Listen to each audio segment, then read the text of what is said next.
The man runs a century-old pharmacy, but has never seen a customer. Yet his business is exceptionally booming. After each customer visits, not only can they live forever, but they can also gain mysterious abilities. At this moment, a uniquely looking woman walked into the store. "Boss, I want to buy beauty medicine. I heard that your medicine works wonders," the woman nervously inquired. Li Yang glanced at the shelves full of medicine cabinets, then looked back at the woman and said seriously, "My medicine is expensive. Do you have the courage to bear the cost?" The woman's eyes lit up upon hearing this, because she knew she had come to the right place. Thinking about this, she quickly took off her mask. "As long as I become beautiful, no matter what price I have to pay, I am willing." Hearing this, Li Yang closed the book in his hand and walked calmly into the decoction room. But as Li Yang entered this decoction room and looked at the mysterious jars on the table, his brows slightly furrowed. This jar was found by himself in the hands of a crazy old artist. It is said that this magic jar can absorb desires and then produce desire elixirs, and those who drink the desire elixir, their desires will come true, but at the same time, their souls will be controlled by the owner of the magic jar, who can command the drinker to fall into great pain at any time. Therefore, half believing, he used his black cat at home as his first experimental subject. Sure enough, after the black cat drank its own desire elixir, it transformed from a harmless black cat into the legendary Black Witch. So after this incident, he seemed to see an opportunity to break free from the lower strata of society, and thus started running this pharmacy. Thinking of this, Li Yang walked out of the decoction room with a bowl of medicine. To avoid unnecessary trouble, "I want to confirm again, are you really willing to pay any price to become beautiful?" The woman nodded firmly. "As long as the birthmark is removed, as long as she becomes beautiful, she can sign with the Grand Guild, have 1,000,000 loyal fans, and completely escape poverty." Li Yang nodded at her words and handed the bowl of medicine to the woman. The woman took the medicine, tilted her head back and drank the elixir. Immediately, an unbelievable miracle happened. The birthmark on the woman's face disappeared at a visible speed. Her face became fair and delicate, and even her features became more refined. And this was just the beginning. As her chubby waist was shrinking continuously, and her rough short legs gradually turned into fair long legs, she looked at herself in the mirror in shock. "Oh my god, this face is even more beautiful than using a beauty filter," Zhang Shirai exclaimed in amazement. But at that moment, a sudden change occurred. She was horrified to find that her pupils were gradually turning into pink hearts, and a pair of goat horns were growing on her head. The stomach emits a purple glow. Mysterious magic patterns form, wriggling behind. A black tail emerges from the short skirt, and the end of the tail is a black heart shape. The woman screamed in horror at the sight, then looked fearfully at Li Yang. "What have you done to me?" Li Yang frowned at her words. "Didn't you say you were willing to pay any price?" The woman's eyes widened in fear, her mind completely occupied by terror as she began to run towards the door. Li Yang watched her unhappily. A succubus who had not been released from its demonic state ran so casually onto the street. Was she afraid of getting into trouble?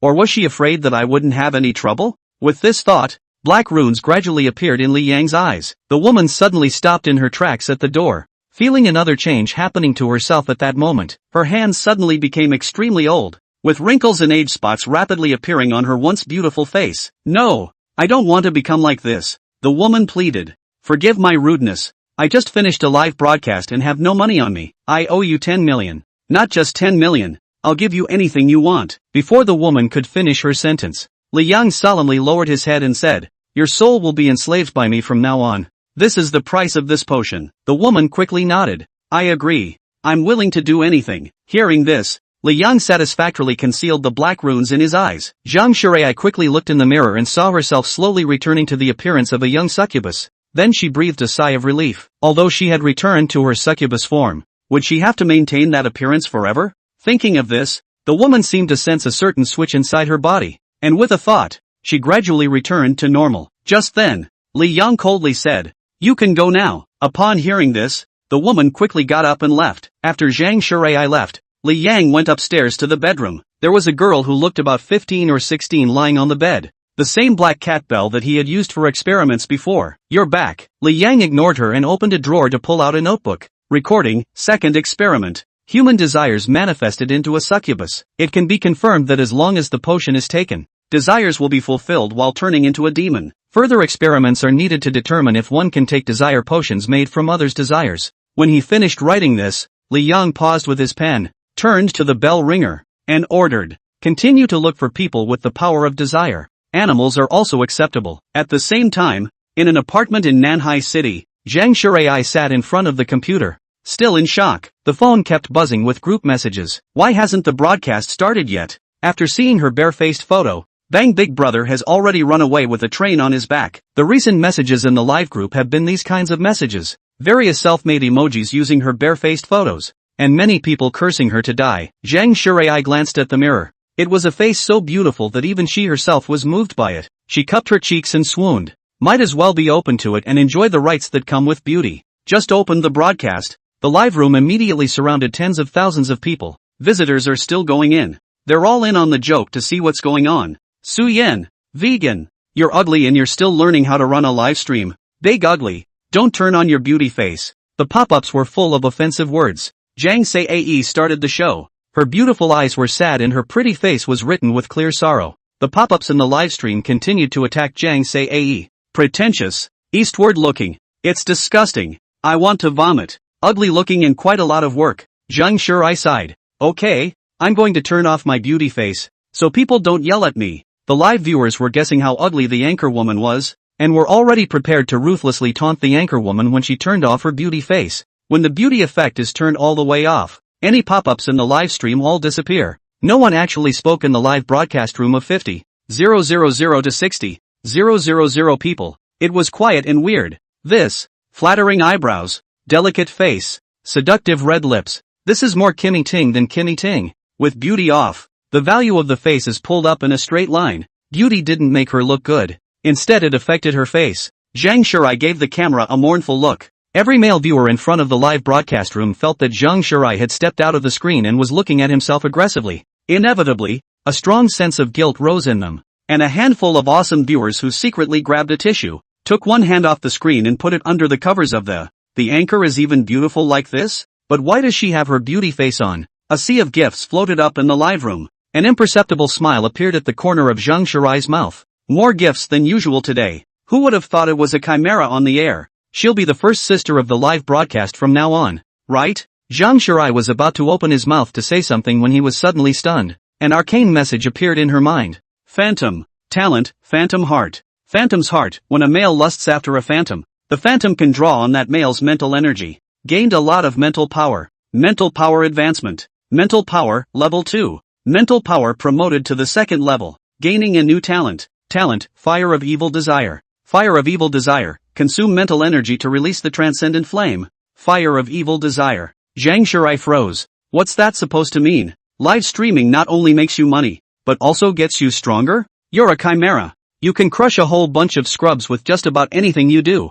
This is the Divine Order Anchor Woman? End of chapter. Chapter 3, The Three-Headed Dog of Hell. Chapter 3, The Three-Headed Dog of Hell. Night. The cab stopped in front of a silo in the old town. Li Yang got out of the car with rattle. Suddenly, an arcane message entered Li Yang's mind. Gaining shared mental power. Mental advancement. Mental power. Level 2. Mental power, necessary for the use of transcendent powers. Demons have a unique way of practicing to acquire mental power. The refreshing sensation is as refreshing as cold mountain spring water rushing into the mind. Today's exhaustion from consuming mental energy to create the desire potion was swept away. Sharing mental energy? Li Yang glanced at Rattlesnake, who was nibbling on a ham sandwich. It definitely wasn't this bastard who had shared his spiritual power. It should be Zhang Shurai who had done something. Li Yang searched. Could it be that the demons I create gain spiritual power and I get to share some of it? The benefits of level 2 mental power are numerous. For example, his 5 senses are enhanced, and he can see almost unobstructed in the dark. Li Yang looked around with delight, enjoying the magic brought about by level 2 spirit power. His eyes suddenly paused, and he squinted at a trash can not far away. In the darkness, a dark figure huddled and trembled. It's a black stray dog. Importantly, the stray dog is bubbling with desire power. This is the power of desire that can be used as a means to create desire potion. Li Yang raised his foot and walked over. The black dog was thin and bruised, showing signs of bites by its own kind and beatings by humans. It was very afraid of humans, and when it saw Li Yang coming, it immediately let out a gurgling wail, screaming miserably and praying that Li Yang wouldn't hurt himself. Li Yang snatched half a ham sausage from Rattle and waved it in front of Black Dog. Want to eat? Come with me if you want to eat. Li Yang finished speaking and turned his head toward the stairway. The black dog that hadn't eaten anything for a long time, its eyes immediately emitted a greedy light. It carefully lifted its feet, tucked its tail, and followed Li Yang with a small whimper. Rattle. Back to the rental house. Li Yang broke a small piece of ham sausage, large pieces casually thrown on the ground. The black dog immediately bit into the mouth. Li Yang took the other small piece and put it in the birdcage hanging by the window. In the birdcage was a crow. This crow was picked up by him earlier in the countryside, and at that time the crow's fur was not even grown. Li Yang quite liked this crow, because crows were considered very smart among birds. Well, Rattle kinda likes crows too. When Rattle was a cat, she always wanted to take a taste of Raven's saltiness. Once that was done, the desire magic jar was placed on the table, and then returned with a piece of meat from the kitchen. He crouched down and looked straight at the black dog, who in turn bowed his head in terror. Li Yang shook the meat in his hand and black runes emerged from his eyes. Name your desires and the meat is yours. When collecting desires, both the owner of the magic pot and the other person have to be sincere with each other, which is a characteristic of the desire magic pot. The black dog acted as if he understood. It kept wagging its tail, drool kept dripping from the corners of its mouth, and woofed twice. The rich power of desire detached itself from the black dog and surged into Li Yang's eyes. The corner of Li Yang's mouth lifted up a smile as he threw the meat on the ground and let the black dog gnaw on it. Walking over to the desk by himself, he held the desire magic jar in both hands. The black energy entered the desire magic jar. Potion of desire takes shape, a blackish potion that resembles the gaze of the abyss. Li Yang poured the desire potion into the crow's drinking trough. The crow tilted its head and looked at the black desire potion suspiciously, and lowered its head to drink the desire potion. Li Yang poured most of the remaining desire potion into a bowl and placed it in front of the stray dog. The moment black dog saw the desire potion, his eyes immediately went straight, and the meat around his mouth immediately stopped smelling good. It licked the desire potion in a big mouthful, and an instinctive low growl came out of its mouth, a sign of food protection. The stray dog that was cowering just a moment ago immediately became like a wild beast in front of the desire potion. Li Yang lit a cigarette and waited for the stray dog and crow to change. This is the third experiment to see what happens when the lust potion is shared. When the black dog drank all of the desire potion,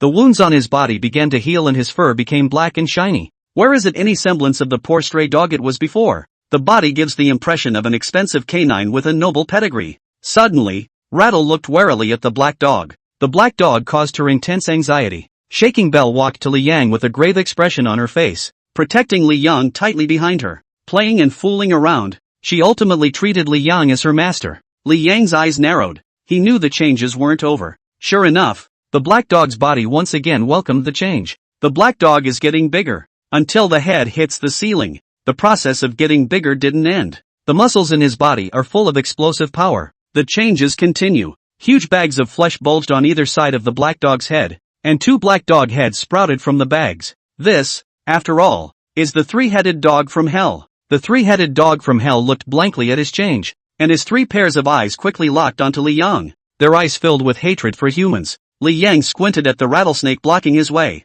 How is it that the first demons you create want to eat you? The entire house trembled as the three-headed dog of hell took a step towards Li Yang. Saliva flowed out of its mouth, wanting to swallow Li Yang into its stomach. Fresh. At that moment, a creepy cry rang out from inside the house. The three-headed dog of hell followed the voice to the birdcage by the window. The crow in the birdcage flapped its wings anxiously, and its sharp claws actually tore the iron cage apart with ease. The crow burrowed out of the birdcage and flew to Li Yang, guarding him to the death. The scarlet eyes stared at the three-headed dog of hell without showing any weakness. Change is also happening to the crows. The crow's body was entwined with black mist, transforming into a solidless viper. Hiss. Fresh. The crow and the black viper on its body hissed at the same time. Li Yang looked at the crow in a daze. Legend has it that the three-headed dog of hell is a demon that guards the gates of hell, born with 3 heads and a body wreathed in poisonous snakes. The three-headed dog from hell in front of him didn't have a venomous snake wrapped around his body, but the raven did. Could it be that? Because the crow drank some desire potion,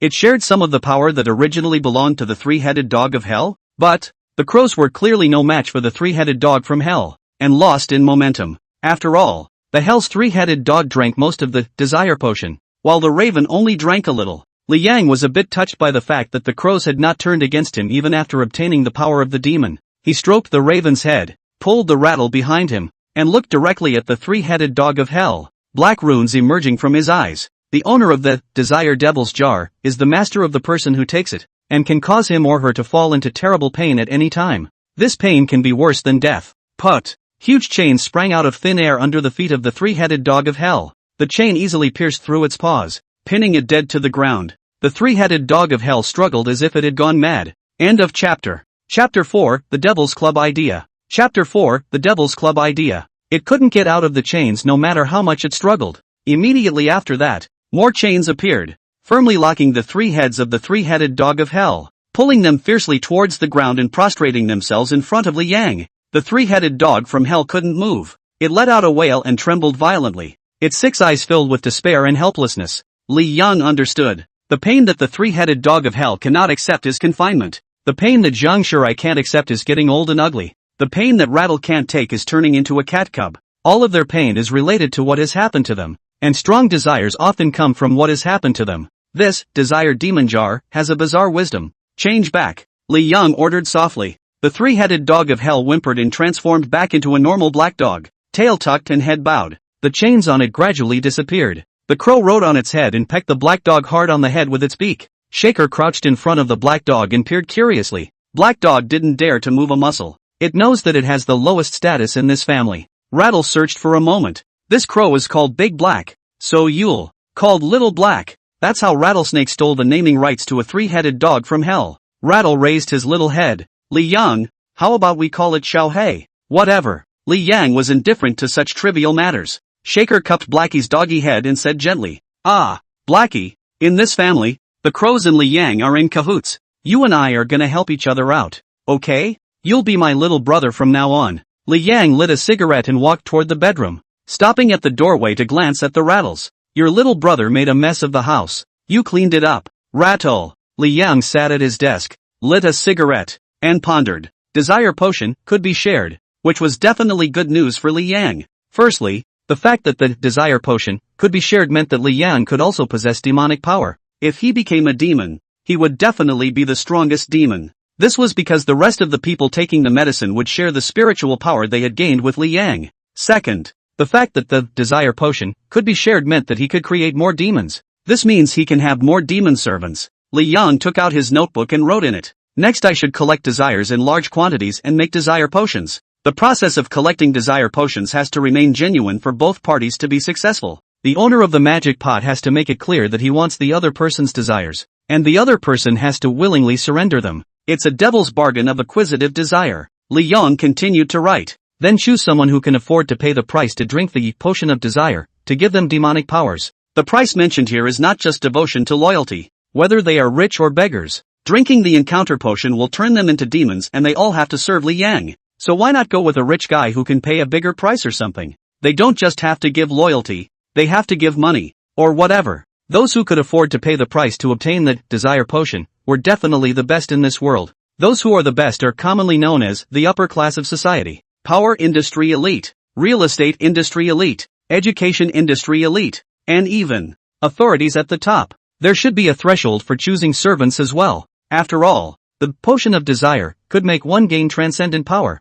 and it was feared that countless people would be willing to go crazy for the sake of transcendence. Unless I come across a talent with excellent conditions in all aspects, I will let him get the desire potion unconditionally. Suddenly, Li Yang's writing stroke gave a start, and a brand new idea constituted itself in his mind. Those who can afford to pay the price are the elite from all walks of life. What kind of massive energy would it be if they got together? Not only and they have strong financial and social connections, but they also bear the power of the devil. So why not create an organization? One of the most powerful organizations in the world was slowly taking shape in Li Yang's mind. This organization is called the Devil's Club. Li Yang's heart thumped wildly and his blood boiled all over his body. The Demon Club is divided into low demons, medium demons, and high demons. Even the lowest class of demon is a party of power and possesses demonic power that is difficult for ordinary people to understand. Potion of desire, the more you take, the more demonic power you gain. They can pay the price and get a small portion of desire potion. When they make an outstanding contribution to the club, they can be rewarded with another portion of the desire potion. Even a small portion of the power of desire could easily tear through an iron cage like a crow, protected by a demonic snake. This small portion of demonic power was, to them, the ticket to join the Demon Club. They can be the lowest level of membership in the Devil's Club. The more contributions you make, the more desire potion you get, and the higher your membership level. Li Yang paused to think. The Devil's Club would grow larger and larger in the future, and he himself definitely didn't have that much energy to oversee the demons, so he needed management. Li Yang wrote the words Big Devil in his notebook. The Archdevil is the manager of the Devil's Club, just as the Archdevil who manages the little devils under the King of Hell in Hell. Not only is the Archdemon's contribution to the club irreplaceable, But the spiritual practice is also at the highest level in the club. Not only do they have a high reputation, but they also have battle prowess that far exceeds that of the rest of the demons. Mighty, powerful. This is the symbol of the archdemon. Li Yang's eyes revealed a bearish ambition.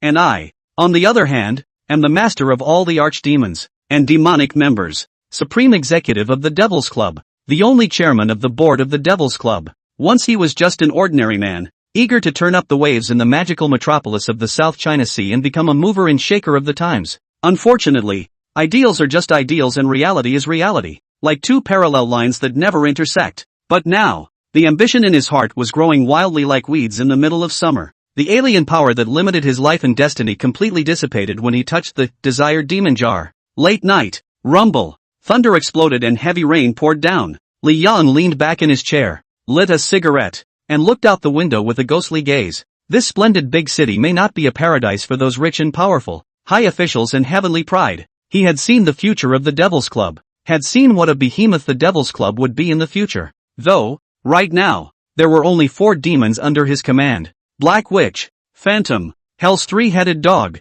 and a demon raven. But his time will eventually come. Li Yang exhaled a mouthful of smoke and slowly narrowed his eyes. The most important thing I need at the moment is that I need to have demonic power. I need a lust trade right now. How can you be the chairman of the board of the Devil's Club and not have a fighting chance? Li Yang put out his cigarette and got ready for bed. Finding the power of desire all depends on ringing the bell. The Black Witch's favorite thing is human negativity. She has a strong sense of desire. End of chapter. Chapter 5, The Bullied Man. Chapter 5, The Bullied Man. Early the next morning, thunder rumbled. Early fall in the South China Sea is just rainy. The thunder woke Li Yang. He felt a warm, soft sensation in his calf and looked toward the end of the bed. Rattlesnake sat there excitedly brushing up on the drama. Li Yang kicked the rattles off. Cats aren't allowed on the bed. The rattles immediately grossed out. Li Yang, I spent all night helping you find someone, and this is how you treat me? She looks for people with the power of desire. Li Yang looked at her with false eyes. Did you find it? Rattlesnake said arrogantly. That must, and I can meet you at your drugstore tonight. Li Yang was surprised. This Black Witch is quite useful. Li Yang opened the bedroom door toward to wash up. Rattlesnake followed suit and babbled on about his credits. Do you know that there are only a few people like that in the South Seas? Do you know how hard it is to find such people? You can't even appreciate how hard it is for me. Li Yang looked at Black Dog and Crow. The black dog was lying on his back at the front door, pretending to be a loyal guardian, keeping watch over his master's gate. Raven cocked her head and watched them both, a silent observer. Li Yang thought it was better to have a dog and a crow, and Li Yang liked the quiet. He grimaced at the bell ringer. I'll buy you a flatbed tomorrow. Rattlesnake immediately stopped chattering, her eyes curving into crescent moons. You're so nice. Then shut up and sit nicely in your chair, thinking prettily about what TV show you'll watch tomorrow. Well, the cats are okay, too, so they're good to fool around with. Evening, drugstore. It's still raining outside. Li Yang at the counter closed the book and surveyed the pharmacy. From now on, this will be the birthplace of the Devil's Club, the origin of demons. He glanced at the clock hanging on the wall. It's already 5:30. Why isn't anyone here? Did the ringer fool himself? Or is she just not competent enough to draw people in? At that moment, the wind chime at the door rang, and someone was coming. Li Yang's eyes stared up slightly. The visitor was in his 20s and smelled of decadence. The power of his desire was stronger than Rattle, Zhang Shurai, and the black dog Xiao Hei. Li Yang sized up what he was wearing. He was wearing a white shirt and suit pants, like a junior clerk. The white shirt was dirty and several different sized footprints were vaguely visible. He still has injuries on his face. Just got beat up. Or in a group fight. No, I can't say it's a fight. I should say it's a beating, because it's several of them beating one of him. Li Yang asked, need something? The man was introverted, nervous, and stammered out his words. I.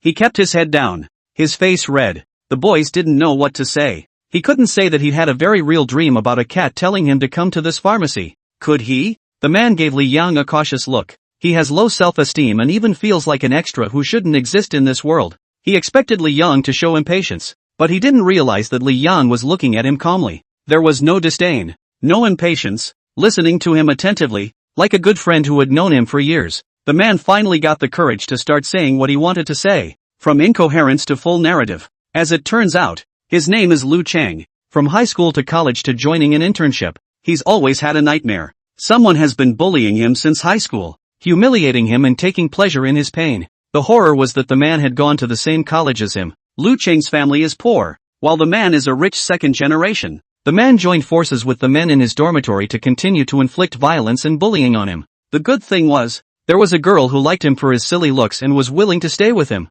Finally graduating from college, he and his girlfriend got into the same internship job. Would have thought, he would have stayed away from that demon. I didn't realize that the demon had also come to his company. Lu Cheng has low self-esteem and has trouble making friends with his co-workers. He just wants to be able to do his job in peace. But where is the workplace so simple? The demon, with his hands full, quickly got on the wrong side of his co-workers and led them to isolate him and put him in the wrong shoes. He thought about surviving the internship, getting his internship certificate and leaving the company immediately. How could that demon let this toy go? His girl died, and that asshole was plotting in the conference room and forced the girl to jump off the building. Coincidentally, the surveillance was down that day and he was the only witness. That asshole's family is very powerful. This matter has been under investigation with no results. Lu Cheng was thoroughly annoyed and wanted to retaliate, but to no avail. A desperate act of revenge is as ridiculous as a clown to that asshole. He hated himself for being a loser. He had been having a dream for the past few days, always dreaming of a black cat. That cat always told him to come to a pharmacy. The cat said that the pharmacy had the cure for the pain. He thought it was his daydreaming, but he just had a gut feeling that if he came to the medicine store that the cat in his dream had talked about, everything would be fine. He didn't know that it was the Black Witch's ability that was affecting him. Lu Cheng finished his encounter and glanced at Li Yang without confidence, relieved to see that Li Yang didn't think he was mentally ill. Li Yang has two options. The first, grant him the potion of desire, so that he can become a horrible demon and wreak vengeance on those who bully him. The second, make a trade and trade away his desire power. The first way he quickly vetoed. Li Yang desperately needed power now. Demonic power. Who wouldn't want to have superhuman strength? Especially, after the idea of the Devil's Club was born in his mind. So there was only the second one left. Exchanging away Lu Cheng's power of desire. Li Yang put down the book in his hand. This pharmacy will not only sell things, it will also take things. Things that I really like. Lu Cheng didn't understand what Li Yang meant. Li Yang looked seriously into Lu Cheng's eyes. You have a strong desire, and I like your desire a lot. Give me your desires, and in exchange, I will solve your current dilemma. Tell me, what is your desire? His voice was magnetic, as if it were a devil's whisper, like a compelling demon. Lu Cheng subconsciously said, I want people to be afraid of me. Li Yang froze for a moment. He thought Lu Cheng would say kill that nemesis or something. The result is that you want people to be afraid of him? Is it a lifelong fear of other people? And does he think that if they were afraid of him, none of this would have happened? The corner of Li Yang's mouth lifted into a smile. Okay, your desires are mine. Deal is struck. Lu Cheng was shocked by the runes in Li Yang's eyes and his mouth didn't close for half a day. Li Yang picked up the book again. You can go. Lu Cheng nodded back and walked towards the outside of the medicine store in frustration. Li Yang looked down and continued to read. Rattle came running down the stairs, arms on the counter leaning on her face. Li Yang, can you buy me a tablet tomorrow? Li Yang picked up the book and said,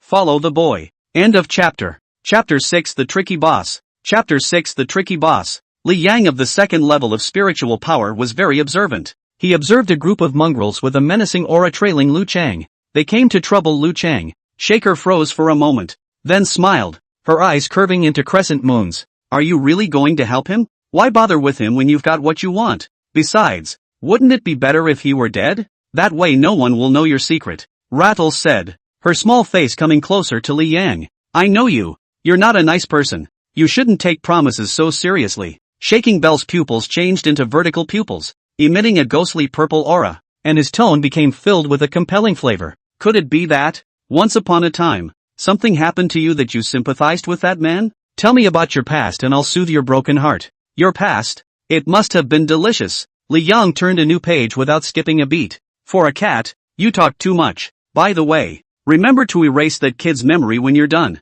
How would a cat know the process of collecting desires? Now that we've said we're going to solve his dilemma, we're going to solve his dilemma. If he reneged on what he had said himself during that desire deal, he didn't know if something would happen against him. Lu Cheng's current predicament was uncomplicated. He just wanted to get away from the person who was bullying him. Or, kill the man. Rattle gave a cheeky grin. I'm just kidding. It's not funny. I'm outta here, ow. Take me to buy a flatbed tomorrow. With that said, Rattlesnake disappeared into the medicine store in a flash. After Lu Cheng left the medicine store, he walked in the direction of his home. The internship didn't pay much, and he was used to walking and not taking a cab. As he walked down a dark, rumbling alleyway, a few punks blocked his path, each with an unpleasant look on their face. Lu Cheng thought of something and his expression rose in horror. He tried to head behind him, and a couple of punks with clubs came out behind him as well. He was already surrounded by the men. The one leading these punks was the luxuriously dressed youth. Lu Cheng's face turned ugly. Zhou Hang?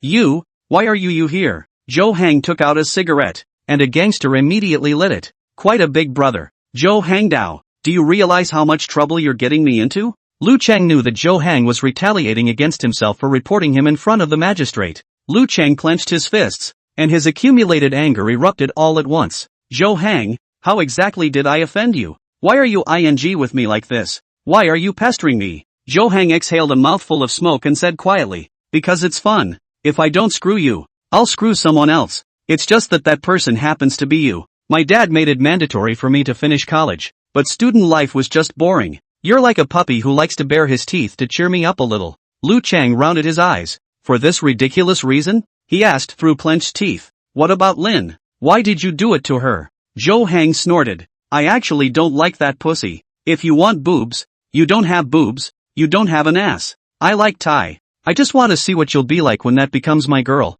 Who knows that's scared like that? Even jumped off the building. Lu Cheng muttered incredulously. Is that what this is about? You're ruining a girl because of that. Aren't you afraid of retribution? Aren't you afraid I'll get back at you later? Zhou Hang sneered. Later? Oh, you don't have a future. What you saw was not good for me. My father taught me that a gag has to kill. Lu Cheng was dumbfounded. What do you mean? Could it be that Zhou Hang he dares to kill? Lu Cheng slowly backed up and leaned against the corner, breathing in sharply. Zhou Hang, if you get me killed, you won't be able to escape either. Zhou Hang said disdainfully. I've got people to cover for me when things go wrong. Zhou Hang approached Lu Cheng with a fierce light in his eyes. Plus, all these buddies around me are pros. They smashed all the cameras around, and who knows it was me. At that moment, a petulant voice came from the mouth of the alley. So you broke all the cameras, which saved me the trouble. I'm actually not that into killing people. As an elegant witch, the fishy smell of blood is too distressing. Zhou Hang's face changed and he shouted angrily.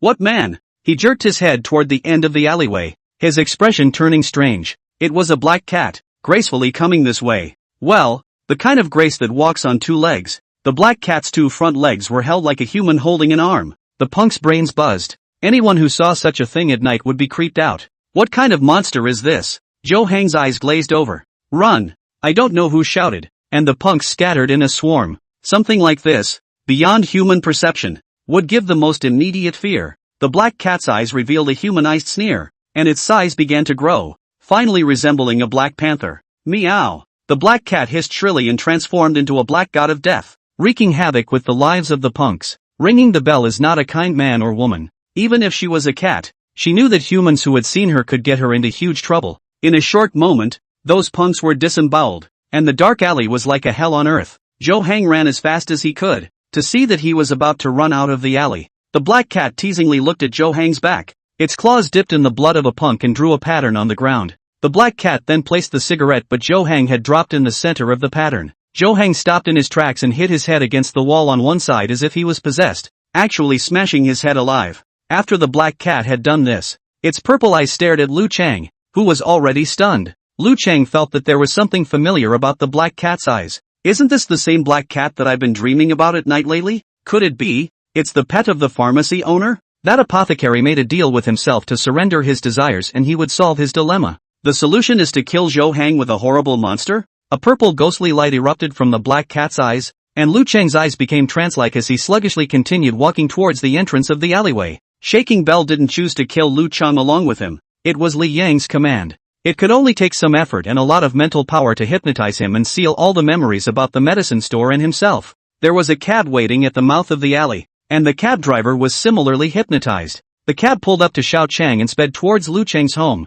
By the time Lu Cheng gets home, the cab driver will forget what just happened. This is where the magic of the Black Witch's black voodoo comes in. Rattle's spiritual power was only level 1. Perhaps after the next 10 years or so, its hypnotism on Lu Cheng would be ineffective. At that time, Lu Cheng's mind would have a vague image of today. He'll remember inauthentically a magical apothecary store and a treacherous cat. There is also a store owner who loves to collect desires. End of chapter. Chapter 7, Demonic Body, King of Hell. Chapter 7, Demonic Body, King of Hell. It's so annoying. I hate turning into a cat. After doing everything, Rattle looked at her paws in disgust. Why would she turn into a cat and kill someone if she wasn't trying to stay out of trouble? No witnesses. No surveillance. Who would have thought it was a cat killing someone? Just to be on the safe side. Let me see if there are any more around that can breathe. Mental power fluctuations emanated from Rattlesnake's body. Radar-like detecting the neighborhood. Cockroaches, mosquitoes, moths. Suddenly, she jerked her head toward the wall. On the wall, a raven stood quietly, cocking its head with doubt written in its eyes. Rattlesnake bared her teeth, her eyes unkind. Stinking crow, are you following me? The raven still cocked his head, his eyes looking straight at the Rattles. Rattlesnake was in a hurry, exuding a murderous aura, and lunged at the wall with a meow. The black magic snake wrapped around the crow's body, easily dodging Rattle's attack. Immediately after that, his entire body left a residual shadow in its place, appearing in midair in the next second. The rattlesnake swooped away, and the crow cocked its head to take a long look at the angry rattlesnake, then at the body on the ground, and fluttered its wings thoughtfully away. Wasn't Stinky Crow told by Li Yang to spy on me? So what's it doing here? There was humanized puzzlement in the kittenish face that rattled the bell, followed by a haughty wiggle of the paw. It's just a crow. Who knows what the little crow is thinking? Rental housing. The smell of rice wafted from the kitchen. Li Yang came to the desk with a fried rice. The crow came back from outside and stood on the cage, cocking his head at Li Yang. Li Yang also didn't know what exactly this crow was observing every day. Li Yang picked out the meat grains from the fried rice and put them in the crow's food bowl, and the rest of the rice was poured into the black dog Xiaohei's dog food bowl. There's some left for when the rattles come back. Li Yang ate, opened the locked cabinet and took out the desire magic jar. The runes of his eyes flashed, and the dense desire power surged towards the desire demon jar. The desire magic jar was filled with a thick black mist that gradually liquefied into a potion. Li Yang narrowed his eyes and gazed at the desire potion, as if two different abysses were attracted to each other. Tonight, he will embark on the path of transcendence. The heart was beating hard. Li Yang held up the desire magic jar, and tilted his head back to pour the desire potion all the way down his throat. He put down the lust potion and lit a cigarette, quietly waiting for his change. Gradually, he noticed his body temperature getting lower and lower and felt his power growing wildly. Li Yang suddenly looked surprised and touched his heart. His body temperature was getting lower and lower, and his heart had actually stopped beating.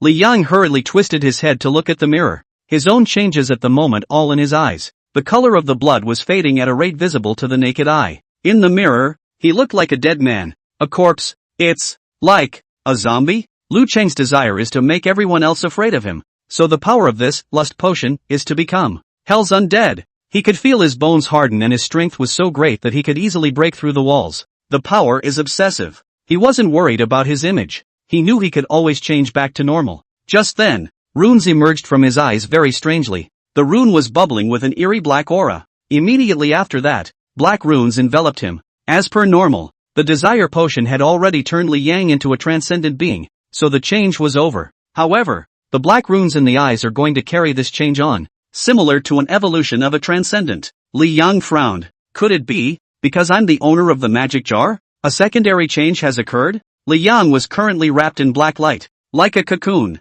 The black cocoon exuded an unbearably eerie aura. It's almost like a sudden cold wind on a June day. The black dog, Blackie, trembled, his tongue not daring to come out, his tail tightly clamped, his head lowered to the ground. The raven had uneasiness written all over his eyes and was shaking like a sieve. Li Yang was emanating a terrifying pressure. The air seemed to stick. The two hellish creatures were terrified. Rumble. Thunder struck outside the window and the rain was slow to fall. The heavens seemed to be shaking with rage because of the emergence of a horrible devil. The black light on Li Yang's body was all absorbed by his flesh, and the changes finally ended. The starry sky darkened and the moon was obscured by dark clouds. With a loud clap of thunder, a fierce wind rose and a sudden rain poured down. The wailing wind paired with the pouring rain looked like the heavens crying. The heavens are weeping for the birth of a horror. When Xiaohei saw Li Yang's appearance at this moment, he fiercely widened his dog eyes. Its entire body immediately prostrated itself on the ground, and the trembling of its body became even more violent. The raven landed on the ground and it carefully lowered its head. A pair of wings crossed in front of it. At this point, Li Yang no longer had a human appearance. In the mirror, a skeleton. The cold aura and surging pressure gave all living beings a terrifying sense of oppression. Inside the eye sockets were two black soul flames. Instead of pupils, two runes were generally located in the center of the soul fire. The soul fire in Li Yang's eyes danced, showing how unsettled he was. Arcane information flooded into the mind. The king of hell. the Grim Reaper. The Reaper is the uppermost demon, and gains a talent each time the level, spiritual power, is raised. The rest of the demons have up to 4 talents. When the Shinigami's spiritual power exceeds the 9th order, the Shinigami will truly ascend to godhood and gain the authority of the gods. O newborn Shinigami, please try to climb the divine throne. The soul fire in Li Yang's eyes pulsed violently. I'm a newborn Reaper now? After the 9th rank, you will gain the power of God after ascending to God? Is there really a God in this world? Thinking about it, Li Yang was also relieved, and the shock in his heart lowered a few points. Also, how can there be no God when there are even demons? And are there angels in this world? Before he could continue to think deeply, arcane information continued to enter. Rank, mental power 2nd. Gift, Devil's Law. Devil's Law, death's source of power and immortality comes from demons. While the number of demons in the world increases and the power of demons increases, the spiritual power of the Shinigami increases and advances. As long as there is one demon left in the world, death is eternal. If the demons of the world were to disappear, the Grim Reaper would also die out. Talent, creating the undead. Creation of the undead. The Grim Reaper can cast a spell on a corpse to create unintelligent undead minions. The Grim Reaper can cast a spell on a dying person to make him or her a living dead person. The living dead are intelligent and have the power of lowly zombies, and the Grim Reaper can control the life and death of the living dead. Li Yang lifted his demonic state and sat on the chair, deep in thought. There was so much hidden information contained in this arcane message in his head that he had to digest it slowly. End of chapter. Chapter 8 The Green Sanatorium. Chapter 8 The Green Sanatorium. He remembers that demons have unique ways of boosting mental energy. Phantoms, for example, draw on lust. And the way one's spirituality advances is that the demons increase and the demons get stronger. As long as there are demons in the world, one is immortal. Eternal life is certainly a human dream. It's just that if the demons of the world were to disappear, the Reaper himself would die instantly. His power in life had become a rule. Li Yang focused on his 2nd talent. Create undead is his only output-based ability so far. It takes a corpse to create an undead. Where to get a body? There were quite a few stray cats and dogs in the city, but undead creatures were still stronger than humans, unless they were beasts of prey. Murder? He could get Black Dog, Raven, and Rattle to kill people, but didn't have the guts to get them to bring the bodies somewhere for his own use of undead creation. Don't take the sheriff's department for fools. Letting Rattlesnake kill a few people was the maximum risk possible, and that's on top of rattling a bell with a cat body. Bring back a body, even if it means stealing a body, and the sheriff's department will absolutely check themselves out. Is it capable of fighting the sheriff's department now? Don't be ridiculous. With these few imps with mental power of the first order, he wasn't confident enough to take on the sheriff's department's brigade of armed officers with loaded guns. The 3-headed dog of hell might overturn a few armed vehicles and devour a few military officials with heavy firearms. But what about more armed vehicles and heavy firearmed military officers? The current level of these demons is too low, and exposing the demons because of a corpse would be an absolute disaster that would cost Li Yang more than it's worth. Will the world ever accommodate the existence of demons? I need a slave with a lot of energy. I should start by developing the first member of the Devil's Club. A member who has a lot of energy and can do a lot of things for me. The future Li Yang will surely do quite a few things that violate the rules of society. He currently needed someone who could cover up those traces of violating society's rules, or simply have that person do it. Any one of those powerful people in the South China Sea could meet his needs at the moment. Well, when it comes to violating social rules, those guys are pros. But where to find that kind of quality membership? By that cat? That cat has no concept of human society. She can't even tell the rich from the poor. Li Yang's fingers tapped the desktop as his brain ran. In the past, he had fantasized at best about being appreciated by the powerful, buying a nice car and a big house. The reality was that he had only heard the thunderous names, never seen them. Right now he's like the entrepreneur with a super promising project who doesn't know where to find investors. Suddenly, his eyes flickered and he remembered a place. South Sea Green Nursing Home. Li Yang is a graduate of Nanhai Medical University and has participated in a number of medical industry job fairs during graduation season. He was most impressed by the South China Sea Green Sanatorium. Not only does this sanatorium require professionalism, but it even requires a certain image. Ordinary private hospitals compared to it is like the 404 bus in front of the door compared to Qatar Airways. South China Sea Green Nursing Home came to the school interview day. The students of all majors to participate in the interview. They only took 2 have the strength of the 2 school. The 2 students called out that their ancestors' graves were on fire. I don't know how many of my classmates envied them both, because the South China Sea Green Sanatorium is the best sanatorium in the South China Sea, known as the place where death dares not approach. The benefits there. The salary specifications are way ahead of the industry. Most importantly, The consumers inside are invariably rich people from all over the world. But if you get on good terms with one of the bigwigs, and the bigwig gives you a little bit of resources flowing out of his fingers, then you will be able to feed and clothe yourself in the South China Sea. The South Sea Green Nursing Home has a number of death-defying daimons in it. He didn't need the potion of desire to turn a particular sick person into the living dead with, create undead. It's a bargaining chip to find the first member, and a gift from death to mortals. The following evening, in the northern suburbs of the South China Sea, Green Commercial Street. This is a commercial street adjacent to the South China Sea Green Sanatorium. Although it is a suburb, it is full of bars, cafes, tea restaurants, tea houses and star hotels. Those who could recuperate in the South China Sea Green Sanatorium were either entitled or rich,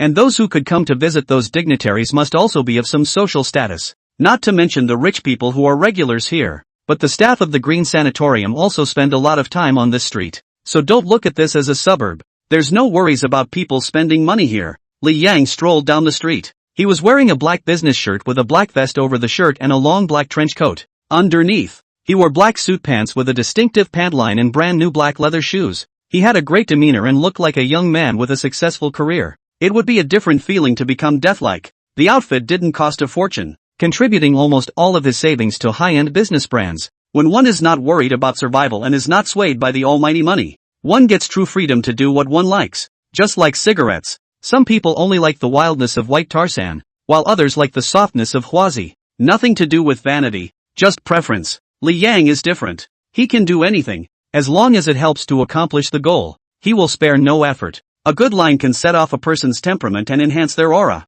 Li Yang needed to lay low, but not to potential demons. He pressed his black round hat slightly, glanced at the wristwatch he just bought, and walked into a bar with a small qualification. Li Yang ordered a martini and sat in the corner. He was here to poke around and hear what big shots were at the Green Retreat and which one would be best suited to be his servant. Second, he's waiting for the night to fall. He wants to create space to be alone with potential members. The idle chatter around them, the phone conversations, Li Yang could hear them clearly. He was a second-order psychic, and knew everything around him like the back of his hand. He sipped his martini in silence, contemplating which one of tonight's lucky winners it was. At that moment, the sounds around them weakened, as if something had diverted their attention. Li Yang looked up at the door of the bar. It was two youthful women, beautiful and familiar. The two women ordered drinks at the bar, their eyes constantly glancing Li Yang's way as they whispered something. After a while, two women came towards Li Yang's side with wine and sat down in front of him. Li Yang frowned. He likes quiet and doesn't like to be disturbed,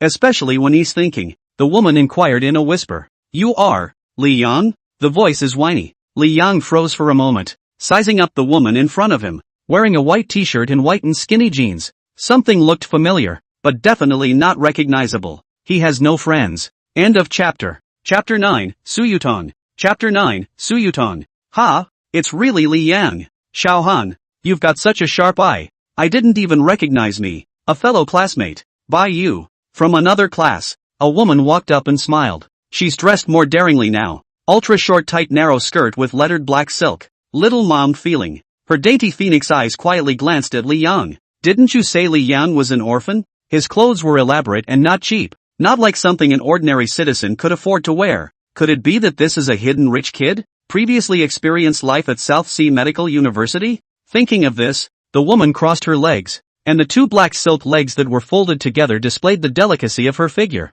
attracting a large swath of gazes around her. The men were a little jealous. Two beautiful women each with their own style, all of them running to this kid. The little nonsense woman leaned towards Li Yang intentionally or unintentionally and smiled. Don't remember me? I'm Chen Yushi. That pretty girl is Li Xiaohan. From the next class. We had an open class together. Chen Yushi blinked her electric eyes. Li Yang, you really don't remember me, ah? Li Yang had a slight impression. These two women are the two schools that had the honor of being recruited by the South Sea Green Nursing Home. As for the rest he couldn't remember. In college, he was just a very ordinary guy. A little transparent. There are always a few unnamed students in every class, and Li Yang is one of them. Li Yang smiled politely. So it's you guys? Long time no see. Li Yang wasn't chatty and didn't want to talk to them much. However, Li Yang's cold attitude made Chen Yushi even more convinced that this must be a high-quality rich second generation. Otherwise, what man could resist the beauty of the sisters? Chen Yushi hung a flirtatious smile. Is Yoichi here to talk business?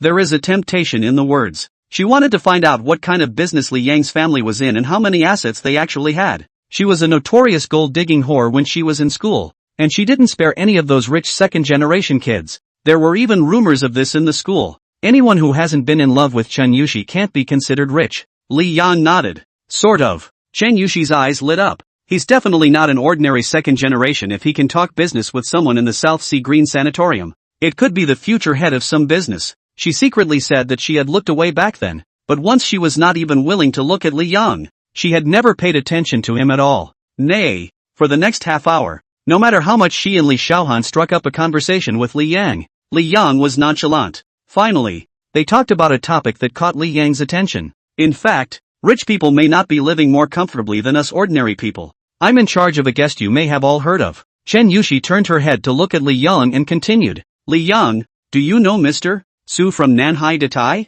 Li Yang narrowed his eyes. Nanhai Datai Su Yutong? The name Su Yutong may not be known to many ordinary people in the South China Sea, but the Nanhai Datai group she founded is definitely a thundering presence for the common people of Nanhai. In the South China Sea Economic Development Zone, Datai Group has almost monopolized the machinery processing, medical education, real estate economy, civil engineering, funeral and wedding and so on. The people in the Nanhai Development Zone are almost inseparable from Nanhai Datai Group from birth to death. There are 7 districts in Nanhai: Nanhai Old Town, Nanhai East District, Nanhai West District, Nanhai North District, Nanhai South District, Nanhai Old Town, Nanhai Development Zone. Su Yutong, called the uncrowned king of the South China Sea Development Zone. Li Yang had seen her before, but of course, the other Su hadn't paid any attention to Li Yang. It was the year of his senior year when Su Yutong had given a lecture on entrepreneurship to students who hadn't found a job at Nanhai Medical University. That person was really a super powerful person sitting high on a cloud throne.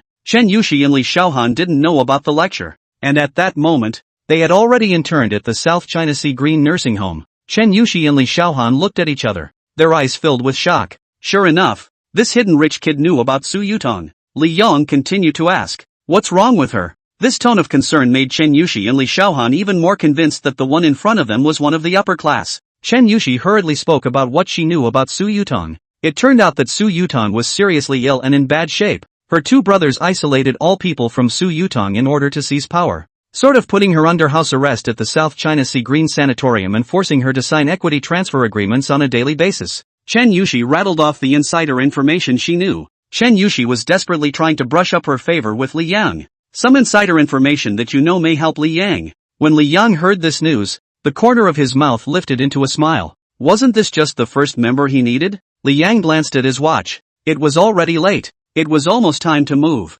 He stood up, earnestly said thank you to Chen Yushi, and turned to leave the bar. After Li Yang left, Li Xiaohan put away her little woman appearance and a disdainful color appeared on her face. What's the point of pretending? Rich second-generation old lady has seen a lot. I've never seen one who's so unfavorable to old lady. Chen Yushi slanted a glance at Li Xiaohan. No brain. Do you think he's a normal rich kid? Li Xiaohan froze for a moment and hurriedly said, how? Chen Yushi's Dao was much higher than Li Xiaohan's. Li Xiaohan is just a pretty girl who jumps on rich people when she sees them. In Chen Yushi's opinion it was no different from selling. Li Xiaohan was being played by the rich second generation, while Chen Yushi was playing with the rich second generation by using superior means. Chen Yushi took out a cigarette from her bag, exhaled a mouthful of smoke, and spoke solemnly. Temperament? He has a more honorable temperament than any bigot I've ever seen. That's true. And the vision is poisonous. Is the honor of a Shinigami comparable to that of an ordinary mortal? Li Xiaohan fumbled and said unconvincingly, how can you tell he's honorable and how can I not? Chen Yushi let out a light laugh. Vegetables, just practice more. Once this man is captured, we won't have to serve anyone else here in the future. Even in the future, conditioning can be enjoyed by staying at the Green Nursing Home. Li Xiaohan looked at Chen Yushi in horror. Is that Li Yang so fierce? Is it worth Chen Yushi's high praise? Chen Yushi's eyes gazed slightly at the location where Li Yang had disappeared. It's a chance to climb the ladder to high society. The setting sun fades the last red color of the long sky. The street lights came on in the grassy area of South Sea Green Nursing Home. This large artificial meadow bridges the beach. From a distance it looks like a sea at the end of the meadow. The smell of the sea breeze and green grass is refreshing. Where is the worry of not being able to live a few more years while recuperating in a place like this? A sultry woman in a hospital gown lies on a bed in a suite at the South China Sea Green Sanatorium. What's the use of having a lot of money in your pocket? Who can avoid the death wish of the king of hell? She's powerful. She's just not alive enough. 2 men were arguing in front of the bed with red faces. They are Su Yutong's older and younger brothers, vying for control of the South China Sea Ditai group. The two brothers had forgotten that the woman in the bed was very sick and needed to recuperate. Maybe it's not so much forgetting as not caring. End of chapter. Chapter 10 Hell, Earth, and the Ferryman. Chapter 10 Hell, Earth, and the Ferryman. Su Yutong's lips quirked for half a day. I'd like some coffee. They turned a deaf ear, loudly complaining about their dedication to the Su family over the years, loudly accusing each other of their inaction over the years. In fact, both of them are notoriously douchey. Su Yutong's throat shrugged and she opened her mouth. I'm thirsty. I want some water. Pour me a glass of water. As if the brothers didn't hear, the elder brother walked to Su Yutong with the contract and said with a frown, Yutong, judge me. I'm the only one in our family who treats you the best. I'm also the one who gets the money for you to come here and recuperate, and I'm the oldest in the family. After your death, it only makes sense that Ditai would be inherited by me. The oldest three was not willing to show weakness and pointed at his elder brother's nose and cursed.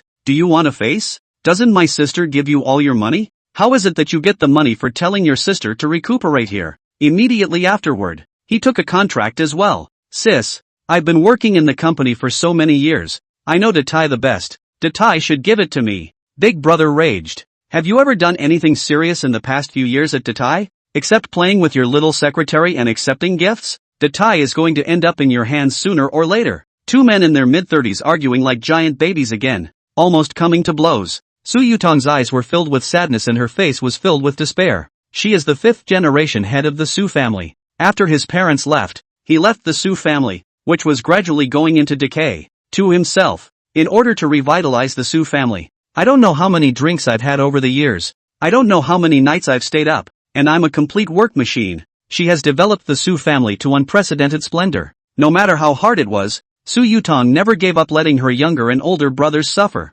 How did you end up in this situation when it came to the end? They got tired of arguing and started to walk towards the door. They didn't have time to pour Su Yutong a glass of water on their way out. Su Yutong was unwilling to look at these two backs and twisted her head to look at the window. There was a crow on the window, cocking its head at him. Su Yutong had a strange feeling. She felt the raven watching everything that was happening in the house. Su Yutong smiled to herself. How could she be dying and still have more inner drama? How can crows observe humans? She swept this absurd thought from her mind. Su Yutong pressed the call bell halfway, trying to call the nurse to pour a glass of water. But there was a delay in getting in. She knew that it was probably the older and younger brothers who had cordoned off the ward by being wary of each other and preventing each other from approaching them. Su Yutong wanted help, and she would be grateful even if anyone could let her die in comfort. However, the cell phone is full of calls from countless big shots. A lot of people know she can't, so they are not going to help her. Because of the gravity of the situation and at the same time, it will also offend the next head of the South China Sea Ditai.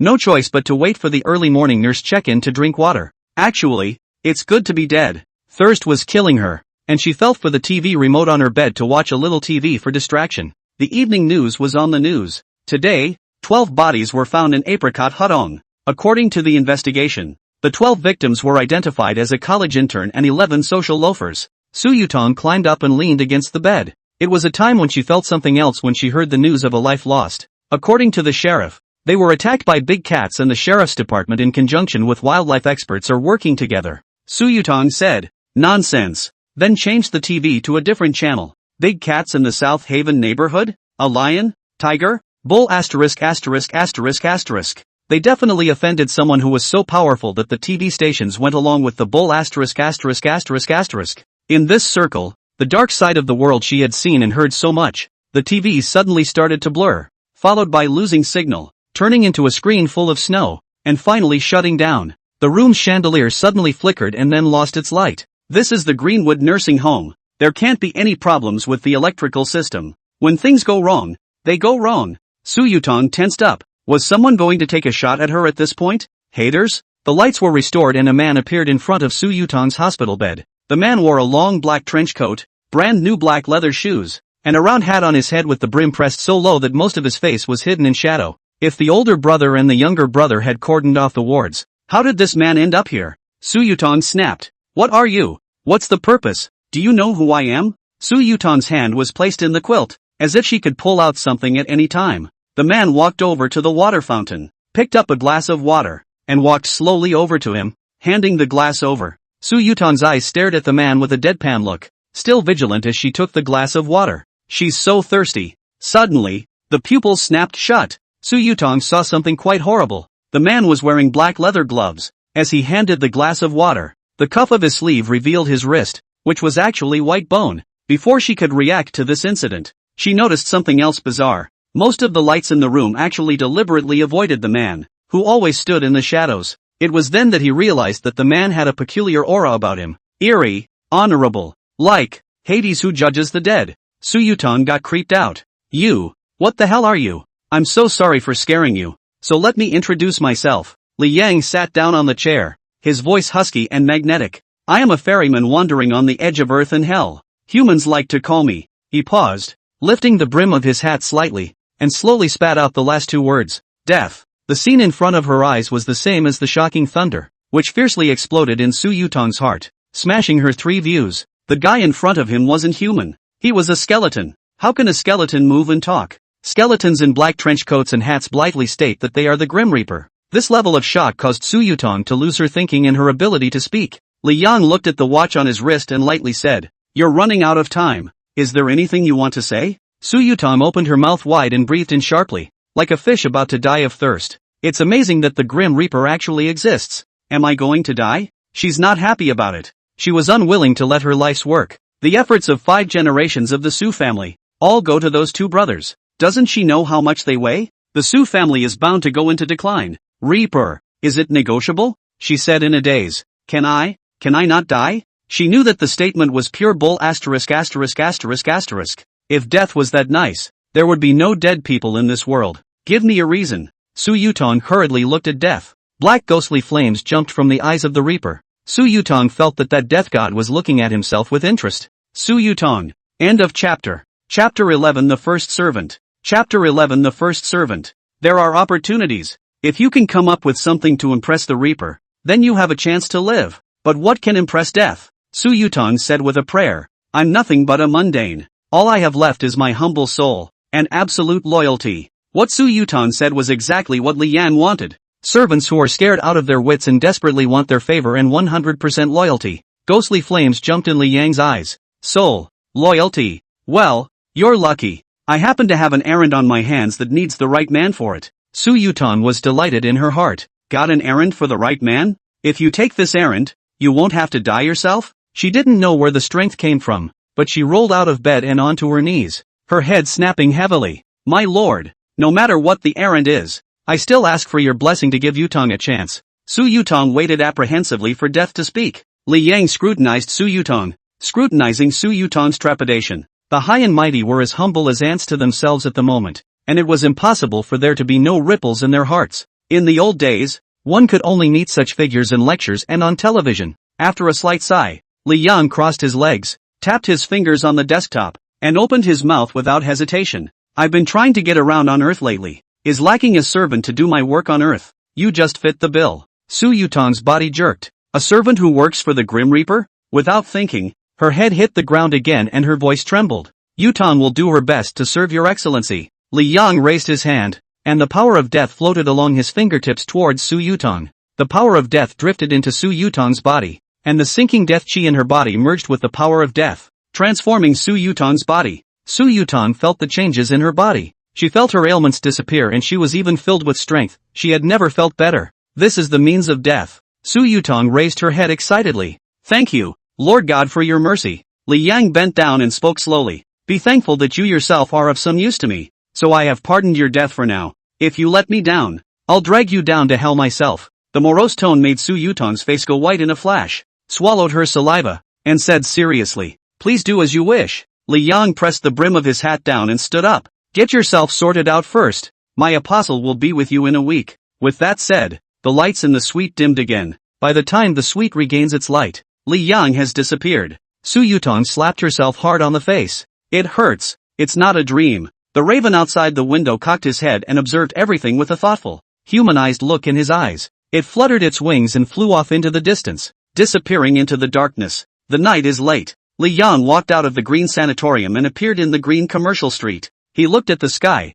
the full moon bright in the night. The moonlight struck him like the beam of light on a darkened stage. The world is his stage. He burst out laughing. When he had just obtained the desire potion, he had worried about it. He was afraid that he would dance on thin ice and accidentally fall into the abyss. He was afraid of meeting an opponent so powerful that he would be wiped out before he could grow up. Actually, completely unnecessary. Haven't you experienced enough of the life of a mole cricket? Su Yutong was the sun on the head of a mole cricket to her former self. Unattainable. Could the man who was once him subjugate a figure like Su Yutong like this? Nowadays this privilege is brought about by desire, magic jar, and death. People will always die. But what is the point of living a whole life? The significance of which can't be paying off the mortgage. Can it? The world itself is a game. If death and pain are the anti-addiction of this game, his demonic powers today are the plug-in to get rid of the anti-addiction. Li Yang opened his 5 fingers and slowly raised them to grasp the moon in his hand. He muttered, "A sound and superb life belongs to my demonic times.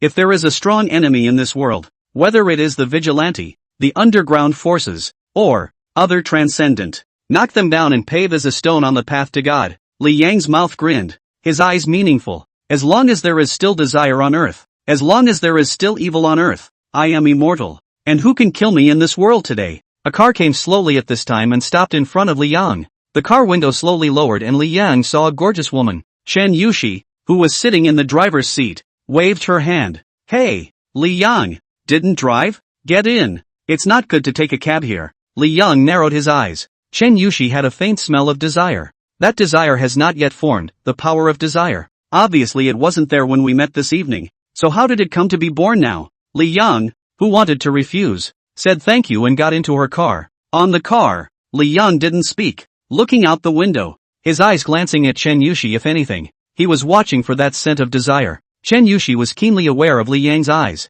The heart snickers. She secretly straightened her brute waist so that her body proportions could be better received by Li Yang's eyes. Meanwhile, the expression management is spot on, trying to look as seductive as possible on the side. She felt like she was moving closer to high society. In Li Yang's world, Chen Yushi's aura of desire gradually thickened. Arriving at the address, Li Yang said. Chen Yushi looked at the surroundings in surprise. Not a high-end condo, not a villa, just an old-town silo? You live here? A trace of disappointment flowed out of Chen Yushi's eyes. Although it was well concealed, it was clearly detected by Li Yang. The corner of Li Yang's mouth lifted into a playful smile. He probably knew what Chen Yushi's desires were. You can take this woman for a test sometime and maybe find out how to cultivate the power of desire. He got out of the car, said thank you, and headed upstairs. Chen Yushi leaned against the back of the chair as if her whole body's strength had been drained away. I thought it was a prince. But would a prince live in this place? At this moment, the phone rang. It was good girlfriend Li Xiaohan. Li Xiaohan. Well, did you go to his house? Does he live in a high-end neighborhood? Chen Yushi bristled. Old town. Silo. Probably looking away. Li Xiaohan. Ha ha ha ha ha. And talk about honorable temperament. I think you're just crazy for wanting to be a rich wife. Chen Yushi pondered for a moment. Will it still be a life experience? I've heard that a portion of the lineage's children will train outside before taking over the family business. Zhang Xiaohan. But, hurry back. Early shift tomorrow. Chen Yushi smiled. Also, still have to go to work. End of chapter. Chapter 12, The Cleaner's Conceptualization. Chapter 12, The Cleaner's Conceptualization. Nanhai, Old Town, Li Yang's rental house. Next to the rattles sat a tub with meat from the refrigerator. She just took the meat one piece at a time and put it into the mouth of the black dog. Blackie, feed the dog while perking up. Xiao Hei Ah, this family Li Yang and Crow are a gang. In order not to be bullied, we have to be united, no? Woof woof. Blackie the black dog nodded his head uncontrollably, his tail about to wag and take off. It's a good time to talk about anything with meat. The door suddenly opened and Li Yang walked in. With a toss of his head, Blackie the black dog flung the meat in his mouth into Shaker's arms in one swift motion, then growled menacingly at Shaker. Shaking Bell held a piece of meat that was half torn and looked at the black dog Xiaohei with disbelief. Is this his way of saying that the raw meat with the obvious dog teeth marks was eaten by himself? Where's that talk about being on the same page? Shaking Bell wanted to explain something, but before she could open her mouth, Li Yang glanced at her and said, cats aren't allowed to open the refrigerator by themselves. Shaking Bell glared at Li Yang with an exasperated look, as if she had been wronged by the heavens. Li Yang walked towards the bedroom. He pulled an unopened tablet from his arms and placed it on the table. Rattle's eyes lit up for a moment. She trotted over to the table, her eyes curled in a smile. Well, he didn't forget to buy me the tablet today. It's still new. Not fooling yourself with used. This shoveler guy is still good. In the bedroom, Li Yang lit a cigarette, his mind spinning leisurely. He heard the conversation between Su Yutong and her brothers clearly. Su Yutong is facing a crisis of seizing power. Li Yang had confidence in Su Yutong. As long as she got better, there was nothing wrong with cleaning up those two punk brothers. When Su Yutong settled down, Li Yang could formally issue a mission to her. If she accomplished her task excellently, Li Yang didn't mind continuing to provide her with the power of death to renew her life. And it can grant potion of desire to give her demonic power. With a talent like Su Yutong, wouldn't it be a pity to just let her act as a money bag? Li Yang muttered. Su Yutong was only in her early 30s this year, which was quite young among these entrepreneurs in the South China Sea. To be able to develop manhwa to such a point in the business world of deceit, sitting steadily at the pinnacle of the South China Sea development zone, the means can be seen. Su Yutong, living dead. Li Yang's eyes lit up slightly. He's found something that's quite important to the Demon Club. In the future, there will be a lot of demons in the Demon Club. Demons will always use demonic powers to leave a mark on the world that belongs to demons. In that case, it would be easy for someone with a good mind to find traces of the devil. It's unavoidable. Are demons not allowed to use demonic powers? First of all, one needs demons to do things for oneself in the future. It's impossible to carry out a mission without using demonic powers. Secondly, there's no way demons can live their lives without using their demonic powers in case of an emergency. For example, there is a fire and the wife and daughter are trapped inside the building. But anyone who is a bandwagoner should do whatever it takes, even using demonic powers to save his wife and children. If you are afraid of being blamed by this counselor of yours and watch your wife and children burn to death, then this kind of person is strangely unreliable and is more likely to do bad things in the future. Since it can't be avoided, someone needs to remove the demonic traces. Such a person must first of all have a good hand, but also have uncommon means. Isn't Su Yutong such a person? Su Yutong can't do it alone.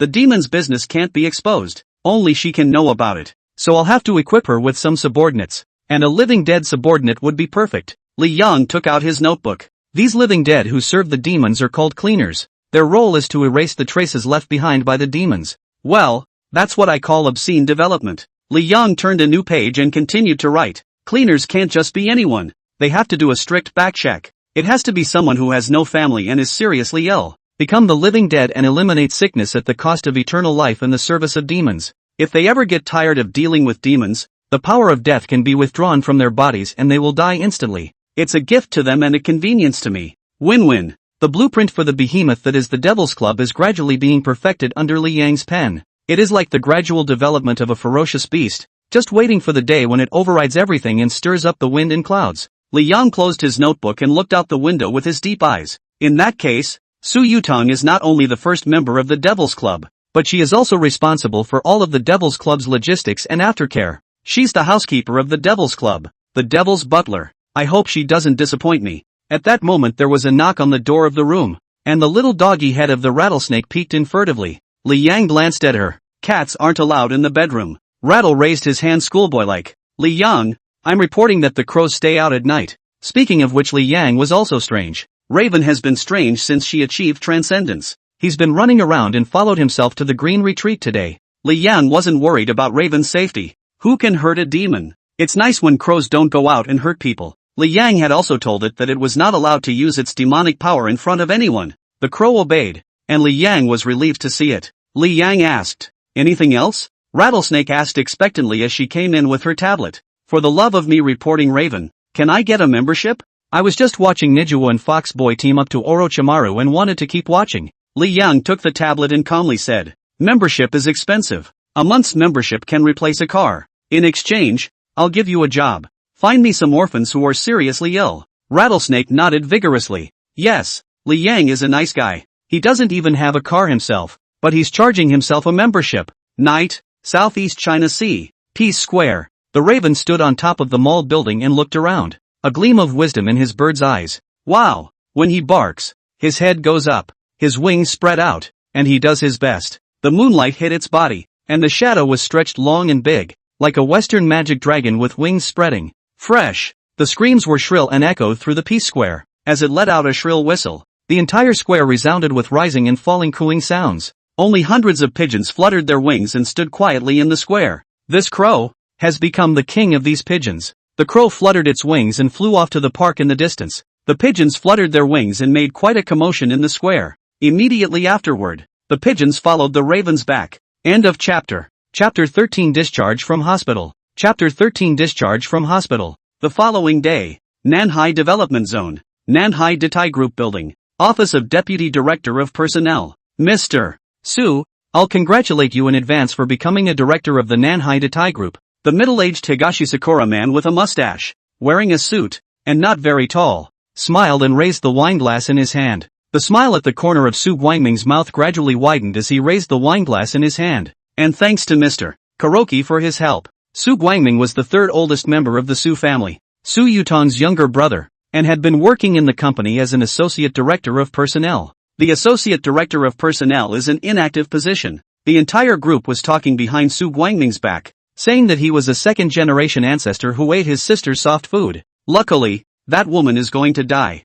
This man sitting in front of him is called Kuroki Misawa, a man of great power. He was the heir to the Kuroki family of East Sakura and an executive of the god-making biogenetic technology company in the White Eagle Kingdom. Kuroki Misawa came to the South China Sea, looking for the first cooperation object is the South China Sea Detail Group. Kuroki Misawa smiled. My humble servant will help you become the chairman of the Detail Group. Don't forget what you promised my humble servant. Su Guangming waved his big hand. In the South China Sea Development Zone. I can even patch you up if you poke the sky. After saying that, Su Guangming's eyes revealed a touch of worry. The question is, if Su Yutong dies, can we really not be traced? Kuroki Misawa smiled grimly. Ha ha ha. The poison given to Su Yutong is a product of the god creator bio. Her organs will age faster, become diseased, and she will die of natural causes no matter how much the coroner examines her. According to your Summerland, it's called cumulative labor. Su Guangming laughed and raised his champagne. That woman doesn't know any better and deserves to die.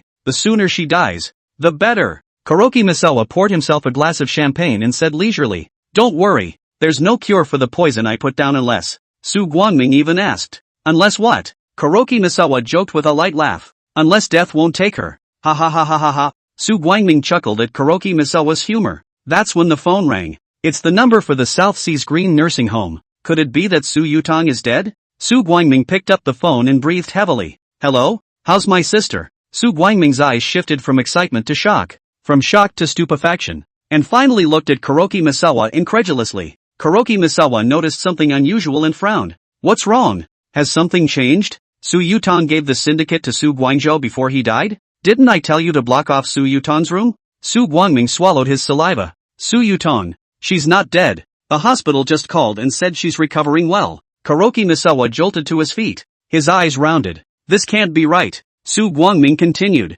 She's not in any bad shape right now except for a low-grade fever, low blood pressure, and low blood. Wild winds and waves rippled through Kuroki Misawa's mind. Su Guangming was deeply flustered and got up to pace. When the directors see that Su Yutong's body has really recovered, then what the hell am I going to do as chairman? Do something, or our cooperation will have to be put on hold. Now, Su Yutong has driven toward the development. Kuroki Misawa's eyes flashed with murderous intent. Then slaughter her on her way here. Su Guangming looked at Kuroki Misawa in horror. Killing people in the street? Su Guangming hesitated and said, why don't we wait for another opportunity to poison? Kuroki Misawa said in a deep voice. No, my plans cannot be delayed. Don't worry, I'll arrange it. With that said, Kuroki Misawa walked out of the office and made a phone call. On the viaduct, a red Ferrari was speeding along. Su Yutong's eyes were filled with excitement. She had never felt so good about herself. Today her reflexes are amazing. As if every inch of her body's nerves are completely controlled by her brain.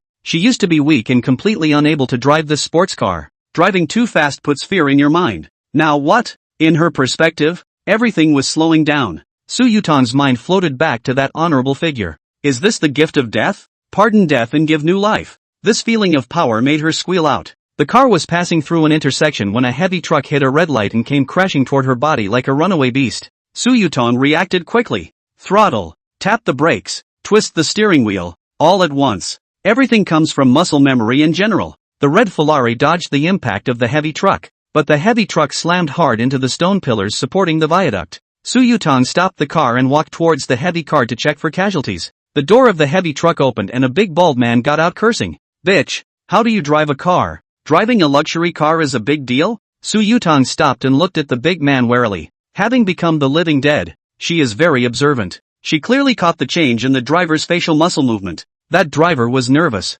tyrannical, and full of murderous intent. There was no chagrin or sadness from the accident. The bald big man swung his fist directly toward Su Yutong's head. Su Yutong had long been prepared and reacted quickly. twisting to avoid the bald man's attack, and with agility, he kicked the big man in the chest. That bald big man was actually kicked out 5 or 6 meters away. Su Yutong was inwardly horrified. It turned out that one's power had reached such a point. Is he, himself, nowadays, a transcendentalist beyond mortals? Su Yutong looked at the bald big man. Her eyes narrowed. That bald big man touched a pill from his bosom without any trace and swallowed it. In Su Yutong's perspective, the bald man's chi and blood rapidly rose. The bald big man's eyes were covered in red blood, and he once again lunged towards Su Yutong. Faster and more powerful. However, in front of Su Yutong, who had become the favorite of the god of death, the bald big man who had taken the drug was still not enough to look at. Su Yutong was like a fighting master at the moment. She knew that everything came from instinct, as if everything came from muscle memory. If he or she went through systematic training, he or she would definitely be stronger. After tangling with that big man for 5 minutes, that big man suddenly covered his chest, a mouthful of blood spurted out, and he fell to the ground and convulsed. Su Yutong knew that if she didn't have a strange encounter, she would definitely die today at the hands of that big man. Something's wrong. The onlookers are growing. Su Yutong's face was calm as she took out her phone and dialed a number. 1. Come to Northport Road. Soon an Audi appeared outside the scene of the accident. Driver Xiao Wang saw Su Yutong and was pleasantly surprised. Mr. Su, you're fine. Why don't you let me pick you up? Su Yutong said. I'll leave you here. I'm going back to the office now. In this part of the South China Sea, the security bureau would give Su Yutong face and would try their best to minimize the trouble for Su Yutong. Besides, there is surveillance here, and there is a car recorder in the car, so you can see that it was the driver who ran the red light, and you can also see that it was the driver who wanted to hurt Su Yutong, and finally collapsed on himself. The sheriff's department wouldn't bother Su Yutong for leaving. The young king nodded. Don't worry, Su. To be Su Yutong's driver, that wouldn't be an ordinary person. Su Yutong thought for a moment and then said, I need to be notified of this man's physical condition, and I need to be given a copy of the autopsy report even if he is dead. She remembered the man taking a pill and then almost doubling his strength and speed as if he had gone berserk. Su Yutong got into Xiao Wang's car, her eyes narrowing dangerously. Just after leaving the sanatorium, he encountered an assassination, and without the grace of that being, he feared that he would have met an untimely end. End of chapter. Chapter 14, Bird Riot. Chapter 14, Bird Riot. Midday. It's Saturday and the South China Sea Zoo is most crowded this time of year. Zoos are often a great place for couples to date, for parent-child activities, and for painters to sketch. In the Birdwood area, a child suddenly looked to the sky with horror in his eyes. Okay, that's a lot of birds. Mom lovingly touched the child's head. There are more birds in nature than here. Next time you get 100% on your test, take you to Forest Park. After the child's mother finished, there was an odd windy sound coming from the sky, followed by darkness. She looked suspiciously to the sky, her eyes becoming frightened. In the sky was covered with birds flying from afar. The birds were huge in number, and dark clouds covered the sky. The weird thing is that it wasn't a particular type of bird gathering in a flock. Pigeons, sparrows, magpies, and even a couple of good-sized hawks, migratory like flocks of birds, circling over the zoo with mournful chirps in their beaks. Where did all these birds come from? A boy pulling his girlfriend carefully followed the crowd of onlookers to see what was going on. Here, what are these birds going to do? The uncle selling balloons at the scenic spot was so scared that his grip on the balloon was loosened and the balloon floated up into the sky. The birds in the sky converged on the bird forest area, and as a crow in the flock whistled harshly, the birds swooped towards the bird forest area like a long river. They pecked frantically at the protective netting of the bird forest area. The birds in the aviary broke out of their cages as several large eagles ripped through a weak wire fence in the aviary with their sharp talons. They're attacking the zoo? They're releasing their kind? No way. This scene, bird ball rising? The onlookers gathered around them immediately knew what the birds were up to, and each had an incredulous expression on their faces. The birds that littered the sky seemed to have a new goal, and flushed toward the restaurant in the zoo. Ah.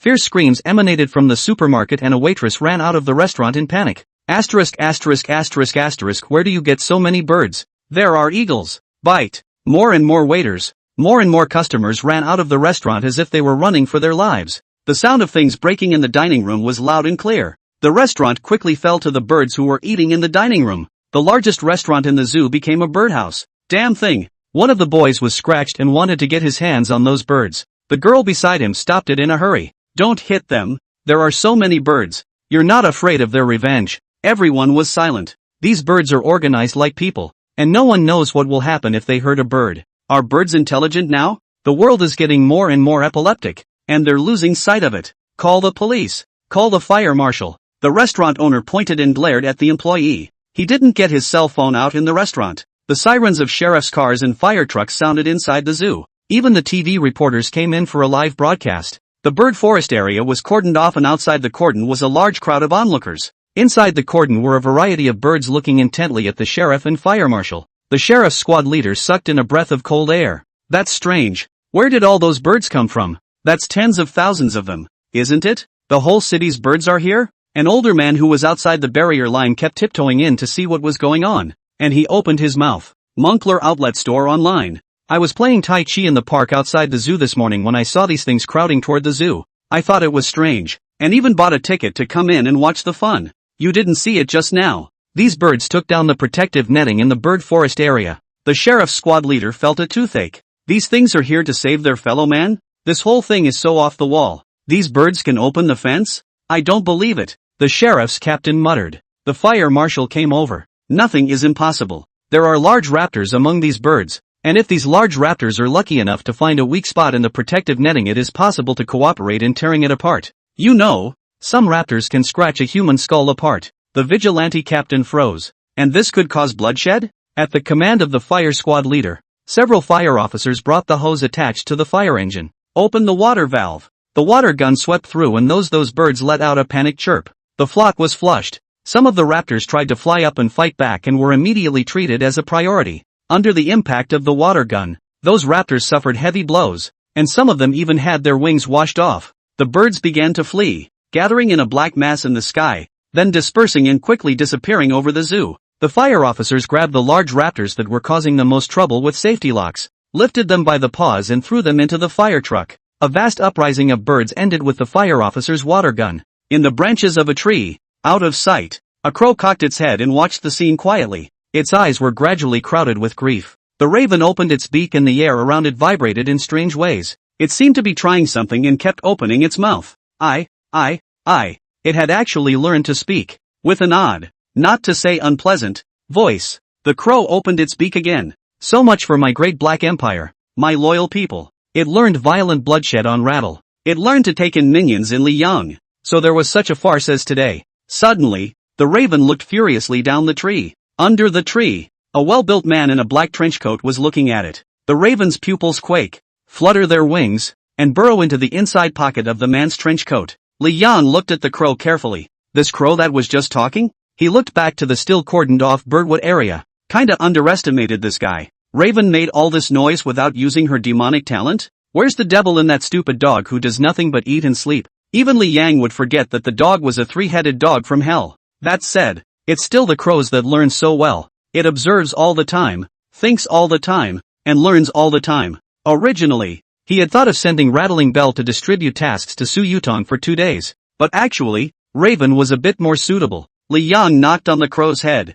Next time you come out and cause trouble, I'll pull your hair out. The crow shrunk its head, fear in its eyes. Liang's tone was soft, but Crow could feel the threat in Liang's words. South Sea, North District Magistrate's Office. Director Lu Ziqian's hair, which was sitting white, had lost a few more strands. We haven't even gotten to the bottom of the Apricot Hudong Big Cat injury incident, and now we have a flock of birds attacking? Is this a case of not wanting me to retire in peace? End of chapter. Chapter 15, I guess the demon resurrection. Chapter 15, I guess the demon resurrection. In the conference room, Director Lu Ziqian scratched his hair. Those squad leaders and clerks down there had their eyes on the ground and their noses on the ground, and didn't say a word. Lu Ziqian said, "Don't be silent, all of you. Silence is not golden at this time. Speak your minds," a squad leader said weakly. Actually, I don't think it has anything to do with our sheriff's office. What's the difference between an animal thing and a disaster? That, we can't control. Lu Ziqian sighed. But when citizens are injured and citizens' property is damaged, that's our responsibility. Forget the bird attacks for a moment. The Beast of Apricot Hudong murder case the other day. That's 12 lives. This happened to us in the North End. And we in the North End just have a responsibility. Also, the killer beast has not been found until now. The families of the victims come in every day to get their side of the story. So do you go and tell them that the animals are out of our hands? Once again there was silence in the conference room. A squad leader weakly raised his hand. Director, is there a possibility that this is someone training the beasts and using them to commit crimes? After all, The deceased Zhou Hang. His father's identity is somewhat unusual. I suspect this is a man-made event. The bird attack. The apricot hudong incident? I think it's the same person who did it, and it can be handled together. This statement immediately drew the approval of all. Manipulating animals to commit crimes is rare, but not unheard of. Some people train dogs to kill, and some even train rats to kill. Lu Zichen felt his brain ache. The fact that someone tamed a beast to commit a crime is somewhat believable for a moment. But can someone tame a flock of different species of birds to commit a crime at the same time? And what was that criminal's plan to use the flock of birds to attack the zoo's bird forest area and restaurant? The crowd was silent again. This thing really doesn't make sense. Taming a flock of birds, something humans can't do. Lu Zichen rubbed his temples and continued. There's another thing that's most puzzling. The deceased Zhou Hang was not killed by a wild animal. According to the tests, he smashed his own head against the wall more than 20 times and crashed alive. I've been in the sheriff's system for over 30 years and this is the first time I've encountered something this bizarre. Lu Zichen swept a glance at the squad leaders who all had their heads bowed, and clanked the table in anger. Are you all dumb? Can't say a word? Where's the usual poor energy? Lu Zichen angrily stared at the small captains who were like quails. Fire was rubbing up against his head. Suddenly, his eyes rested on a drowsy youth. His name is Wei Ming. He has some connections in the city council, and after graduating from college, he went straight to the office as the director of the archives. Looking at Wei Ming's dangling bear-like appearance, Lu Zichen's anger erupted as if he had ignited a powder keg. He slammed the table. Wei Ming! Wei Ming shivered in fear. Lu Zichen grimaced. Tell me what you think. Wei Ming blinked. Where does he have an opinion? He is a fan of novels, and he read them so late last night that he had no desire to go to work today. Coming to a meeting is just a walk in the park. Wei Ming only knew the theme of the meeting. How did he know what he was going to say? However, seeing Lu Zichen's flaming eyes, he knew that if he didn't speak out today, he would be a thing today. Wei Ming racked his brain and only remembered the novel he read last night. Wei Ming weakly said, is there a possibility that it's a demon revival? Lu Zichen froze for a moment. What did you say? Wei Ming gulped. Demon revival. That ties all this together. The corner of Lu Zichen's eye twitched. You expand on that. Wei Ming's heart fluttered. It's just that, once upon a time, there were demons on the blue planet, and for some reason they went to sleep. In the past few years, mankind's destruction of nature has become more and more serious, leading to the awakening of those demons. After the demons awakened, a series of things happened that could not be explained by common sense. The apricot hudong incident was the work of a tiger demon. The bird attack was the work of a bird demon. There may be similar cases in the future, and I am willing to call it an anomaly. The junior captains couldn't help themselves and erupted in laughter. How can anyone here who is a solid scientist believe such an outrageous thing? And you're willing to call it a ing anomaly? Is this supposed to be funny? Lu Zichen felt his blood pressure rise as he waved his hand and told them to disperse. He took down 2 anti-hypertensive pills and turned on his computer. It was a pending reply email from the city council asking him to give sound advice on both incidents. This kind of reasoned advice is just whatever you want to say, even if it's not scientific, and the city council needs a variety of ideas to brainstorm. 2 hours into today's meeting, where are these junior captains with reasonable suggestions? He carefully recalled it, and the most reliable one was actually the demonic revival that Wei Ming had said. Lu Zichen's brain hurt again, and he finally made some sort of determination to harden his heart and click the right button on reply. With skillful one-finger Zen typing, he tapped out 8 words. Demon revival. Unusual event. Evening, north of South Sea, drugstore. Li Yang sat at the counter of the pharmacy reading a book. The raven peeked out of his arms and cocked his head, observing the book as if he could read it too. At that moment, the wind chime on the door rang and a guest arrived. The visitor was a well-built man. He wore a big back hair, a thumb-thick large gold chain around his neck, a large gold watch on his wrist, and a gold pie strings. It's not even winter yet, and you're already wearing a mink coat. He took off his sunglasses and surveyed the pharmacy environment. Li Yang asked without raising his eyelids again after taking a look. Need something? A hesitant look appeared on the man's face as he spoke. You're, I. Li Yang knew that this was the person that Rattle had found. The bell ringing black witch compulsion makes it feel unreal. Or maybe this person has never even met the ringer himself. Just as Su Yutong was guided to come through the internet by ringing a bell, college student Kojo was guided to come in his dreams. The man was afraid that he would be mistaken for a psychopath if he opened his mouth directly and said what he was doing. Li Yang turned over a new page and opened his mouth without hesitation. What kind of trouble are you in? The man's eyes lit up.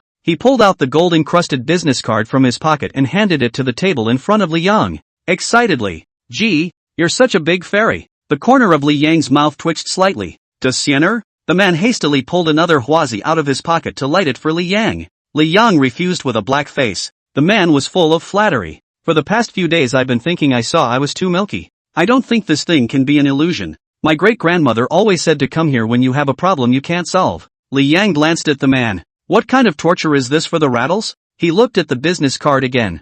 Dajuan Culture Media Limited. General Manager Zhu Dajuan. Zhu Dajuan sat himself down on a chair and talked. My old Zhu Junior high school did not finish before going out to wander. Not much culture. It's not easy to make a living. That's why my wife loves me. Her old man still knows to think of me after 20 years of death. End of chapter. Chapter 16 Zhu Dajuan. Chapter 16 Zhu Dajuan. After Zhu Dajuan finished speaking, he looked at Li Yang expectantly. Great Immortal. I'm in a big situation. Can you break it? A smirk crossed Li Yang's face. It can be broken. Say, this Zhu Dajuan is interesting. Zhu Dajuan showed joy in his eyes, lit a cigarette and began to spit out his bitterness. I'm just going to be honest with you, Daisy Boyao. Don't look at me like this. My business plate is actually quite big. The Big Army Culture Media Limited company is also a package. I have a cultural media company, an entertainment company, and over 40 bath centers. There are more KTVs and bars than I care to remember. I also own the biggest imperial nightclub in Nanhai. Let's just say, the South China Sea entertainment industry is my biggest. I can get you any kind of girl you want, whether it's a starlet or a model anchorwoman. As you know, I'm a bit gray in this business, and I've offended a lot of people in the past few years. To put it bluntly, Zhu Dajuan's old profession is pimping, the biggest pimp in the South China Sea. To put it nicely, he was a big shot in the underground forces of the South China Sea. This bigot is a real bigot in the truest sense of the word. Those bullish social big brothers that I heard about when I was in school. In front of this big brother, they were at the level of small shrimp.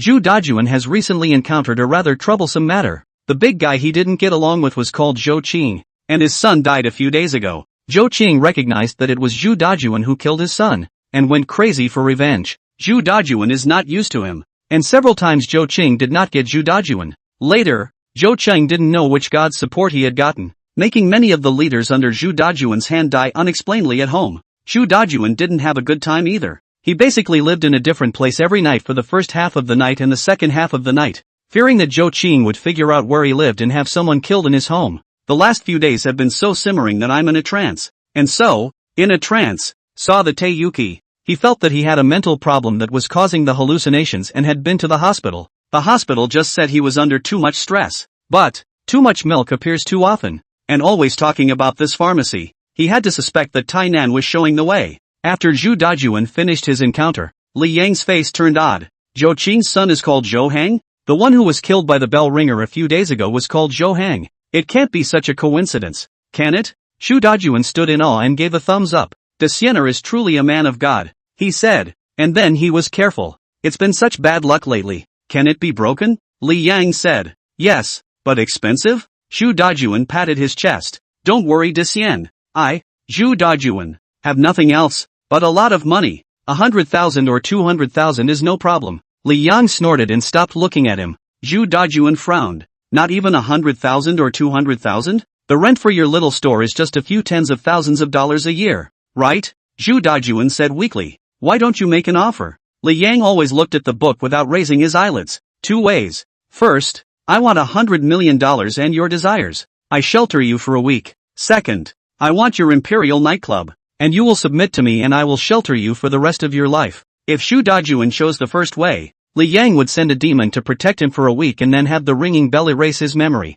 It's considered a qualified demonic deal. He'll get $100 million, and the power of desire from Zhu Dajuan. The second way is to make the Imperial Nightclub a physical location of the Devil's Club and to make Zhu Dajuan a member of the Devil's Club. Either way, Li Yang is not a loss. But this is not so much in the eyes of Zhu Dajuan. Zhu Dajuan looked at him like a little cutie. Looked at Li Yang as if he were a little cutie, then turned around and walked away. He is looking for Li Yang because he is too confused and too scared, and wants to give him a heart to give himself comfort. In addition to the recent hallucinations of seeing too much milk, he felt that there may be some kind of guidance in the underworld. It would be a bit of a stretch to pull this off. 100 million? The Imperial Nightclub? Submissive to you? Is this serious? He wouldn't do this even if Taifa herself came to him. After Zhu Dajuan left, Shaking Bell ran down the stairs holding a tablet and leaned on his face on the counter. You scared him by asking for too much. In fact, you could have turned him into a demon and done whatever you wanted to him. when the time comes, not to mention his property, even his wife can be yours. Li Yang shook his head. Collecting desire requires sincerity on both sides. Xu Dajuan has to speak his desires from his heart. It's hard to talk about strong desires, because strong desires represent the most vulnerable part of yourself. For example, anchorwoman Zhang say AE, does she tell everyone she wants to be pretty? Would college student Kojo, for example, say to everyone that he wants people to be afraid of him? Those strongest desires get buried in the deepest, darkest places inside. A strong-minded social bigot like Xu Dajuan is even more so than Zhang Shirai and Xiao Chang, turning into the Grim Reaper to terrorize Xu Dajuan into revealing his innermost desires? Li Yang was afraid that after Xu Dajuan sought his demonic form, he would be so scared that he would take the road and run away, which was a normal human reaction. Might as well get him, bit by bit, to volunteer to request this devil's bargain for himself. As long as he's here, there's no fear that he won't come back. With the Black Witch's compulsion ability and Xu Dajuan's own desire to drive him, it was only a matter of time before he came back. And will be back soon. As for wanting too much for yourself, Li Yang felt that it was better to be sincere about things like trading and lay out the conditions in the open. If he did as Rattle said, pervertedly squeezing and humiliating the demons under his hand, sooner or later he, the king of hell, would become the public enemy of all demons, while he had absolute power over the demons. Why go through this trouble when there were gentler ways to do it? As for Xu Dajuan, he'll be back sooner or later. South China Sea, inside a villa, in the living room on the first floor, and scattered in the corridor on the second floor, stood men in black suits, their backs straight and their faces serious. There were also 2 black men with wolf dogs walking around the villa, patrolling. These people reeked of blood. Outside the master bedroom on the second floor, a white-haired young man said in a respectful voice to the person inside the master bedroom, "Boss, it's all been arranged. The villa is full of good people inside and out, so you can rest well tonight." Xu Dajuan glanced at his watch and said, "Okay, Wolf, you go to the field first. Call me when you get back in the latter part of the night and we'll go to the apartment in Red Snail Bay." The white-haired youth froze for a moment and hurriedly said, "Boss, I'll stay here with you. I'm a little uneasy about you being here by yourself." Xu Dajuan angrily rebuked, "Nonsense. Tonight it's Mr. Su of the Datai group who's having a banquet at the Imperial Mansion. Even if I don't show up, aren't you going to say hello?" The white-haired youth knew that a lot of South China Sea characters would be coming to the Imperial Palace tonight. Su Yutong, the head of the Datai group, is recovering from a serious illness and hosts a banquet for all the gods and goddesses of the South China Sea at the Imperial nightclub to show that it's business as usual. Su Yutong's banquet at the Imperial Palace is also considered to be a friendly signal to Xu Dajuan. The emperor of the nightclub's big boss Xu Dajuan do not go also even if this second boss also do not show up can really offend people. The white-haired youth sighed. "Okay, then I'll be back in 5 hours. End of chapter. Chapter 17, why don't you get on? Chapter 17, why don't you get on?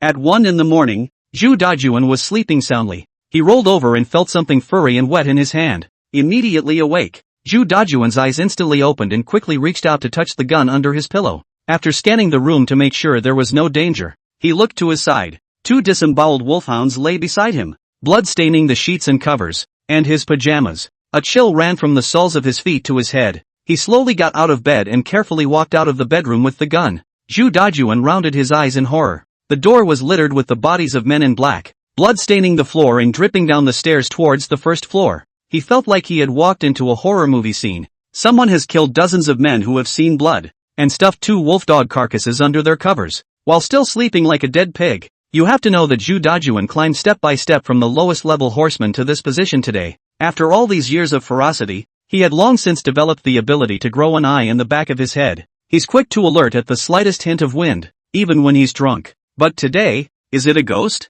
The sound of footsteps came from downstairs. Xu Dajuan's muscles were tense. Holding his gun, his eyes were dead on the stairway. It's Mad Wolf, his own second in command. Crazy Wolf watched this in horror, facing Xu Dajuan for a long time. Even if he had seen more bloody scenes, the scene that happened here today was unforgettable to him for the rest of his life. Xu Dajuan walked down the stairs without saying a word. The row of words on the wall made him grimace even more. Xu Dajuan, hand over all of your properties and observe mourning for my son for 10 years, and I'll spare your life. The fact that the other party had blatantly written such a line meant that the other party had an absolute bottom line. What happened tonight was just a warning. Xu Dajuan headed for the door. Mad Wolf rushed out and started the car. When Xu Dajuan got into the car, Crazy Wolf asked, "Boss, going to Red Snail Bay?" Xu Dajuan said with an expressionless face, Go to a drugstore in the North End. Crazy Wolf didn't ask why. The boss had his own reasons for what he said and did. Along the way, these two men were trembling with fear and alertness,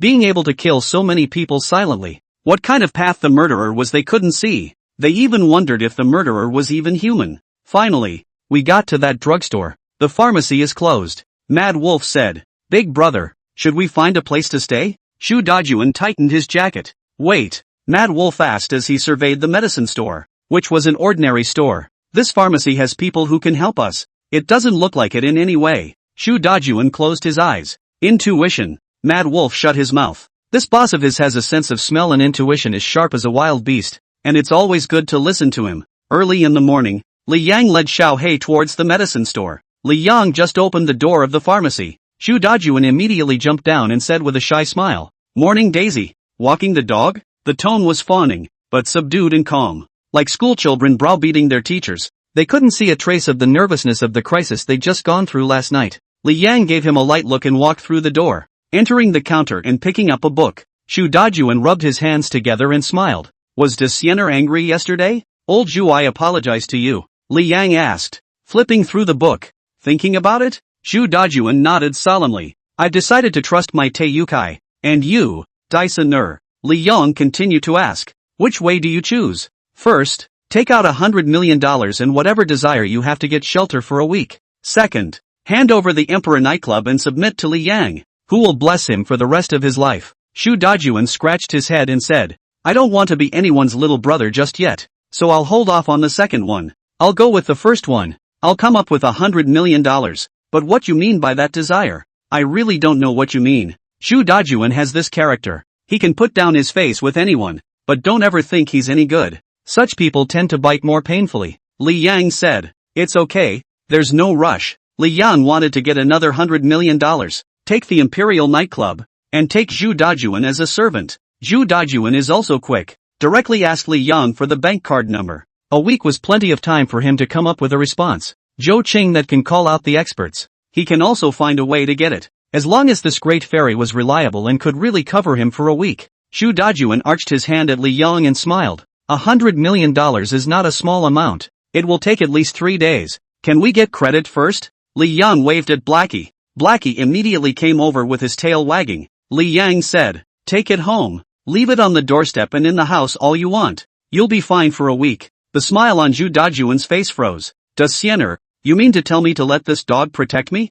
Li Yang nodded. "Remember, you're not allowed to have anyone around you this week, including the one in your car." After saying this, he no longer paid attention to Zhu Dajuan and concentrated on his book. Zhu Dajuan's back teeth hurt at that moment. Owned $100 million and bought a big black dog to watch the door for a week? Zhu Dajuan silently led Xiao Hei out of the medicine store. If Dyson dares to say it, then he dares to believe it, and the money is gone anyway. Li Yang looked at Zhu Dajuan's departing back and couldn't help but let out a laugh. Rather a wonderful person. Night, South China Sea, a villa. Zhu Dajuan, this person is also obedient. Said that this week there is no one around, including the crazy wolf. He really did it. There was no one in the empty villa. Shu Dijun sat next to Xiao Hei with a dog teaser ball. "Old Zhu, I can trust you with my life. There's not a single henchman in the villa. In case the assassins sent from the opposite side come, old Zhu is afraid that he will die quite badly." After saying that, Shu Dajuan waved the dog teaser ball in front of Xiao Hei and then threw it out.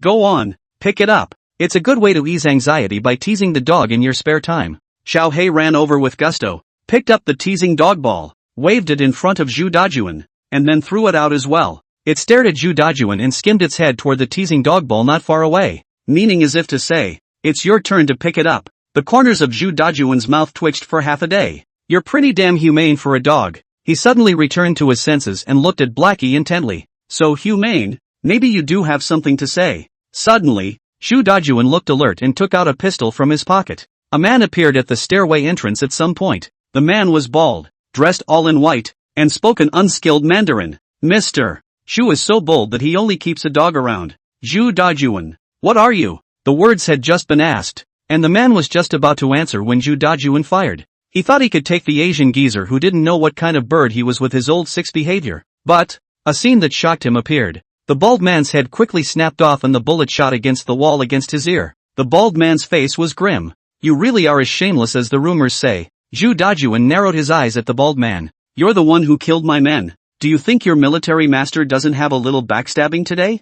Zhu Dajun coiled his arms. The aura of a big brother was revealed, and calmly said, Blackie, it's up to you. Go. Xiao He looked at Zhu Dajun with dissatisfaction, looking like why don't you get on? Zhu Dajun was confused. This dog? You're pretty damn humane. I'm lonely for $100 million? The bald man snorted. A stunt? That's no fun. End of chapter. Chapter 18 Zhu Dajun's Desire. Chapter 18 Zhu Dajun's Desire. An odd dagger appeared in the bald man's hand.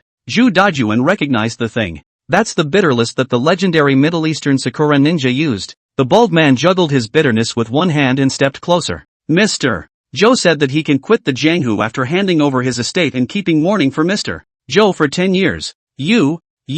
Why don't you listen? Mr. Zhou hates you to the bone, and Mr. Blackwood wants to cooperate with Mr. Zhou, so he can only offer your head as a gift first. Zhu Dajun was desperate. It's going to be a bad day. One is convinced of the evil of too much milk. I can't believe I spent $100 million to get a dog to protect me. The bald man held the bittersweet towards Zhu Dajun's neck. The speed was so fast that Zhu Dajun had absolutely no time to react. But the imagined pain did not come. Zhu Dajun opened his eyes gradually surprised. Blackie actually used his teeth to bite down on the bald man's bitterness. The master only said to protect Zhu Dajun, but he didn't say to listen to Zhu Dajun. Now that Zhu Dajun is in danger, it's time for it to strike. The bald man showed surprise and tried to draw back his bitterness, but it was actually unable to move as if it was caught in the rocky crevice of a cliff. Asshole! The bald man clenched his fists and went for Blackie's head with one punch. Woo! A low growl came from Blackie's throat like a tractor starting up. The sound grew louder and louder,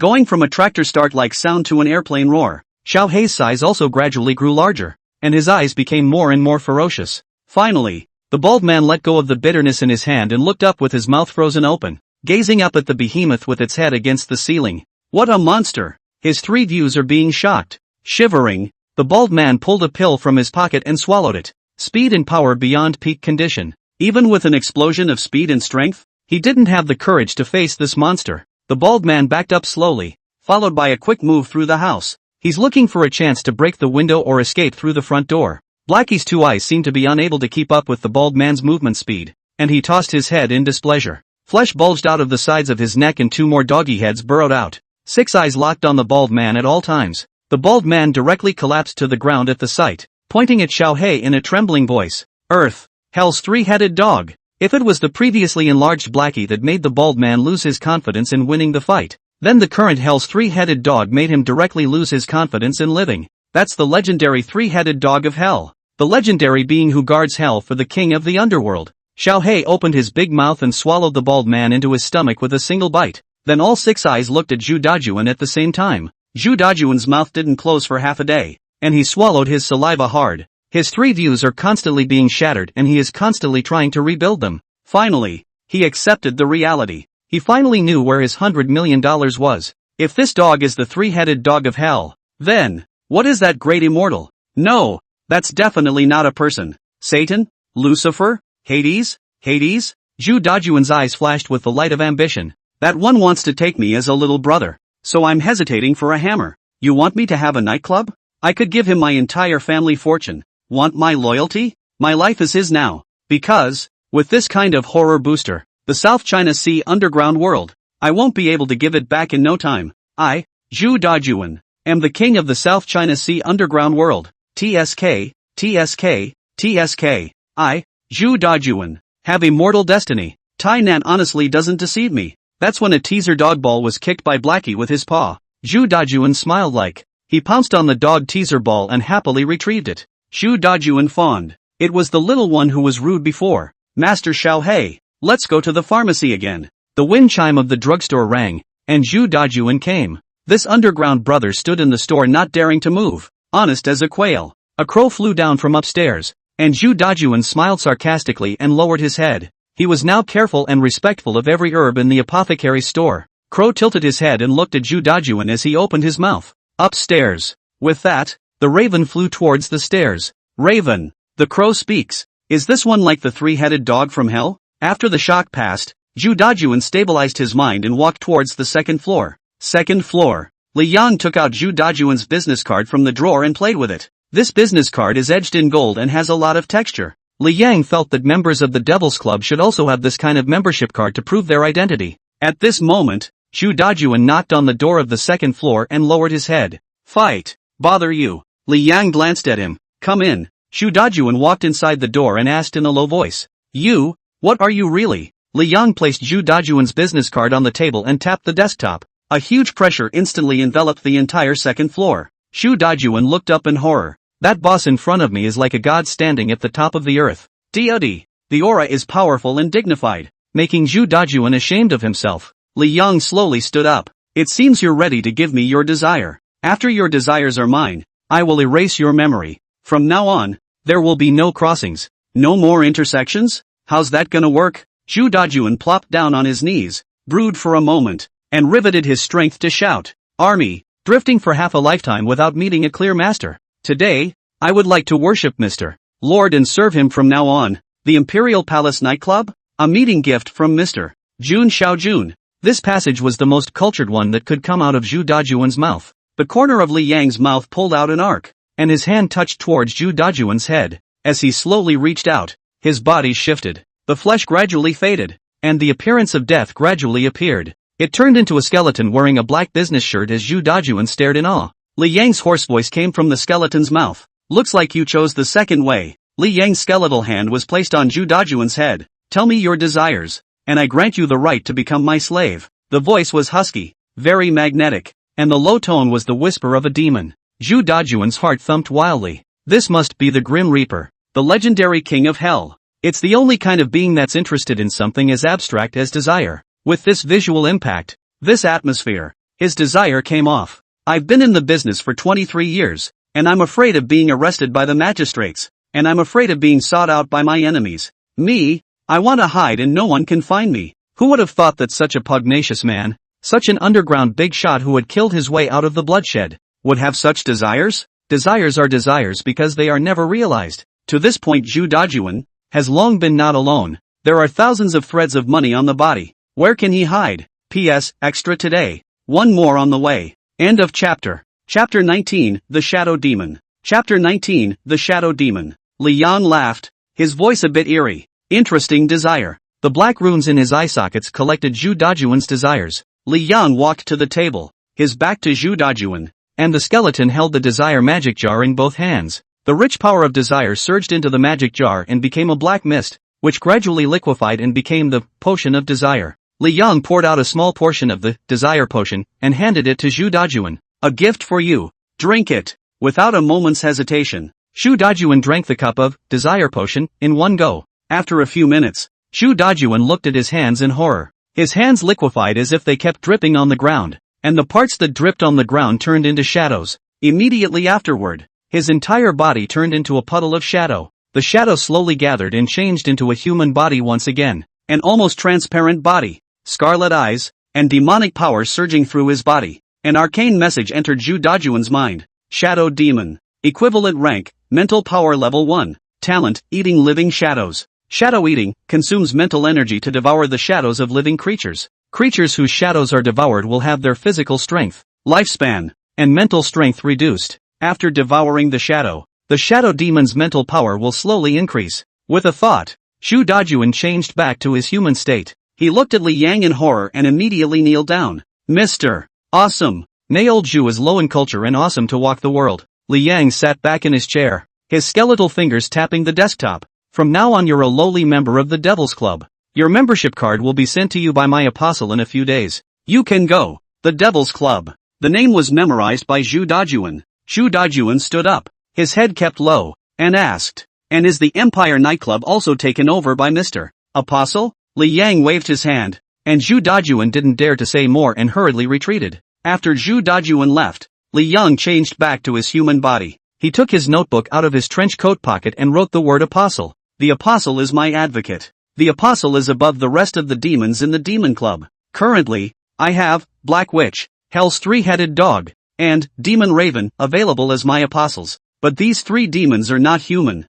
They have no identification with or understanding of human society. I should have a human apostle, but it can't be the powerful. The more common you are in human society, the better. The next day, Old Town, Silo. Li Yang counted his account balance. 1, 10, 100, 1,000, 10,000, billions. Xu Dajuan has 2 times. 100 million was transferred into his bank card so quickly. It was a lie that Li Yang wasn't excited in his heart. After a lifetime of living in poverty, seeing $1 billion today is almost as shocking as turning yourself into a Grim Reaper. Not only does money make the devil go away, but it also impresses the Grim Reaper. This Xu Dajuan does have vigor and strength. $100 million isn't really something anyone can just take out. Ring ring ring. The phone rang with a sweet female voice. Hello sir, I'm the business manager of the South China Sea Merchants Bank. Xiao Tian. Your account balance has exceeded $5,000,000 and can be upgraded to a Black Diamond card for you in accordance with our bank regulations.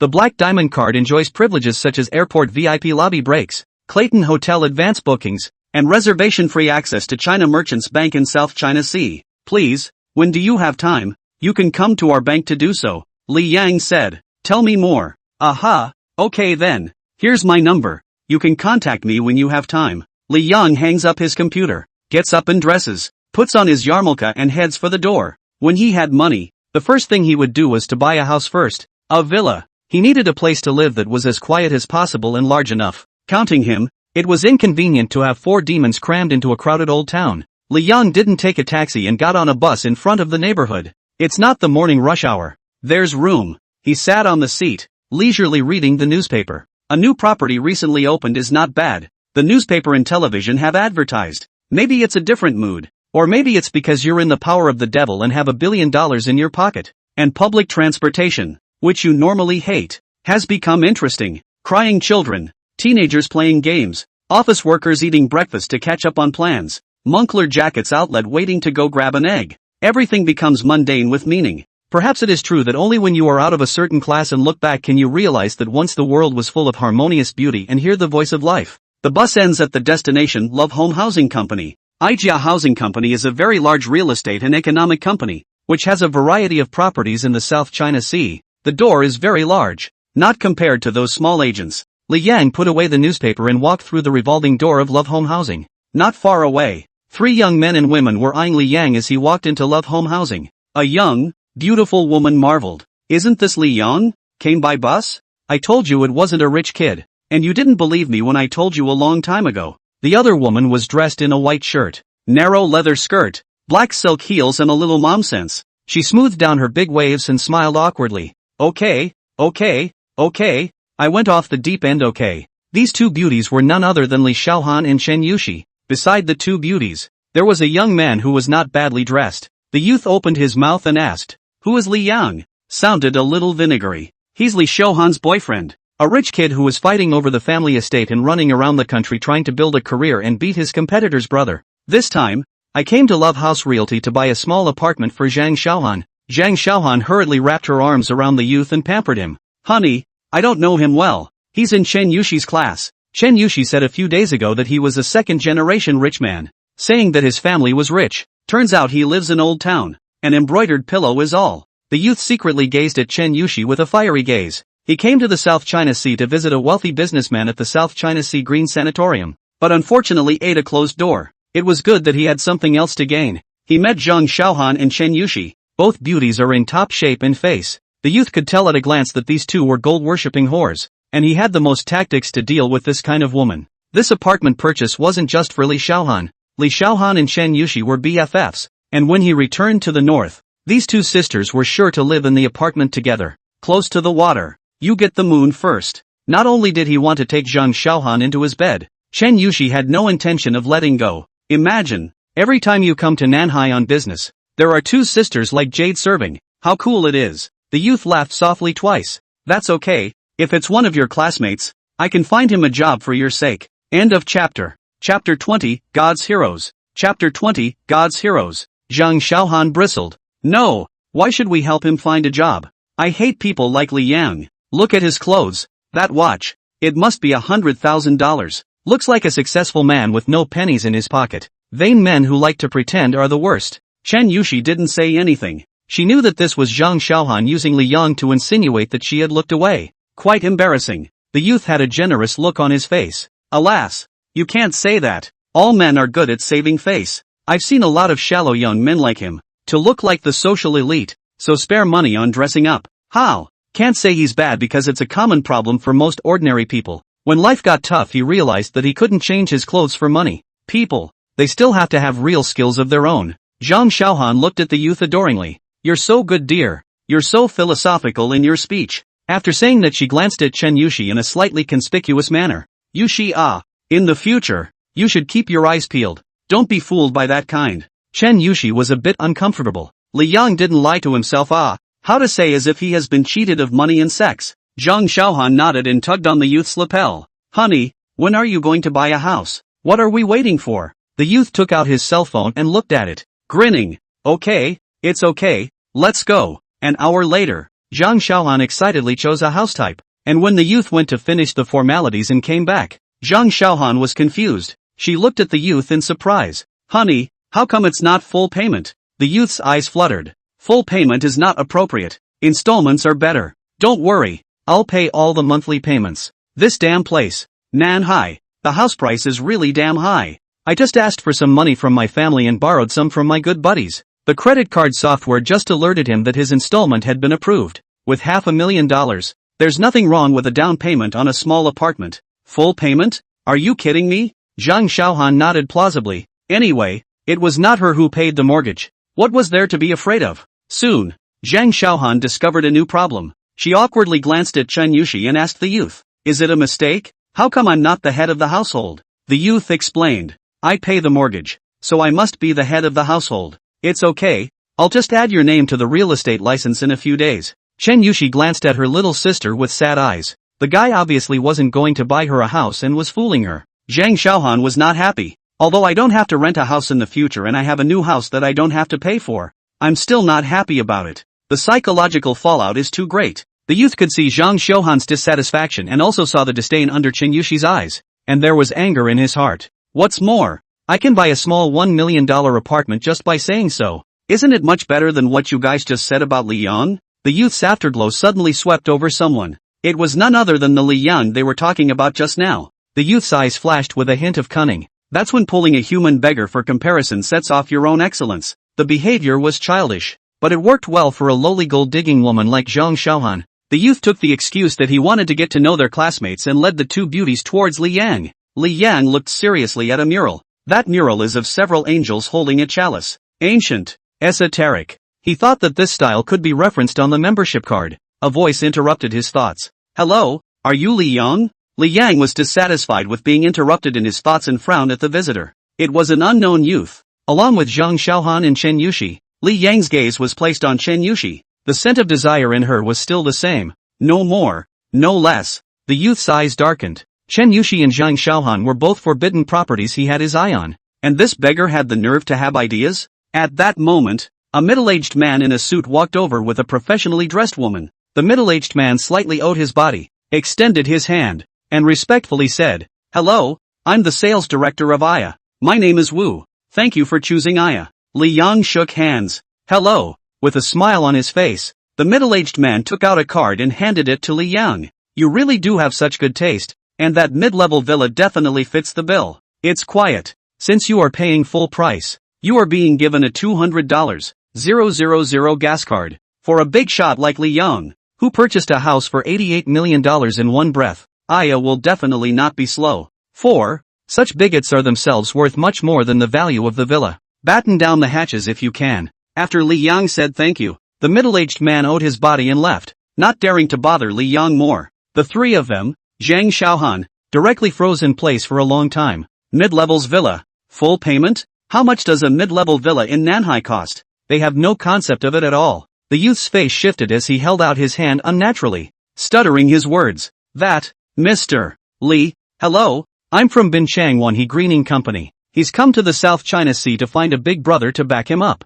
Who would have thought that the young man in front of him, younger than himself, was a goon? But he's too stupid and not smart enough to write everything on his face. Li Yang ignored the youth's outstretched hand. He said to Chen Yushi with a gentle smile, hello again. After saying that, he handed Chen Yushi the $200,000 fuel card in his hand. I haven't thanked you for the last time you gave me a ride home. Chen Yushi's beautiful eyes were filled with shock. This $200,000 in gas cards just like that? Li Yang narrowed his eyes slightly. He saw the aura of desire gradually thickening on Chun Yushi's body. He guessed that Chun Yushi's desires were probably related to vanity or something like that. Surely, can the power of desire be cultivated? The corner of Li Yang's mouth lifted into a smile. Are you guys here to buy a house too? After saying this, Zhang Xiaohan and that young man could not wait to find a crack in the ground. Just now they were still despising Li Yang, but now they realized that he was the real guy. Shen Yushi stole a glance at her little sister, and then stole a glance at Li Yang. It was true that I still had a good eye.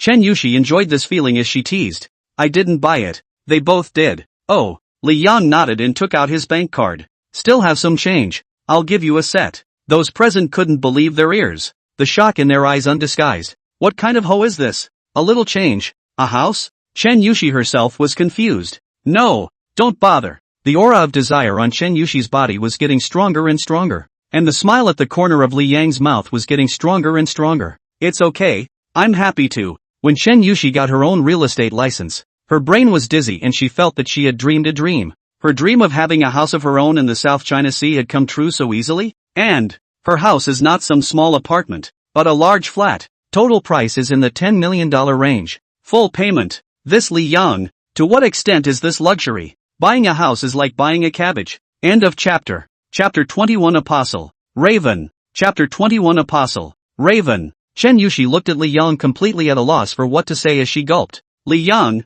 let me treat you to a meal. Li Yang had to go back tonight to pack and move, and feed the cats and dogs and crows. It's been busy. He glanced at his watch and said, another time, I have things to do today. Chen Yushi hurriedly said, well, why don't we add you and me on WeChat? We're both old classmates and we don't even have WeChat. Li Yang nodded with a smiling face, took out her cell phone and added WeChat, and walked towards the outside of Aya. Chen Yushi hurriedly chased after him. Li Yang, I'll see you off. Only the youth and Zhang Xiaohan were left in the lobby of the Love House. It was the first time the youth understood a phrase. In the South China Sea, I was afraid that the money was small, and in the imperial capital, I was afraid that the officials were small. The landlords of the South China Sea are horrible. A $200,000 gas card is given at the drop of a hat, and a $10 million flat is given at the drop of a hat. The point is, these two don't have a ING WeChat. Isn't sending money to a woman like Chen Yushi just for that bit in bed? But Chen Yushi sent him to the door,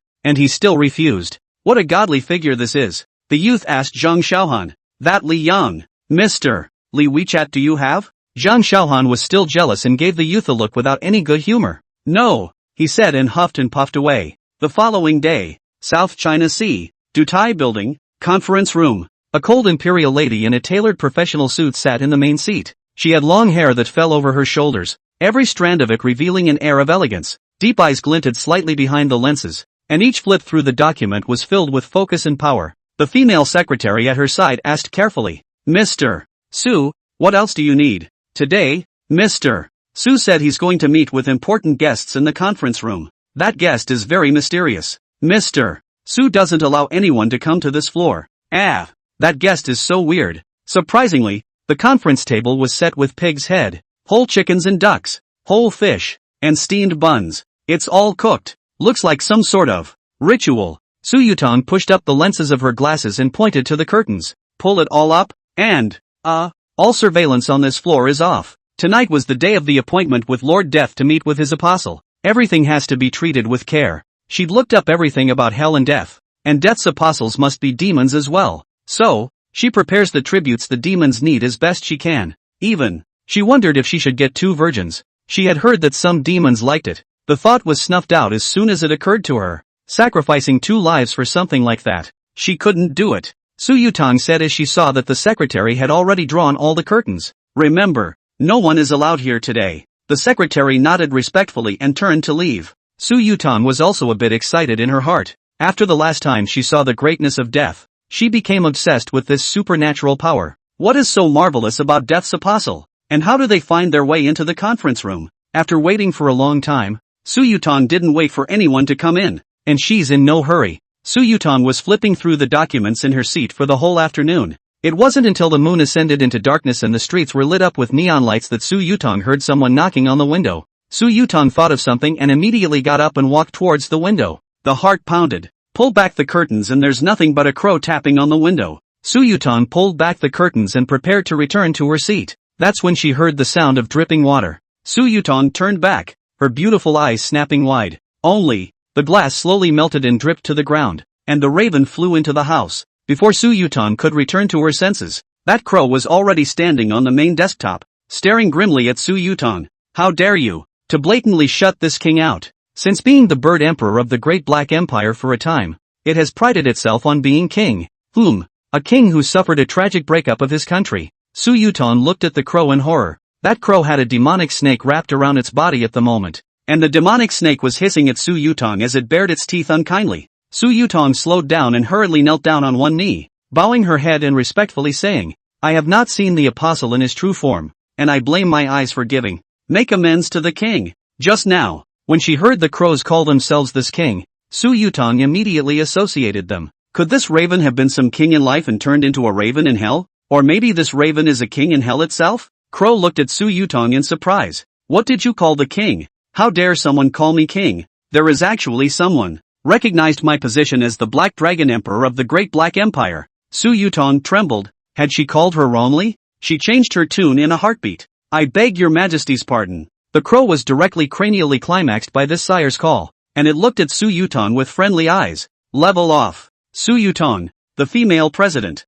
was well behaved like a little girl in front of the crows, just standing in front of the crows. Raven was satisfied. My name is Black Dragon, your majesty, here to read the will of my lord, Lord Death. Su Yutong lowered her head. Your majesty, please. The raven was happy with this siren call. It had a smile in its eyes. There's no need to be formal. Lord Death just asked you to complete 2 trial missions. Su Yutong froze for a moment. Trial mission? Raven said. Trial missions are testing your abilities. You're lucky to be favored by Lord Death. Once you complete the mission, you will be eligible to enter the Demon Club, and you will be able to gain the power granted by Lord Death. There was a glint in Raven's eye. The power of the transcendent. Su Yutong's delicate body trembled. The Devil's Club. Is it a transcendental organization created by Lord Shinigami? Join the Devil's Club to gain the power of the Overmind. The desires of an upper-class elite like her had long since been smoothed out, and she was less interested in anything. The chance to gain superhuman powers made her feel hot and bothered for a long time.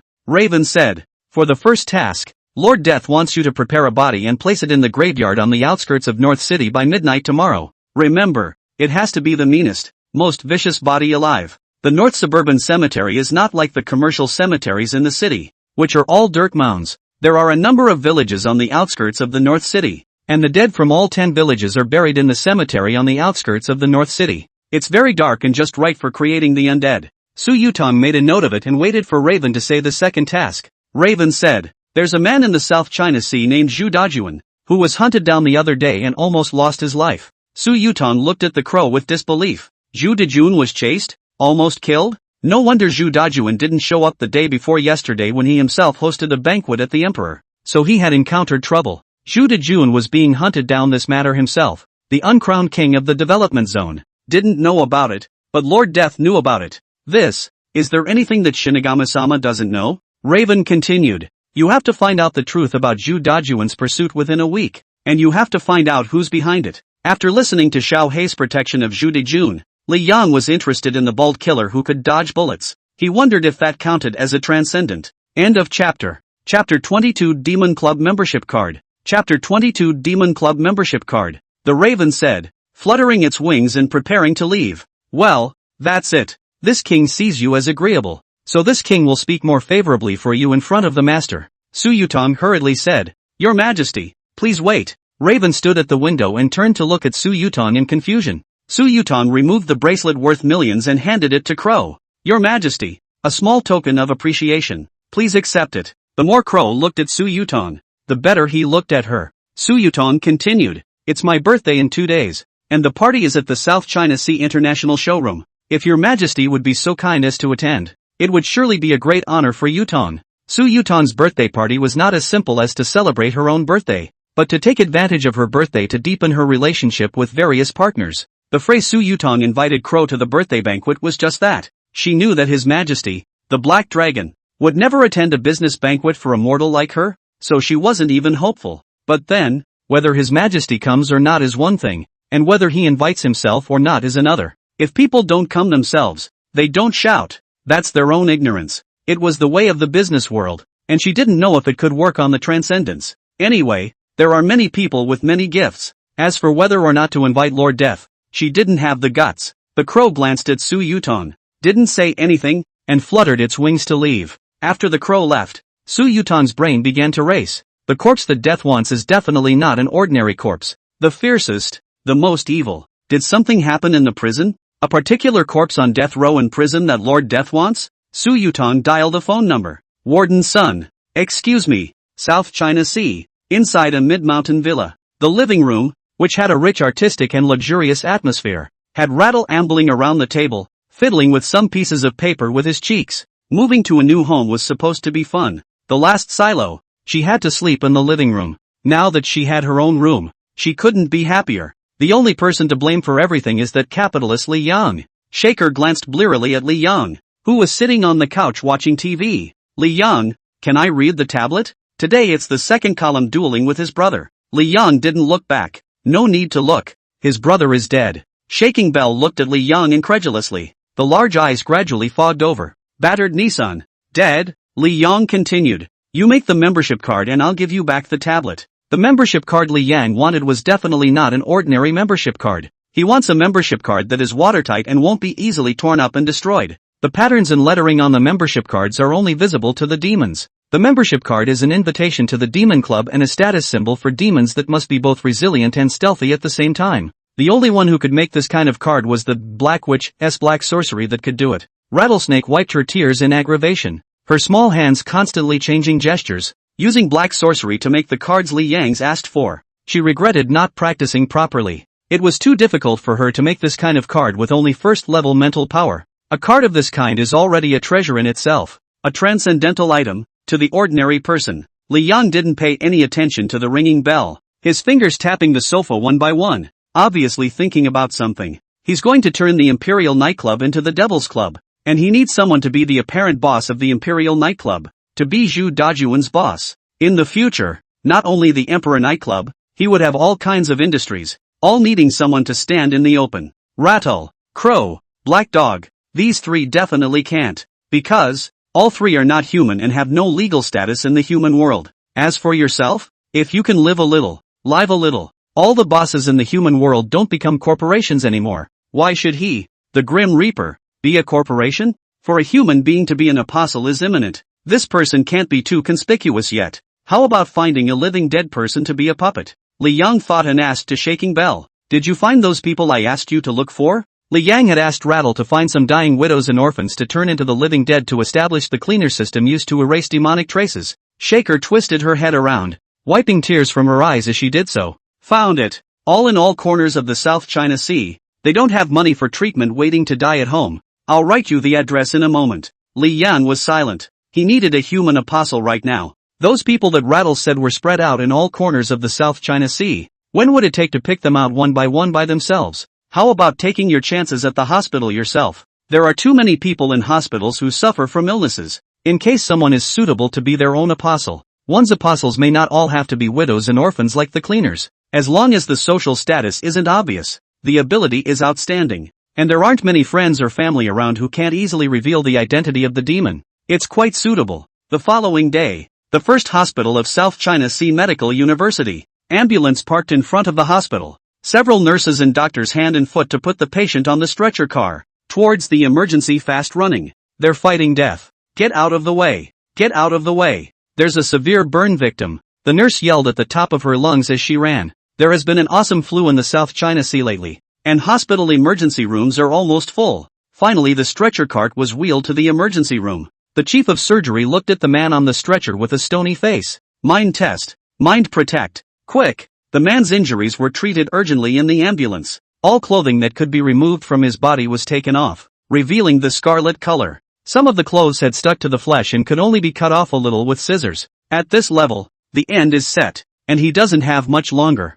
Pre-treatment of burns of this magnitude is most important, and even though the man's chances are slim, the chief of surgery proceeds calmly, even if he couldn't be saved. He wanted him to go in comfort. Repent. I repent. The man mumbled in pain. The chief of surgery asked in a rush, what did you say? The man broke off. I should have run. I could have run. I shouldn't have saved her. But I saw a little girl there and I didn't hold back. He passed a store at noon that had an explosion. He shielded the little girl next to him with his body, but he himself was splattered solidly with kerosene. The Surgeon General stood in awe. You saved lives. You're great. The man groaned in pain. Ha! I'm not great at all. I want to get married. I'm getting married tomorrow. The chief of surgery frowned. You're getting married tomorrow? Where's the bride? The man's breathing began to weaken. She's at the airport. I was supposed to pick her up there. How did this happen? Why didn't I run? The nurses present had red eyes. Tomorrow was the most handsome day of his life, and he'd ended up in this situation to save a little girl he didn't care about. It's a hero, but why is the hero only honored but not rewarded? The Surgeon General knew the man could not be saved, and he said as he increased the cardiotonic dosage for the man, the bride will be here soon. Let's go get her. End of chapter. Chapter 23, The First Human Apostle. Chapter 23, The First Human Apostle. In the hospital, the man's breath was getting fainter and fainter. The whites of his eyes rolled out as he struggled to keep them open. Doctor, I'm in so much pain. Am I going to die? The Surgeon General looked at the instrument display as the man's blood pressure was getting lower and lower. He reassured, it won't. Don't get any ideas. He struggled to catch his breath, pleading, his voice weak. Doctor, please, help me. Help me. I don't want to die. I want to get married. His name is Du Yongming. His parents left early, and his grandmother passed away even after raising him to high middle school. Du Yongming worked hard and saved money on food and clothing, and managed to get into a key teacher's college with his hard work. A child with no support grew up to be a great teacher on her own.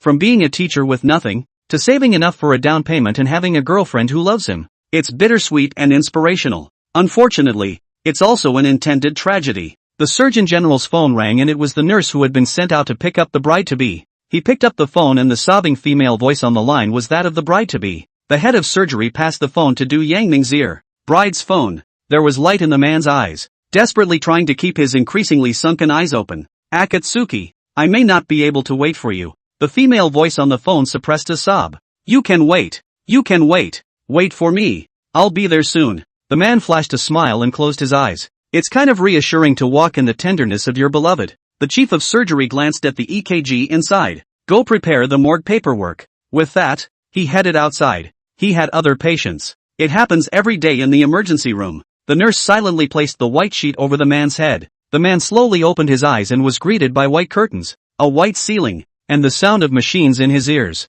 It's still in that emergency room. I think I just had a dream that I died. A doctor at the bedside watched him silently. This doctor is different from the one earlier. He was a little taller, wore a mask, and you could tell he was a young man by his eyebrows. The man said, Doctor, I don't seem to be in as much pain as I was. Will I get better? The doctor shook his head. No, you'll die. The words were merciless and cold. The man had expected this, and he looked at the doctor expectantly. Well, can I wait until she does? The doctor shook his head again. Can't wait. This doctor speaks cruelly. The man looked up at the ceiling and mumbled random thoughts in his head. I don't want to die. I don't want to die. The doctor said, it's not hard to live. It depends on the way you want to live. The man felt that the doctor meant what he said. He tried very hard to suppress the weakness and said in an expectant, thirsty, pleasing tone, I'll do anything I'm asked to do to stay alive. I want to live. Help me, doctor. Whatever it takes. Whatever it takes. As long as I live.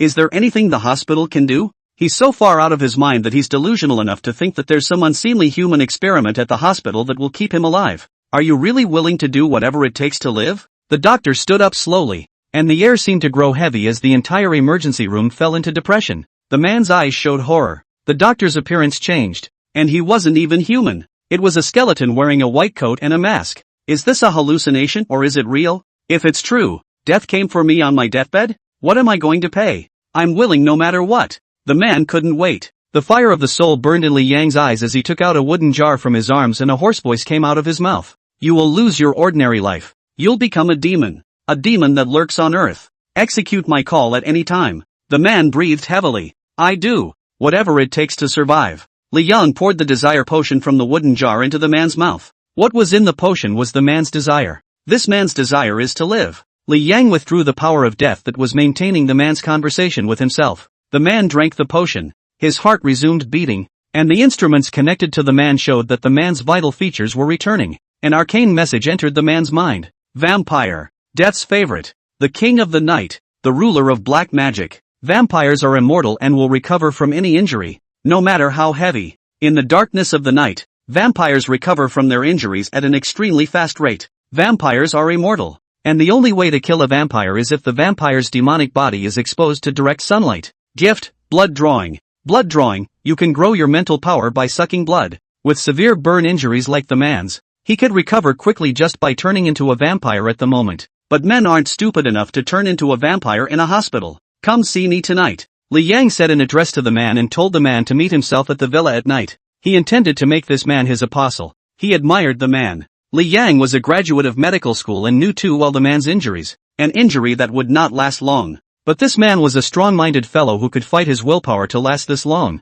Secondly, the fact that the man is dying and only has a fiancée heading this way shows that he has a small social circle. Together, these 2 points were just what Li Yang wanted. That's why Li Yang wasn't stingy with his apostle and gave him the entire desire potion. It's not okay to have your own apostle with low combat power. After doing this, Li Yang twisted his head and walked out of the emergency room, crumpling the white coat he was wearing into a ball and throwing it into the trash. A tear-stained woman brushed past him and rushed into the emergency room, led by a nurse. After a moment, the chief of surgery walked quickly back to the emergency room with a shocked look on his face. Led by the chief of surgery, the nurse and the woman rushed into the operating room pushing the man's stretcher bed. A nurse eyed them and wiped a tear from her eye and sighed. This is love. They stood at the pinnacle of love and laughed at the impotence of death. Li Yang took his round hat and put it on his head, lowered the brim, and walked towards the outside. At night, a swarm of dark bats swept over the full moon and surrounded the sky above the mid-level villa. The bats landed on the ground and gathered together into a single figure. In the courtyard of the villa, the frolicking crows and black dogs looked in unison at the man at the door. He was wearing a hospital gown and bandages. Du Yangming sensed a peculiar aura on the crow and the black dog. He realized that this crow and the black dog were not considered normal creatures like himself. Du Yangming was a little nervous. This mansion is the residence of that being. The gorgeous villa was like a monster, giving him such a strong sense of oppression that he could barely catch his breath. Stiffly, under the watchful eyes of Raven and Black Dog, he walked through the cottage gates. He was invited here and did not dare to be late. Vampires. End of chapter. Chapter 24, Extra. Emperor Nightclub. Chapter 24, Extra. Emperor Nightclub. Inside the villa, Li Yang played with the membership card in his hand. This card was created by Shaker Bell after a day of black witchcraft with Black Witch. The card is black in color. The card depicts 3 demons wearing black robes and white hoods. The demon in the very center had a voluptuous and dynamic physique and was clearly seen to be female. These 3 demons represent the raven, the black dog, and the rattle. The 3 demons held a skull, and the skull represented Li Yang. The top of the card reads, Low Shadow Demon, meaning low-level member, Shadow Demon. This card belongs to Zhu Dajuan. Of course, the patterns and words on it are only visible to creatures with transcendent powers. In the eyes of an ordinary person, this was nothing more than an ordinary, black card of unknown material. The rattlesnake at the desk grunted and took a sip of milk tea, looking at Li Yang pitifully. Li Yang, I've finished one. Can I watch some cartoons? Li Yang glanced at her. Self-explanatory. Rattlesnake hurriedly covered his ears. Don't dramatize. I'll do it. Can't I finish it? Li Yang looked to the door where a man stood. It's Du Yangming. Li Yang nodded at the sofa on the side. Sit. Du Yangming sat down restlessly. He kept his head down, not daring to look around. After entering the villa until now, he felt like he had entered another world. Spooky crows and black dogs, maidens full of mystery. The one sitting on the couch exuded an oppressive power. The black cards in his hands were all so unusual too. This is a world that belongs to the transcendent. A world that belongs to the level of matter that transcends the mundane. Du Yangming could sense that the youth fiddling with the black card on the sofa was the same Shinigami of the day. Li Yang frowned. Why haven't you recovered from your injuries? Vampires recover quickly from any multiple injuries in the dark. Du Yangming's body was obviously still in a state of serious injury. Du Yangming didn't dare to raise his head and respectfully said, I can control the speed of my recovery, and I'm afraid that if I recover too quickly I'll be noticed as abnormal. Besides, these injuries are no big deal to me now. Li Yang nodded. Du Yangming carefully glanced at Li Yang, hesitated for a moment, and extended his hand. The nails grew instantly, glistening with a dangerous sheen. Du Yangming asked with a complicated face, Master, what is my current condition? Why have you given me this power and a new life? Li Yang said, You don't need to call me master, just sir. Du Yangming nodded seriously. Yes, sir. Li Yang said slowly, You should know very well what you are now. Consider it a moment of weakness on my part to take your soul. Again, I happen to need someone to do something for me. From now on, you are my apostle. Du Yangming's mouth was slightly open, his heart horrified. Apostle? Reapers. Apostle? Yes. Vampires are death's favorites and call themselves death's favored ones. You're a direct messenger of death? Serving one god. Unexpected. Frightened. Panicked. Oodles and oodles of feelings mixed together, surprisingly inexplicably forming an emotion called glory. Du Yongming firmly said, "Sir, whatever you need me to do,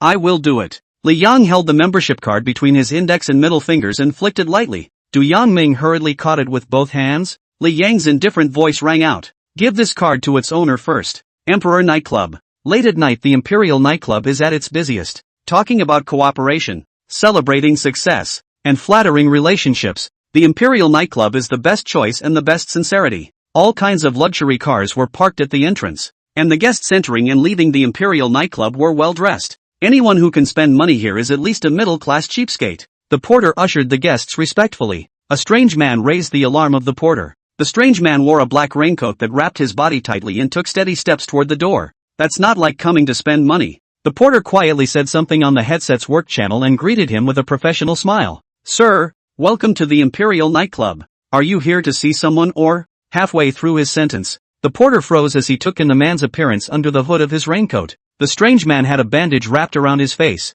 covering most of it, showing only his mouth, eyes, and some of the skin of his cheeks. He was none other than Du Yongming. Du Yongming said in a low voice, "Looking for someone." The porter gulped. He had seen the outlaws in the shadows of the Imperial Nightclub. The man had quite an icy aura about him, more oozing than the outlaws. "Sure enough, it's a smasher." At that moment, Mad Wolf's voice rang through the porter's headphones. "Take him to the 8th floor." Horror crossed the bottom of the doorman's eyes. He didn't dare to be negligent and hurriedly welcomed Du Yongming into the nightclub. To the 8th floor of the Imperial Nightclub. The porter had no business stepping into the 8th floor corridor and kept his head tightly bowed, not even daring to look at it. If he sees something he shouldn't, he won't survive. The 8th floor is even more lavishly decorated, and to the eyes of ordinary people this is heaven. On both sides of the corridor stood princesses who looked like stars, standing meticulously in standard ceremonial positions in high heels. A beautiful woman in professional attire respectfully saluted Du Yongming, twisted her small waist,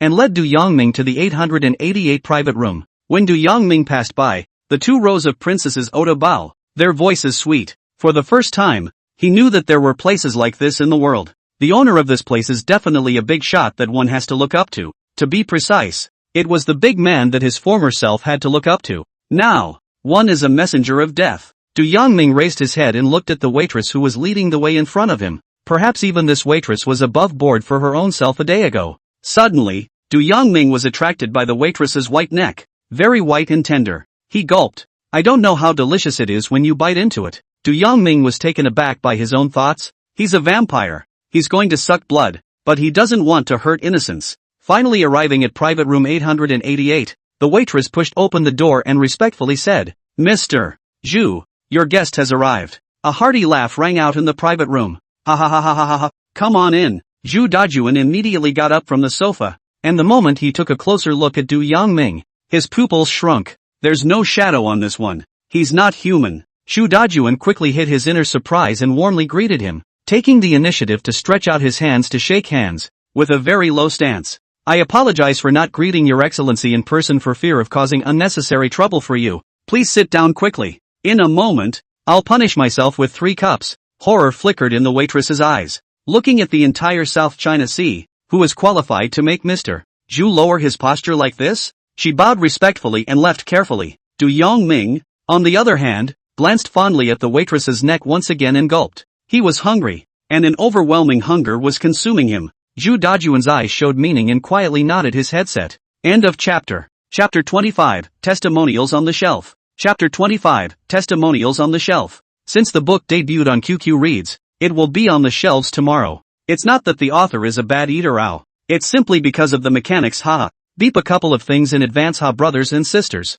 First of all, thanks to new and old readers for their support and enjoyment. When I first started writing it, I've been apprehensive about coming to it. Good brother, dream awake, fear that I am anxious to fire. Gaga give me a reward. I look at all the heartache. Well, more pressure to write well. My biggest fear is not whether or not I will make money, but that I will let my brothers down. I was in the hospital at my worst and it was my brothers who helped get me through it. Always remember that and be thankful. New people may not know me, So if you're not happy with what you're reading, you can curse or chat with me privately and I'll be sure to listen. The author listens to scolding and crunching. After all, we're all moneyed up, and it's okay to look bad and curse a couple times. Reading a book is about having fun. And if you don't have fun reading it, that's because the author is useless. Author balls, we'll put it up on the comments later. When the book told the brothers, I saw so many familiar names in the background of the recommendations and monthly votes and comments. Truly, that moment knew what it meant to feel safe. And it's really an honor to see some new support from people.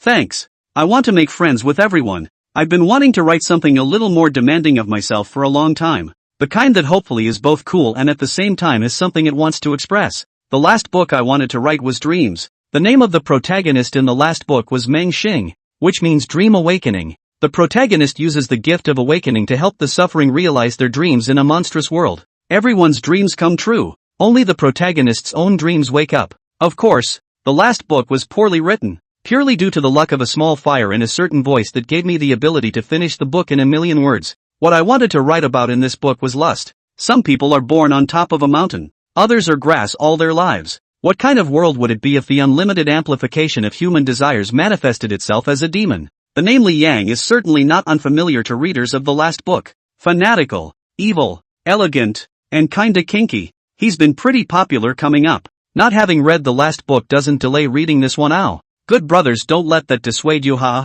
I kind of liked the character too, so I wanted to take Li Yang as the main character of this book. I've had a couple of good buddies chatting with me privately over the past couple of days. Why is Li Yang not so perverted? Is it the same name and different personality? Or is the Li Yang of this book not hungry anymore? The main thing is, Li Yang doesn't tighten up a little bit. It's really ing, not a trial. The most 404 in the last book was the chapter about Li Yang. The outline for this book is being refined, but I'm not sure I've had as much luck as I did with the last book. I promise. No breaks, no vacations, no hydrology. End of chapter. Chapter 26, the first venue of the Devil's Club. Chapter 26, the first venue of the Devil's Club. Zhu Dajuan sat beside Du Yangming, his but only daring to dip the sofa a little, and asked in a small voice, Your Excellency, that gentleman, what are his orders? Being treated so respectfully by a great man, it was impossible for Du Yangming to not have a ripple in his heart, but he wouldn't show it. He was representing the face of death at the moment.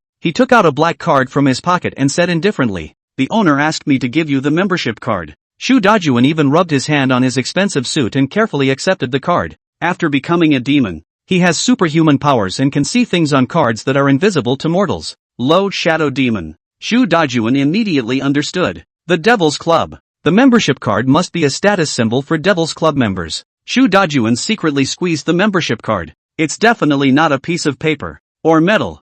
I don't know what it's made of. Du Yangming continued. From now on, half of the Imperial nightclub is used for normal business. The other half is private for members of the Devil's Club. This, henceforth, is the Devil's Club of the South Seas. Zhu Dajuan chewed on Du Yangming's words, absorbing all the meaning into his brain. The fact that half of the Imperial nightclub is used for normal business suggests that the Devil's Club wants to hide on Earth and doesn't want to be exposed to the public. After all, the Imperial nightclub would attract a lot of attention if it suddenly closed down and was only used for private purposes. Also, the Emperor nightclub is the Devil's Club of the South Seas. Does that mean that there are many other Devil's Clubs hidden in this world? It turned out that the transcendental world had always been by his side. He just wasn't qualified to touch that level. Since demons truly exist in this world, is it true that other transcendent beings, as well as the legendary immortal cultivators, also exist? Zhu Dajuan felt his blood boiling, and the tiger's eyes suppressed a bearish wild hope. Du Yangming continued. That part of the Devil's Club is going to be redecorated.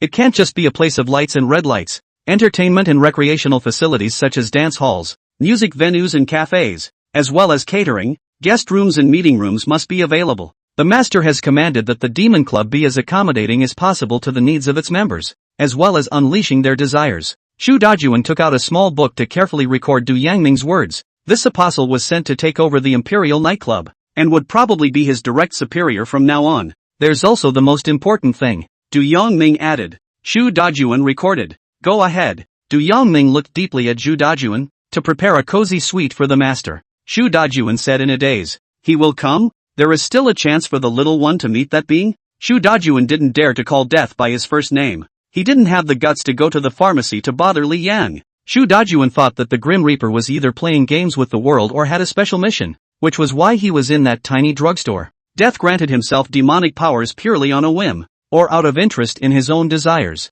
Otherwise one would never have the chance to see that incredible presence in one's life. How can I dare to see God before I get the divine order? Du Yongming snorted. What a master! It would be an honor for you to come here. The master may not descend here, but a dwelling place belonging to the master cannot be absent. Shu Dajuan nodded repeatedly. Du Yongming stood up. Well, it's time for me to go and do your errands. He had to show up in the hospital room before his girlfriend went back to the hospital. Shu Dajuan hurriedly said, just a moment. My lord, please give me your bank card number in the human world. Everything that comes in from the Imperial nightclub from now on will be credited to that card. Du Yongming gave out his bank card number. Shu Dajuan wouldn't be stupid enough to find out who the owner of this card was. Whatever identity is found out, it's the devil's disguise on earth. He's not going to make himself uncomfortable. Du Yongming was about to leave again when Zhu Dajuan called out to Du Yongming again. Du Yongming frowned at Zhu Dajuan. Shu Dajuan had a fawning smile on his face. Your excellency comes once in a while. Why don't you enjoy yourself? Du Yongming didn't understand what Zhu Dajuan meant. Shu Dajuan nodded his headset. Come in. Mad Wolf pushed the door open and a fragrant breeze hit him. Outside the door, a group of women like Jade, dressed in their own styles, entered in style. Lolita, career suit, graceful lady, home costume, maid's costume, bikini, domestic, foreign, all different types of superb. Shu Dajuan revealed a smile that all men understand. There are Lolitas, teenage girls, young women, mature women, and some for the first time. Du Yongming's throat shrugged. Women's blood interests him more, especially the two young girls, whose virgin blood is like an irresistible poison. Shu Dajuan came close to Du Yongming and whispered, it's all dutiful treats for you, and it doesn't matter if you get someone killed. I can handle it all. Shu Dajuan couldn't tell if Du Yongming's lust for the waitress from earlier was lust or appetite. These women are in a special situation. Their lives have long been sold to Zhu Dajuan. If it wasn't to please Du Yongming, he really couldn't afford to take out these great treasures. Du Yongming's eyes glowed with a cold light as he instantly struck out, strangling Zhu Dajuan's neck to death. Don't you presume to speculate on my mind. Zhu Dajuan looked at Du Yongming in horror and nodded with difficulty. After Du Yongming left, the women in the private room all left, leaving only Zhu Dajuan and Crazy Wolf who were drinking mulled wine. Mad Wolf organized his words and spoke hesitantly. Boss, what's with that guy? Zhu Dajuan scratched his big back. People who can't afford to be offended. The private room was quiet for a moment. Zhu Dajuan laughed to himself. It's the first time in years that I've kissed a horse's ass on the hoof. You can't really guess what's in the devil's mind. Zhu Dajuan patted Crazy Wolf's shoulder and asked, Wolf, have you ever patted a horse's ass to the hoof? Tell me to make my brother happy. Mad Wolf's eyelids drooped and he said grimly, if you ask me that, there is. That was 5 years ago. I had a great buddy at the time and sought to give my good buddy a good time. Zhu Dajuan froze for a moment. And then? Mad Wolf despondently lit a cigarette and said quietly, I didn't know until the three of us met later. My buddy is my best buddy's girlfriend. Zhu Dajuan was silent for a long time before finally spitting out 2 words. Awesome. Much better mood. Get a designer to come to my place tomorrow. 1 a.m. North City Suburban Cemetery. The lights are chaotic. The surroundings are lonely. The wild winds and weeds are wary of each other. And the moon is hastily closing. A raven streaked through the darkness and landed on a man's shoulder. The man wore a tailored suit, a black trench coat, and a bowler hat on his head. It looked eerie in the eerie graveyard. Li Yang stroked the crow's head. Crow came close to Li Yang and whispered a few words, telling Li Yang where Su Yutong had put the body. After last time, Crow didn't go back to Su Yutong. The time and place of storage of that body that Li Yang wanted. Crow was letting his little brother ask. Raven's minions are a variety of birds. Those birds were enchanted by the crows and could bring the crows' voices out and Su Yutong's voice back. End of chapter. Chapter 27, Creating the Undead. Chapter 27, Creating the Undead. Li Yang lifted his leg and walked towards the location where the body was stored. It was in a dirt burial mound in the very center of the cemetery. Li Yang followed the arcane memories in his mind and began to prepare for the ritual of creating the undead. He drew spells nearby, and obscure incantations came out of his mouth, traveling through the dark graveyard as if whispered by the undead. The wind picked up in the graveyard, and the in-air surged toward the earthen gravebag. An invisible sense of oppression came over people, making their hearts clench and not daring them to take a big breath. There was a sound from within the mound of earth, knocking on the coffin boards, one by one, as if on a door. At this point, cracks appeared in the earthen gravebag. Click! A pale hand broke through the ground with wood chips. At that moment, Li Yang's ears twitched as he looked behind him, his gaze piercing through the darkness. Someone's coming. Li Yang's eyes narrowed. Then the corners of his mouth lifted into a smile as he patted the crow's head. Go to Su Yutong. The raven spread its wings and flew towards the city, leaving a trail of shadows under the moon. Li Yang, on the other hand, walked towards the depths of the cemetery, his straight posture disappearing into the darkness. The earthen burial mound was still cracking, and the horrible undead were about to be born. Look everyone, this is where we'll be broadcasting live tonight. South China Sea's most sinister and vicious northern suburban cemetery. A man and a woman stand outside the cemetery on the outskirts of North City. One of them carries a video camera and films the eerie graveyard. The woman was broadcasting live with a microphone. The anchor woman has a name tag on her chest that reads Big Army Culture Company. She is a small anchor under the hand of Zhu Dajuan. Although Dajuan Culture Limited is just a company that Zhu Dajuan puts on the surface and uses to cover up his real business, it is definitely not an empty-headed company. Dajuan Culture has office buildings, mainly reporting on social customs, people's livelihood, as well as positive energy. Zhu Dajuan's apparent identity is a serious media businessman. Fighting feudal superstition starts with me. Tonight Joy will be a spirit-detecting anchor and show you the most frightening suburban cemetery in the North City, rumored to be the most frightening. I'll show everyone that there are no ghosts in this world. As the anchor woman finished her words, the cameraman cooperated by sweeping the camera across the cemetery on the outskirts of the northern city and giving close-ups of the earth burial mounds. I don't know if the gimmick of a graveyard on the outskirts of the northern city was too eye-catching, but the audience in the live broadcast room suddenly grew by leaps and bounds. Hundreds and hundreds went up. The anchor woman was inwardly surprised. She's always been at the bottom of the company, and at this rate she should be out of a job. So she saber-rattled her way to the cemetery for a live broadcast. She's been bold since she was a little girl. She despises those who are afraid of ghosts. Where in the world are ghosts? The anchor woman is a bit of a looker. Host, I advise you not to play. It's fierce here. I was bitten to death by a zombie here when I was a kid. I suspect there's a job tonight, and in a few moments the anchor will hire actors to pretend to be ghosts and scare people. The anchor woman hurriedly said, Guys, don't worry. Tonight's broadcast is absolutely real. Look at the name of the live room. Big Army Culture, Positive Joy. Tonight's main objective is to combat feudal superstition. Without further ado, let's go see what's going on at the Northside Suburban Cemetery. The anchor woman gave the cameraman a hand signal and the two of them just walked towards the graveyard. She pointed to a grove of trees. A lot of people say they meet ghosts here. Those are rumors with no scientific basis. But I'm standing right here. Why don't the ghosts come to me? Since it doesn't dare to come to me, but I dare to come to it. Go into the woods and dish him out. Asterisk asterisk asterisk asterisk. The anchor woman was speaking eloquently to the camera when she heard the cameraman suddenly yell. The anchor woman and the audience in the live broadcast room were startled by the voice. The live broadcast room exploded. Scared me. Fussing in the middle of the night to die off. Look, look, look. I told you there was a script, right? It looks like the actors are coming out, right? Hurry up. Let the actor who plays the ghost come out. Man, let's see if the ghost is a good-looking one. The anchor woman glared at the photographer. What's wrong with you? They weren't going to use a script this time, so there was no part of the photographer fussing about creating panic. The photographer pointed to the side with a trembling hand. Look at that. The anchor woman followed the photographer's finger and her pupils contracted violently, only to see a man with his back to them about 100 meters in the distance. It just stood straight up and twitched twice every now and then. It's a bit oozy in the middle of the night. The anchor woman glanced at the live feed. He's very dedicated, twitching rhythmically. It's too much of a show in the middle of the night. The anchor woman explained. That's not our cast. I promise. There are many villages on the outskirts of the North City and there may be some special customs, like sacrificing your family in the middle of the night or something. The anchor woman mused for a moment, sighing, or maybe I'm dreaming about family and friends in another world. So I get up and visit. The ghosts that everyone is afraid of are the very same friends and family that these people are longing for. At any rate, there's a connection with that gentleman, and I wonder if he'd be willing to give us an interview.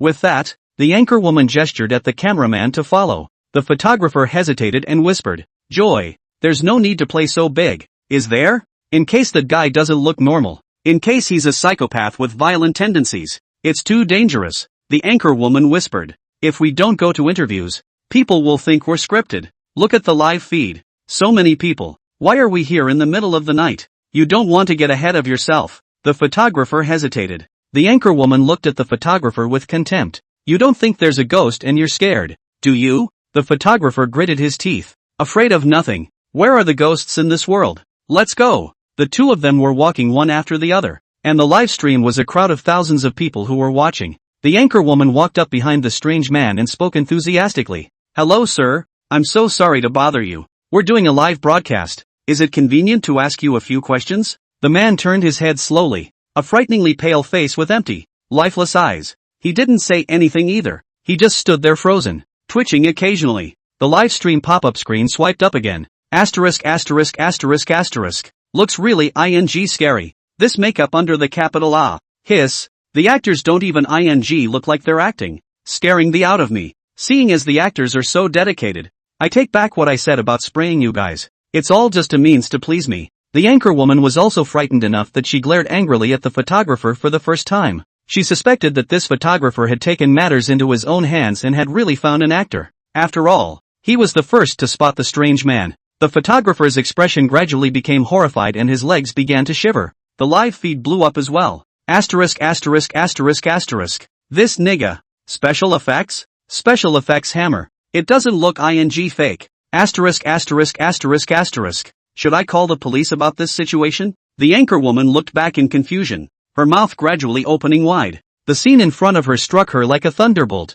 and the microphone slipped and fell to the floor. The weirdo. No. The monster. The creature shifted its body slowly, its joints twisting unnaturally, like a bizarre mechanical dance. A ribbed bone expanded from under its skin and grew larger. As if there was a hand stretching it, the monster gradually increased in height to nearly 3 meters. It slowly opened its mouth, the flesh of its mouth tearing up to the base of its ears, and several razor-sharp trails of blood foam could be seen. Roar. A dry, strange roar almost scared the anchorwoman's soul away. End of chapter. Chapter 28, The Scent of Conspiracy in Nanhai City. Chapter 28, The Scent of Conspiracy in Nanhai City. The anchorwoman had been shocked and confused. The legs kept trembling, forgetting the action of running. The cameraman let out a strange cry, dropped his filming equipment, and dragged the anchorwoman towards the outside in a frantic run. The anchorwoman breathed heavily, nearly losing her mind. Luckily, instinct allowed her to keep up with the photographer. She glanced back. The creature just stared at them eerily,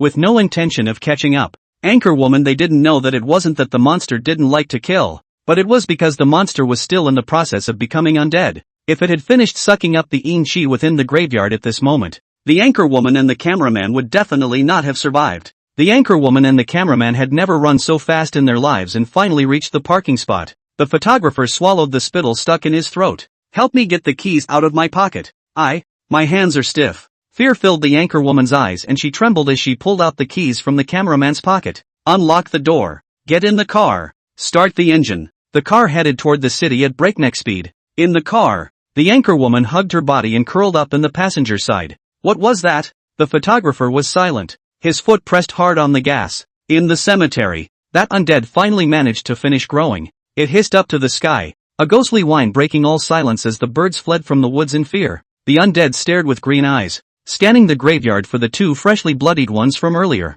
A foot crushes the camera left on the floor by the cameraman. Suddenly, it looked into the depths of the graveyard, its appearance gradually returning to that of a normal corpse, kneeling down on one knee and respectfully bowing its head. In the darkness, a man in a black suit, a black trench coat, and a round hat walked slowly. The undead's head dropped even lower. It is worshipping the gods who created it. Li Yang snapped his fingers. A dark shadow appeared at the undead's feet. The black shadows formed an arcane formation made up of runes. The body of the undead slowly sinks down into another dimension, waiting for its master to call it at any time. Next, it's time to test Su Yutong. He wasn't worried that Su Yutong would mess things up. If she wants to, she shouldn't mess it up. Li Yang picked up the camera that had broken on the ground and stepped away, walking towards the distance like an idle stroll in the eerie graveyard. South China Sea Tak Tai Building. Su Yutong finished her shower and wore black gauze pajamas, took out red wine from the mini fridge and sat on the sofa. This female president is quite fanatical about her career.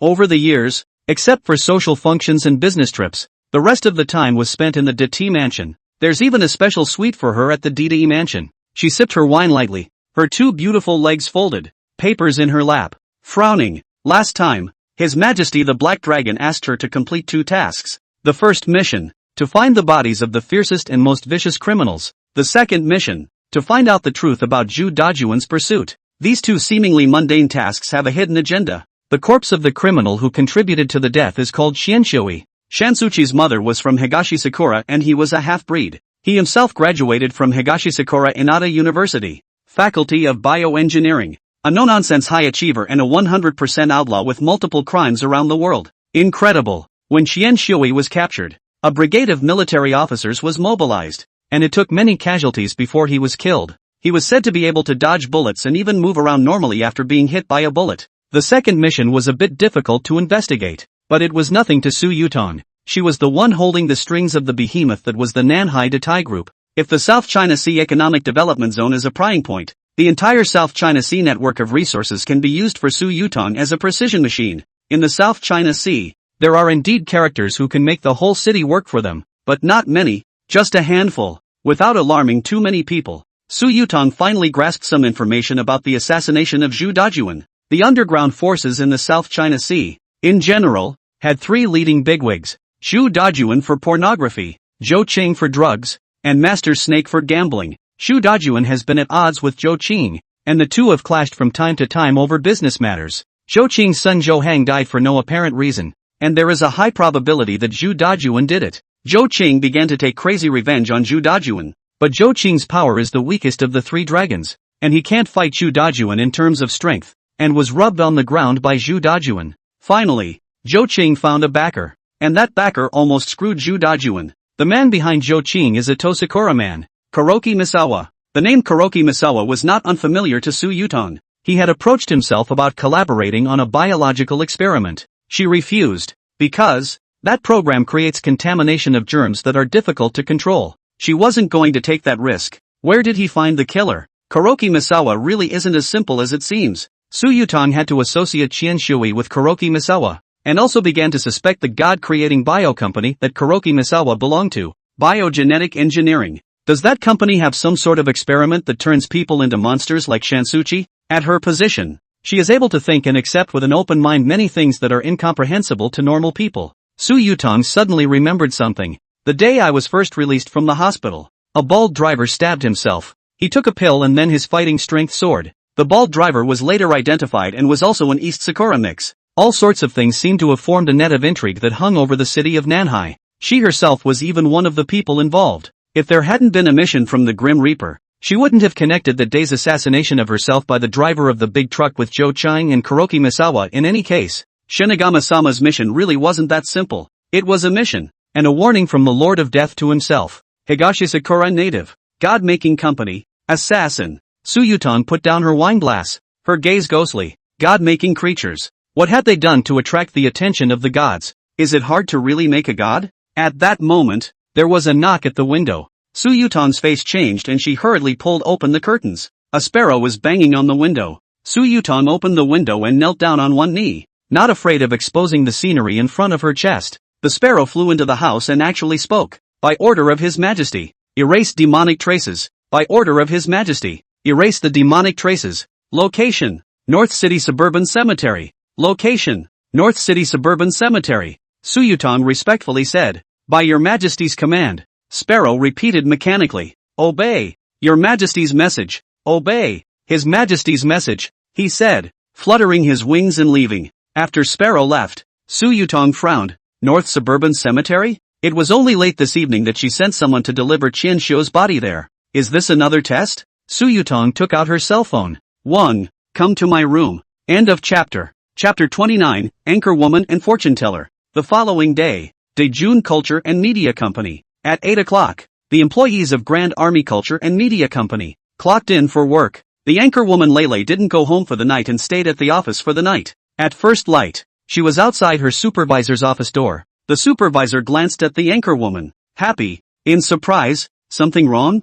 Joy couldn't wait. Supervisor, I've got big news. The supervisor gave Lele a surprised look and took out the key to open the office door. Come in and talk. The two of them entered and Joy sat on the couch as the supervisor got Joy a glass of water. You finally found some good news. I shouldn't be at the bottom of the pile this month, should I? Tell me, what news? Joy gulped down the hot water without feeling hot. She had been cowering in her workstation all night afraid to move, and was thirsty. She calmed down and said, "We shot the ghost." The supervisor frowned. You guys got a shot of the ghost? Joy nodded seriously. The supervisor was filled with disappointment. Oh, get out. Although Dajuan Culture Media is a cultural media company, the company thrives on a wolf culture. Every quarter there is a rubric and teams with low scores on the rubric will have their performance deducted and then additional bonuses will be made for high-scoring teams. The anchors and reporters here have to be very resilient. There have been a number of anchors and reporters who have saber-rattled at the end of quarters before, engaging in misinformation in the vain hope of being able to hide it from the world and make a name for themselves. Getting into the news about ghosts and weirdness and bizarre things like that is the beginning of the fall. Knowing that the supervisor didn't believe it, Joy hastened to say, "Last night we were live at the cemetery on the outskirts of North City and we actually saw it." The supervisor, obviously not convinced, snorted, "Where's the video?" Joy hesitated. "That thing was so horrible last night that the filming equipment was lost in a cemetery on the outskirts of North City. My photographer went looking for it this morning, but couldn't find it." The supervisor looked as if he had expected it. He intoned, "Joy, I'm coming from the same time you are. Young people should not be arrogant or impatient. Don't always think of crooked ways, and be down to earth." Joy was in a hurry. "A lot of people saw it on the air last night. I have over 5,000 witnesses." The supervisor, seeing how solemn Lele was, took out his cell phone in disbelief. After a few minutes of fiddling with his cell phone, the supervisor's face rose in displeasure. "If what you're saying is true, in this age of information explosion, the internet would definitely have a lot of information about the northern suburbs by now. However, there is no half-assed information on the internet about the haunted northern suburbs between last night and now. If you want to cover things up, at least get a ghost actor." Joy blushed profusely. The supervisor has a point. By normal logic, there's already a lot of news on the internet about haunted northern suburbs at this point. As long as there is a netizen to record the screenshots posted online, some marketing number will be with the sharks who smelled the blood. General frantic hype to gain traffic. Even though it's only been a night with very little traffic, it's definitely searchable through a professional search engine. But why is there no relevant news on the internet? Joy's face grew more and more alarmed. Could it be that those watching the live stream last night weren't actually people either? A cold, creepy breath went from the soles of his feet straight to his head. Joy gulped. "Call the police. I have to call the police." With that, she left the office in a hurry and headed for the sheriff's office. Castle Peak Hospital for Mental Illness, South China Sea. Joy walked out of the hospital door with her head hanging down. She went to the sheriff's office to report the incident. And naturally, the sheriff didn't believe her story about hitting a ghost was true. But, seeing how serious and frightened Lele was, two sheriffs took Lele for a psychiatric evaluation. In light of the doctor's examination, it was confirmed that Joy was not mentally ill. The magistrates sent Lele away after seriously criticizing him. Joy was helpless. Why doesn't anyone believe her? Even she herself was beginning to wonder if what she had met last night was true or not. Joy scratched her hair in distress. "I can't really be mentally ill." An old voice came. "Female doll, met something? Why don't the old Taoists tell you a fortune?" Joy twisted her head to see a scruffy old Taoist priest holding a trigram flag at the mouth of the alley. Joy's eyes lit up. She didn't believe in bulls and ghosts before, but after last night, her perception of the world changed. Taoist priests. They must be able to catch ghosts. Joy walked quickly to the Taoist priest. "Taoist priest, The old Taoist priest reached out and interrupted Lele's words, saying seriously, "You don't have to say anything, I'll know everything in a minute."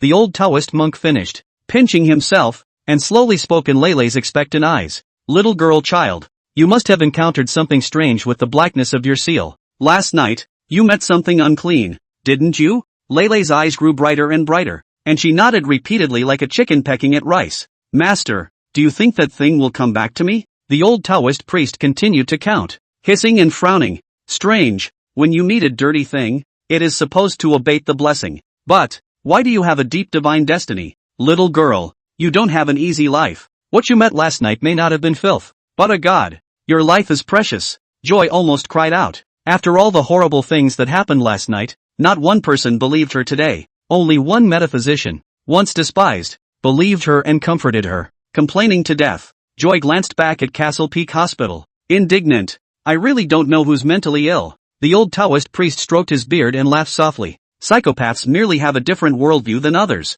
The majority doesn't allow a small number of people to have a different worldview than they do. So they find reasons to imprison that small number of people just for that reason." Joy stood in awe of the old Taoist priest. Couldn't understand what he was saying, but it was unclear. The two sheriff's deputies who had earlier sent Joy for psychiatric evaluation passed by the alley and saw Joy. "Why don't you leave? Can't you get a cab? We'll give you a ride." Joy shook her head. "Don't bother. I'll have a word with the master." The sheriffs looked at the old Taoist priest suspiciously. At that moment, a roar came from the depths of the alley. Asterisk asterisk asterisk asterisk. Give me my ing clothes back. Right. That's you. Don't run. Officer. Get that psycho. Deep in the alley. An old man without a shirt rubbed his head and ran this way, pointing at the old Taoist priest with a face full of anger. The old Taoist's face changed drastically and he pulled out his legs to run. Two sheriff's deputies, quick as a flash, quickly held the old Taoist down. In the tugging, the old Taoist priest's robe was yanked off, revealing his hospital gown. The hospital gown says Castle Peak Hospital. The old man who chased after him grabbed the old Taoist priest's hair and said in grief, "This old thing sneaked up on me and took all my food. Officer, he can't be spared." The corners of Joy's mouth twitched. This is really, what's going on? She twisted her head and walked away. The old Taoist struggled and yelled at Lele. "Little girl, learn to cultivate immortality with me. Ah, you have a deep divine destiny." Happy froze in place, half speechless, and watched as the old Taoist priest was taken back to the hospital. End of chapter. Chapter 30 Rollout of the Cleaner System. Chapter 30 Rollout of the Cleaner System. Inside the villa, Rattle stayed up a couple of big nights and finally got 5 membership cards done. She wore dark circles under her eyes. "Li Yang, can I play with the tablet now?" Li Yang handed over the tablet, and Rattles finally revealed a long-lost smile, planting his head on the sofa and huffing and puffing. It's okay for the demon to stay up all night. She's just overexerting her mental energy right now. She'll be fine after a nap. Li Yang got up and took the blanket over Rattle and took out his cell phone. There's nothing on the cell phone about the cemetery on the outskirts of North City. Li Yang flashed a smile. There was clearly a paranormal event last night with a good audience. However, a pair of large invisible hands erased everything as if nothing had happened. It was a test for Su Yutong, and I believe she would have done better with a group of living dead subordinates. Li Yang is in need of such a means to help him make a bold move. Next, go for the cleaner candidates. Recently there has been a strange flu in the South China Sea that can kill people with very weak immune systems. The Rattles initially helped Li Yang lock down 124 people who were suitable to receive the power of the god of death to become the living dead and serve as cleaners. The address is on paper. Li Yang hooked his hand, and the crows bathing in the sunlight at the window fluttered their wings and flew over. It cocked its head at the words on the notebook. Li Yang nodded its head. 2 things. First, tell Du Yangming to find these people and have these people hike to Little Black Mountain. Remember, Du Yangming's mission is just to explain the situation. He's not allowed to help them. Little Black Mountain is a pristine scenic foothill near Liyang. Secondly, inform Su Yutong to find a house for settling the cleaners. The raven crossed its 2 wings in front of it, bowed its head respectfully, and then flew out the window. Shaker rubbed his eyes and sat up. You're going to turn those people into zombies, aren't you? Those people are so weak and the road is so far. How many people can come here when they have to travel such a long way while suffering from a disease? Wouldn't it be better if you went in person? Just what was the point of having that vampire inform them? Li Yang played with the membership card and said, "Man, he still has to save himself. If you don't even have the courage to survive, even if you become a living dead person, you're still a useless living dead person. Those living dead future act as cleaners, and the job of a cleaner is not that comfortable. Traveling dozens of miles with a serious illness is a test of the will to live. In case one day, some cleaner says that he can't stand the stress of cleaning and asks to enjoy death. So what's Li Yang after? It's not just about the test either. It's also about confidentiality, preventing people who shouldn't be on the list from showing up at Little Black Mountain when they shouldn't." Rattle puffed out his cheeks. "It's just a shame. I'm working on a big meal. Obviously you can take 100 or so minions." It turned out to be only a little bit of a collection in the end. Li Yang glanced at the Rattles. "You're not sleepy again?" Rattlesnake struggled to keep her eyes open and hugged the tablet. "I'll have to see what's the matter with 2 pillars that can his weasel highness to death." The first hospital of Nanhai Medical University. Inside the hospital room, Du Yangming was covered in bandages and lying on the bed. Fiancé Li Mingyue took a spoon and fed Du Yangming soup. Li Mingyue thoughtfully wiped Du Yangming's mouth and smiled. "That's a good boy. Drink it all." Brother Yang Ming recovered so quickly. The doctor said your recovery speed is nothing short of a miracle. In fact, Du Yangming could quickly recover from his injuries, but recovering too quickly can cause unnecessary trouble and suspicion. So, he could only recover himself slowly and make himself look as normal as possible. While Du Yangming was grateful to Li Yang, he also felt quite guilty towards Li Mingyue. There was nothing to talk about with Akatsuki, and now she had to hide something so big from her. Du Yangming grabbed Li Mingyue's hand. "When I get better, we'll get married." A touch of shyness appeared on Li Mingyue's face. The bright moon. Du Yangming was just about to say something quiet. A sudden frown creased his brow. He sensed a demonic aura approaching. Du Yangming looked out the window, only to see a sparrow staring at him like a human. Li Mingyue asked after waiting for a long time and not listening to Du Yangming, "What's wrong, brother Yang Ming?" Du Yangming said. "Sleepy, aren't you? Take a nap." Du Yangming's words were soft, like a lullaby. Li Mingyue's eyelids drooped, her head sank, and she fell asleep on the hospital bed. Vampires are born to use black magic. Although he hadn't awakened his full black magic talent yet, he could slightly use some very low-level magic. Low-level magic was definitely not enough to deal with Zhu De army, and against demons such as Hell's three-headed dogs. But there was nothing wrong with dealing with a weak woman. Du Yangming walked out of bed and pulled open the window.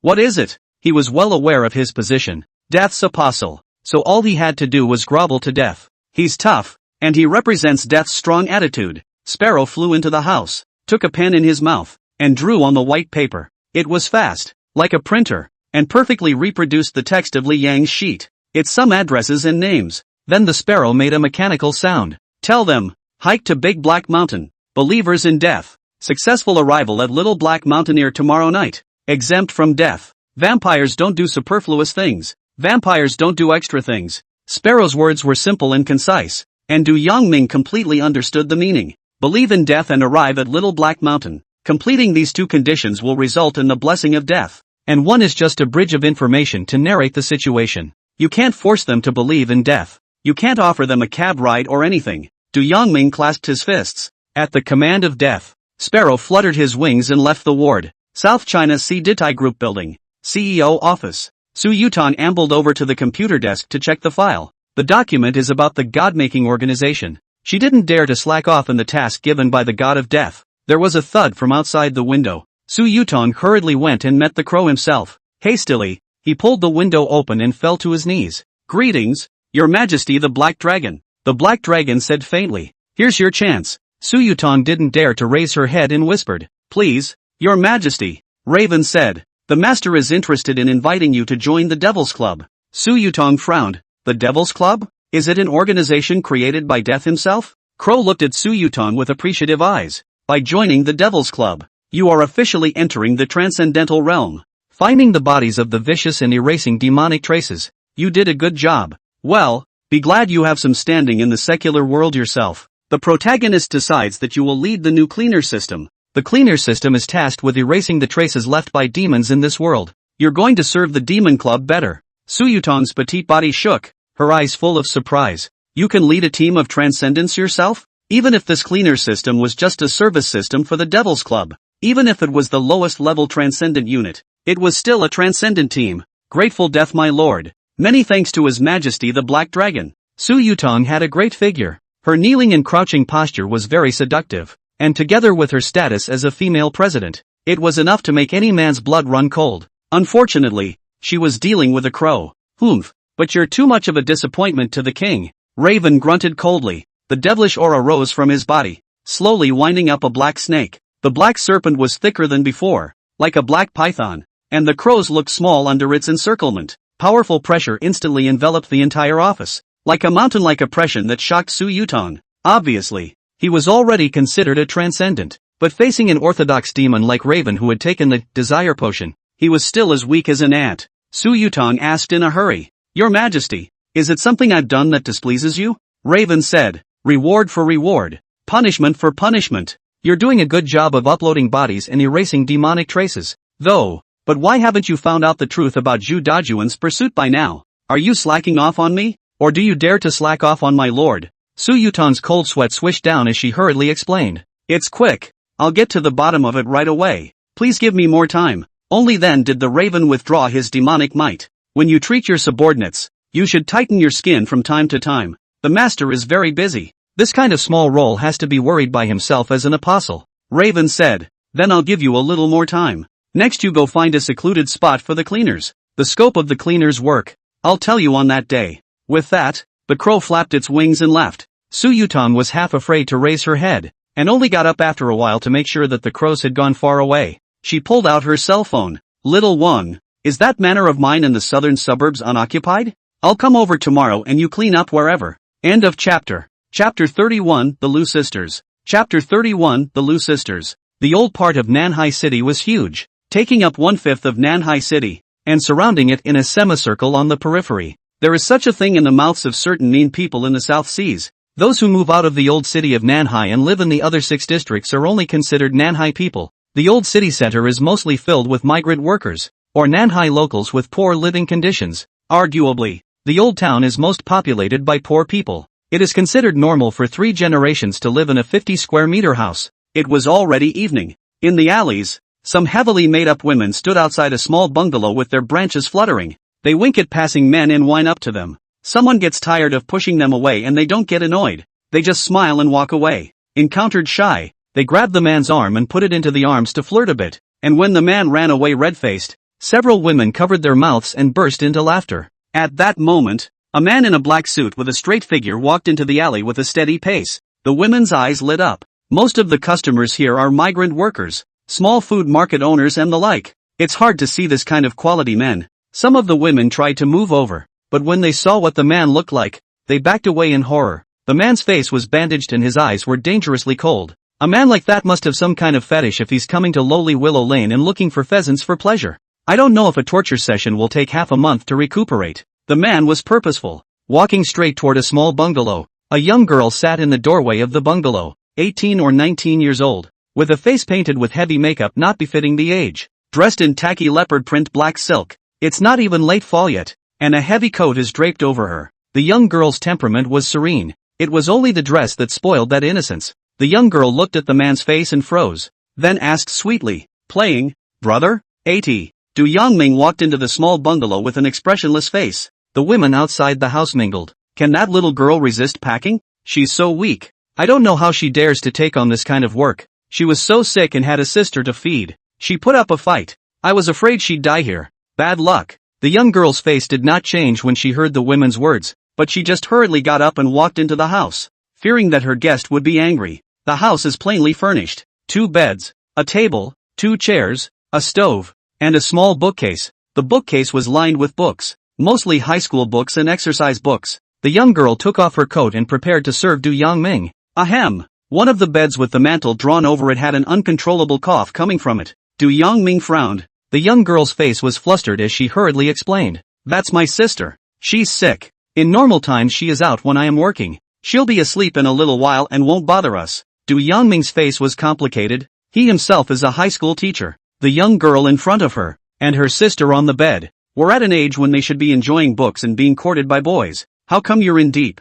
He was also an orphan, but he recognized that he was a lucky orphan. Du Yangming said, "What's your name?" The young girl returned, "Lu Yuan Yuan." Du Yangming glanced at the bed. "Where's your sister?" The young girl tensed up. "Lu Meng Meng, what she doesn't do, only I do. It's 2 names on the list. These 2 young girls are very sick and won't live more than a few days." He stood up and walked over to the bookcase. "Is your sister still in school?" The young girl's eyes clouded over as if she had been stung. My sister isn't." Du Yangming had a sense of powerlessness, looking for the people on the list for a day. Along the way Du Yangming's heart felt like a big stone was pressed down. He felt he should have been a doctor, not a teacher. Perhaps he himself is the fictional Madonna of the end times must kill. Fortunately, these people have a true savior. That merciful God of death was willing to forgive the sins that these people had suffered.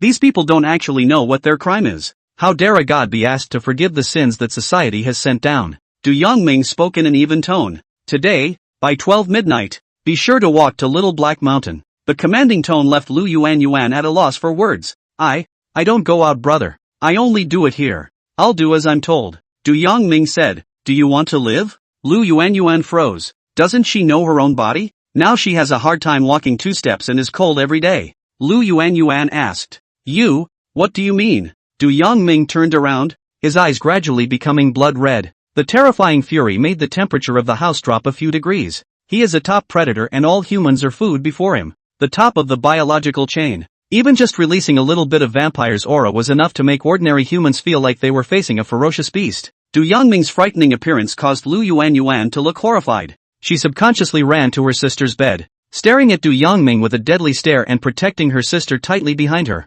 The trembling of her body showed her fear. Substantial darkness wrapped around Du Yangming as he walked slowly towards Lu Yuan. "I am a messenger of death, a faithful follower of my Lord Death. By the command of my Lord, I grant you both a chance at life. By believing in our Lord and arriving at Little Black Mountain before 12 o'clock midnight, you will be spared the death of both of you." Lu Yuan breathed in sharply, panic making her brain go down. The sister on the bed coughed violently again. Lu Yuan glanced back at her sister. The fear in her eyes dispersed, leaving only a full expectation. Can you not die? Then save my sister. I'll do anything. If you need to have a living human being as a sacrifice, you can do whatever you want with me if you don't mind me. Save my sister, please. Du Yongming frowned. My lord is not an evil god, and the opportunity has been given to you. You don't have much time, so think about it. You only get one chance. Du Yongming said and turned to leave. He wasn't afraid of what trouble he might attract after displaying his transcendent powers. Along the way, he intentionally avoided the surveillance area. There's not really much surveillance in the old town, and all these people are loners. All of them are very sick, and I'm afraid they don't have the luxury of calling the police. If you call the police, the sheriff may not believe you. Conservatively, he also used black magic to leave a small bat on the doorstep of each person on the list to monitor their behavior. It was a good half day after Du Yongming left before Lu Yuanyuan regained consciousness in her legs. Lu Yuanyuan pulled open the mantle, and inside was a young girl who looked just like her. It's a twin. The on the bed looks green and beautiful, and there is a huge contrast with the heavily made-up sister. Lu Yuanyuan pushed her sister. Mo, did you hear that? Lu Mengmeng was almost unconscious, her eyes half-closed as she struggled to hook her sister's clothes with her hand. Du Yongming spoke with black magic mixed in, and Lu Mengmeng heard Du Yongming's words clearly. Lu Mengmeng was afraid of Du Yang, and likewise she was afraid of death. Lu Yuanyuan held Lu Mengmeng's hand tightly. You want to go, don't you? It's okay. Sister will carry you. We're leaving now. Little Black Mountain isn't far from here, and I'm sure I'll be there by 12 o'clock at night, Lu Yuanyuan said, and with a strength that came from somewhere, she helped Lu Mengmeng up and carried her on her back. Lu Yuanyuan's face flushed for a moment and blood flowed from her nose. She said to herself, it's okay, it's okay. You're not going to die. You've got college to go to, and you're going to get married later. Don't be afraid. Sister is here. Sister save you. End of chapter. Chapter 32 Cleaners, Fanatics. Chapter 32 Cleaners, Fanatics. As night falls, the stars rip through the sky and blink eerily. Pale moonlight spilled over the winding, rugged mountain road. The few figures took heavy steps. Their faces were withered. Their clothes were cheap, and they exuded depression and sickness, like a bunch of ghosts. Like a group of pale pilgrims. Finally, the destination was reached. It's in a hidden dense forest on Little Black Mountain. They let out a sigh of relief and sat on their asses. They came from all directions, men and women, old and young,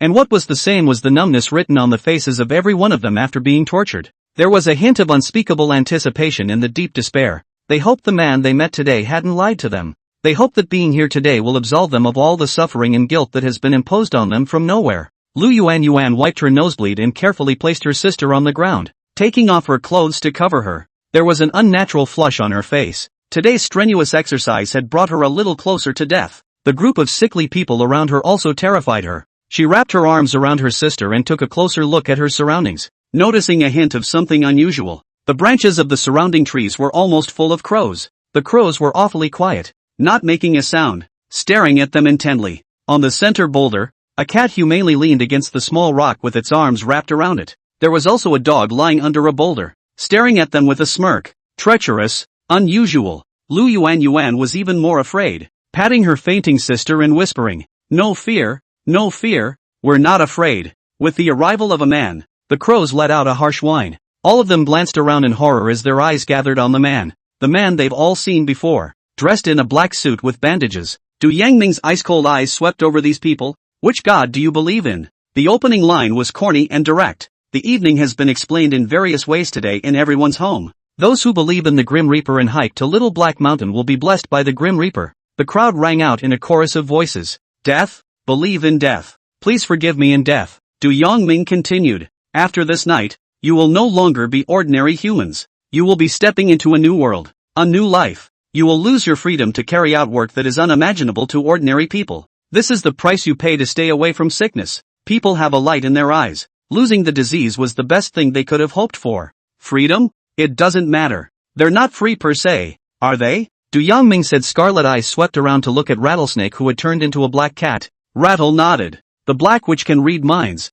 and no one here is lying. Du Yongming looked up at the sky, folded his hands and said reverently, then, welcome to the miracle. His body changed. Huge bat wings tore through the suit and unfurled in the darkness. The black dog grew in size, and the terrifying image of the three-headed dog from hell made people forget to breathe. A raven flew into midair with a huge demonic snake wrapped around its body. The flock of crows followed, scrambling and hissing. Rattle shook his head. This little crow was really good at pleasing Li Yang and making a weirdly handsome mess. All the visions brought people to their knees, fearful and hopeful at the same time. There was a sigh of relief. I, for one, absolve you from death. A husky voice, eerie and full of majesty, seemed compassionate and helpless. The voice was not loud, but it traveled into everyone's ears. The crowd didn't dare to look up, and there was thick shock in their lowered eyes. A strong thought came to mind. God. This one who speaks, is God. The real, existential gods. As soon as the words fell, a strange power descended.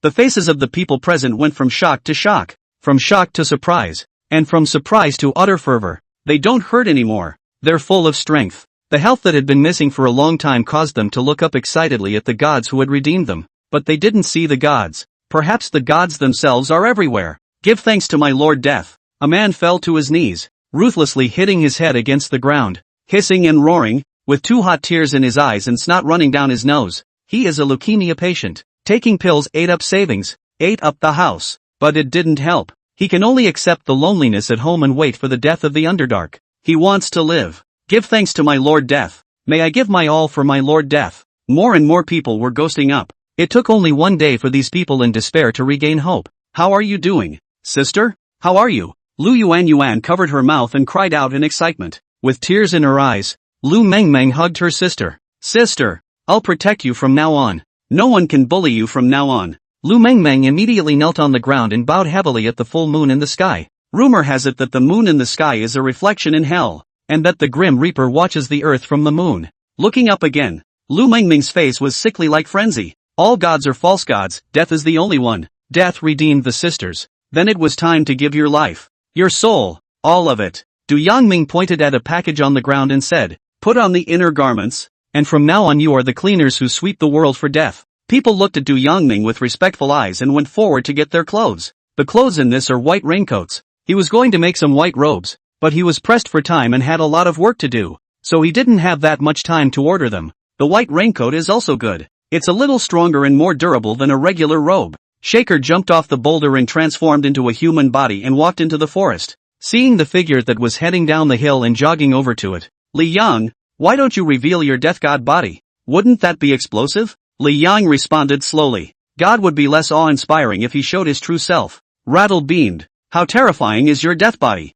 That pressure. How appalling. Li Yang raised an eyebrow. But why do I think you're not afraid of me at all? Rattle grinned. Because you're Li Yang. Li Yang stopped talking and Rattle followed with a bounce. Nanhai. Inside a KTV. The DJ hi-hats were loud and there were plenty of beautiful women in cool clothes. Su Yutong's younger brother, Su Guangming, was drinking with Kuroki Misawa. Su Guangming said with a big tongue, Kuroki-kun, is it really okay this time? Kuroki Misawa smirked. As long as your information is accurate, Su Yutong won't survive the night. Su Guangming laughed out loud. Don't worry, it's definitely accurate. My sister-in-law, who doesn't know what's wrong with her, is going to live in a south suburban estate. Definitely there tonight. Kuroki Misawa nodded. That's good. My people will do it without knowing. Su Guangming hesitated and said, but, Kuroki-kun, it failed last time. Is that killer of yours no good? How come you can't even get my sister? Kuroki Misawa said as his face fell. I was careless last time. You can't blame me for that.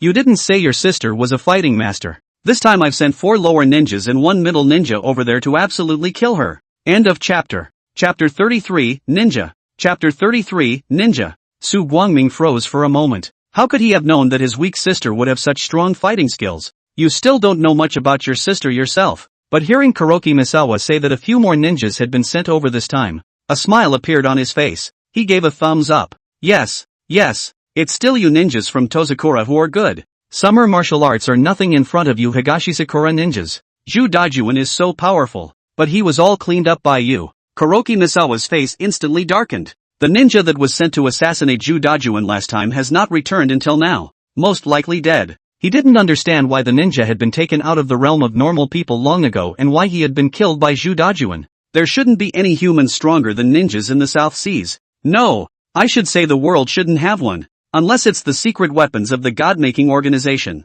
Su Guangming put his arm around Kuroki Misawa's shoulder and asked drunkenly, Kuroki-kun, why are your ninjas from Tozakura so powerful? It's not supposed to be some kind of drug, is it? Kuroki Misawa glared at Su Guangming. Don't ask what you shouldn't. South Suburban Manor. nestled in the mountains and surrounded by water. The stream with its source at the top of the hill, under the wisdom of the designer, runs straight through the interior of the estate, forming a natural ecological ornamental fish pond. The manor was brightly lit, the internal housekeeping system disarmed for the day, and there was no one there. A Cullinan drove to a stop in a clearing some distance from the entrance to the estate. The door of the car opened. The driver Xiao Wang trotted out and drove the door for the dryly dressed Su Yutong. Su Yutong got out of the car. King, you're sure you didn't tell anyone I was here tonight, right? The young king nodded. Mr. Su, what you said about keeping it a secret? I certainly haven't told anyone. Su Yutong suddenly frowned and slowly stepped back, her tall body clinging to the car. Xiao Wan was unsure,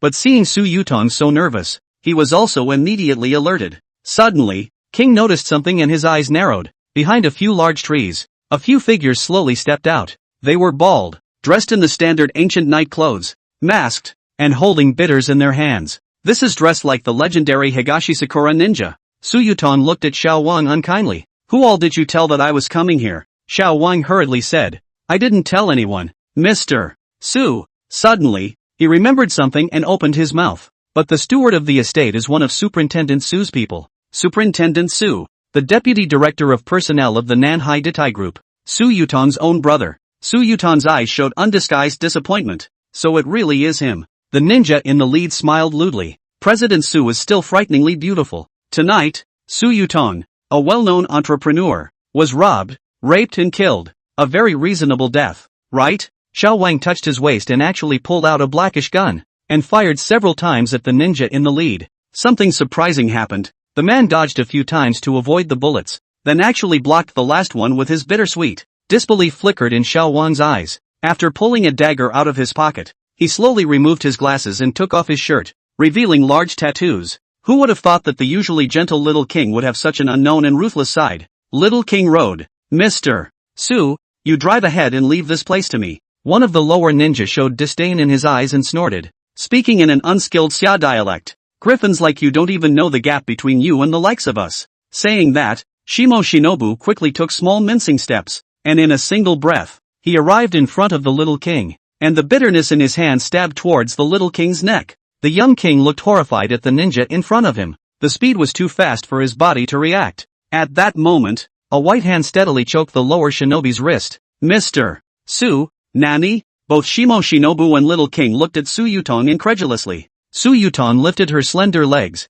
and a knee bumped into lower endurance's lifeblood. Shinobu arched his back in pain. In the past few days I also visited the famous martial arts master of the South Seas, Master Light One. It's still so much longer than the other day. Su Yutong lightly took the bitterless in the lower ninja's hand, and with a downward chop, the lower ninja fell to the ground curled up in pain. Seeing his subordinate subdued by a single blow, the Nakanabu did not panic and said waste. Nakanishi then licked his lips. What is Xia Kung Fu? How can it compare to my great Eastern Sakura's ninjutsu? Tonight, I'll give you a taste of the East Sakura ninja. Su Yutong's icy cold eyes gazed at the several ninjas. You're Kuroki Misawa's men, aren't you? The one in the Tokutai group who has been colluding with Kuroki Misawa is my no-good brother, isn't it? Nakanabu's face changed slightly as he pointed at Su Yutong and ordered, take her, don't get her killed. Such an interesting woman. It would be good to use her to pass the time properly tonight. Su Yutong gripped the bitterness in her hand. She could feel that the leader on the opposite side had a strong chakra.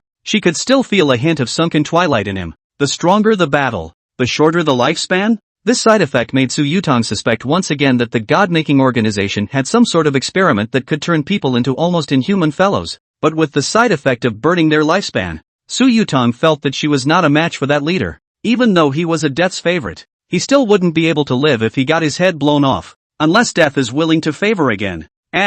She couldn't accept it if she was subdued and violated and humiliated. Su Yutong's muscles were tense and his face was grave. Why don't they come? As the several lower ninjas across the street approached, Su Yutong's afterglow spotted something. There was a sigh of relief. She dropped her bitterness, a sneer on her lips. A few grown men bullying a woman. So much for your ninjas of Tozakura. The smile in Nakanabu's eyes grew. Are you trying to kidnap me with fair morals? It's only natural for wolves to eat sheep. I've never heard of a wolf pack going one-on-one with a sheep to be fair. We are people who exist in a way that ordinary people like you will never understand in your lifetime. It is well to give up resistance. It is better to die with us in joy than to be killed by us in cruelty. Mr. Su, you go. I'll stop them. Xiao Wang firmly blocked in front of Su Yutong. Su Yutong pushed up her glasses and snorted. You say it's only natural for wolves to eat sheep, so it's only natural for them to slaughter you. Sensing a hint of trouble, Nakanobu scanned around and there was nothing. At that moment, a leaf drifted down from the tree,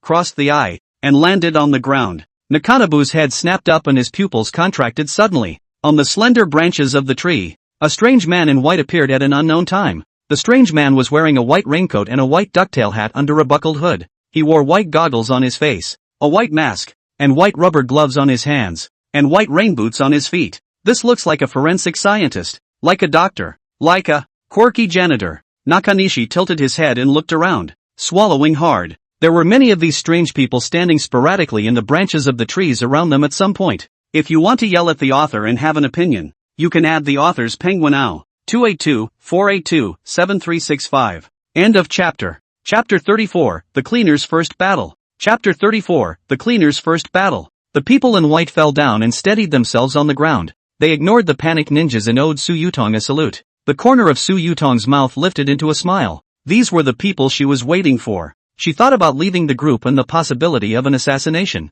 But how can you lure those people back into action without using your body as bait? It's only right to take a risk if you want to finish Lord Death's mission quickly. She had gone up the mountain of knives I don't know how many times over the years. Dangerous? Dangerous, of course, but she had the bottom line. It's a god behind himself. Tonight, the cleaners would arrive at South Suburban Manor, and that was their own greatest strength. Xiao Wang looked at Su Yutong in horror. He never expected Su Yutong to have such a hand. Xiao Wang could not see through this boss of his more and more. He was Su Yutong's driver and bodyguard, so basically she knew all of Su Yutong's movements. However, he actually didn't know when Su Yutong had cultivated such a group of scary guys. Even Su Yutong's hands were far beyond his own. He was not aware of that. This woman, how deep is she hiding? Su Yutong patted Xiao Wang's shoulder. You've done well tonight, and don't say anything about tonight. The young king subconsciously said. Yes, soon. His tiger's body shook. Great performance tonight. Could it be that Su always suspected that he had tipped off and colluded with the assassins to assassinate Su Yutong?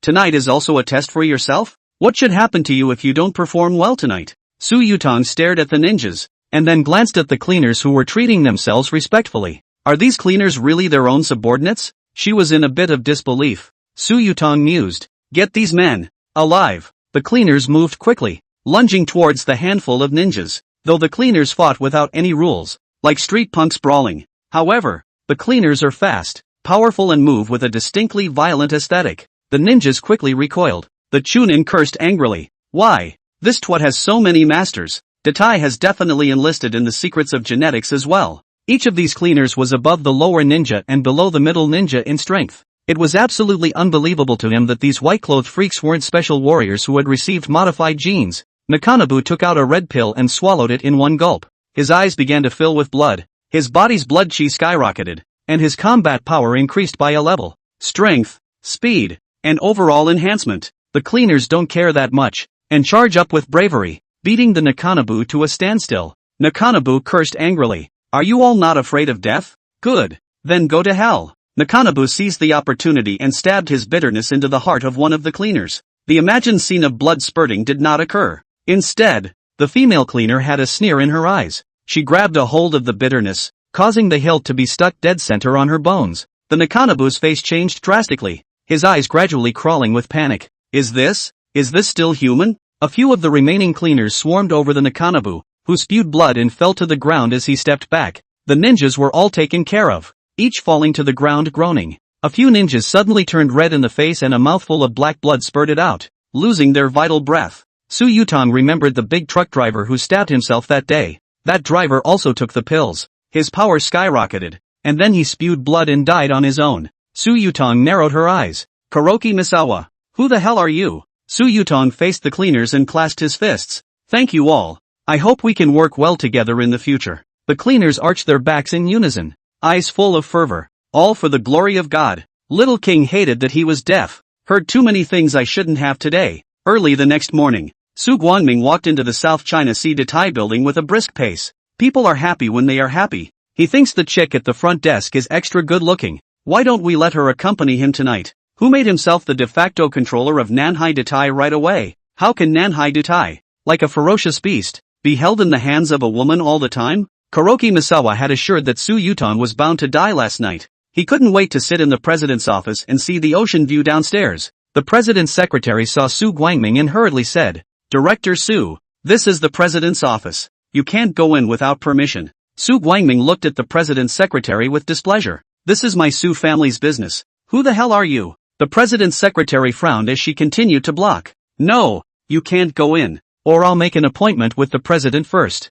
Su Guangming became furious. "You're just a beatnik. When did the lapdog dare to bite the master? And an appointment with the president? I'm telling you, Su Yuton can't come." At that moment, the landline at the president's secretary's workstation rang. After the secretary picked up, he respectfully said yes, hung up the phone, and said to Su Guangming, "Mr. Su asked you to come in." Su Guangming froze. That call was from Su Yutong? Su Yutong isn't dead? Su Guangming swallowed his saliva and walked into the office stiffly. In front of the large floor-to-ceiling window, who else could that capable silhouette be but Su Yutong? Su Yutong wore makeup today, and her long wavy hair was sprayed with hairspray to style it. It's exquisite. Su Guangming's aura was immediately gone, and he lowered his head. "Good morning, sis." Su Yutong turned her head, pinched a cigarette in her hand and exhaled a mouthful of smoke. "Why?" Su Yutong's words were brief and concise, and Su Guangming shivered, his eyes averted. He knew that the assassination had failed last night and that he had been exposed. Su Yutong asked with disappointment in her eyes, "Did I treat you badly?" Su Guangming simply stopped pretending. He glared, menacingly, "Because everyone looks down on me. They say I'm a soft touch. Why should the South China Sea Datai be under your control? I'm the male member of the Su family. Because you brought the Su family back from the dead? Rewind 10 years, and I can too." Su Yutong snorted. "But 10 years ago, you and Big Brother were only concerned with selling off the Su family's property, and I was the only one fighting for the Su family. Now you're aggravated." Su Guangming was unconvinced and his face turned red. "I'll admit you were lucky back then. I admit I was too ignorant to take a gamble back then, but now I'm ing 28. I want to start a business. I want to do something. Who are you to stop me at every turn?" Su Yutong extinguished his cigarette. "Take my money and start a business?" Su Yutong's eyes were filled with sadness. "If you're willing to play, then play. Playing with yachts, playing with celebrities, even if you're glued to that drug. The Su family has more money than you can squander in 2 lifetimes. But once you have the idea of starting your own business, the Sos may lose all their money in a few years. You're not cut out for that. Do you really think starting a business is easy? No one knows what it's like until they've traveled this road." Recommending a great book by one of the sisters. End of chapter. Chapter 35, Shinobi. Chapter 35, Shinobi. Su Guangming's face was green for a while. He was such a big old man, being lectured by his sister as if she were a child. He couldn't wait to find a crack in the ground. The man's pride was rubbed repeatedly by Su Yutong. Su Guangming clenched his fists and said excitedly, "What's so hard about starting a business? It's not just being a crooked businessman. It's not just a bit of deceit. Then there's drinking with people and talking business? That's who wouldn't." Su Yutong walked to Su Guangming with a complicated face. At 1.7 meters, she looked petite in front of Su Guangming. Su Yutong raised her hand and touched Su Guangming's head, smiling gently. "Sister, didn't even realize how tall you've grown. It's really grown up and the ideas have changed." Su Guangming unnaturally averted his head. It was like he was back when he was a kid, pampering himself with his sister. Su Yutong reluctantly withdrew her hand. "But why are you still so childish when you're such a big man? It's my sister who didn't teach you well. A businessman who only knows how to cheat can only be an unscrupulous businessman. In fact, both crooked and virtuous businessmen generally share a common characteristic. The heart has to be hard." Su Guangming was uncertain. Even though his sister's gentleness touched his heart, he still stubbornly did not look at Su Yutong. Su Yutong's face changed slightly as she calmly said, "Little king, come here." Sven's young king walked out and respectfully said, "Mr. Su." Su Yutong sighed. "Throw it in the sea and feed it to the fish." Su Guangming looked at his sister incredulously. You're going to kill me?" Su Yutong reached out and pulled her cell phone out of Su Guangming's pocket and waved her hand. Xiao Wang dragged Su Guangming towards the president's lounge. There are hidden passages there that lead directly to the underpass. Without surveillance, Su Guangming was afraid and panicked, struggling. "Sister, I'm wrong. I'm really wrong. Don't kill me." Su Yutong turned a deaf ear, lit a cigarette, and turned around to look at the sea silently. Xiao Wang slashed his palm on Su Guangming's neck and Su Guangming was quiet. Little King asked in a low voice, "Do you want, at the boss's place?" The boss was referring to Su Yutong's older brother, Su Guangyang. With Su Guangming dead, Kuroki Misawa was afraid that his next step would be to seek cooperation from Su Guangyang.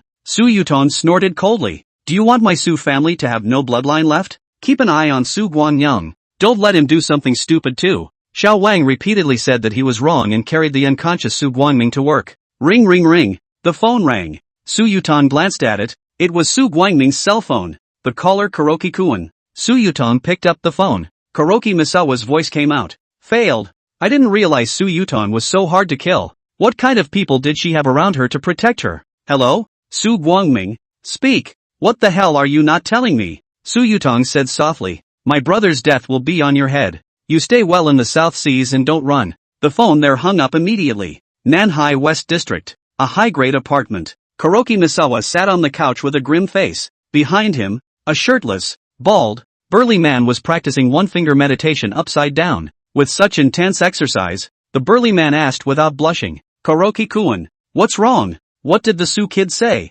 His name was Miyamoto Zajiro, a close friend of Kuroki Misawa and an upperclassman under his command. Kuroki Misawa said in a deep voice. He's dead, killed by Su Yutong. One middle ninja. 4 lower ninjas, all broken. Su Yutong is not a simple person. Miyamoto Zajiro stood up on one heel and sat down on the couch and said, it's really strange. Unless she's hiding out at the sheriff's office, there's no way she can avoid a ninja assassination. Kuroki Misawa sighed. That's what worries me. Why would anyone in the South China Sea be able to block a ninja's assassination? I always feel that there is a terrifying force hidden deep in the South Sea. Miyamoto Zajiro frowned. What do you mean? Kuroki Misawa said. Su Yutong, Chao Yi, Zhou Qing, Zhu Dajuan, Old Snake and so on. I'm afraid these people are just scratching the surface of this city. Could there be something within this city that we don't know about? Zhu Dajuan and Su Yutong, on the other hand, are puppets of that power. Miyamoto Zajiro couldn't help but laugh. How is that possible? You're just too sensitive.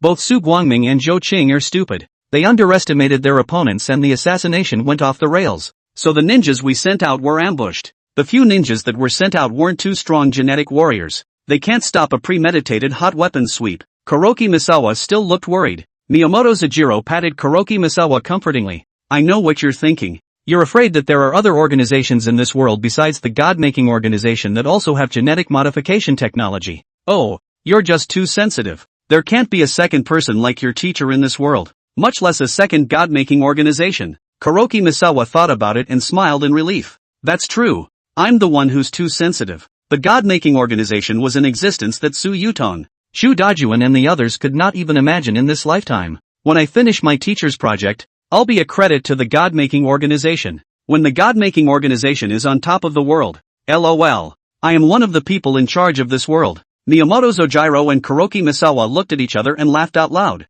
their eyes filled with visions of the future. After laughing for a while, Kuroki Misawa straightened up. Zuojiro, there's Su Yutong's birthday party tomorrow, and all the dignitaries in the South China Sea will attend. You help me probe the bottom. Tomorrow accompany Zhou Qing to take a look. And by the way, pull Su Yutong in face. Miyamoto Zajiro nodded and smiled grimly. If I get the chance, I'll look for Su Yutong myself. I'll show her that the gap in life levels can't be bridged by money. I'll let her know what it means to be beyond the mundane. Nanhai City, North District, Mid-Levels Villa. Shaker Bell is lying on the floor watching Naruto Blast Pass. Naruto was seen practicing his fairy magic with Toad Sanine, eating a whole bunch of bugs and turning off the tablet in contentment. She idly patted behind the couch and peeked at Li Yang chatting. Rattle screamed. Ah, who is she? I can tell by the avatar that it's a beaker. Li Yang, you're in heat. Li Yang glared at Rattle with a dark face. He was chatting with Chen Yushi. If desire can be cultivated, that's definitely good news.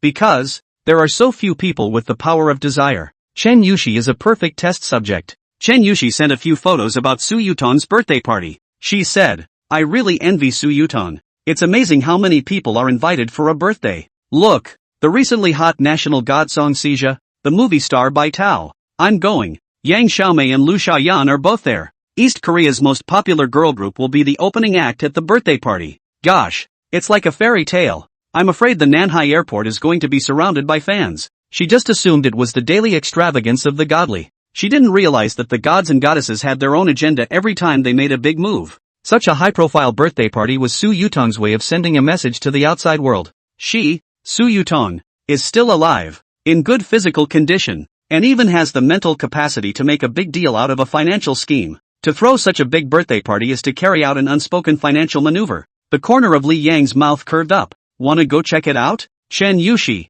Of course I want to. I'm so in love with Sung Zichul. Li Yang. I'll pick you up tomorrow. Chen Yushi. You're not kidding. It's the Mid-Autumn Festival. So I'll add more and post it later. End of chapter. Chapter 36, Mid-Autumn Plus. God Creation Organization. Chapter 36, Mid-Autumn Plus. God Creation Organization. The crow flew in from outside. It landed on the table, its eyes glowing in eerie green. A piece of paper on the desktop magically appeared in writing. The crow finished casting the spell and flew to Li Yang with the paper full of words in his mouth. Wings crossed. The papers were handed over in the raven's own etiquette. Li Yang put his cell phone aside and took the document to read. This was the second task submitted by Su Yutong. Find out the truth about how Zhu Dajuan was hunted. Higashi Sakura Kuroki family. Kuroki Misawa. Ninja. Is there really another transcendent in this world? As the document was read, Li Yang's face became strange. These ninjas are artificial? Pretty flag state. God-making organization? According to Su Yutong's report,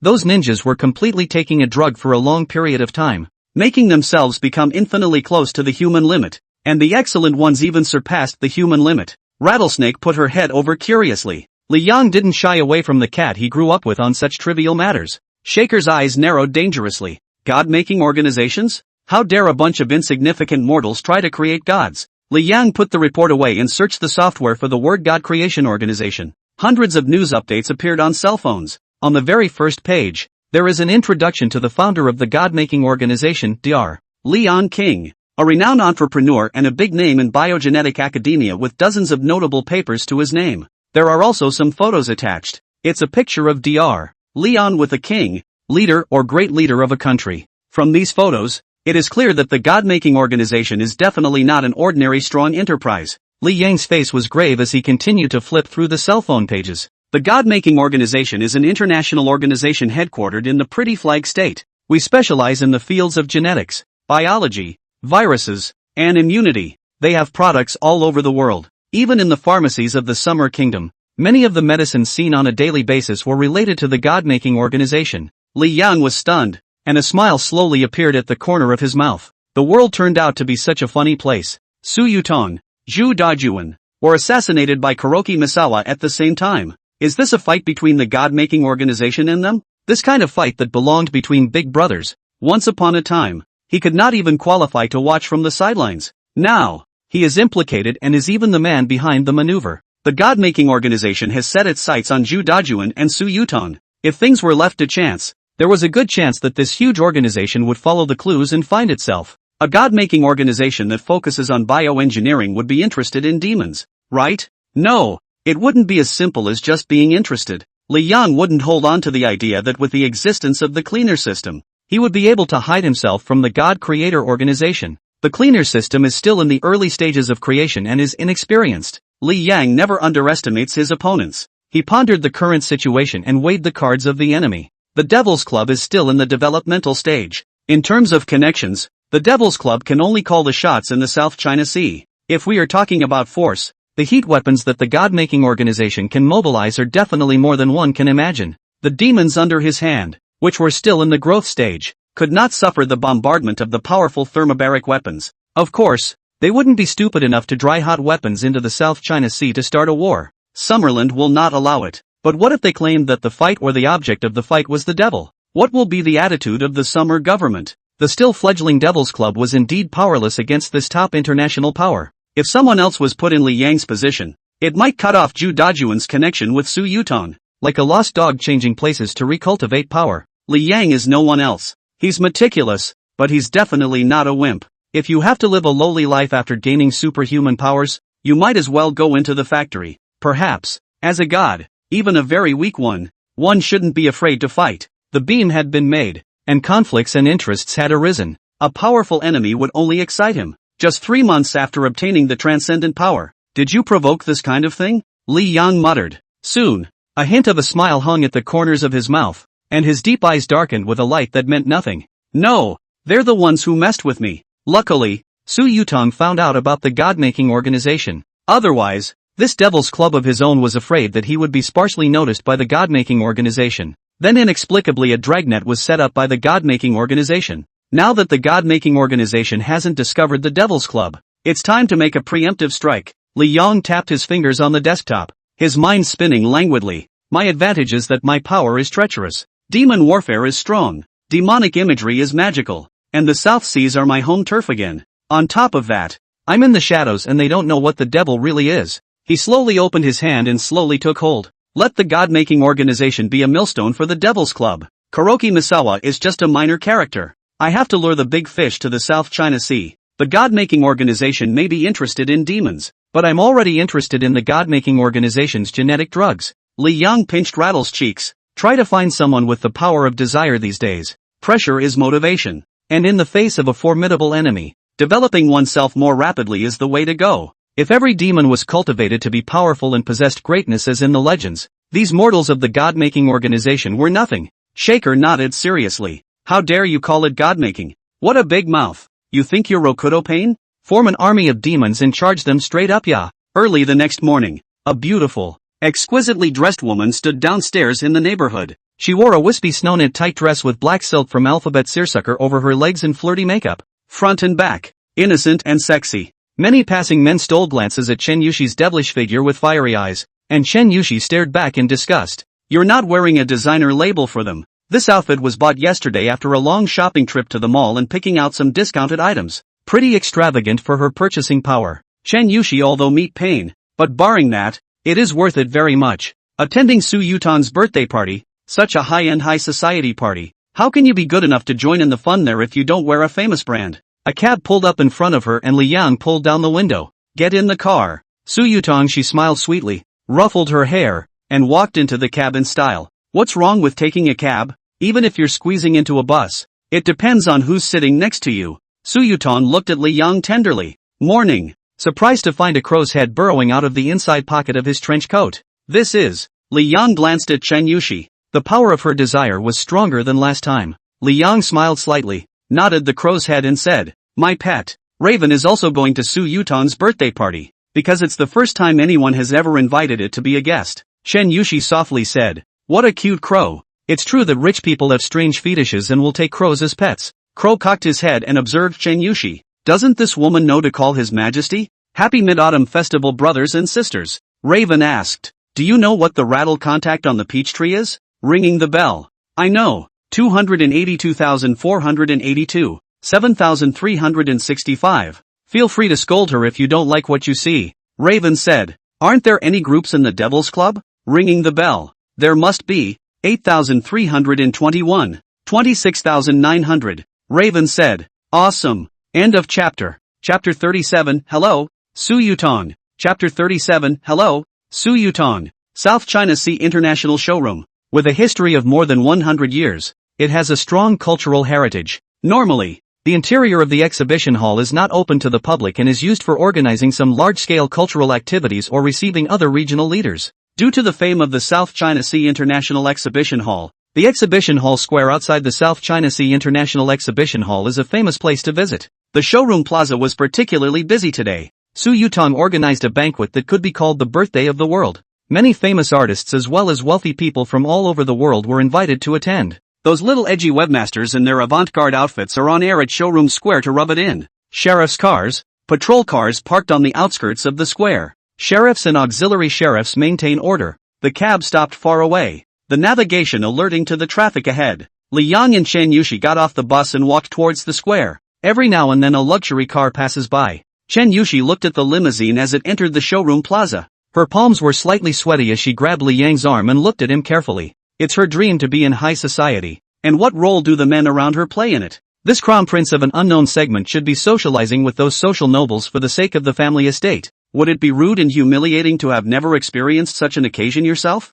Well, keep your mouth shut yourself for a while and don't get him in trouble. A low-profile and luxurious Rolls-Royce stopped beside Li Yang. Li Yang stopped by, only to see that the car door opened and a man in a proper suit, looking like a thug in a suit, stepped down. Chen Yushi looked at the man suspiciously. The green aqua ghost on his hand and the accessories around his neck show that the man is extraordinary. Almost 40 years old. He should be Li Yang's parents' partner in business, right? Chen Yushi stood slightly restrained. She waited for Li Yang to greet the man before she herself followed Li Yang's well-behaved greeting. Not to be rude. She's going to brush up on her impression of the upper class. Then a scene that shocked her appeared. The man got out of the car and jogged to Li Yang, respectfully owing his body. Master, Why are you free to come over? The man's name is Zhu Dajuan, one of the three giants of the South China Sea underground. He had to attend Su Yutong's birthday party in person. How could Zhu Dajuan have imagined that he would meet Li Yang here? He hesitated whether he was qualified to greet Li Yang. After agonizing over it, he still decided to take a shot at his future and couldn't miss the chance to browbeat the Reaper. He wasn't mortal anymore anyway, and he was already a demon. Li Yang was not surprised by Zhu Dajuan's appearance, and he could feel the shadow demon's aura from a long distance away. He returned, too bored to come around. Zhu Dajuan nodded plausibly. For a god with an endless lifespan and unlimited power, loneliness is the most terrifying thing of all, isn't it? He rushed to the car and pulled open the door to the back seat. Master, there are too many people in front of you. I'm afraid it will disturb your pleasure. Why don't you get in the car and bring you in? Li Yang was not polite, and led the blindfolded Chen Yushi into the car. If he had a car, he wouldn't have chosen to walk. Zhu Dajuan was overjoyed and went to the driver's seat, pulling open the door to the driver. You go back. Where did the driver not know that he had met a big brother that even Zhu Dajuan had to flatter? He hurriedly left the car, not daring to look at Li Yang and Chen Yushi in the back seat of the car. Zhu Dajuan drove the car slowly towards the showroom plaza, pondering the identity of the woman beside Li Yang. There's no demonic aura on it, but can it be ordinary people who are under the sway of death? Chen Yushi was nervous to the extreme. She's a gold digger who's read too many high society magazines and heard too many high society stories. Today, she is in that fairy tale of the ugly duckling turning into a white swan. It's dreamy. She gazed at Li Yang. Her body softened, her legs clenched tightly, and her soft body leaned towards Li Yang. Li Yang glanced at Chen Yushi. The scent of desire grew stronger in her. A tipping point had been reached, and by breaking through that tipping point, the desire breath could be transformed into desire power. Just where is that tipping point? A big red carpet runs through the exhibition hall square until the Nanhai International Exhibition Hall. Those luxury cars slowly parked on the red carpet and were greeted by the South China Sea detailing executives. And the concierge would take care of the cars. The head of the concierge department saw Zhu Dajuan's seat driving up and rushed forward to greet him. I just wanted to go to the back of the car and open the door, but I saw the driver's door open and Zhu Dajuan walked out. The head of the concierge's face was frozen. Master of the South China Sea, you're even a chauffeur for someone? Where is this coming from? Zhu Dajuan quickly ran to the back seat of the car and opened the door. A young man and a voluptuous woman appeared in the view of the head of the concierge. Zhu Dajuan bowed and whispered, Master, slow down. The head concierge stepped aside and took out his cell phone to dial the number. Mr. Su, Zhu Dajuan is here. He seems to have brought a big shot with him. Inside the South China Sea International Showroom, Su Yutong was holding a glass of champagne and was greeting the guests with a smile on her face. She picked up the phone and her face stared as she heard the head of the concierge's words. Zhu Dajuan dodged the ninja's assassination. There must be someone behind him. No chance. It's the Devil's Club. She apologized to the guest she was chatting with, put down her champagne, and walked quickly to the door. In that moment, Su Yutong froze. Zhu Dajuan exuded a strong transcendent aura. After becoming the living dead, she is considered transcendent and can see things that normal people can't. No wonder Zhu Dajuan was able to evade the ninjas. It turns out that he was a member of the Devil's Club himself. The city of Nanhai, the water turned out to be so deep. Who's the one next to Zhu Dajuan? That young man Su Yutong couldn't see through. It was impossible to see if he had superhuman powers. The living dead were nothing more than the lowest level slaves of the god of death. Not even undead, and absolutely unable to see through the god of death. Su Yutong just felt that the man was terrifying and had a very strong sense of oppression. Also, there was a very familiar aura about him. Su Yutong stabilized her mind and warmly greeted her. Welcome, Mr. Chu. Zhu Dajuan's body paused for a moment, and the smile on his face froze. After he became a shadow demon, this was the first time he had encountered Su Yutong. I didn't expect Su Yutong to have a peculiar aura about her. Not demonic, but transcendent. Surprisingly, Su Yutong wasn't mortal either. No wonder this woman had founded Nanhai Datai in just 10 years and had developed the Su family to unprecedented heights. Zhu Dajuan smiled and extended his hand. Happy birthday, Mr. Su. Every year has its own day. Su Yutong withdrew her hand and glanced at Li Yang, seemingly complaining. Mr. Zhu is so petty, bringing new friends and not introducing them to me. Zhu Dajuan really didn't know how to introduce Li Yang. While he was hesitating, Su Yutong graciously extended her hand at Li Yang. Hello, Su Yutong. I have to say it's the privilege of a beautiful woman. When confronted by a mysterious bigwig, you can be bold and direct with a bit of beauty to mix things up. Li Yang had a smile on his lips. Hello, Su Yutong. He lightly gripped Su Yutong's jade hand and released it at the touch, not coveting the softness. At that moment, a crow's head poked out from the inner pocket of Li Yang's trench coat. The crow cocked its head and stared at Su Yutong unkindly. Su Yutong was dumbfounded as if she had been struck by lightning. End of chapter. Chapter 38, The Gift of Death. Chapter 38, The Gift of Death. That crow? Isn't it His Majesty the Black Dragon? No wonder this young man had an aura about him that was very familiar. Surprisingly, His Majesty the Black Dragon. Surprisingly in that young man's pocket? Then, the identity of this young man can be imagined. Lord Death. Only a Shinigami-sama could put His Majesty the Black Dragon in his pocket, right? This is the same death that spared his own death that night. The Shinigami became human and came to my birthday party? Cold sweat broke out on Su Yutong's forehead and he hurriedly bowed his head and respectfully said, I didn't know it was you. Please. Zhu Dajuan was stunned, never having seen such a look of Su Yutong. She knows the Shinigami-sama? Li Yang smiled. It's your birthday. No need to be formal. Su Yutong quickly stopped talking. She knew that if she showed too much respect to Li Yang, she would definitely attract the attention of people with an interest in the matter, thus causing unnecessary trouble to Lord Death. Li Yang continued. Find a place to talk for a while. Su Yutong lowered her head. Yes, please follow me. Li Yang gently said to Chen Yushi beside him. I'll meet you when I'm done. Chen Yushi nodded her head obediently, like a little girl who had just fallen in love. Only after Li Yang and Su Yutong left did Chen Yushi let out a sigh of relief. Su Yutong's aura was too strong, so legendary that a woman would treat Li Yang with respect. She had always thought that Li Yang knew a big shot like Su Yutong. But Su Yutong even said something like, didn't recognize you. Could it be that an existence like Su Yutong was merely a pawn who belonged to Li Yang but was not qualified to touch him? Li Yang, what level of big brother is this? Is it true that poverty limits one's imagination? Zhu Dajuan smiled and said to Chen Yushi, you go ahead and have fun. Just call the little one if you need anything. Chen Yushi's inner vanity was infinitely satisfied. If Li Yang was here, he would have realized that Chen Yushi's aura of desire had strengthened a lot more. Chen Yushi smiled and nodded as she entered the banquet hall. International Exhibition Hall. A lounge.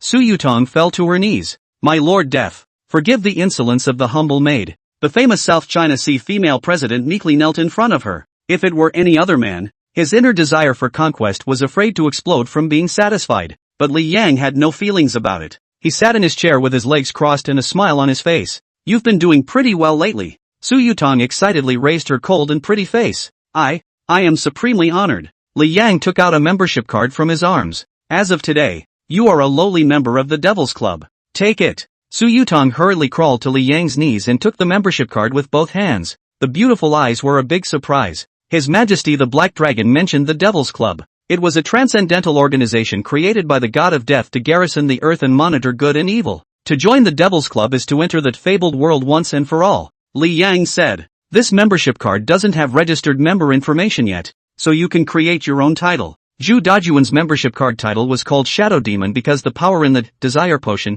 belonging to him was Shadow Demon. When Zhu Dajuan's cultivation reaches a high level, it will be the same as the legendary Shadow Demon in Hell. Su Yutong didn't have the power of desire and could only obtain demonic power by taking someone else's desire potion. Currently, Li Yang only had most of the copies of the Shadow Demon desire potion. It couldn't be that Su Yutong's title in the club was also called Shadow Demon, could it? Su Yutong didn't understand the meaning of the title yet and didn't ask much. Anyway, that Black Dragon Majesty seemed to like itself quite a bit, and it would always explain itself. She said gratefully, Yutong will definitely serve you and the Devil's Club to the best of her ability. Li Yang was satisfied with Su Yutong's meekness and smiled. It's your birthday, and since I'm here, I have to give you a present. Su Yutong kowtowed in a hurry, her big waves scattering. Blessed be my lord. Can a gift from death be anything ordinary? Su Yutong is a top-class upper class that fulfills all desires only to be numb and tired. She hadn't looked forward to something so much in a long time. Li Yang pulled out the ceramic vial from his arms,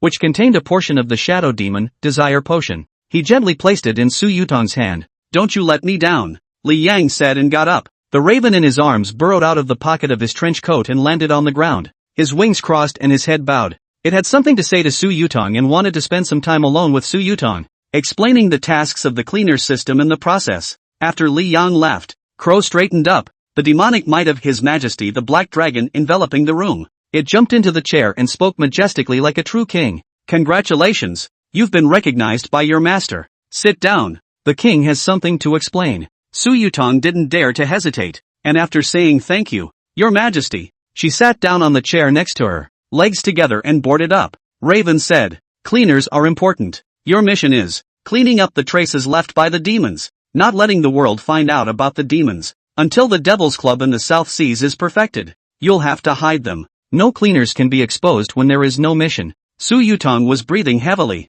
The cleaner actually has this vital role. Even though she was serving the Demon Club's ranks, she, the leader of the cleaners, had a broad future ahead of her.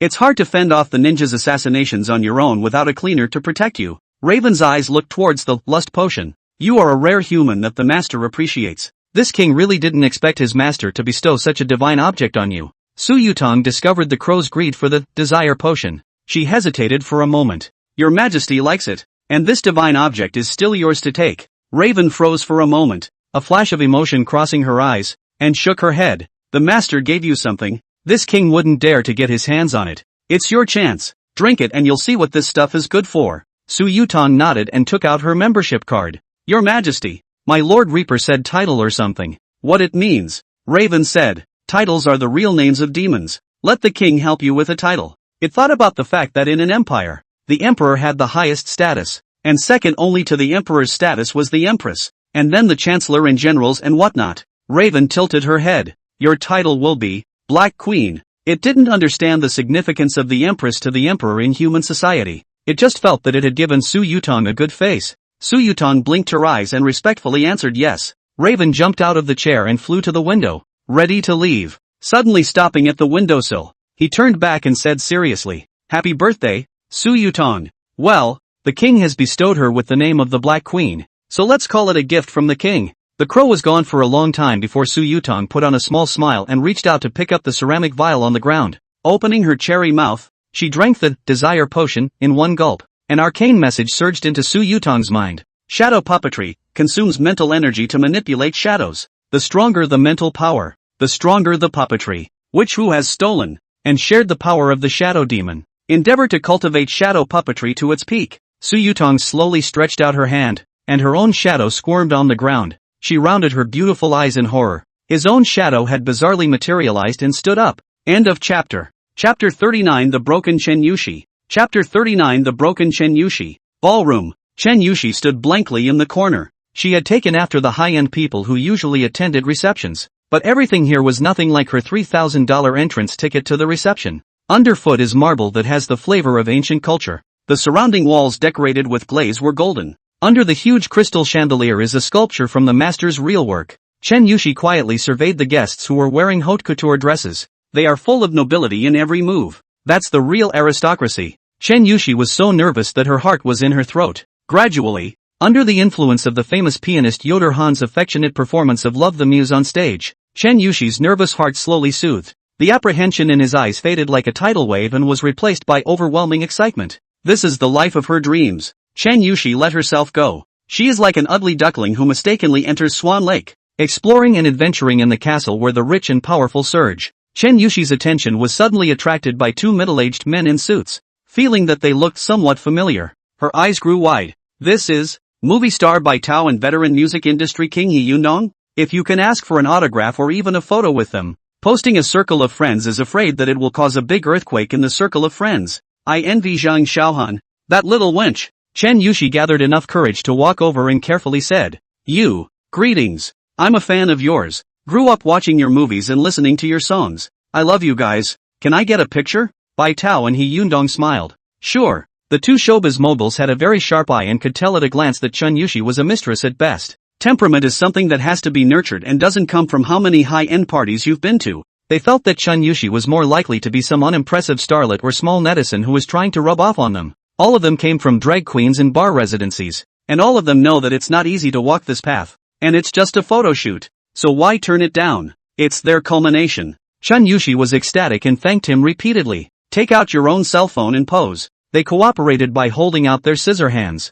After posing for a photo with the two veteran stars, she set her sights on the others. After running for an hour in high heels, Chen Yushi didn't feel tired at all. She had already collected photos with many stars, many celebrity signatures, and had even added a little star on WeChat. Chen Yushi had a happy smile on her face. This was the life she wanted. Honorable. Extraordinary. Li Yang's appearance appeared in his mind, and he secretly made up his mind that even if he became a junior, he would still hold on to his thighs. At this time, Chen Yushi spotted a handsome figure. her eyes filled with surprise. This is the national hero, Song Si-chul, the dream girl of 600 million teenage girls. She says she's a fan when she asks for a picture with other celebrities, but really she just wants a picture to show off. Song Si-chul is truly his own idol. She's not a fan of Song Si-ja's wife. She's a big fan of Song Si-ja. Brother Song Si-chul is hardworking and handsome, an inspirational template. Chen Yushi picked up a glass of wine and walked towards Song Si-ja apprehensively. She said,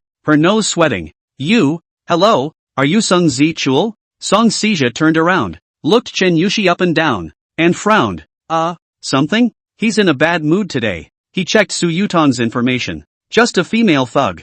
I wonder how many people she didn't know she had slept with to get where she is today. Who are you? He himself is a popular man who exploded this year and is known as the little movie star. He firmly believed in his future and was bound to be like Michael, where a concert would have to alarm the military. He wouldn't have shown his face at the female thug's party if his agent hadn't begged him to. What was even more outrageous was that he had lowered himself to greet Su Yutong, who had completely ignored him and followed a man. She exclaimed, I'm a fan of yours. I've seen all your web series. Can I get a picture with you? Song Si-ja coldly said, not available. Chen Yushi smiled awkwardly and was about to leave. The wine waiter on the venue circuit ran into her. The high heels didn't step steadily, and accidentally stumbled and fell, her whole body collapsing towards Song Si-ja. The red wine in his hand didn't go to waste at all, and all of it was spilled on Song Si-ja's expensive suit pants. Chen Yushi's head buzzed. I'm sorry. Song Si-ja pushed Chen Yushi away with one hand. Get out. Chen Yushi slipped and fell to the ground. Song Si-ja pointed at Chen Yushi and completely exploded.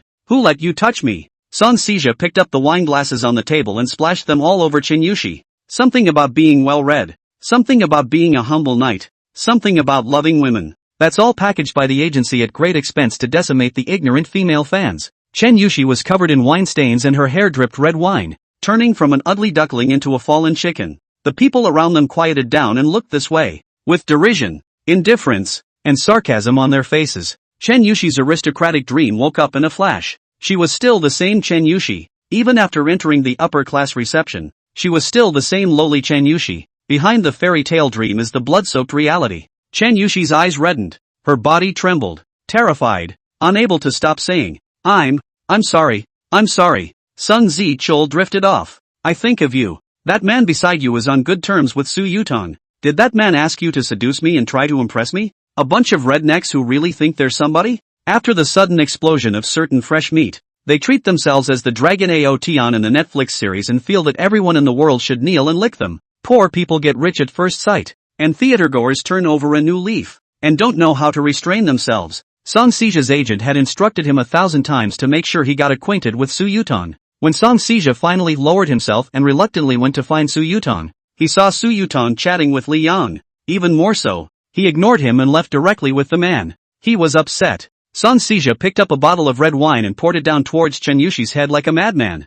Bitch, what do you think I, Song Si-ja, am? Try to curry favor with me and have the man behind you come in person. He was expressing his dissatisfaction with Su Yutong in his own way, expressing his displeasure at being neglected. The word seemed to open the search engine in Chen Yushi's mind, causing Chen Yushi's body to stiffen. Thoughts go back to the small, poor, backward village. Little girls are not allowed to eat eggs, read, or sleep. Must go to farm work before dawn. Must take care of little brother who skips school and fights. She would be beaten if she didn't clean the manure from the pigsty. She would be beaten if she cooked a meal that her brother didn't like. And she would be beaten if her father drank. Because mom says she's a money loser in order to be a noblewoman. She escaped the small mountain valley and came to the big city. From the woman that everyone loathes, to the gold-digging whore that everyone loathes. Ballroom second floor. Li Yang had one hand on the solid wood parapet and one hand clasped on a cigarette. He watched the farce with indifference, like an unconcerned bystander. Looking at the increasingly dense aura of desire on Chen Yushi's body,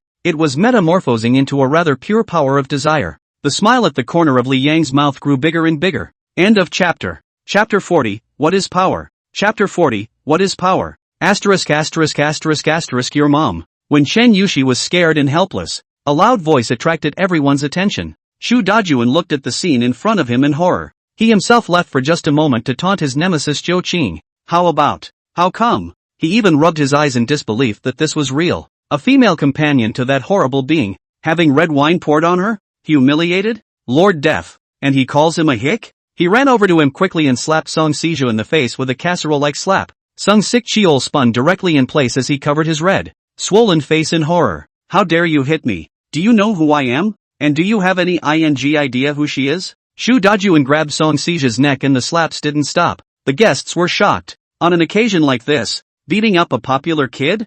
I'm afraid this is going to make headlines, right? They aimed at the woman lying on the ground in a daze. Could this be Zhu Dajun's concubine? Sung Zi Chul, who had made a name for himself as the future Michael, was mortified to be beaten in front of so many people. The commotion was so loud that Song Sija's agent came running nonstop and the whole thing was dumbfounded when he saw the scene. How is it that the murderous god? Sung Zi Chul saw the agent and exclaimed, Manager Hong, call the police, call the police. The broker shivered and came up to Zhu Dajun. Army, Master Jun, what did Xiao Song do to piss you off? Seeing the agent's appearance, Song Sija finally realized that something was wrong. It was the second time he'd seen this groveling look on the agent's face. The first time was yesterday. They went to visit a big brother called Mad Wolf. It said that tough guy could easily swing trouble by screwing two people in the South China Sea. In the end, I still ate the loss of unfamiliarity and habitual arrogance. Zhu Dajun didn't even look at the agent. The agent didn't dare to say anything either. He was already weak in the knees from fear.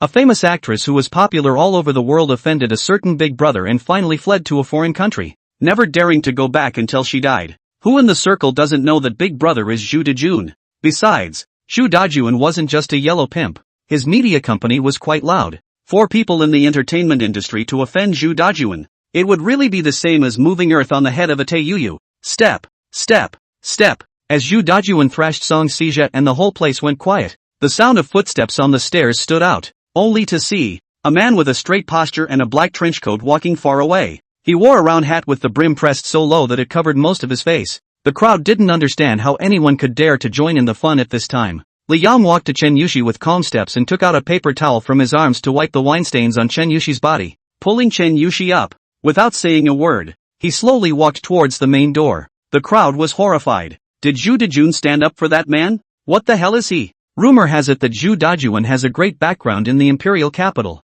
Could that person be? They didn't dare to think deeper. That kind of bigotry was not to be asked or pried into. Zhu Dajun hurriedly followed up and explained in a voice that only 2 people could hear. I'm sorry, master. It's the little one who didn't have the eyes to see you off. Li Yang didn't respond. Zhu Dajun did not dare to speak or follow, and watched Li Yang walk further and further away. Is death upset with me? Zhu Dajun's eyes were gradually crawling with a murderous aura. He turned back and looked indifferently at Song Sija. He's already dead. A bald man chased him out of the showroom plaza. As he looked around, there was only a dense crowd. The bald man picked up his cell phone and dialed out a number. Misawa, I've made a major discovery. There really is someone behind Zhu Dajun. I suspect that the failed ninja assassination had something to do with him. That person approached Su Yutong alone today. Should we do it? In case that person prompts Su Yutong and Zhu Dajun to join forces, it will be difficult. Kuroki Misawa on the other end of the phone pondered for a moment. Use the secret medicine boldly, and I will apply for the life extension pill for you. Remember, it has to be clean. Oh, don't worry about Shinobi's methods. Miyamoto Zajiro hung up the phone and pulled a pill out of his pocket and swallowed it. His pupils were instantly covered in blood. Zaojiro Miyamoto took a deep breath with his eyes closed. His eyes radar-like as he locked onto a direction and headed towards his destination. The cab is parked on the beach. It's off premises and quiet in the fall when no one comes here for a cold breeze. Chen Yushi suddenly said, the biggest pain a prince like you has ever suffered would be the Ice America style, right? After Chen Yushi's scar was unintentionally torn open by Song Sija, she temporarily became free of greed for Li Yang and immersed in the past. She's a gold-digging whore, but doesn't care about money. It's just a tool to make her look expensive. Li Yang did not say that he was also from the countryside, or that he had no one to turn to after his grandmother died when he was 16. He just blandly said, I don't like coffee. I hate coffee. Chen Yushi closed her eyes and blew the sea breeze, letting a few strands of her green silk get messy. Can you tell me what it means to be honorable?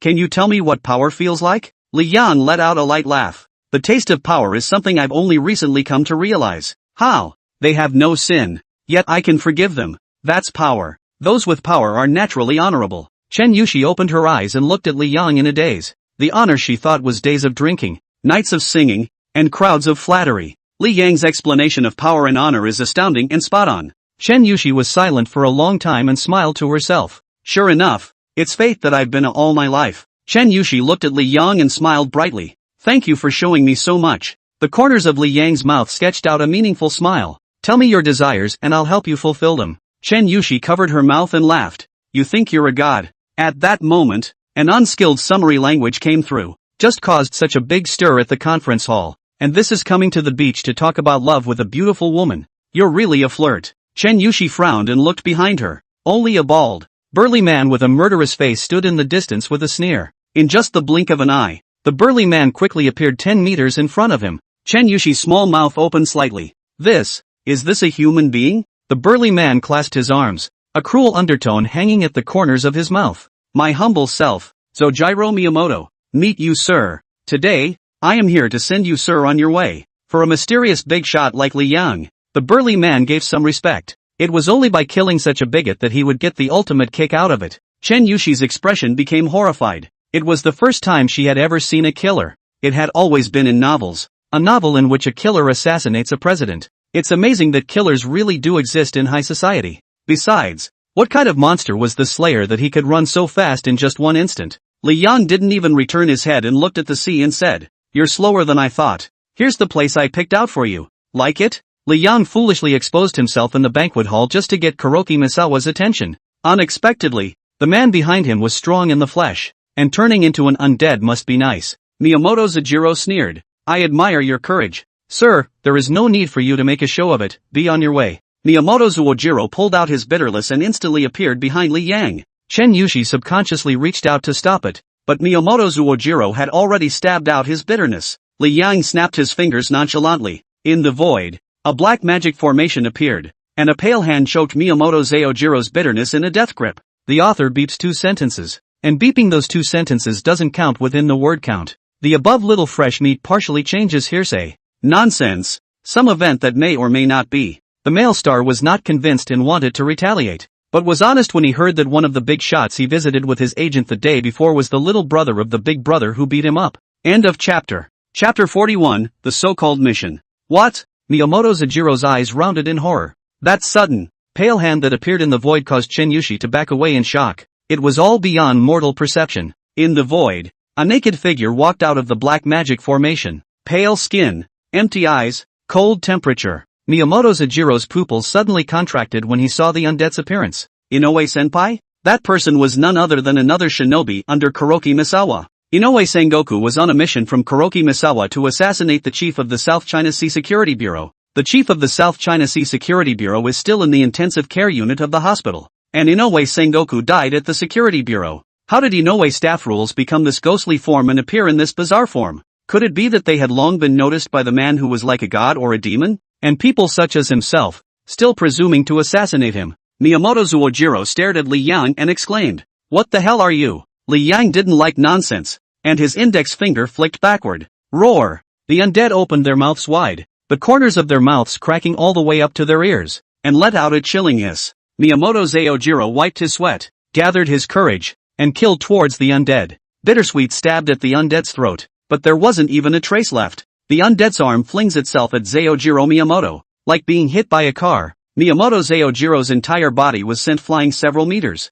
Roar! The undead instinctively lunged towards Miyamoto Zojiro like a mad beast. Miyamoto Zojiro fished the pill out of his pocket. His eyes glazed over, and he swallowed it in one gulp. He stood up and let out a roar that didn't sound human. Zojiro Miyamoto pounces with the undead. This time, Miyamoto Zojiro was actually able to tangle with the undead for a while with the power of his physical body. However, the undead are powerful. Their stamina never runs out, and they have a body of steel. Zojiro Miyamoto couldn't resist for a moment before he fell and fled. It was a good thing he was fast, rushing into the seaside mountains and forests, and surprisingly shaking off the undead for a moment. The undead were extremely sensitive to blood, flesh and temperature, and with their infinite physical strength, they would always catch up with Miyamoto Zojiro. Plus, the undead aren't slow. Ha! Ha! Miyamoto Zojiro, who was hiding behind a big tree somewhere, was breathing violently, and blood kept pouring out from the corners of his nose and mouth. He shakily pulled out his cell phone,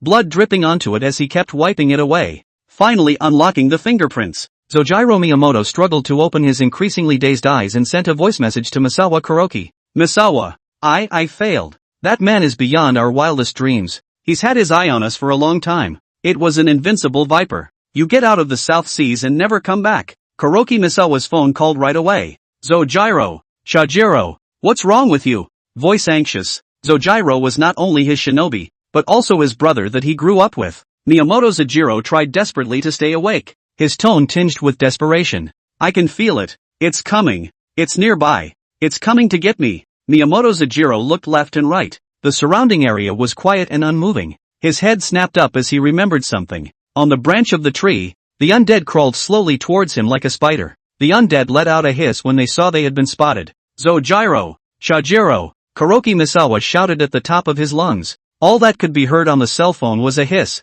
and a scream from Miyamoto Zojiro, followed by the creepy sound of chewing. The phone was busy. The undead dragged the corpse of Zojiro Miyamoto, who had gnawed on it a few times, back to the seashore and knelt reverently, scraps of flesh still lingering in the corners of its mouth. Chen Yushi covered her mouth and felt a wave of revulsion. She slowly distanced herself from Li Yang, subconsciously covering her chest. Ocean, ocean, what the hell are you? Li Yang turned around, his fingers surging with the power of death, drawing something regularly in the air. Underneath Miyamoto Zojiro, a black magic formation was being formed. Li Yang faintly said, "It doesn't matter who I am, it matters who you are." Li Yang held in a smile. "Are you Chen Yushi? Or something else? Take for example this East Sakura man who had half his neck bitten off by a monster. Did he kill me or was he loyal to me? Everyone comes into this world with a mission, doesn't he?" Li Yang said, his hand movement stopping. The dark power of death surged into Miyamoto Zojiro's mouth, nose, eyes,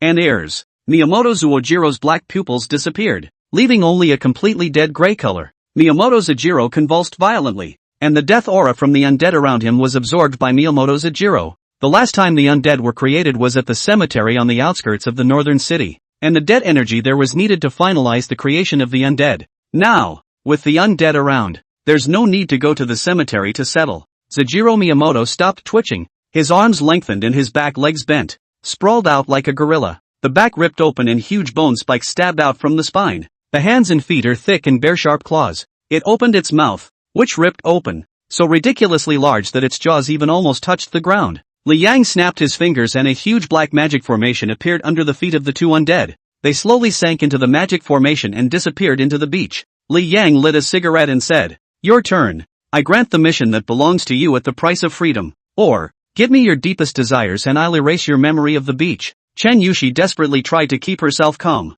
She suddenly associated it with Su Yutong. Su Yutong was about to die, and after Li Yang showed up at the Green Nursing Home, Su Yutong was discharged the next day. Su Yutong got her mission from Li Yang, I think. As for forgetting memories at the beach, one will only remember their fairy tale dreams shattered and leave the venue like a lost dog. She couldn't accept the ending. At an important turning point in her life, she had an intuition. If she forgets what happened on the beach today, she'll never touch expensive and will always be a worthless gold-digging whore. Li Yang, the only one who could take her to high society, would also leave her. Chen Yushi looked at Li Yang, her eyes flowing, full of thirst, and her hands clasped together. "I don't want to be a forever. Please, give me another life." Li Yang slowly exhaled a mouthful of smoke. "Tell me your desires." Chen Yushi firmly said, "I want to be expensive." Every word was used with great force. The corner of Li Yang's mouth curved up. The right choice. Chen Yushi was a test subject, and there was no telling how the power of desire cultivated by Li Yang would work when used on her personally. Black runes emerged from Li Yang's eyes. The extremely pure power of desire from Chen Yushi's body surged towards Li Yang's eyes. Li Yang took out the tiny wooden jar from his arms, and a black potion gradually emerged from the jar. Deep eyes stared at Chen Yushi, and under the pull of the power of death, the desire potion flew towards Chen Yushi. P.S. Something came up. We'll update the next chapter later. End of chapter. Chapter 42, Third Order Reaper. New talent. The desire potion surged into Chen Yushi's eyes, ears, nostrils, and mouth under Li Yang's control. "Why don't you let her drink? You can't just say, 'Open your mouth and swallow.' It's a weirdly obscene and unpromising thing to say." Li Yang hates lewdness. After Chen Yushi digested all of the desire potion, an arcane message surged into his mind. Fallen angel, vanity, nobleman of hell, the most perfect purveyor of the faith of death. Mental power /level 1. Gift, faith in death. It is easier to compel believers to believe in death than ordinary preachers. Whenever a living being believes in death, the spiritual power of the fallen angels increases. When a fallen angel reaches the second rank, it can gather the power of faith. The power of faith can be used to grow the souls of the dead. Chen Yushi's appearance was also changing. The skin became fair and tender, and the appearance became more refined, as if the 10th grade beauty face had been turned on. Even a few $1,000,000 for a medical treatment won't get you to that point. A pair of curved goat horns sprouted from the head. Around his waist, a pair of black wings slowly unfolded. The wings were tactile, and again seemed to be made of energy, and didn't tear the shirt. Chen Yushi looked at her own reflection on the surface of the sea and was horrified at how she had changed. She felt an unspeakably powerful force in her. The message in your head mentions the Grim Reaper? Who is death? Chen Yushi looked fiercely at Li Yang. After becoming a transcendent, Chen Yushi could clearly perceive the terrifying sense of oppression on Li Yang. Like a god, like a demon. Could it be that the Grim Reaper is Li Yang? A classmate for 3 years in college as a god? Never believing in ghosts and gods, she began to brainstorm. Whenever Death's physical body in the human world gets too old and tends to arouse the suspicion of the authorities, Death, who wields the power of hell, will retransform into a fetus and be born. When the time is right, Death will walk this earth again. Chen Yushi was very convinced of this idea. The image of Li Yang is exaggerated countless times in the inner mind, and all negative thoughts about Li Yang are all glorified. The spreading believers of the fallen angels are themselves staunch fanatics of death. Chen Yushi looked at Li Yang. Her legs clenched unnaturally, and her heart thumped. No wonder Su Yutong was so afraid of Li Yang. Who wouldn't fear a god? That's a much stronger feeling than when a gold-digging whore is confronted by a crown prince. The sense of adoration and fascination deepened by an unknown number of times. 3 views are broken, reorganized, refreshed. Chen Yushi instinctively fell to her knees. Yankee. Ah no, master. Chen Yushi flushed. She didn't understand why she subconsciously wanted to kneel. Even if you're facing a god, but that god is also a classmate from the university, it can feel embarrassing. It takes a little time to balance the shift in mindset from gold-worshipping whore to rabble-rouser. Li Yang extinguished his cigarette and said, "Quit your job and I'll pay you a fortune. I'll call on you when I need you." Chen Yushi said seriously, "Your will is my mission." Li Yang waved his hand, signaling Chen Yushi to leave. Li Yang looked at the ocean and calculated his future plans. The successive creation of Su Yutong, Chen Yushi, and other demons had strengthened Li Yang's spiritual power a lot. It was just a little bit short of 3rd-degree mental power. The amount of mental energy needed to go from the 2nd to the 3rd stage is not comparable to the 1st to the 2nd stage. I really don't know how many demons need to be created by the 9th order spirit power, and what kind of intensity those demons need to reach in order to be able to do so. Do I have to turn the earth into hell before I can ascend to the throne of God? God position. What exactly is it? Just then, an arcane message surged into his mind. Gaining shared mental power. Mental advancement. Gained a new talent along with the massive shared mental power. Talent, Soul Axiom. Soul Arcana, consuming spiritual energy allows the use of the most arcane soul spells. The world changed in Li Yang's eyes. The corners of his eyes twitched slightly. Possessing the Upanishad of the soul, he saw things that were invisible to the naked eye. The sea before us is no longer ordinary. This sea is called the Great Western Sea, and at this time there is a thick fog that cannot be melted on the surface of the sea. Li Yang narrowed his eyes and activated some of his demonic power. Ghostly flames burned in his eyes, and his deep gaze traveled thousands of miles to see through the deepest part of that thick fog. In the deepest part of the fog, 3 or 2 people floated and wandered on the surface. Those who are numb, transparent, with fatal wounds, or soaking water giants view. The soul fire jumped in Li Yang's eyes. Those are ghosts? Is it surprising that there really are ghosts in this world? Li Yang had a complicated look on his face, and his breathing became heavy and rapid. What secrets does this world hold? The power of death. What the hell is that? The 2nd order can create the undead. The 3rd order can survey ghosts. And what about the higher ranks? The authority of the god of death is definitely not as simple as a strong power.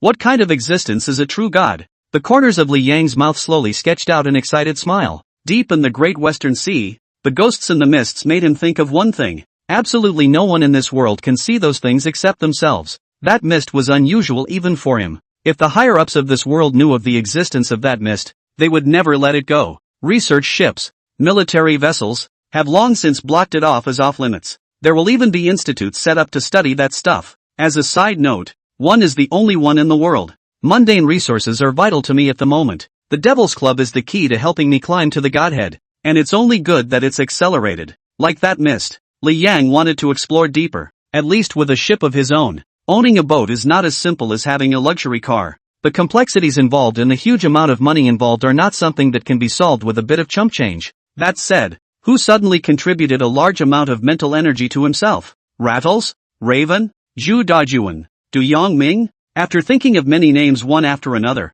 Li Yang felt it was unlikely. It was because the spiritual power acquired in that instant was so huge that it directly broke through one's bottleneck. A name appeared in Li Yang's mind. Zhang Sae, the Chimera. In this era of self-media as the mainstream wind, Zhang Shirai is like a hangman. That Chimera, I haven't sought her out yet. She might be able to be one of my apostles as well. To make a weapon, you must sharpen its edge. To create the mighty Devil's Club that was envisioned, one must get the initial work done first. Like the cleaner system, like the apostles, the cleaner system can't just be a bunch of living dead with empty power. No fear of life or death, and absolute loyalty. They're going to have all kinds of talent among them, like hackers, detectives, and the like. Only then can the demonic traces be removed most completely. The current cleaner system was only in its infancy and still needed to be cultivated by Su Yutong. So did the apostles. Being your own advocate is not only the best of the best among demons, it's also the best tool to use. Finding the black witch of deepest desire, immortal vampires,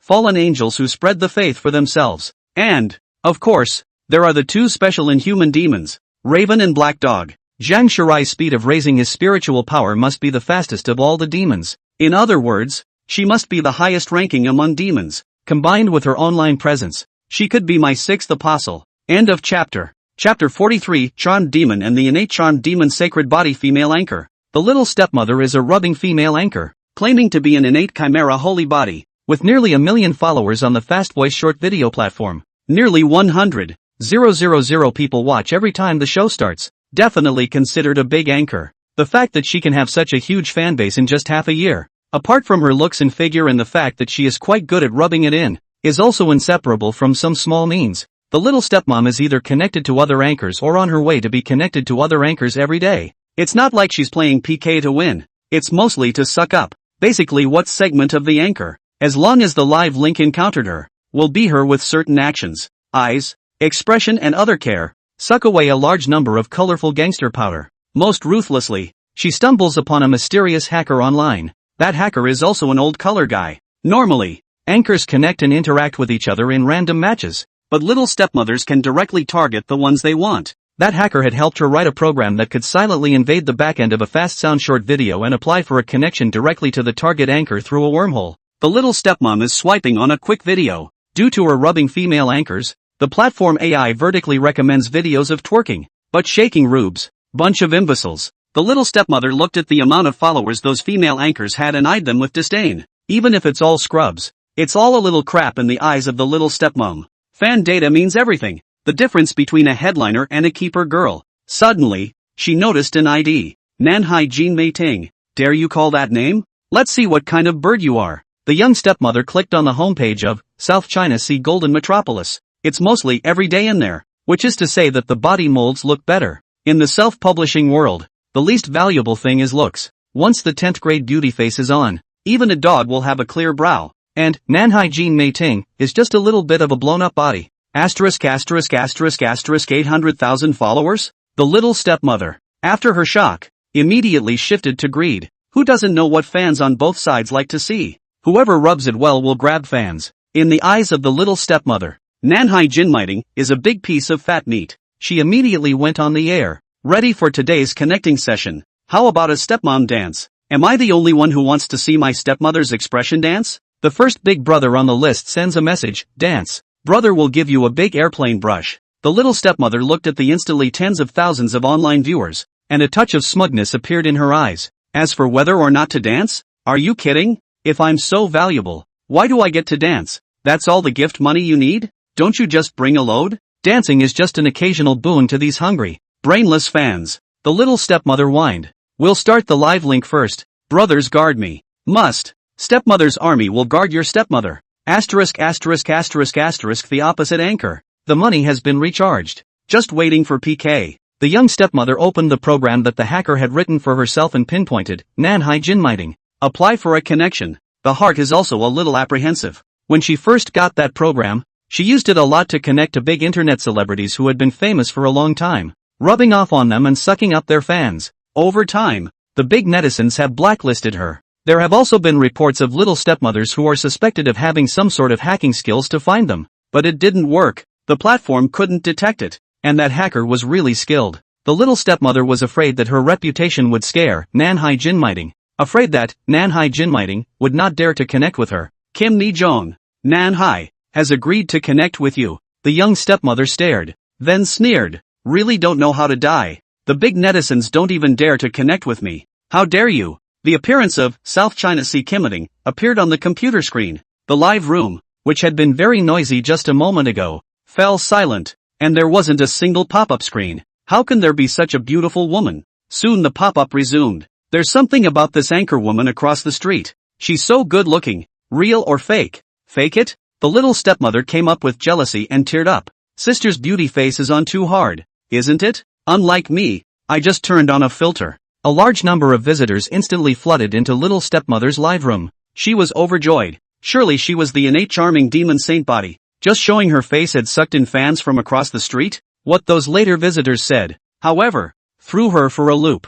Bitch, you dare to scold our Miss Miette? What kind of a thing are you? Scrub girl. Look at your list of works. Cheesy. It's vulgar. Open your eyes and see what Miss Miette's signature says. No vacation. No beauty shots. No cargo. Those tourists come and go quickly. One person at a time. Cursing and leaving. The little stepmother was confused. Are the fans of Namhee Kim Metten that loyal? Looks like we're going to have to do something drastic. The woman's good nature comes up. Her expressions become flirty and her expressions are superbly managed. Seems like an orgasmic face that would arouse the desire of most men. I'm sorry. I didn't mean to say that. Sister play a PK not? South China Sea Kimmeting live. Zhang Shi hilariously watched the little stepmother across from him show off. They're all women. They're all dominatrixes from one traffic pool. Who doesn't know who? I'll admit you're very much alive. But, that's it? Zhang Shi asked generously. How does it play? The little stepmother said with confidence. Whoever loses dances. She was not going to lose. The big brothers of the list who are begging for her will just spit gold coins for her like golden toads. Those list big brothers are crunchy rich. They are all tycoons in various industries. She says there's care in dancing, too. When Namhee Kim Meting loses and starts to dance, the young stepmother will reward her fans with a dance to the rhythm of the opponent's music. Completely defeat the opponent with her enchanting dance moves and steal their fans. Zhang Shi's mouth was tinged with a smile. Yeah, play. Both live streams started the drumming up of gift swiping sessions. The little stepmom was hard at work, with powerful music playing on the air, and sitting in a chair. She twisted and danced her body, clenching her voice and calling out, please brother guard. Looking at Namhee Kim Meting again. He's not doing anything but chatting with his fans. The little stepmother sneered. This, Nanhai Jean Meting, really doesn't have any moral skills at all. I really don't know how it has 800,000 fans. Zhang Shi smacked his lips. That little stepmother does look good, hey. Zhang Shi searched for a moment and looked suspiciously at the live streaming fans. You guys aren't really going to betray me, should you? No. The live audience swiped up pop-ups. I'm sorry, Ms. Miette. Well, I'll guard the opposite side of the wave first. Zhang Shi's stunned eyes saw most of the viewers in his own live broadcast room run to his little stepmother. There were swipes of blue potions, fresh, and energy bar energy swag. A smile grew at the corners of the little stepmother's mouth. Although Zhang Sai's fans were quite stingy, it turned out to be a good thing that they were all captured by themselves. This PK, the result is not surprising. Zhang Shi lost, almost nothing gift. Little stepmom live. The little stepmother whined. Thank you new brothers for protecting me. The pop-ups bristled. Don't beep for a second. Let Ms. Miette dance. You're so damn slow. Kim Mi-jong lost and you don't know how to make her take her punishment quickly? Kim Mi-jong. Kim Mi-jong. Ah. Finally I can see Kim Mi-jong dance again. The little stepmother froze. They made Kim Mi-jong lose to me on purpose and then punished Kim Mi-jong for dancing? They're willing to support me because they want to see Kim Mi-jong dance. P.S. A hug I got a cold from the bubble bath last night and I'm late updating. As it turns out, authors just update honestly and can't just go out to punish my humble self for not doing my job. Extra shifts today haha. A hug a late update to kowtow to you all. End of chapter. Chapter 44. Zhang Shi cried and laughed. Why are they all 250? Saying that, Zhang Shi opened the music software. As the ambiguously dense music blared on the air, the young stepmother followed suit. Standing up and ready to dance. Zhang Shi smiled sweetly and winks like a knife. There was a sneer in his eyes. Born with a chimera's holy body? Oh ignorant little anchor. You are afraid you don't know what you are dealing with. Wonderful dance. There seems to be a charming and fluffy voice whispering in the ears of the visitors of the live broadcast, rattling the soul. Watch the dancers and tell your heart. The phantom dance. The wrapped waist. Hot dance to the moonlight. Deep down devil squat. Gently rocking and swaying for another pin. Eyes misty. Lips slightly open. Pre-wave. Post-shock. The ground is shaking with the ruffling of hair. Zhang Shi lightly moves his catwalk, seemingly out of the screen. Walk over to the bed of the viewer who is watching the live stream on his cell phone. Walk over to the table of viewers watching the live stream on their computers. Bite your lip lightly and gaze deeply. After the music, the hot dancing stopped and the audience couldn't get enough. Jang Se-ae sent the audience to the clouds while offering a flying kiss. Jang Se-ae hot dance with pictures. After a short period of silence, Zhang Shirai and Little Stepmother's live broadcast room exploded. It's never been that fast in all my life. Since I've been watching MS. Niet's live broadcasts. My health is getting worse every day. Can't look at it anymore. There's no stock left at all. The Little Stepmother was confused. She carefully set up the edge of the action. In front of the South China Sea Jean Meiting, with 3-year-old children jumping like cute plus ridiculous. Nope. How are my fans? The young stepmother looked at the live feed in shock as her pop-up count was rapidly dwindling. Look again at the audience. No one is on the air anymore except the admins. All of them ran to the Nanhai Jinmeiting live room, looking at the South China Sea Jean Meiting live yacht, carnival and other gift brush screen. The little stepmother is almost mad. Even the big brother of List 1, who craved her the most, was frantically swiping airplanes in the Nanhai Jinmeiting live broadcast room. Disgusting rubes. The young stepmother was furious to report it. However, the anchor on the other side was dressed normally, just plain suspenders and jeans, and there was no inappropriate clothing or other behavior at all. Zhang Shirai threw a wink at her little stepmother. Thank you for the gift from my sister. The young stepmother hung up angrily. A huge fan base is the most precious gift a little stepmother can give. Fans were not as simple as making money for Zhang Shirai, but rather a constant stream of spiritual energy. No man would be able to resist her charm. Originally, her spiritual power had reached a bottleneck, and because of the large amount of spiritual power, she was promoted to the 3rd rank. Awakening of new talent, lustful body, body of lust. Phantom devils come with a canine rose body odor when they reach the 3rd rank. The scent of the body arouses the lustful desires within all creatures, male or female. Male or female. Consuming mental energy expands the chimera's body odor, the body of lust. And 2, the voice of the chimera comes with a woozy sound. The sound of the woozy voice comes with the ability to charm. Consuming mental energy can expand the sound of the charm. Zhang Shirai looked shocked. You've reached the 3rd rank? Zhang Shirai felt the majestic power in his body, many times more powerful than when he was at the 2nd stage before. The live broadcast audience saw the shocked look on Zhang Shirai's face, and thought that Zhang Shirai was shocked that the live broadcast had increased its powder, and his heart was melting. The 3rd order chimera's every move and a casual expression is thrilling and has a powerful killing power. A private message was sent to Zhang Shirai's fast tone number. When will you come to White Mountain City to play? Brother, I have a high segment in White Mountain City, so I'll guarantee you a good time. What do beautiful women usually like? Can I invite you to play on my yacht? Can you add a WeChat $5,200 to buy your microsignal, okay? Sister. Zhang Shirai bristled. She recognizes that these people have money and that they have good social standing in real life. However, one is not willing to fish for these bosses with families. One is a chimera, not a foxy girl who destroys other people's homes. One of the private messages caught Zhang Shirai's attention. Beauty. I'm also from Nanhai City, very close to you. Oh, you're in Nanhai Moon Bay apartment, right? Zhang Shirai froze for a moment. How did this person know his address? The messages continued over there. Don't be surprised, oh, I'm a very good hacker. As long as I'm on the internet, there's nothing I don't know. How's that? Isn't that great? Want to meet? Zhang Shirai was just about to reply when he suddenly felt a demonic aura nearby. She jerked around to look at the window. A crow appeared there at some point. The raven cocked his head at her, his eyes glinting with intelligence as he grasped a card in his talons. Zhang Shirai hurriedly got off the air and walked over in a panic,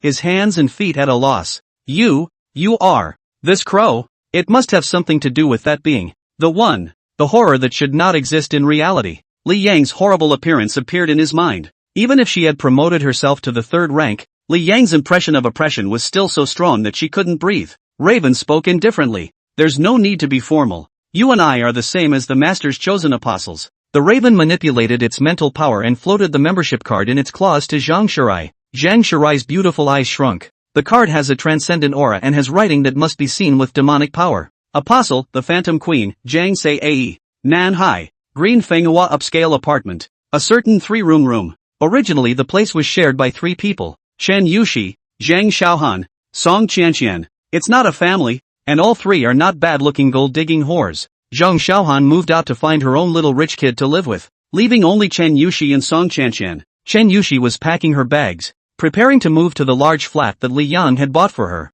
At this time, Song Qianqian slammed the door in anger and walked to the living room. took out a can of beer and gulped it down. Chen Yushi raised her eyebrows. What's wrong with you? Song Qianqian scolded. I met a wannabe hoof on the air today and sucked all my fans away. Cynthia Song is a network anchor. ID little stepmother. Chen Yushi comforted. It's okay, you're so good looking, you'll always get your powder back up. The beer can in Song Qianqian's hand was contorting as she gritted her teeth. Wouldn't you know it, my killer has pulled the plug on me. It's so hard to get back up. The killer in Song Qianqian's mouth is the hacker who can help her accurately connect with the big anchors. Thinking with his feet, he knew that the hacker had run away after that unlucky Nanhai Jinmiting. Chen Yushi came to be interested. What kind of prodigal hoof is that attractive? Let's see. Song Qianqian opened her cell phone and entered the South China Sea Jin Mating live broadcast. The live stream has stopped, and now the live feed is a replay of the live stream. Chen Yushi felt uncomfortable the moment she saw Zhang Shirai. In hell, the phantom is the plaything of the king of hell.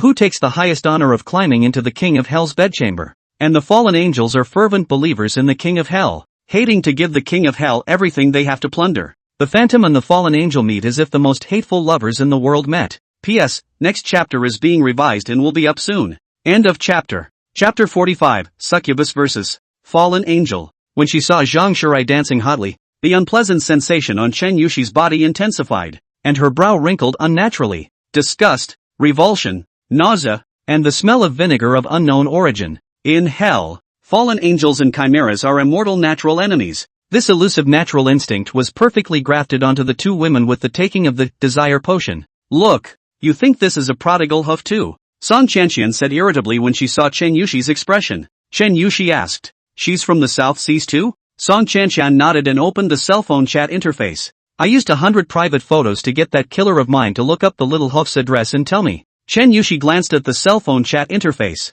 It was an address. She made a silent note. Song Qianqian's face showed a touch of malice. Cutting people off is like killing their parents. I'd like to get someone to tear her face off. Chen Yushi didn't say anything and continued to pack her bags. Sun Sin Sin stepped forward to help. I envy you. Finding a prince. When will I meet a prince too? Chen Yushi couldn't hear what Song Qianqian was saying, and her mind was constantly filled with Zhang Shirai's flirtatious silhouette. She didn't understand why she was like this. Zhang Sai's appearance was like a ghost constantly interfering. Why did I, who became a fallen angel, care about her so much? Could it be that she was some special being to the fallen angels? Chen Yushi had been pondering over this matter. Even after packing my bags, my mind was full of that woman when I drove to Big Flats, and I almost got into a traffic accident. In the evening, arriving at the big flat that she had longed for, Chen Yushi did her chores. Toiletries are in the bathroom, cosmetics are in the fitting room, and the bed is made. Don't think about it, don't think about it, it's okay, it's all in my head. Chen Yushi opened the red wine and sat in the exquisite bar in the room. It was her dream residence. Wine, floor-to-ceiling windows, starry skies, city night views. She thought she would be happy and enjoying herself, but for some reason, her mind was full of Zhang Shirai's marvelous dance. Chen Yushi shook her head and forced herself not to think about her. Li Yang's appearance came to mind. Chen Yushi felt her heart flutter when she thought of Li Yang. In the fantasy, Li Yang crossed his legs, holding a glass of red wine, his eyes cold, the corner of his mouth playful, and hooked his finger at her. When Chen Yushi thought of this, she breathed heavily, her face flushed, her legs clenched, and she murmured, Master, Master. The mind continued to fantasize about Li Yang, yawing like a demented girl. Suddenly, the picture changed. Zhang Shirai appeared in the fantasy at some point and danced in front of Li Yang, causing Li Yang to drool like a pig. Chen Yushi froze, her fantasy shattered. Jealousy has never been stronger. I'll be damned.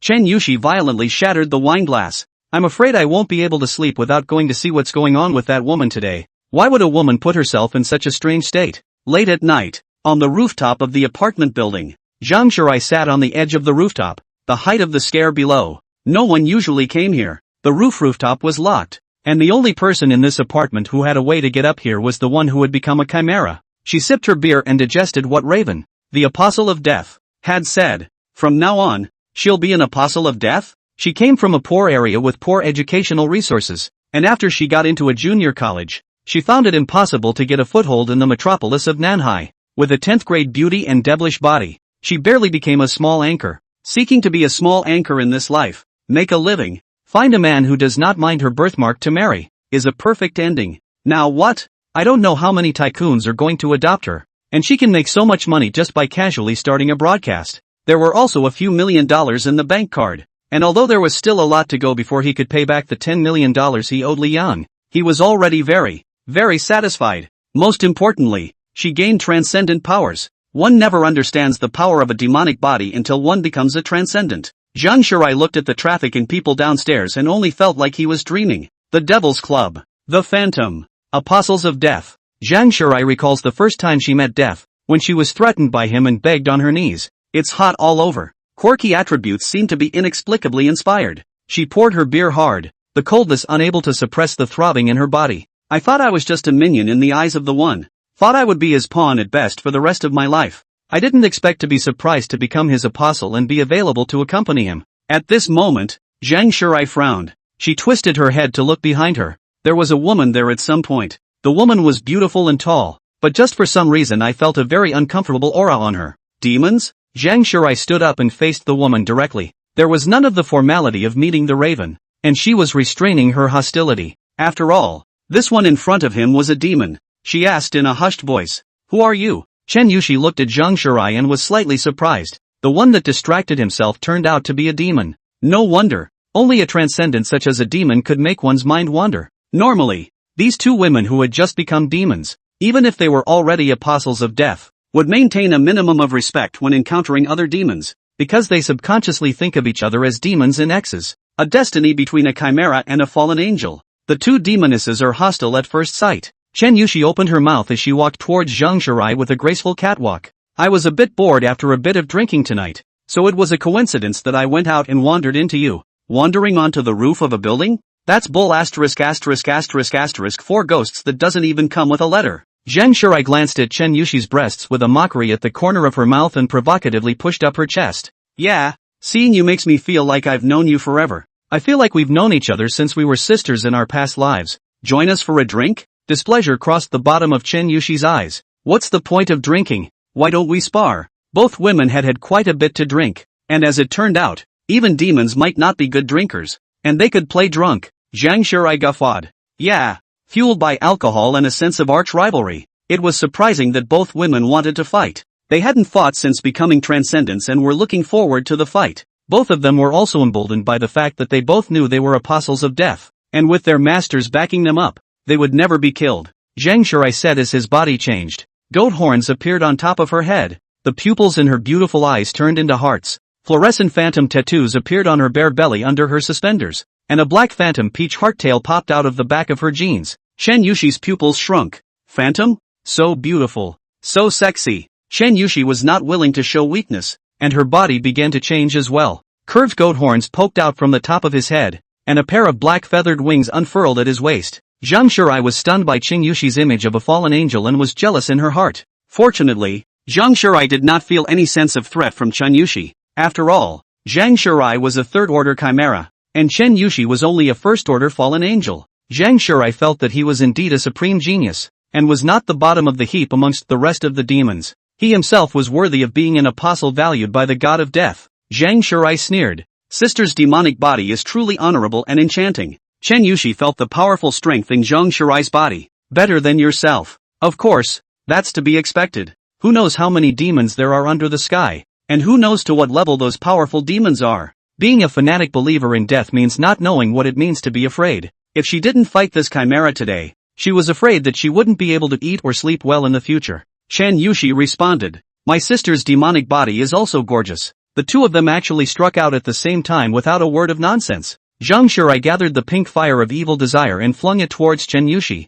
The fire of evil desire only had an effect on living creatures, and the blast actually left no burn marks on the ground. Chen Yushi flapped her wings, dodging the fire of evil desire while looking for an opportunity to get close enough to punch that prodigal hoof. A flirtatious and seductive smile hung at the corner of Zhang Shirai's mouth as her spiritual power surged. The roof of the building was filled with the scent of Canine Rose's body. Sister, you don't seem to be that strong. Oh, I beat you to tears. You won't look for the master to cry, right? As Zhang Shirai spoke, his mental energy was consumed and the phantom voice was unleashed. The use of superhuman powers is accompanied by an expression of one's importance in the face of death. End of chapter. Chapter 46, Chen Yushi's conception of the Reaper believers. Dark night, under a full moon, on top of a high-rise apartment. The mesmerizing aroma of Canine Rose is strong, and there's a tingly, bone-chilling, seductive female voice. Anyone who is here will be consumed by their inner lust. Zhang Shirai twisted her brute waist and took catwalks, standing in the center of the roof of the building in a pavilion.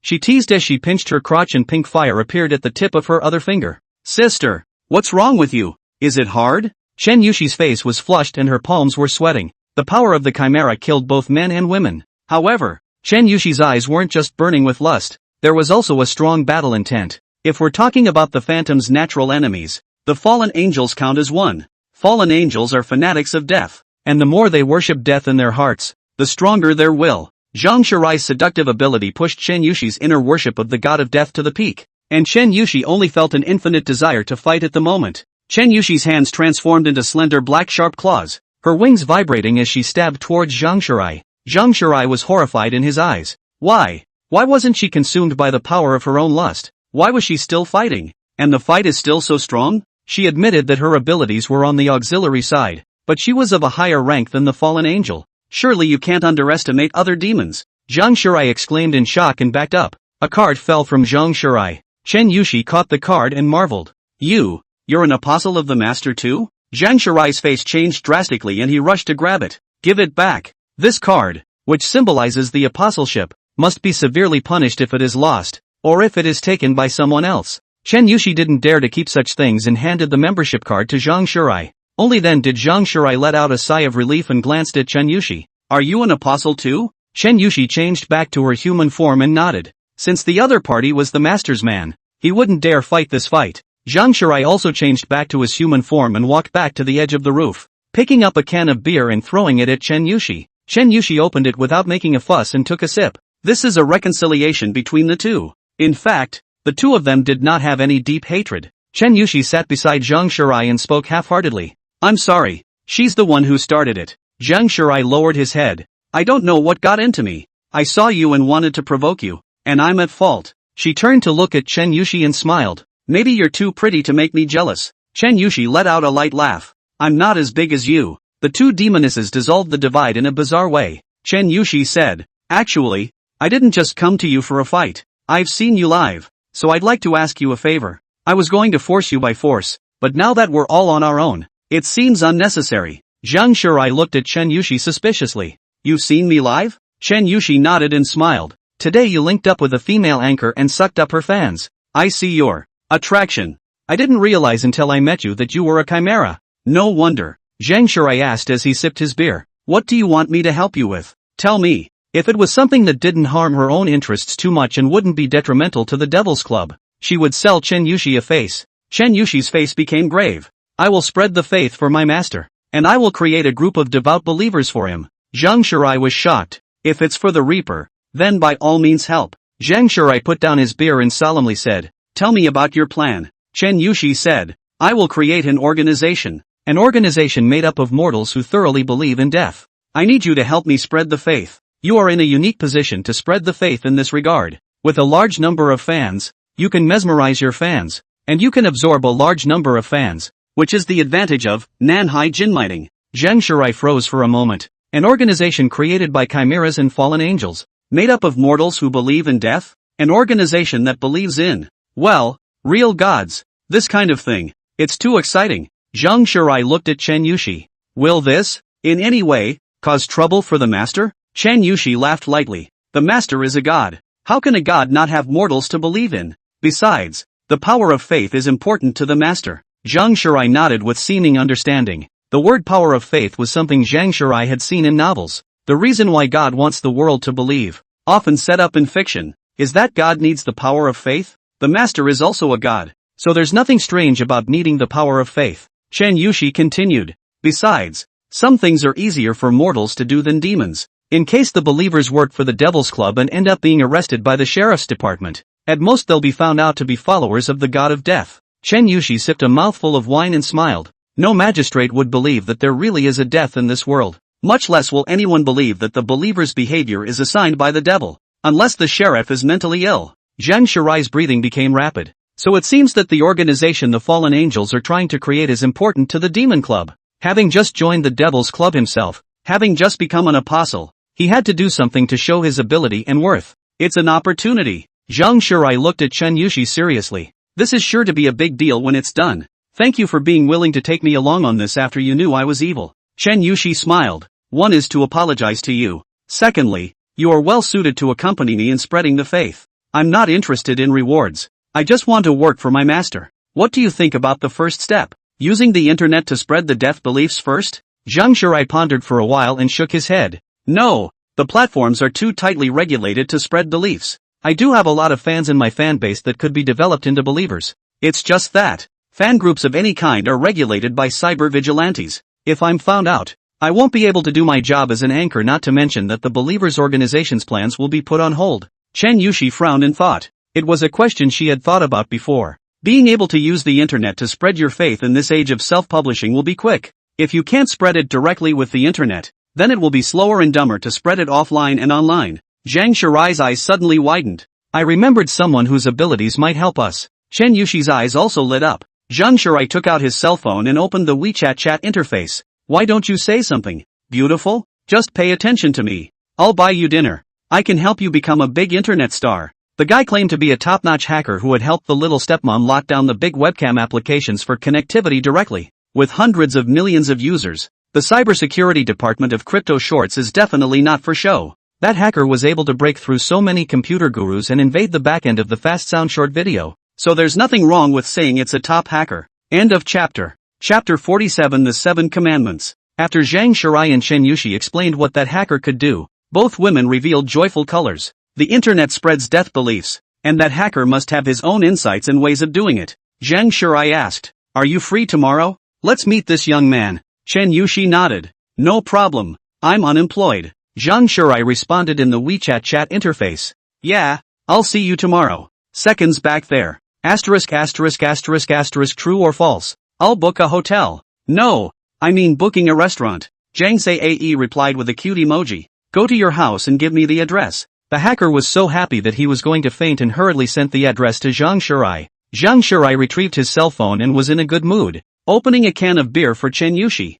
"Wish us success. Have you thought of a name for the organization?" Chen Yushi took the beer and shook her head. Zhang Shirai pondered for a moment. "The Death Cult? Isn't that a little tacky? The Church of the Dead? It's a bit classless." Chen Yushi was defeated by Zhang Shirai's naming waste and thought about it. Or, call it the 7 Commandments. Zhang Shirai mumbled. "The 7 Commandments? The 7 Commandments?" Chen Yushi explained. The Buddha said there are 7 sufferings on earth. Birth, old age, sickness, death, love and separation, hatred and resentment, seeking and not being able to find. Those who believe in death are free from the 7 afflictions. Likewise, the 7 commandments will have 7 precepts, and those who break them will be punished. Chen Yushi began talking about the 7 commandments. First commandment, you must be devout in your belief in death. Second commandment, you shall not call death by its name, but shall be called my Lord Death. The third commandment, you must carry out the orders of the reapers, the apostles, and the higher-ups of the order of the 7 commandments.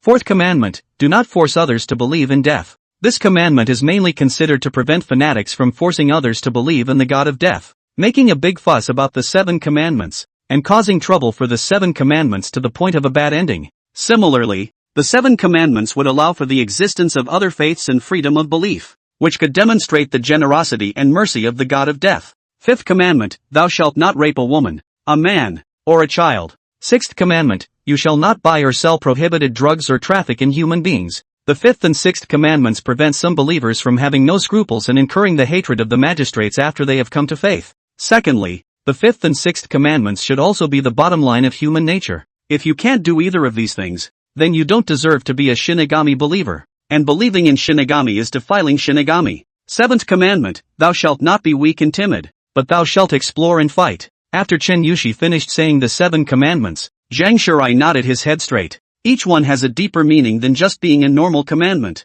You can tell it's something that's been thought about for a long time, something the fallen angels have mulled over for a long time. Chen Yushi said, "Well, I'm off. I'll drive you to your little friend tomorrow." Zhang Shirai smiled and nodded his head, watching Chen Yushi spread her wings and disappear on the roof of the building. After Chen Yushi left, Zhang Shirai's eyes revealed unhappiness. It seemed like she and Chen Yushi just didn't get along, and the thought of Chen Yushi coming up with such a good idea for her master made her jealous and envious. She poured a hard can of beer. "Watch, in the 7 commandments, I will surely play a bigger role than you." In the sky, Chen Yushi landed in an inconspicuous corner, came to the car, unlocked it, and fired it up. Chen Yushi narrowed her eyes. You're the apostle, I won't fight you. So let's compare contributions. Little wannabe hoof. The two demonesses bridge the gap in an eerie way, and in an eerie way begin an alternative fight. No matter how much the two female demons fought, the ultimate beneficiary was that god of death. Early the next morning, an old raggedy house somewhere in the old town. There were 4 or 5 computers hooked up together in the master bedroom, along with some electronic equipment that couldn't be named. The flickering light of technology looks out of place in a house with dated decor. A hot dance from manhwa Jinmeiting was playing on the main screen, and there were freshly used tissues in the trash can. It wasn't hard to tell that this was a tech geek. Ma Tao glanced at the time with a black eye. Asterisk, it's 8 o'clock? I have to hurry up and wash up. He won't forget that Nanhai Jinmeiting is going to visit this place today, so he has to prepare properly. He was halfway through washing his hair when there was a knock on the door. Mateo rubbed his hair and opened the door. 2 breathtakingly beautiful women appeared. One of them had long lavender hair and was wearing a tight halter and skinny jeans. The hot body was perfectly outlined. The other wore a small striped suit and a very short leather narrow skirt with monogrammed black silk over her legs. Tall, with a little mommy sense of humor. Ma Tao swallowed his saliva. These were all extremely beautiful women that were difficult to encounter in reality. One of them is none other than Nanhai Jinmeiting from the live broadcast. Who is the other beauty? Ma Tao said evenly. Come in, come in. Zhang Shirai and Chen Yushi walked into the room and surveyed it, their eyes revealing disgust. It doesn't matter if you're poor, at least keep it clean, right? There's a layer of dust everywhere. Mateo smiled sarcastically. Feel free to sit down, Zhang Shirai said with a smile. Don't bother, I still don't know your name. And where did you learn to hack? 2 beautiful women here and you're not going to introduce yourself? This smile gave Mateo a good look. He gulped. My name is Ma Tao, 21 years old and unmarried. Under the tutelage of the boss lady of the Hunter Internet Cafe, my talent is extremely high. 17 years old on. Chen Yushi interrupted impatiently. Okay, there's something for you to do. Pay for it. Mateo froze. A beautiful woman giving away money? Is there such a thing as a good thing? Zhang Shirai said. We're trying to get something live that won't be caught by the cyber vigilantes. Do you have an idea? Ma Tao glanced meaningfully at Zhang Shirai and Chen Yushi. So it's about getting horny. It's true. The geek goddess has turned into a meat seller all of a sudden. The desire in Ma Tao's eyes diminished. But who made these 2 beauties really beautiful and said they'd pay for it? Mateo said. That's not hard. I can make a live streaming platform. The servers of this live streaming platform are not in the country. And there will be more than one server. There will be many servers. If a hacker tried to break into the live streaming platform I created, they would enter a maze. You won't understand if you talk too much. Unless a hacker much more powerful than me steps in. It's impossible to find you guys and hack the live platform I created. But it takes a lot of money and a lot of time. And I'm afraid you can't afford it. I was once approached by the owner of a special live broadcast, and he didn't pay much, so he could only keep him safe for 3 years. Then he got caught in his 4th year. Zhang Shirai and Chen Yushi glanced at each other, both seeing the surprise in the other's eyes. Sure enough, this guy had 2 tricks up his sleeve, and he didn't get the wrong guy. Chen Yushi asked in a hurry, how much do you want? Ma Tao glanced at the 2 women and stretched out a finger. If you do the best, it'll cost $5 million, not counting maintenance. Mateo gave a bad joke. If you 2 stay with me for 1 night, I'll waive the website maintenance fee for a year. Chen Yushi ignored Ma Tao's last sentence.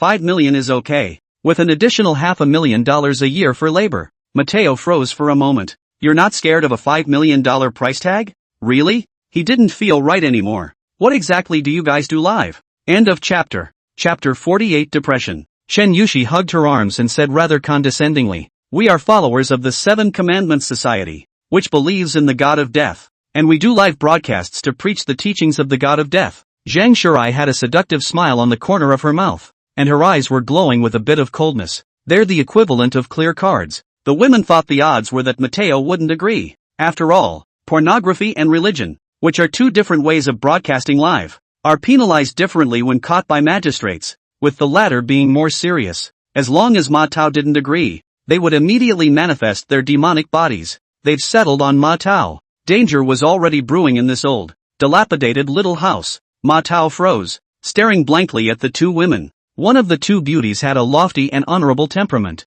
while the other had a seductive and charming temperament. They're actually cultists. I don't know where that little momsense woman came from, but he knows. Nanhai Jinmeiting, Nanhai Jinmeiting, is a newcomer. If she wants to live her life in style, she can casually live in abundance. Where would one go to the trouble and expense of having a Seven Commandments meeting? The one beside, Nanhai Jinmiting, has an extraordinary temperament and is definitely a woman from a wealthy family as well. It must be the same as Nanhai Jinmiting. All of them don't worry about food and drink, can enjoy life kind of thing. Two women with beliefs and ideas. Are they not happy with the world either? Ma Tao swallowed hard. Are you guys serious? Zheng Shurai leaned forward and exhaled. What? Are you doubting our faith? Like a dangerous poisonous rose. After Ma Tao carefully scrutinized the two women, extreme excitement erupted in his eyes. 8 years, 8 whole years. I finally realized what I was waiting for. I would like to join you and apologize to you for my rudeness earlier. Ma Tao was trembling with excitement. He's a tech nerd, pretentious and self-absorbed at the same time. It was actually easy for him to go work for a big company with his strength, but he just thought those bosses were cuties, not worthy of driving him. Now, with something so exciting in front of him, he actually agreed without hesitation. It was Zheng Shurai and Shen Yushi's turn to be confused. Is this Ma Tao a douchebag? Ma Tao sat in front of his computer, rambling and talking to himself. If we want to do this kind of live streaming software, then we must have some anchors who are also members of the Seven Commandments Society. They can perform their normal talent shows, normal live banter and whatnot. The entire background style of the live streaming software is the culture of the Seven Commandments and the Grim Reaper. All of our anchors are believers in the Grim Reaper, the 3-sentence death and the Seven Commandments kind of thing, subliminally changing the tourists, leading them to believe in death. Chen Yushi and Zheng Shurai were filled with incredulity. He didn't need to show his demonic body and he just ass-kissed and agreed to it, and was more excited about it than he was about himself and the others. Ma Tao opened a chat room website and showed it to the two girls, Zheng Shurai and Chen Yushi, and sincerely said, "Can we get them to join us too? There are a lot of hot dudes in here that could totally be anchors. As long as you pay them, you guys don't have to worry about me. Just give me the bare minimum for maintenance. I can eat bubbly." Zheng Shurai and Shen Yushi lightly moved their lotus steps and looked towards the chat room website. The whole style is dark-oriented. Most of the avatars of the people in it are expressing blood, melancholy, and pain. The occasional flashing avatars in the chat room and the occasional real-time updates in the dynamic space indicate that the site is not less popular. When I try to rub the edges, I always remember being a little girl in a white princess dress and asking my dad if it was pretty. I've got arms. I've got legs. I'm not cocky. I'm just incompetent. I'm worthless. I learned to pronounce the female voice and finally heard a girl say she loved me. I suddenly started to be able to eat and sleep. No longer anorexic. No longer insomniac. I thought I was getting better, but it turns out I had it in both directions. I told you so. How can I get better with my kind of? This is a mutual support website for people with depression, and the founder of the website is none other than Ma Tao. From time to time, Ma Tao commented on the dynamics of his chat friends, encouraging them with a humorous and witty tone, while saying, "If you give these people a belief, you give them a motivation to live." Church is something I hadn't really thought about before. It's something to try. These people worship death, and if they can live to believe in death, they will live. It's kind of a win-win, right? Chen Yushi and Zhang Shurai stared at Ma Tao's thin back, their hearts mixed. I didn't realize there was such a side to this creepy guy. It's also quite good that the initial team relied on Mateo to form a successful team, and it also saves a lot of trouble, even without having to expose the demon body. Chen Yushi said, "As long as you do a good job, you'll all be fine with your paychecks. The front end of designing the software and finding the anchor is all yours. Let's get one thing straight. If I'm not satisfied, you're going to be pretty miserable." Mateo hemmed and hawed. "I can also see that you are not ordinary people. How dare I offend you? How can it be that the people who run this kind of church are ordinary people? I've been playing on the internet for a long time. What haven't I heard or seen before?" Mateo opened the website banner. The original tagline was, "Sickness, suffering, is the anti-addiction of this world." Mateo modified to, "Sickness, suffering, is the world's defense against addiction." The Seven Commandments would be the world's external cheater. Join the Society of the Seven Commandments and enjoy life on crack. Night, drugstore. Li Yang sat at the counter reading a book. Holding the book, Crime and Punishment, as his thoughts drifted elsewhere. Chen Yushi and Zhang Shurai had the idea of cooperating to start a religion of death, and put it into action. The members in the Devil's Club are the upper echelon of society's aristocracy. The believers in the Church of the Seven Commandments include all those below the middle level. There's really no telling what kind of fire will come out of the two organizations combining with each other. Li Yang did not doubt the future potential of the Seven Commandments in the slightest. The fallen angel's compulsion and the charmed demon's seduction are two abilities that work in concert with each other to render them extremely powerful. Also, don't forget that demons are real. The Seven Commandments would be even more invincible if the so-called miracles were revealed occasionally. Li Yang glanced at the rocking bell that was beautifully brushing the flatbed on a small pony on the side and shook his head. Look at people. The Chimera and the fallen angels are getting the church for themselves. Vampires are running the Devil's Club. Even crows can use their bird minions to act as a bridge of information. And look at this black witch. She's almost sort of out of her element. Shaking Bell seemed to feel something, tilted up her little head and smiled sweetly right in front of Li Yang's gaze. Li Yang, the membership is about to expire. Can I fill it up for another month? Li Yang's face darkened. I'll fill you up for a month when you get to the second stage of mental power. Rattlesnake's smile froze and crumpled all at once. I just made you a membership card. Why are you unloading on the cat? And I just found you someone with the power of desire. Isn't he coming soon? Li Yang stopped looking at her. Reach the second rank for a month's charge. And I'll confiscate your tablet if you don't. Rattlesnake freaked out. Li Yang, you asshole. At that moment, the wind chime on the door rang. A man in a white shirt limped in. He was so full of booze and bearded that he was close to having the words disheveled and mourning stamped on his face. End of chapter. Chapter 49, So-Called Chance, So-Called Mercy. Li Yang glanced at the visitor and asked, "Need something?" The man looked at Li Yang for a long time and smiled to himself. "Can't live. Any drugs for sale? Something that will make me die." Li Yang faintly said, "I have no medicine here to kill you. Only medicine to bring you back to life." Li Yang's slightly deeper words caused the man's tired eyes to glow a little more, and he asked in an uncertain, expectant tone, "I dreamed about Nana yesterday and she told me to come here. Are you a friend of Nana's? You've heard our story?" Li Yang closed the book and calmly gazed into the man's eyes. "You can tell your story." As Li Yang spoke, he used the third talent of the god of death, Soul Upanishad. He is also currently experimenting with the abilities of soul spells. His words were low, magnetic, and had a kind of intimate magic to them. It's like an old friend you haven't seen in years, like a long-lost relative that makes you want to spill your guts. Under this magic, the man spoke of his experience. The man's name is Chen Wei. After graduating from junior high school, he became a social loafer. Punks look dashing, but it's not easy. Followed a number of bosses one after the other. The pinnacle of this life was working under the master of the Southern Navy as a driver. Punks looking for a tomboy, hooligans looking for a lady. Xu Dajuan has his hands full of beautiful women, and Chen Wei has his eye on a launch princess, or prostitute. Her name is Nana. With a good mouth, he made Nana love him to death. That girl Chen Wei is really like. Several times begged the Crazy Wolf not to let Nana introduced. Crazy Wolf didn't care about that and had punched Chen Wei a few times. It is also considered for love as a pure love warrior. Chen Wei dared to cross the Crazy Wolf, kneeling in front of Xu Dajuan office door half a night. Xu Dajuan is also a man of nature. On the spot to allow Nana cannot be introduced, and the dividends will be reduced in the future. Chen Wei was ecstatic, kowtowed 3 times to Xu Dajuan, and went to Nana in a beautiful way. However, Nana was already picking up customers, and the customer she picked up was Zhou Qing. Chen Wei was dumbfounded. All know that Zhou Qing is crazy, looking for his son's murderer everywhere, and suspecting that Xu Dajuan did it. If you come to play at Zhu Dajun's field at this time, isn't it just smashing the field and causing trouble? Zhou Qing is a total pervert. Which of the young ladies he has ordered doesn't lie in bed for half a month? Chen Wei sent a message to Nana, who replied back with a "That's nice. Last time. It's yours from now on." Chen Wei, like a green bastard, beautifully guarded the door of the private room where Zhou Qing did his business. Finally, Nana sent a message. "When you're done, can you take me for a spicy hot meal?" Chen Wei laughed out loud. At that moment, the vision was steep. A group of men with knives and guns burst into view. They pulled open the door to the private room and fired a volley of pistols inside. Zhou Chang actually grabbed Nana,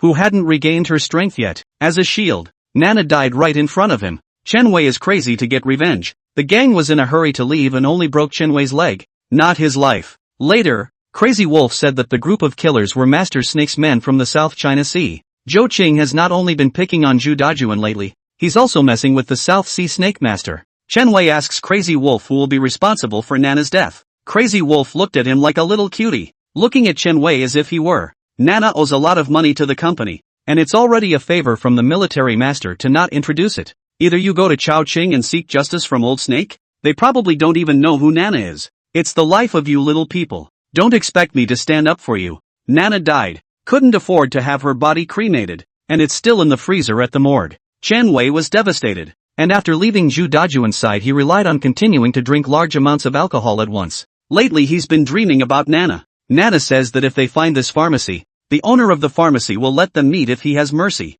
Chen Wei thought it was Nana being lonely underground and wanted Chen Wei to go down to be with her.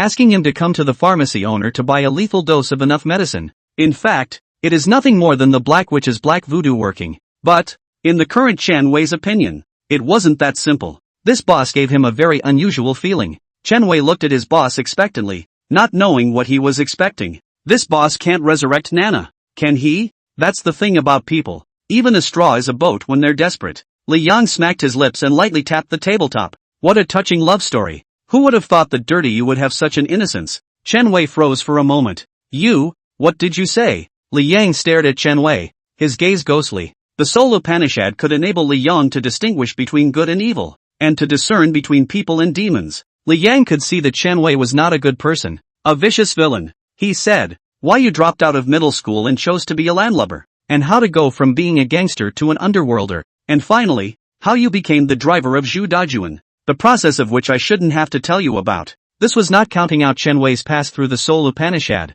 It was just a guess in conjunction with the Soul Upanishad. It was also a good guess. Chen Wei was dumbfounded. What the hell are you? It was true that what he had done over the years had not been seen in the light of day. And how did this boss know about it? You're vile, foul-smelling, but with an ambition that doesn't match your status, like a rat in a sewer trying to eat Wellington steak. Li Yang's words changed and continued. However, your love story did touch me, and this one I love. I can give you a chance to see Nana alive. Those insulting words distilled important information in Chen Wei's mind. The man in front of him could help himself meet Nana. Chen Wei thought he was crazy to step into Li Yang's words. He agitated. What do you want me to do? Li Yang's gaze was deep, and his voice became even more ethereal under the aegis of the Soul Upanishad. First, tell me your desires, the deepest desires of your heart. It's time to harvest the power of desire. Chen Wei's gaze was lax, his eyes were lifeless, and he subconsciously said, I want everyone to take my word for it, and I want my lies to be impeccable. As long as that happens, I'll be a big shot, never have to be bullied again, and Nana won't die. He blames Nana's death on his own incompetence. Black runes emerged from Li Yang's eyes. Desire power emerged from Chen Wei's body and was collected into the binocular rune. When Chen Wei saw the abnormality in Li Yang's eyes, he hastily rubbed his eyes and realized with horror that it was not an illusion. He is in awe of Li Yang and has more faith that Li Yang can resurrect Nana. Li Yang revealed a small smile. Lust and love are things that are sought after. You will choose to surrender your desires for love. You're confusing me as to the nature of love and desire, whether they are the same or different. I would call you a lover. You've accomplished the first thing. Next accomplish the second thing I said and I'll let you meet Nana. Chen Wei fiercely knelt on the ground and said with a trembling voice, Go ahead. Li Yang said, Nana was killed by Zhou Qing. I need to hear about Zhou Qing's death before I'll help you. Chen Wei was frozen in place. Who is Zhou Qing? One of the three giants of the South China Sea underground. A big shot like Master Jun was all messed up by him. What makes you able to kill Zhou Qing? But it was the only way to see Nana. Chen Wei's gaze became firm as he solemnly said, Yes, he fought for Nana. With that, he left the pharmacy. Rattlesnake, who had been watching the show for a long time, leaned on his cheeks and said, He's just a small person. He can't kill Zhou Qing. Li Yang opened the book and continued reading, responding casually, I know. Rattle was surprised. He won't see Nana if he doesn't finish your mission. Li Yang let out a light laugh. What's it to me? Rattlesnake drifted off. You never intended for her to see Nana in the first place? You just want to make a deal with him and get the power of desire. Rattlesnake laughed twice in a bad way. You're so evil. I love it. Li Yang didn't say anything. Actually, Rattle is not entirely right. Zhou Qing was Blackwood Sand's man, and beheading Zhou Qing was the same as chopping off one of Blackwood Sand's hands. Zhou Qing is on Li Yang's must-kill list. Zhou Qing is not hard to kill. Raven, Rattle, Blackie, it all works. The important thing was to use Zhou Qing as a pawn to feel out Kuroki Misawa's bottom card. To ordinary people, Zhou Qing was a big shot high above the rest. Chen Wei wanted to kill Zhou Qing. He could only do it by outwitting him. If Chen Wei was able to threaten Zhou Qing's safety with his wits, it would inevitably force Blackwood Misawa's hand. Chen Wei killed Zhou Qing and survived Kuroki Misawa. Li Yang didn't mind letting him meet Nana's ghost. Li Yang thinks Chen Wei is lucky. How many people in this world have asked for a chance without one? Even if it was difficult to kill Zhou Qing and survive, it was still a chance to see Nana. It's up to Chen Wei to take this opportunity. End of chapter. Chapter 50. Chen Wei. Late at night. Serenity Villa. Li Yang played with the two membership cards. It says, Apostle Black Emperor. Apostle, Hell's three-headed dog. Of all the demons so far, only Raven Black Dragon and Black Dog Koro don't have membership cards. And since those two aren't human either, they were made last. The The title, Black Emperor, is a title that Rattle took the liberty of giving. She felt that her little brother's name was loud and proud to be the master. Raven, an avid self-proclaimed sire, also liked the title. Li Yang threw the 2 membership cards to Crow and Black Dog. Black mist rose from the raven's body, and the demonic serpent manifested. The devil snake opened its mouth and swallowed the membership card into its belly for storage. The black dog's neck manifested the dog's head and swallowed the membership card. They belonged to the same desire potion, and the way of storing the membership card was even the same. Li Yang sat at his desk, writing and drawing in his notebook. The first apostle, the Black Witch. The second apostle, the Black Emperor. The third apostle, the 3-headed dog of hell. The fourth apostle, Prince of the Blood. The fifth apostle, the fallen angel, Vanity. The sixth apostle, the Phantom Queen. The apostles lineup is pretty good so far. Each demon has a specific function, and each one has a role to play that will keep the demon club functioning properly. Li Yang glanced at Rattlesnake, who was excitedly brushing up on her anime, and continued to write. Except for the Black Witch, who has the most important role, who looks like a loser. The rest of the apostles are working hard. The Black Witch is the key to finding the power of desire, but this one never practiced. The demonic power is weak, and the search for the power of desire is ridiculously inefficient. Li Yang turned a new page and wrote, half a Shadow Demon Potion. A whole serving of Fraudulent Devil Potion. This is the desire potion that we currently have. After obtaining the third talent, Soul Upanishad, Li Yang could clearly perceive what kind of power the desire potion contained. Chen Wei's portion of the desire potion belonged to the fraudulent devil in hell.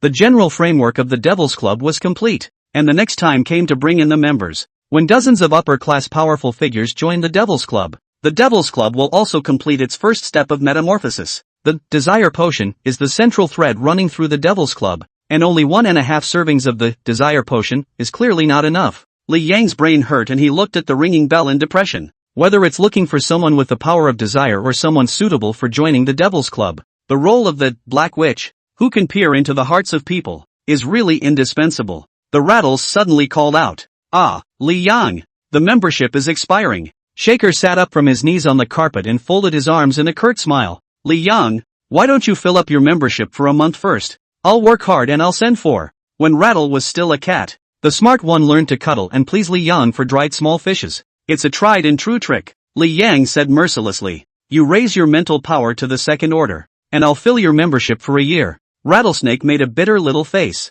"Please, Jiraiya is fighting pain. I have to cheer him on." Li Yang snorted with his arms around him. "Don't look. Jiraiya died and wasn't resurrected late in the game." Shaking Bell looked at Li Yang incredulously. "Jiraiya, dead?" The face was dull, and gradually the large eyes became clouded with a mist of water. A young girl's heart quietly breaks. The little cat lady pointed at Li Yang with resentment. You play for real. Do you know how much I've secretly done for the Devil's Club? You just don't like my low rank." Rattlesnake got angrier and jumped up in a huff. "You watch. I'm definitely the fastest riser among the apostles. Definitely better than that big-breasted chimera you like. You wait for me to grow up and have bigger boobs than her." The Black Witch gains spiritual power by devouring pain. By all rights, in this fickle society, the Black Witch should have advanced quickly. By the way, wasn't there a sad person who went to the drugstore today? Rattlesnake said he would do it, and his mental power was activated to seek out Chen Wei's location. Punching Li Yang with a heavy cold snort,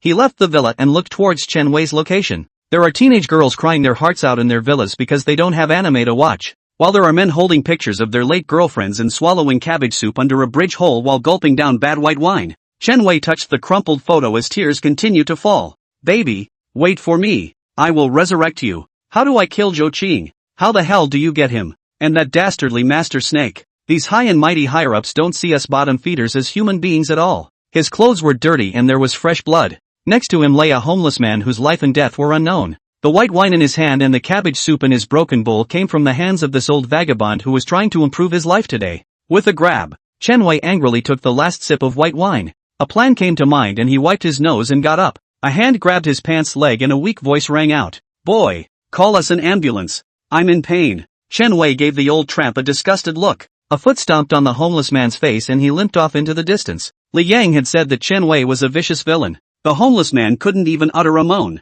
gasping weakly. Step, step, step. The old tramp heard the sound of little leather shoes walking. "Someone's coming. It's the Rattles." She's voraciously sucking up the homeless man's pain, and her mental powers are increasing. The desire to live made the homeless man struggle to open his eyes, and he trembled as he traced a cross on his chest with his fingers. "Help me, please, help me. God will bless you." She blinked her big eyes and sneered. "If your God would bless you, you wouldn't be here." The homeless man's hand froze as he gestured a cross pattern. "Your God won't bless you. Maybe another God will. You pray for death to have mercy." The hobo really listened and kept chanting things like death blessings. Shaker pulled out his tablet and edited a text message addressed to Li Yang. "This homeless man is near death and still has no family. His will to live is very strong. A good candidate for the cleaner." In the early stages of the Devil's Club's development, she could help Li Yang grow. After Rattle did everything, he continued to follow Chanwei with a bounce. There's a legend in the West. The black cat is a symbol of impurity, and anyone who is targeted by a black cat will not live long. That black cat in particular is the black witch that turned into a witch after eating her heart. Jack Bear Arcade. Huge cute bear decorative lights on the top floor of the building. Colorful neon lights decorate this building into a fairy tale world. Chenwei limped to the third floor when two security guards stopped him. "This place is closed to the public." Chenwei certainly knew what was above the third floor. "That's the casino. It's Master Snake's turf." Jack Bear Arcade is a large casino disguised by an arcade. Chenwei hung a fawning smile. "Brothers, I'm a regular, and old Mo is my buddy." One security guard was not close. "Don't know what you're talking about. Go." The other guard sneered. "Look at your dirty clothes. Get going before I cripple your other leg too." Chenwei's face sank. He doesn't like it when people taunt him about his limp. Chenwei looked to the golden metal pillar that reflected the silhouette of a person to the side, himself dirty like a beggar. At that moment, a man with red bloodshot eyes and eye boogers hanging from the corners of his eyes walked out from inside. Chenwei could tell with a glance from experience that this was a lousy gambler and followed the lousy gambler without slowing down. End of chapter. Chapter 51, Master Snake. Master Snake also had some care in creating the Jack Bear Arcade. The front street is a snack plaza with lots of foot traffic. The back street was just a large street, which leaned against the back door of another mall. Sandwiched between the mall and the back door of the arcade, the road is less traveled except by hustling cabs. That mall is also owned by Master Snake, since Master Snake would often do infractions on his own, or assign his men. All the back streets didn't have much in the way of surveillance equipment, not even streetlights. The rotten gambler was walking and talking on the phone. Asterisk asterisk asterisk asterisk it. "You guys hurry up and sell the house. When I win a bet, I'll build you guys a new house. You tell my dad that if he doesn't sell the house tomorrow, I'll beat him to death." Rotten gambler hangs up the phone and walks to the curb. Light a cigarette and gulp it down while waiting for the car. "Brother, your clothes look expensive." Rotten gambler whipped his head around to see a man dressed in dirty clothes and with hair like a bird's nest. Chenwei smiled. "Brother, how many pounds are you?" The rotten gambler frowned. 150. Chenwei smiled broadly. "Just right. Thanks, brother." Chenwei surged up, and before the rotten gambler could react, the dagger had already stabbed into the rotten gambler's throat. Chenwei was experienced and grabbed rotten gambler's hair, forcing him to tilt his neck upwards. The blood didn't dirty rotten gambler's clothes. Then, stripping the rotten gambler of his clothes, he pried open the sewer cover and stuffed the rotten gambler's body inside. It's almost winter and the bodies won't smell anytime soon. The lousy gambler's family wouldn't be so quick to call the police. Plus it's less frequented, so it'll be at least a week before anyone finds the body. Chenwei felt that a week was enough time. As long as he killed Zhou Cheng and saw Nana, everything would be worth it. He donned his rotten gambler's clothes to avoid the surveillance area and hunkered down at the back door of the mall to check out the loot. The lousy gambler still had $300 in his shirt, along with a few chips and a charge card. These chips and charge cards are the ticket to the casino. The following night, Chenwei, who hadn't eaten for nearly a day, followed a group of young men from the back door of the mall into the back door of the arcade, deliberately realizing intimacy under surveillance, as if they were friends with them. When they entered the arcade, they separated from the group of young men and walked straight to the third floor. The security guard obviously didn't recognize Chenwei, who took out his chips and went in smoothly. The casino was gilded with the soft light of the chandeliers and the floor tiles reflecting the artistic patterns of the ceiling. There were a lot of people gathered around the game machines, the money catchers. The beautiful lotter in black silk invited the guests to take their seats. Chenwei sat in the corner and gobbled down the casino's free chocolate. At that moment, there was a loud bang from outside the door and the screams of the security guards. Several masked men with knives and sticks and sprays barged in,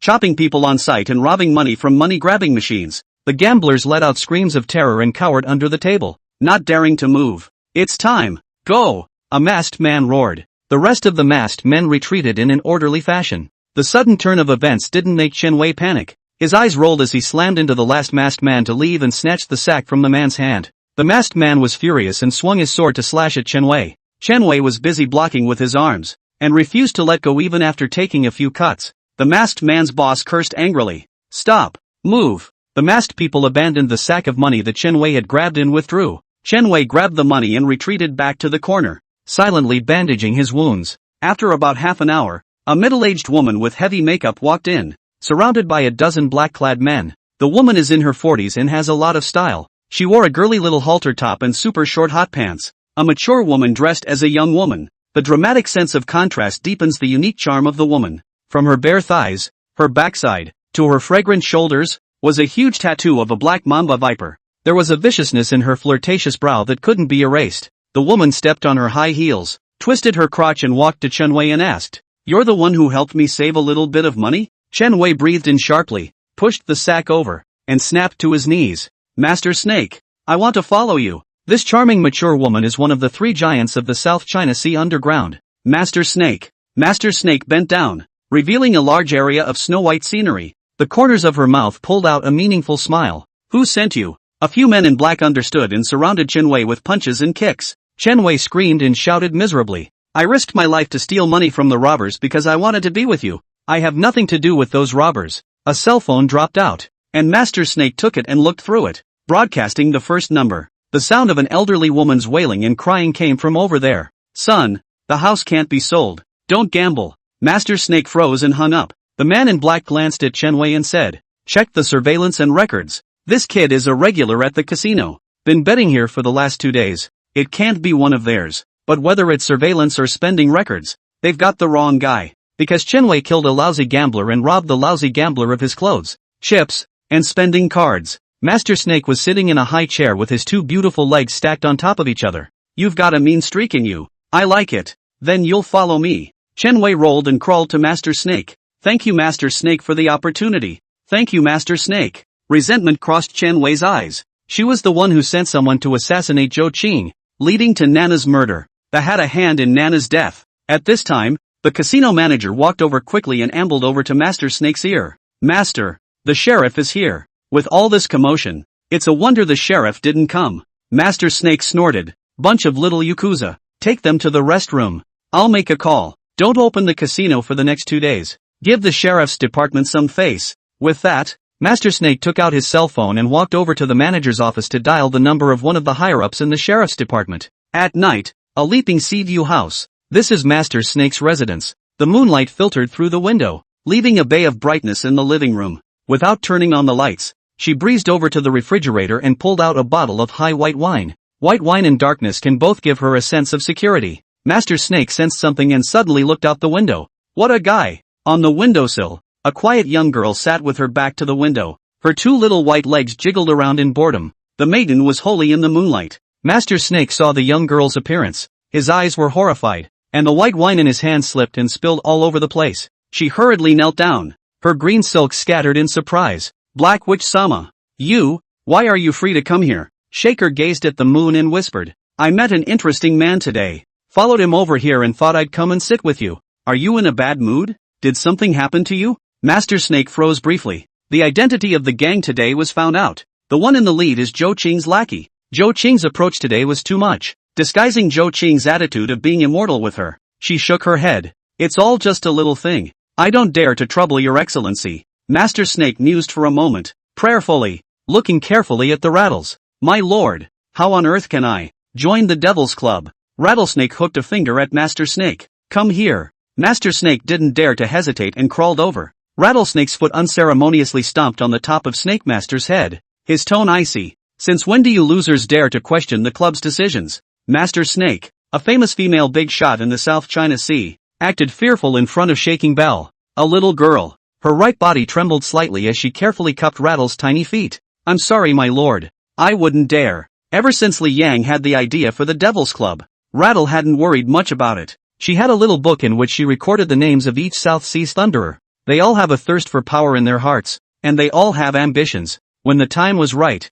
they could be chosen by Li Yang to become a low-level member of the Devil's Club. P.S. Thanks to, careful, for the 1666 reward. One more thing. This is just the opening chapter now. The story is definitely not a repeat of bestowing potions and making them. Now it's just a prelude to what will soon be a new chapter. End of chapter. Chapter 52 Zhou Qing's Crisis. Early the next morning, inside a rented house, 6 tattooed young socialites got drunk. There were beer bottles, machetes, toy guns, and cash all over the place. They robbed the Jack Bear Casino last night, never seen so much money in their lives, and got high with excitement all night. Knock knock. There was a knock on the door and the 6 young men of society woke up in unison and looked nervously at the door. The yellow hair at the head of the group fished out a pistol from his arms. In a room full of people, this is the only pistol that's real. He walked slowly to the front door, alertly looking out through the cat's eye. Seeing the visitor, Yellow Hair breathed a sigh of relief. Yellow Hair opened the door and smiled. Why, you're here. The visitor was none other than Chen Wei, who had just followed Master Snake, and he was holding a bottle of foreign wine. Yellow Hair wrapped his arms around Chen Wei's neck and introduced himself to the juniors in the room. A grand introduction. This is Viagra, who grew up with me in open pants. A few of the juniors looked at Chen Wei with fiery, worshipful eyes. They had the perfect escape route and were able to leave the scene with ease. The boss says it's thanks to his smart-ass hairdresser. Yellow Hair brought Chen Wei to sit down and continued. Why was smart when he was a kid? When we went out together, he told me that brothers can't work under the same big brother. You have to leave each other a way out. He's with Master Nanhai, and I'm with Boss Joe of Nanhai. See, he's right. We've robbed a few million this time, and the is all on Boss Joe. Several of the minions flattered attentively. Chen Wei waved his hand smilingly, opened the foreign wine and poured it into a cup and said, it's all because of the brothers. Now that I'm working under Master Snake again, I'm able to blow off some steam when I'm not doing anything. Master Snake would never think that the casino ransacking was done by us and would only look for trouble with Boss Joe.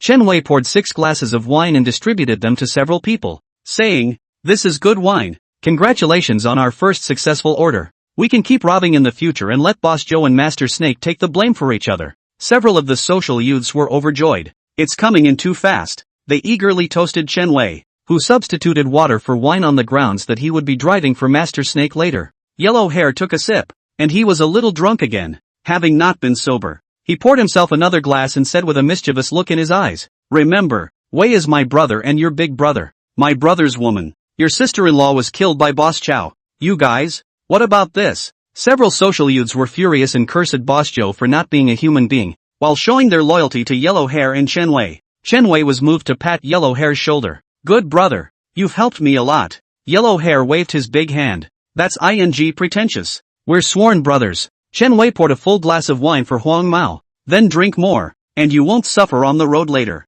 Yellow Hair froze. Up what road? At this time, those few juniors had their faces reddened, covering their stomachs in pain, foaming at the mouth, and black blood flowing out of their eyes. Yellow Hair suddenly also had a belly like a knife. He looked violently at the wine bottle, and then looked at Chen Wei incredulously. Dude, you. Chen Wei sighed. There are so many of you. I'm afraid you'll give me a hard time. I know you're too righteous to help me kill your little brother. I had to kill you all. Good brother. I'm going to do something big, so consider yourself a sacrifice to me. Yellow Hair stared at Chen Wei unwillingly and slowly collapsed helplessly. Chen Wei took away Yellow Hair's gun, packed up the money in the house, put it in a sack, and hid it under the bed. After doing everything, he straightened his clothes, unlocked the door to his room, and walked out. Unbeknownst to him, a black cat had been watching him from the window, greedily sucking the pain from the room. A few days later, Serenity Villa. Li Yang sat on the sofa and looked at the newspaper. The South China Sea is not peaceful these days, with KTVs, bars, game halls, and constant armed fights. Those in the upper echelons of the South Sea knew that this was Master Snake declaring war on Zhou Qing. Li Yang knew that the two major underground forces were mixing up, and the cause was just a pony boy who was avenging his girlfriend's death. That little pony boy used his own life-threatening tactics to keep provoking and piercing the bottom line of the two faucets, and finally made them incompatible. Rattle came running back from outside and jumped onto the couch, grinning on her arms. I've been following Chen Wei for a few days now. He's so talented. Wherever he passes by there's bound to be delicious pain. Li Yan nodded. Well, he surprised me. He might not really be able to kill Zhou Qing. Rattle said thoughtfully. If Kuroki Misawa makes a move, the ending may not be the same. Rattle said longingly. If I could meet Nana after killing Zhou Qing, I really don't know how touching the scene would be. After a brief moment of thought, Li Yang put down the newspaper and stood up. Then I'll help him. He looked out the window and waved. The raven flew over and landed on the shoulder. Li Yang's gaze was haunted. Inform Du Yangming that he's ready to work. A chessboard centered on Chen Wei and Zhou Qing unfolds, with Li Yang and Kuroki Misawa at the helm. In fact, Li Yang couldn't see Kuroki Misawa as an opponent. He was only interested in the man behind Kuroki Misawa. Only when Kuroki Misawa died would the people behind Kuroki Misawa make a move and come to the South China Sea, Li Yang's main battlefield. Vampires could become stronger by sucking blood, and killing suited Du Yongming the most. It was even also hoped that Du Yongming would be able to train a group of assassins by vampire means and be able to establish an assassin organization. In the future, the Devil's Club will always have people they want to kill. Night KTV. Inside the luxurious box, Zhou Qing grabbed his hair, his face full of anger. Old Snake is really crazy. She doesn't even let people do business anymore. In the past few days, Master Snake had been frantically smashing Zhou Qing's venues, and had even used the connections of the Public Security Bureau to sanction violations in Zhou Qing's venues. Two underground forces fighting and burning. Kuroki Misawa asked. The South Sea Sheriff's Department doesn't care if you guys make such a mess? Zhou Qing said disdainfully. That has slept with most of the top brass in the South Seas, and is still the mistress of the old director. The Sheriff's Department was just waiting for the two of us to finish the fight before they stepped in to finish it.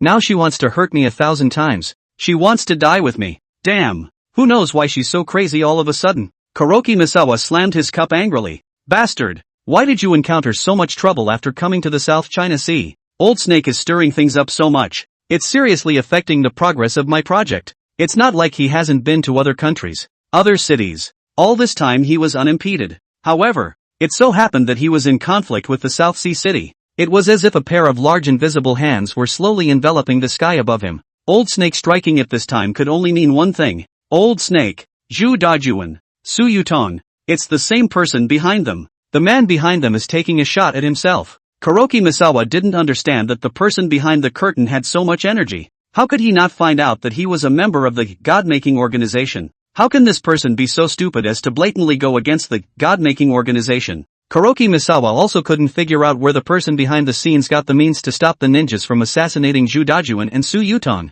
Kuroki Misawa snapped to mind Zaojiro Miyamoto. That day he heard the desperate howl of Miyamoto's Zojiro and the chewing sounds that gave him the creeps. He stared at Zhou Qing with glazed eyes. The Sheriff's Department said your son was killed by a wild animal? End of chapter. Chapter 53, Kuroki Misawa himself. Zhou Qing's face sank. Yes, that kind of crap comes out of the Sheriff's Department's mouth. They still haven't found out who killed my son. The murderer was so well connected with the Sheriff's Department that I suspected and looked for trouble with the old snake. Kuroki Misawa stood up and paced the private room. He thought for a moment and said, the Sheriff's Department probably wasn't lying. There may be people in the South China Sea who can manipulate the beast to kill, and not just any beast. Kuroki Misawa suspected that Miyamoto Zojiro was also bitten to death by the beast, and the horrible chewing sound had become his nightmare. Zhou Qing frowned, incredulous. How can this be? How can someone manipulate a beast to kill? Kuroki Misawa snorted. Nothing is impossible. At least in the God-making organization, there are people who can manipulate beasts to kill, and genetically enhanced ones at that. Zhou Qing's mouth opened wide in shock. Is the God-making organization so amazing? But why are there such amazing people in the South Seas? Kuroki Misawa let out a deep breath. I suspect that someone in the South Seas has stolen my teacher's genetic secrets, and I will report this to him. Thinking about all the things that had happened since he came to the South Seas, Kuroki Misawa came to a realization. He suspected that a traitor had come out of the God-making organization and was obstructing his research project in the South China Sea. No wonder Miyamoto Zojiro told himself to hurry up and leave the South China Sea. So he recognized that the person behind the curtain was one of the God-making organization. Zhou Qing's eyes were full of resentment. That means the person who killed my son had something to do with your internal infighting. You're responsible. Blackwood Misawa instantly appeared in front of Zhou Qing and choked his throat. The right arm became thicker at a speed visible to the naked eye. And Zhou Qing, a big man, froze and could not struggle. Kuroki Misawa's chill eyes stared at Zhou Qing in death. I advise you to treat me with respect. Biologically speaking, you should call an evolved person like me a god. Zhou Qing held back his red face for a long time before he said spare my life. Kuroki Misawa's arm returned to normal and said coldly, I'll personally lead the way to draw out the man behind Old Snake. When I've solved that traitor who's not afraid of death and successfully completed the subject, I'll help you unify the underground forces in the South China Sea, provided you are useful to me and never forget what I am. At night, it fogs up. A commercial BMW traveling on the cross-sea bridge. Master Snake is on the phone in the back seat. You guys smashed up Chao Ching Hawan's field. I want to see blood. Take Chen Wei with you. That kid is resourceful. After hanging up the phone, she looked out the window and stared, her gaze haunted, her thoughts drifting to other places. Hearing of the old director's death today, Nanhai no longer has an umbrella, and sooner or later he will be eliminated from Nanhai City. The Devil's Club, Master Snake muttered. After the death of the old director, she was bound to have her turf frantically divided by Zhu Dajuan and Zhou Qing,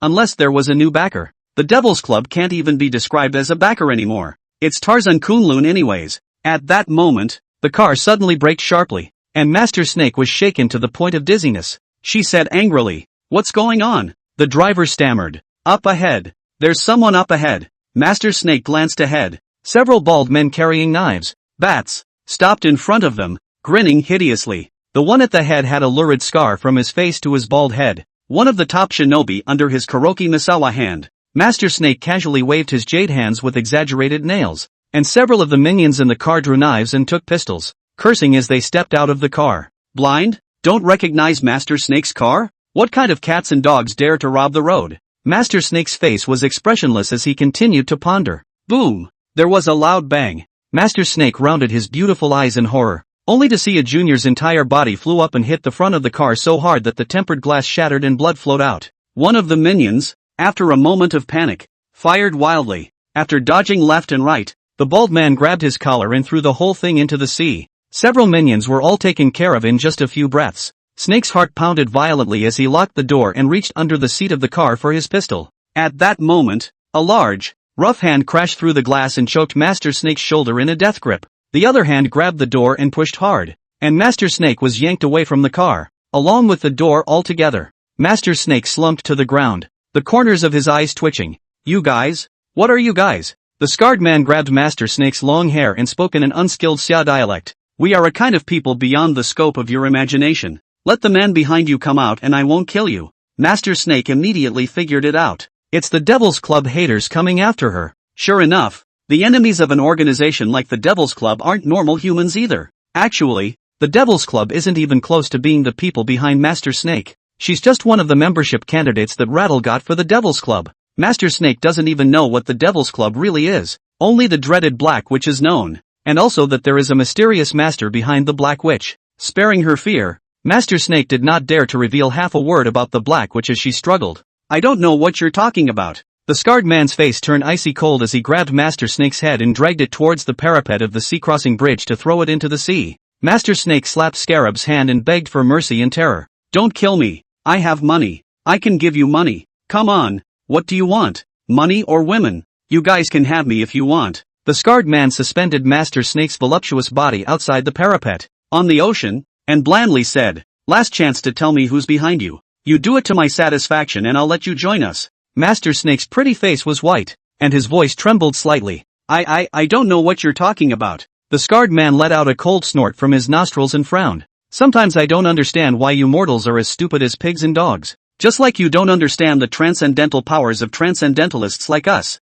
At that moment, the sound of a young girl's silver bell laughter came from the bridge. Giggle giggle giggle. How dare a few little ants call themselves transcendent? Do you guys know what transcendence is? A couple of bald men snapped their eyes to the pillar towers of the bridge across the sea. Just a lovely young girl sitting there, her little white legs swaying mischievously. Master Snake shouted in surprise, "Lord Black Witch!" The breeze blew the young girl's long hair and she smiled sweetly. "You're pretty loyal for an old woman. That's a plus." Scarab narrowed his eyes. "Sure enough, it's also a human who holds the secrets of genetics. But I don't feel your chakra power. Your gene power is just a non-starter for us." His grip suddenly loosened and Master Snake screamed as he fell. The scarred man smiled provocatively and contained his fingers, his shrill whistle echoing across the sea bridge. The load-bearing pillars under the cross-sea bridge were heavily shadowed, and dozens of bald men climbed onto the bridge, blocking it off and surrounding it. Scarab licked his lips. "Grab her and ask which traitor stole the doctor's results." End of chapter. Chapter 54, plus more vampire slaying.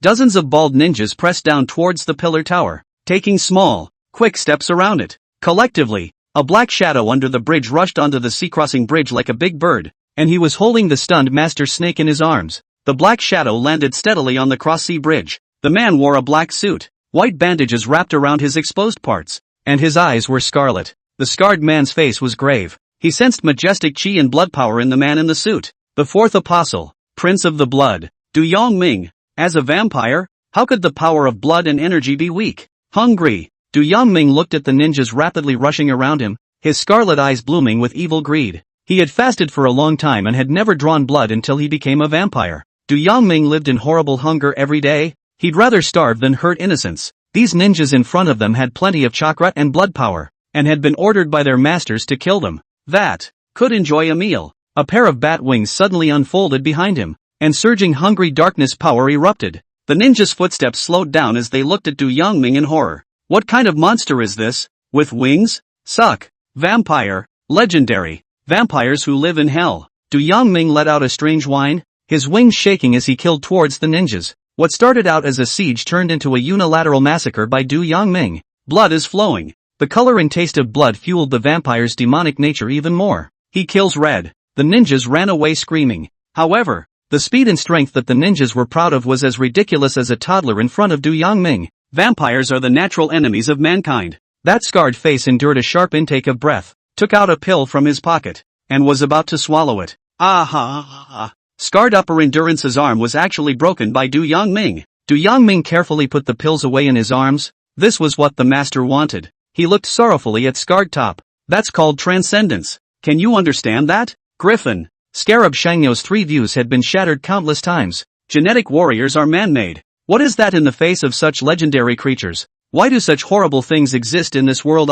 Scarred Shinobu's thoughts stopped as the chakra he was so proud of was detaching from his body. He felt cold, and watched as his blood was pumped out of his body down his pores and gushed into the vampire. The scarred ninja became a dry corpse. An arcane message surged into Du Yangming's mind. Spiritual advancement. Mental power, second order. Gaining a new talent, first embrace. First embrace, consuming spiritual energy. It can transform humans into blood servants. Blood servants have no spiritual intelligence, no thinking, and their battle power is the same as that of an ordinary person. When using the first embrace, the mental energy consumed is permanent. Blood servants die when the sun shines on them. When a vampire reaches the 3rd degree, the blood servant evolves into a newborn vampire, and you are their father. Du Yangming's face was full of enjoyment and he moaned in comfort, his scarlet eyes shooting out red auras that went straight to the sky. Master Snake covered his chest in horror. In the darkness, in the mist, Du Yangming's figure could not be seen, and those reddish eyes were exceptionally ominous. Humans have an instinctive fear when faced with vampires.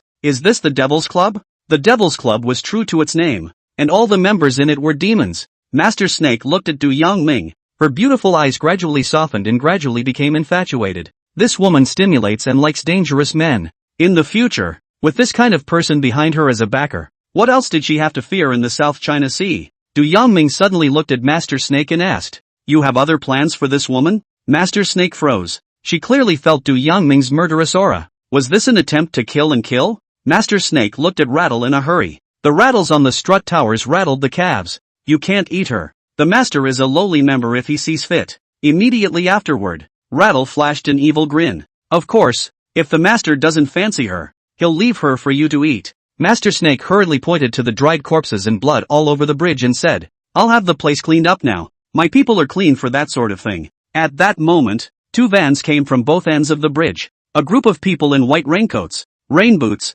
white duck hats and white mask goggles came down from the van. They look like forensic scientists, and they look like janitors. The cleaners skillfully pulled out their tools and cleaned up the bodies and blood from the bridge. It was then that Master Snake realized a problem. It's amazing that not a single car has passed by the Cross Harbor Bridge in all this time. She muttered, when a battle breaks out between transcendents, will there be a high-level control blockade? It's actually right to think that way. Kuroki Misawa's ninjas don't care if they kill someone, and it won't be long before they return to Higashi Sakura anyway. Demons can't be easily exposed. Su Yutong had long ago used her contacts to block off the bridge across the sea, which also gave the apostles time to fight and the cleaners time to clean up the bridge. This is the duty of Su Yutong, the butler of the Devil's Club. Outside the cross-sea bridge, a black car is parked in a temporary parking space. Kuroki Misawa looked at the battle on the bridge with shock in his eyes. Du Yangming's terrifying stance was deeply imprinted in his mind. Is it really a genetic creation? Kuroki Misawa was skeptical.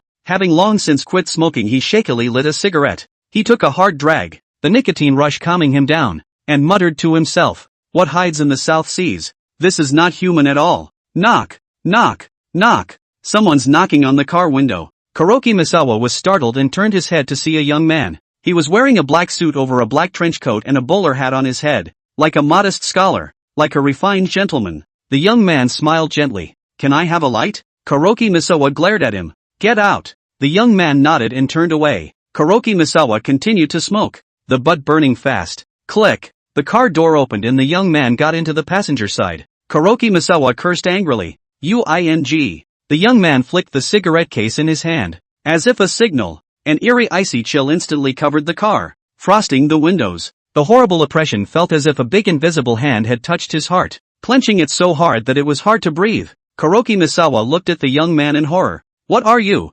P.S. The preliminaries are just a padding. It won't keep inking on collecting desires and creating demons over and over again. The Devil's Club is primed to be done right away, and it's going to be interesting to see what happens next. This story outline has been written for 6 months. To pick up the pace, add a shift ahoy. Please trust the author. It will get better from here. Regular readers know that our books get better as they go on. End of chapter. Chapter 55, The Cigarette-Smoking Grim Reaper. The ashes of the cigarette in Kuroki Misawa's hand slipped and fell on his slightly trembling legs. He eyed the front, swallowed hard the saliva stuck in his throat, and did not dare to look at Li Yang next to him. The man, who gave him the feeling of eeriness as if he were a stern ghost. Li Yang took a cigarette out of his cigarette case. Lend a hand with the fire. Kuroki Misawa panicked and fumbled for half a day, took out a lighter, struck a flame, and handed it to Li Yang. Senior, please use it. Li Yang lit his cigarette. Kuroki Misawa asked carefully, Elder, what exactly are you? I'm interested in your God Creator Organization's genetic modification.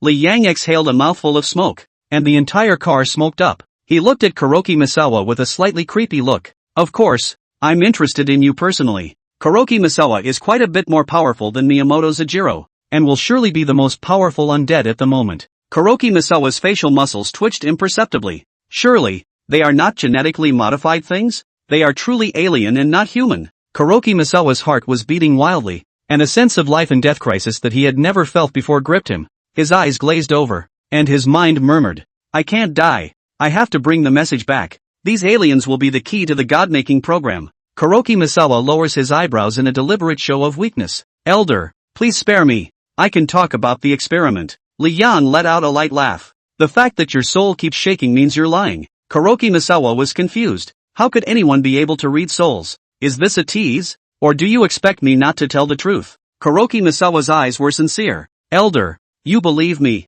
Li Yang said to himself. I don't know where your race got the habit of doing messy experiments on the territory of other countries with enthusiasm in previous generations. A lot of people died of this flu in the South China Sea. How did this flu come about? Any more seriousness of this influenza that would focus the attention of the Xia authorities to the South China Sea would cause me no small amount of trouble. Kuroki Misawa was filled with rage as he felt the killing intent that was growing stronger in Li Yang's body. Senior, must you kill me? I am not made of clay. Li Yang snorted. As I said earlier, I'm interested in you personally. As for the experiment, I can find out even if you die. Kuroki Misawa's wickedness was so strong that since war was unavoidable, he would fight. Kuroki Misawa's muscles suddenly bulged high, his body filled with explosive power. He saw the right moment, and when Li Yang wasn't paying attention, his casserole-sized fist smashed towards Li Yang's head. Li Yang lightly opened his thin lips. Soul confinement. Kuroki Misawa maintains his swing, but his entire body can't move, as if he's been hit with a fixation. Li Yang reached out and pulled out a bag of pills in Kuroki Misawa's arms and stowed it in his pocket. Soul spells Li Yang was not yet able to master proficiently, and after a few moments Kuroki Misawa recovered. Kuroki Misawa throws out the jab subconsciously, but the punch felt like it was smashing into a bronze wall, and the tiger's mouth was shaken and bleeding. Kuroki Misawa looked at Li Yang in horror. If the previous Li Yang had made Kuroki Misawa feel difficult to defeat, now Li Yang's appearance directly scared him out of his wits, without the courage to resist. Sitting on the passenger side was a skeleton wearing a black trench coat and a round hat. You. Kuroki Misawa couldn't say a complete sentence after half a day of you. The guys who usually always yelled about making gods lost their ability to organize their words after meeting a real transcendent. Li Yang pulled open the car door. Since you are so keen on the transcendent, you will be rewarded for dying under a transcendent being. Li Yang smoothly took away Kuroki Misawa's lighter, closed the car door and snapped his fingers. Black magic formations appeared in the car. Two horrible undead hissed and crawled out of the magic formation, like two beasts tearing at a poor sheep. Zojiro, you're still alive? No. How is it possible? You. A horrified scream from Kuroki Misawa came from inside the car. Incantations floated out of Li Yang's mouth as he walked towards the cross-sea bridge. The aura of death was created in the car and was turning Kuroki Misawa into an undead. Li Yang lit a cigarette with Kuroki Misawa's lighter. A black magic formation emerged from the car, and the three horrible undead disappeared into it. Several cleaners quickly ran toward the car. The night was getting deeper. The fog was getting thicker. And the dim streetlights were the only light. The blood and bodies have been cleaned up by the cleaners. Cleaners come and go quickly. Creepy, oozing, snake master. However, had never felt so secure as when two powerful presences of the Demon Club were right on the cross-sea bridge. They seemed to be waiting for something. Step, step, step. The sound of footsteps was extraordinarily clear in the stillness of the night. Someone's here? Master Snake looked into the depths of the mist. A slender silhouette. Hazily, he could see that he was wearing a black trench coat and a bowler hat, and the streetlight stretched out his shadow. The horrible vampire's face changed, and he suddenly knelt down towards the front, his head lowered, not daring to move. The Black Witch, who was sitting on a tower of pillars and rocking on her calves, also jumped down lightly and respectfully dropped to one knee. Master Snake was confused. What's this coming? Why are the two demons acting in such awe? Could it be the master that Lord Black Witch mentioned? The chairman of the board of the Devil's Club? Master Snake hurriedly followed suit and knelt down, quietly surveying the front, his beautiful eyes filled with curiosity, awe, nervousness, and fear. She got a good look at the person and her pupils contracted violently. The visitor was a skeleton wearing a black trench coat and a round hat, with black flames coming from his eyes. A skeleton is walking in. Smoking? The skeleton sucked on a cigarette, the smoke dispersing from the spine under his throat. Treacherous, fantastical. Is this the legendary Grim Reaper? The Devil's Club. Devil's Club. The chairman of the board of governors who rules over the demons is the Grim Reaper? Master Snake's chilling hairs stood on end, and he hurriedly zipped up the zipper at his exposed chest, not to be trifled with in the presence of God. Then her head was close to the ground. Li Yang stopped in his tracks, his eyes soul flames swaying. He had a cigarette in his mouth and a raspy voice came out of his throat. How's the South Seas Devil's Club coming along? Du Yangming respectfully said. Established. Just waiting for the master to conduct the first demonic meeting. Rattlesnake followed with a respectful voice. Master, the members are ready and waiting to be summoned. The implication of this statement was that she had recently improved her mental power quite a bit. A lot of people with the power of desire had already been targeted, and a number of South Sea powerhouses like Master Snake, who were desperate to join the club, had been found as well. As long as Li Yang chose, he could create many demons at any time. Those that Li Yang didn't fancy could also have their memories erased and wouldn't remember the Devil's Club back. Li Yang twisted his head and looked at Master Snake with the fire of his soul burning in his eyes. Master Snake hastily lowered his head even lower. Rattle said appropriately, "She's not bad." Master Snake immediately understood the meaning of ringing the bell. Her heart thumped wildly. She put her hands together and reverently said, "I am a loyal follower of Lord Death, and tomorrow I shall build a temple for him. Please have mercy on God and bless your devotees. I want to join the Devil's Club." End of chapter. Chapter 56, Zhou Qing's death. Li Yang's mouth exhaled smoke. "I want half your wealth." Master Snake was ecstatic at the news and couldn't stop kowtowing. I do. Many thanks to the gods for their love. Thank you God for your blessings." Li Yang stopped looking at Master Snake, turned around, and walked towards the end of the cross-sea bridge. Du Yangming got up, nodded at shaking bell on the side, spread his wings behind him, and rushed up to the sky. Master Snake turned around in a hurry and knelt in front of Shaking Bell. "Thank you, Lord Black Witch. Thank you, Lord Black Witch." She knew that if it wasn't for the Black Witch's sake, Death wouldn't have let herself join the Devil's Club so easily. Rattlesnake ignored Master Snake and trotted to keep up with Li Yang, bouncing behind him. The fog grew thicker and thicker, and the tall and short figures quickly disappeared into the cross-sea bridge. Master Snake let out a sigh of relief and his entire body went limp on the ground. Reaching out, he was covered in a cold sweat. Her delicate body trembled for a while before she calmed down and let out a wild laugh that was so free-flowing that it was unbearable. From now on, her backers would be the demons of hell, as well as a god. In the wee hours of the morning, in the lower bay of the South China Sea, Infinity KTV, the lavishly decorated separate private room was filled with bottles of foreign wine. Zhou Qing's face was red and he poured himself in one mouthful after another. The mature beauty in the Cheongsam walked in and lay on Zhou Qing's shoulder. "Honey, stop drinking and go home." Zhou Qing slapped the young woman's face and cursed. Karoki Misawa dared to control me. And you dare to control me. The mature beauty covered her face and sobbed. Zhou Chang was annoyed and pushed the mature beauty woman. "Go on, get those twins and let off some steam for me. Mature beautiful women are used to this kind of thing." She pushed out the door and in a moment led in a pair of gorgeous twins in JK white silk. The twins didn't care about the presence of the mature beauty. One on the left and one on the right surrounded Zhou Chang and whined. Zhou Qing threw bottles of wine towards the mature beauty. "Get out of here." The mature beauty's face was green and white. stepping on her high heels and just about to push the door out. Suddenly, a huge force hit her and the mature beauty was overturned on the ground. A tattooed youth came in terrified and panicked at Zhou Qing. "Brother, Old Snake's men are killing us." Zhou Qing stood up violently, his eyes covered in red bloodshot eyes staring at the tattooed youth in death. "What did you say?" "I came to check the accounts at the venue in Hawan today. How come I was so unlucky to be caught by Old Snake?" The scariest thing was that he didn't have a bodyguard with him because Kuroki Misawa was following him around. Bang! Bang! Bang! A few shots rang out, and the tattooed youth stared horrified, bleeding from the corners of his mouth as he fell straight to the ground dead.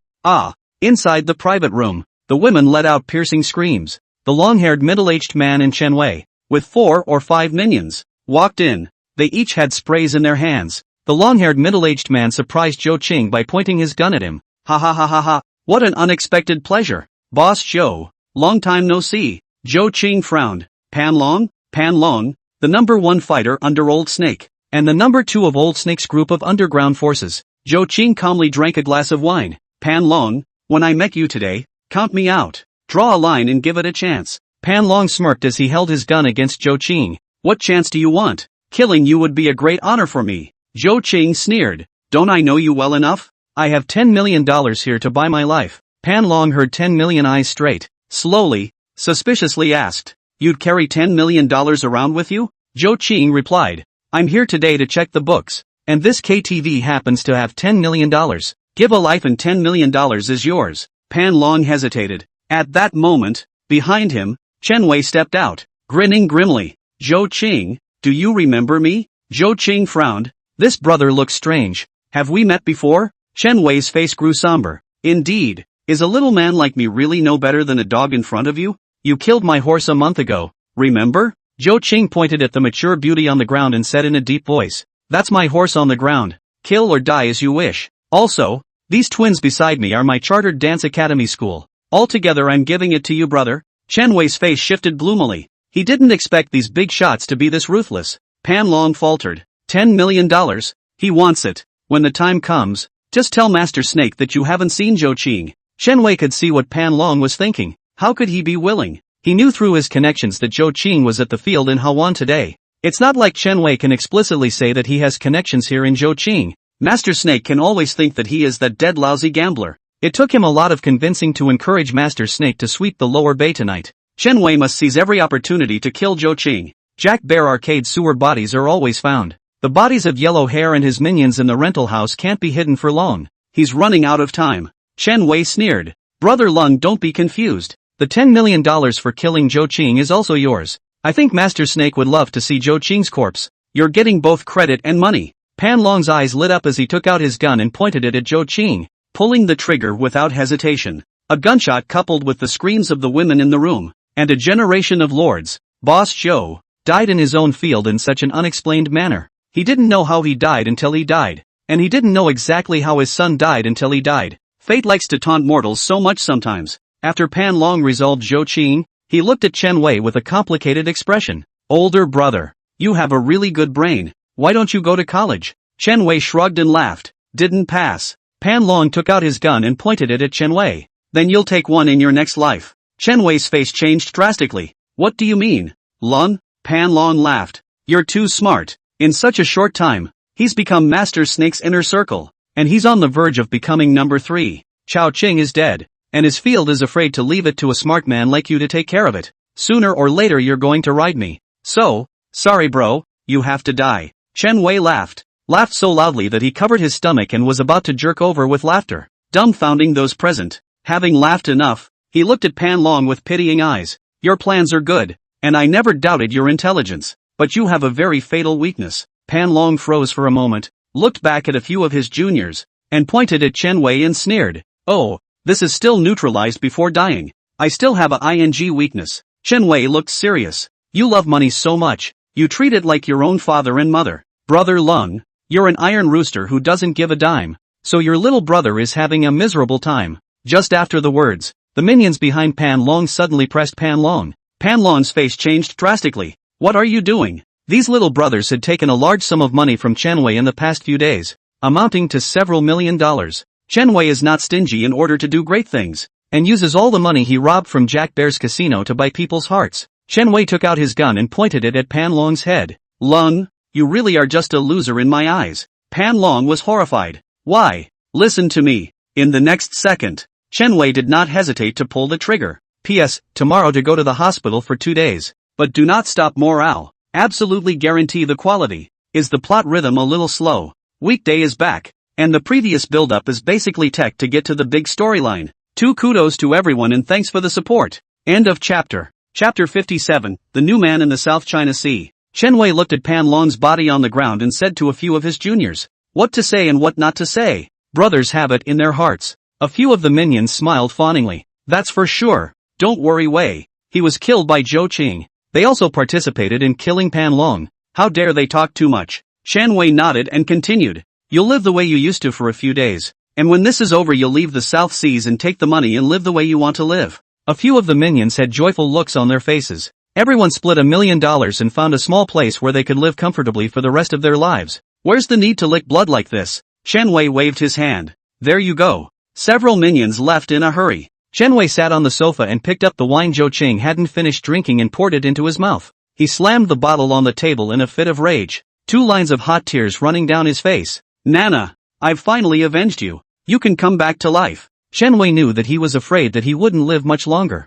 Having killed a lot of people himself in the last few days, the sheriff's department would always find him. Chen Wei looked at the gilded private room and cursed. These guys are so damn extravagant. I'm going to be extravagant before I die. Chen Wei pointed at the 2 twin sisters who were so scared that their pretty faces were pale, and viciously said, drink with me. The twin sisters trembled in fear and carefully crawled to Chen Wei's side. 2 pairs of small white tender hands pinched Chen Wei's shoulders and loosened his legs, pouring a glass of wine for Chen Wei from time to time. Enjoying his sister's service, Chen Wei felt a pleasure he had never felt before. These superb twins, a woman who could never have dared to think of before, were enjoying themselves on their deathbeds. He kept pouring himself wine. How nice it would be if he didn't have to die. This life of a man on top was exactly what he wanted. After Pan Long's death, he was the number 2 man under Master Snake's hand. And even more so, Master Snake's think tank. But, he killed someone. The sheriff's department will definitely catch him. That's when he started to get scared. As if he was tired after the adrenaline had faded.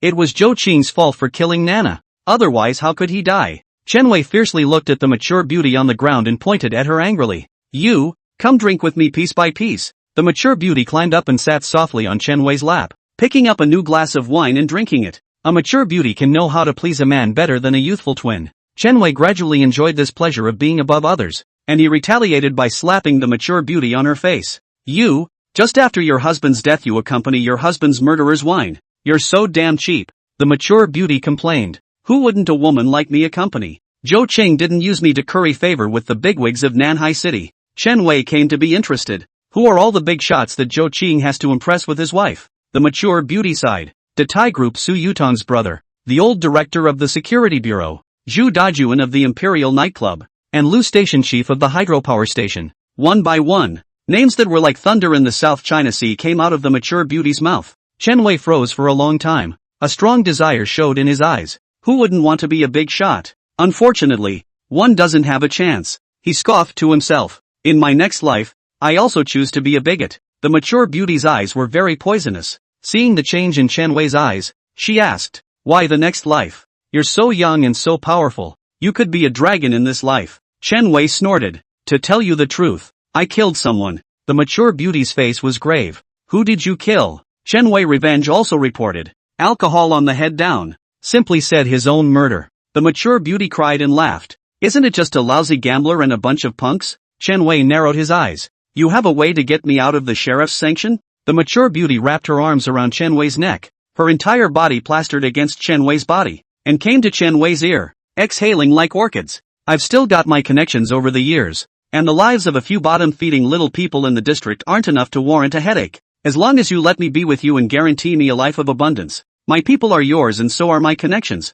Chen Wei froze, staring blankly at the mature beauty. Really? The mature beauty smiled flirtatiously and slowly went down on her knees, ordering the 2 extreme twins. Why don't you still serve the future dragon head big brother? The 2 twins did not hesitate, along with the mature beauty kneeling together in front of Chen Wei. 1 month later, South China Sea, medicine store. The old man in the heavy coat came out of the pharmacy. He stopped at the door and bowed reverently toward the interior of the pharmacy. Anyone in high society, or who loves concerts, will recognize who this old man is. South China Sea musical genius, Mo Mingyu. Rumor has it that he is a jaded maniac, and that he suffers from severe mania as a result of his inexhaustible pursuit of music. Now he seemed clear-eyed and calm, definitely not looking like he had a serious psychological or mental illness. A few days ago he dreamed of a cat that guided him here. Mo Mingyu used the 10,000 grand family fortune and lifelong freedom as the price. Obtained the blessing of the gods, the dry inspiration once again like a sweet spring gushing. For artists who are almost paranoid about music,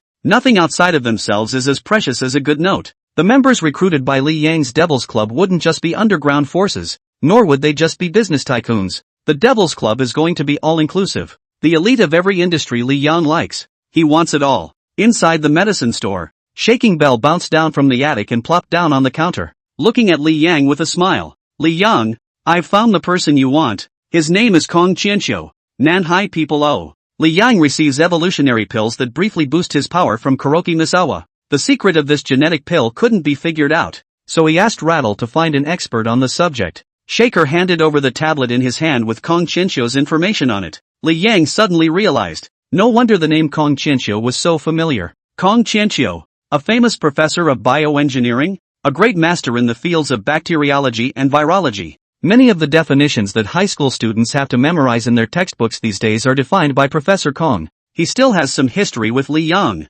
This prof, Kong, was the vice dean of the biology school at Nanhai Medical University. He retired 10 years ago and occasionally gives academic lectures at the South China Sea Medical University. It shouldn't be too much of a problem if this kind of academic guru comes to work on genetic pills. As he was thinking about it, the wind chime at the door rang. Li Yang looked at the visitor. The visitor wore a black mink coat, a finger-thick gold chain around his neck and an emerald trigger on his thumb, and stepped on crocodile shoes. It's close to having the word rich written on your face. End of chapter. Chapter 58, Changes in Chen Wei. Li Yang nodded slightly. Coming. The visitor nodded. His name is Chen Wei. After killing Zhou Qing and Pan Long, he rightfully became the second in command of the underground group led by Master Snake. From the decadent gangster at the beginning of the transformation, became the South China Sea, a rising underground big brother, to take care of the turf left behind by Zhou Qing. Vaguely, there was an intention to separate from Master Snake. Chen Wei took a chair and sat down, lighting a cigarette to himself and handing the special cigarette case to Li Yang. One for the gentleman? Li Yang smiled and shook his head. Can't get used to smoking. Chen Wei was a lot more confident, unlike the first time we met. No, I should say it's a lot more conceited and pie-eyed. Chen Wei casually surveyed the furnishings within the medicine store and said, "You're getting smaller here." Li Yang wasn't annoyed and sat on a chair in the counter. "It's your heart that's gotten bigger." Chen Wei inhaled a cigarette and exhaled a mouthful of cloudy air. Falling into memories, he pursed his lips and said, "I've changed a lot in the past month. I've got power, and I've got money. Women who normally don't see me as a woman are falling all over themselves like crazy. I don't care about my current woman either, and even go out of my way to find me a woman to please me. I am finally the man of my dreams." Li Yang didn't say anything, choosing to be a quiet listener. Chen Wei looked up at Li Yang. "I don't doubt that you have what it takes to get me to meet Nana. So I'm wondering what you really are. Having reached my position, I've heard a lot of rumors about metaphysics. I've heard that there are Taoist priests who can predict the future through national metaphysics. I heard that in Southeast Asia there are masters who help celebrities raise little ghosts to enhance their chi. I have also heard that there are disciples in the Northeast who go out of their way to seek good fortune and avoid bad luck for the incense burners. Are you on the same path as them?" Li Yang was interested in Chen Wei. How does a stable boy change when he becomes a big brother? Li Yang is not a devil, but that doesn't stop him from being curious and exploring human nature. Li Yang said honestly, "I believe there is a lot of learning in this world. I wouldn't dare to comment on what kind of people you're talking about, but I know I'm not like them." Chen Wei's eyes revealed awe. "You are more God than they are. When you first instructed me to kill Zhou Qing, I was as lucky as a rainbow all the way." "Thank you, sir." Li Yang smiled. "That has nothing to do with me. Now that you've killed Zhou Qing, do you want me to help you meet Nana?" Chen Wei extinguished his cigarette and stood up, his gaze ghostly. "Sir, I've been thinking a lot clearer in the meantime." Li Yang silently looked at Chen Wei. Chen Wei solemnly clasped his hands together and respectfully said, "I've been afraid to come to you lately because I'm questioning my eligibility. Yesterday I finally figured out that I'm already a powerful man in the South Seas. Sir, you are a man of great skill. I promise you glory and wealth. So please come out and help me." Li Yang suddenly snorted. "So, lust or love? You chose lust." Chen Wei frowned. "I can get any kind of woman as long as I have power. I want more power, more influence, women. I want the most expensive women too. Stars, noble women. These are what a lord like me should aspire to. If you want a woman, I'll give you any kind of woman. I have the strength now. You definitely won't be wronged if you follow me. Poor people want to be rich at first sight. In addition to the demolition of households, perseverance, means, luck, guts are indispensable. At one time, Chen Wei was empty of a bit of means, and was given the fortitude and guts to do so because he wanted to resurrect Nana. Plus, he's been really lucky this whole time, and he's finally become the big brother he's been dreaming of. Once upon a time, Chen Wei was surrounded only by KTVs, barbecue stalls, little girls and prostitutes. Now Chen Wei goes in and out of high-end places and gathers celebrities around him. Wild boars nibble on roots and domestic pigs eat fine chaff. Chen Wei slowly cared less about resurrecting Nana, but he cares about Li Yang and the mysterious boss. Li Yang was silent for a while before suddenly bursting into laughter. Ha ha ha ha ha, ha ha ha ha ha. I told you, you're a vile maggot. How can you have love? There was surprise, excitement, and contempt in the laughter, like a child who has heard a funny fairy tale. He laughed his ass off and pointed at Chen Wei. Did you seek death a month ago because Nana died or because? The laughter came to an abrupt end, and the expression on Li Yang's face disappeared, with only the corners of his mouth outlining an arc of meaning that was hard to understand. Or is it because of your own intentions? Chen Wei's face changed and his brows furrowed. Li Yang continued. Zhou Cheng is having fun with your woman in the private room, while you can only stand guard at the door waiting for them to finish. You had a lot of hate in your heart, didn't you? You hate on the basis that it's all men. Why are you so lowly? Old Snake killed your woman. I guess you were really angry then. But you're not angry about Nana's death. You're the one who's angry about what gives people the right to kill you at will. Even if you want to retaliate, you'll have to seek help from another man. You lost face after Crazy Wolf rejected you, didn't you? TSK, TSK, TSK, you're being facetious. I'm guessing you begged Zhu Dajuan to stop Nana from selling her body because of that little bit of manly face, right? Chen Wei's face turned ugly. Being poked and prodded is like a cat with its tail caught, Chen Wei said in a cold voice. So what? Why should the gentleman laugh at me? The corners of Li Yang's mouth smiled even more. I laugh at your AQ spirit. You're weak, too weak to face up to your own incompetence. That little bit of manly pride is trampled on, so you seek death. Even seeking death paralyzes you, telling you that you don't want to die because your pride is wounded. You used love as a shield, pretending to be a lover, even fooling yourself. I'll say, why is your desire, fraudulent demon, instead of resurrecting your lover? It was quiet inside the pharmacy. Chen Wei didn't understand the last sentence, but it didn't stop Chen Wei from flashing a cold aura out of the corner of his eyes and exuding a murderous aura. Ryoga Chen Wei opened his mouth. Sir, please also think it over. I'm afraid a strange man like you will fall into the hands of others. If you won't follow me, I don't think you'll be able to stop a bullet, no matter how good you are. There was a threatening tone in his voice. He thought of himself as the king of one who invited Jiang Zia to come out and the martyr ancestor who visited him 3 times. Li Yang's eyes twinkled with excitement. Chen Wei kills the weak, the innocent, and his brothers in an effort to turn into the new big man of the South China Sea. During this time, Li Yang saw a wonderful human drama in Chen Wei. Li Yang was content as he grinned. You made me happy, so I'll give you a chance. There's a new director in South Sea. That director is interested in cleaning up the underground. You're a newcomer to the South China Sea, so I'm guessing you'll be the first person the new director opens up to. Either that or take the money you have now and leave the South Seas. Either that or you kill her and I'll consider hanging out with you.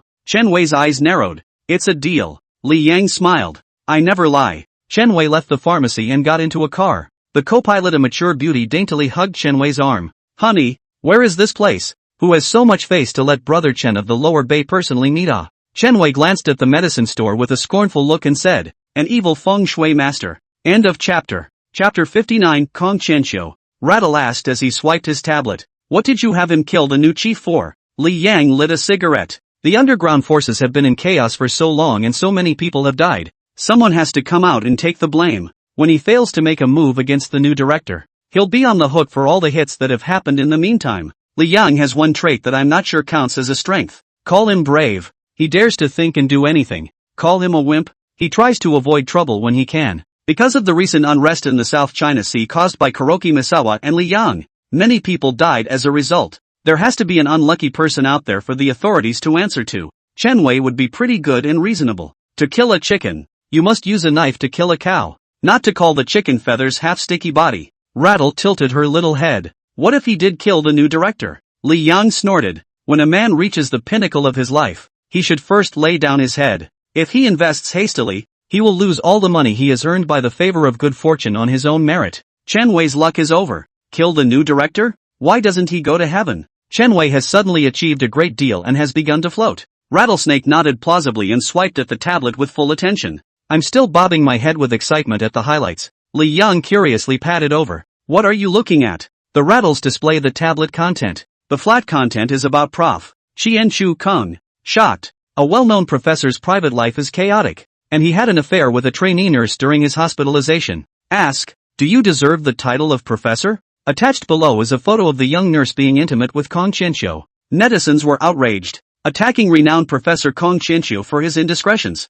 as well as angrily blasting the young nurse interns for not knowing self-respect and self-love. Rattlesnake asked, blinking with wide eyes, what's this? So much fun, so much negativity in the flavor. Li Yang said with an expressionless face, it's called Netstorm. Let's go home. The following evening, the first hospital of South China Sea Medical University, inpatient department. 85-year-old Kong Qianqiu lies in his hospital bed with a small table on his lap. The small table was cluttered with actuarial papers. Kong Qianqiu wore a respirator and frowned at the information. The middle-aged woman brought the medicine over. Dad, stop looking and take your medicine and rest. The middle-aged woman's eyes were red and swollen. Having just cried. She's Kong Ruyun, daughter of Kong Qianqiu. Her father has grade 3 heart failure and is running out of time. The weak Kong Qianqiu squeezed out a smile. Daughter, this viral flu in the South Seas always seemed unusual to me. Pa's got to do something more for the old people of the South Seas while he's gone. Kong Ruyun was in a hurry. No, you have to rest.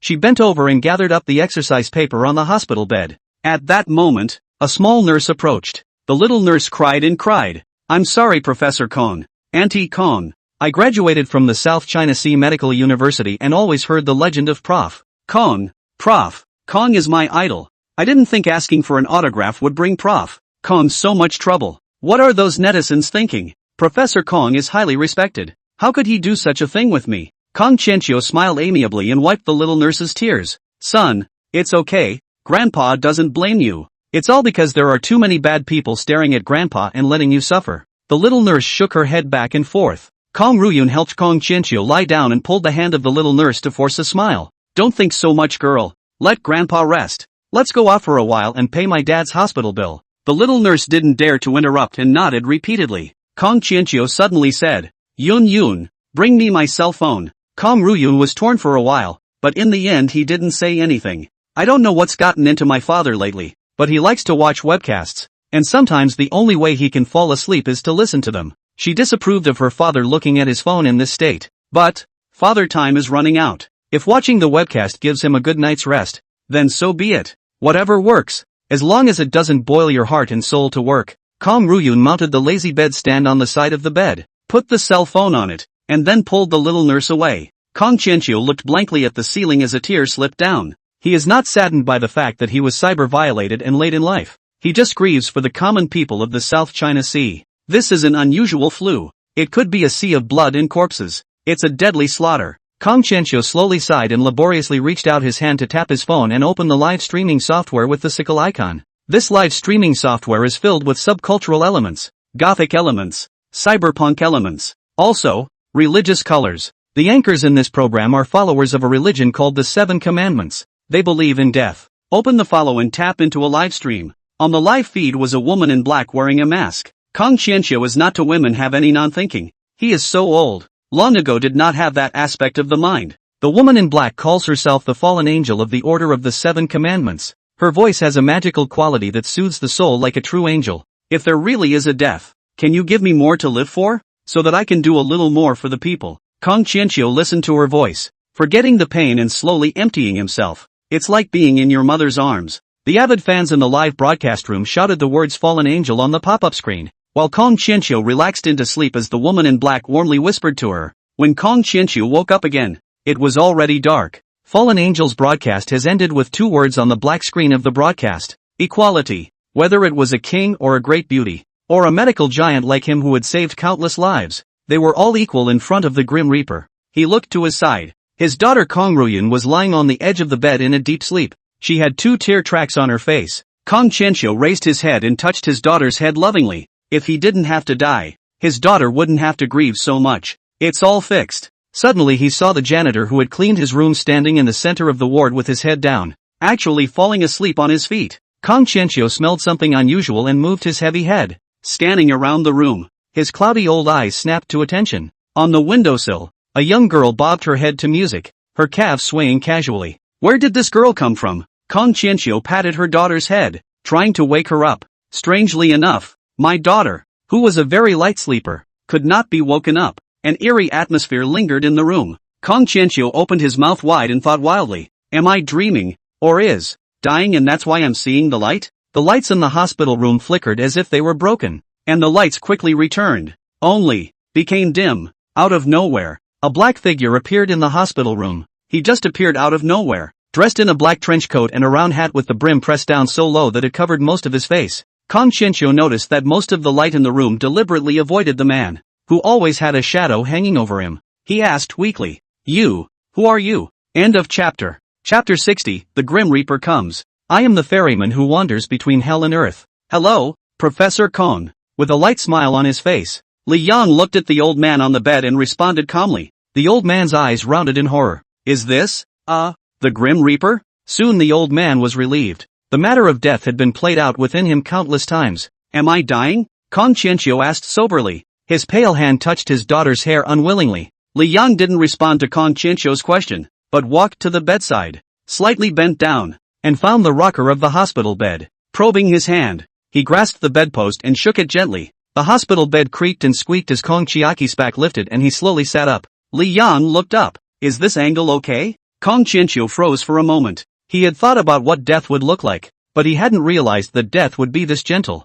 Kong Qianqiu nodded. Thanks. A haze clouded his eyes. Mr. Reaper, so am I going to die? Li Yang asked rhetorically as he straightened his erect body and stood in front of the hospital bed. Do you want to live? Kong Qianqiu's cloudy old eyes suddenly contracted. His heart beat heavily, and the electrocardiograph beside him, its lines rose and fell violently. What does Reaper mean? Could it be? Could one live? Kong Qianqiu raised his head, his eyes looking at Li Yang. You came to me, not to take me away, did you? I have so much work left to do and my grandson is getting married. I don't want to die yet. Can we live a little longer? The tone was filled with a thirst for life. Li Yang said, it costs something. Kong Qianqiu opened his mouth, a layer of haze covering his eyes. Don't think he's famous and well known, but he doesn't have much money. After sponsoring too many poor students who love biology over the years, those pensions are just enough for him to live on. What would he have to pay for his life? That's a god across the street. Sacrifice? A golden body?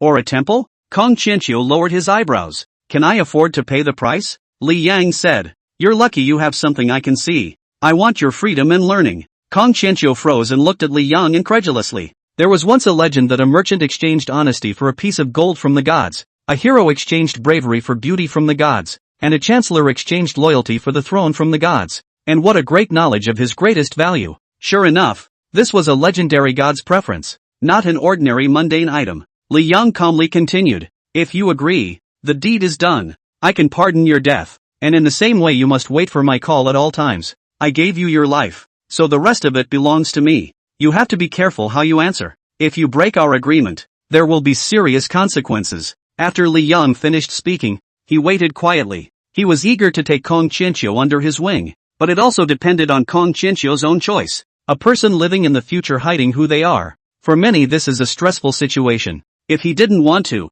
Li Yang wouldn't force it. After all, this Professor Kong was one of the few people that Li Yang respected. Kong Qianqiu froze for just a moment as he took off his respirator and coughed violently. Excitedly. I want to live. I want to live. My life belongs to you from now on, and I am always at your disposal. I want to spend time with my daughter and watch my grandson get married. I'll do anything. I guess I want to keep doing my research, any way I can. Li Yang smiled slightly. Kong Qianqiu's pupils contracted violently as he saw a scene that would be unforgettable for the rest of his life. Li Yang's body changed. The demonic body manifested and appeared in front of Kong Qianqiu in the image of the god of death. Cold, eerie, honorable, horrible. It was as if the jadedness just now was an appearance of that godly body. Li Yang stretched out his skeletal palm and stroked it on top of Kong Qianqiu's head, his voice leisurely. You, then, continue to live. The power of death manifested, and Kong Qianqiu's sickness was disappearing. The medical instruments that tested his physical condition were showing that Kong Qianqiu was back to normal.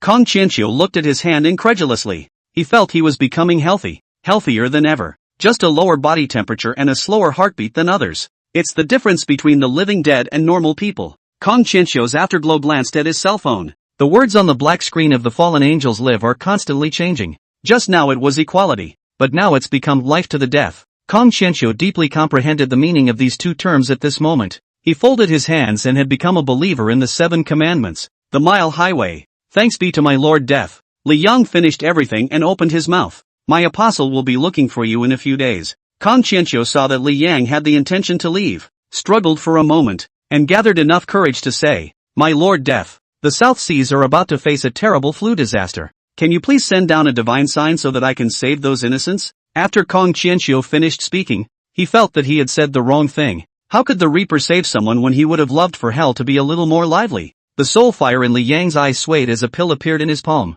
This is what the cleaners recovered from the ninja's body. Li Yang put the pill down and turned to leave. Rattle jumped down from the window and curiously walked over to the unassuming cleaner in the room. This janitor has a very strong negative emotion on him. Just like Chen Wei. It's disgusting and delicious. It's like an authentic piece of stinky tofu. She blinked, remembering the cleaner's scent, and bounced after Li Yang. After Li Yang left, the lights in the room re-brightened. The janitor jolted awake and looked around cautiously, fearing that someone would realize he had been slacking off and sleeping. He saw that Kong Qianqiu was watching him and put his heart down, smiling nervously. This old man is very easygoing without a bit of big scholar's frame. Will not report him lazy sleep. A few days ago, Elder Kong even checked his pulse and told himself to grab some kidney tonic medicine. The cleaner gave a cursory sweep down and left the ward. Kong Ruyun woke up quietly and was shocked to see his father sitting. Dad, what are you doing up? Did someone just come by? She got up and tried to wait for her father to lie down. Was it the nurse who came by? I, for one, have been getting lazy lately. People are coming and they don't even know it. Kong Qianqiu suddenly grabbed Kong Ruyun's hand. Kong Ruyun froze. Dad, you. Although my father's hands were cold, they were strong. Kong Qianqiu smiled kindly, his eyes like torches. Yun, I'm well enough to be discharged. Kong Ruyun's face shifted. Should this not be a flashback? She hurriedly grabbed Kong Qianqiu's hand and pressed her fingers on the pulse. Kong Ruyun was a senior student of Chinese medicine, and diagnosing the pulse was no big deal. My father's pulse was weak but steady, not at all like a patient. Heart attack? Can't see it at all. At best, it's a low blood pressure with a low-grade fever. Did a miracle happen? Kong Ruyun looked at his father incredulously, his eyes gradually reddening. Dad, this, I'll call Director Lu to come over and check you out. Kong Qianqiu smiled and nodded, his daughter's excitement making his old eyes moist as well. After his daughter left, he held out his hand with a pill lying in the center of it. He sniffed, his brow furrowing. What does this pill have to do with the flu in the South Seas? There must be a deeper meaning for Lord Death to give this pill to himself. Could it be that the flu had something to do with this? End of chapter. Chapter 61. The first meeting of the demons. Night, Imperial Nightclub. Today was the first masquerade-themed ball held at the Imperial Nightclub. Special dance hall. Invite famous female DJ. Network singers. Mobilize the hormone of the whole house in this night. Tonight's theme is Hell Night. The Imperial Nightclub, which was once a membership-based, low-consumption 5,000, offering services only to the middle class and above, is today also civilian. Tickets are a mere 118 and come with 2 beers, a cocktail and a mask. Girls who cosplay as Sadako, Phantom, or Vampire get free admission and 2 free beers. The young men and women of the South China Sea thought that the owner of the Imperial Nightclub was crazy to spend so much money. The people in Nanhai who have a little bit of status and can inquire about the gossip of the upper-class dignitaries know that Zhou Qing is dead,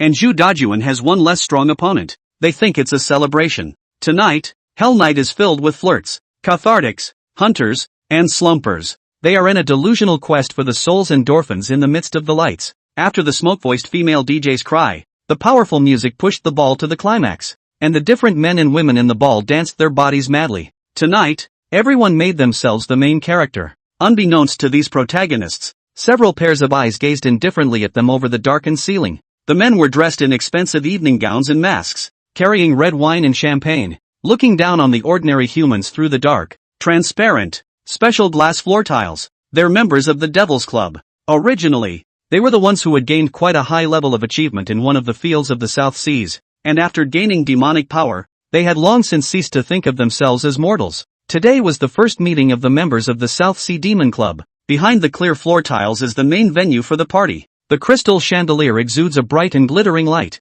and the soft light shines on the spacious venue, reflecting a golden splendor. Unforgettable classical piano music swirled out from the nimble fingertips of the masked old man in the center of the hall. Some of the male and female demons dance two by two to the beautiful piano music. The demonic members sympathize while being wary of each other. They didn't dare to reveal their identities in the mundane world while talking. Dozens of attendants in tuxedos, maid outfits, and masks travel through the venue to serve the well-dressed guests. These attendants weren't ordinary either. They had a strong aura of death on them. The clock struck 12 midnight. Their faces changed in unison, and they stopped what they were doing. The old man playing piano music on the stage also stopped playing and made a graceful curtain call. They walked towards the conference hall in an orderly manner. And these arrogant demons actually wore nervous faces. The conference room had a huge oval conference table. At the very front was an exaggeratedly large set of black tables and chairs. The set of tables and chairs were grand and dominating, as if they were thrones. After settling into the oval table of the conference hall,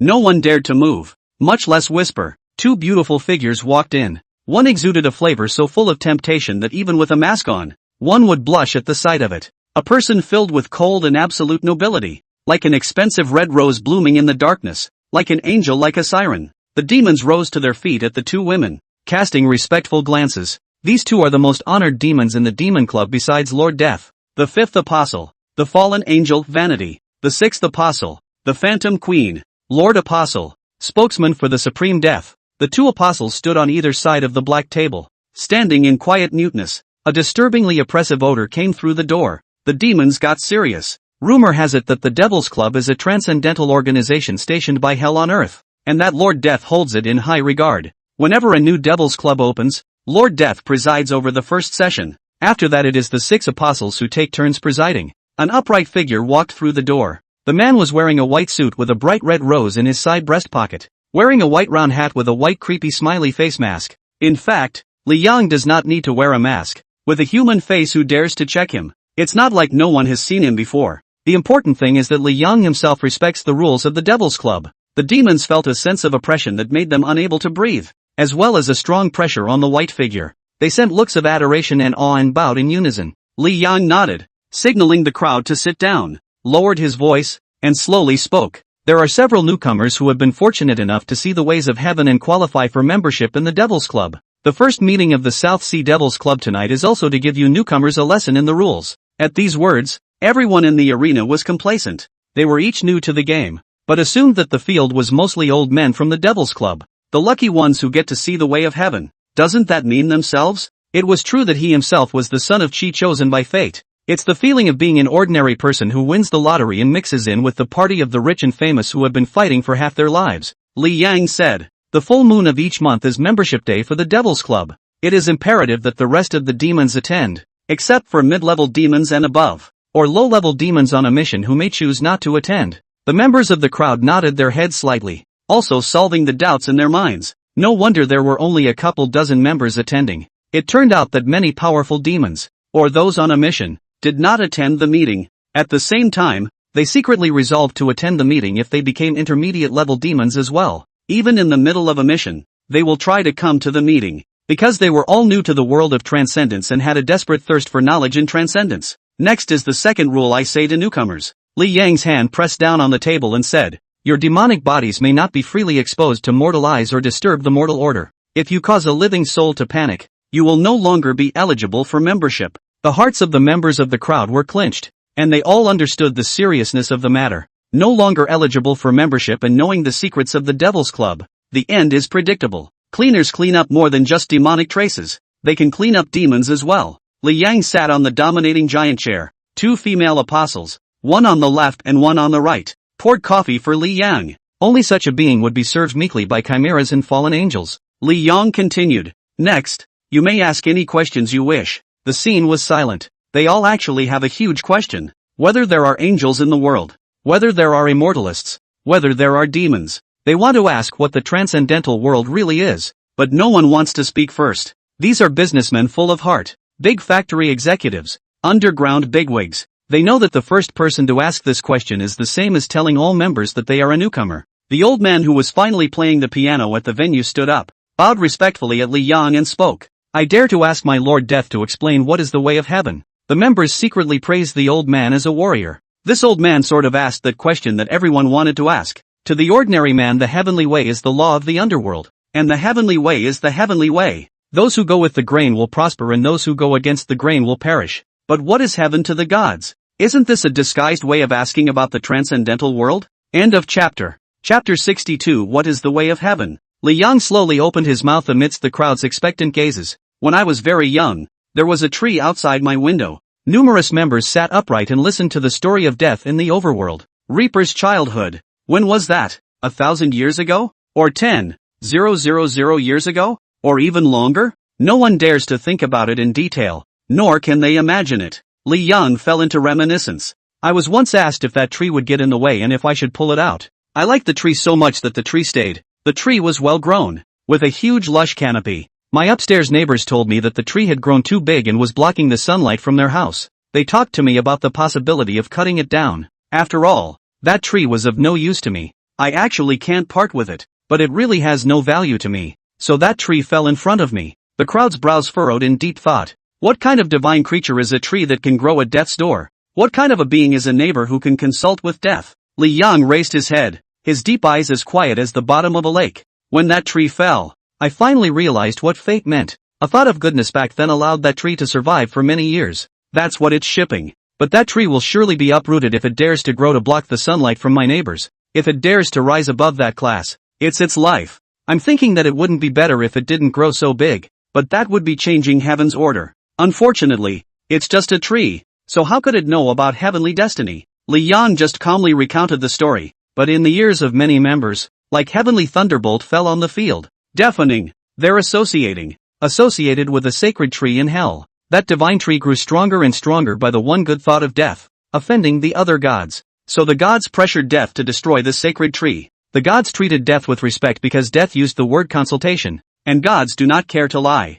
Finally the sacred tree collapsed. No one thinks death is heartless. The tree was useless to the reapers, and there was no need to make a fuss over the gods over a tree. This is the way of heaven. The weak are the strongest. While the members lamented the divine tree, they also seemed to understand the situation of themselves and others. How are they not a thought of death? The Devil's Club gathers many deviants born from the goodness of death. Ordinary people are to them divine trees that don't know their destiny. The sacred trees do not know their destinies. Do they themselves know their destinies? Not beyond that class? Are they now going to have become transcendentals, having transcended the mundane class? Either make death feel useful, or grow so much that that neighbor of death is afraid to cut down. The world of the transcendence really isn't that simple. Li Yang got up. The meeting is adjourned. The members woke up as if from a dream and got up in a hurry, respectfully owing their bodies. The brain is still pondering. Growing up to the point where death's neighbors are afraid to cut it down may be possible in the future if the martial arts flourish, but it's never going to happen at the moment. Then it's just a matter of making death think they're worth something. How can you make death feel worthy? It was said that the apostle adults would occasionally issue quests, and those who completed them could be promoted to mid-level demons. Then work hard to strengthen yourself, fulfill your mission, and ascend to the position of the legendary archdemon. In the early hours of the morning, Serenity Villa. The atmosphere in the villa was a bit strange today. Raven stayed quiet and stopped collecting minions everywhere. Rattle stopped brushing up on his dramas. And even the hellish three-headed dog who loved whoever was lazy was staring blankly at the moon outside the house. Li Yang felt puzzled and touched Rattle's head. Didn't I charge you a membership? What? Naruto ninjas see the big finish? Rattlesnake lifted his little head. Li Yang, the big tree you said was cut down today. Is it the poplar tree outside the window of your old house? Li Yang's old home in the suburbs of the old broken small building. Living in the first floor. That house was sold in the year of the junior year. Having picked up the rattles from her early childhood back home by that time, she had an impression of the poplar tree.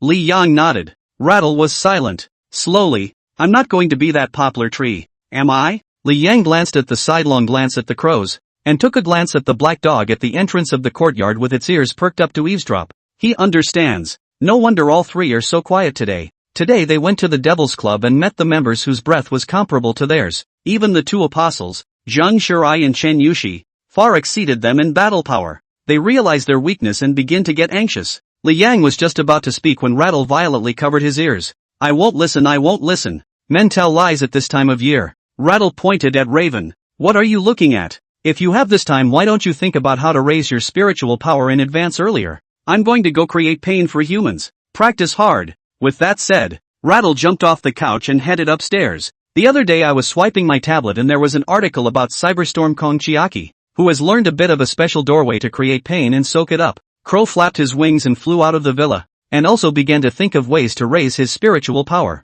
Li Yang smiled. He thought this was a good thing. The Liang with the God Creator organization had already been made, and the stronger the demons under his command, the better. Naturally, if he wanted to take down the top international organization in this world, who knows if the God-making organization they'll get Wolverine, Phoenix Woman, Motherlanders, and other weirdos. The God-making organization may have already come to the South China Sea. Strange to say, the Devil's Club energy in the South China Sea is already very strong. But Kuroki Misawa's subject research laboratory in the South China Sea has not been found until now, and there is currently no trace of the God-making organization in the South China Sea. A behemoth that had been cooped up in Blue Star for so many years was still not to be underestimated. The God-making organization, a product of ideas and technology far ahead of its time, sadly encountered Li Yang, who shouldn't exist in reality. Nanhai City, a rented house in the North District. Diao Haifan is the cleaner in Kong Qianxiu's hospital room. Kong Qianxiu had even taken his pulse when his illness wasn't that serious.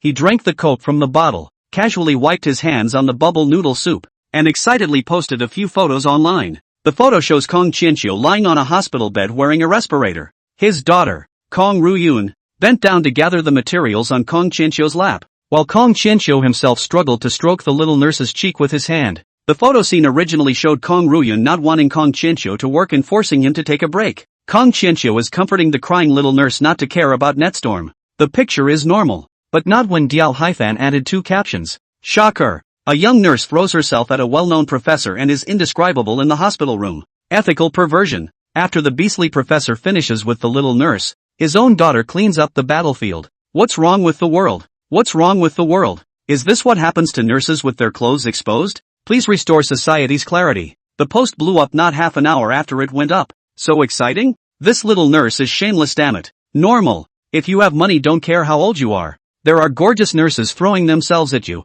Hey, rich people are happy. Diao Haifan watched his post get hotter and hotter, his mouth going askew with laughter. End of chapter. Chapter 63, Diao Haifan. Diao Haifan picked up a cigarette with satisfaction, lit it and exhaled smoke comfortably. At that moment, the computer received a private message. Diao Haifan clicked to view it. It was from someone with the ID Cat Demon. Cat Demon, are you so fond of making yellow rumors? Diao Haifan snorted coldly and replied with contempt. You're not the protector, are you? Boiling goat, pleasant is not moving. Push it, Cat Demon. Don't you feel disgusted with yourself for making up disgusting things out of thin air? Diao Haifan frowned. How does this cat devil speak without swearing? It dawned on him. Oh, you're a female. That's odd. You're a burnt chicken too, aren't you? Maintenance of kind coming? He. Cat Demon. She went through all the trouble to get into South Sea Medical University, and she's about to survive her internship to stay at the hospital. So why is she doing this? Diao Haifan snorted in reply. Let's just burn cups of gas and forget about it. He. Cat Demon. Since you like to make yellow rumors so much, let's curse you for talking in reality with the same attitude as you talk on the internet. Diao Haifan almost lost his breath from laughing. I've seen those who curse the account book to heaven, but I've never seen those who curse people so gently. Gee, what a young squirt. He replied. He. Little beaker, your cursing doesn't stick at all. He. Early the next morning, Diao Haifan refreshed to work, came to the workplace to change clothes, take the cleanup tools to clean the stairwell first. Good morning. The older woman, who was also a cleaner, greeted Diao Haifan with a smile. Diao Haifan just wanted to return a good morning, but there was a force that just kept that good morning from coming out of his mouth. He ghosted. Morning, old beaker. The cleaning lady froze. What did you say? What's a beaker? Do you want a cup? I'll get it for you. Diao Haifan sneered. Beaker, did you just finish your morning exercises? You're in a good mood. The cleaning lady smiled back. Well, nah, I've been coming in for morning walks lately. Enough for now. I'm off to clean the next floor. Diao Haifan came to his senses after the cleaning lady left. He covered his mouth incredulously. What's wrong with you? Luckily, Big Mama doesn't know what beakers and morning exercises mean. He hurriedly lit himself a cigarette to keep the shock down. Must have jerked off too much last night. I wouldn't dare jerk off that much tonight. Diao Haifan walked back to the cleaning room. The supervisor had been waiting for him for a long time. A smile appeared on the supervisor's lips and patted Diao Haifan on the shoulder. Good boy. You've been doing well lately. I told you were right to be in charge of Master Kong's ward, right? Master Kong was discharged from the hospital and still appreciates you quite a bit. The top is pleased and has decided to promote you to assistant superintendent. Kong Qianxia was able to recover from such a serious illness, and this medical miracle made the South China Sea Medical University fiercely out of the limelight. The hospital leadership decided to give all the doctors and nurses in charge of Kong Qianxia reward. Even Diao Haifan, a contracted cleaner, was not left behind. Diao Haifan was overjoyed. True or false, brother? Don't fool me. The supervisor pretended to be disgruntled. How can it be fake? This is going to come with me to the administration department to meet the leaders. You're buying tonight. The cleaners at NMSU are under the responsibility of the administration department. The two of them arrived at the administration department and knocked on the door. The director of the administration department was a 30-year-old woman. The director looked respectful. Director Zhao, this is Comrade Diao Haifan. Director Zhao looked at Diao Haifan and said kindly, have a seat and let's talk. Diao Haifan sat down cautiously, inwardly surprised and nervous. If you become an assistant superintendent of cleaners, your salary will surely go up a lot, and you will probably be given a separate dormitory. You can bring your long-distance girlfriend to live in Nanhai. Director Zhou crossed her fingers and said, I'm ashamed to say that I'm very busy with all my work, so I don't have much time to care about my grassroots comrades. May I ask what you have in your life? There was a force in the underworld affecting Diao Haifan's brain. He interrupted Director Zhou. Busy? Busy delivering cannons to hospital leaders, right? Director Zhou frowned. What did you say? Diao Haifan looked at Director Zhao lewdly. I mean, you must have gotten your job as chief of staff at such a young age by selling your sex, right? Director Zhao said angrily. Comrade Diao Haifan, please watch your words. I, Zhao Lan, graduated with a master's degree, and I've earned everything I have. Diao Haifan drifted off. Ah yes, try hard every night in the hospital leader's room, right? Director Zhao's face turned white with anger. I don't even have a boyfriend for my job. You're responsible for what you say. Diao Haifan smiled cheekily. How can you not have a boyfriend? Are all the men in the hospital your boyfriends? Beaker. The supervisor was confused throughout. Is Diao Haifan crazy? The supervisor looked angrily at Diao Haifan. Did you come here after drinking? Diao Haifan glanced disdainfully at the supervisor. You haven't slept with this much, have you? Boiling goat? How's it going? Director Zhao was shaking with anger, his trembling fingertips pointing at the gate. Get out! The supervisor was like an amnesty, grabbing Diao Haifan's collar and rushing out of the office door. Diao Haifan's brain only regained clarity when he reached the corridor. His mouth dropped open in horror. What did one just say? Diao Haifan stammered an explanation. Supervisor, I'm sorry, The supervisor glared viciously at Diao Haifan. Are you screwing me on purpose? You're done. You're fired. Pack up and get out. It's good enough that Diao Haifan was fired in this case. Rumor mongering is punishable by jail time. Diao Haifan lost his mind and pulled his suitcase out of the workroom, thinking about going to the stairwell to smoke another cigarette before leaving. He smoked a cigarette and scratched his hair in agony, tears falling down his face. What's going on? The woman smoking a cigarette at the top of the stairs, her face tired, handed over tissues and spoke warmly. Who's sick at home? You have to be strong, little brother. Those of us who are the patient's families can't afford to go down as well. Diao Haifan tried to explain that he was not a patient's family member. However, the power of the underworld affects Diao Haifan's brain. Diao Haifan said viciously. Women still smoke. You're no good once you see it. Women like you don't get laid much, do you? So when are you going to try it with me? The woman screamed. What are you talking about? Hubby, a rascal molested me. Outside the stairwell, the woman's husband hears his daughter-in-law's screams and rushes in angrily, beating Diao Haifan severely. Diao Haifan is forcing Lai Lai to be beaten up while he's at it. A bus. A minotaur. Diao Haifan ran out of the hospital with a swollen nose and covered his mouth in horror on the main street. What's wrong with you? Could it be that the curse of that cat, the great demon king, has come true?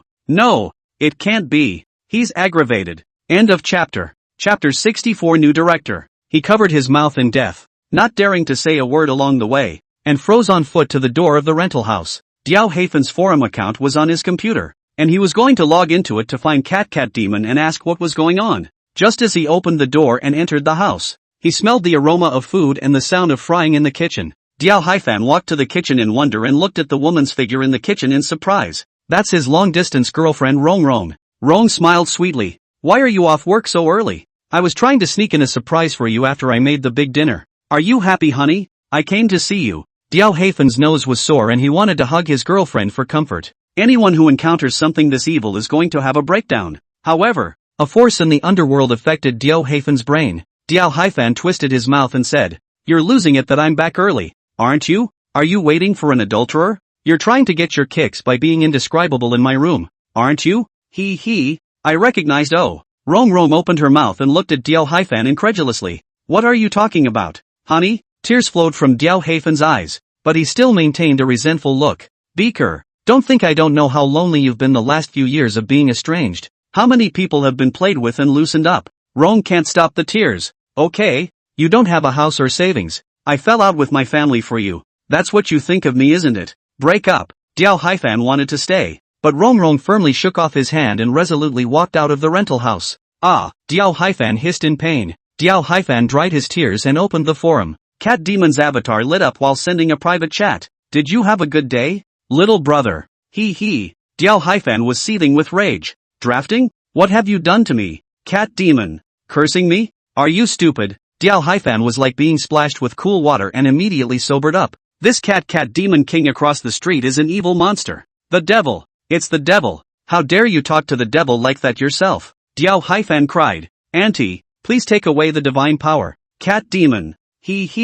Dream on." Cat Demon is none other than a bell ringer. Ever since I saw Master Kong get cybered, I've researched brand new ways of creating pain and sucking it out. Because of the curse's karma, all of those pains because of Diao Haifan became the spiritual power of the rattles. For example, Diao Haifen's supervisor, Zhao, the director of the hospital's administrative department, comforts Diao Haifen's woman, the woman's husband, and Diao Haifen's girlfriend, Rong Rong. Anger, aggression, it's all forms of pain. Of course, Diao Haifen's pain would also give Rattle a mental boost. Diao Haifan is a mobile painmaker from now on. How can Rattle take back the curse? It's not like she's a Madonna who helps mortals be good by punishing them. Didn't her ID just say so? She's a big devil, the villain kind. Under Diao Haifen's several pleas, the ringing bells all just replied with the word he. He's desperate. Under fear and despair, extreme anger exploded in Diao Haifen's heart as he typed. Thing. Grass drafting. I call the police to arrest you, monster. Rattlesnake finally stopped responding to he. The curse is aggravated. Diao Haifan walked out of the house with an angry grunt. He's going to call the police on this evil guy. A monster like this must be of interest to the sheriff. Stopping at the door, he took a towel and stuffed it in his mouth, put on a mask and opened the door to leave. South Sea, North District Magistrate's office. Diao Haifan stood in the solemn hall. The solemn and majestic atmosphere gave him a sense of security in his heart. A receptionist lady approached with a gentle smile. "Can I help you, sir?" Diao Haifan didn't dare to breathe for a moment. He could feel himself wanting to say something foul, while the towel in his mouth kept him from speaking. He breathed a sigh of relief. "But how can you communicate if you can't talk?" The receptionist lady wondered. "Sir, what's wrong with you? Are you reporting a crime?" Diao Haifen's two hands gestured repeatedly, and the receptionist lady immediately brought a pen and paper. "You can write it down." Diao Haifan secretly praised the receptionist lady's sister smart, took a pen and paper to write down his encounter. But the power of the underworld affects him. In a daze, he scribbled a few words on a pen and paper. "You burn in a sheriff's uniform. You sold a lot of meat to become a sheriff, didn't you?" The receptionist lady's face was red and she held back her anger. "Do you have anything else? We're all busy." Despair showed on Diao Haifen's face as he gesticulated wildly with both hands. The receptionist lady will doubtfully hand out the pen and paper again. Diao Haifan wrote, "Am I wrong? Why are you in such a hurry?" The receptionist young lady was completely enraged and pointed at Diao Haifan. You get out now. Any more trouble and you'll be arrested for obstruction." Diao Haifan was in a hurry, and in his haste, he even knelt down, grabbed the receptionist miss, and his tears continued to flow. The receptionist lady was confused. Is this mental illness? At that moment, a gallant man entered through the door. He was dressed in a vigilante uniform with a cape and the vigilante number 001 on his chest. He was followed by a sheriff's deputy wearing glasses. That's his sheriff's secretary. The man frowned at the receptionist lady. "What's going on?" The receptionist lady was quick to explain. "Chief, this man is mentally ill. This man is the new director of the security bureau, named Chowie. Because of the fierce animal killing incident and bird riot incident in the North District, Director Chow had often come to the North District Security Office to investigate in the past 2 days." Chowie glanced at the words on the paper and then looked at Diao Haifan. He crouched down, his eagle-like eyes scrutinizing Diao Haifan. He frowned. "Mental illness? Not really. But how dare a psychopath insult the sheriff at the sheriff's office? The receptionist lady said. That's a psycho. I'm calling Castle Hill Hospital. Chowie reached down and removed Diao Haifen's mask. The receptionist lady's eyes were shocked. Why does this guy have a towel in his mouth? Did someone make you do this? Chowie removed the towel from Diao Haifen's mouth. Diao Haifan said viciously. Chief, so young? You didn't sleep with a rich woman, did you? The receptionist lady was stunned. How dare this man do this to the chief?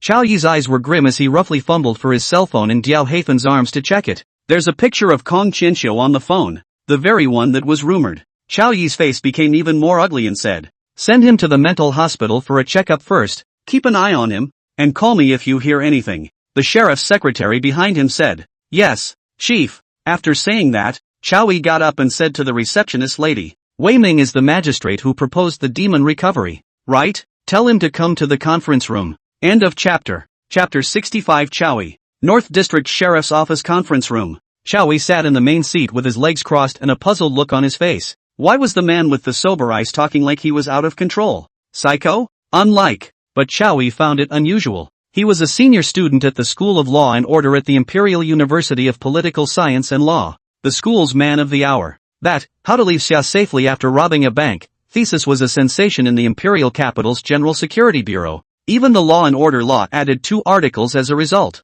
TSK, Beasts Kill, Birds Riot, Men Who Can't Control Expression. A cynical smile appeared at the corner of Chow Yi's mouth. Interesting. The door was knocked on, and Wei Ming, who had initially proposed the demon recovery anomalous incident, walked in. Wei Ming froze for a moment when he saw Chow Yi. Brother Yi, the new director is you? Wei Ming knew Chow Yi before. Chow Yi and his own sister, Wei Na, were both high school students at the Imperial University of Political Science and Law. Chow Yi laughed lightly. We've had very little contact since your sister married into the family. Sit. Wei Ming hurriedly sat down. Chow Yi said with a wry smile. Director Liu said that the report he presented on demon recovery was your thought process? Wei Ming smiled awkwardly. We have to be asked to say something, and I really don't know what to say. Chow Yi shook his head. The case of the slugger's killing has not yielded any results so far. After looking through the files, you're the only one who came up with the most plausible idea for a demon recovery. Wei Ming froze.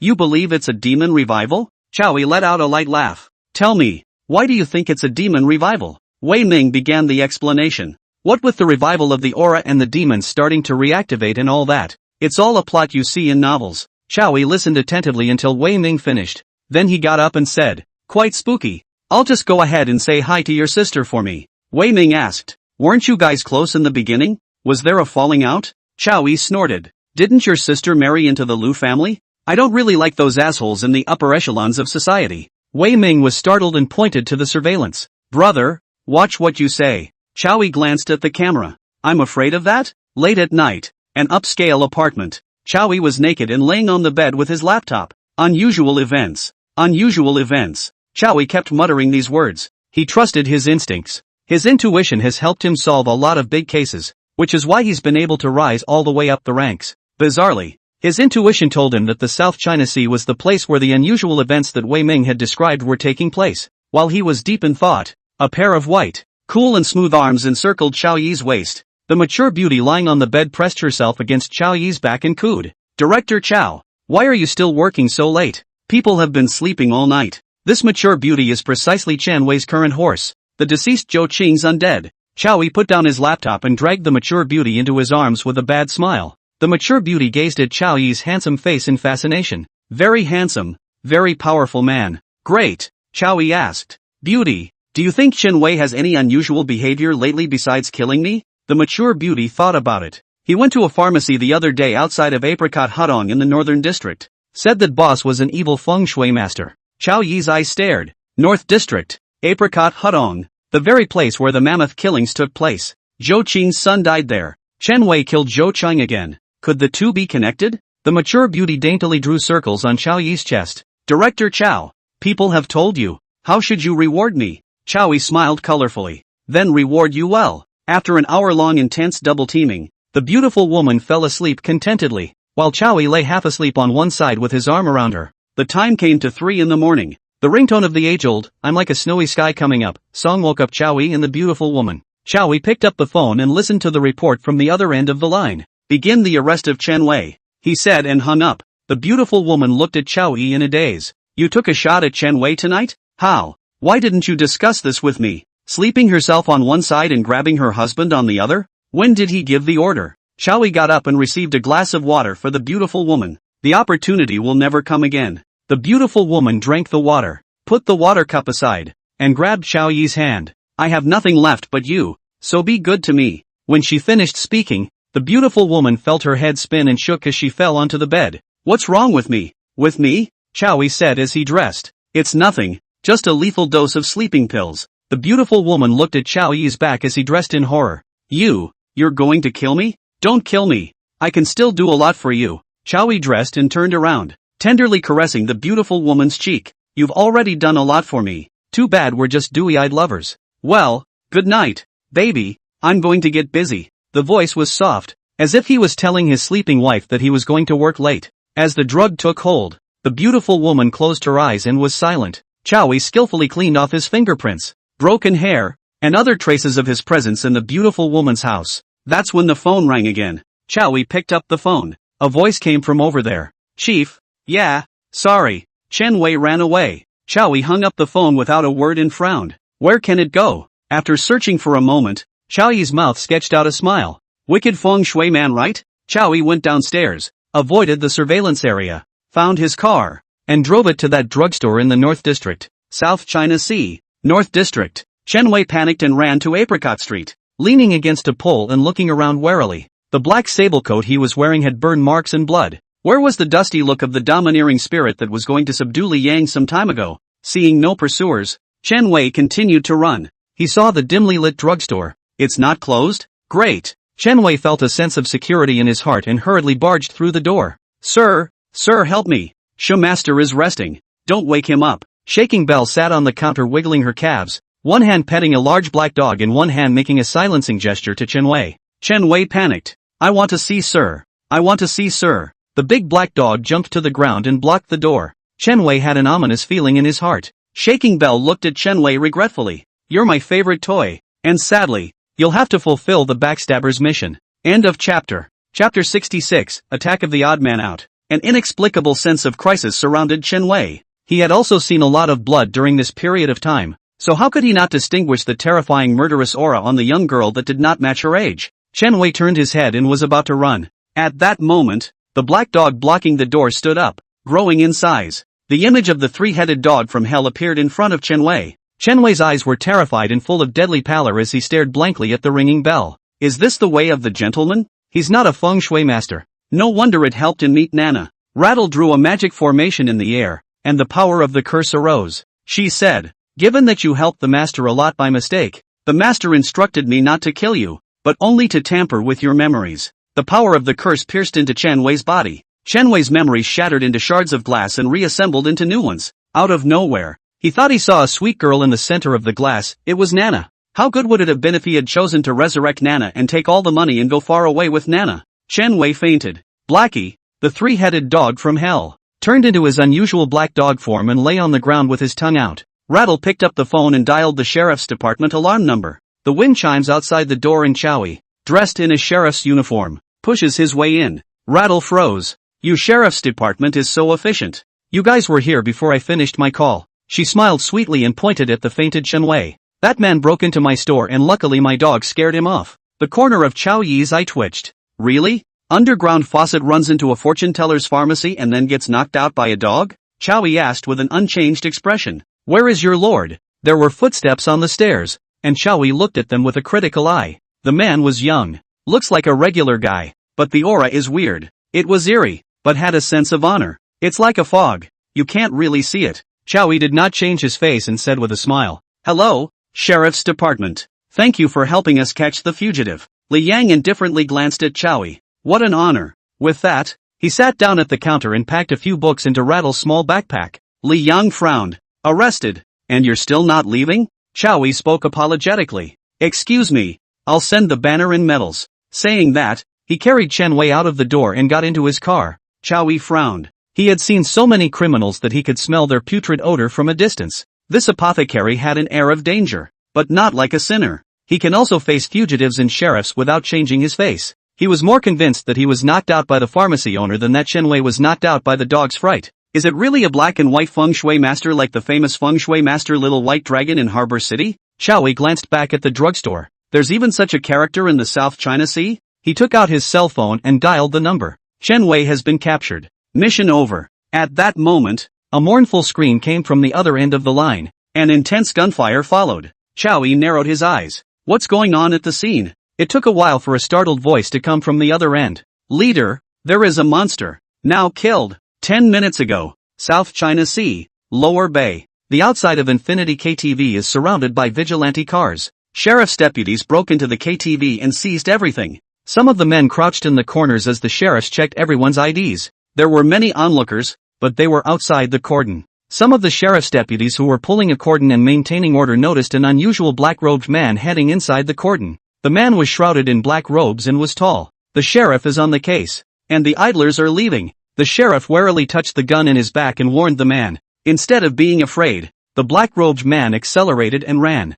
The sheriffs took out stun batons, blast shields, and other things to stop the black-robed man, but it was all in vain. The black-robed man was ridiculously strong and broke up the sheriff's formation in a few strokes. The tugging and pulling was accompanied by someone pulling away the black robes of the black-robed man. A creepy scene emerges. The man's eyes were red and his body was covered in stitches. Upon closer inspection, the suture patches don't even belong to the same person. This man, after all, was the flesh of an unknown number of people sewn together. A sheriff's deputy fired his gun in horror. But that monster isn't afraid of bullets. Only black pus and blood flowed out, not affecting its movements in the slightest. The sheriff's deputies strafed it, and the creature broke through the gunfire, searching for something at the Infinity KTV. Finally, the monster reaches the nondescript room, smashes the wall, and grabs a safe. The sheriff's people were dumbfounded. Smashing a wall with one fist and picking up a safe with your bare hands? What kind of monster is this? At the far end, the military snipers finally received orders to fire.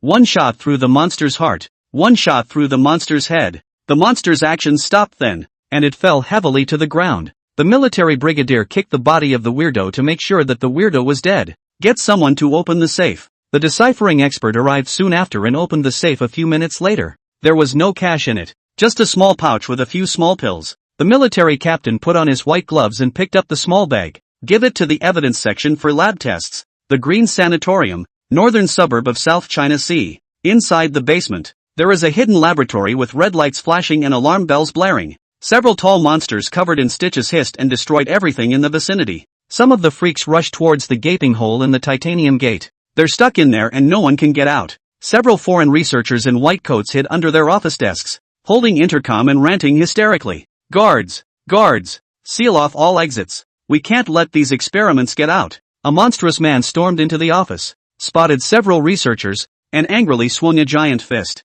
The bald gringo in the lead hurriedly took out a few small pills from his arms and threw them out. The monster lunged at the little pill like a madman. The smell of the small pills caught the attention of the rest of the freaks. The foreign researchers despaired as the weirdos swarmed the office. It was at this moment that the sound of guitars came in, and powerful metal riffs resounded through the lab. The weirdos froze and looked at the metal gates. There stood a black leather hottie. She had a few strands of burgundy hair in her long black hair, with studs, tongue studs, and lip rings. Tight leather pants framed the hot body to perfection. The black leather hottie chews her gum and plays her guitar with cool eyes. The weirdos covered their ears in pain and fell to their knees wailing at the sound of the guitars. One weirdo couldn't take it anymore and roared at the black-skinned hottie. The black-skinned hottie raised her round and slender thighs and kicked them violently, and the weirdo flew directly backwards tens of meters away. The weirdos were completely quiet. Black leather hottie speaking English. Get back in the cage. The monsters obediently returned to their cages and sat quietly. Loaded guards rushed in and reclosed the cage.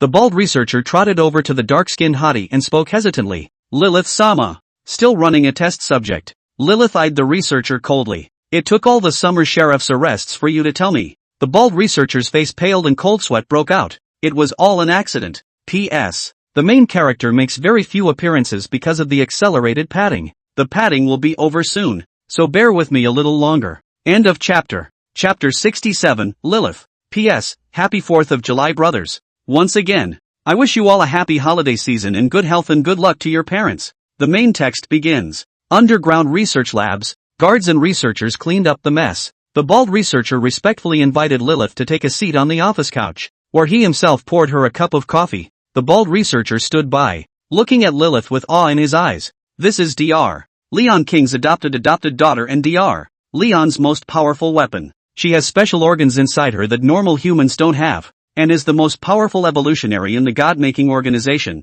Dr. Leon's most successful technological product. Lilith sipped her coffee and said quietly, "It's not necessarily a bad thing that one of the test subjects ran away." The bald researcher was confused. The test subject ran out and was shot by the sheriff's department. Wouldn't that expose the God-making organization's genetic experiments? Lilith said. Didn't Kuroki Misawa say that there were people in the South China Sea conducting genetic experiments as well? Large feline creatures killing people and birds rioting. Two information intelligence long known to Lilith. Lilith, who had seen the greatness of the technological field, wouldn't think it was a demon revival like that geek Wei Ming. In her mind, it was some sort of genetic experiment. Lilith said, "The experiments in the South Seas are going to be delayed for a long time because of that loser Kuroki Misawa. It is feared that the flu caused by the experiment will soon come to the attention of the Xia authorities. Why don't we just let the organization that conducts genetic experiments hidden in the South China Sea fight for us for a while and cover the authorities' eyes?" The bald researcher asked as realization dawned on him. "What do we do?"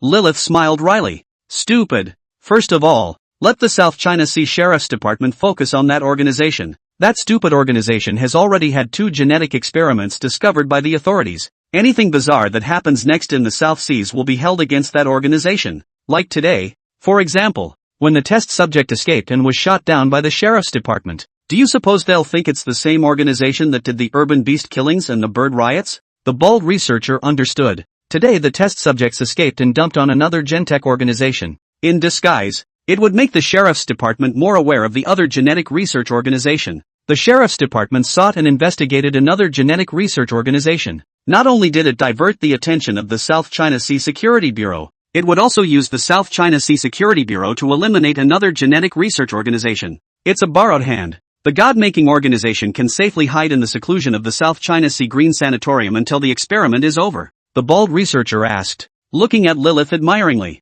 "What's our first step?" Lilith said contemplatively for a moment. "The summer people are superstitious, and demonic revivals are at the height of their fervor. First, use the internet to expand on tonight's weirdo attack on the sheriff. Steer the matter toward the coming of evil. Then the urban beast killings, and the bird riots, and other special events will naturally be dug up and brought to light." Lilith thought for a moment and then suddenly said, "I think the sheriff's department will shut down public opinion. Didn't we have a failed test subject show up the other day? Put it out when the sheriff's office covers up internet opinion. By the time a life is lost, it is bound to trigger public anger. The people will pipe in the sheriff's department for the truth. The provoked and pressurized sheriff's department will do its best to find our real adversaries in the South China Sea and go on a crusade. We can watch them dogfight." South China Sea Security Bureau. Chow Yi was reviewing the information at his desk, his brows deeply furrowed. Chen Wei fought everything off? It's obviously a messy fight between the underground trio. Why did he resist all of them by himself? Originally, Chow Yi wanted to take advantage of Chen Wei's confession and use it as a breakthrough to sweep away all the underground forces in the South China Sea. Chow Yi muttered. Why did he do that? And not a word about the pharmacy? The pharmacy owner. Li Yang's figure came to Chow Yi's mind. Chow Yi suddenly understood something and muttered incredulously. He finally went to the pharmacy. Did the owner of that pharmacy say something to him? He didn't even dare to say a word of truth. Don't you want to get credit for your crimes? This boss is not simple. Chow Yi took out another piece of information about Li Yang. The profile shows the birth of Li Yang, the death of his parents in a car accident and the death of his grandmother from a serious illness. It lasted until he graduated from medical school in the South Seas and opened a pharmacy. A very ordinary life and a very lonely one. Chow Yi scoffed at the information. Is that possible? Would a young man made from such a drab life have that kind of temperament, that kind of look in his eyes? Besides, with 2 dead parents and no relatives, isn't this just going to make it impossible to find out his true origins? Yes, Chow Yi thinks the information is false. Data falsification is unbelievable to the average person. But Chow Yi has actually seen this kind of operation.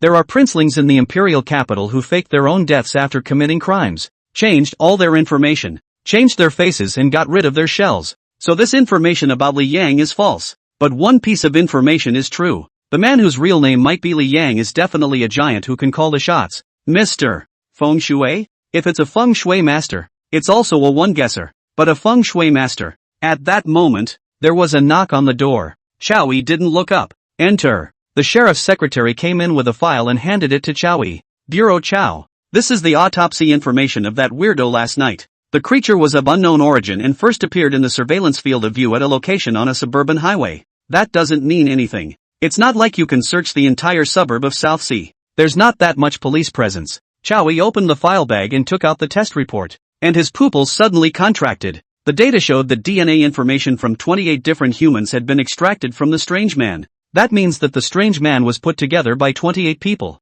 How is this possible? The sheriff's secretary hesitated for a moment. There's one more thing that I think is pretty important. You see? The sheriff's secretary took out her cell phone and opened the short video app and handed it to Chowie at his puzzled look. It's the video of the weirdo attacking the sheriff. The video is clear and appears to have been taken by a nearby onlooker. Lots of likes and comments. Asterisk asterisk asterisk asterisk. What kind of monster is this? Taking so many shots and not dying? Aura revival? Is this an aura revival? Where are the immortals? Aren't they coming to take care of this? If they don't come, I'll be done for. Can't the authorities finally squash those mysteries? The demons are coming. The demons are coming. I want to awaken. I want to awaken. Where's the system? Where's my system? I am a traveler from the future. The future world of aura revival demonic descent. VI 50. I tell you the story of the future. The corner of Chow Yi's eye twitched. Notify the publicity section to turn down the heat on these videos. It's at best an unfathomable technofluff of some sort,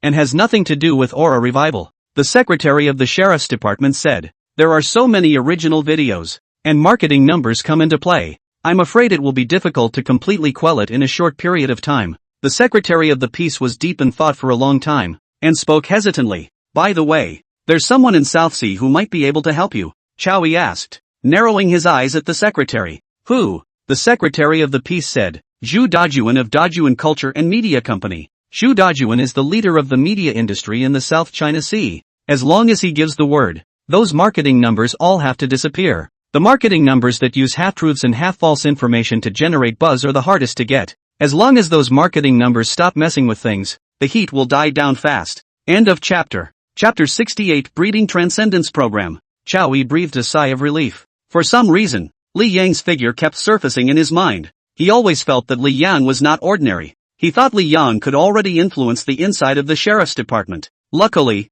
I was being paranoid. The secretary of the piece continued. As you know, the South China Sea is very special, and the city values the economy more. Sometimes these big brother tactics will work better than authority constraints. It's okay to use the sheriff's department to fix marketing numbers. It would be very efficient if Zhu Dajuan and the sheriff's department jointly remedied the situation. It won't take half a day to end this farce. Chowie nodded and asked again. Didn't we find the little pills at the Infinity KTV last night? That weirdo was the sheriff who attacked for the little pills. Have the ingredients of the little pills been tested? The sheriff's secretary shook his head. Our technology didn't test for it. And at this point we can be sure it's not a banned class of hallucinogen. I'm sure the tech department with their capabilities will detect it. It'll just take longer. The secretary of the sheriff's department made another recommendation. Director, Prof. Kong Qianqiu is still in the South China Sea. Shall we get his help to see what the pills are made of? Chowie shook his head. The old man has recovered from a great illness, so let him take a good rest and live in darkness in his old age. Let's not trouble the older generation with our generation's troubles. Chow Yi has great respect for Kong Qianqiu. Yesterday the Diao Haifan who started the yellow rumor about Master Kong was diagnosed with a serious mental illness and has been admitted to a psychiatric hospital. Strangely enough, Chow Yi's judgment told him that Diao Haifan was definitely not mentally ill. But how did the hospital confirm the diagnosis? Chow Yi got a headache. Are they messing with him? It looks like the director of the South China Sea Security Bureau is a fat job. But the water here is too deep. Going to the Imperial City for help? Forget it. The South China Sea is no better than any other city. The director of the South China Sea Security Bureau had just taken office and was asking for help from the imperial capital. So he really couldn't afford to lose that honor. Chow Yi waved his hand, signaling his secretary to go down. The computer received an email from Lu Ziqian, the head of the North District Sheriff's Office, with something like a freak attack on a sheriff in the North End. He should have reported in person. Chow Yi was too annoyed to let him come. Chow Yi clicked on the email message. The general idea is that Lu Ziqian asks if the large cat killing incident, bird riot incident, weirdo attacking a magistrate incident, can be handled together. Chow Yi snorted. How did Lu Ziqian become this director? The monster attack on sheriff and the previous two incidents are definitely not the work of the same person. The way to determine this is simple. The large cat killings are hardly known, and the public assumes they are unusual murders. The bird riot incident, heat can be a little higher, but because there was no blood involved, the incident was a mere blip on the internet. Both incidents were only rumored within the sheriff's department. The attack on the sheriff by the weirdo is different. It only took one night for the internet to become aware of the situation. The sheriff's department was internally outraged, and the top brass was furious. This is a clear provocation to the sheriff's department. Chowie shook his head. Why did you do that? Is this telling me that there are two different mysterious organizations in the South China Sea? These two organizations are currently at war? Is that why you're trying to use this incident to stir up the sheriff's department's hatred of those behind the first two incidents? This really seemed like good rough tactics to Chowie. Chowie has a smile on his lips. Having struck out with a purpose, it would be easy to catch the tail end of it. So there are two mysterious groups of guys in the South Seas. Ha! Chowie was even more dissuaded from seeking help from the Imperial General Administration. A good old detective is not afraid of his opponents making a mess. He is afraid of his opponents being a shrinking violet. Let's settle the matter of public opinion first. It's not easy to be a magistrate. Chowie picked up the phone and dialed a number. Xu Dajuan's low voice rang out. Which one? Chowie was a man who didn't take things lightly, and had worked with the bigwigs of the underground world not once or twice. Chowie leaned back in his office chair and said, "This is Chowie. Meet me." The tone was majestic, with an unrefusable commanding tone. South Seas, Devil's Club, top floor. In the office of the chairman of the board of directors, Li Yang leaned against the back of his chair and looked at the night view of the South China Sea outside the floor-to-ceiling window. Xu Dajuan knelt down behind Li Yang and reported that Chowie had come to him. Li Yang was silent for a long time, seemingly pondering. Xu Dajuan couldn't help but ask,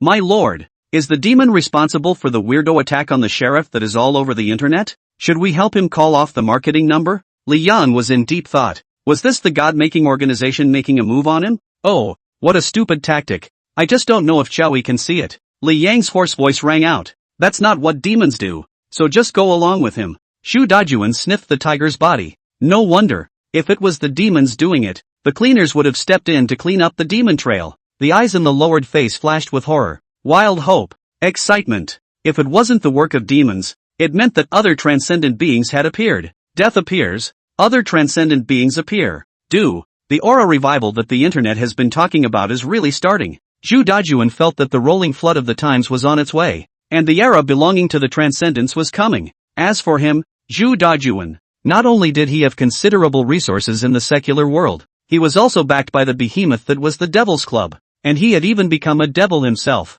Xu Dajuan trembled with excitement, as if he were a businessman standing on the windfall of dividends. Xu Dajuan looked at the back of the person sitting in the boss's chair and gathered enough courage to ask, "Master, the aura recovery, is it really going to start?" Li Yang's eyes stared slightly. Is the aura coming back? The aura recovery is a buzz in just one day. In fact, most people still think it's a stunt. It would be nice if there really was an aura revival. No, I should say it would be nice to have a demon revival. The more demons there are, the stronger the Reaper is. After reaching the third rank in the equivalent order, advancing to the fourth rank required a rather large amount of spiritual energy, relying on the spiritual power currently shared by these demons. One didn't know how long it would take to advance. If everyone in the world was granted to become a demon, how rapidly should one's spiritual power grow? It won't be many years before he himself ascends to the throne of God. Will it? Unfortunately, this is not possible. There aren't that many desire potions in this world. Suddenly, a light flashed in Li Medicine's head.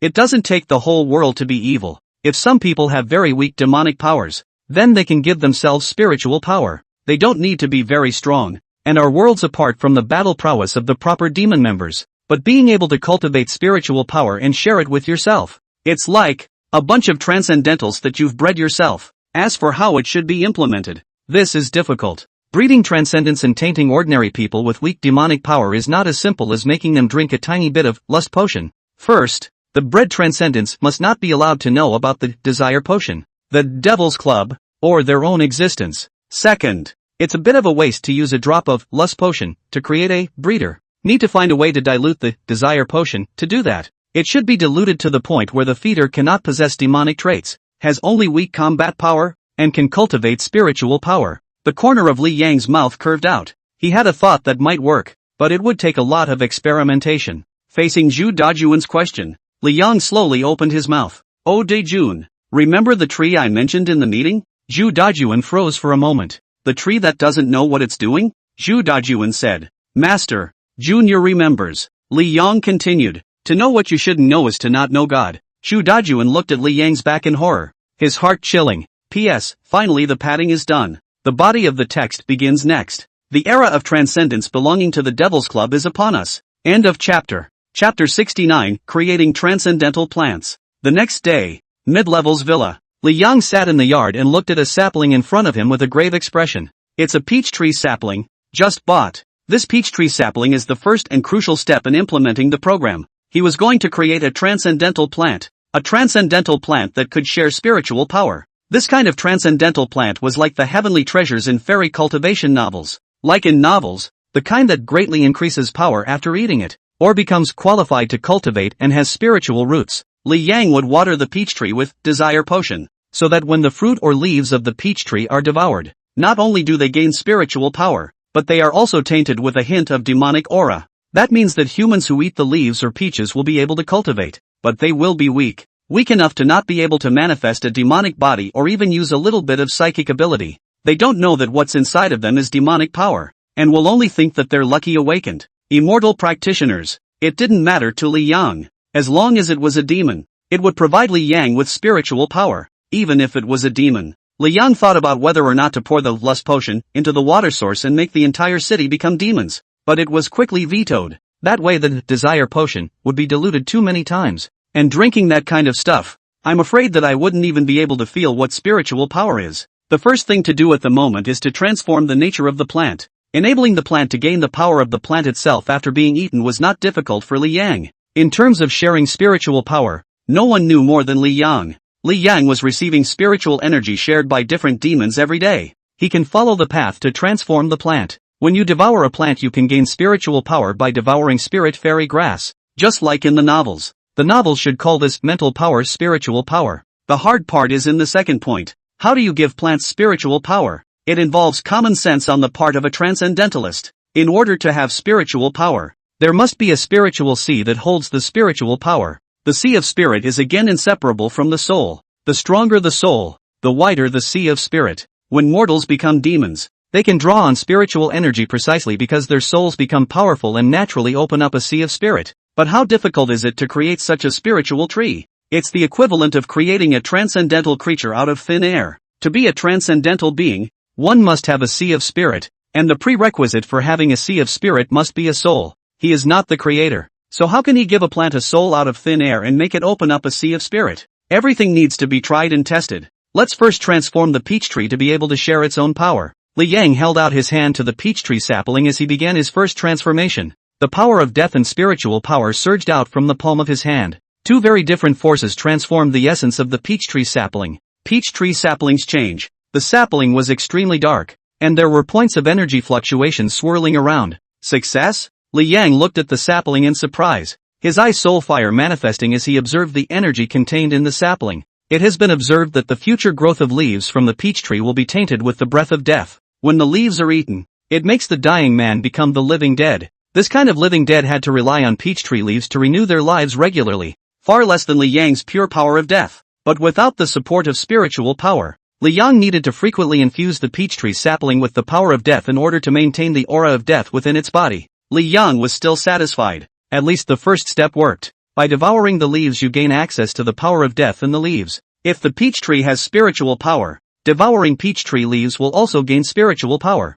Li Yang began the second step of remodeling, trying to get peach tree saplings to have mental powers. This step of remodeling, if successful, would not only create a group of transcendents other than demons, but would also have other ways to gain spiritual power. He once again extended his hand and pure spiritual energy surged into the peach tree sapling, hoping that it would be able to retain some of its spiritual energy. Unfortunately, no matter how many times he tried, the spiritual energy flowed through the peach tree sapling like water. The peach tree sapling was not tainted with a single bit of spiritual energy. Li Yang's spiritual energy was almost depleted. He looked at the peach tree sapling with resignation. If the tree couldn't hold spiritual energy, it would be a cockamamie. Li Yang frowned. How can you make a peach tree have a sea of spirit? Suddenly, Li Yang thought of something. He thought of ways to make the tree contain spiritual energy. At midnight, Li Yang carried the sapling to the cemetery on the outskirts of the northern city. Black soul fire surged out of his eyes. Under the third gift Soul Upanishad, Li Yang could see things that normal people couldn't.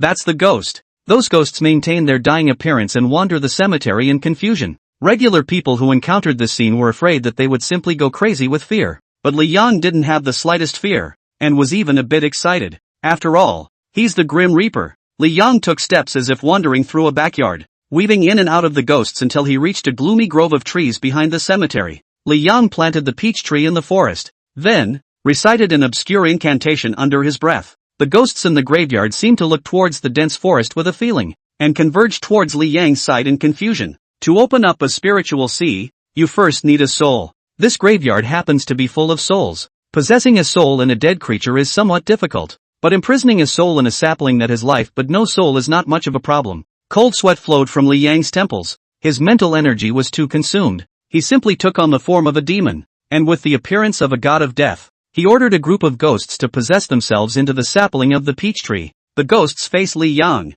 and their numb dead faces finally showed panic and fear, and they entered the peach tree sapling under Li Yang's incantation. Li Yang certainly wouldn't use the peach tree to imprison a soul, and to create transcendental plants that could share spiritual power required huge spiritual power. How many souls are imprisoned in the sapling is the same as how many spiritual seeds the sapling has. In Li Yang's perspective, a bizarre scene appeared. The peach tree sapling imprisoned hundreds of souls, and after those hundreds of souls were imprisoned within the peach tree sapling, they let out mournful wails that were creepy. The soul fire jumped in Li Yang's eyes as he took out the small black bottle from his arms. It contained a desire potion. A complete, fraudulent demon, desire potion. Fraudulent demon, desire potion is poured all over the sapling's roots. The strong demonic power prompted the peach tree sapling to grow. The peach tree sapling grows at a rate visible to the naked eye until it grows to a height of 9 meters, far exceeding the height of the average peach tree. Hideous barbs emerged from the twisted trunks, as if twisted demonic claws reaching into the dark sky. An eerie face surfaced on the tree.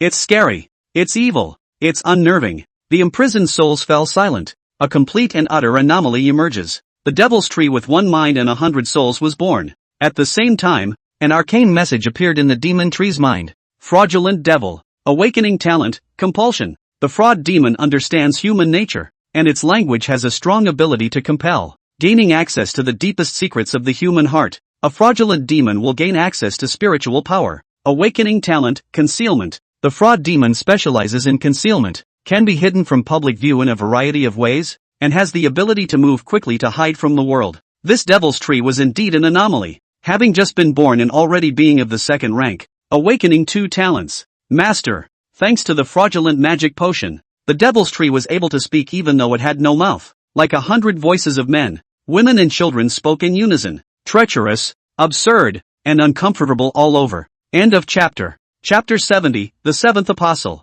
The soul fire in Li Yang's eyes throbbed violently. He saw through the soul essence of the demon tree, which was 100 wronged souls entangled with each other. At the same time, he knew of another trait of the devil's tree. Under the transformation of the soul Upanishad and the breath of death, the fruit of the devil's tree contains spiritual power. Mortals who eat the fruit will be able to hold open the sea of spirit and can cultivate spiritual power. It worked. This soul spell that Li Yang had transformed the peach tree sapling could not be applied to animals or humans. It could only be used on creatures that possessed life but no soul. Even so, Li Yang had exhausted his spiritual energy while his soul was greatly damaged. Soul damage was irreversible for normal people, but not for Li Yang. Fallen angels can use the power of faith to power the souls of the dead, and the 7 commandments are doing just fine right now. Li Yang asked, "How are you feeling now?" The devil's tree replied, "Hungry, hungry. Luckily, there's, like, a strong yin chi here. It could ease my hunger." The devil's tree spoke in strange broken sentences,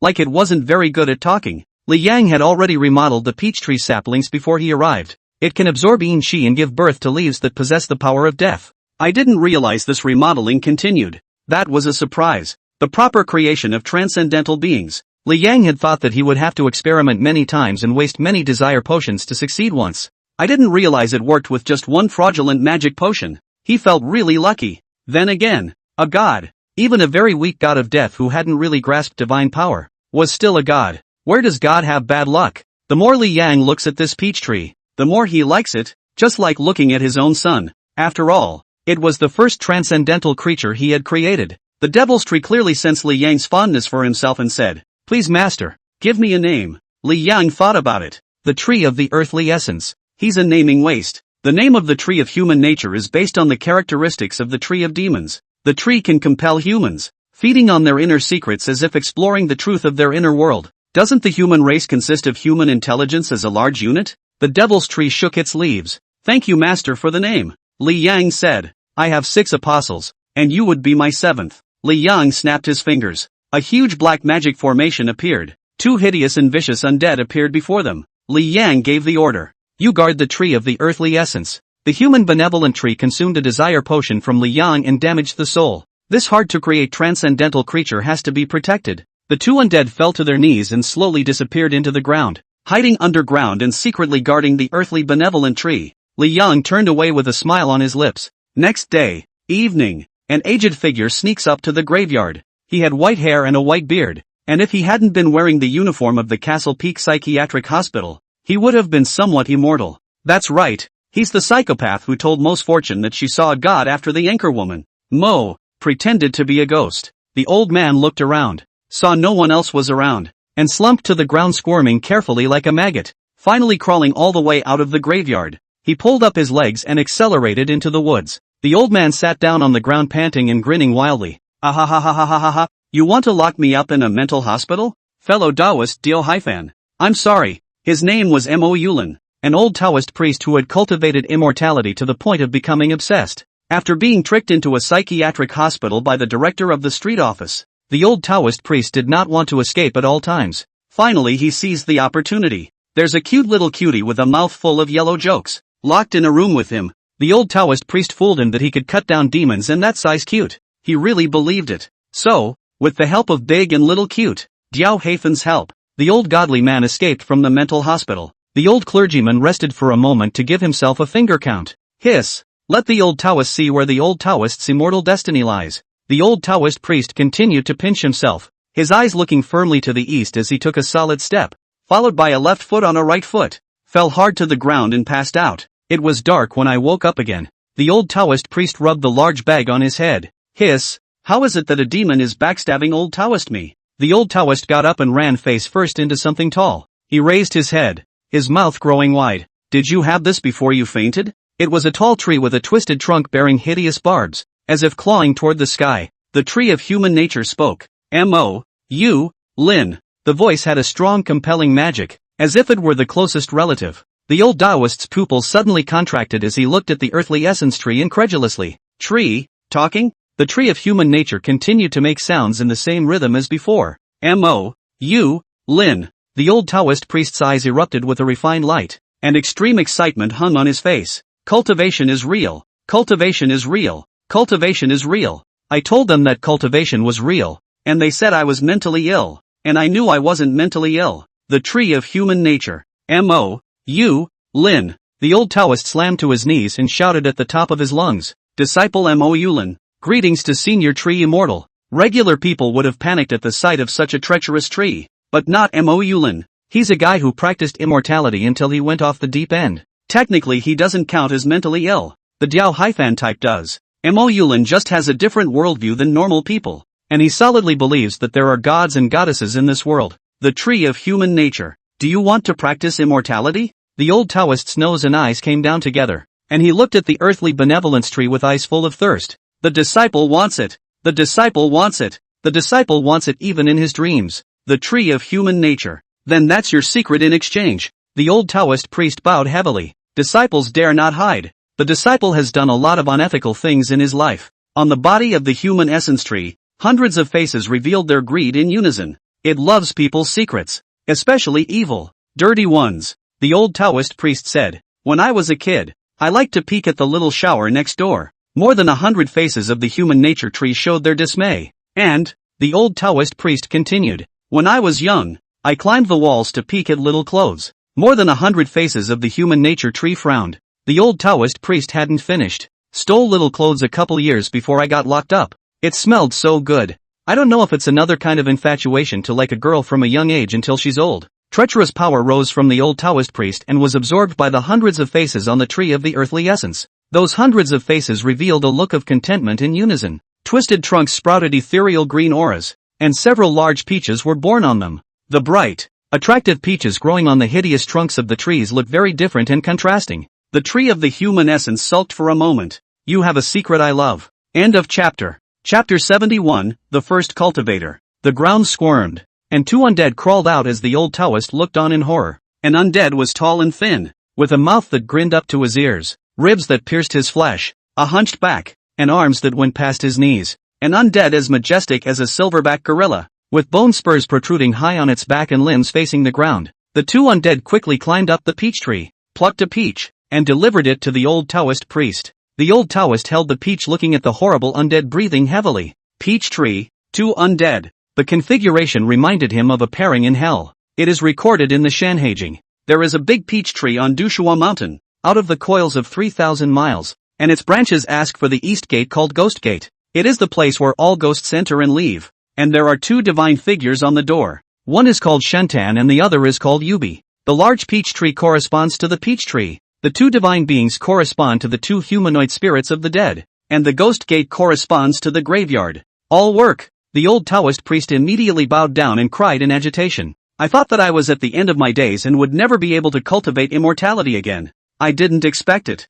I finally saw fairy fate in my old age. The fairies, immortal. When he lifted his head again, the divine tree was gone, and the two gods had disappeared. The old Taoist priest let out a maniacal laugh as he looked up to the sky. Ha ha ha ha ha ha. Master Dao, I'm cultivating immortality. The old Taoist held the peach and swallowed it in 3 or 2 bites. After the peach was swallowed, the old Taoist felt his brain clear for a while. An ineffable force entered the body. This is actually a large amount of spiritual energy contained within the peaches of the earthly tree of the original phase. Under the impact of a large amount of spiritual energy, it forced to rush through the old Taoist priest's spiritual sea. Of course, this level of spiritual power was insignificant to the demons, but to the old Taoist it was an ocean. The old Taoist priest stared round in horror. This is Daigo. The old Taoist priest hurriedly meditated. The metaphysical books he had once read were quickly recalled. Skillfully sit and meditate. With that, the old Taoist fell asleep again. The old Taoist priest did not wake up until noon the following day.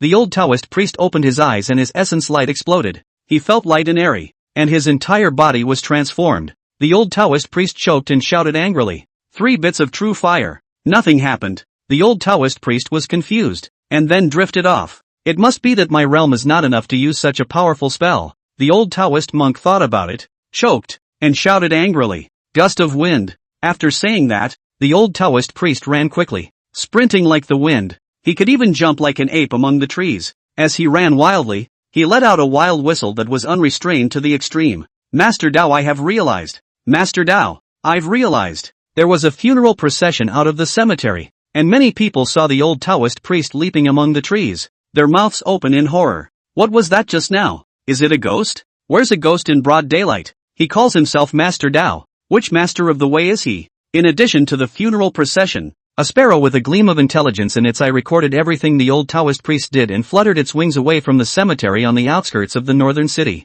Afternoon, South China Sea, Serenity Villa. The afternoons are quiet and the sun is just right. Li Yang sat in the yard with various grasses around him. After his success in creating the earthly essence tree, he was researching to make more spiritual immortal herbs. He is transforming a daffodil plant to have the ability to share mental powers. When they had the sea of spirit and sucked up a considerable amount of spiritual power, and then were devoured by themselves, wouldn't they be able to directly enhance their spiritual power? These so-called spirit fairy herbs can also be used to reward members of the Devil's Club. Li Yang snapped his fingers. A black magic array appeared and a soul floated inside. These souls that had wandered the world for too long were no longer intelligent or thinking. Strictly speaking, it's an empty spiritual body. The spirit floated into a pot of daffodils. Li Yang carefully transplanted Narcissus into the altar while dropping a drop of desire potion. The daffodils change and bloom more colorfully. Due to just 1 drop of the desire potion, Narcissus did not produce a spirit. If the spiritual power reaches a certain level,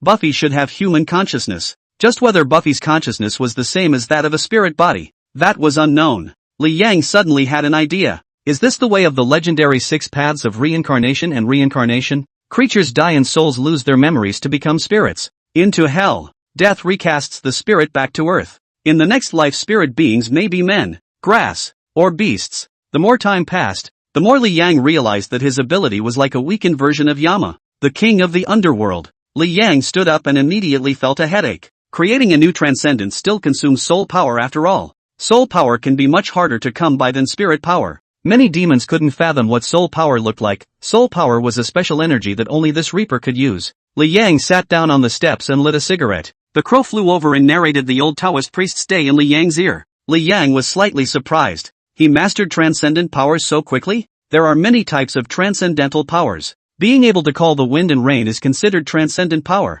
Being able to summon fire is considered transcendent power. And being able to travel thousands of miles in a day is considered transcendent power. The old Taoist monk's ability to run like an ape on the tip of a tree at his age is also considered superhuman strength. Regardless of the strength of the ability, as long as the ability is beyond the mundane, it is considered a transcendent power. There's no comparison between the old dogs and the demons. Demons take a full dose of a desire potion, or a portion of a desire potion. The old Taoist priest just ate a fruit from the tree of the true nature of the earth. And the earthly tree of nature is just a potion of desire poured out. A single fruit of the tree of human nature is equal to a desire potion diluted countless times. Can be enough to reopen the spiritual sea kind. The potion taken by the human benevolent tree is fraudulent demon. So its fruit is also just about the power of fraudulent demon. Like speed, power, compulsion. If the earthly benevolent tree develops any rare and unusual powers on its own, then it can also be shared with others according to its heart. If one wanted to obtain a larger amount of demonic power and spiritual power through the earthly benevolence tree,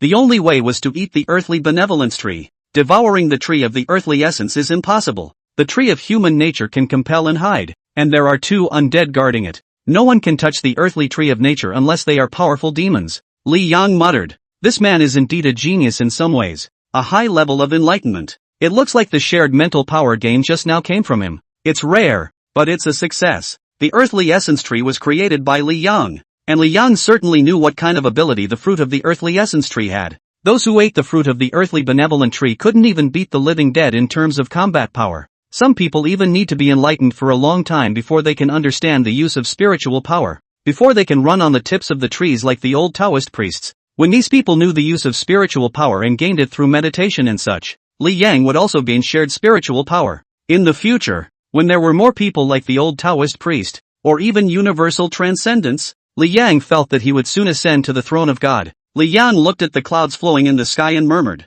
"The old goddamned man doesn't know about the Devil's Club, or about me for that matter. He just saw the earthly benevolent tree, and the earthly benevolent thinking is something that can disappear at any time and cannot be captured by anyone. So even if the outside is messed up by the earthly benevolent tree, no one will know that I did it. Oh, it's not unlikely that in the future, someone will call the earthly essence tree the tree of enlightenment." End of chapter. Chapter 72, My Lord Death walks with you. A smile hung at the corner of Li Yang's mouth. More people like him would be nice. The old Taoist monk could constantly provide Li Yang with spiritual power, even if it was very little, but he couldn't afford to have a large amount in the future. Even if the old Taoist priest was under key observation by the authorities, even if he was sliced up, no one would find Li Yang, stirring up the outside world, and Li Yang himself is the biggest beneficiary. Li Yang sighed slightly. This is the real Godao. It's just a shame that creating a transcendent being drains soul power out of me. Chen Yushi should also be close to the second stage. When she reaches the second rank she'll be able to use the power of faith to strengthen my soul. Green Sanatorium, Underground Research Laboratory. Lilith sat on the couch with her legs crossed, and standing respectfully in front of her was the owner of the Green Sanatorium, an old man well past his prime. That old man's body had long since failed, and he had only been able to live this long with the help of the God-making organization. Lilith said to herself, I didn't expect the South China Sea authorities to quell the weirdo attack on the sheriff so quickly. She let out a soft laugh. Good thing too. The populace should be outraged when my trump card is played and people die in the South Seas, right? The old man said with a smile. That's natural. And in time the people will demand justice from the South Sea Security Bureau, and demand that the beginnings of these mysterious events be publicized. At that point, there will be pressure from above on the South China Sea Security Bureau. Hey! The South China Sea Security Bureau will take their anger out on that other genetic experimentation organization. Lilith leaned on her head. Then let that failed experiment out. Let me figure out where the drive is appropriate. You're from the Summerland. Do you have any good advice? The old man thought for a moment and replied. Old Town. I guess. Those dodgy people living in the stinking gutter love to cause trouble. The corners of Lilith's mouth arched. Old Town then. Nanhai. Old Town. Mateo is living a rich life after earning some money from the 7 commandments. He lives on the top floor and bought the downstairs floor as well. Just a down payment of course. The top floor is dedicated to maintaining the operations of the 7 commandments webcasting software. And with the recent purchase of a number of machines, the living space is too small. Also for convenience, the room downstairs became living quarters. Matao also has a girlfriend this month, whom he met playing games a few years ago while working as an internet addict at Hunter's Internet Cafe. Girlfriend is South China Sea University of Aeronautics and Astronautics. Department of Aerial Arts and Performance. She graduated and worked as a stewardess for South China Sea Airlines. Don't look at Ma Tao like this. His girlfriend Wu Siyu was chasing after Ma Tao in college. Ma Tao sometimes do not know why he, a beggar, will have a school to chase. He didn't want to hold people back,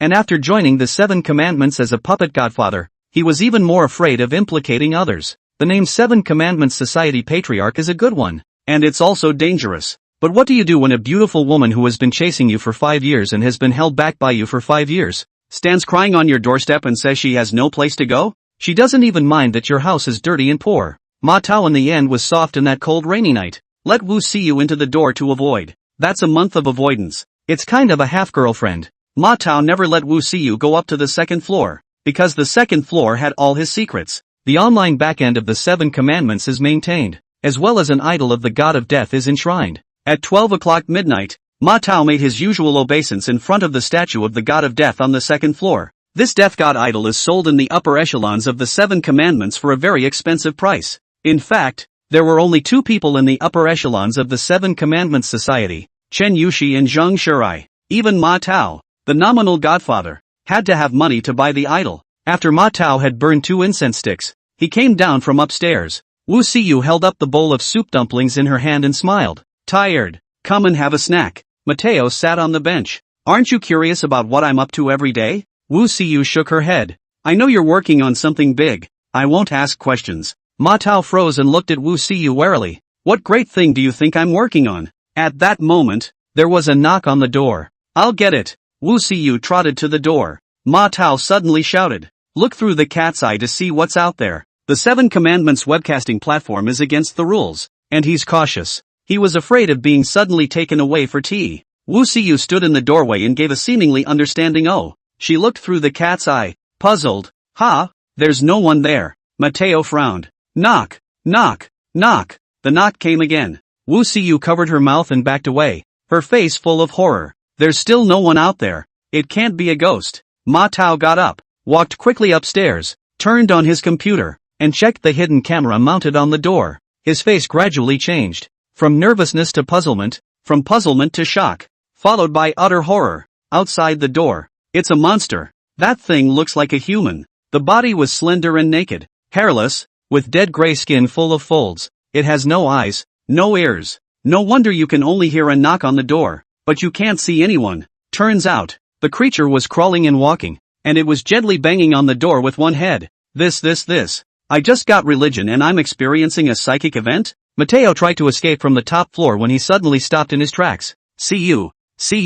Ma Tao ran downstairs in a hurry. At that moment, the monster outside the door seemed to be furious, and the crashing sound slammed. Wu Siyu covered her small mouth and kept backing away, already scared silly. Boom! The whole door was knocked off. The creature rushed into the house. Wu Siyu was so scared that her legs were weak and she didn't even know to dodge. In his haste, Ma Tao grabbed the cell phone beside him and threw it. The phone missed the monster and fell into the bedroom. The monster hissed at the sound and rushed into the bedroom. The monster's voice sounded like an airy sound clipped hard from his throat. Ma Tao grabbed Wu Siyu's hand. Go! He tried to run out with Wu Siyu, but the monster heard the sound and quickly crashed into the doorway. Ma Tao dodged with Wu Siyu in his arms and rolled under the dining table in the process. He covered Wu Siyu's mouth to death. Ma Tao realized that the monster was blind and could only identify its prey by sound. The monster turned its head blankly, its ears crouching to the ground, and then immediately the head looked in the direction of the table and took a step. Mateo said darkly, Done. Wu Siyu suddenly opened Ma Tao's hand and violently scurried out of the dining table,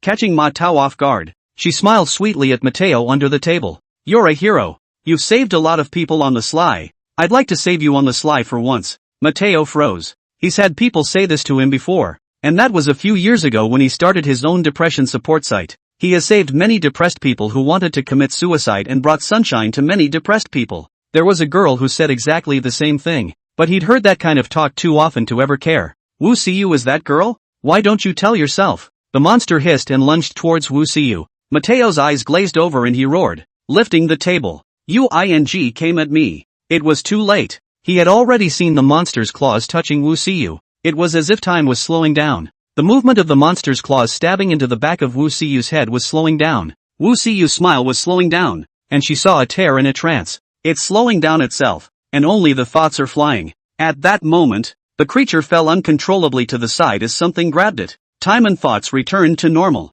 People are like that when they are in extreme fear. Ma Tao violently hugged Wu Xiu and looked at the front of his eyes in horror. A few people just appeared out of nowhere. They wore white raincoats, white rain boots, white duck hats and masks. The men were strangely dressed and powerful, grasping the monster and pressing and rubbing it. The monster knocked one away and the rest all pounced. Within minutes, the creature's head was snapped off by the white man's neck. They skillfully cleaned up the monster's corpse. Ma Tao was horrified to find that one of the white-clothed men had been stabbed through the stomach, but continued to work as if nothing had happened. Cleaners are painless and can use the power of death to repair their bodies when injured. Thanks.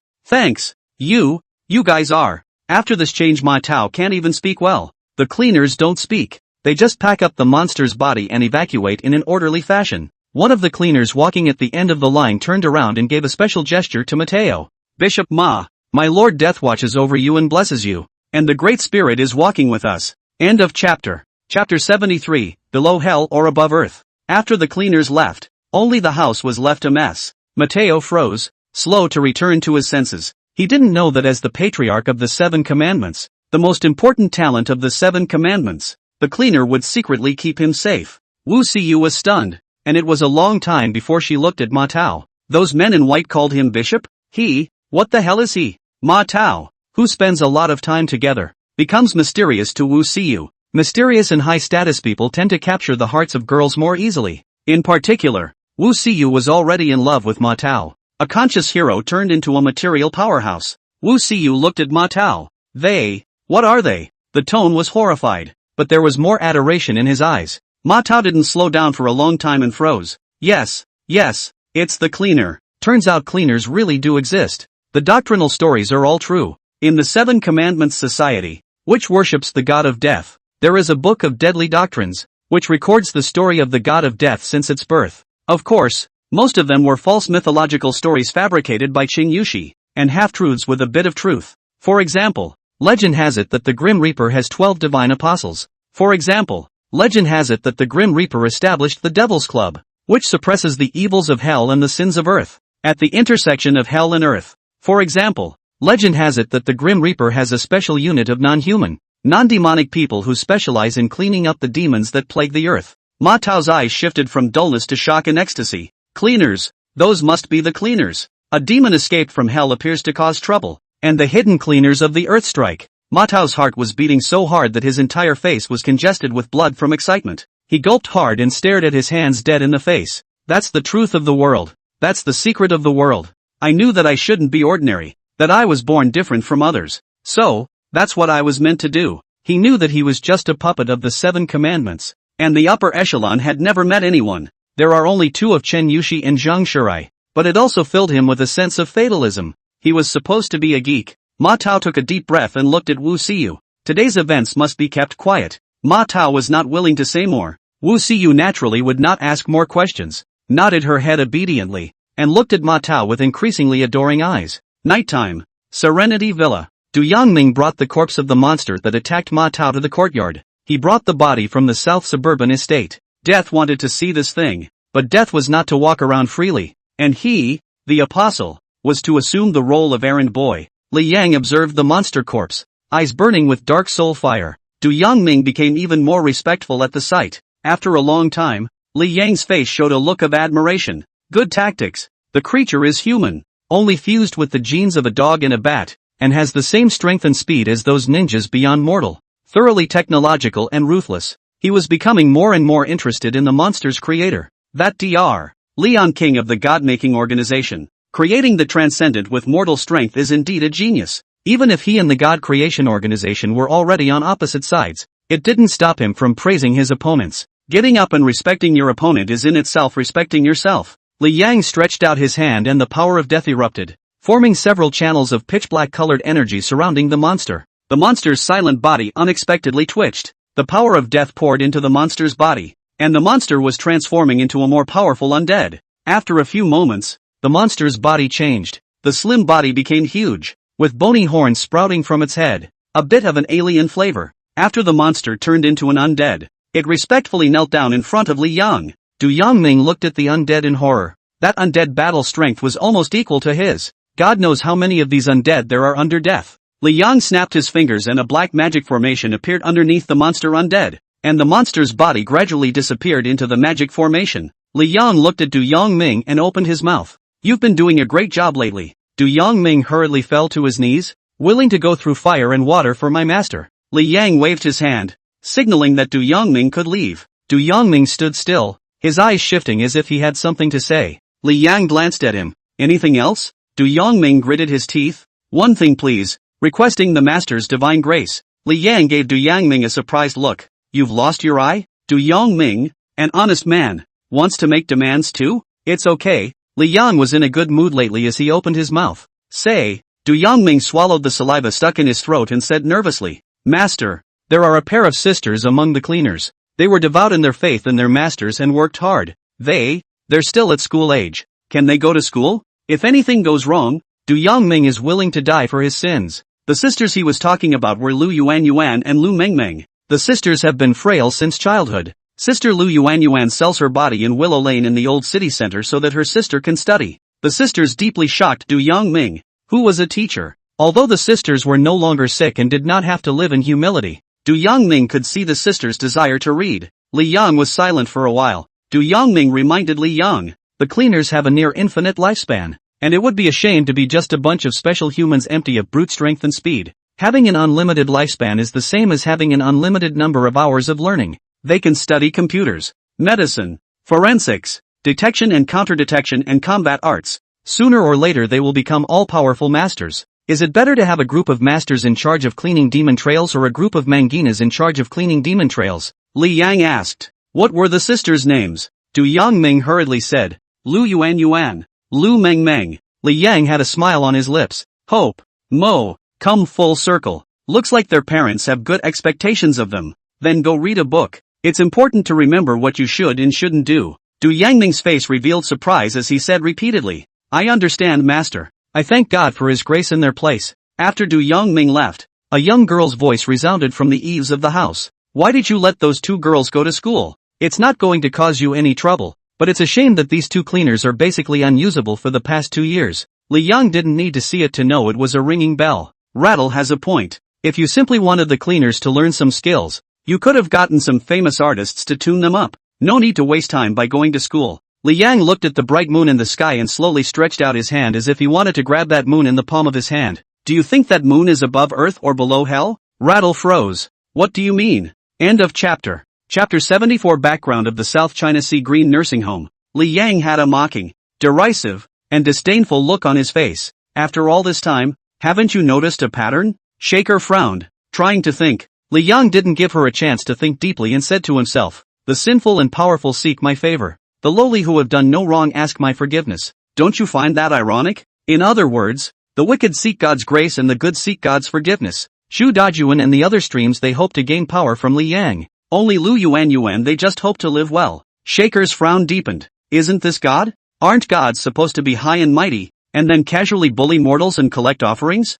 Is that why you went soft? Li Yang shook his head and snorted. I am but a mortal who bears the name of God. Are you soft? Sort of. Those rare and valuable things I think are more appreciated than gold and silver. It was really just 2 cleaners. No more than 2 more of them. No less than 2 less of them. If it was 2 demons, Li Yang had to drain them of their value whatever he said. Of course, if it was multiple cleaners, Li Yang would never allow it. He wasn't in the business of charity. With just 2 words, he allowed himself the occasional mercy. He also wanted to see what it looked like when poor people got what they wanted. Rattle shook his head. You don't look like a god at all compared to those gods in the books who send down natural disasters at the drop of a hat. Li Yang snorted. I can control their life and death. I have the power of their fear. I also have the reward that they would fight to the death to get. And that's enough. God's vanity? I don't need that useless stuff. Rattlesnake was baffled. Could it be that this is what God is supposed to be like? Want to be a god without deluding yourself about it first? Rattleshake shook his head.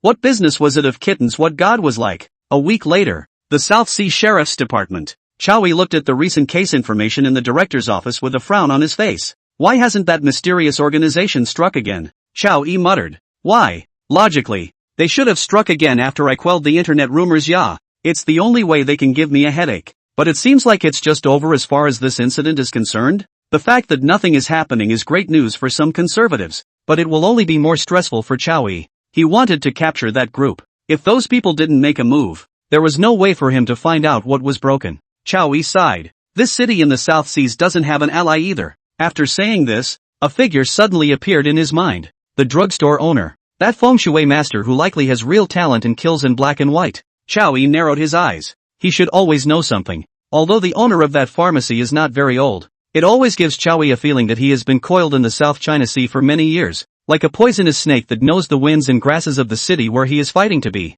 And something strange has been happening to him lately. He dreamt that his dead master always told him to go around to that drugstore, where there was the key to solving the case. He wasn't a superstitious person, but his master was important to him and his faith. He stood up, changed into civilian clothes, and walked out of the South Sea Sheriff's Department. South China Sea, medicine store. Li Yang sat at the bar reading a book. That, Crime and Punishment, book is almost finished too. Rattle, who was swiping his tablet beside him, said, Li Yang, the membership is expiring again. I did get you the man with the strongest desires today. You'll have to fill up my membership. Li Yang glanced at Rattle. Let's talk about it when the spiritual power reaches the second stage. The man with the strong desire was none other than Chow Yi. The first time I saw him, I sensed something unusual about him. Li Yang purposely let the ringing bell lead him to the medicine store. Since he's a high-ranking official in the sheriff's department, he has to maximize his benefits and can't treat ordinary people the same way. After 10 minutes or so, the wind chime at the door rang. Chow Yi walked in and smiled. Business is booming, boss. Li Yang glanced at him. Thanks. Chow Yi was holding a brocade banner in his hand. Chow Yi unfolded the banner and it read, Brave Citizen. Li Yang's cold attitude made Chow Yi a little embarrassed, and he shook the banner in his hand. Where to put it? Li Yang said. Ring the bell and hang on. Rattle put down the tablet, took the banner, and left with a bounce. Li Yang raised an eyebrow. You got something else? Chow Yi was also a familiar face. He moved over a chair with a familiar smile on his face. That Chen Wei we arrested the other day said you're a feng shui master? Li Yang looked at Chow Yi in amusement. Sort of. Li Yang knew that Chow Yi was swindling himself. Chen Wei couldn't possibly have too many memories of himself. Chow Yi's claim that he is a feng shui master comes mostly from the confessions of people close to Chen Wei. Li Yang's smile caused an undetectable flash of surprise to flash through Chow Yi's eyes. Chow Yi also did not feel embarrassed that his mind was seen through, and said with a smile, Could you please read my fortune? Sir? Li Yang put down the book and said rather directly, You want to know where the person behind the recent weirdo attack on the sheriff in the South China Sea that's been making a lot of noise is hiding, right? Chow Yi was no longer calm, and he shrunk his pupils in horror. Don't you want to hide it at all? He asked in a hushed voice. What do you know? Li Yang looked straight into Chow Yi's eyes. I'll tell you the clues. Don't you dare check them out? Chow Yi snorted. Is there anything in the South Seas that I wouldn't dare investigate? I'm afraid the gentleman doesn't know who I am. Li Yang took out a card that acted as a bookmark from the book and handed it to Chow Yi, then continued to read the book. Not caring about Chow Yi's reaction, Chow Yi looked at the card and frowned deeply. Nanhai Green Nursing Home? He had heard of this sanatorium, one of the top healing shrines in Xia, and was inextricably linked to various circles in Xia. Could it be that the person behind the scenes is in the sanitarium? Or was the sanatorium originally the territory of the man behind the curtain? Chow Yi nodded and solemnly said, Thanks for the clue. He didn't think that someone of Li Yang's stature would trick himself with something like this. Likewise, he felt that Li Yang's identity was becoming more and more mysterious. Is there really nothing that can be hidden from him in the South China Sea? In fact, the South China Sea Green Sanatorium is a speculation of Li Yang, but it is not far from it, because Li Yang searched all over the South China Sea in order to find the experimental base left behind by Kuroki Misawa. The Devil's Club is currently strong enough to turn the South China Sea upside down. There are only 3 places in the entire South China Sea that have not been searched so far: South Sea Magistrates Bureau, the South Sea City Authority Office Building, and the South Sea Green Nursing Home. The only one of them that is suspect is the South China Sea Green Sanatorium. Before Chow Yi left, Li Yang reopened the book and spoke. If there's a problem, you can still come to me. Chow Yi looked deeply at Li Yang and turned to leave. He doesn't believe there's anything he can't solve as head of the Sheriff's Department. Night, South Sea Sheriff's Department. Chow Yi has sent special agents to live in the South China Sea Green Sanatorium to collect evidence. He sat alone in his office, looking at his computer desktop,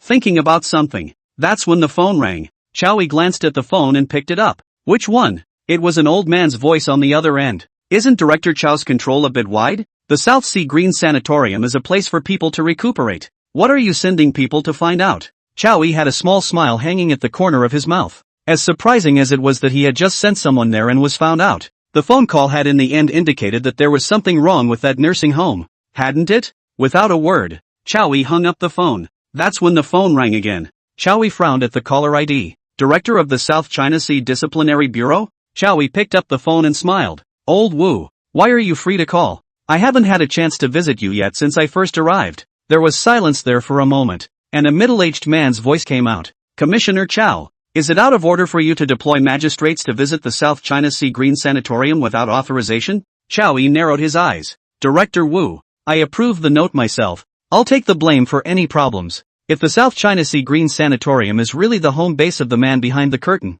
then Chowie rises to the top. If not, then Chowie is afraid to be taken as a typical example by the disciplinary board. And the fact that Director Wu even came to the phone shows that the South China Sea Green Sanatorium really can't help but be investigated. Director Wu was silent for a moment. I hope you have the commitment to take the blame for your mistakes. Chowie didn't say anything and hung up. That's his personality. He won't give face to anyone. That's when the phone rang again. Chowie sneered. The owner of the South China Sea Green Sanatorium is very powerful. Let me see who this is again. The moment Chowie picked up the cell phone, his smile froze as he stood up and picked up the phone. Comrade Mayor, what are the instructions? End of chapter. Chapter 75, Terrorizing the White-Headed Eagle. The mayor's tone is calm and approachable, but the strong threatening implication makes Chowie's face more and more ugly. After hanging up, his mind buzzed. Chowie thought of the South China Sea Green Sanatorium deep roots, but I did not expect in the South China Sea upper leadership have skimpy relations. There was disgust in his eyes.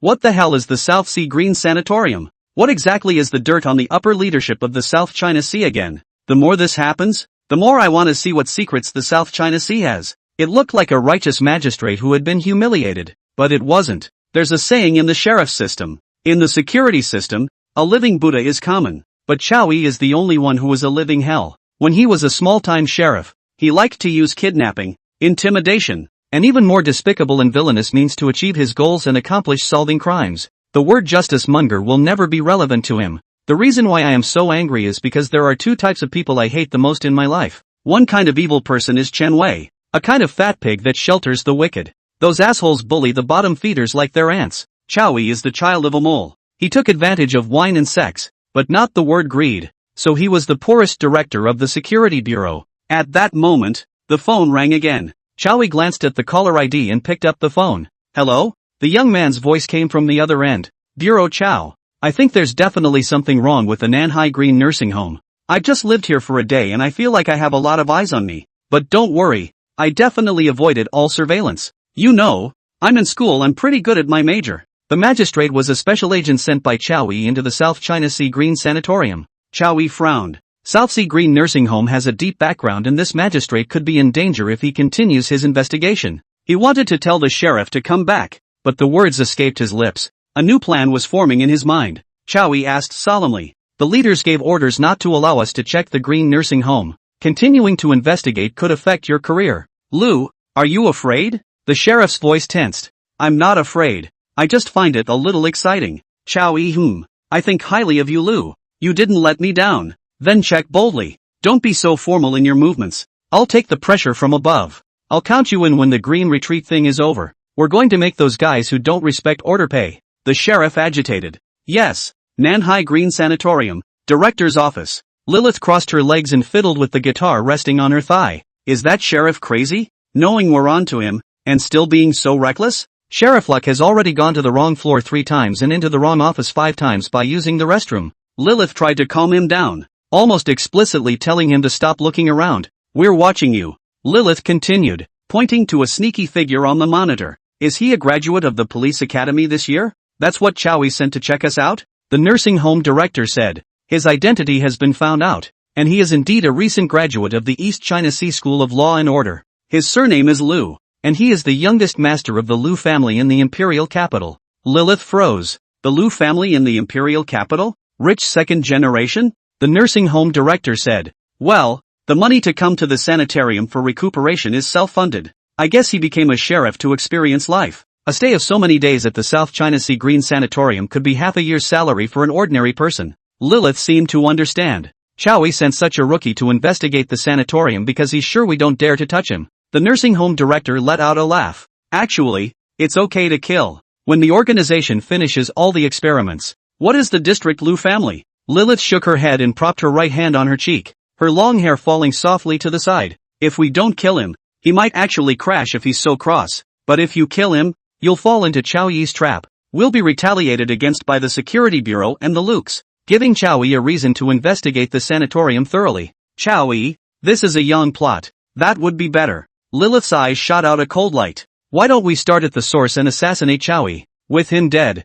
naturally no one will continue to investigate the South Seas Green Sanatorium. That's how the last sheriff's chief died. The ninja who killed the old chief at the time is now the undead spirit that guards the earthly honk tree. The nursing home director nodded. Okay, I'm on it. The subject ends immediately. When it was over he left the South Seas to follow Lilith to the god-making organization, the South China Sea. Even if one more director died, it would have nothing to do with him even if the imperial capital was further enraged. South China Sea, Western District. A small detached house. Chao Yi was lying naked on the bed with a sleeping woman in his arms. The woman had minor whip wounds and candle burns, the signs of a recent battle evident. His last name was Chao, and coincidentally he also had chancellorship aspirations and was quite fond of women. Fresh. Suddenly, an eagle's whine rang through the night. Chao Yi's eyes snapped open and his eyes quickly looked out the window. Outside the window, a ridiculously large bald eagle hovered over the front of the villa. Chao Yi's pupils suddenly contracted. Are you kidding? There was actually a man lying behind that bald eagle.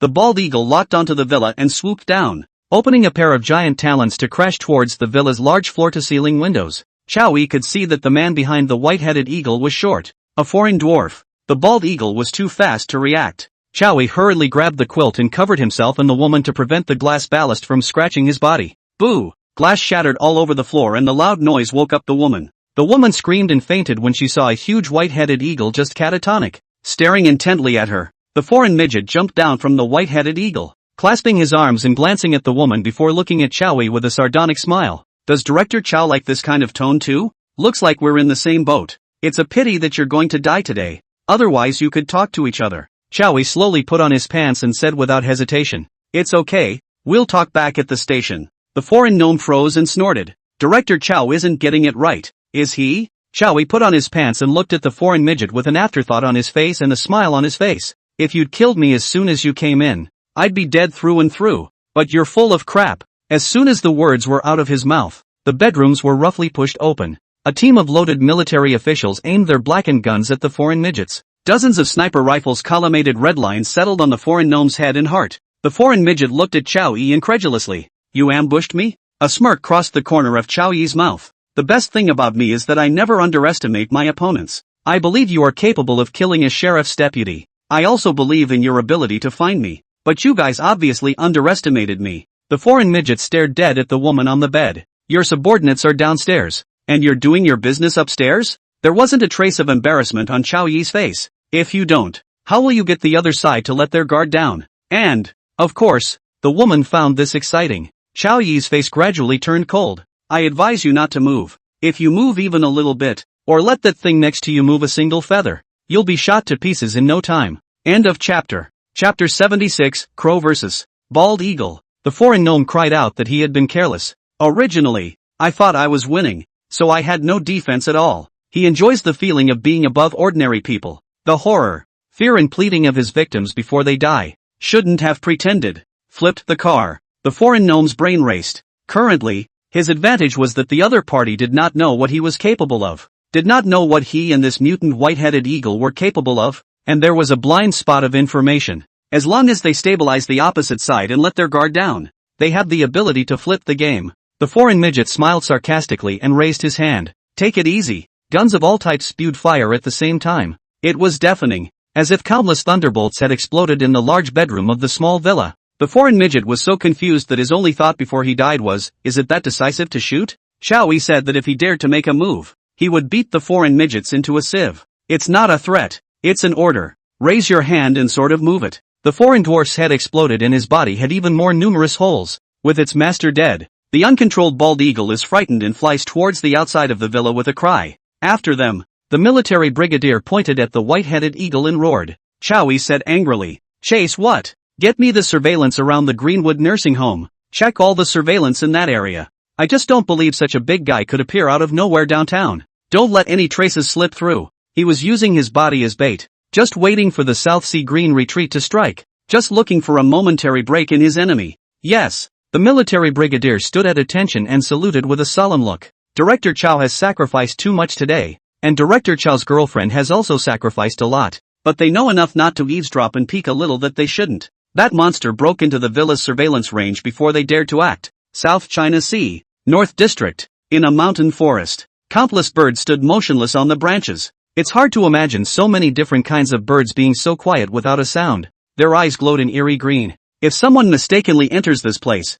they are afraid that they will be left with no small shadow in their heart. This scene is so weird. The birds tilted their heads and stared straight at the tallest tree. There are large nests in the trees that are quite luxurious, and the crows scrutinized the birds as well as the mountains like an emperor. It was as if he was looking at his own people and admiring his own kingdom. Suddenly, Raven's heart felt something and snapped to look at the South Sea West. It let out a long whistle and flew towards the Western District. South China Sea, Western District. Starfish Plaza. Even if it's midnight, the place is packed. Vendors with stalls selling crafts and pushing food carts selling fried skewers surround the periphery of the square, making it a snack street. A new property has been developed in this neighborhood and the developer has opened a commercial show at Starfish Plaza to promote it. The stage debuted a number of young singers. Netflix. The purpose that made the crowd stay even if they endured sleepiness was the finale of the commercial show. The newcomer of the live broadcasting room. The big netizen with millions of fans. The goddess of geeks and women. Nanhai Jean Mei Ting is going to attend this commercial show. The color batches don't mind staying up through the night in order to watch a song of glass wiping by Nanhai Jinmiting. The crowd cheered as the familiar glass wiping music played and the night finally came to a climax. Zhang Sai dressed up as a seductress and showed off her body on stage. The atmosphere of the scene was ambiguous. As if the whole world had turned pink. They turned on their cell phone cameras and excitedly filmed Zhang Shirai's dance. That's when one of the fat geeks noticed something odd had been misplaced in the camera. He frowned as the shot of the sky partially zoomed in. Fatty blinked. What is this? An eagle in the South China Sea? On the cell phone screen, the dot in the sky zoomed out to a white-headed eagle swooping down towards here. Fresh. A horrible cry of panic overpowered the glass wiping music. The audience looked to the sky in unison. Is it an eagle? The audience held interest in photographing that bald eagle. Soon they couldn't laugh anymore and looked horrified. That bald eagle. A little too big for its own good. Monster. Dumbfounded. A member of the audience let out a piercing scream as he watched the behemoth. Spreading his wings there was a stage-sized white-headed eagle deep in its sharp talons, grasping towards the large rabbit-shaped balloon in the square. It thought it was prey. Boo! The balloon exploded and the bald eagle looked at the audience in annoyance, as if it had been deceived by these tiny humans. Wow! The scene panicked. Demon! What the hell? Is it true what the internet says about aura recovery? The audience ran in all directions and there was even a stampede. The security guards who maintain order are the first to run. The sheriff's officer in the sheriff's patrol car was named Wei Ming,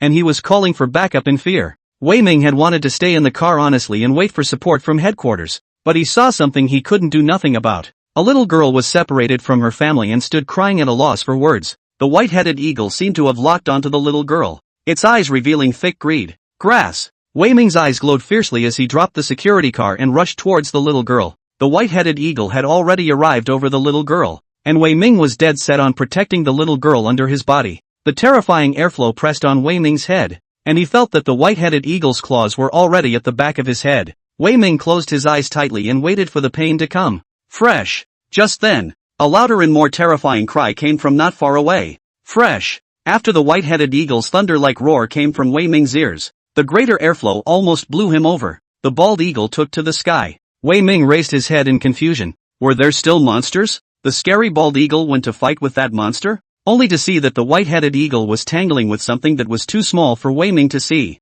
Wei Ming took out his night vision goggles and immediately saw something that shook him for 10,000 years. The one that tangled with the terrifying bald eagle and saved his life was actually a raven. The tiny raven looks like it's fighting the bald eagle, chasing after it. On closer inspection, the raven was actually pressing the bald eagle for a fight. This demon? A real demon has revived. Wei Ming swallowed the saliva stuck in his throat with difficulty, his eyes full of unbelief. A perfect replica of the novel's urban high martial arts plot in reality? That crow was scratched off a feather by the white-headed eagle, and the crow was moved to real fire, its eyes full of endless anger. If it's a bird, it belongs to the Black Dragon Emperor of the Great Black Empire. How dare a mere white-necked bird tear my dragon robe? Black demonic snakes slowly emerged from the raven's body. Fresh. Hiss. Birds chirping horribly. Devil snakes whistling wildly. The bald eagle's eyes showed humanized awe and fled in the opposite direction in terror. The raven turned into a black mist and chased the bald eagle like mad, disappearing from public view. A farce is over.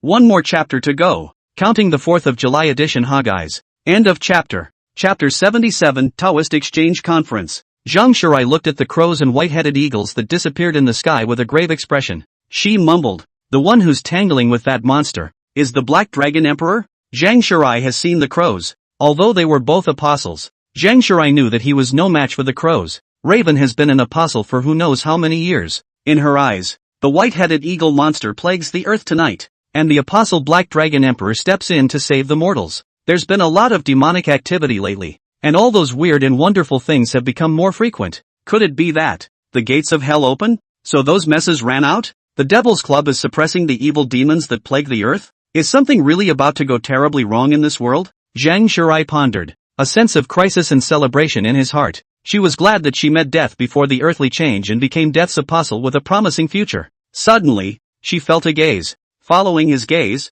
it was Wei Ning's furrowed brow. The little magistrate was looking at her thoughtfully, with scrutinizing intent. Zhang Shirai's calmness was a stark contrast to the messy crowd around him. She threw a provocative wink at Wei Ming and turned to leave the stage. The next day, early morning, office building of the South China Sea authorities. Chao Yi, in his security uniform, stood in the mayor's office like a grandson with his head down in punishment. The mayor paced irritably in his office, pointing to his cell phone and yelling at Chao Yi. "Look at that! Look at that! This is the city of South Sea under your jurisdiction? Is that how you became the head of the South China Sea Security Bureau?" The cell phone video shows scenes of giant bald eagles making a mess and tangling with crows. It would have been impossible to photograph the raven, but the magic snake on the raven was too obvious in the night sky. The comments section is quite lively. "I told you the aura was revived. Demons and monsters are coming out, and the world is becoming unrecognizable to me. Don't a few rumors? It's official, it's a game effect. It's just developer hype. Just look at it. It's not a gameplay video. I was there yesterday. It's so scary. Oh, I was there, and I got eaten by a bald eagle. CS. Chowie smiled sarcastically. Mr. Mayor, isn't public opinion controlled quite well? Most of the public now thinks it's a promotional video for the game. The mayor sat back in his office chair and rubbed his head. If the imperial capital is alerted and pickets come down, I'm afraid all that over here is going to blow up. The mayor sighed. Tell me what you think. If we don't put public opinion to rest once and for all, it's time for the imperial capital to be held accountable. Doubt flickered across Chao Yi's face. Is it just to calm public opinion? Doesn't the mayor want to solve the case? The mayor seems to have some involvement with those monsters. A small smile lifted the corners of his mouth. I think it's a campaign of high-tech genetic experimentation. And I suspect that the originator of the incident is at the South China Sea Green Sanatorium. Just let me search the South China Sea Green Sanatorium and I'll solve the case quickly. When the case is solved, naturally, there will be an explanation to the imperial capital. As if the South Sea Green Sanatorium were somehow taboo. The mayor's face went off when he heard the word. He said as his eyes dodged to hide his unnaturalness. The South Sea Green Sanatorium is not as simple as you think. Never mind. Just get out. Chowie salutes and leaves. The mayor took a cell phone out of a drawer and loaded it with a calling card from a book. The mayor dialed the only number on the calling card. What are you guys up to? I can't help you guys if this keeps up. Don't you turn me into your enemy. Over there came the aged voice of the nursing home director. Leader, last night was an accident. I promise there won't be a next time. The mayor grunted. First you kill someone downtown with a wild animal. Then you have that freak attack the sheriff. And last night he got two freaky birds fighting in a place with that much of a crowd. You guys are giving me eye candy one after another. Aren't you really afraid that the imperial capital will make a trip to the South China Sea? There was a moment of silence there before he said, there's another genetic evolution organization in the South China Sea, and there are some things we don't do, the mayor said in annoyance. I don't listen to explanations, and I don't need to tell such lies to deceive me. I'm warning you, this is the last time. With that, the mayor hung up, pulled the cell phone card off and snapped it off, wrapped it in paper and walked to the bathroom inside the office and flushed it down the toilet. He thought for a moment, picked up his office landline and dialed a number. Come to my office. A few moments later, a middle-aged man in a suit knocked on the door and walked into the office. He is the director of publicity, the mayor said seriously. The aura recovery has been making a lot of noise lately, and it's had a nasty impact, so you'll have to work on it. The director of publicity pushed up his glasses and said, Don't worry, leader. The aura recovery is simply ridiculous. Last night was nothing more than a rather large bald eagle breaking into the downtown area. That strange crow is also a phenomenon that I think science can explain. A lot of animal experts are interested in that crow and bald eagle. Now I've got multiple experts on air to popularize animal-related knowledge. The mayor nodded, satisfied that the publicity department was doing its job. The director of the advocacy section continued. There's one more thing I'd like to get leadership approval on. The mayor softened his tone. Director Zhang, please go ahead. The director of the publicity section said. The ridiculous aura revival has been making too much noise lately, so I contacted several well-known Taoist temples in the country. I'd like to invite some masters to the South China Sea and organize a Taoist exchange conference. The mayor frowned. The Taoist exchange conference? The head of the publicity section smiled. In the hearts of the common people, Taoism is the most mysterious, the closest to the immortals. I would like to ask the Taoist masters to popularize the history of Taoism, as well as the Taoist philosophy. Tell the people not to be superstitious and to believe in science. This will go a long way toward quelling the aura recovery fallacy. Having the most senior and profound Taoist priests in the country telling the common people to revere science does help in the fight against feudal superstition. The mayor nodded. Then let's do as you say. Where is the location intended? The director of the publicity section said. Pacific Hill.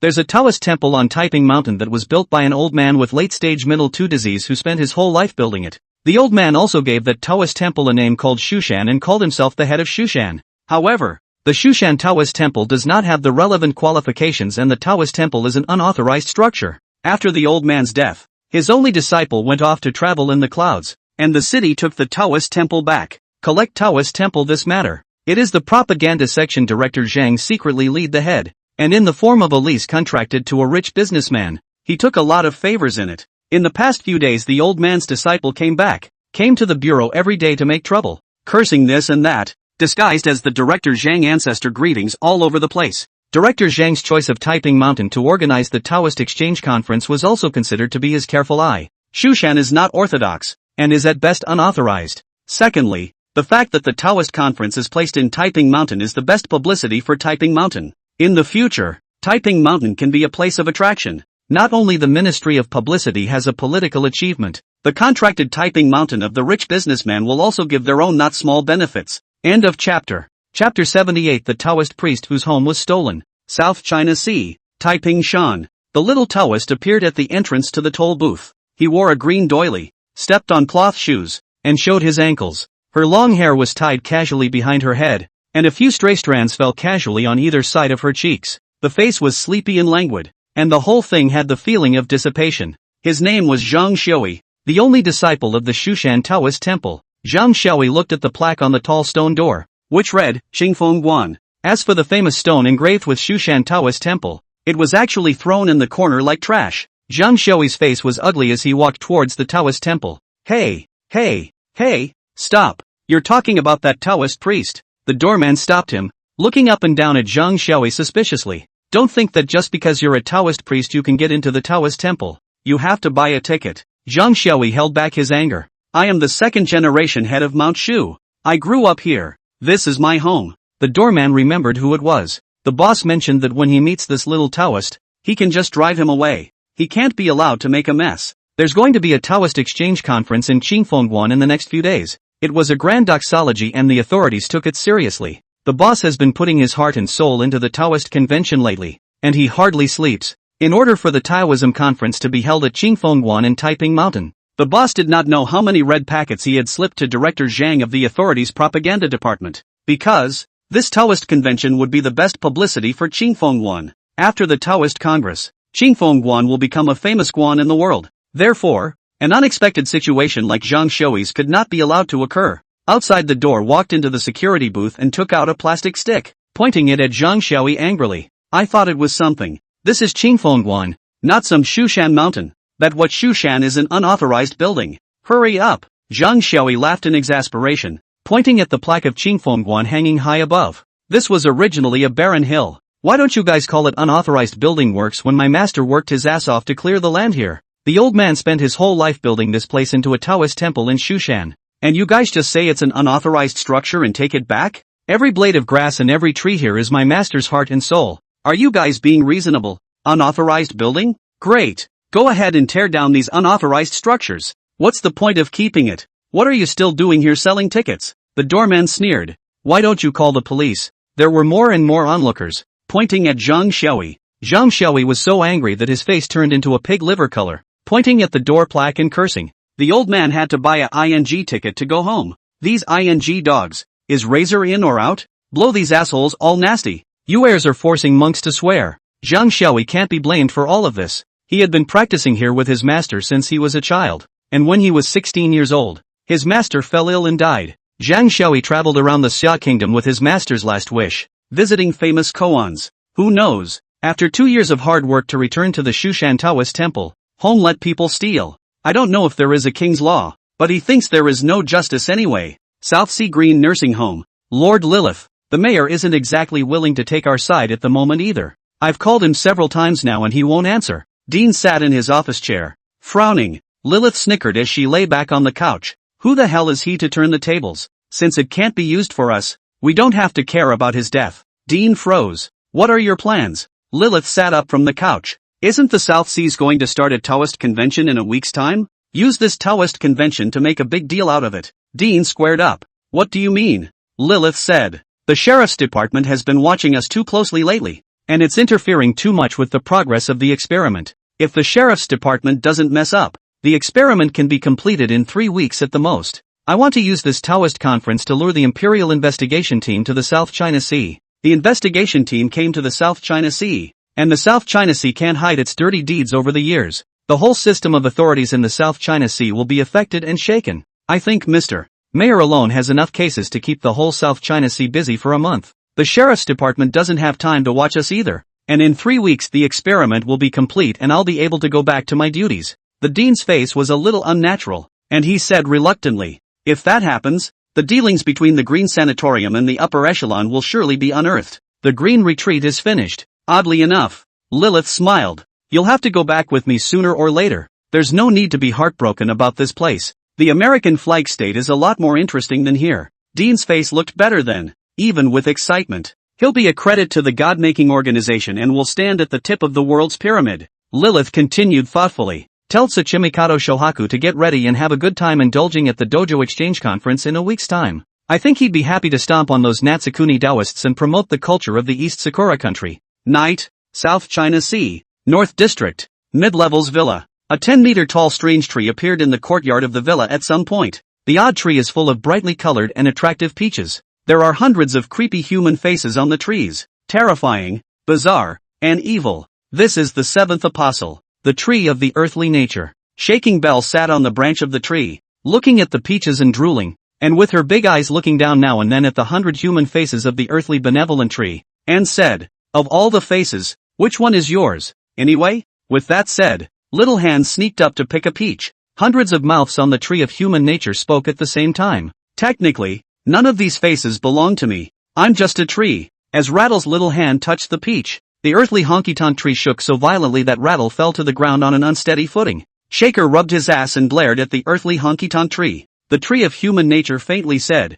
you were born before me, but we are both the master's apostles, and you should respect me. Shaker frowned. I'll take one. The human nature tree path. In exchange for secrets. Rattlesnake grunted angrily. You're so petty. As he spoke, Li Yan walked out of the villa, ignoring the bell-ringing gluttony's behavior, and asked the earthly essence tree, how many people ate your peaches? The human being tree said in a respectful voice, back to my master. You asked me to be more restrained and not draw too much attention, so there are only 98 of them. Li Yang nodded. He had a concern. Li Yan wasn't sure what kind of attitude the authorities had towards transcendence, so his hands were slightly more tied. In fact, getting 98 transcendents in half a month could no longer be considered low profile. Li Yang asked, how many of them have comprehended the use of spiritual power? The human nature tree replied, 18. Those 18 people could stimulate their own organs with their mental powers to energize their physical potential. 6 of them have been able to influence the air with their mental powers. Li Yang was quite satisfied with the situation. It shows that they have been able to enhance their spiritual power through meditation while providing themselves with spiritual power. Those people's powers were weak. No comparison to demons. Demons don't need mental power to stimulate their organs, and their own human bodies are already beyond the limits of ordinary people. End of chapter. Chapter 79, Enlightenment under the Bodhi. The tree of human nature continues. There's one I'm more concerned about. His name is Mo Yulin, and according to the humans, he's not in the best of spirits. Li Yang was slightly surprised. After eating your fruit, he even has a mental illness? Mental power has many wonderful uses. For example, using spiritual power to heal oneself and stimulate one's potential. The most notable of these is the repair of the brain, which clears it. After all, the location of the sea of spirit is in the brain. The tree of human nature exclaimed. His obsession with immortal cultivation is too deep. It is also because of this obsession that is difficult for ordinary people to understand, coupled with the simplicity of the mind, that I have been able to achieve what I have now. Li Yang casually sat on the ground and lit a cigarette. Is he any different? The 100 human faces of the tree of human nature had appreciative looks. Not only did he pioneer a faster way to meditate, but he was also able to draw his spiritual energy out of his body and do things that normal people couldn't do. A smile appeared on Li Yang's face. Very nice indeed. The earthly benevolent tree was created by him, and those transcendentalists were created by the earthly benevolent tree. There's an emotion of pride that comes from seeing your grandchildren do well. The tree of human nature continues. The strongest thing about him is that he actually mimics the way my fruits share the path of spiritual power. He called this way of flushing open the sea of the spirit Daigo, and called the sea of the spirit the foundation building cyclone. Now, he has successfully helped a disciple build his foundation and helped open up his sea of spirit. Li Yang's fingers holding the cigarette froze. He created one of the essentials of the earthly benevolent tree, the sharing of spiritual power. Sharing mental energy is hard. Li Yang was able to simulate spiritual power sharing because he was receiving spiritual power shared from different demons every day, well versed in the ways of sharing the path of spiritual power. Moreover, his third talent, Soul Upanishad, had a deeper sense of the sea of spirit.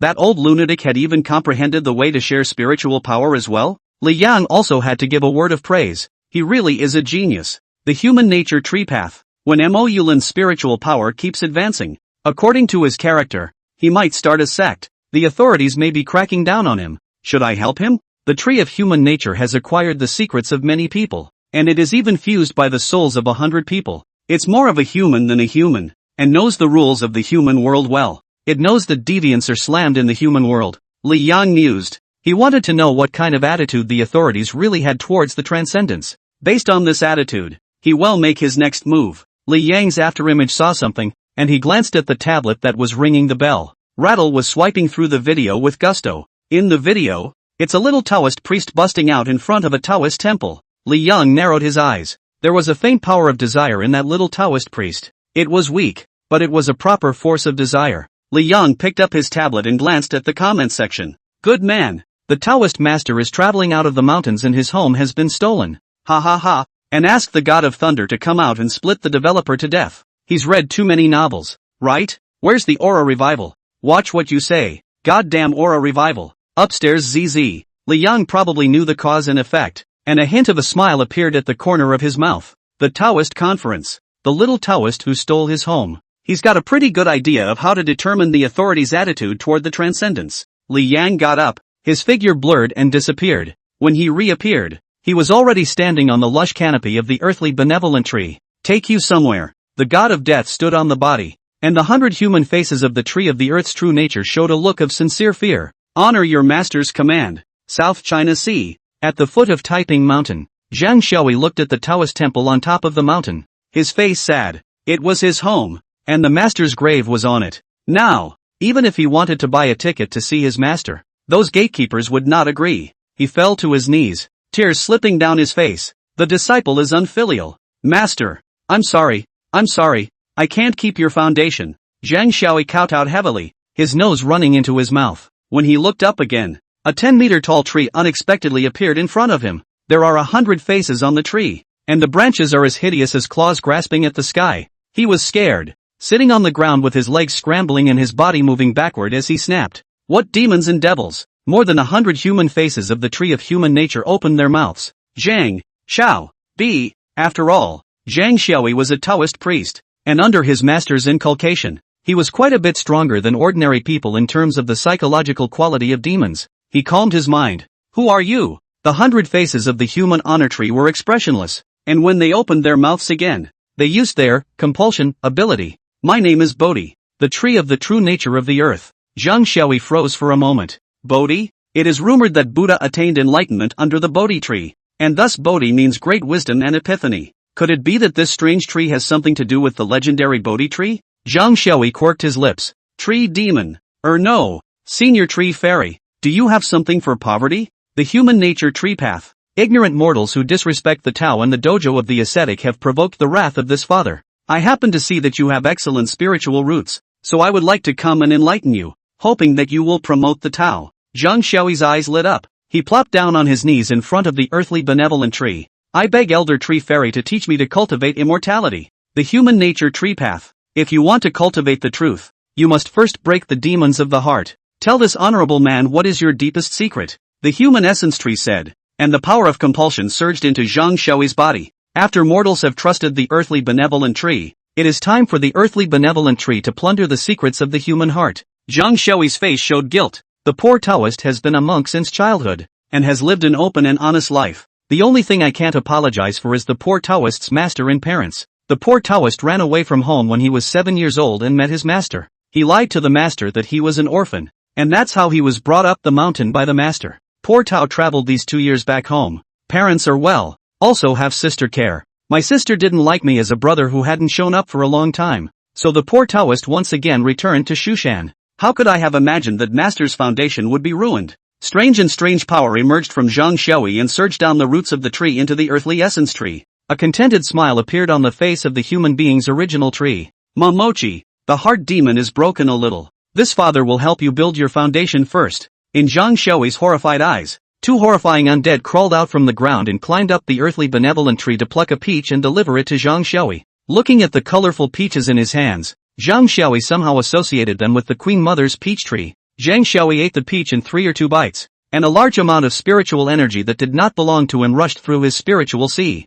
He felt at once relaxed and deaf. This is the legendary foundation building. He bowed in a hurry. Thank you, Elder. The tree of human nature continues. Your heart's demon has not yet been completely broken. Next this father will help you break all your heart demons. Tell me, what is your desire? The voice of the tree of human nature changed to that of another person. Raspy, low, magnetic, like a demonic whisper. Zhang Xiaoyi did not care about the change in the voice of the earthly essence tree. He said, poor Taoist wants to cultivate the Tao. End of chapter. Chapter 80. A Taoist priest with high magic power. On Zhang Xiaoyi's body, the thick power of desire drifted towards the earthly essence tree, converging in the desired demon jar at Li Yang, who was hidden in the crown of the tree. Li Yang poured the potion in the desired demon jar down the body of the earthly essence tree, leaving only a small portion behind. Arcane information poured into the earthly benevolent tree's mind. Hell Warlock acquires new talent, pyromancy spell. Fire spell, consume mental energy to summon and manipulate transcendent flames. Acquisition of a new talent, water spell. Water spell, consume mental energy to summon and manipulate transcendent water. Due to the fact that the earthly benevolent tree was second ranked, after swallowing the Hell Warlock Desire Potion, it immediately gained 2 talents. Devouring multiple copies of the Desire Potion is something that only the earthly benevolent tree can do in the world at the moment. Ordinary people can only swallow 1 full serving of Desire Potion. A whole serving is a jar. This jar can be a variety of desire potions, but not in large quantities. An analogy. A person may devour 1/4 Charmed Devil Lust Potion, 1/4 Shadow Demon Lust Potion, 1/4 Fallen Angel Lust Potion, and 1/4 Black Witch Lust Potion. This belongs to a whole portion. The strength of a person's soul is limited. If it exceeds this amount, the soul will burst, and those with strong souls will go off the deep end. The human nature tree is an anomaly. It possessed 100 souls, and its soul strength was frighteningly strong.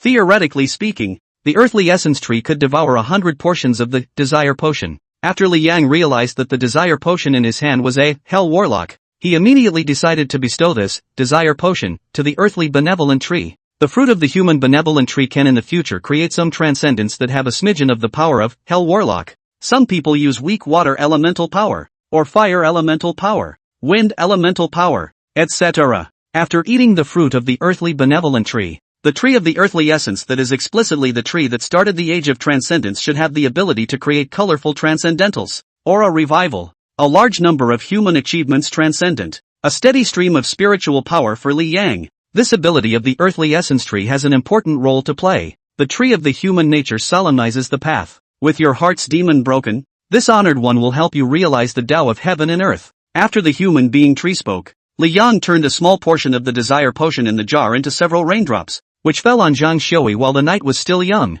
Zhang Xiaoyi bathed in the sweet rain as his body changed. The black pupils of the eyes disappeared, leaving only the whites of the eyes completely white. Tao arcs of electricity flashed in his eyes. In the center of his brow, a bright red scale emerged. This is part of the demonic body that belongs to Hell Warlock. An arcane message appeared in Zhang Xiaoyi's mind. Awakening talent, thunder spell. Thunder mantra, consume mental energy to summon and manipulate transcendental thunder. Zhang Xiaoyi stared at his hands in a daze. After eating the immortal peach earlier, his own brain had some strange extra energy in the underworld. He could feel the presence of that power, but didn't know how to use it. Zhang Xiaoyi tried to mobilize the energy in his brain to use the thunder mantra. The tangled arcs of electricity from his fingers stood out in the darkness. It crackled like a white snake twining. Zhang Xiaoyi's eyes were filled with shock. This, legend has it that the spiritual power to condense the golden Dan is not in the dantian, but in the brain. It turns out that the legendary spiritual power, mana, is called spiritual power. I can use spells. I've become a real cultivator. His throat shrugged as he looked incredulously at the earthly benevolent tree and muttered, the poor man is having an epiphany. Buddha's epiphany under the Bodhi tree is not a legend. It's true. You are the legendary tree of enlightenment. The poor Taoist has had an epiphany. Zhang Xiaoyi took the transcendent ability brought about by the desire potion as an epiphany, as the legendary enlightenment. He knocked his head violently to the ground and shouted, Disciple Zhang Xiaoyi, thank you Ancestor Bodhi for enlightening me. From now on, I will promote the Tao, punish the evil and promote the good, and I will live up to Ancestor Bodhi's grace of granting creation. When Zhang Xiaoyi raised his head again, the earthly essence tree had already disappeared. His eyes were filled with tears as he cried out in pain towards the location of the Shushan Taoist temple. Master, the disciple is enlightened. The disciple is enlightened. Master, the legends are all true. The legends are all true. The tree of enlightenment is real, and the heavenly court, the earthly court, may be real as well. You wait for my master. When I've accomplished my training, I'll walk the path of the yellow springs and bring you back to earth. After shouting, Zhang Xiaoyi made a deep bow towards the location of the Shushan Taoist temple. He rose to his feet, his eyes flashing with electricity and showing a hint of determination. Now, let the disciples go and snatch back my Mount Shu. A week later, Pacific Hill. The authorities have publicized today's Taoist Exchange Conference very well. Not only did a TV station come to cover the show, but some of the smaller live streaming companies came to record the show as well. Hello everyone, I'm Joy. Welcome to my program. Oh, Joy smiled sweetly at the camera. Lei was the anchor of Dejun Culture Media Limited, and there was no reason for Zhu Dejun's company not to come and join in the fun at an event like the Tao Exchange Conference. The anchor woman is the same as before. The cameraman has changed. The last time she met a ghost live in a cemetery, the cameraman had run off with a bucket in the night. The reason Lei insisted on live streaming the Taoist Exchange Conference also had something to do with the last time she hit a ghost. She firmly believes that since there are ghosts, there must be Taoist priests who catch ghosts. The Taoist Exchange Conference gathers the world's renowned celestial masters and is sure to find powerful Taoist masters. What was going on that night? She really wanted to know. Joy kept her smile. The theme of our broadcast today is the search for the true divine master. As we all know, the fortune-telling Taoist priests that we usually see on flyovers are all fraudulent fakes. Let's come to the Taoist Exchange Conference today to see if we can find a master with real skills. After a bunch of introductions and opening remarks, Joy led the photographer into the Qingfeng Taoist Temple. Today Qingfeng Taoist Temple has an event. As long as the Taoist priests wearing Taoist robes, into the Taoist Temple visit free of charge, but also expresses the theme of the event to bring together the world of Taoism. Coming and going, besides tourists, are Taoist priests in Taoist robes. Happy had never seen such a Taoist priest in his life. After a while, an old grandpa wearing a purple Taoist robe walked in, supported by two disciples. The purple-robed old Taoist smiled and arched his hand at Lei. It's big army media, right? I am the 32nd generation sect master of Qingfeng One, Taoist name Emptiness. Seriously, it is possible to not give face to South Sea TV, but it is absolutely impossible to not give face to Grand Army Media. Everyone knows who is behind Grand Army Media. Joy wondered. Hello Master Emptiness, I'm Lei. Isn't the Qingfeng Temple a new temple? Why has it been passed down for more than 30 generations? End of chapter. Chapter 81 Believing in Science. Taoist Emptiness stroked his beard and said, the poor Taoist and a group of disciples originally practiced in the deep mountains, but the Taoist temple was dilapidated and no longer suitable for cultivation. Fortunately, Mr. Zhang, the general manager of the White Sea Group, Mr. Zhang, the Great Kindness, has found such a Taoist temple for the poor Taoist and his disciples. I, the Qingfeng sect, will live up to the kindness of great benefactor Zhang and cultivate well to relieve the world of its worries. Not only did he publicize a wave of himself, but he also didn't forget to help his boss, Mr. Zhang of the White Sea Group, with a wave of publicity. Joy's eyes lit up. You and the Taoist masters were once both high in the mountains? That Qingfeng sect disciple must be highly skilled. The purple-robed Taoist smiled proudly. I, the Clear Winds sect, am also known as the Clear Wind Sword sect. His ancestors passed down the Qingfeng sword technique, which is unique. Zhong Ho, Zhong Qing, Shou. The two Taoist priests beside the purple-robed Taoist priest saluted at the sect leader with their swords, and bowed at Lei and the camera as they walked out into the open and began to demonstrate their swordsmanship. From time to time, the surrounding onlookers erupted into hoots and hollers, and applause rose and fell. Joy was a little bored watching. She couldn't tell if the swordsmanship was unique or not, but she knew for sure she couldn't beat a rogue with a machete. Joy was looking for a master who could cut down demons and remove devils, not these fists and legs. Patiently watch it and applaud Joy's high intelligence. Fantastic, fantastic. Taoist emptiness. We'd like to continue to stroll around and admire the Qingfeng Taoist temple. It was a long stroll, interviewing a number of Taoist priests along the way, most of whom were fake Taoist priests who came to the Taoist temple after graduating from undergraduate school. There are simply too few with authentic Taoist lineages. Sister Lei, forget it, let's just have a normal interview. The company didn't find a real guru or anything for our mission, the photographer politely advised. He himself didn't believe in any masters who could fly through the air and understand yin and yang. The photographer had also heard rumors about Joy. Creating fake horror videos for the sake of heat also led to the departure of a photographer. He didn't want to lose his job by accompanying Joy in this mess. Joy ignored the photographer, her eyes fixed not far away. There was a long-bearded old man there in a simple Taoist robe with a broom. He was sweeping the leaves slowly. Joy breathed heavily. The old Taoist priest was immortal, and his leaf-sweeping action was not the least bit unusual. But, the path is simple. Back to the basics. Tall man. Lei hurriedly walked quickly towards the front, and the photographer didn't dare to slow down and hurriedly followed. Lei held back her excitement for fear of disturbing the high priest, and stopped a few meters in front of the old Taoist priest. Politely, she asked, "May I ask this Taoist master, are you an old-timer who has been practicing Taoist purification for many years?" The old Taoist priest turned his head back, gently caressing his white beard, his eyes filled with the wisdom of a man who had grown old and refined, staring at Lei as if they were shining with a divine light. The photographer gruffly picked up the camera. The lens did not dare to have the slightest deviation. Perhaps this is really the master that Sister Lei is looking for. The old Taoist priest once again stroked his beard and smiled. "I've been here at Pacific Hill for half a month and I'm in charge of cleaning the courtyard. The pay is pretty good. 4,000 a month, with food and lodging included. Girl, do you still want the plastic bottle you're holding?" Joy foolishly handed out the bottle of drink in her hand. What if he's looking at the bottle in his hand with all that glint in his eye?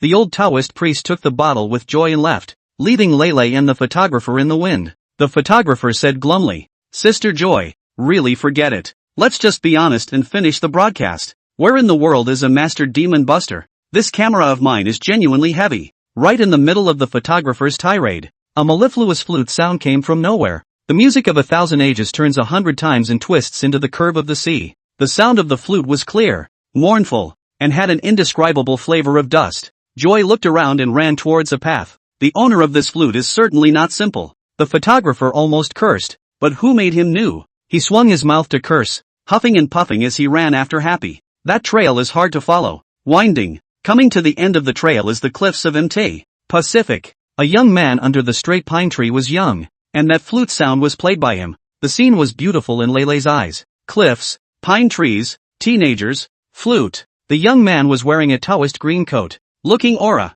and that head of bundled hair, adding a few points of ancient charm. One word, fairy. A few moments of disdain bubbled in the photographer's eyes. This isn't a dowser at all. It's just a cosplayer on the strength of a few faces on the shelf. It's just role-playing by using the Taoist Exchange Conference to pose at Taiping Mountain. Photographers can shoot a lot of cosplayers, so how could they not get it? Who's a Taoist priest that can look like this? You think you're Su Chongqing? He glanced at Lei's agitated face and couldn't help but despise Lei's intelligence in his heart. Joy whispered, "Hello, excuse me." The flute stopped and the teenager turned his head. That face was handsome. It just always seemed like he couldn't sleep. Joy asked with a blush, "Hello little Taoist. Do you know where in Taiping Mountain there are seniors with high magical powers?" Zhang Xiaoyi hung the flute back on his waist and stretched lazily. He stepped on his cloth shoes and walked to the edge of the cliff, in front of the parapet. As the mountain wind blew by, the teenager's long hair flowed up casually, with an indescribable diffidence. Zhang Xiaoyi turned back and said in an educational tone, "What kind of a magically powerful senior? We have to believe in science." The slightly educated tone made Joy lose her Is it true that there are no masters who know yin and yang at the Taoist Exchange Conference? Is there really no explanation for what happened that night? Lei sneaked a glance at Zhang Xiaoyi. Really handsome. In fact, it's nice to be unhappy in the workplace and happy in love. She whispered. Little Taoist master. I'm here for an interview. Can I interview you? Zhang Xiaoyi turned his back to Lei and waved his hand. No, there's something else. Let's go. With that, he flipped over the guardrail and jumped off the cliff. Joy's eyes snapped round. Jumping. Jumped off a cliff? Just jumped in water? Joy then let out a piercing scream. Asterisk asterisk asterisk asterisk. The photographer was also confused and he rushed to the guardrail. This cliff is 1,000 meters, and jumping off it is absolutely life-threatening. What's with the idea of jumping so hard? Even if he wanted to call the police to save him, it was too late. The collection. A lightning flash. One could only see a figure following the thunderous light rising up to meet the sky from beneath the cliff. The photographer sat down on the floor in fear. That figure was none other than the little Taoist priest from earlier. The little Taoist glanced indifferently at the photographer, and the thunder light rose again, and the little Taoist followed it straight into the distance. The words trust in science still seemed to echo here. Lei was half speechless as she pointed in the direction where the little Taoist had disappeared. This is truly divine. There is definitely something to be said for the aura resurgence that has been making the rounds on the internet. Real cultivators are showing up. Finally, she snapped back to her senses. Did you get it on camera? The photographer grimaced bitterly. I thought he was a cosplayer, coming to the Taoist convention to rub traffic and pose. Me, I didn't shoot. Joy glared hatefully at the photographer and climbed to her feet. My body-worn camera has poor picture quality and definitely doesn't capture faces. It must have gone to the Tao Exchange Conference. Let's go quickly. End of chapter. Chapter 82 Ninja Appearance. The Taoist Exchange Conference was held at Sanqing Palace. Outside the Sanqing Palace after the staff's efforts, the corresponding facilities have been erected. Even with a large number of tourists watching the ceremony, it did not seem crowded at all. The media in Nanhai City had already taken the best position to record this blessed spectacle. Several immortal and Taoist celebrities were led by Taoist emptiness and settled at the main entrance of the Sanqing Palace. The theme of this time is known to all, breaking down feudal superstitions and rumors of aura revival. Against this backdrop, the various great sects came together and inevitably competed on the same stage for a while. At the beginning of the conference, the disciples of the various sects definitely wanted to show their faces in staged stage competitions of Kung Fu, Seven Wounds Fist, Tai Chi Quan, Longhua Fist, Fu Hu Fist, Shen Gong Fist. It's a good time. The audience watched with great interest. They know that this kind of convention is interesting just this time of year. There's not much energy in the aftermath. Those famous people theorized with each other, speaking some obscure words that the common people could not understand. Those profound words can only be understood by scholars, enthusiasts, who have some attainments in Taoism. Halfway through the bout, there was a commotion in the crowd. I saw a small Taoist priest, shuffling his cloth shoes, walking step by step through the crowd onto the stage. Holy, is this a Taoist priest too? So handsome. Just a cosplayer, clowning around. It's a pity. Why did a nice handsome guy become a monk? Zhang Xiaoyi was already handsome and beautiful, and he had an even more stripped-down image from his 10 years of intensive cultivation, combined with the innate lazy lethargy and the confident aura that came with becoming a transcendent. It only made the crowd think of one word. Sten. This transcendent immortal aura was one heaven and one earth compared to the rest of the Tao disciples. It's no wonder the crowd caused the crowd to riot. On the main seat in front of the three pristine palaces, Taoist emptiness stroked his beard, an unexpected color on his face. Whose family's late bloomer is this? What a blessing! The tone was tinged with relief, as if it was the appreciation and affection of everyone famous for their juniors. In fact, Empty Void Taoist Master merely thought that Zhang Xiaoyi was a good seller, and if he became a publicity ambassador he would surely make Qingfeng Guan's incense flourish. This Qingfeng Guan, in the end, is still a profitable business Taoist temple. Zhang Xiaoyi looked at the three big words, Sanqing Palace, his eyes showing gloom. This was originally the hall of the human emperor. The Shushan Taoist temple was different from the usual Taoist temple. The Shushan Taoist temple honors the three pristine ones, as well as the human emperor. It is rumored that in the ancient times, the ancient Yangshao people moved into Shu, and later people called them the Shushan clan.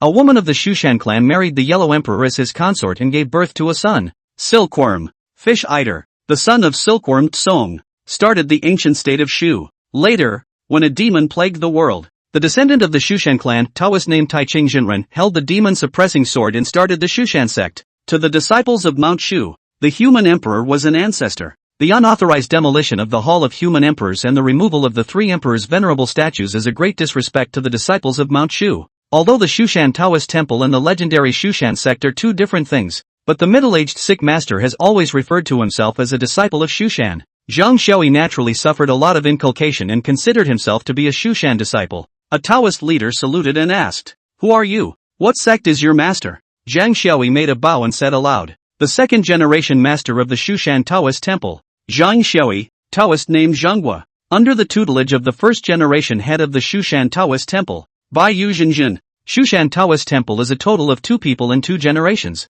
The master is the 1st generation of the head. He is the 2nd generation of the head of no problem." The Taoist was confused.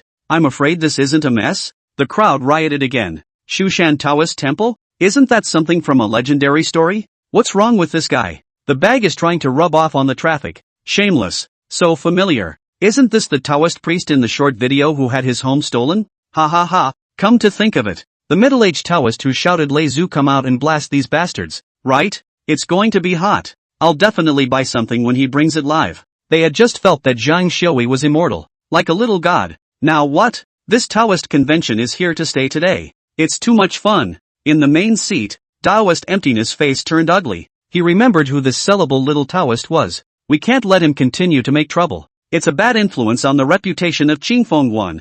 He thought for a moment and stood up. Mid-sentence. Although I don't know what Shushan is, today I, Qingfeng Guan, am gathering the world's Tao. Since little friend is also a generation of palmist, why don't we ask little friend to take a seat, and later on discuss the Tao together? The viewers immediately took a liking to Taoist Emptiness, obviously a troublemaker, but still calmly inviting the troublemaker to discuss the Tao. This is the master's temperament. I don't know how humiliating it must be for that little Taoist priest to not know anything when he exchanges Taoist teachings later on.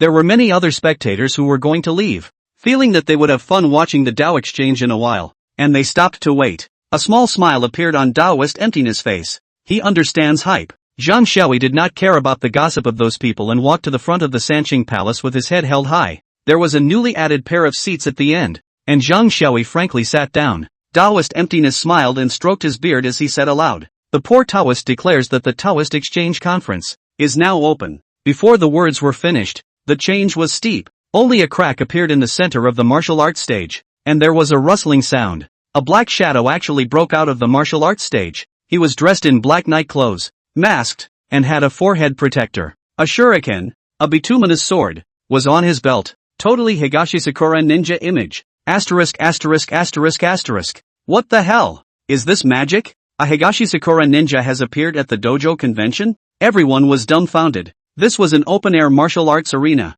in full view of the public, and there were no special effects. How did someone just break ground like that in the middle of a martial arts arena? The Taoists in the martial arts arena backed away. The masters in the chairs looked horrified. This is the earth escape technique? How is that possible? They couldn't figure out what was going on. The whole place exploded in 3 different ways. The ninja clasped his arms and looked at the group of Taoist priests with contempt, speaking in an unskilled Xia dialect. "Match? It's not over yet. Fight me." All the Taoist priests looked at each other in disbelief, and none of them dried up and stepped forward. They know martial arts. And this guy went straight to earthbending? "We're boxers. You're ninjutsu players. What's a descending blow for?" The ninja sneered. "Does a mere sculpture make you fear me? Oh, and claiming that the art of the earth escape is a Taoist thing of yours. This clearly belongs to my Tosakura ninja, and you are nothing but rats who stole my Tosakura culture." A cranky middle-aged Taoist master couldn't help himself and walked onto the martial arts stage with a sword. Give instruction.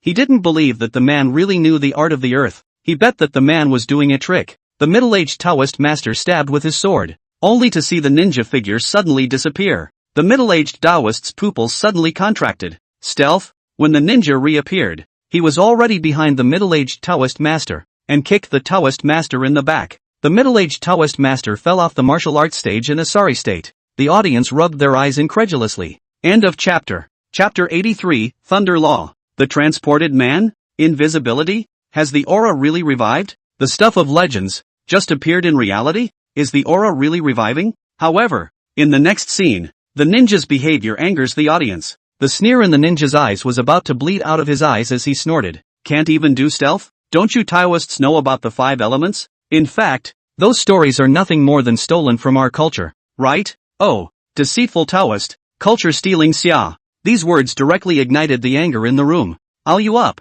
Are there any seniors in the Dao assembly who have cleaned up this dog? A small country. How dare you insult my great xia? Lilith-sama has said that things must get out of hand. The more brainless and reckless the better. It was just what he wanted. It was too hard to become a genetic evolutionary, to have power beyond that of a mortal, and yet to have to hide your strength and hide your identity. Utilizing great power and stepping on people's heads is awesome. The ninja laughed wildly from the stage. The aura recovery is fake, but the genetic evolution is real. It's funny how these stupid summer people still live in feudal superstition. The ninja had laughed enough and grabbed a bitterness in his hand, shooting it towards the door plaque of the Sanqing Palace. The bitterness carried a sound of breaking through the air as it exploded with a boom onto the front face of the Sanqing Palace. The door plaque of the Sanqing Palace rattled and fell. The faces of the masters in the chairs were shocked and angry, and the audience stared in horror. The Taoist Exchange Conference brings together the world's most famous koans, at this time by the foreigners, especially the East Cherry people, smashing down the Sanqing Gate plaque.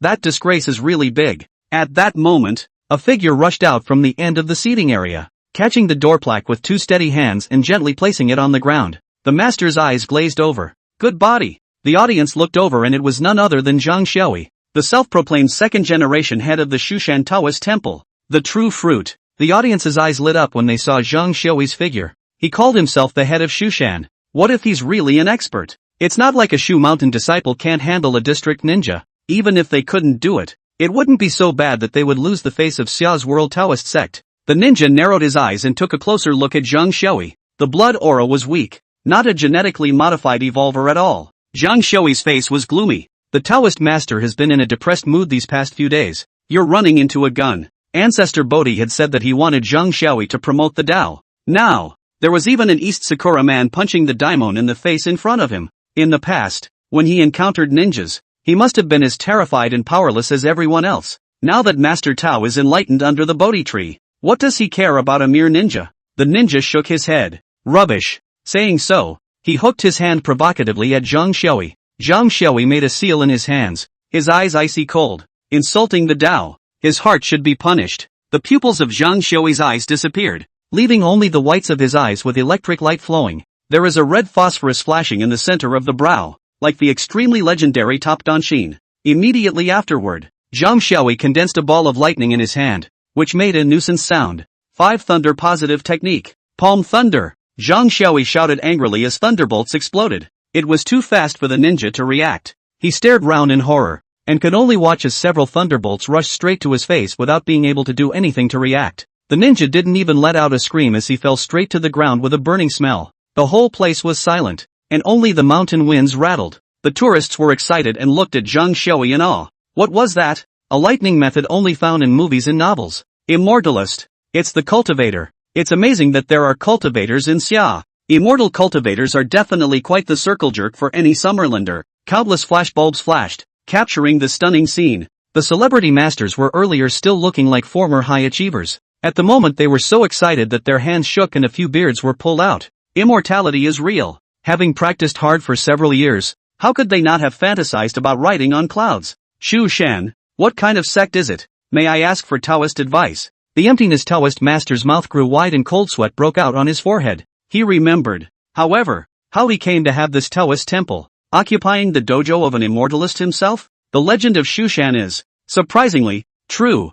Nanhai Development Zone, Datai Group, President's Office. Su Yutong's computer desk was set up with documents. Never one to have two minds, she was actually playing the live stream of the Dao Exchange Conference on her computer. After becoming a transcendent, there is a hunger for knowledge of the transcendent world. She was interested in this mundane Dao Exchange Conference. At this moment, she was looking at the live feed in shock. The screen was fixed on the image of Zhang Xiaoyi releasing the palm lightning and hitting the ninja. South China Sea, Platinum Paradise Nightclub. The Platinum Paradise Nightclub is his new home base due to the Imperial Nightclub's contribution to the Devil's Club. At noon, Zhu Dajuan and the second-in-command, Crazy Wolf, ate hot pot in their luxurious office. On the projector was a live stream of the Taoist Exchange Conference. Zhu Dajuan's pupils suddenly contracted, and he violently stood up, knocking over the sauce bowl of his cell phone. He looked incredulously at the big screen. Immortals. Are the Transcendents going to make their cards clear? Crazy Wolf frowned and twisted his head to see the shocking scene.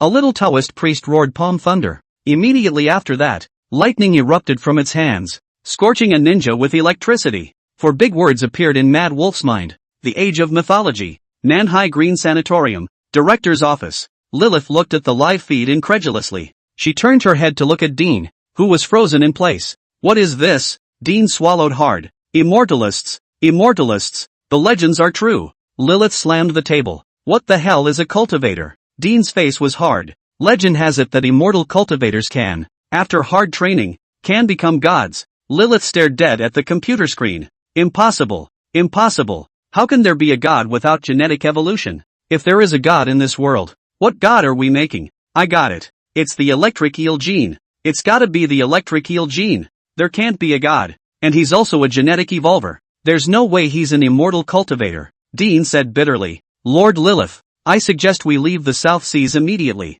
Lilith wondered. Why? Dean sighed. If the ninjas pull out after making a mess at the Dawnguard conference, we can use some tactics to get the imperial capital to investigate the mayor, which could buy time for the experiment. But with the ninjas dead and a Shugenja showing up, I'm guessing the empire must be in a hurry right now. The mayor's dirty laundry is worthless to the investigative team because the team doesn't even look at it. That ninja set us on fire. South China Sea Security Bureau. Director's office. In front of the water fountain, Chowie was fixed on the action of catching water. The water flow had already spread to the floor, but he didn't realize it. Eyes unblinking, he watched the TV footage that looked like a metaphysical movie screen. But this isn't a movie. It's a Taoist exchange conference that the city council paid a lot of money to organize. The purpose is to dispel the feudal superstitions and rumors of aura revival. But now, a Taoist priest is using spells in public? Is there really a transcendentalist in the South China Sea? Except for those crazy people who do genetic experiments? At that moment, the phone rang. Boom! The glass of water fell to the floor and water splashed down. Xiao Yi's face blushed all over again. This was actually a call from the imperial capital. He picked up the phone instantly and stood at attention. Please instruct the leader. Hanging up a moment later, Xiao Yi dialed another number and said seriously, all military officers proceed to Taiping Mountain. End of chapter. 84. Emergency meeting of the authorities. Imperial capital. Office building of an authority. Led by the director of the General Security Bureau of the Summerland. With the participation of many authorities and agencies, Chowie participated by video link in the conference room. The conference room was silent, and the footage about the immortal cultivators lightning-killing ninjas was clearly displayed on the big screen. Chowie held his head high. Report leader. After testing, there were no high-tech breaks at the site. The ninja's body has been sent to the imperial capital. Zhang Shui, who is suspected of being an immortal cultivator, has taken up residence at the Taoist temple, under the care of a magistrate and under secret surveillance. The tourists present have been pacified and public opinion is now stable. Please instruct the leader. The sheriff's office claimed to the public that the ninjas and the Shugenja were publicizing the Taoist convention as well as the PIL. All high-tech special effects. There were just a few mishaps and the person playing the ninja was injured and has been rushed to the hospital. Follow-up news will be posted on the sheriff's department website. The director of the general administration is an old man with a lot of essence and a lot of righteousness, named He Jinghua. Minister He, who was sitting on the first seat, said, be sure of your attitude towards the cultivator and calm him down. Internet regulation could be stepped up to keep his face off the internet. Also, the investigation team has traveled to the South China Sea to prepare for a working reception. Chowie saluted again. Yes, Elder. He looked around the crowd and said, tell us all what you think. A man in a suit and glasses got up. According to the video, the dowser didn't have any instruments in his hands, yet he was able to release direct electricity. Leader, I'm a staunch dialectical materialist, but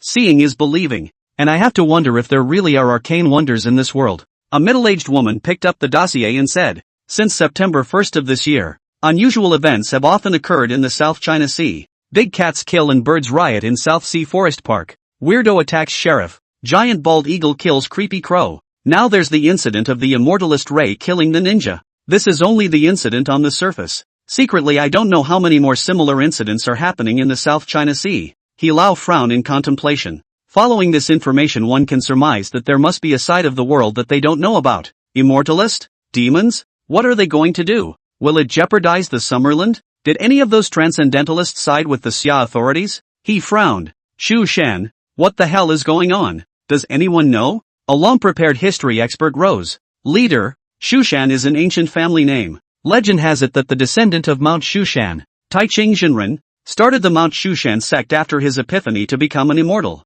The disciples of Mount Shu take it as their duty to eliminate demons and help the righteous. As for what it was really like, much of what happened before the founding of the country is no longer verifiable. He Lao's face looked better. At least it was known that there were forces among the transcendents that defended the Summer Kingdom. After a long time, Elder he sighed. It turns out that there have always been unknown undercurrents in Xia. The authorities had no idea. Let's not talk about whether demons and immortalists are real or not. Those odd people suddenly show up in the South China Sea, and odd things suddenly break out in the South China Sea. Alas, something must have happened in the South China Sea, but we don't know anything about it. Comrades, this is terrible. The crowd was silent. Is it scary? Certainly scary and creepy. It's a happy family. Parents go to work, kids go to school, live a normal life. But two poisonous snakes live in the home as well. Hidden in sofas, on beams, in cellars. One day, two venomous snakes fight and make a big mess. And that's when the family realizes there are these two horrors in their home.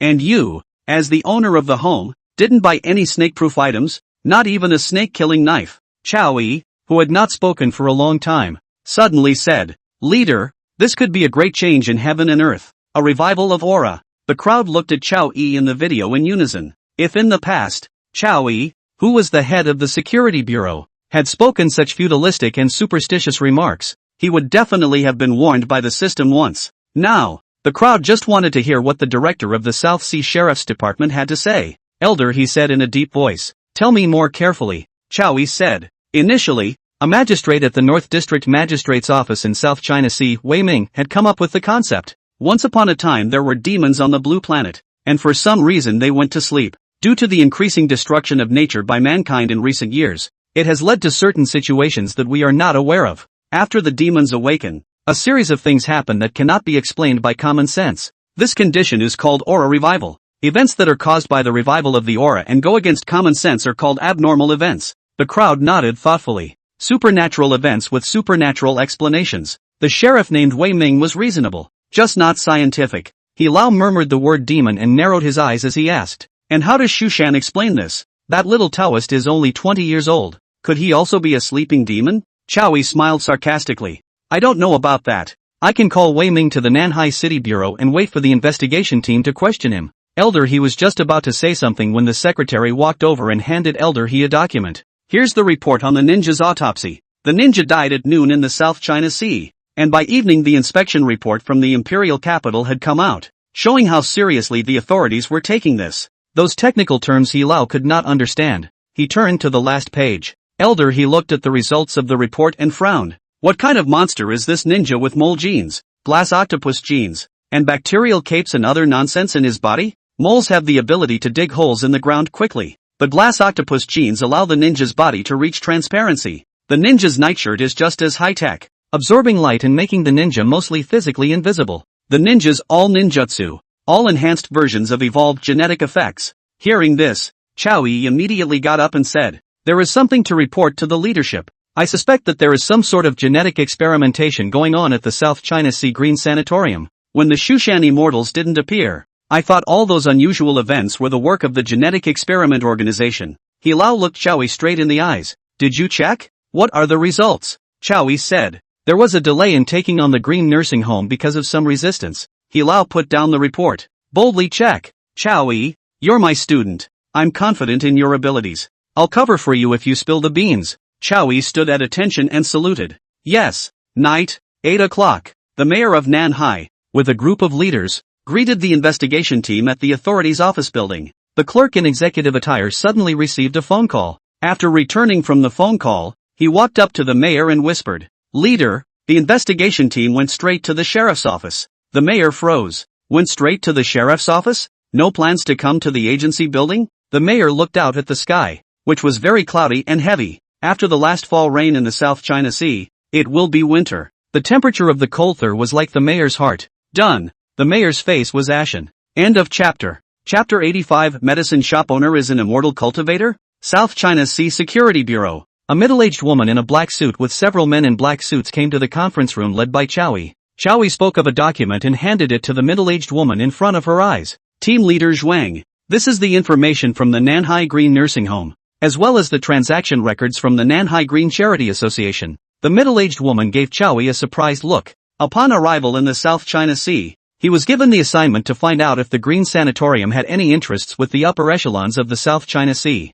Is Mr. Cao done with his investigation, taking the disciplinary bureau's job as well? The middle-aged woman viewed the information. Every line touches the heart. The South Sea Green Charity Association is a charitable organization that raises money to treat some of the patients at the South Sea Green Nursing Home. Yet the South Sea Green Sanatorium is supposed to be an aristocratic sanatorium. So how could the people who live there need donations for their convalescence? Looking again at the fundraising records of the Green Charity Association, the names are unbelievable. Mayor of Nanhai, Huang Qiuming. Director of the South China Sea Discipline Inspection Bureau, Wu Geng. Director of Nanhai Highway, LV Fengming. Dejun Cultural Media, Zhu Dejun. Chairman of Tenkai Group, and so on. Each one of them is a wealthy businessman who is as rich as a thunderbolt, a high-ranking member of the authorities. The middle-aged woman immediately figured out the way. The Green Benevolent Society is funded by donations from powerful people in the South Seas. The charity association used the money to buy some cordyceps, Sichuan berries, and other hard currency herbs. Some of the big shots who are convalescing in sanatoriums receive these herbs that change hands and turn into cash. And the herbs, purchased by the loving charity of the Green Retreat, were given free to the greats. What exactly is meant by this can be imagined. This list is handed in, and there's going to be a change of blood in the South Seas. I'm afraid there are some other people involved. The middle-aged woman glanced meaningfully at Chowie. Director Chow is really a godly man, and he is also really doesn't stick to the smallest detail. Chowie pretended not to understand the middle-aged woman connoted himself to cross the line. Smilingly said, "It's all for the South Seas. It's nothing." The Armed Forces Brigade and the District Magistrate's office are on a joint case tonight and have gone to the Green Sanatorium. We can put this matter to rest for a while and focus on the Shushan cultivators. Chowie was also unassuming to the investigation team. He's content with where he is and doesn't care if he can take it to the next level. Furthermore, the director of the South China Sea Security Bureau was considered a personage as far as Xia was concerned. The middle-aged woman appreciated Chowie somewhat instead. Chowie, the living hell, lives up to his name, and really doesn't give face to anyone. The middle-aged woman squared her shoulders. Where are the cultivators? Chowie said. Still at Pacific Hill. No restrictions on freedom, just covert surveillance. And I think he's waiting for us.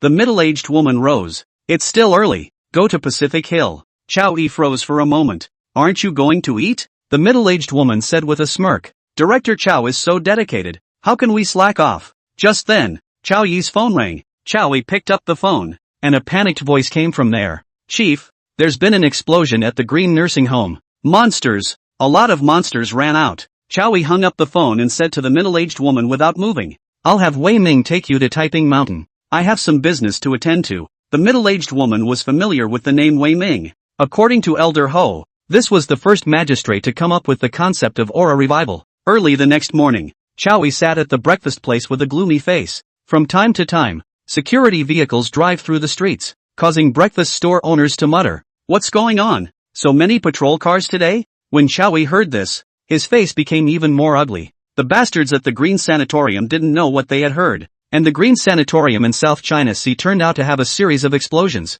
When the sheriff arrived at the Green Retreat, all that remained of summer's most luxurious retreat was fire. Uncountable monsters ran out of the sanitarium and fought fiercely with the sheriff. A lot of people had died, and even more monsters had escaped the vigilantes' siege, and many of them might have strayed into the South Sea City. The entire South Sea City's magistrates and military officials were in a state of intense combat. I don't know how the investigation team is doing. After all, they were sent from above. Chow Yi calls the investigation team, but the team's cell phone stays turned off. He thought about it and called Wei Ming. Wei Ming spoke in a small voice and stammered, obviously unwilling to reveal the conversation he had with the cultivator last night. Chow Yi understood that Wei Ming had signed a confidentiality agreement. Or maybe, he's in violation for even answering his phone right now. Last night's conversation between the investigative team and the cultivators had been listed in the red-headed secrets. The thought of the investigation team gave him an even bigger headache. The investigation team is still in the South China Sea, and the South China Sea is in such a big mess.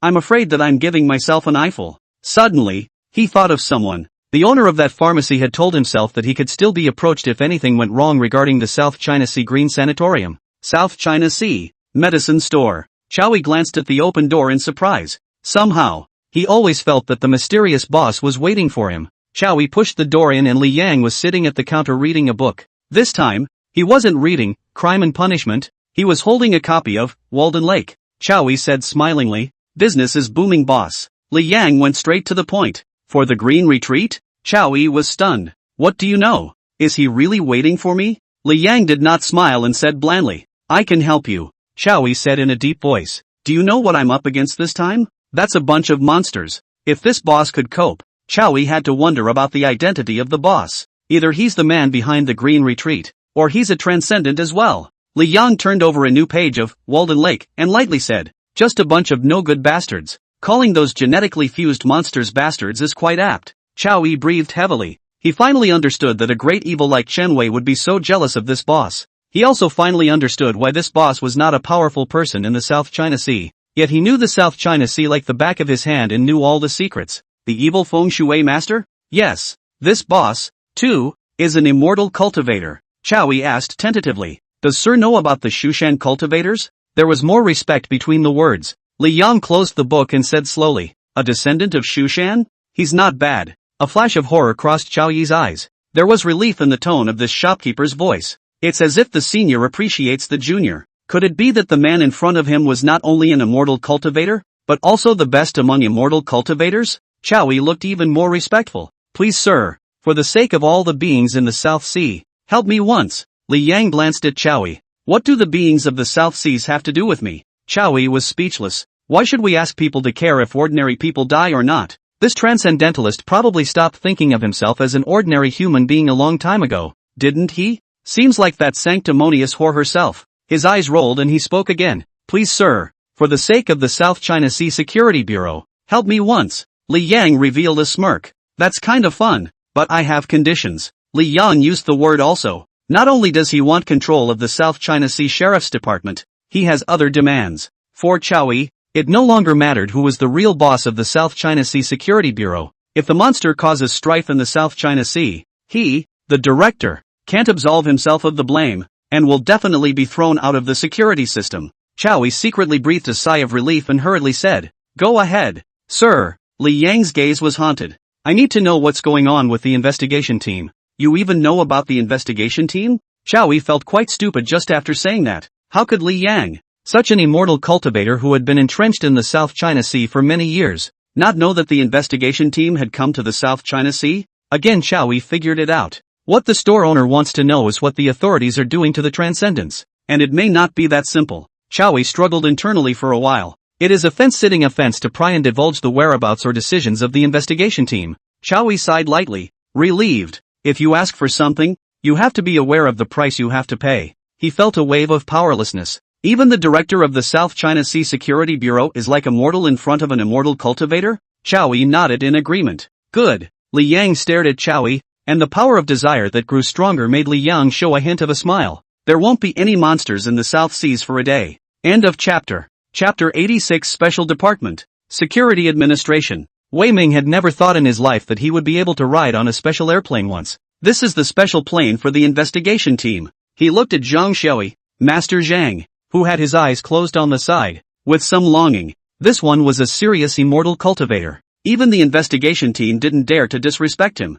Even the investigation team had softened up for a long time in order to coax him to make a trip to the imperial capital. Later, the leader of the group pulled out the safety and security of the world's people before this descendant of Mount Shu was persuaded to travel to the imperial capital to meet a great man. That's the real deal. Unlike myself, who just got high off the mouth and was listed as one of the anomalies. Aura revival? Really just made it up on their own. What's the point of reading too many novels? You can see the Empire's desire for knowledge about aura revival, immortalists, and so on. A trip to the imperial capital by yourself? Titus is really hungry. If that big shot dared to see himself, Wei Ming would dare to let that big shot know what it meant to waste time. The plane landed, and the black commercial car was already waiting at the airport, picking up the crowd and driving directly to the imperial capital's General Security Bureau. Wei Ming got quite excited. He probably guessed who he was meeting. Sure enough, the same director of General Security who often appears on TV pushed his way in. Wei Ming stood up, nervous to the point of shaking,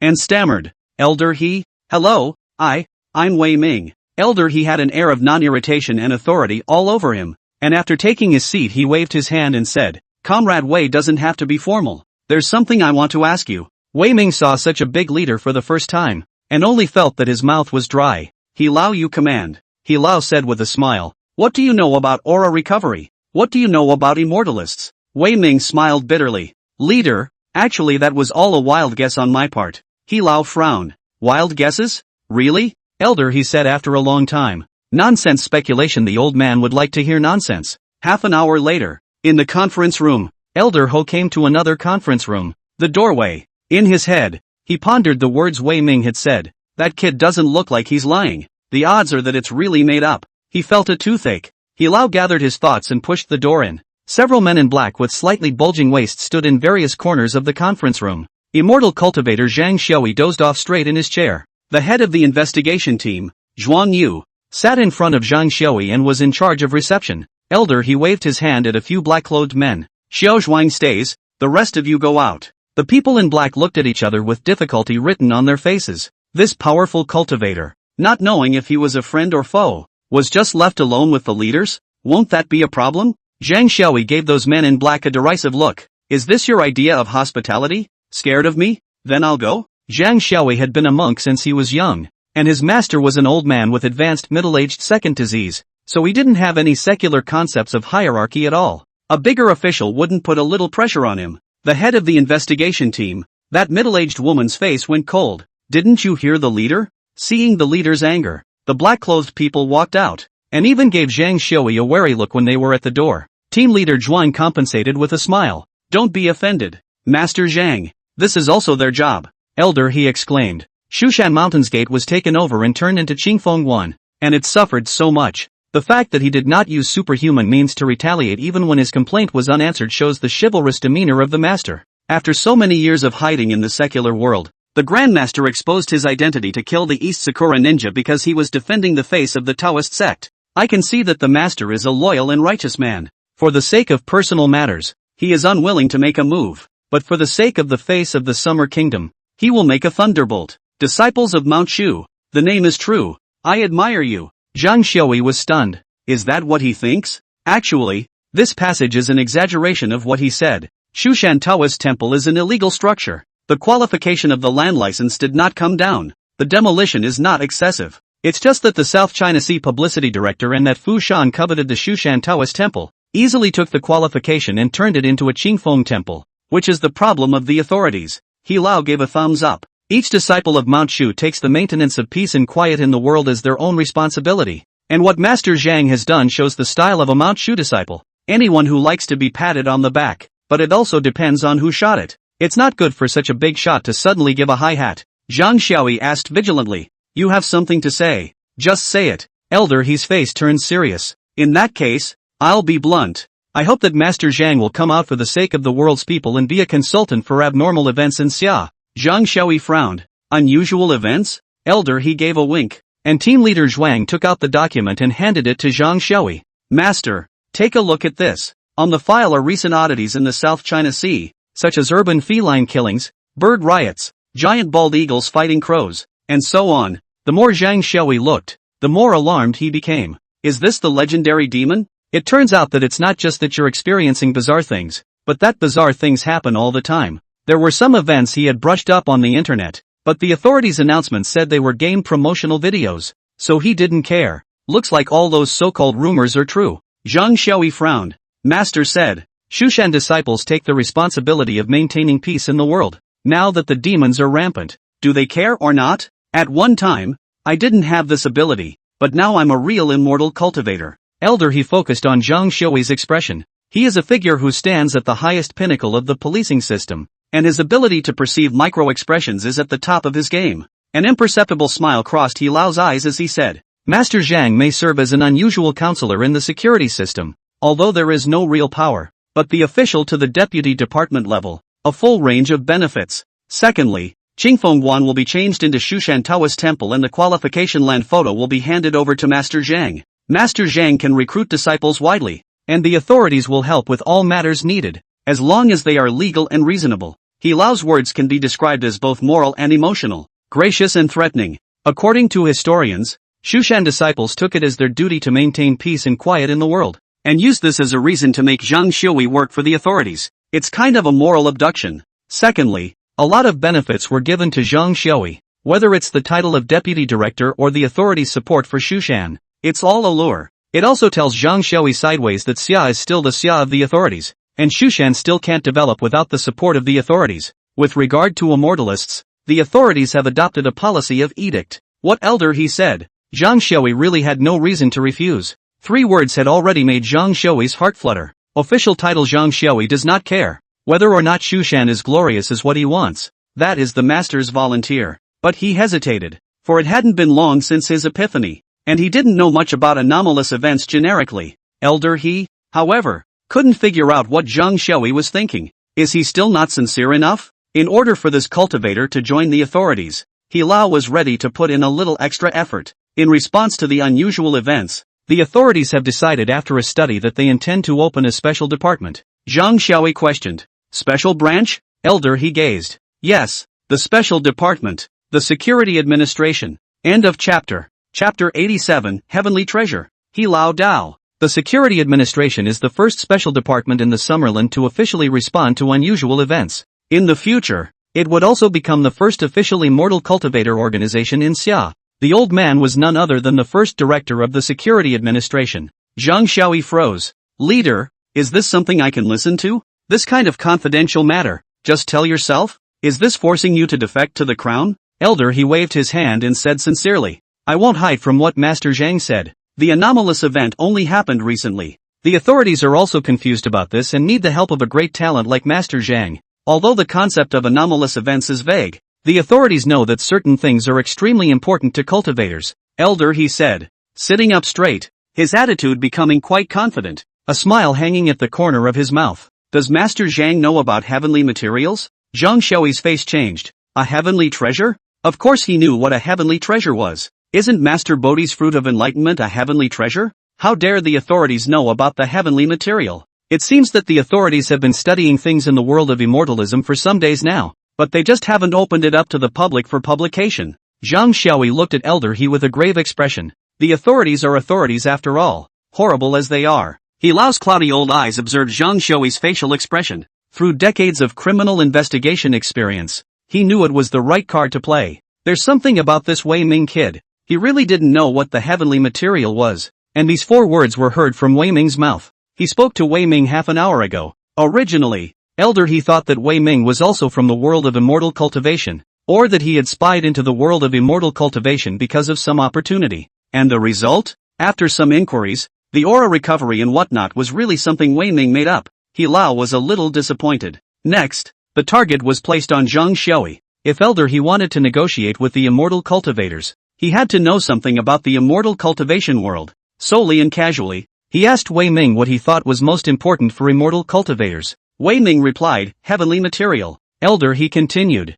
In the future, the Security Bureau will devote a great deal of energy to the world of immortal cultivation and do its best to find heavenly treasures. The land of Xia is vast, so I guess if you go looking for it, you'll find it. Master Zhang, become a special advisor to the Security Administration and those heavenly materials will be shared with you as well. The seductive nature of these words could be imagined to Zhang Xiaoyi, an immortal cultivator who had just had an epiphany. He had only wanted to talk to the authorities about the conditions, to get back the Shushan Taoist temple, and to ask for a series of qualifications. Zhang Xiaoyi hadn't even thought about joining the officials. Now that the officials had said so, what could he say? Is there any reason to say no? Zhang Xiaoyi hesitated for a moment and said, I also just had an epiphany not long ago, and I don't know the world of immortal cultivation that well. If the officials don't mind, I'd like to be the counselor. The word epiphany was clearly captured into He Lao's mind. Do you need an epiphany to become a cultivator? Elder he didn't move and rejoiced. That's great. He stood up and solemnly extended his hand to Zhang Xiaoyi.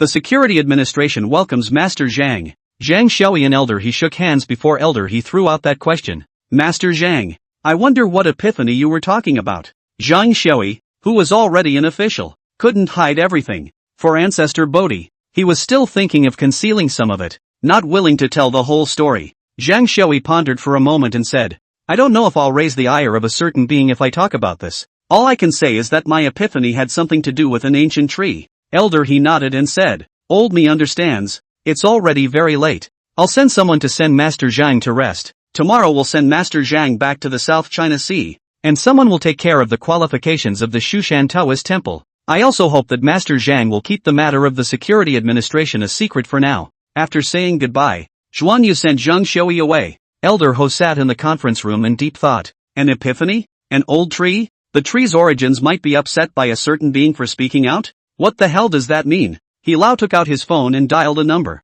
There will be an emergency meeting tomorrow morning at 8 o'clock. It's imperative that the candidate members of the Security Administration are present. Seeker added after a moment. Let Wei Ming participate as well. South China Sea. Night. Chow drove his big jeep around the city of Nanhai haphazardly. The mysterious owner of the store said that the monster would be cleared in a day. And he spent the whole day in a skeptical state of mind. Apprehensive. All day the sheriff's office had no calls about monsters hurting people. That's good news. The surprise was horror. That store owner has so much energy in Nanhai City? He must have forces of his own. But he, the director of the South China Sea Security Bureau, didn't even know anything about it. Distracted, he drove to get some air, but also wanted to patrol the South Sea City himself. It was late at night, and the road was deserted, with only 2 rows of dim streetlights. There was a tall silhouette in the middle of the main street, wearing a black leather jacket and pants, stepping on 12 centimeters height sky high, with a hot body. A long straight black hair was draped behind her head,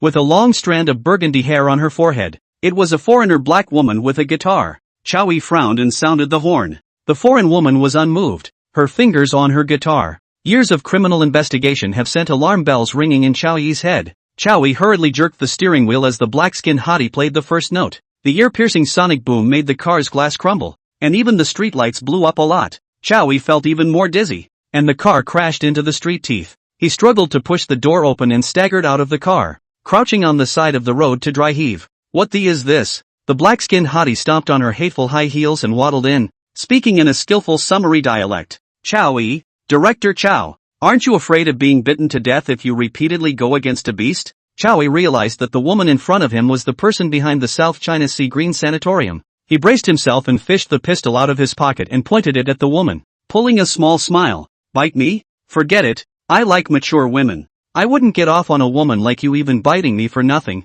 let alone getting off on it. Lilith frowned. She obviously didn't get Chow Yi's dirty joke. Chow Yi didn't need her to understand, and pulled the trigger with 2 bang-bang shots. Lilith's body moved instantly, almost appearing as a stump, skillfully dodging the shots. Lilith had a sneer on her lips. Going against me doesn't end well, neither in Xia nor in American flag. Lilith's hand was placed on the guitar and she was about to play the next note when she saw Chow Yi's face looking behind her in surprise. Tap tap tap. The sound of disorganized footsteps also came from behind them. Lilith whipped her head around, slightly startled, only to see a group of strange people in white raincoats are surrounding this way. Some jumped on the streetlights like apes jumping like a group of ancient martial arts masters. They were silent, not uttering a word. In the middle of the road, there was a tall woman in a black suit. She had a lady's cigarette clutched in her fingertips, and her face was covered with a silver, half-concealed mask of a witch. Black Queen, Su Yutong. End of chapter. Chapter 88, Extra. The Black Queen who manipulates the Black Augur Dragon.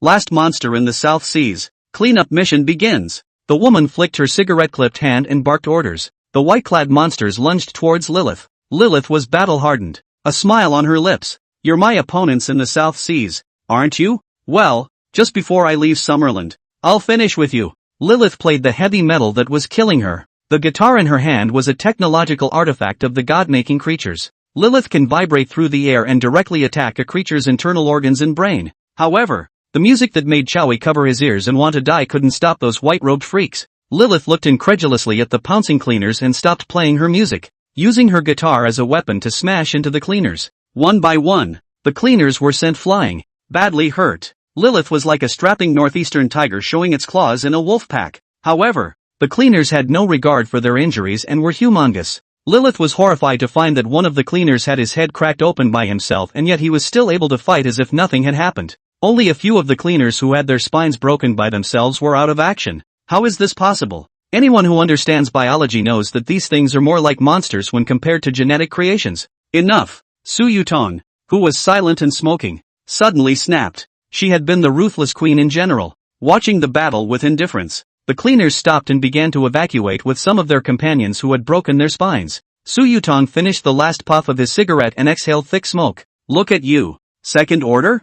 God-making creatures can be noticed by their masters, so there's really something to them. The pupils of Lilith, who had an invincible stance, and Chow, who had collapsed to the ground, contracted at near simultaneous times. Chow was thinking, is she owned by the shopkeeper? Sure enough, he has incredible power in the South Seas. No wonder Chan Wei was so jealous of him. Is this the bottom line that he cleared the South Sea of monsters in one day? Lilith narrowed her eyes at Su Yutong. They really knew about the god-making organization. And they had also been fighting with the god-making organization explicitly. Kuroki Misawa died at their hands. Could it be that that master is the head of a god-making organization similar to the one in Xia? Also, what does second order mean again? Lilith said with her head held high. The power of blood and chi in you is not as strong as your men. You're no powerhouse. You're gonna die here. I will take your body and greet your master. The corner of Su Yutong's mouth pulled out a sneer. She flicked the ash of her cigarette, cocked an orchid finger to hold it, and raised it to her chest. With a loose finger, the cigarette naturally falls off. Shadows surged on the ground. Half of the black python head actually poked out from the shadows, tilted his head and opened his bloody mouth, swallowing the cigarette but into his stomach. Lilith looked at Su Yutong incredulously. This is definitely not genetic technology. Su Yutong raised her slender fingers, and the shadows in the ground gradually expanded. Like a deep black pool, the black python's head, along with its huge body, rushed out of the black pool. It was an almost 10-meter giant, supersized boa constrictor. This is Su Yutong's talent. Shadow puppetry consumes mental energy to manipulate shadows. The stronger the mental power, the stronger the puppetry. She is a talented person with an extremely tough mind. Otherwise it would be impossible for her to have founded the TAC Tai group at such a young age. This kind of person will have a lot of success in all walks of life. Just like cultivation, her power comes from the shadow demon. Although he couldn't be like Zhu Dajuan, who possessed the super cultivation means of being able to increase his spiritual power just by devouring shadows. He also had his own set of cultivation methods. Under hard work, Su Yutong had already reached the second stage. Not being able to awaken a new talent due to not having more desire potion to take did not prevent Su Yutong's transcendent power from increasing. The stronger the mental power, the stronger the shadow puppetry. In order to manipulate a more powerful puppet, she used quite a few contacts and purchased the Amazonian Great Morpho Boa at a high price. The nearly 10-meter long, 250-kilogram monster was one of the best even among boas. After refining the shadow of the Amazonian Great Morpho Boa into a puppet, the valuable serpent died, and Su Yutong also possessed a powerful shadow puppet. The Amazon boa is so strong that it has even been deified by a bunch of ignoramuses on the internet. Those who are ignorant often say, the snake becomes a python, the python becomes a boa, the boa becomes a jiao, and the jiao becomes a dragon. This is pure nonsense. Snakes, pythons, boas, that's not even a species. Many people think that the boa is also the stuff of legends, but in fact this is the creature that lives in the great rivers of the Himalayas. Internet speculation about boa constrictors sidesteps the horror of boa constrictors. In particular, the Mori boa that became a shadow puppet's attack and movement speed reached a point that was impossible for a realistic Mori boa to reach, making up for the only drawback of a realistic Mori boa. Su Yutong waved her hand again, and the shadow black boa rushed towards Lilith like lightning. Lilith was also a second rank in Su Yutong's opinion, but there was a gap amongst the second ranks. The second order among demons was definitely not comparable to a genetic creation like Lilith. Lilith's eyes gradually filled with blood. She controlled the organs inside her and peaked her power. There were adrenaline hormones and everything was slowing down in Lilith's eyes. Lilith rushed up with her big guitar and slammed into the shadow black boa as if it were mounted on a big train. Lilith stormed back, fear on her face. If it was an ordinary evolutionary, he wouldn't be able to walk more than a single move in the hands of the shadow black boa. What the hell is this? Anaconda? But a boa is definitely not as black as ink, much less coming out of the ground. Could it be that this is the legendary auger dragon of Xia? Lilith breathed in sharply. This news must be told to father. Lilith aimed at Su Yutong, who was standing still, and a battle plan formed in her head. She played heavy metal with vigor, the air vibrating to make the shadowed black boa stall its form slightly. Then, Lilith once again charged at the shadow black boa, which opened its bloody mouth. Lilith's waist twisted violently, actually stepping on the shadow black boa's head to skim over it, picking up the big guitar and swinging it towards Su Yutong's head. Su Yutong let out a light laugh, and the 5 fingers of her hand that naturally hung down by her legs spread out. In the middle of the ground, an arm poked out, and the black palm opened up, interlocking with Su Yutong's 5 fingers. It was Su Yutong's own shadow. The black shadow crawled onto Su Yutong. Su Yutong and the shadow became one. She grabbed Lilith's big guitar with one hand and kicked out with her slender legs. Air popping sounds rang out. Lilith sprayed out a mouthful of blood and was actually kicked tens of meters away. She climbed to her feet, glanced at Su Yutong with palpitations, and twisted her head to run. Su Yutong didn't choose to catch up. The master has instructed that a lesson is enough. No lives should be hurt. There's no point in her dying and living to be a pawn. Chowie looked at Su Yutong in a daze. So fierce. This is one of that drugstore owner's men? She called that pharmacy owner? The subordinate of the drugstore owner can manipulate the black scale? In other words, the woman who can even manipulate a ing dragon is that boss's maid? How powerful does that boss have to be? End of chapter. Chapter 89. Let the world roll. Imperial Capital. General Security Directorate Building. Elder He took a sip of tea and gave everyone time to digest before speaking. Master Zhang in the video mentions that cultivating immortality requires an epiphany. And the epiphany is associated with an ancient tree. What exactly is that tree? If any of you have any thoughts on that. This touches on the field of biology. The biologist stood up and said, the oldest known tree in the world, a foxtail pine in the home Fernia White Range, is said to be 5,000 years old. Then there's Utah's Panda Woods, which share an underground root system and are more than 10,000 years old. He Lao said with a smile. I don't think a foreign tree will give our family cultivator an epiphany. The history professor said as he raised his hand and pushed up his glasses. Since they are immortal cultivators, they cannot be compared to ordinary trees. The history professor's comment made everyone nod their heads darkly. It's so true. The history professor continued. There is a record in the Shanhaijing that there is a heavenly ladder tree named Jianmu. Myths and legends say that trees can make heavenly ladders up to heaven and earth for the ancient gods to travel freely between heaven and earth. The tree that the cultivators talk about. Could it be this tree? Elder He pondered and asked. What does an epiphany have to do with building wood? The historian was speechless. A tree can cause an epiphany? It's unbelievable. All those present bowed their heads in thought. At this time, Elder He looked toward Wei Ming, who was sitting at the end of the table, pondering, and said with a smile, Comrade Wei Ming, do you have something to say? Wei Ming winced and smiled sarcastically with a red face. You guys just talk. I don't know anything. Elder He shook his head. That's not right. Let's brainstorm. Besides, the immortal cultivator had not yet appeared, and you brought up the concept of aura revival. You're very forward-thinking. Furthermore, it was you who told me about the heavenly treasures mentioned in this negotiation with the immortal cultivators. I think your musings are important. Tell me about them? When the crowd heard Elder He's words, they focused on Wei Ming, looking him up and down with astonishment in their eyes. How can this young man do this? So many people are waiting to hear their own insights. Wei Ming's heart is pounding. There was a voice in his mind at the moment. Wei Ming, are you going to be a coward for the rest of your life or a hero for even a moment? Wei Ming decisively chose the latter. It's okay to be embarrassed. This is a time when pussy must be played. He is going to use the immortal cultivation novel set he has been chasing for more than 10 years to give you great scholars a lecture on what it means to cultivate a wide range of learning.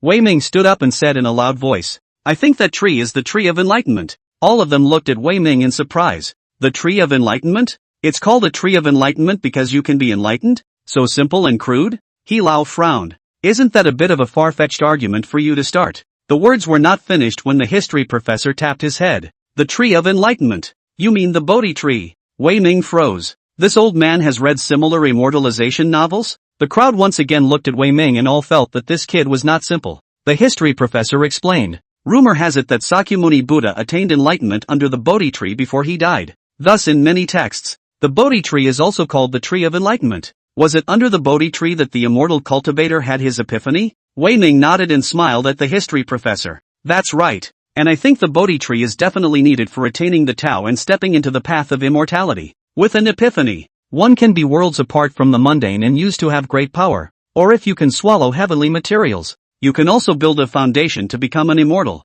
That's how it's written in the novel anyway. With a good heart, the historian asked for advice. Comrade Wei Ming, what's with the foundation building again? Wei Ming started talking about the assumptions he had summarized from the immortal cultivation novels, and didn't dare to go too far off the mark. The crowd whispered to each other. He Lao looked at Wei Ming. The more this kid looked, the more he looked like that. Talent. The security administration needs such a forward-thinking mastermind. At the same time, the man is a blessing. After some more conceptualization and discussion of the SAA, the SAA's primary mission guideline was to find heavenly treasures. Ho eventually identified these candidates as members of the security administration. Elder He got up, his face serious, and opened his mouth. Gentlemen, I declare that the security administration is officially inaugurated. From now on we're all comrades in arms, so keep it a secret. The crowd's complexion lingered as they rose, a sense of mission rising from their hearts. After taking their seats again, the crowd had taken on a different kind of camaraderie with each other,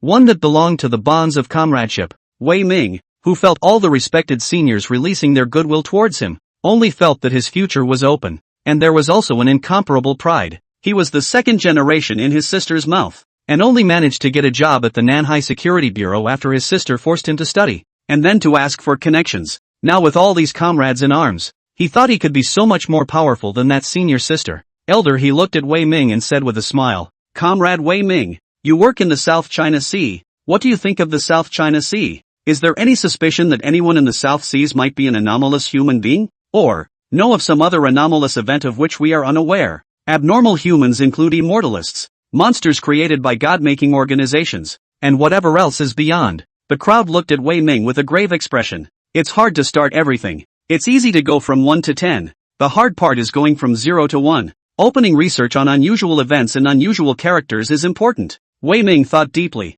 A scene came to his mind. The giant white-headed eagle fought with the crow demonic beast in the sky. The common people in the square fled in terror. A gorgeous woman stood on the stage, calmly looking at the sky without a hint of panic, even winking provocatively at him. His face was grave and he looked up. I suggest that a female anchor be strictly monitored. Her internet ID is named Nanhai Kimi Ting, South China Sea, Mid-Levels Villa. In the courtyard, Li Yang carefully tended the transcendental plant that he had created. A daffodil. That daffodil is peculiar, as if it had human emotions. When Li Yang stroked it, it would shyly wiggle its body. Rattlesnake didn't know what there was to see in a plant. She thought this owner was a bit out of touch. She licked her little tiger teeth and said with a devilish attitude, "Officials have created special departments for transcendental events." Chowie said, "Wouldn't it be dangerous for us if they found out about the Devil's Club? For the purpose of world domination, should I go and get all the people in the special department killed?" Chowie didn't know the information about that special department or even what it was called. His reasons for inferring that a special department has been officially established are twofold. First, after immortal cultivator Zhang Xiaoyi returned to the South China Sea, the above quickly handled the ground license as well as the Taoist qualification for the Shushan Taoist temple. It means that Zhang Xiaoyi has been recruited by the authorities. Secondly, Magistrate Wei Ming's file was transferred to the imperial capital with such high authority that even he had no right to ask questions. The signs point to one thing. After the investigation team returned to the imperial capital, the officials quickly set up a special department for the transcendental incident. Li Yang glanced at the Rattles. Rule the world? What a bad taste that is. Rattle's eyes lit up. Her favorite thing about Li Yang is that he has evil ambitions. Li Yang got up, patted the dirt on his body, and said, "The official establishment of a special department. I shouldn't suppress it, I should even support it." Rattle froze. No rebellion? And help the officials? What's the point? How could Li Yang's mind kitty understand? He wished more people worshipped transcendental powers and could become transcendentalists. He preferred the transcendents to fight amongst themselves. The more sects there are among the transcendents, the more ferocious the fight can be in order to roll. Having been a cowhorse for many years, Li Yang knew one thing. Just enough volume for the transcendental world to grow. An analogy. In The Laughing Proud Wanderer, the Kuaipa Dictionary is the supreme power. The heroes of Jianghu are in constant strife over the Kuaipa Dictionary. If a bastard prints 10,000 copies of the Kuaipa Dictionary and publishes it in the Jianghu, may I ask, as a Jianghu person, do you practice or not? Practice? You'll have to self-flagellate. No practice? Then you're worse off. Your enemies, your friends, are practicing this divine art. You'll be out of business. You'll be the lowest form of martial artist. This is the true meaning of the role. The bad thing about the role is that the average person doesn't get a real bang for their buck. The good thing about the role is that the community is, in a sense, thriving. When the world rolled up and the whole world revered transcendence, Li Yang would be able to quickly become a god. End of chapter. Chapter 90, Surveillance of Jiangxi AE. 3 days later. Nanhai. An apartment. Thank you good brother for sending the emperor Seto Mua. Brother can order a dance. Zhang Shirai is live as usual. Dance with passion. Bringing out the best in a rub-and-tug dance hostess. Looking at the increasing number of gifts in the background, Zhang Shirai flirtatiously threw a wink. Not knowing how many viewers were sent to the peak. Zhang Shirai is quite short of money these days. What she didn't know was that her live room, her location, had been monitored. Jiangxi AE is being closely investigated by the Security Administration. Nanhai. Peach Crystal Hotel. 2 men are watching Zhang Shirai live. One is Wei Ming and the other is Liang Yu, a well-known detective in the industry. The Security Administration's mission to investigate Zhang Shirai was teamed up with Wei Ming and Liang Yu. They can secretly mobilize all the local magistrates, in addition to their open status. While the Security Administration is developing a cadre of fighters capable of special assignments, it is more convenient to have the flexibility to utilize local sheriffs. Wei Ming looked at Zhang Shurai, who was twisting her waist and swinging her hips, and then looked at Liang Yu, who was watching the live broadcast with full attention, and felt embarrassed. Who in their right mind would watch a scrub dance with another man? Wei Ming coughed dryly. Brother Yu, do you think I'm overthinking it? Zhang Shurai isn't an abnormal character. Liang Yu shook his head. You had a good instinct then. Through these few days of observation, Zhang Shurai is indeed not simple. Wei Ming hastened to ask for advice. What makes it so? Everyone is the same. Watching the livestream every day and checking out Zhang Sai's background connections. How is it that Liang Yu can tell that Zhang Shurai is not ordinary? He knew that in order to get on in the security administration, his skills had to be real. You can't go far by blowing awesome. Each of these people in the security administration is talented. None of them could fight, except for one of the men who had served as a special martial arts brigadier general. The security administration does not need reckless people. It needs knowledgeable people and resourceful people. These people include history professors from major universities, PhDs in physics from research institutes, world-traveling biologists, insightful senior detectives, and so on. There's only Wei Ming, a little punk, who let He Lao Fei say that he is a member of the Blessed General. Because of Wei Ming's several assumptions, the security administration has a basic understanding of the transcendental world and a countermeasure for future changes. Most of all, it was because of the heavenly treasures that Wei Ming had mentioned that he was able to lure an immortal cultivator into becoming an advisor to the security administration. It's kind of a feather in the cap of the security administration. Wei Ming didn't want to be a little punk blowing awesome, so he had to learn more from his comrades. Those comrades in arms, on the other hand, are the cream of the crop in the security administration? Liang Yu said seriously. In 3 days, I've jerked off 8 times and you've jerked off 15. Wei Ming was filled with shock and looked at Liang Yu incredulously. No buddy, you, Liang Yu said seriously. This frequency is not normal for me. Wei Ming's eyes twitched at the corners of his eyes. Not dude. Liang Yu turned his head to continue watching the livestream and said, I think it's the same for you. Wei Ming furrowed his brows, thinking carefully about Liang Yu's meaning, and half suddenly realized. You're saying that Zhang Shurai knows some sort of transcendental charm. Men can't stop themselves from falling for this charm. She uses this superb charm to tempt men to swipe her gifts? Riao raised an eyebrow. Transcendental charm? Makes sense. You really are talented. I was just saying that our frequency is not normal, and you summarized it so much. Wei Ming continued the association. If Zhang Sai is really a transcendent,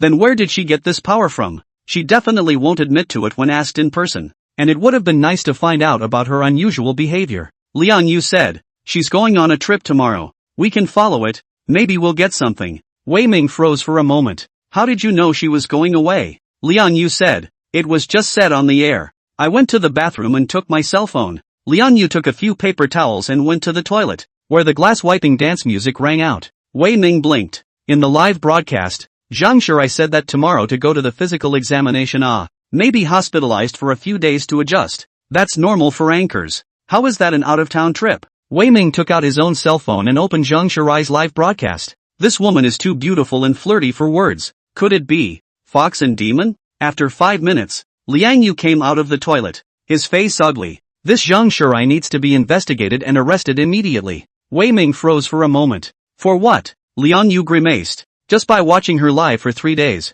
her body is not as good as it could be. And what if in reality, God knows how many people she has wrecked. She's definitely not a good person. She's an evil demon. Wei Ming was speechless. You're fast and you're blaming others? He sulked. Dude, how did you surmise this again? Liang Yu used his stern triangular eyes to scrutinize Zhang Shurai in the live broadcast. If a man has the power to make men drunk, he must be a villain with a lot of evil and blood on his hands. Wei Ming couldn't make head or tail of it. Not really, right? Can't she be a proper anchor? Liang Yu looked at Wei Ming with a naive look. If you've ever been a detective, you know how many kinds of evil are hidden in the human world. If there really is a Spider-Man, a Hulk, a Superman, do you think they're all heroes who preserve the world? No, they will only use their power for their own personal gain. Don't look at me like that. It's not that I'm narrow-minded. Human nature is. Liang Yu ignored Wei Ming's shock and grimaced as he watched the live stream. Zhang Shurai's ability is so evil that he can control men as male dogs in heat. She is an anomaly that was not detected before the creation of the security administration.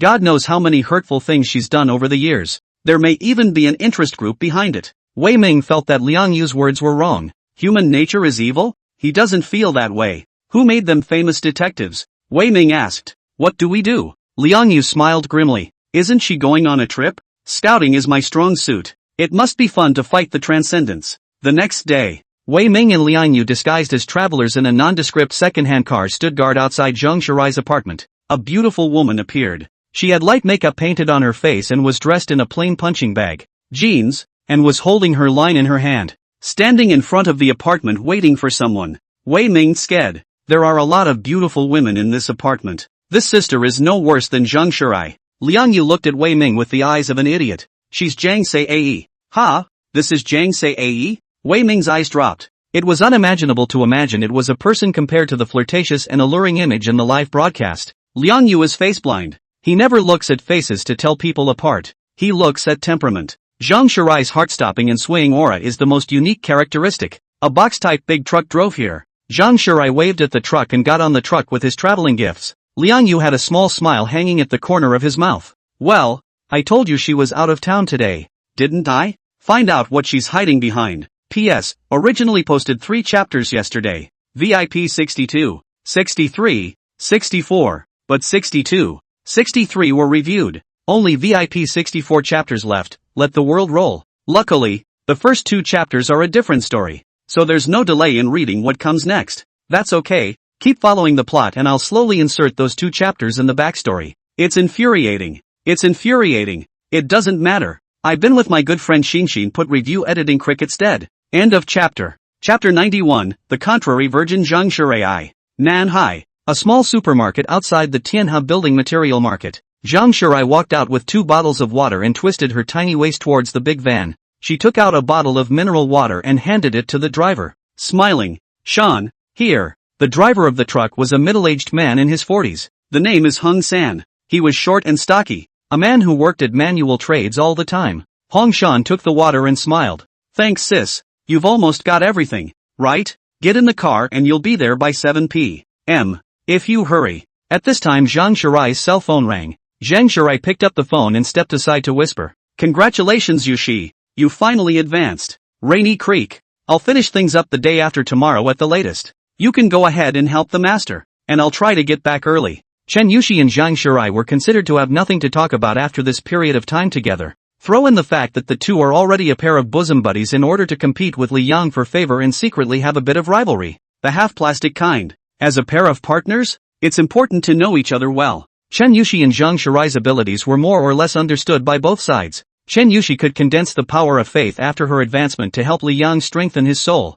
which was an important piece of information that Zhang Shirai was also aware of. Zhang Shirai hung up the phone and got into the big truck. After the van left the building materials market, a second-hand Santana sneaked up behind it. Used Santana inside. Wei Ming was still recalling Zhang Shirai's overwhelmingly sweet smile when she gave water to the big truck driver. It's not the same flirty and sexy as it was on air. It's pure. He brought himself into it. How nice it would be to be a big truck driver and be able to drink water delivered by a beauty like that. It's better when it's water that a beauty has drunk. Liang Yu glanced at Wei Ming derisively. Enchanted by her? Don't let a woman's appearance fool you. Wei Ming was slightly offended by Liang Yu's interruption of his mirth. I do think that Zhang Sae might just like to show off on the surface and is still a normal girl on the inside. She's an anchor woman. And what kind of dance anchor woman doesn't rub it in these days? Liang Yu sneered. This kind of woman is no good. I've seen a lot of contrarian whores who switch between innocent and sexy at will. You can't even count the fish in their pond. Don't expect some woman to be outwardly Thai and inwardly pure.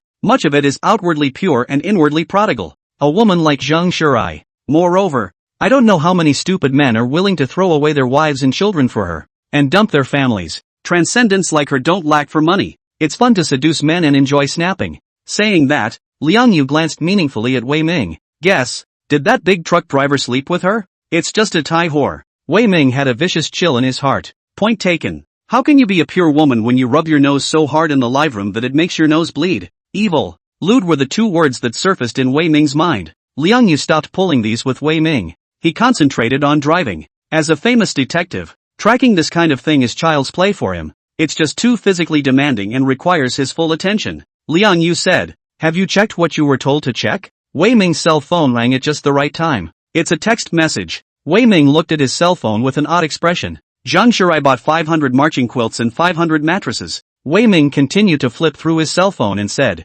pork, chicken, beef and lamb, rice, flour, grain and oil. Wei Ming looked incredulously at the large van in front of him. Why is she buying all these supplies? What is she going to do? Wei Ming is checking Zhang Shirai's spending record today. Since Zhang Sae doesn't use online payment and only uses cash, the only way to find out what she buys is to send a sheriff's deputy to verify it on the spot. Liang Yu's eyes narrowed dangerously. Doing anything is possible. For example, secretly training a group of combatants. Wei Ming said in shock. So we don't need to call for backup? Liang Yu searched for a moment. Feel free to call the local sheriff. The car drove on until late afternoon. Off the highway, the cars on the road became thinner and thinner. This is no longer the South China Sea, but a mountainous region some distance away. The night was getting thicker and Wei Ming was getting more and more panicked. Secretly train a group of combatants? It's quite possible in a place like this. Are they really not in danger? Liang Yu said in a deep voice. There are no more vehicles or bunkers here for us to hide in.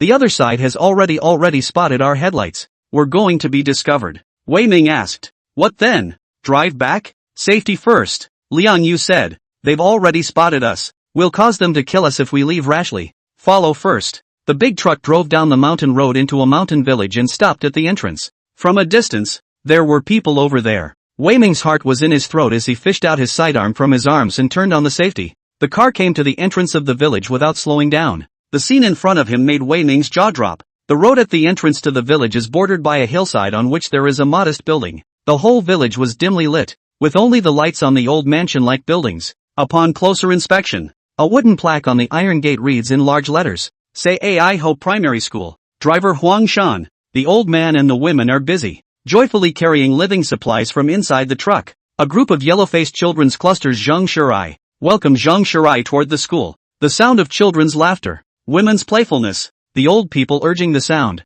In the night seems to be a different kind of peace. Wei Ming and Liang Yu looked at each other in disbelief. Zhang Shirai bought these things for the children in the poor mountainous areas? An old man in an old Chinese mountain suit, still dressed decently, walked towards Wei Ming and the other's car. He knocked on the door, enthusiastically. Greetings, I am the village chief here. Are you a friend of Mr. Chang's? Mr. Zhang said that he brought two more friends this time, in gray cars. As expected, Zhang Shirai had noticed them long ago. Liang Yu was the first to react and said with a smile, Yes. The mayor pulled open the car door in a hurry. It's so late. Go up and eat. It's ready. The hills are bad and the cars can't get up them. Liang Yu and Wei Ming got out of the car, and the village chief personally pulled them towards the hillside, sighing as they walked. It's going to be winter. Thanks to Mr. Zhang's financial support, the children can go to school in winter. Wei Ming wondered, without Zhang Shi, Mr. Zhang, couldn't the children go to school in winter? The school is right at the entrance to the village, isn't it? And it's not like we have to drive up the mountain and won't run into a snowstorm. The mayor said, the two of you don't know. Yulu is the best village in the neighborhood. Children from 10 miles and 8 villages go to school here. In the summer it was fine. Each one took some potatoes from home and the school helped to process them into a dish. You can walk home from class in the evening. Not in winter. It's too cold and the roads are bad. You must stay in school if you want to attend classes. With so many children, food and lodging are a problem. Murako said inside again. It's hard. The strong men in the village work outside and come back only once a year for the spring festival. It's just the women and us old men who are full for nothing left to guard the children. Wei Ming went up the hill and stood in front of the school looking down. The whole village was dark, obviously not electrified or with bad power. It is hard to imagine that this is the best conditioned village in the neighborhood. It's also hard to imagine that there would be such a group of kids in today's day and age. Shouldn't all elementary school students nowadays be living a life where they wake up drinking milk tea and playing King of Honor when they're bored? Liang Yu suddenly asked. Did Mr. Zhang say what he does and where he gets the money to buy these things? The village chief froze. Aren't you all Mr. Zhang's colleagues who teach in the city? Liang Yu was silent. The village and the children don't know that Zhang Shirai's money is earned from rubbing dances, do they? He felt his face hurting from the beating he'd given himself. In the daytime, she said that Zhang Shirai was a lecherous, but at night, she knew that she had been subsidizing poor schools. Such a man is the great beaker of evil. And what is he himself? Even people's schools are named after Zhang Shirai. I've seen a contrarian before, but this is the first time I've met a contrarian Madonna. Two co-workers, why don't you come in? It's dinner time soon. The gentle voice rang out at the school entrance, causing Liang Yu and Wei Ming to shiver in unison. They slowly turned around, and the beautiful woman who made any man's mouth go dry was now staring at them coldly with her arms wrapped around her. P.S. I don't dare to send 2 chapters together. It's okay if the last chapter is censored, but it's too troublesome if the first chapter is blocked. End of chapter. Chapter 92 Strengthening the Soul. The school cafeteria was also very simple. Just 2 private rooms. 1 private room for cooking and 1 private room for eating. Most students take their meals and eat them in class. There were only 4 tables in the cafeteria. There was a table of old men who helped with the work, a table of women, and a table with a couple of children sitting at it. Zhang Shurai, Wei Ming, Liang Yu, and the village head and a few old village teachers sat at a table. Wei Ming sat next to Zhang Shurai on the left and right. Fragrant flirtatious beauty is at their side. These 2 people are sitting on pins and needles, and they dare not have a little ripple in their hearts. They knew that this woman was a dangerous transcendent, the kind that could kill them both at the drop of a hat. Liang Yu cursed his lapse in judgment. If Zhang Shurai is doing unseemly deeds today, he can threaten Zhang Shurai with his official identity and then shelter himself to leave safely. But Zhang Shurai was doing a good deed, and the fact that she and the others were following her was something that they and the others were doing wrong, and it was likely to annoy her. It's more dangerous than sitting in a group of criminals. An older woman said to Zhang Shurai with a smile on her face. These 2 new faces smile. Won't Mr. Zhang introduce them? Zhang Shurai glanced at the 2 men and said in a cold voice, won't you 2 introduce yourselves? Wei Ming's eyes look at the nose and the nose looks at the heart. Brain frantically thinking of countermeasures. Going out on the throne identity is all self-given. The question is what identity to give yourself now that can be subtly awkward. There's got to be a way. While Wei Ming was pondering on a countermeasure, Liang Yu put down his chopsticks and said without hesitation, we work for the crown. Wei Ming looked at Liang Yu incredulously, and just admitted it in a big way? He peeked at Zhang Shurai and saw a dangerous killing intent clearly brewing in her eyes. The village chief's expression became serious. So the leader is here. May I ask if there are any instructions from above? Don't take village officials for granted. Village heads also have official status. Liang Yu continued. Mr. Zhang invited us here, and before he came, he said that it's not easy for us in Yulu village.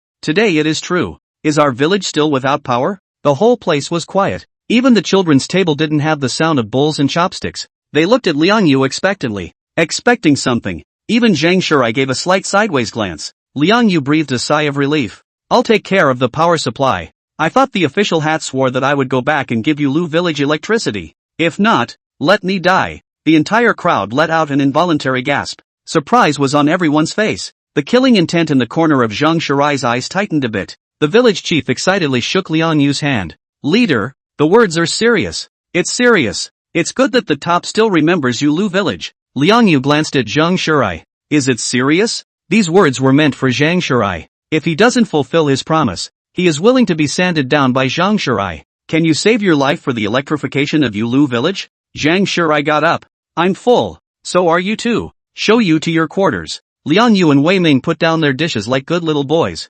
Great. Out the door. Zhang Shurai glanced behind him. The people in the cafeteria were cheerfully discussing and envisioning what it would look like after the electricity was energized. All the way to the dormitory entrance. Zhang Shurai stopped and asked, who the hell are you two? Liang Yu took out his papers. Security Administration. Liang Yu. Zhang Shurai frowned. Security Administration? Liang Yu nodded. A special department that specializes in unusual events. Zhang Shurai was greatly shocked in his heart. Did it turn out that the official government had always had this kind of department in existence? Sure enough, the world still knew too little about itself. One does not see the unseen side of the world until one reaches a certain level. If in the past, he or she was still the small anchor who lived by photo cheating, how could he or she imagine that this world was so amazing? Of course, she couldn't have imagined that the world wasn't all that magical in the first place. The world is suddenly interesting simply because her owner wants it to be. Zhang Shurai said, so what do you two mean by following me? Liang Yu said, you are suspected of being an anomaly and are under special investigation.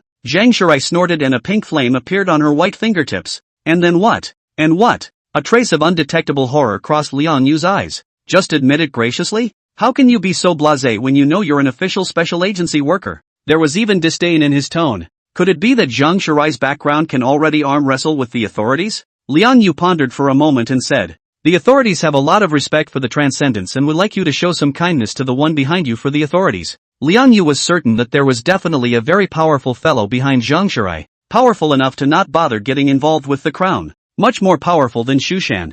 Zhang Shurai walked towards the inside of the dormitory. It is for your own good that you leave tomorrow and do not observe me too much, and you should not even attempt to investigate the existence behind me. It is for the good of the authorities. This is my goodwill to you, and for your help in getting electricity to the village of Yulu. Zhang Shurai's words were like a muffled thunderbolt, leaving Liang Yu and Wei Ming frozen in place like they were struck by lightning. Listening to her tone, The official forces of Xiao were nothing in the eyes of the man behind Zheng Shirai? Could it be that it was a force made up of transcendence? Have they always lived in such a world? Late night, South China Sea, Serenity Villa. The red trotter pulled up in front of the villa. A big weighty beauty gets out of the car. Wraparound dress, monogrammed black silk, high heels, and a little mama feeling all over. Chen Yushi walked through the gate of the villa and saw Xiao Hei sitting in the courtyard. Apostle, hell's three-headed dog. She nodded at Blackie, who didn't respond and was looking at a daffodil plant in a daze. Drooling, Chen Yushi cast her gaze doubtfully, her pretty face revealing horror.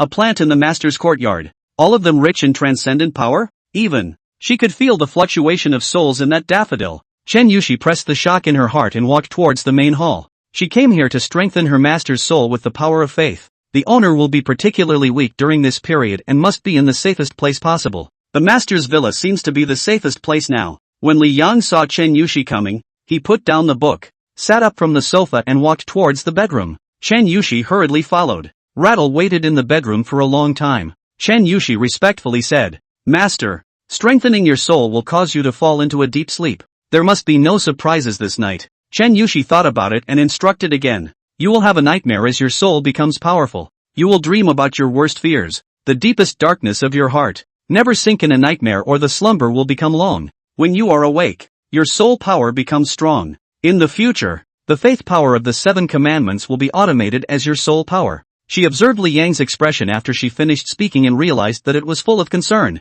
Yes, how could the master, as the king of hell, not know these details? Li Yang looked to one side of the rattles. "In a moment you'll come with me to the dream. The Black Witch's witchcraft has the ability to enter dreams. He, the god of death, knew better than anyone about the taboo of strengthening the soul. Rattles can help him in his dreams." End of chapter. Chapter 93, Li Yang's Nightmare. Inside the bedroom, a rich demonic power emanated from Chen Yushi's body. Her appearance changes. Spiral bull horns protruded from the top of his head and a pair of wings sprouted from his waist. The whole person presents a sense of nobility. Jealousy grew in Shaking Bell's eyes as she looked at Chen Yushi, who was in the posture of a fallen angel. How come it's so big? Chen Yushi recited an incantation and the black hexagram spell formation appeared out of thin air. Milky white power surged out of the hexagram spell formation and entered Li Yang's forehead. Strong drowsiness struck Li Yang, and he collapsed on the bed and fell into a deep sleep. Jingle bells. The bell for the end of the lunch break rang while a sharp pain hit, waking up Li Yang. Li Yang looked up at what was in front of him. Blackboards, desks, students. This is in a classroom? He whipped his head around, looking at the boy beside him who had hit him over the head with a dictionary. The boy cursed angrily. Asterisk asterisk asterisk asterisk. What are you devilishly muttering at noon? Li Yang froze. Kicks in hang? Shi Xinhan's anger had not subsided. Lust jar, Devil's Club, Reaper, you're middle-aged, aren't you? He's been chanting about it all ing noon, and he won't let anyone take a lunch break. Li Yang looked at his hands blankly. Chen Yushi said she would have a nightmare, and now she's in a dream? If one has unpleasant memories, it's only this period. A major illness once left Li Yang with a vague memory of many things, including her high school years. Subconsciously, Li Yang knew that his high school years were the dimmest 3 years of his life. Go ah, Qi Xinhong, go ah. A voice came from the doorway. Zhang Peng, wearing a basketball uniform, walked into the classroom. He's a gym student who recently had to compete and just finished training at noon. Qi Xinhong cursed and got up. Damn, haven't slept all lunch. Bad luck. Zhang Peng came over. What's the matter, my brother Voyager? Qi Xinhong pointed at Li Yang and rambled on to tell Zhang Peng about Li Yang talking in her sleep at noon. Zhang Peng smiled. Isn't it easy to relieve your anger? Kixinhang rolled up his sleeves. Fine, beat him up. Zhang Peng waved his hand and took out a photo from his desk, waving it in front of Li Yang as if showing off. Li Yang froze. The kindly old man in the photo is his grandmother. Memories flooded into my mind like a tidal wave. His parents passed away due to an accident and his grandmother brought him up. The family was poor, and only such a photo was left after grandma's death. The only thing left in his house besides his grandmother's portrait was this one picture of her, with her young self in her arms. Li Yang looked at Zhang Peng's movements to understand what was going on and subconsciously said, "Give it to me." Zhang Peng smiled and said, "Other people's goddesses are school. Your goddess is an old tease me. Dude, correct your fetish, okay?" Zhang Peng pressed the lighter and the fire engulfed the photo. That's how grandma lost the only picture she had with him. He reached out to grab the photo and was greeted by Zhang Peng's fist. Zhang Peng made a move, and Qi Xinhan yanked Li Yang's hair to beat him. At this time, Li Yang was just a soft sheep in high school. not the chairman of the board of directors of the Devil's Club, not to mention the god of death who had mastered the entire South China Sea. The punches hurt, but they couldn't hurt as much as the heartbreak. It feels like someone stabbed you, and after you stitched up the wound, that person tore into you the same way. Li Yang fought back. Zhang Peng and Shi Xinhong were stunned. How could they have never imagined that Li Yang would dare to fight back? Your mom! Zhang Peng's curse words choked in his throat. Zhang Peng and Shi Xinhong saw the shade of chill in Li Yang's eyes. The look actually struck fear into his heart. Are those the eyes of a man who was killed? How did Li Yang get such horrible eyes? Is this still the same Li Yang? They both subconsciously stepped back. The students were watching the fun, and Zhang Peng and Shi Xinhong felt humiliated. At that moment, an angry voice came through the window. What for? It's the homeroom teacher, Sun Lin, a 35-year-old woman who still doesn't have a boyfriend. Her stern eyes scanned the class, and when she saw Li Yang, a touch of disgust appeared in her eyes. Li Yang, come to my office. Inside the office, Sun Lin sat on a chair and cursed at Li Yang. Li Yang couldn't hear what she was saying. The mind is muddled. The Devil's Club, the Devil's Jar of Desire. These things are being forgotten as if it was only a dream. I'm sure many people feel this way. Obviously, I had a dream that should be etched in my mind, but everything in the dream is being quickly forgotten when I wake up. Sun Lin took the lesson plan and slammed it hard on Li Yang. Ask you and you walk away. Do you realize you're wrong? Fighting. How dare you? Li Yang was pulled back to his senses. The woman in front of him was so impressed he could never forget it. When his grandmother was seriously ill, he had just started high school and wanted to study hard to make her happier. At that time there was no seating arrangement. He sat in the front row, listened carefully and got good grades. Sun Lin told him that day, go to the back row and sit between Shi Xinhong and Zhang Peng. The reason is that Li Yang is very honest and will only study in a bored manner. Zhang Peng and Shi Xinhong always talk in class, trying to get the non-verbal Li Yang to separate the pair of troublemakers. She didn't care if Li Yang would slip in her studies as a result. She just wanted the leader to see that the class was quiet and not deducted points when he inspected the classroom. So instead of talking in class, Zhang Peng and Shi Xinhong switched to bullying Li Yang. Li Yang said, they hit me first. Sun Lin clasped her arms and sneered. Why did they hit you? A slap in the face doesn't understand. So why don't you look for the reason in yourself? In fact, Sun Lin just didn't dare to trouble the two pricks, Zhang Peng and Shi Xinhong. I can't even listen to them. They have money at home, so I don't dare to mess with them too much. Li Yang snorted and looked at her like a little cutie, like looking at Sun Lin. Shouldn't you, a people's teacher, be a materialist? A slap in the face? How did this materialistic word come out of your mouth? Sun Lin was enraged. Scram! Tell your grandmother to come to school. At the mention of his grandmother, Li Yang was silent. She doesn't know yet that her grandmother has died. I was so stupid at that moment. When the teacher called the parents, the grandmother, who was not well, would literally hobble to school to admit her mistake. Myself and my grandmother were orderly and followed the old-fashioned tradition of honoring teachers. Orderly? There's no point in following order with a slate. Do those who make the rules follow order? Will people like Shi Xinhong and Zhang Peng who give gifts to Sun Lin and are good at being rollers follow the order? They're kind of people who exploit the empty voids of order tend to have a better time than those who follow it. Seeing that Li Yang didn't say anything, Sun Lin thought that she had taken Li Yang and let out a cold snort from her nostrils. It's fine if you don't call your parents. No more fighting and no fighting back when you get hit. You're part of the class and have to contribute to the order of the class. Do you understand? Li Yang looked at Sun Lin derisively. You're like a in heat when it comes to class order. Sun Lin was completely enraged while Li Yang's head was getting dizzy. End of chapter.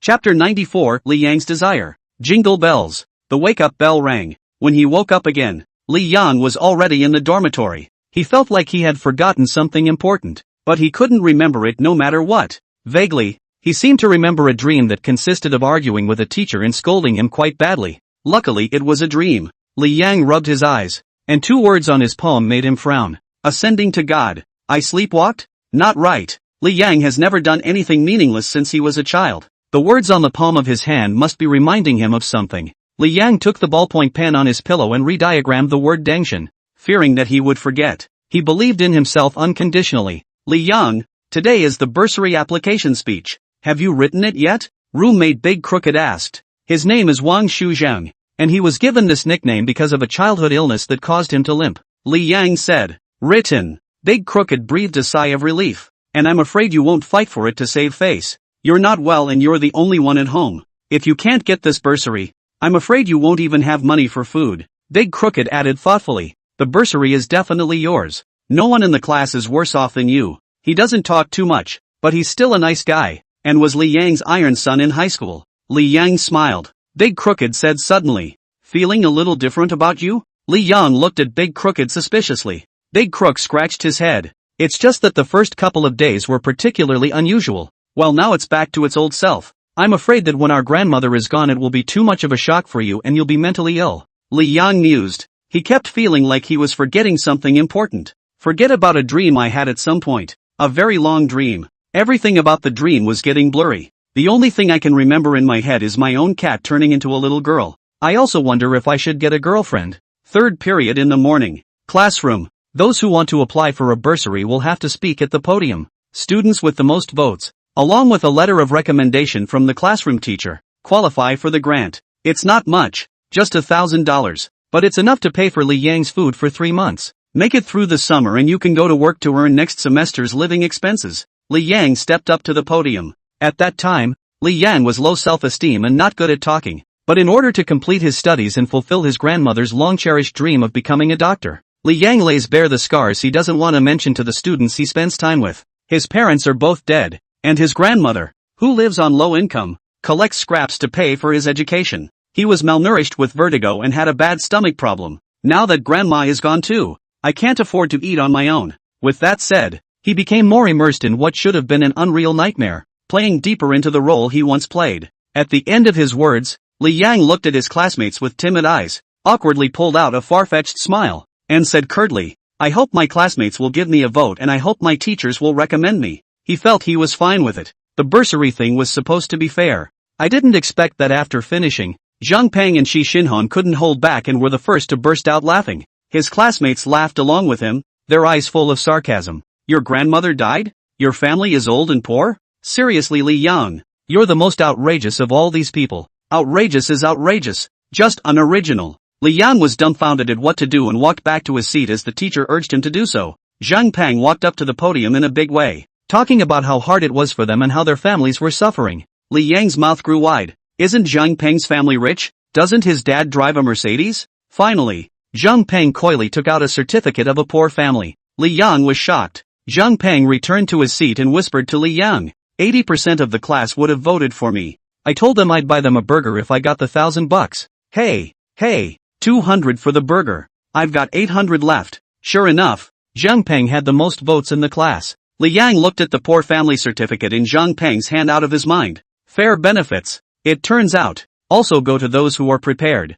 Li Yang eyed the teacher. This $1,000 is a night's dash for Zhang Peng, but it's days for himself. He didn't need the teacher to favor himself or anything. He just hoped that the teacher would remember that Zhang Peng's family was rich and would give him a fair deal. Who knows? Zhang Peng gave the teacher a you-know-it-all smile, and the teacher, Sun Lin, also cried and laughed and gave him a blank look. Li Yang knew what this exchange meant. Zhang Peng whispered, I'm also on good terms with my teacher. Li Yang looked at Zhang Peng incredulously. He realized that the so-called fairness had to be related as well. There had to be people. His head was spinning and his heart was beating so fast it was desperate. Suddenly, Li Yang's afterimage saw something. A young girl sits on the windowsill, rocking her calves. His mouth dropped open in shock. How come she's invisible to her teachers and classmates? The young girl beamed in displeasure. Li Yang, you badass. Do you know what it cost me to enter the dreams of this god of yours? It's so close. You're about to sink in a dream. It's true. God can't be anyone. You might have fallen into a long sleep if you hadn't kept your eyes open and marked yourself.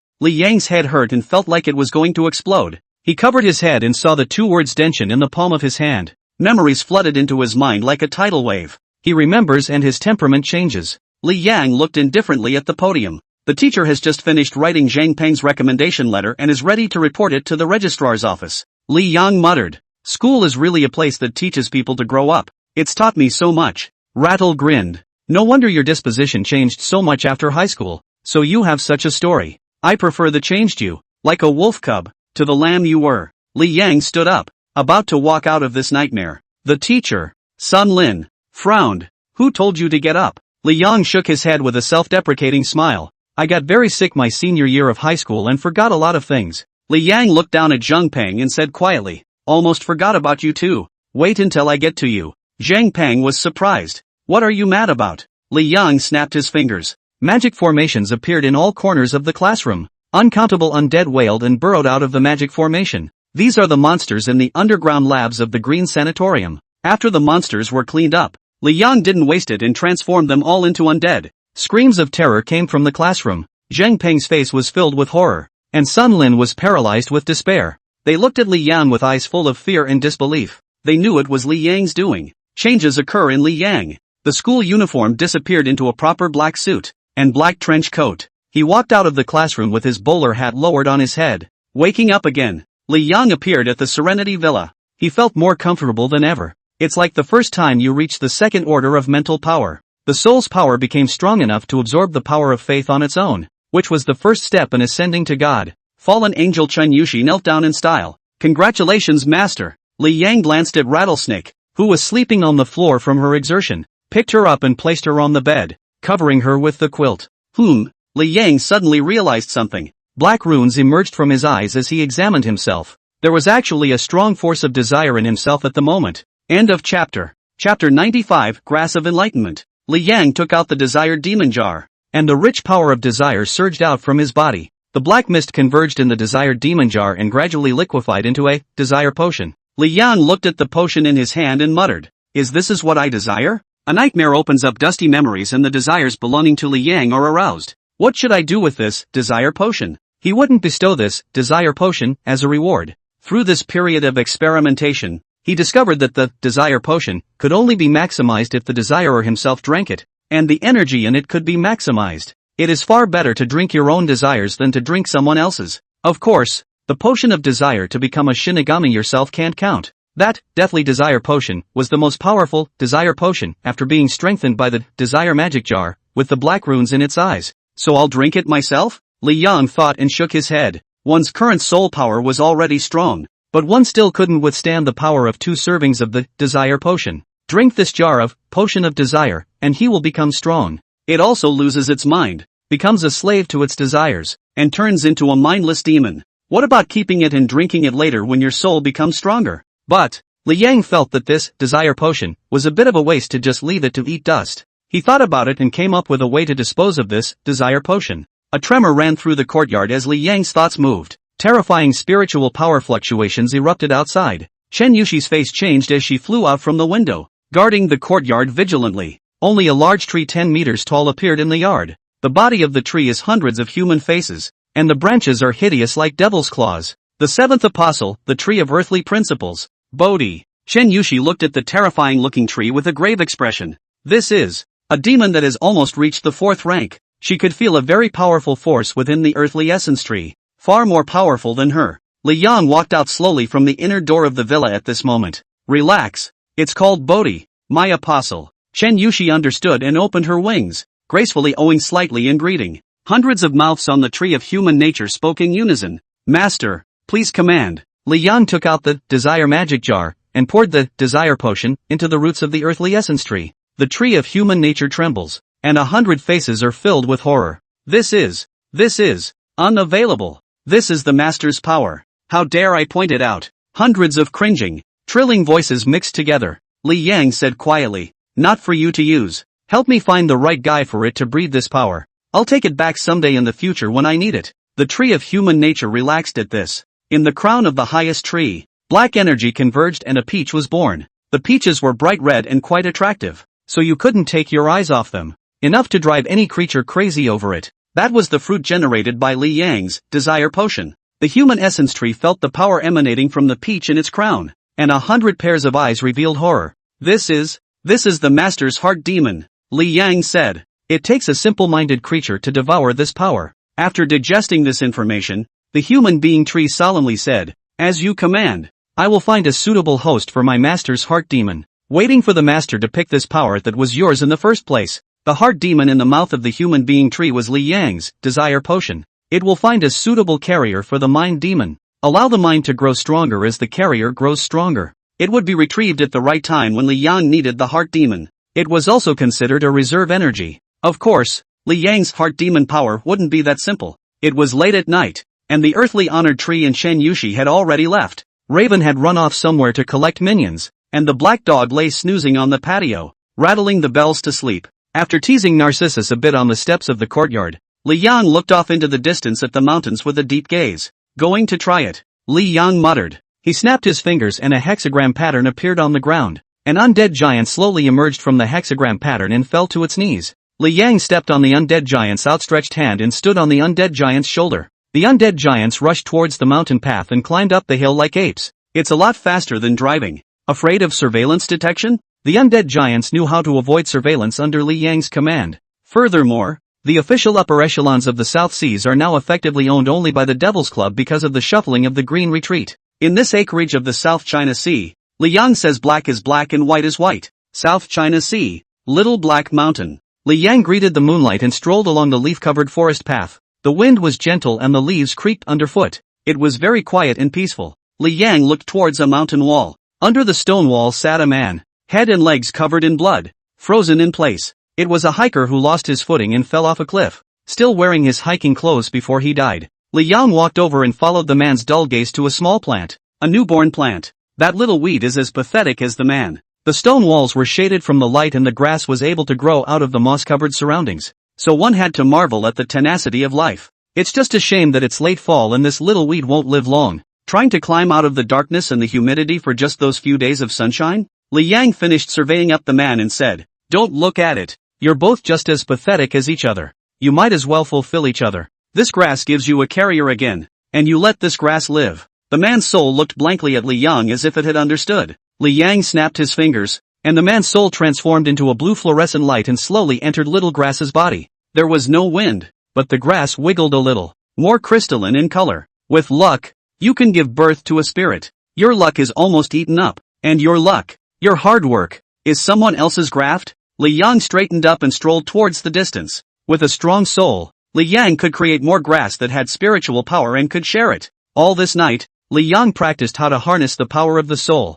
All this night he wandered in the mountains and forests around South Sea City. Under Li Yang's enlightenment, a wild weed detached itself from the most basic response characteristics of plants and gradually evolved to possess the stimulus sensibility of lower animals. They are still grass, but the spiritual level already has the sensibility of ordinary animals. When their mental power is cultivated to a certain level, they will have the senses and psychology of higher animals, such as apes and monkeys. After further hard work, you will eventually have a consciousness unique to humans. I wonder what humans will call them when the time comes. Grass demon, or fairy. If someone eats these grass demons and fairies, they will also inherit their spiritual power, because when Li Yang created the transcendent grasses, he gave them an essence sharing spiritual power, regardless of whether the grass was alive or eaten. Li Yang had always been the one who earned the most. Who shares their spiritual power that isn't sharing it? He doesn't care if it's one plant or one person. End of chapter. Chapter 96, The First Human Demon. White Mountain City, Changbai Mountain,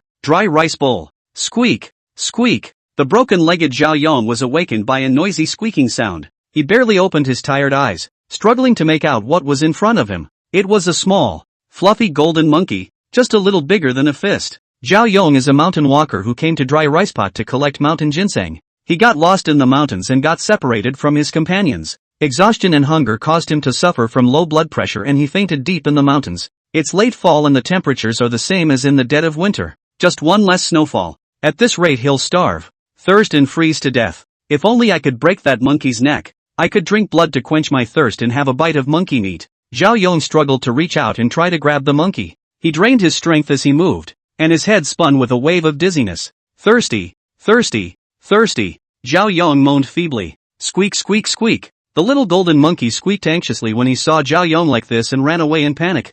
Zhao Yong mumbled unconsciously. Don't go, don't go. Let me eat. After an unknown amount of time, Zhao Yong felt a coolness on his lips. Sweet. This is juice? Zhao Yong swallowed heavily and finally had the strength to open his eyes. He saw the little golden monkey standing on his chest, hands cupped around an unknown fruit, squeezing the juice towards his mouth. This little golden monkey saved me? Zhao Yong couldn't believe his eyes. Is it because this stupid monkey thinks he's one of a kind? There is scientific proof that some monkeys are prone to not being able to distinguish between humans and their own kind. Zhao Yong felt better, but he still wanted to raise his arm to grab the little golden monkey and eat it, but he was really powerless and his arm weighed like 1,000 pounds. At this time, the little monkey held up a very large ginseng. Zhao Yong's eyes lit up. This ginseng is old and can be sold for a good price. Don't! What are you doing, you stupid monkey? Zhao Yong watched as the little golden monkey chewed on the old ginseng. The little golden monkey spat out the chewed old ginseng into his palm and fed it into Zhao Yong's mouth. With the nourishment of the old ginseng, Zhao Yong quickly recovered his essence. He had some strength and looked incredulously at the little golden monkey. "You're a demon?" The little golden monkey clapped his hands happily. Zhao Yong murmured in a small voice, "It can't be a demon. A demon would have eaten me long ago. This monkey is so psychic." Zhao Yong asked, "Can you take me down?" The little golden monkey looked at Zhao Yong blankly. "Can't understand?" Zhao Yong expressed himself with his hands. The little golden monkey seemed to understand and ran 2 steps forward. Looking back at Zhao Yong hurriedly followed. No way down the mountain was found, but Zhao Yong found his companions. The companions created a campsite and ate sweet potatoes over a roaring fire. Zhao Yong called out to his companions, who looked at him in surprise. A man stands up with his pants. "Thought you were done. How did you get it back?" Zhao Yong smiled. "It's a long story. Followed the stupid monkey all the way here and it brought me here." The little golden monkey tilted his head proudly. The eyes of all the men on the camp got greedy. At the dry rice bowl, meat that adds protein is important. The man licked his lips. Some are the best guides when it comes to getting lost in the old woods. Quite a few hunters have been able to get out of the old growth forest by following the silly elk that come down to look for food. You're in luck, Yong. Now it's time for the stupid monkeys to make the most of themselves. The little golden monkey felt bad and squeaked and wowed as it hid behind Zhao Yong's pants leg. The man looked at Zhao Yong warily. "You're not going to keep us from eating it because the monkey saved your life, are you?" Zhao Yong had a smile on his lips. "It's okay to eat. $300 each." The man frowned. "Really good at taking advantage of the fire. Okay, I'll transfer the money to you down the mountain." Satisfied, Zhao Yong bent down and lifted the little golden monkey. "Here." The little golden monkey ate the pain and wailed, its little hand constantly slapping Zhao Yong's hand. The mountain walkers swallowed their saliva, imagining the freshness of the monkey. At that moment, a weird gust of wind blew. The people walking the mountain were so mesmerized by the wind that they couldn't open their eyes and covered them. The little golden snub-nosed monkey saw the right moment and bit down on Zhao Yong's hand. Zhao Yong screamed miserably and sent his mouth open, and the little golden monkey fled in a hurry. In the evening, the light of the slanting sun was gradually obscured by the mountain, and the setting sun left a dim yellow color. Snow drifted from the sky, and this early winter snow was finally falling. Soon the whole forest was covered with a thick layer of white snow. The little golden monkey was cowering in the snow, his 2 little hands clasped together in a whole tiny ball. It was hungry, and in shock it looked around aggressively. "I don't know where the fruit is." At that moment, a very large peach tree appeared quite suddenly in front of it. The little golden monkey was startled and tried to run away, but it stopped dead in its tracks. The little golden monkey saw many big fresh peaches on the tree. The little golden monkey tilted his head blearily and swallowed. A sigh came from nowhere and a large peach fell from the branch of the tree. The little golden monkey hugged and feasted. Hundreds of faces slowly emerged from the peach tree, and the tree of the earthly essence spoke. "Spiritual. Yes, just naive." The little golden monkey raised his eyelids and looked warily at the big peach tree, carefully hiding the large peach that was almost as big as it was behind him. The tree of human nature raged. "Not with you." The little golden monkey ate half of it with confidence and boldness, and took the other half and brought it to the mouth of one of the 100 faces on the peach tree. Peach tree exulted. "Still have the heart to eat it yourself." The little golden monkey beamed with joy and finished the other half in one big gulp, intent on looking at the peaches on the branches of the peach tree. Peach tree's 100 pairs of eyes stared at the little golden monkey for a moment. "You're sort of simple-minded compared to humans." Strictly the most innocent creature I've ever seen. Might as well give you a piece of the puzzle." In the canopy, a bright red peach fell. The little golden monkey scratched his head in embarrassment and grabbed the bright red peach and ate it. Huge spiritual power rushed through the little golden monkey's spiritual sea. Arcane information poured into the little golden monkey's brain. Avenging night, mighty killing warriors under the banner of death. If justice is not done, the fires of vengeance from hell are noble. Awakening talent, vengeful fire. Flames of vengeance. Each time a villain's soul is burned, the strength of the flames of vengeance increases. The more the fire of vengeance rages, the stronger the night of vengeance becomes. The little golden monkey's eyes gradually took on a different light and darted around. It's like a little elf who has awakened his spirit. The little golden monkey scratched his head and knelt in a tiny ball in front of the peach tree. "Thank you, Grandpa, for the peaches." Many people have eaten peaches from the human nature tree. They all kneeled and bowed to the earthly benevolent tree, thanking the grace of creation. It was then that the earthly honky-tonk tree remembered one of the master's words.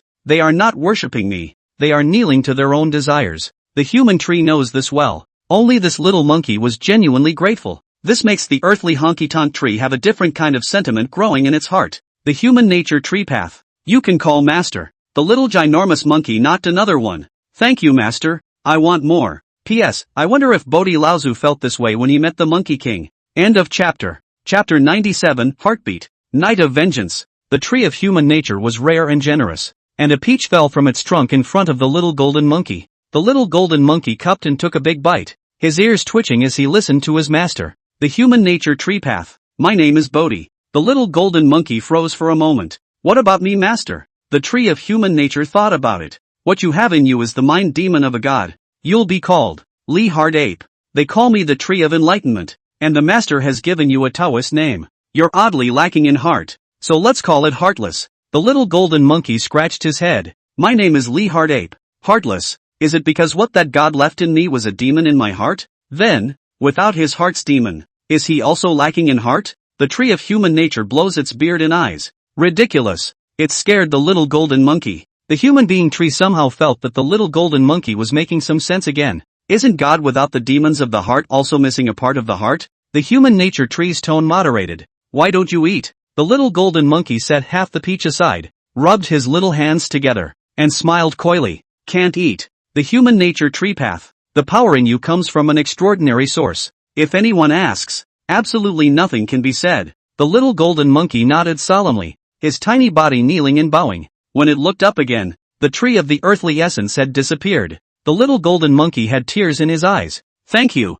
master, for saving me from evil, for giving me food, and for opening my spirit. It earnestly bowed toward the place where the earthly tree of the true nature had disappeared. The little golden monkey held half a peach alone at the dry lunch bowl, walking aimlessly. This little monkey was born with some spirituality and intelligence far beyond that of ordinary monkeys. After the opening of the spirit, the little golden monkey knows how to think even better. It pondered a question. Who is it? Where did it come from? Where is it going? And what is the meaning of its existence in this world? I don't know where I've gone when I think about it. A surprised voice rang out. It's not the monkey? The little golden monkey looked up in panic. In front of us was a camp, which had a fire. An old horse fell in the camp in 5 large bounds, and several men with knives were about to slaughter it to feed their hunger. Zhao Yong held the knife and looked greedily at the little golden monkey. He didn't mind adding a meal of meat. A couple of the men grinned wickedly as they walked toward the little golden monkey. The little golden monkey tried to escape, and Zhao Yong was experienced in blocking behind the little golden monkey.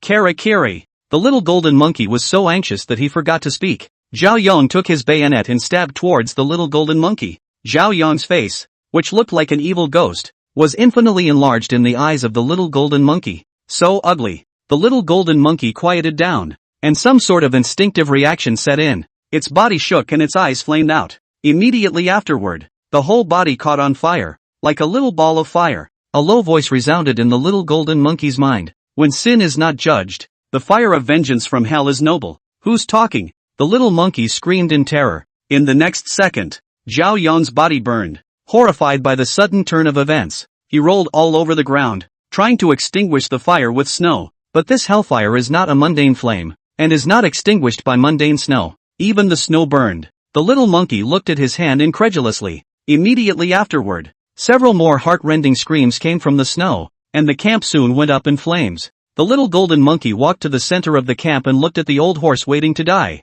his big black eyes flashing with complexity. It reluctantly brought the half peach in its hand to the old horse's mouth. Master can be kind. Its old man's fruit should be given to those who need it more. The old horse opened his mouth to eat the fruit, and a large amount of spiritual energy impacted open the old horse's spiritual sea. The little golden monkey untied the ropes that bound the old horse, took a few horsetail hairs from the old horse's tail and twisted them into a thin rope. When the old horse had finished the peach, the little golden monkey picked up the kernel, threaded a thin rope with a horse's tail through the kernel, and hung it around his neck. This is a thought for the master. When the little golden monkey wants to go, the old horse follows. This made the lonely little golden monkey feel a lot better inside, and he tilted his head. Why don't we make friends? The old horse tilted his head. Yelp. The little golden monkey clapped his hands and laughed, touching the old horse's leg as his spiritual energy surged out. The old horse was ablaze with flames, like an undead warhorse from hell. Each generation of avenging knights has its own mount, and this old horse just happens to be the young Goldilocks fighting partner.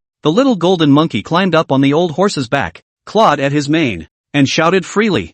Hiya! Yelp! Ha ha ha ha ha! My name is Lee Hard Ape, Heartless Taoist, Master of the Bodhi Tree of Enlightenment, South China Sea, Mid-Levels Villa. Li Yang sat on the couch with his chin on the TV. The reporter lady said to the camera, I really conduct this interview with great respect. She rubbed her breasts and took an exaggeratedly deep breath as she said, I really couldn't have imagined that I would one day be interviewing Dr. Leon. You may not be familiar with the name Dr. Leon King, but you must know about Leon antibiotics. It was invented by Dr. Leon King during his college days and won several awards. Today Dr. Leon King is opening his company's Asian-based enterprise in South Sea City, and there's talk of a brand new technology. Let's ask Dr. Leon King what he's going to bring us. A thin, bald, white-bearded old man in a white coat appeared on the screen, smiling kindly. This is the legend of the Blue Planet, Leon King, the head of the God-making organization. Dr. Leon King is fluent in 6 languages and speaks Summer Mandarin fluently.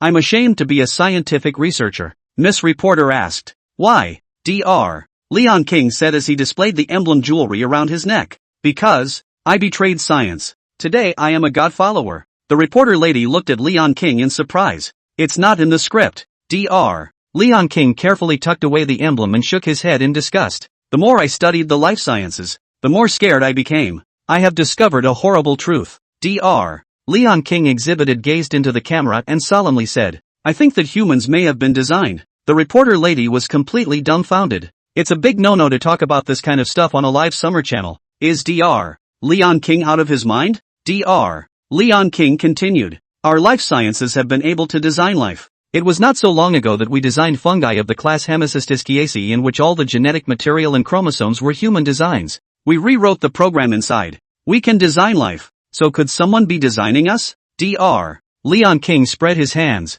helpless. Our senses of sight, hearing, smell, may all be simulated neural signals, electrical signals, chemical signals, or quantum signals. Dr. Leon King looked to the reporter lady and asked, what do I look like to you? Beautiful? The reporter lady was relieved to finally have an interactive session. She had just been unable to interject, which was dangerous for her career. The reporter lady was quick to playfully say, you look like a handsome little old man to me. Dr. Leon King shook his head. That's because the resolution of your eyes is only 70 microns. You can only see sea light, but not my bones, my insides. Dr. Leon King took off his glasses and said, if our eyes are ultraviolet, then we can see more. Like, I can see that you have metal in your collarbone and your blood count is off the charts. I think you've broken a bone and suffer from urinary disease. End of chapter. Chapter 98 Experiments and Wraiths. The reporter lady's eyes were full of shock. What high-tech is Dr. Leon King demonstrating?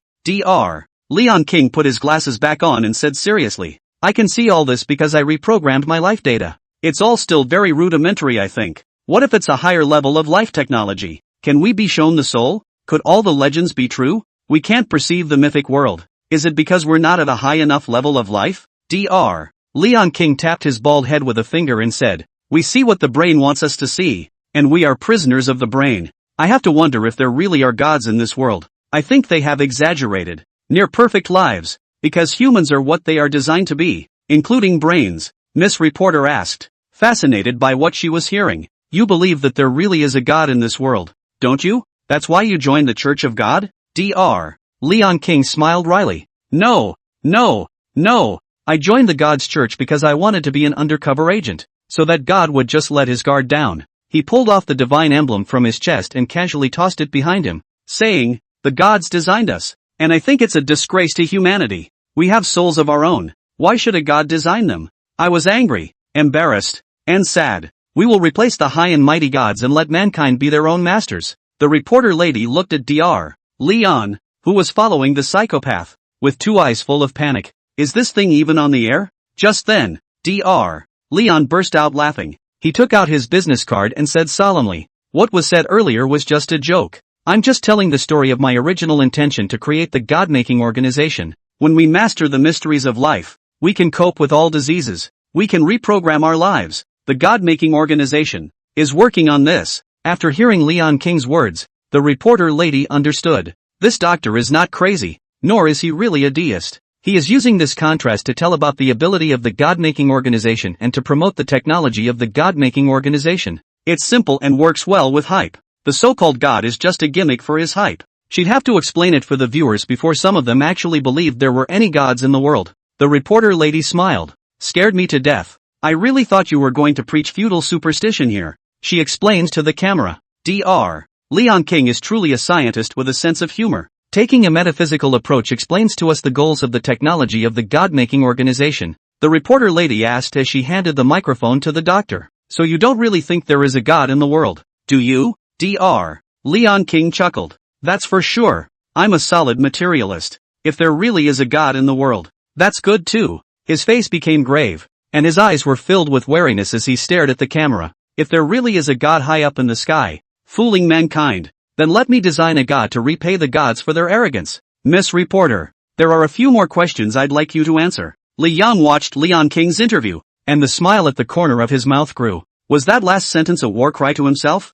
Leon may not believe that there is a God in the South Seas, but definitely believes that there is a supernatural presence in the South Seas. Rattlesnake watched the TV irritably. How dare this damned old man make a big deal out of it? She looked at Li Yang again in disbelief. Your men are cuties. What? Why did you let this old man come to the South China Sea to make things happen? Li Yang laughed lightly. How can we catch him in a jar if he doesn't come? Li Yang gave Su Yutong orders that day. Get rid of Lilith. You can't kill her. Li Yang is asking Lilith to be a carrier pigeon to pass on the shenanigans of the South China Sea to Leon King. If not, why would Leon King come to the South China Sea himself? The magical metropolis of Nanhai is Li Yang's home turf. The official top brass of South Sea reshuffles its deck over the Green Retreat incident. The official administrators who came into power after the Big Blood change have a decapitating relationship with the Demon Club. Some of them are members of the Devil's Club, and some of them are subordinates of members of the Devil's Club.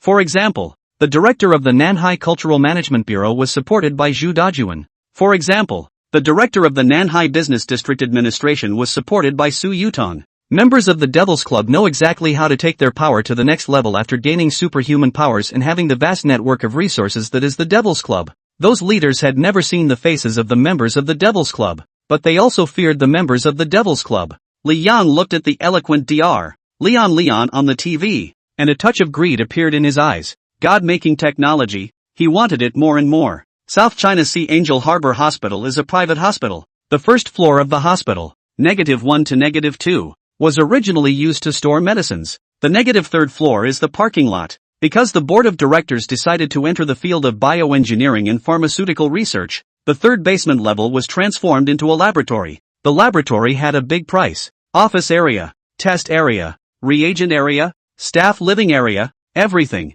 Tier 3 test area. A boa constrictor with tubes all over its body coiled in a stationary area, spitting its snakes and looking around warily. Dressed in a black suit, the vampire Du Yongming stood outside the special glass with his hands behind his back, his brow furrowed as he nervously watched the experimental process. Kong Qianqiu walked over with the tablet, looking solemn. Test subject 001. Vital signs are good. Beginning first test. The two white-coated researchers gave an OK sign and maneuvered around the sophisticated instruments. After the commands were entered, various colored liquids were pumped down the tube into the python. The python hissed uneasily, its body surface becoming dull, some of its scales falling off. Immediately after that, cracks appeared on the python's body surface, gradually tearing it apart, actually molting its skin. However, this molting is clearly outside the natural range. Anacondas several times larger than before burst through what was once skin. The original 3-meter-long python had turned into a 6-meter-long python. Kong Qianqiu clenched his fists in excitement. Sure enough,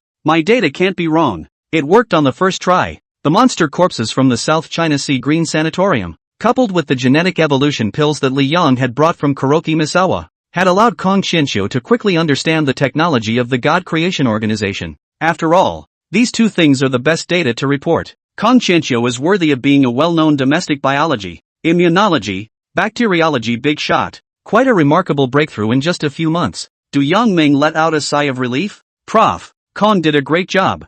Hard work. Kong Qianqiu said smilingly. The Apostle Sama is flattered. What a gift to me to be able to pursue a passionate endeavor with reckless abandon. Du Yongming still had a lot of respect for Professor Kong, far more than Zhu Dajuan, Su Yutong and the others. He nodded at Kong Qianqiu. Professor Kong rest. Kong Qianqiu once again owed a bow, and the two assistants followed. Only Du Yongming was left in the test area, and he suddenly fell to his knees. Master. Li Yan walked out of the darkness, ignoring Du Yongming, and walked straight into the side of the python. When the originally violent python saw Li Yang, it was immediately as docile as a small earthworm, with its head hanging down on the ground not daring to move. Li Yang extended his hand towards the python. Huge spiritual energy surged out, pouring into the python and rushing open the sea of spirit. The python's breath was becoming powerful, its eyes became scarlet, and after breathing deeply, it even opened its mouth to bite towards Li Yang. Because of the ability to use mental power, the python was extremely fast.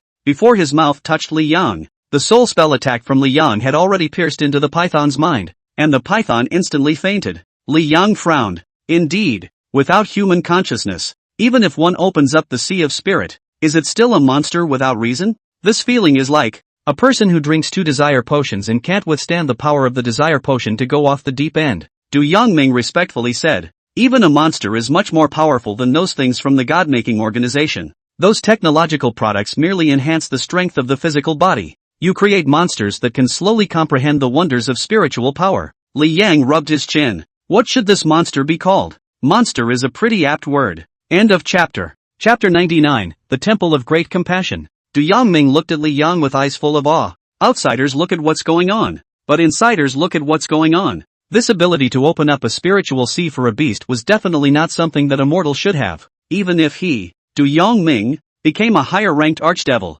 he would definitely not be able to do this. This kind of sophisticated, esoteric means of utilizing spiritual power was something that only a god could do. I'm afraid, it's just a shame. This monster is a product of science and technology, brutal and violent character. After opening up the sea of spirit is reduced to a crazy beast with great power. If it was an ordinary animal that had opened up a spiritual sea, it might be a little bit better, and it might even be able to be humanized. The monster looks powerful, but it serves no purpose, and will harm people if it's released. Li Yang looked at the monster with a smile in his eyes. There are no losers in this world, only operators who don't know how to use them. Du Yangming suddenly remembered something and said in a hurry, Master, the place you asked me to seek has been found. Li Yang had asked Du Yangming to find a few large tombs. Du Yangming is a vampire and has an extraordinarily keen inspiration for age-old tombs. In fact, Li Yang, as the god of death, had a much more sensitive sense of the aura of death than Du Yangming, but he just didn't want to waste time doing such trivial things. Du Yangming took out a document from his arms and respectfully handed it to Li Yang. The drawings in the document marked the location of several graves. Li Yang took the document and muttered, it's time to test the results of this time. There should be a level for the aura revival game. It's been stuck in the third order for a long time, so the Transcendents are going to have to roll with it. In the evening, the setting sun was beating down on the desk through the window pane. The soft, dim light covered the side of Li Yang's face, and he seemed like an intellectual writer as he wrote carefully on his notebook. A very harmonious picture. It's just that the contents of Li Yang's notebook are somewhat appalling. Ancient relics revived. Ancient relics contain spirit plants and mysterious implements. Those are the chances of becoming a transcendentalist. In the ruins, electronic devices and firearms are all out of order. This was difficult, but it would work to take some time to set up a ban, which the earthly benevolent tree could do. Opportunity and risk go hand in hand, and the ruins contain more than just the chance to become a transcendent. There are also vicious magical beasts. As Li Yang wrote this, the lab's little transcendental python appeared in his mind. Kong Qianqiu would create a large number of powerful beasts, and then Li Yang would open them up to the Sea of Spirit. This kind of magical beast was completely different from the monsters of the God Creation Organization, and it was only after a real fight that one could discover how powerful it was. Li Yang continued to write. The ancient ruins will be the catalyst that inspires the rise of the Transcendents. Certain of the Transcendents who enter the relics will obtain the treasures in the relics and increase their cultivation greatly. Transcendents can distance themselves from each other in this way. As long as there is a gap, there will be competition. Li Yang paused his pen, and the corner of his mouth drew up an arc. I guess it's not just the Transcendents and the officials who are interested in the relics, but the God-making organization will be rushing into the relics as well, right? After the God-making organization landed in the South China Sea, both Li Yang and Lian Jin were at peace. The two men who are on the same page actually want to eat each other, and both are waiting for the other to strike. Whoever makes the first move falls short. The veil of mystery will be broken when Li Yang strikes. Lian King strikes and will be countered by Li Yang. The ground and pound. Lian King confidently waited for Li Yang's machinations, but Li Yang showed off his yang in a big way. Do you want to go to this relic? Was there any reason why the God-making organization, which was attempting to unearth the secrets of the Transcendent, wouldn't go? Where would be a good choice for the address of the first relic? Li Yang searched through Du Yangming's papers. In some ways, Li Yang is a rather lazy person. You never do two things when you can accomplish more than one thing with one. Catalyzing the growth of the Transcendents and luring the God-making organization out of the way are two purposes. In the end, Li Yangji used this relic to make up a story. Let the world guess, reason and then be convinced of the truth of the story. The worldview of the transcendental world will be dictated by Li Yang alone. Wanting this world to help him ascend to godhood, Li Yang's first and foremost thing to do was to do the law for me alone. The transcendents will never understand until they die that their fate has long been manipulated and that they have been captives. Li Yang searched the map for a while and his eyes rested on 3 words.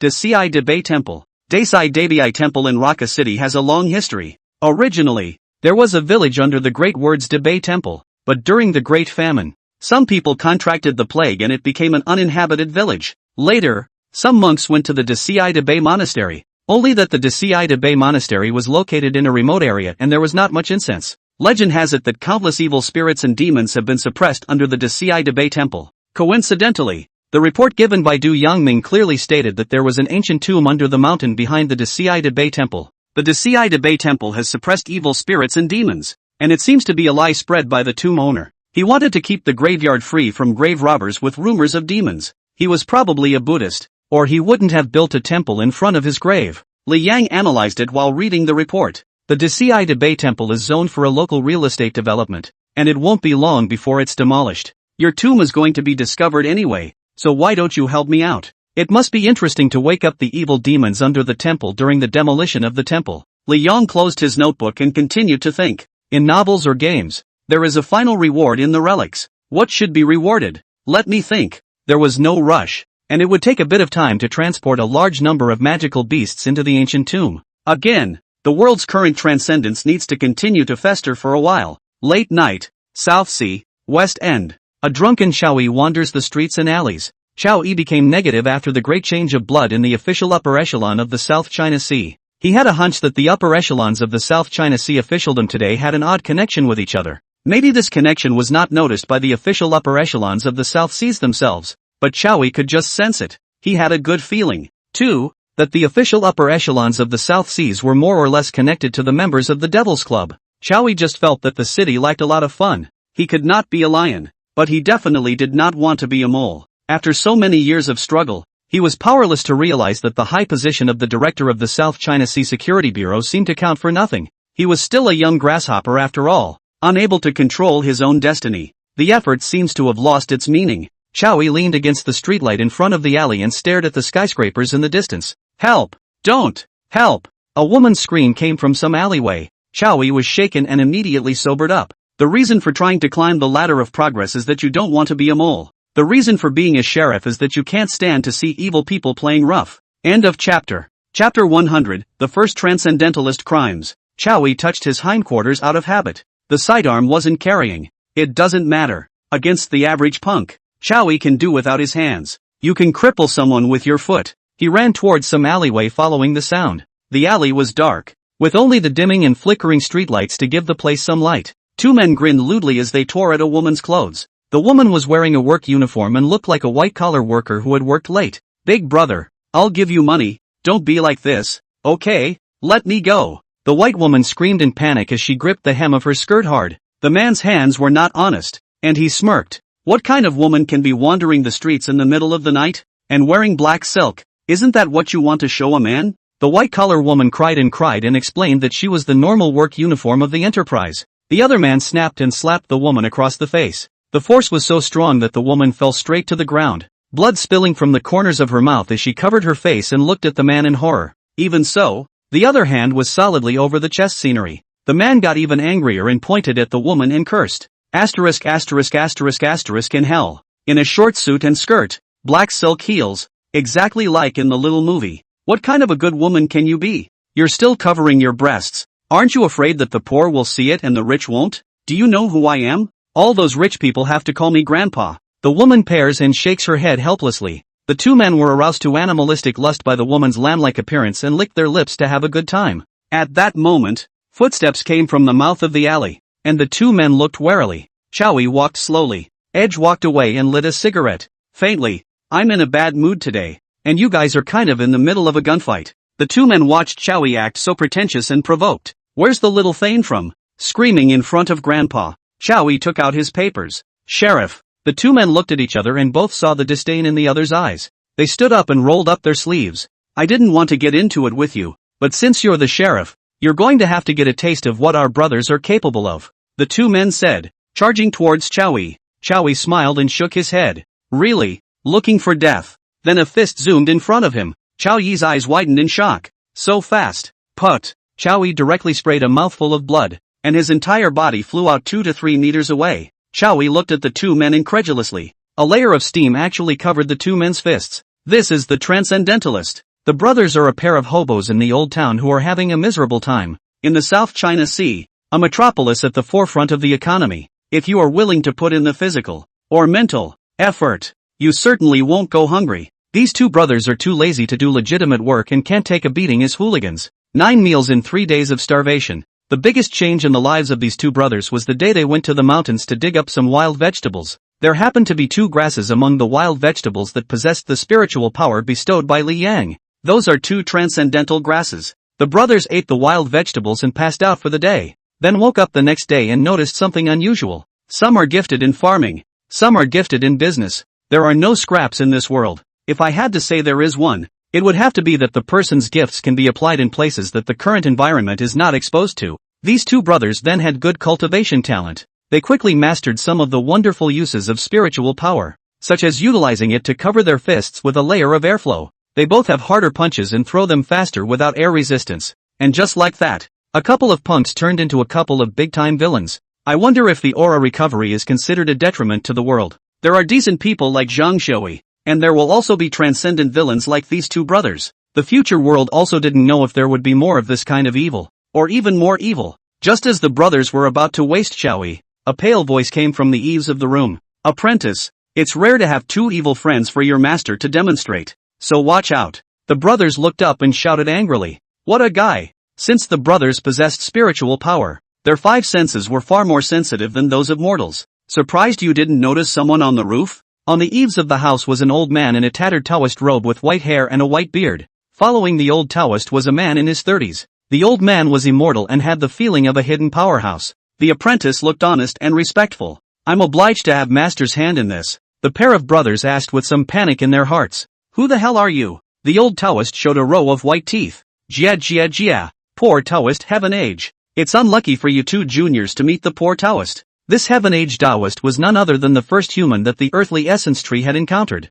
The old madman Mo Yulin. The brothers had unease in their eyes. The Taoist of the celestial age? Sounds awesome. Mo Yulin let out a sardonic laugh and leapt down from the wall. An unsteady center of gravity planted itself. He quickly climbed to his feet, carrying his hands as if nothing had happened, and spoke in a high, deep voice. You guys can make the first move, lest you say that the poor Taoist is bullying the small with the big. It's like that fall never happened. The brothers cursed and swung their fists toward Mo Yulin. Mo Yulin flipped his fingers and a yellow paper poked out of his Taoist robe. The yellow paper was inscribed with charms. This talisman was Mo Yulin's own creation. The brothers were already in front of him, and Mo Yulin threw out the talisman paper without panicking. Boom! After an ear-piercing popping sound, the air shifted, directly toppling the brothers to the ground. They both spat blood from their mouths. Their eyes were bloodshot, and their eardrums were ruptured. I have to say that Mo Yulin is a genius. After he had figured out the wonders of sharing spiritual energy, he actually attempted to send his spiritual energy onto the talisman paper. The rune can be thrown to detonate the spiritual energy in it, causing violent air vibrations. Mo Yulin created his own sect, the Rune Sect. Although currently the Rune Sect only had 2 people, him and his disciple. Apprentice Han Hai made a bow after seeing his master's greatness. Master Divine Might. Mo Yulin tilted his head triumphantly. Han Hai thought for a moment and said, Master, when will I be able to manipulate the talisman without needing to recite the incantation? Mo Yulin said, that's because you can't refine the mother talisman without a clean mind. You have to dive into your training to achieve greatness. Han Hai said with eyes full of thirst. When will Master teach me the spiritual awareness body gathering technique? After I learn the spiritual awareness body gathering technique, I'll definitely be able to successfully refine the mother talisman. Mo Yulin shook his head. Not yet. Master has a hunch that something extraordinary is about to appear. There is a great opportunity there for you and me, Master and disciple. When the time comes, Master will teach you the spiritual awareness body gathering technique,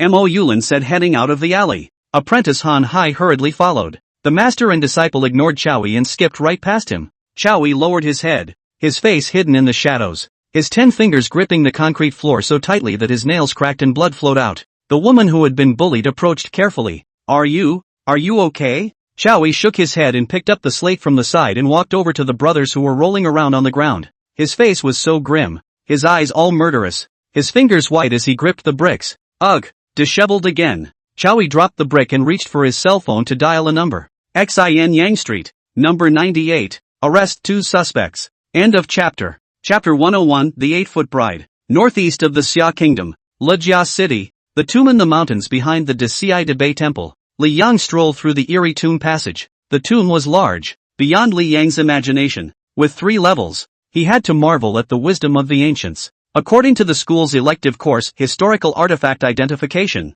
this should be an ancient tomb from the Tang Dynasty. Li Yang walked to the 3rd floor and knitted his brows slightly. He felt a strange soul fluctuation. He walked to a stone wall and gave it a gentle push. The mechanism activated. The stone wall opened up, and below were steps. And there was actually a 4th level here. Li Yang walked down with curiosity. The undead creatures hissed and crawled out of the catacombs, driving the animals from the hills into them. On the way to happiness, a group of evil men appear, kill his family and friends, and try to trap him alive in a coffin. A newlywed woman is captured in an ancient tomb before she is even married, and is killed when she thinks she is going to be saved. Li Yang's gaze was ghostly as his 3rd talent, Soul of Upanishad, was unleashed. Li Yang put the umbrella back in place and said to the bride in red. In the office of the Nanhai Datai Group, Su Yutong frowned and looked to the northeast. They were afraid that the tomb owner would haunt their descendants, so they wanted to create an evil ghost to suppress the tomb owner. The young girl happens to awaken and surprises herself by asking to be saved. This bride in red is special, and comes with a bit of spiritual power of its own. There were small golden monkeys riding horses playing in the mountain wilderness stopped laughing and looked at the location of the Decii Bei Temple suspiciously. There was a genetic potion copied by Kong Qianqiu in the tomb, and a bit of fruit from the earthly essence tree, and those beasts would become a vicious magical beast. It's a ghost. This ability is almost capable of reaching the threshold of the demons. Li Yang breathed in the cool, soothing air. The woman was dressed in a large Chinese red dress with a red cap and green silk hanging down to her hips. It turns out that 100 years ago, a group of grave robbers discovered this ancient tomb. So it is. The bride in red had no entity, and under the infusion of the power of death, she gradually grew in size, reaching a height of 3 meters before stopping. The red-clothed bride's attack passed through Li Yang's body without any real effect. A hiss resounded through the night. After 2 hours, after doing everything, Li Yang walked out of the ancient tomb. The bride in red is poor and that umbrella is the only dowry. Rather like sharing spiritual power. The red bride? After a horrified scream, he stabbed the young girl in the heart with a dagger before fleeing the place in a panic, and has been golden ever since. I can keep your memories, but add a little something extra. Tried to get ghosts into swords to make them have spiritual power. The grave robbers searched for a woman born at the hour of Een after many inquiries. Out. What surprised Li Yang the most was that this 8-foot bride managed to possess a sea of spirit, and as long as it devoured the spirit body it would be able to raise its rank. Li Yang stretched out his right hand towards the red-clothed bride, and the power of death that belonged solely to the god of death surged out. All members of the Devil's Club may not leave the South China Sea for 7 days. So, the red bride, an alien, has a chance to turn into a ghostly creature with war powers. That's not even the most desperate. Li Yang recited softly. The reason for this is that a spiritual body can only open up a spiritual sea if it is fused with grass. Li Yang said, and the soul Upanishad was unleashed, to adding some memories that didn't exist for Lady 8 Feet. The bride in red was different from the ghosts she had seen in the past.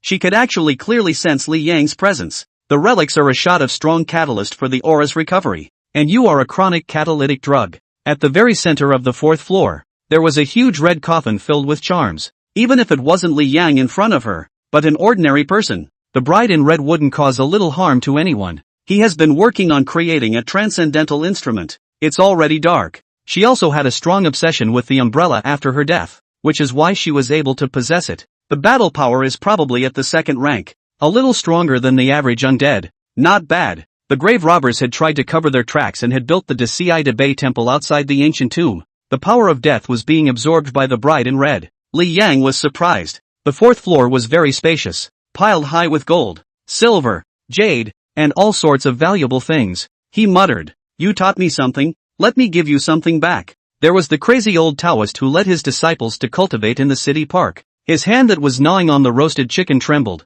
and in a rare moment, he looked at the sky with a straight face and muttered, "Assimilation and symbiosis of spiritual forces." The young girl was originally sitting shyly in the wedding sedan chair, apprehensively anticipating her future life. No, that doesn't count as awareness. Meanwhile, all over the Summerland, the 8-foot bride disappeared and hid back among the umbrellas. Surprisingly, there's still some consciousness? The memories of the bride in red flooded into Li Yang's mind. But dead things are not like grass, and many ways have been tried without success. She trembled and stormed up, floating to Li Yang's eyes, her scarlet nails constantly scratching Li Yang. The grudge is great. The obsession is deep. And that's what makes her different from ordinary ghosts. The bride in red is an anomaly among ghosts, and there are other things to experiment with her. It doesn't look like a cemetery. It looks like a hidden treasure. This red casket is not meant to make the dead sleep for a long time, but to trap the person in the casket. He had tried to change his spirit body into a ghostly creature with battle power, but had failed. That grave robber thought it was a fraud. There is the head of Shushan, is teaching disciples sword. Suddenly action a beat. Eyes burst out of the thunder light. The eyes seemed to shuttle to 1,000 miles away. The red-clothed ghost bride trembled and backed away in terror, quickly burrowing into an ancient umbrella in the corner. This powerful resentment allows the spirit to retain a trace of its pre-life spirituality. She desperately scratched at the lid of the coffin and cried out desperately, without anyone hearing her. He feels like a developer who made a Blue Star OL game. Li Yang snapped his fingers. Deciphered means, apprentice, you and I have arrived by chance. Not only did they want to occupy this place, they also stored all the gold and silver treasures they had stolen over the years on the 4th floor of the ancient tomb. It's time to invite them here for a game. Gotta get them to notice the anomaly here first. What exactly happened that would make you different from a normal ghost? Someone was meditating on his knees in the farmyard, and there were air currents surging on the surface of his body as he jerked his head up and looked to the northeast. Terrifying spiritual power erupted from the earthly essence tree. Those who eat are superstitious and know a little bit about feng shui occultism. It's obsession, or you could call it resentment. Left and right, a transcendent boss was going to be let in here by Li Yang, so he might as well use this bride in red. He was shocked by the treasures here and wanted to open the coffin to see what treasures were in it. On the phone was a text message that had just come in. Li Yang muttered as black runes emerged from his eyes. At best, it felt like an overcast wind was blowing. Countless magic formations appeared on the ground, and all sorts of undead creatures burrowed out of them. Li Yang took the umbrella, and his eyes burned with black flames as he scrutinized the path of spiritual power within the umbrella. 2 days after the young girl was trapped inside the coffin, a new grave robber made the mistake of sneaking into this floor. The bride in red didn't dare to disobey, and walked out of the umbrella in terror, kneeling and crouching in front of Li Yang. The rules of the game are being set. The image looks like Mrs. 8 foot. Who should be called the 8-foot bride? Those charms are devoid of any transcendental powers, or there wouldn't be a woman wandering around the coffin. Li Yang snapped his fingers and the earthly essence tree appeared. Li Yang had read about the red-clothed ghost bride in a novel and didn't expect to actually get a look at it in reality. End of chapter. Chapter 102, The Demon Host's Destiny. That night, the sound of ghosts crying and wolves howling in the back of the mountain was unceasing. The young monk in the Deci Bei temple knelt in front of the Buddha in terror, trembling and reciting scriptures. A 16 or 17-year-old boy with broken hair sat in the corner with a string of rosary beads hanging from his hand. The wailing in the back of the mountain did not affect his state of mind, and the blandness of him was in stark contrast to the monks around him. The windswept old presiding officer walked into the temple and sighed, "All go." Hearing this, the monks left the futon and prepared to return to their premises. The old host said, "Don't come back." The monks shuddered and realized what was going on. The ghost host is the beginning of the disaster. "Teach me, master." Tearing down the Deci Bei temple will not only fail to add to the blessings of the givers, but will also bring calamity to the world. The teenager was silent. Never set foot in the South China Sea. Is master talking about some evil spirit? The old host folded his hands. It's good to remember. It's good to remember. It's a good thing he read the Buddhist scriptures so he didn't go crazy in the temple. Master is so strange. It's obvious that he could have saved the Deci Bei temple with a phone call, and master wouldn't let him. The middle-aged man with the compass was enraged. The old monk was not cutting off people's money. Both his parents and his master said that he was destined to be a ghost host, and that if he was not in the Buddhist Pure Land, he would die before the age of 17. It was the poor monk's destiny to stop that plague. The old host dropped his heart when he said this, and his whole body softened. That's a must. Just tear down this temple and then give me $88,000 and I'll transfer the entire temple's wishes to you. Newberman. It's not about them, it's about providence. Master, please, if you live past the age of 17, you are also required to purify yourself in a temple, or you will become a demon that will plague the world. I was originally a barefoot ascetic, but after realizing that the Deci Bei temple was unusual, I made a wish to be stationed here. Tomorrow is your 17th birthday. Life and death have passed. The next road depends on how you go. Tomorrow the poor monk will fight to the death to stop the demolition team. The teenager was even more puzzled. Don't underestimate this small temple. It is indeed the first barrier to stop the world from chaos. Helplessness was written on the old host's face. He scoffed at them and resented his parents' superstitions in his mind. He's a hustler, but he knows the minds of these bosses. There is one thing the poor monk has to explain. The teenager folded his arms. He asked, "You're just blocking us because you're afraid you won't have a place to chant." The old host sighed. "Please think twice about it. What about you, master? The Deci temple suppresses not evil demons, but the desires of the world. That is the will of heaven, the will of the gods. And where are we mortals to disobey their will? Don't want you to get rich and curse you." The old host closed his eyes. The old host suddenly rounded his eyes and grabbed the teenager's arm in a death grip. The giver will also die as a result. Inside the noble hall, only Sandalwood, the old host, and the teenager remained. Although he was a Buddhist lay disciple and a monk who practiced purification in the Buddhist school, he did not believe in gods and demons. Obviously tired of this life, those bosses burn incense and worship Buddha to find someone to look at things, but only to seek psychological comfort. The teenager frowned. "Oh Kiran, there are a few words you need to remember." The poor monk is also on the verge of forgetting his own name, and seems to remember that the poor monk's surname is Mu, and his name is Bowen. The owner hesitated and looked to the high man beside him. "Go get some rest. You won't be able to sleep tomorrow when the demolition team comes. I'm afraid, master, after all these years together I still don't know your lay name. I want to remember it." The old host said, "The poor monk has an old relationship with your parents, and it is only because he has a destiny with you that he has received you into the temple. Will the demolition of this temple really increase my lifespan?" One by one, they walked up to the old presiding officer, bowed and saluted respectfully, and then left in a hurry. The old host sighed. The old host chanted a Buddha's name. "Because of your evil luck, if you don't purify yourself at the temple, you won't live to be 17. Do you believe there are demons? Don't make enemies with people who have Ming, B, and Van in their name. The Deci temple suppresses the evil demons that fill the land. Tear down this temple, and this Taoist will use arcane magic to extend Boss Joe's life by 20 years. What about you? You are the life of a rare ghost host. If there were demons, this old bald ass would have run away first. Like this boss, for example. He's contracted a project to get a building here." The teenager got up, walked to the door and turned back. Junior said, "If it doesn't work, why should he try to argue with the demolition team tomorrow with his old bones? He's just so selfish. He just doesn't want you to be good." The teenager scowled. He pointed at the old monk and cursed. The teenager kept his head down. The young man was stunned. The first time he saw his master like this, although there is incomprehension in his heart, he did not say anything more,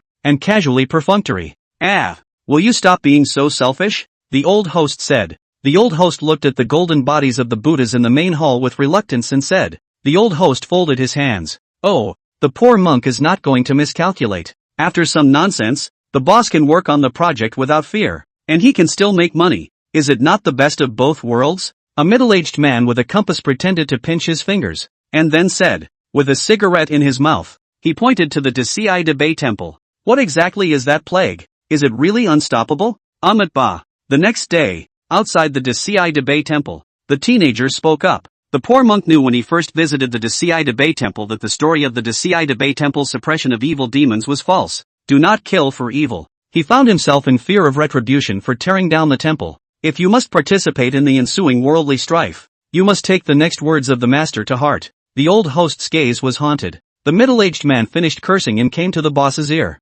"Master, I can get those developers to give up the idea of demolishing the Deci temple, and you can still practice here just the same." Barrier tape was pulled around the perimeter. Several bulldozers and excavators were ready to go. Ahem, cut the crap. But you have to believe that your parents are doing this for your own good and understand the good intentions of the poor monk. Old bald ass. Less feudalism. The windswept old presiding officer lowered his eyes, folded his hands, and stood guard in front of the temple door. "Master, please," the old host said quietly. The teenager kept the name in mind and turned to leave the great hall. The workers, dressed in winter clothes, with hammers and shovels, waited for the foreman to give the order. The teenager didn't understand. The teenager, unable to understand or ask, finally asked, "I know, master." The old host opened his cloudy old eyes and solemnly said, "The owner of the developer is a thug who wears mink and gold chains. The poor monk knows you are aggrieved. Just for yourself without regard for others? With the demolition of the Deci temple tomorrow, the earth will really be in chaos, and the most horrible disaster will come. Either return to your parents, chant the sutras and worship the Buddha day after day, and pay no attention to what goes on outside the window. You may enjoy a good death for 100 years. It's a pity about this century-old temple. End of chapter. Chapter 103, Extra. Transcendent Ruins. The boss thought it made sense and waved his hand. Get rid of the old monk. I have official authorization to demolish it. Several workers grabbed the old host and took him aside. The old presiding officer could not resist the pushing and shoving of a few strong men, so he stood by and watched as bulldozers and diggers broke down the temple gates. As the dust stirred, the old host sighed and spoke to the workers around him. Tearing down temples and breaking down temples is a great taboo that detracts from the blessings, so you guys should go. The worker lowered his eyebrows. It's almost New Year's Eve, and our wives and children are waiting for us to get money to go back. The boss won't pay if this job isn't done. Who would want to do this unethical thing of cutting off their children and grandchildren if they weren't forced to do it by life? He winced as both hands seemed to touch something slippery. Search and rescue from the local sheriff's department has gone, but no one has walked out. Elder He, this is not a natural disaster, but an opportunity, or even national fortune. Wei Ming said. Sir, where are you? A large hole was indeed found there, and there seems to be a building inside the hole, as well as a strong fluctuation of spiritual power. I wondered why heaven and earth had changed so much. Why is the aura reviving? Oh Kirin, don't go astray on the next path. May I ask Taoist Master Zhang if that side is filled with aura? Comrade Wei Ming, what exactly are you going to say? Wei Ming's vanity was greatly satisfied and he also narrated as a teacher. The owner felt around. Even the beautiful eyes of a female researcher were colorful towards Wei Ming. He Lao was in a hurry. Roar! Ah! Don't bite me! What a monster! The old monk! The tall man! Help! After saying this, the old host's head sank, and the end was near. Everyone present had puzzled looks on their faces. How did he know? One historian exclaimed. That part of the core is called the administrator. What kind of buildings are popping up? A hissing sound of something unknown sent chills down the spines of everyone present. The only country in the world that has seen an aura recovery is Xia, because it's a relic. The relics of a transcendentalist. Wei Ming kept his mouth shut and only said that he would wait for Taoist Zhang to finish probing. When these words came out, they exploded in the ears of the crowd like a thunderbolt. This paranormal phenomenon is clearly beyond their knowledge. The owner asked in horror. End times? What a familiar and unfamiliar term. Once upon a time I thought deeply about the great change in heaven and earth and the revival of the aura. The owner's eyes rounded in horror as he saw a very long, very tall monster, spitting snakes and staring at him. Xia was also the first place where the transcendental ruins appeared. I suspect that something must have happened later to make the end times come. A relic of the transcendent? In that era, various transcendent civilizations flourished, and transcendents and demons were everywhere. Wei Ming salutes. But I know one thing, Comrade Wei Ming, don't sell yourself short. What's going on here? The crowd looked at each other in disbelief. Is it that serious? That old host sat down on his knees. I don't think it's that simple. The high man with the compass was also confused. Wei Ming continued. It was deserted and only the construction team got lost in it, which was an unfortunate blessing. The researcher and administrator of the security administration immediately went forward to explore the situation. Wei Ming said, scanning the crowd. It's already here. Is there some kind of building coming up there? The old host closed his helpless eyes, seemingly unwilling to see the tragic situation that would follow, and chanted a Buddha's name. Truly God has blessed Xia. How is this so much like the relics of a holy land, or a secret realm appearing in a metaphysical novel? Amit Ba. The security administration already has departmental divisions. Opportunity? Ah, the crowd mused as they took notes. Rumor has it that the Dci Bei temple suppresses evil demons. The crowd rose up in surprise and talked about it. Comrade Wei Ming, what do you have in mind? Why did you say that all of a sudden? Demons appeared, immortals appeared, and some other magical transcendence showed up. That senior let out a heart-rending scream. He stood up, foxed. The crowd was silent. Let's hope the gods are kind. That's right. Not only can we tap into the secrets of the transcendence, but we can also have transcendent items. Wei Ming got excited and clenched his hands. That fog is so evil. All the electronic equipment will fail. Comrade Wei Ming, what intelligence do you know? Speak up, what's going on? Sir, it was very foggy, enveloping the entire mountain, and the fog was so thick that visibility was poor. Wei Ming asked, is it only due to man's destruction of the environment? The fog almost turned the place into a milky white mass, and every now and then the hissing of monsters could be heard. Wei Ming's palms were sweating as he continued. Elder, he asked in a hurry. He pinned his hopes on Wei Ming. This kid could always tell the key information about the aura recovery. A lot of strange creatures seemed to emerge from it. There's a monster out there? Has Master Zhang, the head of Mount Shu, arrived at the scene yet? What do people think about this? Yes, electronics out of commission? It will take a while to find out the answer because the electronics won't work in the fog.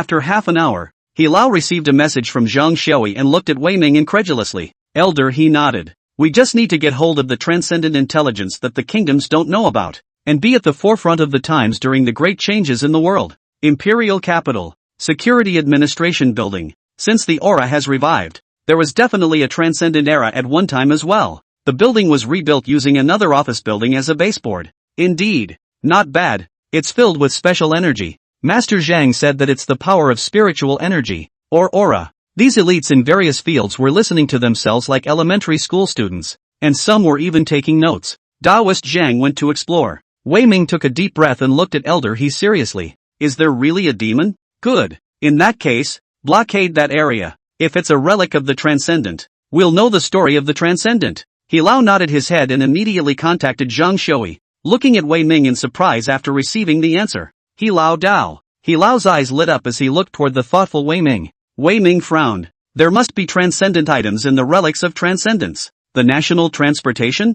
I don't know why the aura has dried up, and I can't think of any reason why it would revive. We will be able to explore the secrets of the end times and the revival of the aura. Comrade Wei Ming, please take part in this operation as well. First of all, ensure your own safety. The secret of everything can be found in the buildings in the fog. There are countless opportunities and possible transcendent relics in them. The crowd also cast astonished gazes at Wei Ming. Elder, he solemnly said. Just as the bulldozers smashed the main hall and the statue of Buddha collapsed, there came a sudden, eerie fog. Elder, he said in a deep voice. During the safety management meeting, the big screen showed a drone feedback from the Desai temple at this moment. You mean the relics left behind by the transcendent civilization? This young man. It's a little something. End of chapter. Chapter 104, God-making organization evolutionists stunned by attending the ruins. A converted 7-seater SUV rolled up in smoke and dust, traveling through the wilderness like a steel behemoth. Inside the car sat blonde foreigners, the evolvers of the God-making organization. Lilith sat on the passenger side of the head car, her gaze haunted, wondering what she was thinking. Two men sat in the last seat whispering. How is it possible that there are supernatural humans in the Summerland? Lord Lilith said so, and you have to believe it even if you don't. I think she's just failing in her mission and making excuses. Keep your voice down. She'll hear you. Afraid of what? The last defeat doomed Lilith-sama. Sooner or later she was going to be replaced by Lord Diana. Don't forget what it takes to be replaced. All of these words were heard by Lilith, and she was not annoyed as she closed her eyes and said, believe it or not, supernatural humans do exist in the South Seas, and I've fought her. All Lilith could think about was the dimly lit street at night and the woman who could manipulate the augur. She was knocked off her feet. Lilith's face showed a hint of displeasure, as well as a hint of fear, as she continued. A super self-heating event at the Temple of Great Mercy will absolutely also be infested with super self-heating humans, so you need to be on your guard. The two men in the back row almost burst out laughing. Is Lilith-sama getting in too deep? One of the men said. I think our biggest adversary is the Summerland Sheriff's Department. They can say whatever they want as long as they haven't blocked off that mountain. Lilith-sama. You can't talk about this intelligence stuff either. Lilith stopped talking and closed her eyes. The SUV finally drove up to the large mountain shrouded in milky white fog. There are magistrates stationed at the bottom of the hill. The SUV circled the mountain and found a spot where there was no sheriff's deputy. Looking hazily, it appeared to be a dense forest path. This fog is just too big and evil to go in and walk out. The sheriff is stationed here for the sole purpose of not wanting the general public to wander in by mistake. There were no magistrates on such dense forest paths, or cliffs, after all. The general public was unlikely to choose that kind of place to enter the mountains. Xia is still not paying attention to this place. Didn't you say it appeared to be super self-heating? I'm surprised this place isn't blocked off, an evolutionary said contemptuously. Lilith shook her head. It can only mean that this fog is not ordinary, and that the summer magistrates are very jealous of this place. The evolvers got out of the car and followed the trail into the mountains. Just as they entered the fog, the evolvers sensed that something was wrong. It's amazing how hard it is to see anything from here. The electronic equipment they were carrying also failed. Lilith tensed. Everyone stay together. Don't get separated. It was the first time the evolvers had encountered such a supernatural situation, and they nodded their heads, coming together and even holding hands as they slowly moved forward. Summerland is still a magical oriental country. Just then, the crowd heard a long, unimpeded whistle. Ha ha ha ha ha. Apprentice, quickly follow me. Great chance. Great opportunity. The crowd froze and looked to the source of the voice. Only an old man in tattered Taoist robes was seen running through the grass tips, jumping on tree branches, and speeding in one direction. Master, wait for me. A man in his 30s looked on helplessly, his figure as agile as an ape in the dense forest, quickly following the old man. The evolvers were all confused. Really? The evolvers who had an unknown amount of resources and dollars poured into their bodies, could only move cautiously in this dense forest. That old man and his disciple, whose chi and blood were obviously not strong, could actually run around here with impunity. Even the way they move so magically. Supernatural humans. There really are supernatural humans. Lilith blushed hard. Sure enough, supernatural humans showed up. It looks like they're going somewhere with treasure. She closed her eyes and opened her mouth slightly. Inaudible strange sound waves spreading out. Lilith has a radar-like device inside her body that can determine her surroundings through echoes. Lilith opened her eyes and pointed in a direction. There we go. Remember, be careful with everything. Try to stay out of trouble with supernatural humans. That place is exactly the entrance to the ruins. An evolutionary muttered. They're just a little more flexible, and they certainly can't move their hands. The culture of foreigners is that the stronger you are, the stronger your chi and blood are, and the stronger you are, they can't even comprehend the four twos, let alone the immortal cultivators. While the group was speeding up their steps towards that direction, the sound of horses' hooves actually came from behind them. People still ride horses these days? They looked back, full of horror. I saw a tiny golden monkey riding an old horse, laughing and galloping in one direction. The evolvers looked at each other. This is what's going on. How could a foreigner who hadn't read the mythology of Xia understand the word demon? An evolutionary slapped his thigh. Have you guys seen Rise of the Planet of the Apes? That must be an evolutionary monkey like that. We should have caught it. Lilith looked at it like a little cutie. Like she glanced at the evolved man. Things are weird. Don't make trouble. Go. There was tension in his tone. At that moment, the little golden monkey that was riding the old horse actually turned around and came back. The heartless little monkey grabbed the old horse's mane and poked halfway behind his neck.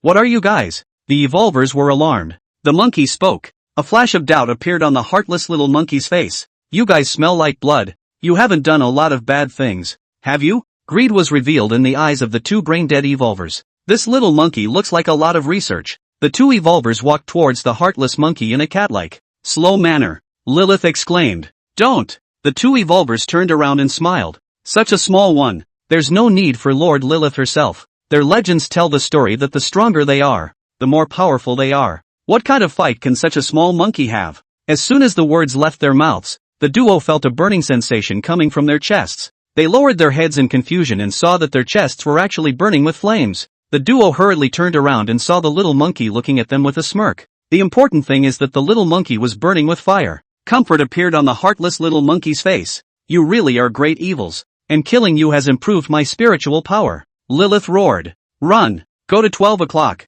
Get rid of the monkeys and then go to 5 o'clock. Don't go the wrong way. The crowd sniffed and reacted, playing a wild goose chase toward 12 o'clock. The mindless little monkey wanted to chase after him, but then he looked behind him and struggled for a moment before muttering to himself. Forget it. It's important to go find the chance. After shaking off the monkey, the group of evolvers assembled at the entrance of the ancient tomb cave in a state of shock. What the hell was that? A female evolver hugged herself, her eyes filled with horror. Summer is horrible. Lilith glanced at her. Next, make sure you follow my orders. Definitely don't return without accomplishing something, or father's temper you know. Several of the evolvers nodded their heads in unison. Lilith stared intently at the entrance to the ancient tomb cave. I can sense many monsters in this mountain, together with the fog that can make people lose their way. Ordinary people can never enter. This mountain is screening people who enter the cave. I bet there are a lot of supernatural humans in this cave. End of chapter. Chapter 105, was the Tang Dynasty the end of the law? The evolvers had just entered the cave when they heard the sounds of fighting.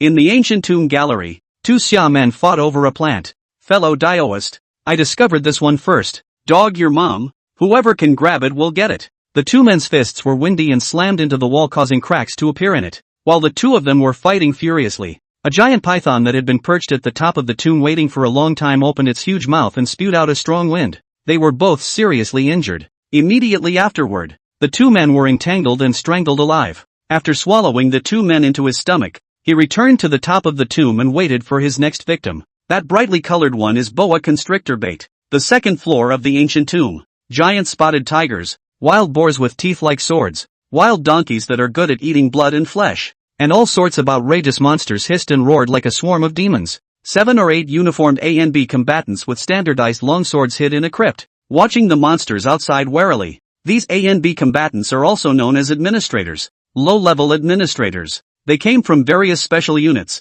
and each one of them was a master in the army capable of accomplishing difficult tasks on their own. This magical relic has an eerie power where thermal weapons and electronics are all rendered useless. Only long swords, knives and axes can be maximized. The intermediate administrator, Wei Ming, and the senior administrator, security administration advisor Zhang Shui, explored the chamber. Wei Ming, who knew a little about historical artifacts, caressed the wall with white gloves and wondered. This seems to be a tomb from the Tang dynasty. Zhang Shui didn't know anything about this, but he knew something about the bizarre legends of the Tang dynasty, and he frowned. Master said that the Tang dynasty did have quite a few stories of demons and ghosts rebelling and gods and goddesses ascending. The Tang dynasty is considered to be a rather mythical time in history. There are quite a few spirits and demons, such as the cat demons, fox fairies and whatnot that have recently exploded on the internet. The Tang Emperor's strange encounter with the king of the Jing River dragon and Wei Zhang's dream of beheading the dragon are also stories told in the Tang dynasty. Legend has it that Zhong Kuei, the great god of the underworld,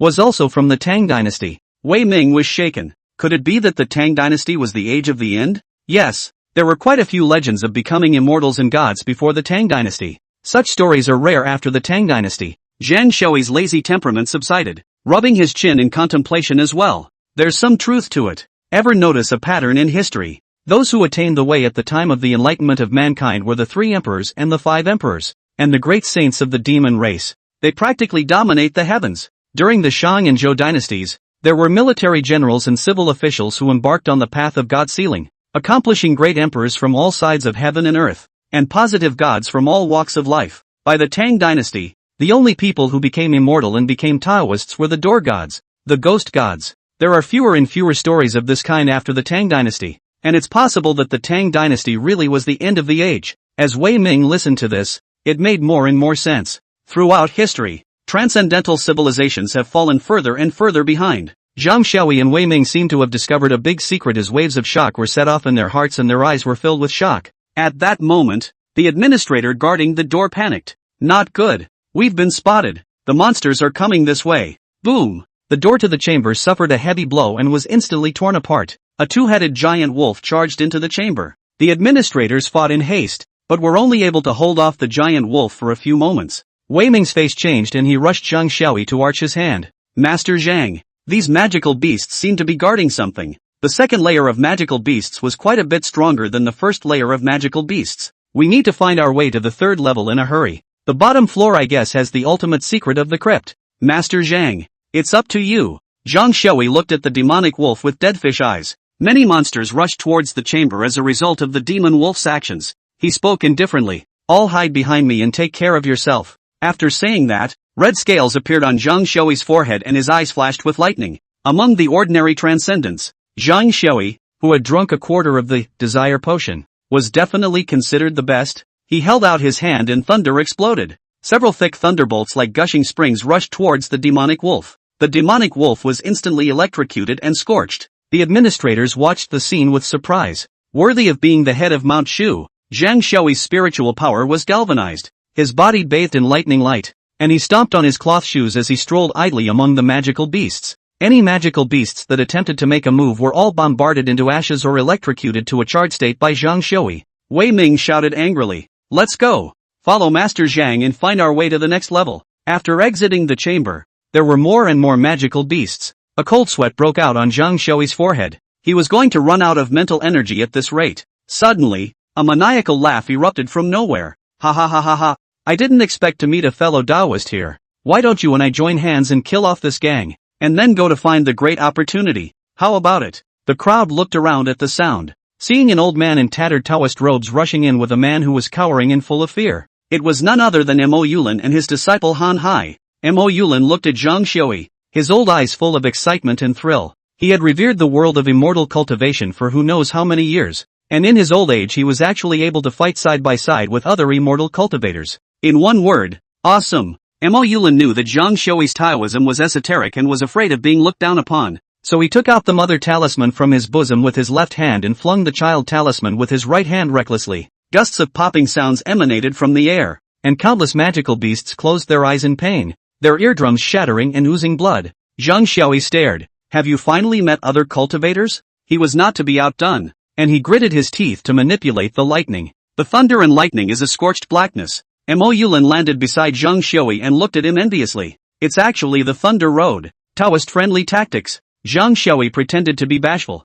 Fellow Taoists, Rune Dao isn't bad either. Both of them were ordinary people with advanced middle-aged bipolar disorder who worshipped fairies and deluded themselves into cultivating immortality a few months ago. At the moment, they all thought that the other party was a strong person who had been cultivating for many years. There was actually a simultaneous feeling of sympathy and mutual caution. Those administrators were looking at the duo who were blowing each other off and working side by side with envy and jealousy. They're longing for that fabled world, too. Just then, there was a sound of children giggling. There's so much good food here. It's just that these ugly monsters are a little annoying. Zhang Xiui and Mo Yulin sensed the powerful fluctuation of spiritual power and looked towards the entrance from the first floor to the second floor with grave expressions. Only a young monkey on an old horse was seen killing its way this way, chewing on a blade of grass in its mouth. The young monkey and the old horse were covered in burning flames, and those magical beasts that were touched by the flames all screamed miserably and burned. The crowd was so shocked that they even thought they were dreaming. They thought these monsters were strange enough to be considered legendary demons.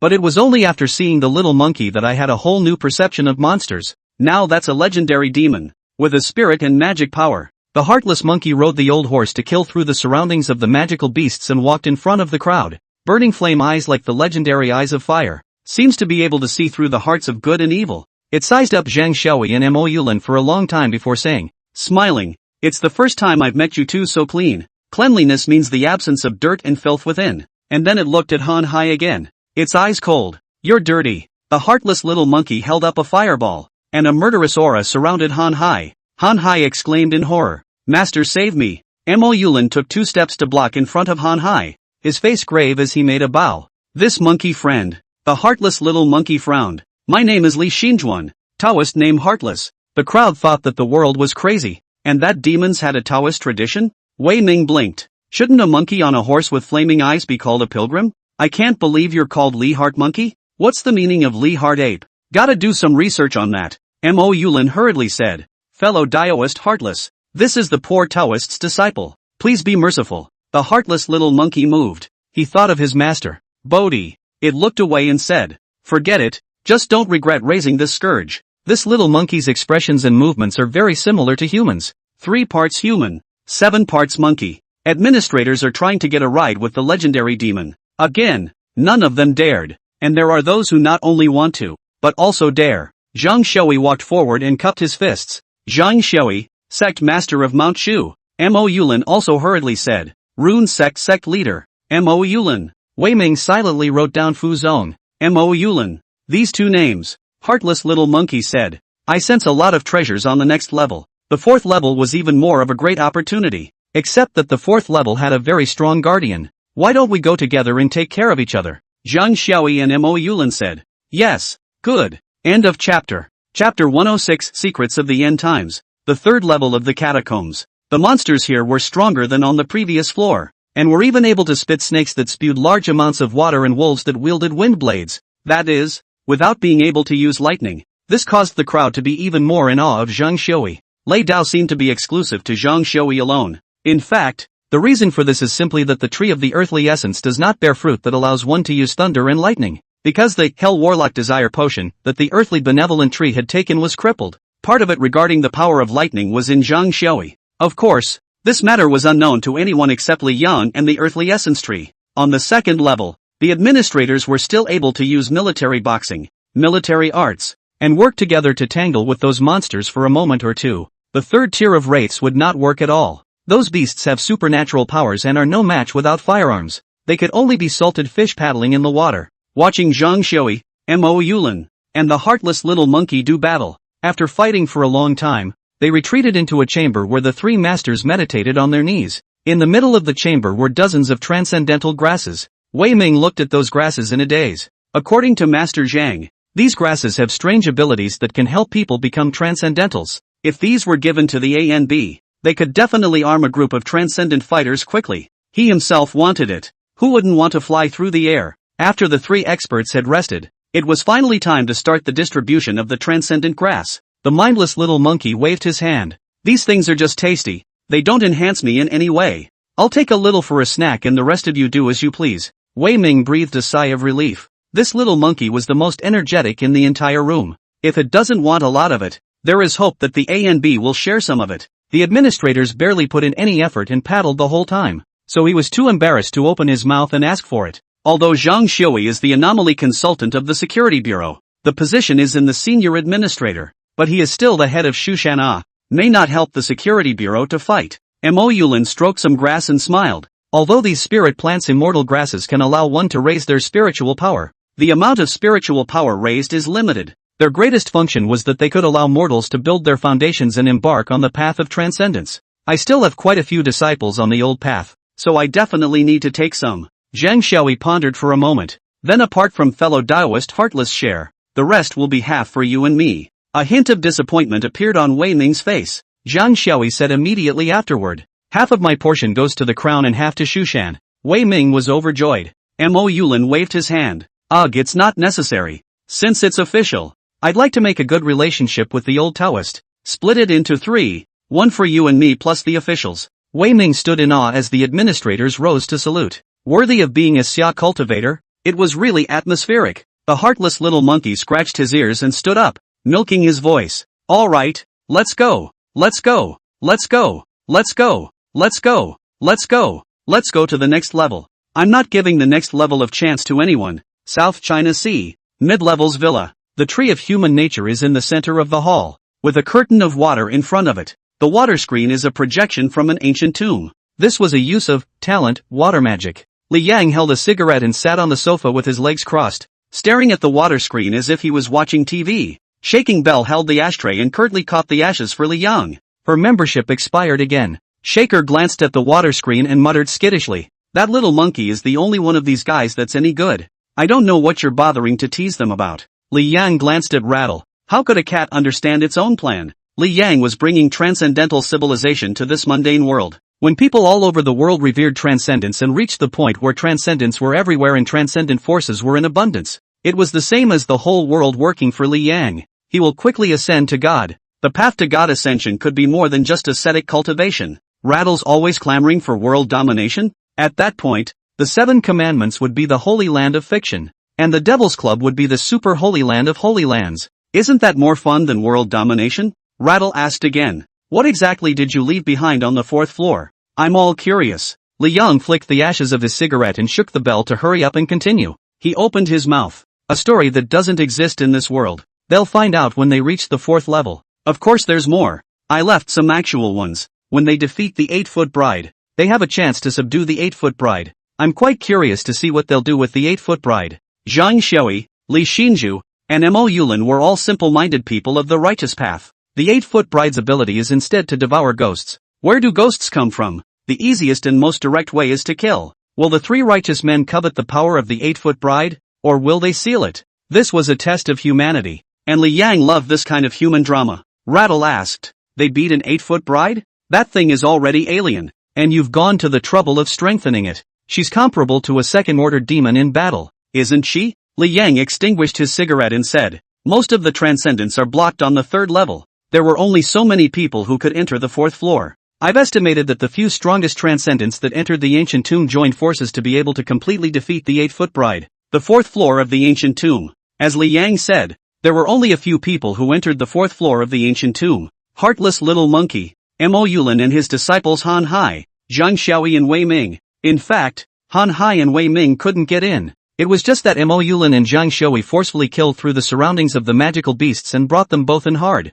Your own family members kiss themselves. There is more than one way to the 4th level. A woman stumbled and fell down another passage in the main chamber on the 4th level. She was black-skinned, wearing a tight leather jacket and pants, clutching a metal guitar and staring at the front of her in shock. Several Xia transcendents looked at Lilith incredulously. Foreign transcendents? Is there a transcendentalist in a foreign country? Wei Ming was the first to figure it out. You're the one who escaped from the green sanatorium? Ha! Ha! Lilith sat down on the floor in a wide sprawl, gasping for air, smoky makeup all over, like a ghost. She asked as she evened out her breath. What the hell kind of hole is this? My teammates are all dead. If I hadn't met a Xia kid to lead the way, I would have died out there. Summerlin kid? And did you notice that the Xia transcendent on the 4th floor didn't come in? At that moment, another figure rolled from the entrance into the 4th level of the chamber. He was a medium-sized man of about 5'7". wearing a tang suit and glasses, kneeling down and wincing and puking. This is none other than the young man from the Temple of Great Compassion. Strenuous exercise is simply too much for a mortal body to handle. The coffin in the chamber suddenly moved. The crowd stepped back alertly. Heartless Monkey was bold enough to jump off his old horse and walk over and lift the lid of the coffin. Immediately afterward, a red energy erupted from within the coffin, like a red python traveling over the chamber. Gradually, the energy that looked like a red python converged in the center of the chamber and formed a human shape. It was actually a 3-meter-tall woman wearing a big red wedding dress and a red cover. The Ghost Bride in Red. Anyone who has ever read a psychic novel is definitely no stranger to the term. But, this red Ghost Bride is too big, isn't it? Have you finally awakened? Sleeping for 1,000 years. Who really won that battle? Hell. Lose? The ethereal voice traveled through the chamber. End of chapter. Chapter 107 Evil Qilin. The crowd looked at each other in dismay. After experiencing the trip to the ancient tomb, the appearance of such legendary ghosts as the Ghost Bride has already been seen. The important thing is that she said some very important information. What does the Great War of 1,000 years ago mean? Is that the secret of the end times? And what's hell? Could it be a power? Or the real sense of the underworld? The 8-foot bride suddenly clutched her head and crouched on the ground, trembling and in pain. Me, my memory, me, what the hell is that? What is the heavenly realm? Me, and who am I? The 8-foot bride let out a heartbreaking scream. The sharp hissing sound caused the air to tremble, and the crowd covered their ears with pained expressions. Red spiritual energy spread through the ancient tomb. In a trance, a scene appeared before the eyes of the crowd. That's fantasy. A dilapidated hall appeared in front of the crowd. All around are broken stone pillars and scattered statues, as if the old man who has experienced the vicissitudes of life to tell the past glory. Countless strange-looking humanoid monsters stood solemn in the great hall. 8-foot bride is exactly one of them. Above the tattered ceiling of the great hall, above the clouds, were countless shadows of light. Those shadows of light seemed to be the gods roaming the heavens, gazing indifferently into the great hall. The crowd looked on in horror. A vision. This should be the memory of an 8-foot bride. Han Hai muttered. Master, are those demons? Just by fantasizing, one can feel the great power in them. Mo Yulin's face was grave as he shook his head. Not necessarily. It could also be the phantom of someone with a high level of cultivation. When cultivation reached a certain level, it was possible to manifest this kind of native phantom. What's more, they can manifest the law of heaven and earth. Mo Yulin said and looked at Zhang Shui. This sect leader of Mount Shu had a red scale on his brow when he used the powerful lightning technique. The visions continue. In front of the dark throne, a cat plays, a crow looks around, and a black dog naps. Above the throne was a man dressed in black, with eyes burning black flames, whose face could not be seen. The man rose and took a step towards the center of the hall. Each step was silent and heavy. Each step stepped on the heart chakra of the crowd, who subconsciously stepped back. The man's low, husky, magnetic voice came out of his mouth. The false gods of the heavenly realm fool all beings with the authority of God. Hell will bring the false gods to their knees with blood. The demons poured out of the great hall like a tidal wave, their shrill whistles tearing the air. The heartless little monkey's heart trembled. The man's voice was so familiar. When he ate the hearts and awakened his gift, there was this voice in his head that sounded exactly like the man's voice. If justice is not done, the fires of vengeance from hell are noble. The master had said that his power came from the demon of a god's heart. This is also the origin of his own name. Li Shin Ape. Could it be that that man is that god? The vision shifted to a blood-stained earth. It was a battlefield. It's not just light and demons that are involved in the battle. There were also Taoist priests wearing Taoist robes with thunder in their hands, and old monks chanting Buddhist names covered with golden light. There are medieval European knights riding dragons and yin-yang masters wielding folding fans to manipulate shinigami. Demons, magical beasts, divine dragons, and other transcendent creatures were at the moment divided into two camps and engaged in a grueling war. Zhang Shui, heartless little monkey, and Mo Yulin, almost simultaneously realized something, their eyes staring deathly into the distance of the battlefield. It was a huge peach tree. He suppressed a large area of light and shadow in one swing of his branch, the tree of Bodhi enlightenment. The heartless monkey's eyes moistened and he murmured, Mastermind. The vision shifted again, switching to the perspective of the 8-foot bride. The yin and yang masters of the East Sakura country practiced casting spells to imprison the 8-foot bride in a coffin. The 8-foot bride struggled to hold out her red nail-stained hands and kept mumbling, Sunga, your husband. I haven't married you yet. The illusion is over. In the ancient tomb, the 8-foot bride was still holding her head in pain. I am the warm smoke that is not yet married. I'm not dead. I'm locked up. Saiku.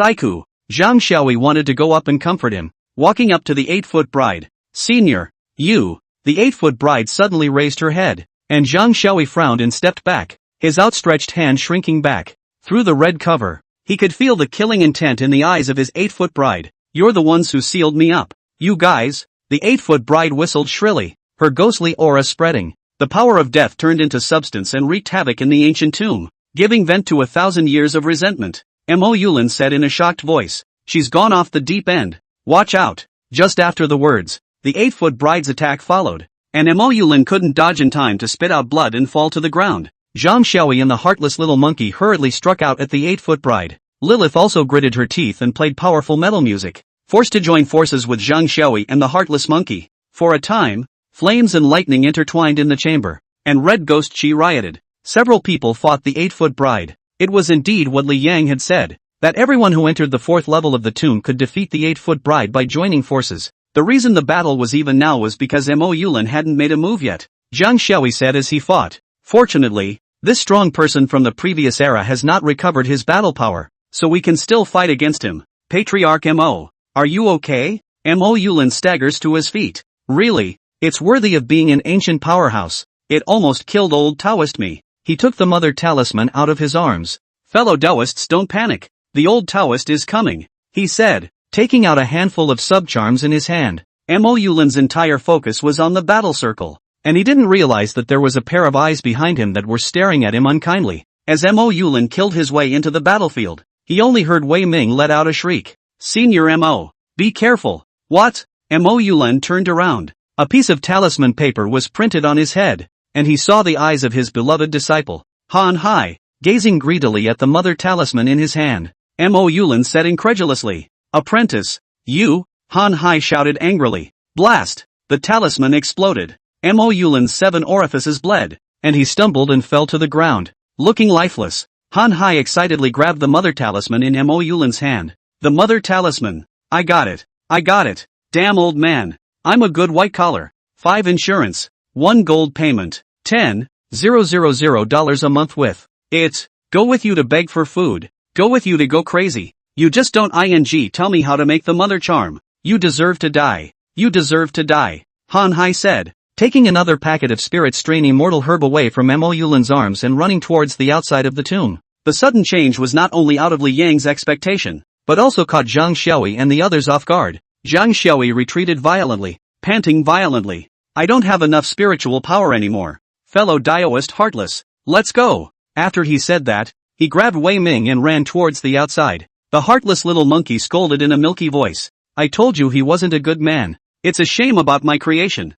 After saying that, he also rode the old horse and quickly fled. Lilith also hurriedly retreated. It was also good that Lilith had mistakenly entered this place and was forced to join forces with Zhang Xiaoyi and the others. Otherwise, Zhang Xiaoyi and the others were afraid that they would not be able to leave all the way. Lilith was the last to run, and the 8-foot bride chased after her toward Lilith. Lilith looked in horror at the approaching 8-foot bride and cried out anxiously in English. You stay back. I have to tell my father what happened in the crypt. I can't die here. She caught something out of the corner of her eye. It was the teenager in the tunic who had led her into the crypt. Lilith picked up the teenager in the tang suit and threw him towards the 8-foot bride. The killing intent of the 8-foot bride gathered on the teenager. Lilith took the opportunity to escape. The teenager looked up in horror, swallowed hard, and pulled a far-fetched smile. You? Hello. The 8-foot bride paused. The teenager climbed to his feet and tried to soothe the 8-foot bride. My name is Evil Unicorn. We are actually in the same boat. You've been sealed for 1,000 years, and I've been locked up in a temple chanting for 10 years, and I. The 8-foot bride suddenly shed 2 lines of bloody tears. Sunga, are you Sunga? The teenager froze for a moment, a small smile tugging at the corners of his mouth. Yes, ma'am, I'm your husband. Teenager with 8-foot bride. Image from the web. End of chapter. Chapter 108, The First Spiritual Weapon. His name is Evil Unicorn. There are 4 great families in the Imperial City. Evil, He, Zhang and Lu. Evil Kirin is precisely the only seat of the evil family, the proper crown prince of the capital circle. Not only have I learned Buddhist philosophy from the old host over the years, the veteran host had learned all 5 or 8 of his skills. For example, the entrance to the 4th level of this tomb was found through the art of mapping. The art of touching gold is the discipline of searching for graves and finding caves. The evil Qilin looked at the 3-meter-tall 8-foot bride in front of him, but he wasn't even a little bit scared.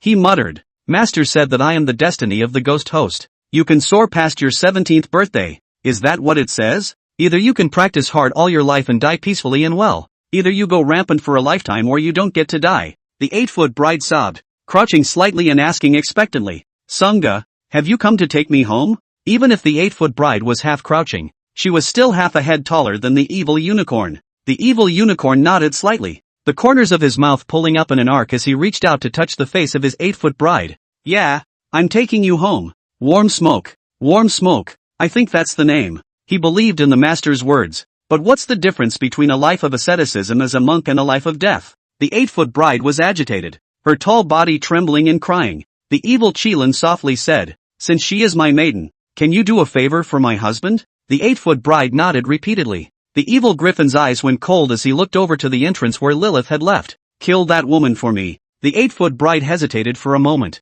The words of the Sagittarius should have been obeyed by the slave. The slave has just awakened and her soul is unstable. If I can't replenish my spiritual power immediately, I'm afraid my slave will never see my husband again. If Sagittarius insists on having his slave kill her, his slave will just go. The evil unicorn froze. An 8-foot bride will die if she doesn't replenish her mental energy immediately? That's a definite no-no. He hastened to say, then replenish your mental power first. What should you add? Can I help you? I have some skills in the mundane world. No matter how expensive it is, I can buy it. The 8-foot bride was moved to say, thank you, Sagittarius, for your compassion. It's just that spiritual power is not something that can be replenished by mundane objects. There are many magical beasts up there, and their souls are the best tonic a slave can have. After my slave eats up all their souls, my slave will be able to kill all those who want to be killed for your husband. The 8-foot bride said, turning into red smoke and burrowing into an oil paper umbrella. Evil Qilin picked up the oil paper umbrella. The smile at the corner of his mouth grew more and more prevalent. Let's go then, ma'am. Between here and there, the first devil after the revival of the aura, Props Jusher, was born. Inside the 4th level of the chamber, only Mo Yulin's body was left lying there alone. After an unknown amount of time, a shadowy figure stood up from the corpse. That's Mo Yulin's soul. Mo Yulin's soul drifted aimlessly in the ancient tomb, his old face expressionless as he muttered, cultivating immortality, cultivating immortality, cultivating immortality. Mo Yulin's greatest obsession was cultivating immortality. Also because of this strong obsession, Mo Yulin's soul became just as alien as the 8-foot bride, alien with partial consciousness. Unlike the 8-foot bride, Mo Yulin's soul does not have an umbrella as a dwelling place like she does. Without physical protection, over time, Mo Yulin's soul would become the same as an ordinary soul, becoming the usual spirit body. Ugh! A sigh came from the ancient tomb. A huge peach tree appeared in the corner at some point. A figure paced out of the shadow of the peach tree.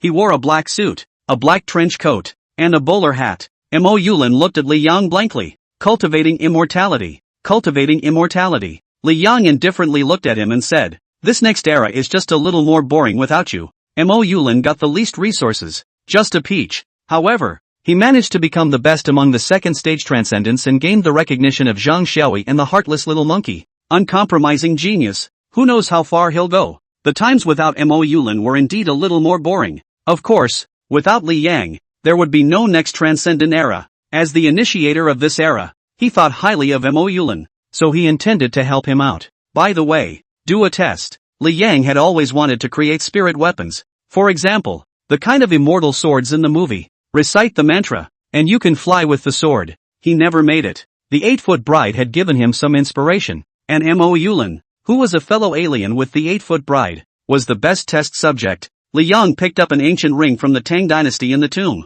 Black runes emerged from his eyes and black flames burned. The power of the soul left an imprint on the ancient ring of the Tang dynasty. Assimilation. Symbiosis. Li Yang muttered to himself as a hand suddenly reached out towards Mo Yulin. Mo Yulin shuddered and turned into white smoke that surged into the Tang dynasty ancient ring. Success? Li Yang could feel that there were spiritual power fluctuations in the ring. It is conceived that spiritual weapons possess combat power comparable to that of hot weapons. For example, it can create flames, currents, wind blades, and so on, but not this ring, because Mo Yulin doesn't know those things. He was just a genius who could precisely control his spiritual power and had an extremely high level of enlightenment. If it was Zhang Xiaoyi's soul, then this ring must be able to manipulate lightning. The only special thing about this ring is its ability to float. It's not much of a fighter either, because it's not a sword. Li Yang muttered. Sort of succeeded in creating a spiritual weapon ring that can float. When you create spirit weapons in the future, your thoughts will be broader. He looked at the ring and said, this is as far as I will go to help you, to keep the consciousness in your soul from dissipating. I wonder if you can still surprise me. Li Yang handed the ring to the earthly essence tree. Send him out of the tomb. The human nature tree asked in a respectful voice. Send it where? Li Yang said indifferently. Whatever. Imperial capital. High walls surrounded the deep courtyard. Pavilions and pavilions are scattered. The long corridor twists and turns and winds, connecting a separate courtyard. Next to the gate number outside this Chinese manor house is written, private family compound. No loiterers allowed. The word Golden Mansion was written on the door plaque. Actually, the host family's last name is Evil. It is said that the Evil family's ancestor was a prince. Due to the abolition of the imperial system, the king fell out of favor, and his family name changed to Jin. Later, due to some changes, the descendants of the king changed their surname to Evil. The Evil family is very competitive. Canon several times after the change of the times, the descendants can still have such a family business is really rare and precious. If we were to say that the house prices of any place could be compared to those of the South China Sea, the imperial capital would definitely be counted as one. Ordinary people don't know how many lifetimes they have to work to buy a toilet in an evil home. Of course, I'm afraid that the location of the Evil family's Chinese manor could not be handled by money alone. The vermilion doors pushed open and a young man was shoved and slammed out by the security guards. The youth had blonde hair, earrings, and the word was steadied on his arm. Rowdy, proper street punks. The youth climbed to his feet and spoke angrily. Let Jiao Jiao come out and explain it to me. End of chapter. Chapter 109, The Old Grandfather in the Ring. The youth's girlfriend, Jiao Jiao, is a student at the Imperial University of Film and Television and comes from a poor family. Youths move bricks during the day, go to the bar at night to watch the scene, overdrawing physical strength for Jojo tuition living expenses. Jiao Jiao also dances on her own at the bar to earn money. The two were supposed to get married right out of college. Who would have thought that that day Jiao Jiao was raped, and the perpetrator was the young master of the Evil family Evil Yu scale. Evil Yu Shui was so domineering and accustomed to it that he took Jiao Jiao captive and exported it for 3 whole days. In the past 3 days, the youth went crazy to look for Evil Wu scale, but where could a punk go to find it? It is said that Evil Wu scale is adopted, but that is also a big young man in the capital circle. If it had been any other coward, I'm afraid it would have been a non-issue. The young man had an iron head, and after failing to find Evil Wu scales anywhere, he ran to the sheriff's office to report the incident. Later, he met Evil Wu scale at the sheriff's department and also met Jiao Jiao. A scene that made him incredulous appeared. Jiao Jiao wrapped her arms around Evil Yu scale's arm in a sweet bird-like manner. She didn't admit that she was raped and told the youth with a disgusted face that she should not pester him in the future, and that only the evil young man in this world is a real man who can protect her. The youth was not convinced and wanted a statement. What are these years of dedication? These years of oaths and promises? He's a pure love fighter. Chased Evil Wu Scale's car here and was kicked out by the security guards. Evil Wu Scale, get thee out. The youth pointed at the vermilion door and roared. An obese young man stepped through the door. He was dressed all in designer labels, with a watch, luxury necklace, and crocodile purse under his armpit. This is Evil Wu Scales. Evil Yu Scale looked at the youth derisively. Kid, what's your name again? What's Fan again? The youth said in a deep voice. Yi Fan. Evil Wu Scale covered his stomach and laughed exaggeratedly. Damn you. That name? You think you're the main character of a novel? Is your mom uneducated? Ha ha ha ha ha. Yi Fan's face became more and more ugly. Evil Yu Scales took out a bunch of money from the purse he was carrying under his armpit and flung it out. You've trained that well. I'm satisfied. And this is your reward. Yi Fan clenched his fists, his fingertips turning white. Where's Jiao Jiao? Evil Wu Scale snorted. She didn't even bother to look at you for fear of upsetting me. People like you, you're no better than a wild dog on the street in my eyes. You know? No woman will like you. Yi Fan lowered his head and couldn't see his face. Evil Wu Scale knitted his brows. Still not leaving? I'll give you another $20,000. You get your mom some books to read so she can change your name. He took out all the cash in his purse and flung it out towards Yi Fan. Yi Fan raised his head, his eyes full of viciousness. Evil Yu Scale, the Jiao digression is considered to be over. You can't get past insulting my mother. 30 years east of the river. 30 years back west of the river. Remember, one day I will make you kneel at my mother's grave and repent. Yi Duan stepped on the ground full of banknotes and walked towards the street. A teenager wearing a tang suit and holding an oil paper umbrella came slowly to meet him. The two rubbed shoulders. The young man traveled to the vermilion door of the Golden Mansion and stopped. Looking back at Yi Fan's back, there was actually a pang of uneasiness in his heart. He shook his head and walked towards the gate of the Golden Mansion. Evil Yu Scale met the teenager and asked with a frown. Who are you? This is a private estate. The teenager looked up without expression. Evil unicorn. Evil Scale's face changed. He knew he had a brother who had left the house.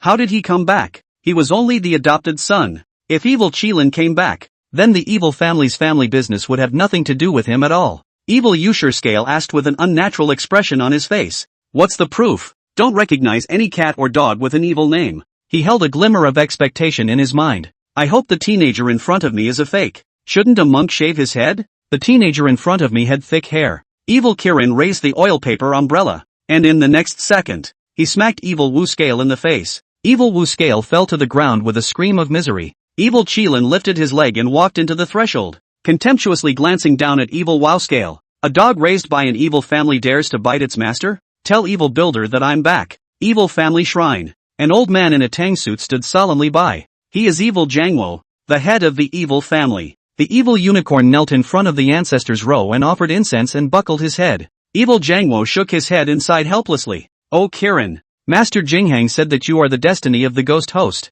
In this life, you will meet 3 enemies who dispel ghosts and come across a place where ghosts are buried. Only by staying in the temple and being blessed by the Buddha can you be at peace in this life. Your mother and I even found a special double for you to block the killing aura of those 3 celestial enemies. You this. LOL. Foregone. That double is then Evil Wu Scale. The blessed scales that protect is the unicorn. The evil Kirin raised his head, his gaze ghostly. Father, what's the difference between me chanting the scriptures for 10 years and being dead? The world is going to change, and my evil family has to prepare early to deal with it. Evil Builders laughed. How old are you kids? Whether the world has changed or not is not for you, a yellow-mouthed child, to assess. Back then I was just as unaware of the sky as you are. Evil Kirin asked, interrupting his father. You do realize that there's an extra official special department, right? Evil Jangwo froze for a moment and looked at Evil Qilin incredulously. The matter was a secret. How did his own son, who was a monk, know about it? Evil Builder's face was grave. The Security Administration, which is part of the General Security Directorate, and I don't know exactly what that department does. The evil unicorn said. That's in response to the aura revival. Evil Builders frowned. Aura revival? How come you also believe in ghost legends? Are you chanting? Evil Kirin didn't talk much and took out his oil paper umbrella. It's like this. The red ghostly aura of the shrine raged, spreading out along the doorway. The 8-foot bride slowly crouched down beside the evil unicorn and softly said, Husband. Evil Jangwo's mouth opened wide in horror as he slowly backed up and tripped to the ground. Night, Green Mountain Mausoleum. Yifan sat in front of his mother's grave, his head lowered. Jiao Jiao won't be coming to see you with me anymore. Mom, am I particularly stupid? He paused and tilted his head up, looking at the stars. Mom, I miss you. Didn't you say you'd turn into a star? Which star is yours? Hey, there's a shooting star. There's a shooting star. Is that you? Mom, the meteor in the sky was getting closer and closer. Yi Fan frowned. It didn't seem to be a meteor. A very small object fell into the grass. Curious, Yevon got up to look for it and picked up the object. Ha, it's a ring? It was an ancient ring, technically from the Tang dynasty. Just as Yi Fan was looking at the ring carefully, white light emerged from the ring. Frightened, Yi Fan dropped the ring. A semi-transparent, immortal, tattered Taoist-robed old man appeared in the white light. He had a wooden expression and dull eyes. At that moment, his eyebrows twitched and his eyes appeared to struggle. It seemed to be in a fierce struggle against something, in a desperate attempt to take control of his body. Finally, he hooked his fingers and spoke. Spirit, Spiritual Awareness Body Gathering Technique. The Spiritual Awareness Body Gathering Technique was Mo Yulin's original stance, which could control spiritual power quite precisely. Han Hai wanted to learn this move, but Mo Yulin has refused to teach it. He felt that the cat taught the tiger and had to keep his hand in. White light gathered around Mo Yulin's ghost, and the translucent body gradually solidified. Mo Yulin's expression became rich, no different from a normal person's as he frowned at his hands. Am I dead? Turned into a ghost? Yi Fan stared blankly at Mo Yulin. Are you a human or a ghost? No. Are you a god? The word immortal could make Mo Yulin too comfortable. Mo Yulin stroked his beard and laughed. Poor rune sect patriarch. Mo Yulin. Yi Fan's mouth opened wide in shock. Master of the rune sect. Mo Yulin? Metaphysical fiction stuff? He snapped his eyes to the ancient ring. The ring? The old grandpa in the ring? The golden finger of the destiny protagonist. Mo Yulin asked. Who are you? Little doll? Yi Fan swallowed his saliva. Yefan. Mo Yulin's face became grave. Yi Fan. The name sounds like he's capable of great things. The more Mo Yulin looked at Yi Fan, the more agreeable he became. The poor Taoist sees that you have excellent roots and bones. Learn immortal cultivation with the poor Taoist. End of chapter. Chapter 110, Demon Capitalist. Cultivation. Cultivation? Is this serious? Yi Fan recalled the rumors of aura recovery that had been making a lot of noise recently. Is that even true? Yi Fan's breath caught. The chance to change his fate had come. If you want to stand on the head of a powerful person like Evil Wow Scales, what you can rely on is not effort, but opportunity. What makes a lifetime of hard work any better than generations of a human family's struggle? Only by relying on the great momentum of aura revival would there be a chance to make Evil Wow Scale pay for today's words and actions. Yi Fan fiercely knelt on the ground. Disciple Yi Fan, greetings to Master. Mo Yulin smiled in relief. Good, good, good. Yi Fan respectfully kowtowed 3 times. Once a teacher, always a father. I will be filial to my master. A hint of complexity appeared on Mo Yulin's face. He thought of his apprentice Han Hai. The end of the hard work of conditioning was to be killed by a piece of his talisman paper. Mo Yulin suddenly revealed a puzzled look as he thought of this. A frown slowly knitted into a pimple. Didn't I die? How did I end up here? Possessed in a ring?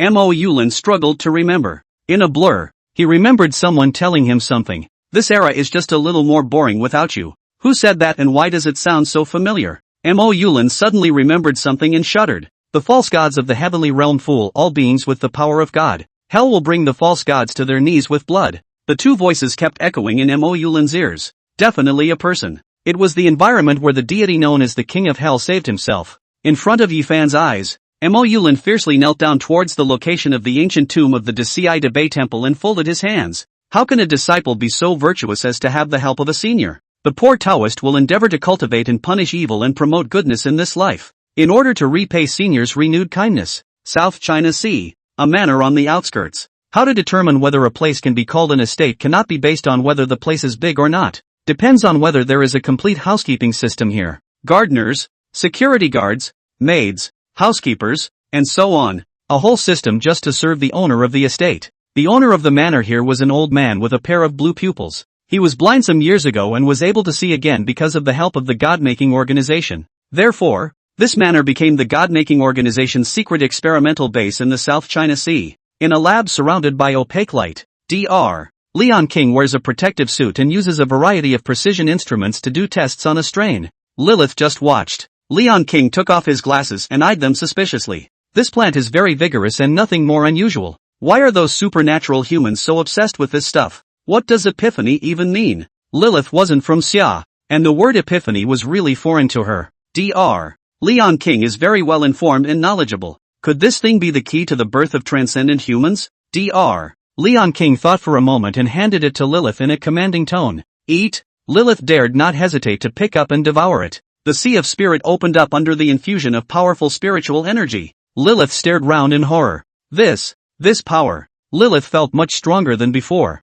Like she suddenly understood a whole new way of fighting. Leon King saw the change in Lilith, and a hint of murderous anger flowed out of his eyes. Experimenting on Lilith in slices would probably lead to the secret of the aura revival, as the Xia people had said, right? Leon King suppressed the crazy thoughts. Lilith was currently the most powerful evolutionary, and was still useful against those people in the South China Sea. Leon King suddenly coughed up blood, which he hurriedly wiped away. He was the first test subject of the God-making organization. When the God-making program began, he used himself as a test subject in order to experience its effectiveness. The initial technique was so crude that it caused the body to become rejected. He believes that his days are numbered and that the supernatural humans of the Summerland are the key to renewing his life and completing his God-making program. Leon Kindo. My daughter, tell me more about the visions in the tomb. What was that god really like? South China Sea. Mid-levels villa. In the study, Li Yang held a cigarette in his mouth, his feet resting on the desk, both eyes looking at the ceiling, contemplating. The aura recovery is proceeding in an organized manner. A single ancient tomb relic gave 3 transcendent forces their beginnings. Shu Shan, Security Administration. Rune Sect. The spiritual power of the newbie transcendentals entered the sea of spirit in a steady stream. It wouldn't take long to break through the 4th rank and gain a new talent. The next time the relics opened, the 3 transcendent powers would be stronger, and it was thought that a new transcendent power would be born. Li Yang sat up straight and picked up a document on his desk. This is the location of the God-making organization's secret experimental base, inside a manor house. Since taking complete control of the South China Sea, no wind or grass in the South China Sea could be hidden from his ears. Lilith's several evolvers appeared at the ruins and were directly followed by Li Yang to find that manor. Not going to take a shot at you guys yet. The life and death of the God Creation Organization was only at Li Yang's whim. Li Yang also wanted to use the God Creation Organization to do some more things. Enemies can also be the best tools to use when you can completely master them. Leave you until the next relic opens.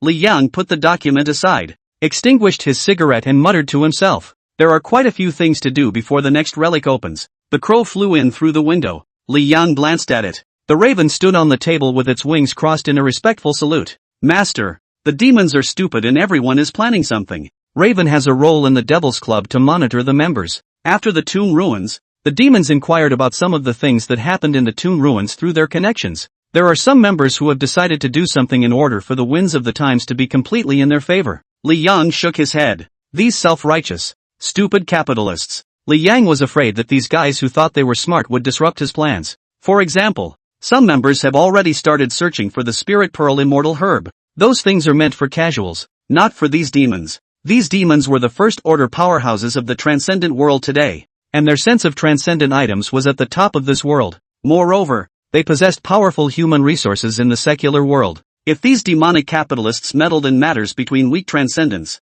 it would be the same as not giving the casual cultivators a chance to live at all. It's like a bowl of feed intended for chickens being licked up by a cow. Li Yang could allow the strong to get stronger and the weak to get weaker, but he cannot let the strong monopolize and the weak starve. Li Yang wanted to ensure that the aura recovery was carried out in an organized manner. First of all, he had to maintain the balance of the transcendence. It's not time for the Demon Club to show its hand. He looked to the calendar on his desktop, which marked the time of every Demon Club meeting. Now until spring, there is one last meeting. I'll be running the next meeting, and I'll have to tell them the rules of the game for the rest of the day. End of chapter. Chapter 111, The Taoist Protector of Aura Revival. Empire Nightclub, Devil's Club. The clock strikes 12. The demonic members sat solemnly in the conference room and watched as Li Yang stroked the raven from his throne. He's the only one in this world who has the strength to treat apostles like pets in general, right? Jerking off apostles like a cat? Li Yang's eyes looked faintly at the members. The members of the Devil's Club are practically hand-to-mouth in the South China Sea.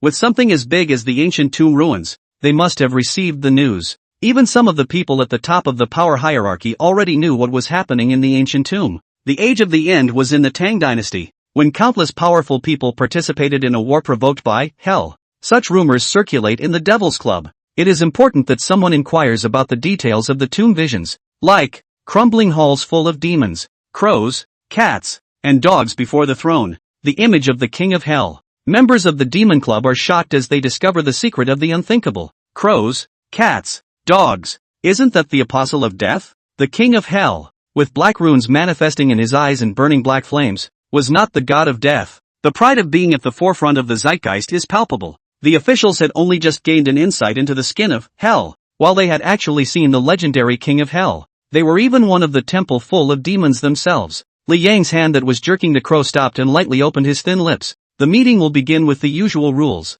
You may ask questions. An elderly member rose and bowed humbly. My Lord Death, would your humble followers know anything about the Devil's Club and Tang Dynasty? This member must be a politician. The question was inflected and direct. What he wanted to know was the secret of the end times. That's what the rest of the members want to know. Li Yang lowered his eyebrows. The word club comes from Europe in the 17th century, when the Tang dynasty was over. The elderly member was slightly surprised, and the rest of the members frowned. Wasn't there a Devil's Club in the Tang dynasty? Was the Devil's Club founded in the 17th century? 17th century? About 300 or 400 years ago. 300 or 400 years ago was equal to the rise and fall of a dynasty for the mundane world, the fall of several ancient families, and the rise of new powers. This concept of long time can only be used for mortals. What about for immortal death? But the members believe that for the chairman of the Devil's Club, who has an unlimited lifespan, 300 or 400 years, it's just the smoke and mirrors of a snap of the fingers. Does the fact that the first Devil's Club was founded in 300 or 400 years indicate that the aura had begun to revive by that time?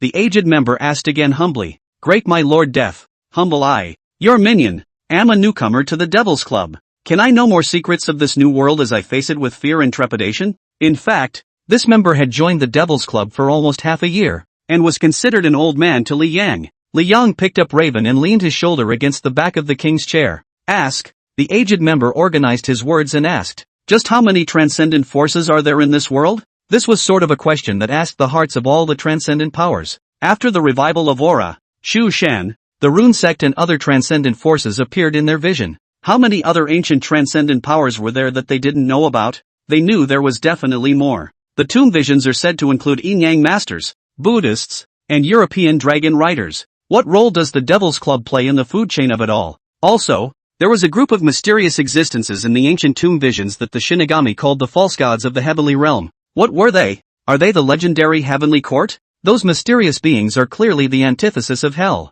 The conference room was awfully quiet. All the members were quiet and couldn't wait to hear the questions. Li Yang faintly said, "On Earth, there is only one transcendent power, the Devil's Club." Li Yang's answer was unexpected by everyone. All the members revealed a look of incomprehension. Wasn't this a case of opening one's eyes? Shu Shan, Rune Sect, 2 transcendent powers are just around the corner. The aged member asked in a low voice. Then Shu Shan and the Rune Sect. Li Yang raised an eyebrow. Can that be considered a transcendent power? This domineering statement directly shocked the entire membership. It turns out that in the eyes of the Shinigami, in front of the Devil's Club, neither Shu Shan nor the Rune Sect could be considered transcendent? It's like a male lion looking disdainfully at a house cat. Do you count as a carnivore? Meanwhile, the crowd mined Li Yang's words for new information. In the vision, there is a war between hell and the heavenly realm, and countless transcendentalists are involved. The fact that there is only the Devil's Club on Earth and no other powerful transcendent forces means that hell won that battle.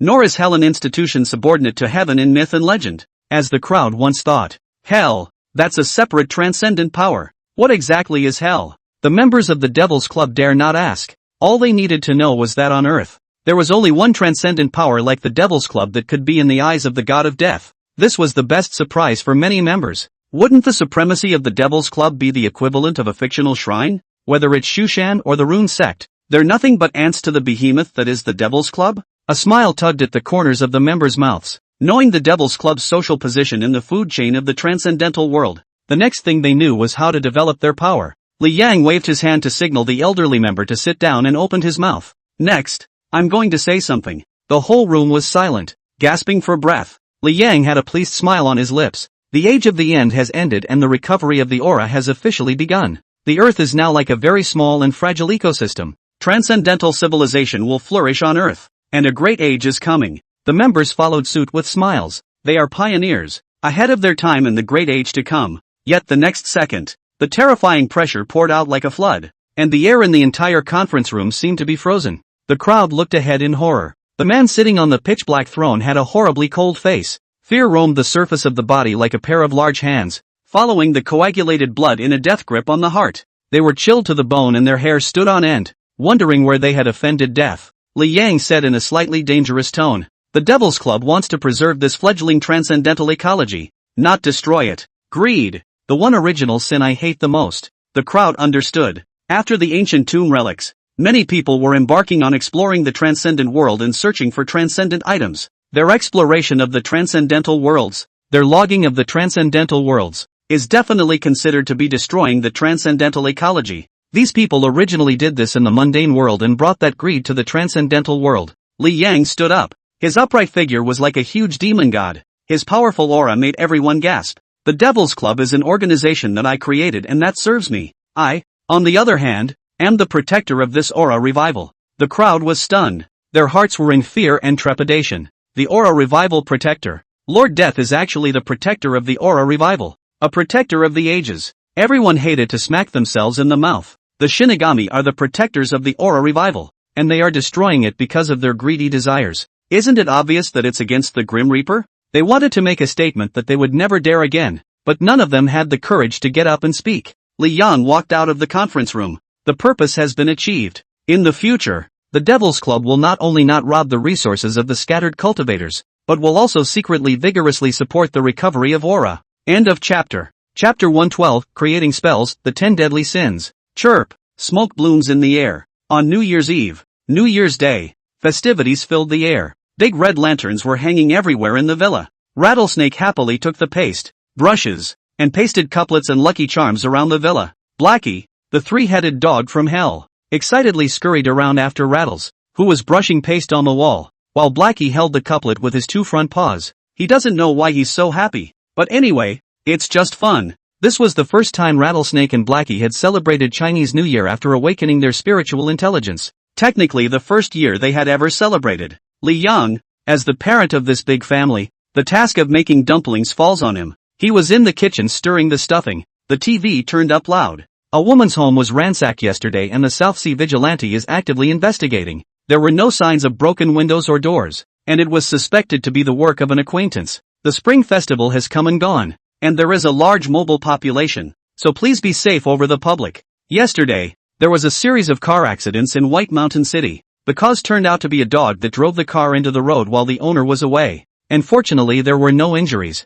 Yesterday, the Southford Gold Store in the Northern District was robbed and the suspects were discovered by the security party while selling the stolen goods. The suspects were able-bodied and 5 sheriff's deputies were injured. The suspect has now been apprehended. In the news, the bazaar has gotten significantly more bizarre. Li Yang knew that this was the downside of the aura recovery opening. Those transcendentalists who suddenly gain transcendental powers would always think of themselves as the destined sons of this world and do things in a rampant manner. They have bizarre powers and the sheriff can't follow common sense to solve the case. It's only a matter of time before the DSS opens DSS chapters in various cities. Maybe in another year and a half, the official recovery of the aura will have to be publicized. Suddenly, in the underworld, an arcane message surged into Li Yang's mind. Spiritual advancement. Spiritual power 4th order. Awakening new talent, Inferno spell. Hell inscription, consume mental energy to inscribe the words of hell. Infernal inscriptions have transcendent power and can be used to create infernal spells and create infernal spell formations. Li Yang's hand stirring the stuffing paused, and a touch of joy appeared in his eyes. The number of transcendence was increasing, and the spiritual power Li Yang gained was also increasing, finally breaking through the 4th rank. Infernal inscriptions. Create spells, create spells. Chewing on these words, Li Yang put his chopsticks down and shouted at the outside. Ring the bell. Blackie, come in. Rattlesnake, her cheeks flushed, trotted in with her little bucket of paste in her arms. Xiao Hei wagged his tail in front of Li Yang with a bunch of foo in his mouth following the rattles. Li Yang unzipped his apron and ordered. You two make dumplings. Rattlesnake froze. The sky was falling so fast? Li Yang ignored Rattle and Blackie and left the kitchen, ready to experiment with his new talent. Blackie excitedly held chopsticks in both front paws to stir the filling. Shaker Bell rolled out the dough while looking at the stupidly happy Blackie with displeasure. You may not be human, but your owner is a real dog. Xiao Hei shrunk his doggy neck, which was not something he dared to talk about. Li Yang, clad in a black trench coat with a hood, appeared at the back of the villa.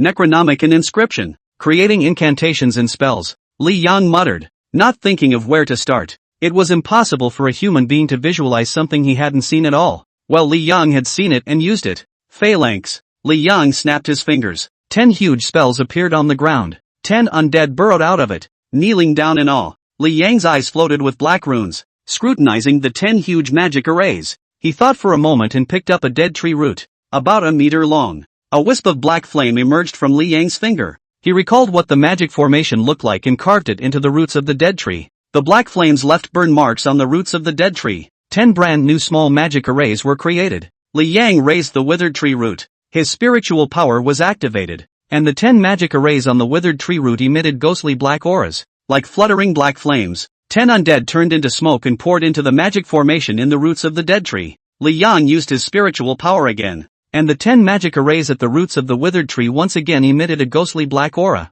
and 10 undead were summoned. It wasn't hard, it was pretty rough, but it worked. Li Yang understood the usage of creating magic formations and sealed the 10 undead in the roots of the dead tree. It would be kinda fun if I could summon these 10 undead without using my spiritual power, just by chanting the incantation. Li Yang mulled over the spell. At one time creating the undead required the recitation of an incantation. After a long while he had a thought and the obscure incantation came out of his mouth. The 10 undead returned to the roots of the dead tree and were summoned from it again. The process of summoning and putting back the undead from the roots of the dead tree didn't consume much mental energy, except for the amount of mental energy consumed outside of creating this spell. Summoning the undead in the roots of a dead tree. This level of consumption of spiritual energy can be used by ordinary people after. At most, you will feel dizzy after using it. Li Yang is getting more and more interested in playing. He simply sat down on his knees and leaned on his chin as he continued to ponder the spell. This is considered to be the first combat-type magic weapon. It's just that the ceiling is too low if you summon 10 undead.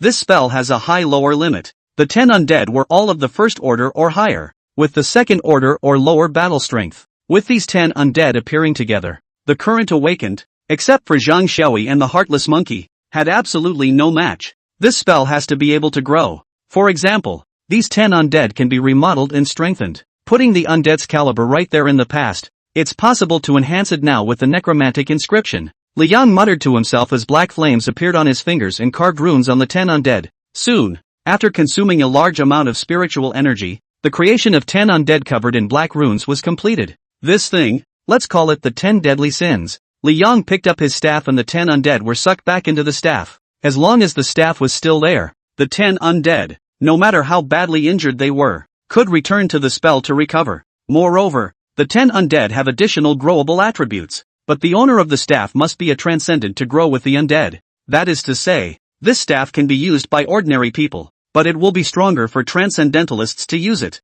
Wouldn't the staff's user be a necromancer? Li Yang had already figured out who to give this staff to. The Summer Kingdom now had 3 transcendent forces in Shushan: the Rune Sect, and the Security Administration. The Prosun 7 commandments are still all a bunch of social animals and cows and horses. Organization of the Followers of Death. Necromancer, kinda goes well together. In the future, a book of necromantic spells could be slowly created for the followers of the 7 commandments to use. The 7 commandments will increase in battle power, and proclaiming the faith of the God of Death will also have a boost. The power of faith can be too important. Li Yang snapped his fingers. The tree of human nature appeared in front of it. Li Yang handed over the staff 10 deadly sins and commanded, "Give this to the fallen angel." Chen Yushi and Zhang Shirai were the founders of the 7 Commandments Society, and it would be most appropriate for one of them to decide on the use of the staff. Professional things should be left to the professionals. The tree of human nature respectfully said, "Yes, it will be delivered in a few moments." Li Yang smiled. "Happy New Year." The human tree is flattered. "Happy New Year, Master." End of chapter. Chapter 113, The First Necromancer. The second day of the Lunar New Year. Night, Nanhai, Old Town. Smoke exploded and a momentary bright light illuminated the faces of the 3 men. They scaled the silo like apes, and burrowed into what looked like a nicely decorated 6th-floor home of some kind. The 3 of them made a furtive tour of the room and found no one there before removing their masks with confidence. Scarface sat on the couch and spoke in a deep voice. "Go find something worthwhile." Yellow Hair took out a Coke from the refrigerator, his face full of resentment. "Damn, this family is rich." Several bottles of red wine in the fridge. The inch-haired man surveyed the room, his eyes resting on several photographs hanging on the wall. It was wedding photos, portraits, and work photos of the hostess. The inch-haired man looked jealous. This family must be dirt poor. Look at his new daughter-in-law. She's also a stewardess. Yellow Hair was also attracted to the photos on the wall, throwing the Coke away, the stains dirtying the carpet. The anger on his face deepened as he was mesmerized by his mistress' beautiful face and sexy body. "Damn. Honest men like us will never sleep with such a tight pussy in our lifetime. Look at this guy. He's not even my age, but he's so rich. It must be the young master of the landed gentry's family. The world is so unfair." The inch-haired man rather agreed with Yellow Hair's words and chimed in. "That's right. The world is so unfair to honest people like us." Scarface's mouth twitched. Are these 2 honest? They're just poor and lazy. Calling yourself an honest man is really burying the honest man. These 3 had a drink one day and inexplicably gained superhuman powers the next day. When you say it's a transcendent power, it's really just strength and speed beyond the norm. These 3 were not very enlightened, and none of them could match the cleaner in battle, but it was enough to surprise them. Combined with the recent rumors of an aura revival, they understood that they were becoming transcendentals. Having just possessed power, the 2 brothers started to go off the beaten path, or they wouldn't have partnered up with him to commit crimes. Scarface, as the boss of these 2, could only say as if he agreed. "Yes, we honest people should rob the rich and give to the poor. Quickly go and take away all the valuable things here, and we'll go to the lady later to relieve the poor ladies." The inchman and the Yellow Hair got excited at the thought of going to the pussy and started to collect the room in a big way. They were in the middle of finding some jewelry, cash, and getting ready to leave when the door rang with the sound of a key opening. This house is the matrimonial home of Ma Tao and his new wife Wu Siyu. The 6th floor is the bridal room and the 7th floor is the maintenance area for the back office of the 7 Commandments Society Network. It was supposed to be a honeymoon for the newlyweds, planned to play from New Year's Eve to the 15th of January. The 2 of them had just arrived in the northeastern city of Urban and wanted to see the ice and snow world, when Ma Tao received a text message from Chen Yushi. Chen Yushi said she had prepared a New Year's gift for him and put it in his room. Ma Tao immediately took Wu Siyu and rushed back. He is a great hacker and considers himself second only to his master, the lady who owns that Hunter Internet Cafe. The internet is abuzz with rumors of an aura revival. Officially, some footage of the aura revival is officially explained as gameplay footage. Ma Tao could tell at a glance that this was not a post-production game screen. It was definitely real. And he himself has seen monsters and cleaners. Shen Yushi, this mysterious woman, a high-ranking member of the Seven Commandments Society. The gift she sent could be something ordinary? Maybe it's some kind of treasure about transcendentalists. Just after opening the door to their room, Ma Tao and Wu Siyu bumped into 3 burglars. A few people were wide-eyed. Wu Siyu, who had just been chattering full of resentment, pushed Ma Tao away after seeing the 3 fierce strangers. Run! How could the 3 burglars let these 2 go so easily? Although the 3 burglars hadn't comprehended the mysteries of spiritual power, their physical qualities were much stronger than normal people. Yellow Hair instantly rushed up, Peach jumping like a civet cat, instantly blocking behind the duo. Mateo froze. The transcendent. Ma Tao and Wu Siyu were tied up and left in the living room. The 3 burglars sat on the couch, pondering what to do with the men. Wu Siyu was terrified. A few big brothers. We have money, take it and go. The yellow hairs were condescending. What if I say no? He enjoyed the thrill of being above the lives of others. Wu Siyu cried out. A few big brothers. The 2 of us are orphans. It wasn't easy to get to this day. So please let the 2 of us go. The yellow-haired and inch-haired men froze, and shame appeared on their faces. So the rich kids in Thai they talk about are even worse off than they are? Scarface looked at Wu Siyu and gawked. It was just too beautiful. Never in my life have I had such a good-looking chick and begged for it in front of me. With a rush of heat in his heart, he gave Yellow Hair and the inch-haired man a look. Yellow Hair and the inch-haired man understood, and lewdness spread across their faces. It's quite touching to see a couple of orphans make it in the big city by working hard and fixing things. It must be more fun to destroy it with your own hands. Scarface coughed dryly a few times and said to Ma Tao, Kid, we're not bad guys, we're just lending you 2 money. A couple of brothers are still hungry on New Year's Eve. I see you have dumplings in the kitchen. Cook them for us and we'll leave when we're done. Ma Tao asked hurriedly. Really? Yellow Hair slapped him across the face. That's a lot of crap. Go. Okay, you guys don't move her. I'm going to go make dumplings for my big brothers. Mateo rushed towards the kitchen after being unbound. In the hallway between the living room and the kitchen, Mateo saw a long package. Is this the New Year's gift Shen Yushi gave herself? Mateo quietly took it away and walked quickly into the kitchen. In the living room, the 3 burglars looked at Wu Siyu with increasingly lewd eyes. Wu Siyu trembled in fear. The sheep-like beauty whetted the appetite of the 3 hungry wolves. They tore Wu Siyu's clothes and roughly pinched and groped her. Wu Siyu was scared and it hurt, but she bit her lips tightly, not daring to make a sound. She was afraid that Ma Tao would hear her voice and come out of the kitchen to fight them. A few minutes later, Wu Siyu's clothes were torn, her snow-white skin purple and red everywhere. The 3 burglars gulped and prepared to do great things. At that moment, a roar came. Asterisk.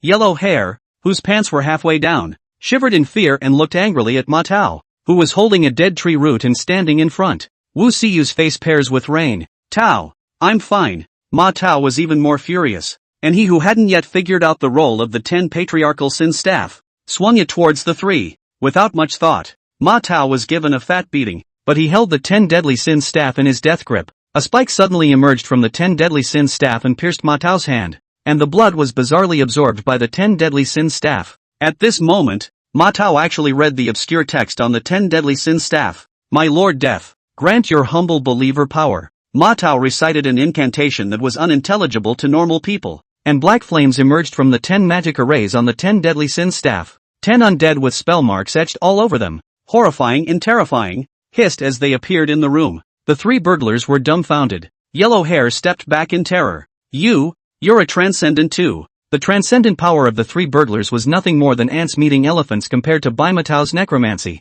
They immediately wimped out and bitterly begged Ma Tao to spare his life. Yellow Hair was on his knees, drawing the symbol of faith on his chest. I'm a believer in God. I'm very kind and honest by nature. And today was just a moment of confusion. Forgive me for the Lord's sake. I'll never dare again. Ma Tao's face was horribly cold. I believe in death. Yellow Hair kept kowtowing. You're my dad, alright. Death is my dad too. So forgive me for death's sake. Ma Tao stared with red bloodshot eyes and gritted his teeth. It is my Lord Death's business to forgive you. And this is how I send you to death. The 10 undead were ordered to do so and tore through the 3 burglars with ease. Ma Tao dropped his staff and hugged Wu Siyu in the blood-stained living room. Soothingly, it's alright. Wu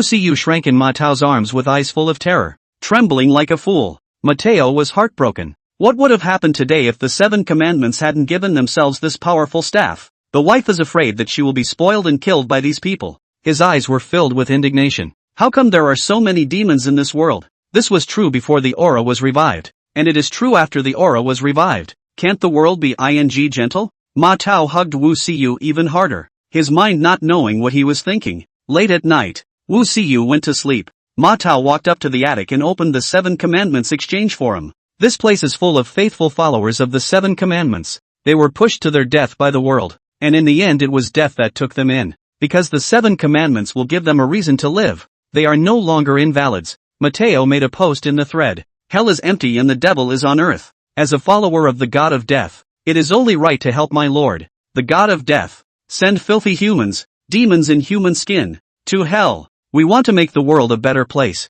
There is a meeting in 3 days and believers who would like to attend should sign up. After posting, Ma Tao hesitated for a moment and sent a message to Chen Yushi. Thank you for the staff. I seem to have learned some spells on it as well. The message came back quickly from the other side. The staff is called the 10 Deadly Sins, a treasure of the 7 Commandments, and its origins you are not yet qualified to know. Also, that's not a spell. That's necromancy. And necromancy is an oracle of the gods. An oracle? Mateo froze. He asked hesitantly, so can I teach necromancy to members of the 7 Commandments? Chen Yushi, it wasn't me who made the 10 deadly sins pick you. Do with the above spells what you will. You remember, necromancy is overbearing. Learning necromancy makes it impossible to use other powers. End of chapter. Chapter 114, The Gathering of the 7 Commandments. 3 days later, in the evening, outside the South Sea City, a small island in the Great Western Sea, several sightseeing boats came one after another. Each boat had about 10 guests with luggage on the island. Boat owners are also used to the fact that many of their guests like to go to Wild Island in groups for a few days just for the thrill of it. There were more people today and it looked like a company reunion. It has nothing to do with them. They just have to do a good job of picking up and dropping off. There were already people on the island who had set up tents and others who had barbecues, and the smell had spread far and wide. Those who came first would help those who came later to pitch their tents. Except that there was little enthusiasm on everyone's face. Last on the island was a beautiful woman, tall, with beige hair and a great face. It's not too cold to wear a super short skirt in the winter, perhaps out of a desire to help the underprivileged. Several large men attentively helped her with her backpack. The woman eyed them warily. I'll do it myself. Several men looked at each other and could understand the woman's perversity. On this island, it's all sick people. The woman dragged her bags to the corner and struggled to set up her tent, looking stupid in her high heels. Let me help you. A familiar man's voice reached the woman's ears, and she stared blankly at the dissipated man in front of her. You are the sect leader? Ma Tao smiled and started to help. The woman didn't stop her, and the two of them finally set up the tent. Ma Tao wiped his sweat and apologized. There is a reason why this place was chosen for the gathering. Keep warm tonight. My daughter-in-law brought me some warm babies. I'll bring them to you later. Let's go. The kebabs are ready. Eat first. This man, Ma Tao, doesn't look like a man, even lewd, but he's very nice to the patients on the depression support site. He'll give off a very reliable vibe. The campfire was burning brightly, and dozens of people were gathered around it, blasting music and not feeling cold. In fact, the flames were not as warm as these dozens of people with the same disease coming together. The crowd chatted freely. Mateo said, what was once asked online might as well be brought here as a party opener. Who would like to start by telling us why they want to join the 7 Commandments? Saying why you joined the 7 Commandments is not as good as saying why you got sick. The 7 Commandments have a high prevalence of depressed patients who join the 7 Commandments to find something to live for. The ultra-short-skirted beauty spoke first. I had a boyfriend in college who broke up with me. The reason is that I'm not fit for marriage. I'm only fit for fun. The crowd sniffed with anger on their faces and cursed the scum. The ultra-short-skirted beauty said as she blandly muted a mouthful of beer. I don't blame him. I only blame the fact that I'm a man. You guys can call me a transvestite or a transvestite, a siren, a pseudo-maiden or whatever. I am such a man who wants to be a woman. I can't stand men's clothes. I like to be painted. And you may begin to despise me. No one would have thought that such a bright and attractive and lovely person would be a man. An older man spoke. My daughter is your age, and I always tell her to do what she loves to do. That this life is too short. Actually sis, I'll call you sis you're beautiful. Wear men's clothes and women's clothes. Like men and women. That's up to you. Don't listen to anyone else's bull ********.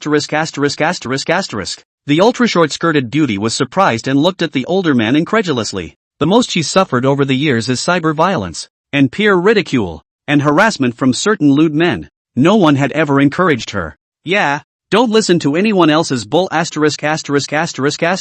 Just be happy with your own life. It's not like you're hurting anyone else, so you're not doing anything wrong. The other members of the 7 commandments also comforted the girls. These patients, they are fragile. Their hearts are easily broken. But they are surprisingly tolerant. It's hard to imagine a group of people with a disease in their hearts being much gentler than those who don't. The short-skirted beauty fell into tears and covered her face as she cried. One by one, the crowd began to tell their stories of the hopelessness of life. A seat full of gentle people and a seat full of poor people. Mateo stood up and grabbed a beer. I'm sorry, gentlemen. There's really a special reason for the party today. So the meeting place was chosen here, Ma Tao said, finishing off a bottle of beer in one gulp as an apology. The crowd applauded and applauded. It's really no problem to have this kind of party anywhere, anytime. They only hope that the 7 commandments will accommodate their sensitive or numb hearts. As long as it makes them feel genuine, it's good, Mateo said. The aura has revived. Can you believe it? The crowd was silent. They believe in death and want to believe in it.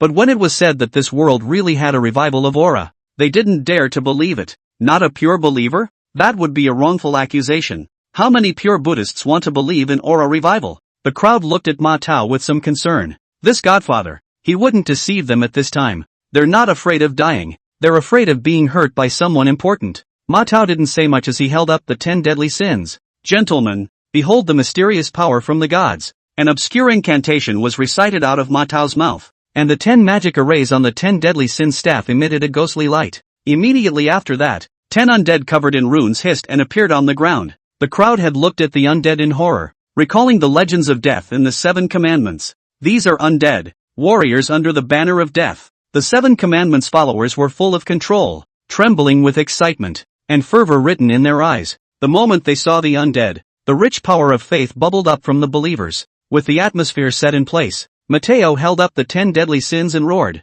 "We are being pushed to our deaths by the world, and the fault is not ours. The fault is the world's. We're going to right the wrongs of this world, and we're going to do it while the aura is revived." Mateo hissed hysterically as he held the 10 deadly sins aloft. "In the name of my Lord Death, I will grant you the spells of the gods. From now on, the 7 commandments will walk the earth. You will purify the world with reference to the 7 original sins. The lazy, the arrogant, the lustful, the overeaters, the envious, the furious, and the greedy shall all be purified." The crowd looked wildly at the 10 undead and chanted and shouted. For the first time they were so close to death, and having long been disappointed in the world, they were only too willing to give everything to the death that took them in. These people, they are unabashed fanatics. Ma Tao opened his backpack and took out large handfuls of spirit plant immortal herbs from his backpack and distributed them to everyone. He said as he posted, "There have been many transcendents in this world, and they have powers that are unfathomable to ordinary people. My lord is fair. Even ordinary people can use necromancy and look out of the corner of the eye with those who are beyond. However, if we don't comprehend a high level of spiritual power, we have a low upper limit of battle power. They came from a lord in the upper echelons of the 7 commandments. Eating these will qualify you to use more advanced necromancy spells." The crowd had no doubt that being able to use supernatural powers to purify this filthy world made their hearts sing. After everyone had eaten the spirit strain immortal grass and opened up the sea of spirit, Ma Tao began to teach necromancy. Actually, Ma Tao didn't know any very strong necromancy spells. After all, Li Yang himself had yet to create a particularly profound spell. End of chapter. Chapter 115, He's very sick. The most they can do when they learn necromancy is find a graveyard and turn the bodies into undead. The 7 commandments believers are also not Li Yang, and do not have the mighty power of the Grim Reaper. The undead they create won't have very high combat power. The difference between a necromancer and the Grim Reaper himself is a world of difference. A believer with lesser natural talent would be lucky to be able to transform a first-order undead by expending all of their spiritual energy. Moreover, it was impossible for them to summon an endless number of undead at the same time like Li Yang. It was already impressive for each person to be able to manipulate 5 undead. Mateo taught the spell to create the undead. The believers couldn't resist trying, but it was clear that there would be no corpses here that could be used for practical necromancy. They had already planned to look for the bones of corpses, both human and beast, when they returned. Some of them have also made plans with each other to team up when they get back, search together, and create undead together. The only problem for them was that the spell was so awkward that it was hard to memorize, but that was only a matter of time. Ma Tao looked at the believers with relief. It's nice to have a group of like-minded companions in such a lonely world. Yes, companion. What these people need most is companionship. Out of the corner of his eye, Ma Tao seemed to see something, like a silhouette. He wiped his eyes and looked closer. There was indeed a slender silhouette in the distance. Mateo muttered, "How can someone come to the island and not attend the party? Is it lost? Or just wandering around?" Most people here are mavericks. And it's possible for someone to dislike partying and simply hang out. Mateo waved toward the man, who turned and walked slowly. Ma Tao hurriedly chased after him with 2 bottles of beer. He was afraid the man wouldn't be able to think straight. After chasing him all the way to the beach, Ma Tao was able to get a good look at the man. He was wearing a black suit vest, black shirt, black suit pants, and brand new black shoes. A black trench coat was draped over his body and a certain round hat was placed on his head. The brim of his hat was pressed down so low that he couldn't see his face. Mateo walked up to him and smiled. Here, have a drink. Ma Tao thoughtfully opened a beer for Li Yang. Li Yang said politely, thanks. Ma Tao asked like an old friend, is it a bad mood? Why don't you join the party? Li Yang said, I heard what you guys were talking about. It was pretty extreme. Ma Tao is not annoyed. Smilingly said, just some poor man's yearning for a new world. Li Yang took a sip of his beer and returned. New world? Okay. Mateo asked rhetorically, do you think I'm doing something wrong? Li Yang shook his head and pointed to his eyes. There is no right or wrong in this world, only perspective. Since that's how you want to go, that's how you'll go. Mateo was silent. Li Yang asked as he looked at the moon and sipped his wine. Do you regret joining the 7 commandments? Ma Tao shook his head, his eyes full of determination. It's the best thing I've ever done in my life. Li Yang lightly opened his thin lips. Why? Mateo grinned. I've seen a lot of weird things since joining the 7 commandments. The difficulty of life and death is overcome twice. Maybe you don't believe me. Both times, death saved me. I guess death you won't take my soul. His old man thought I had more important things to do. Ma Tao raised his beer and said with a smile, to the dawn of a new world. Cheers. Li Yang raised his bottle in response, for the twilight of the old world. Looking at Ma Tao, who was full of fervor, a complex look appeared on his face. He took off his jacket and draped it over Mateo. It's cold. Mateo scratched his head in embarrassment and hemmed and hawed. It's still a little cold. Thanks. I'll go home first. Call me if you need anything. There are only gods and brothers and sisters in the 7 commandments. After Ma Tao finished speaking, he draped Li Yang's jacket and left, returning to the camp with a thoughtful look on his face. The ultra-short-skirted beauty asked softly, what's wrong with you? Ma Tao shook his head and said, meet a very sick man. Generally speaking, we have a high level of depression here, and I know all of them. How come I don't remember him? The 15th day of the first month, the South China Sea. Technically, it's the last day of the new year. Zhang Xiaoyi stepped on those cloth shoes and strolled through the streets and alleys filled with firecracker smoke. Son, you're back. The dumplings are just right. Come and eat. Zhang Xiaoyi turned back to the doorway of the ramen restaurant, where an old couple excitedly shook the youth's hand. It was the old couple who had been expecting their son for half a month, and the youth who had just returned home for the new year. Unabashedly happy, the trio sat at a ramen restaurant table eating hot gyoza. A flash of envy appeared on Zhang Xiaoyi's face, which was quickly concealed.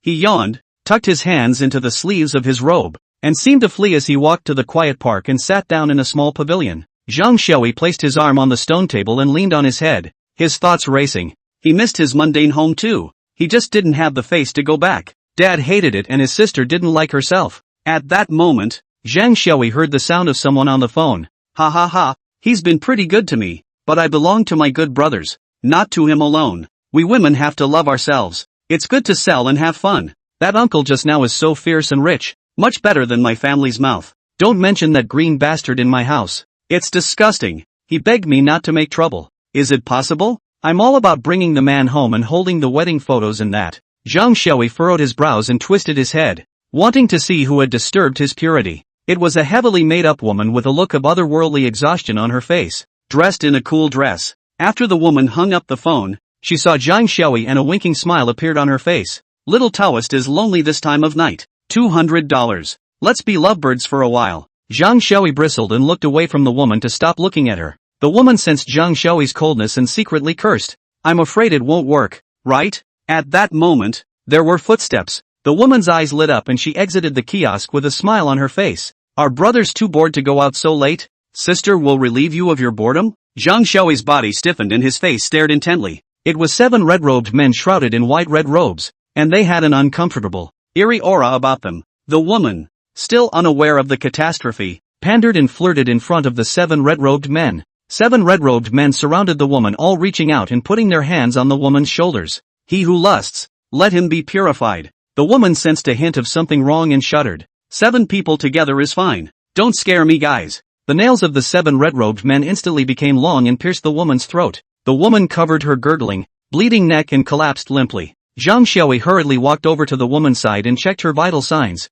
She's dead. Zhang Xiaoyi's face was ugly. Demon! Dare to commit murder in front of me! How dare you! The 7 red-robed men all cocked their heads in unison and looked at Zhang Xiaoyi provocatively. End of chapter. Chapter 116, 7 Commandments. Sect Leader vs. Sect Leader of Mount Shu. Palm Thunder. Thunderous light erupted from Zhang Xiaoyi's hands, and several thunderbolts coursed through the small pavilion. Squeaking like 1,000 birds chirping, the 7 red-robed men braved death and charged up against the lightning. Some people have been electrocuted, but they don't see to slow down. A fight breaks out in the park. These 7 people didn't have high combat power and quickly died out in the lightning. Zhang Xiaoyi removed a man's hood and shock appeared on his face. It's a rotting human face. It looks like it's been dead for a long time. All 7 of them were actually dead. A dead man can move? Zhang Xiaoyi understood that there were transcendents manipulating corpses in the vicinity. He frowned and glanced around warily, his mental power spreading like a spider's webs towards the surroundings, and finally found it. There was a red-robed man hiding in the woods not far away.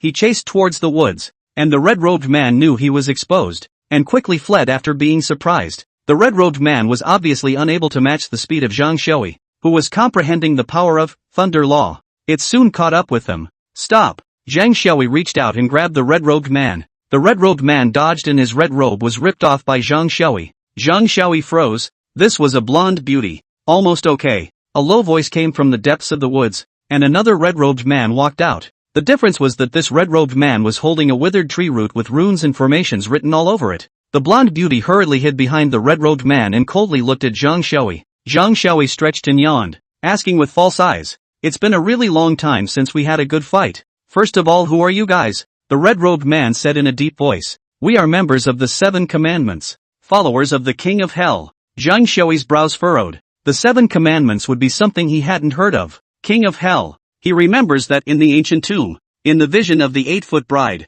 it was Hell that started the war. So the age of the end came. A follower of the King of Hell. A follower of that god? Inertia led Zhang Xiaoyi to believe that the history of the 7 Commandments Society might date back to ancient times, before the Tang dynasty. The red-robed man continued. Disciple of Mount Shu, I advise you not to mind your own business. Do you really want to go against me for that unclean woman? The world is a better place without sinners. With that said, black flames emerged from the roots of the withered tree, and a thick qi spread. A disciple of Shushan? Zhang Xiaoyi was even more convinced of his guess. Zhang Xiaoyi felt that he might not be able to take advantage of that person. However, he was undaunted and battle-hardened. People who cultivate the way never fear fighting. Red scales emerged from Zhang Xiaoyi's eyebrows, and his eyes thundered as he walked towards the red-robed man. Whether it is guilty or not is determined by the official order of rules. It doesn't matter now. I just want to fight you. Mateo snorted. I don't believe in that. I only believe in the rules of the 7 Commandments. It seems we can't talk.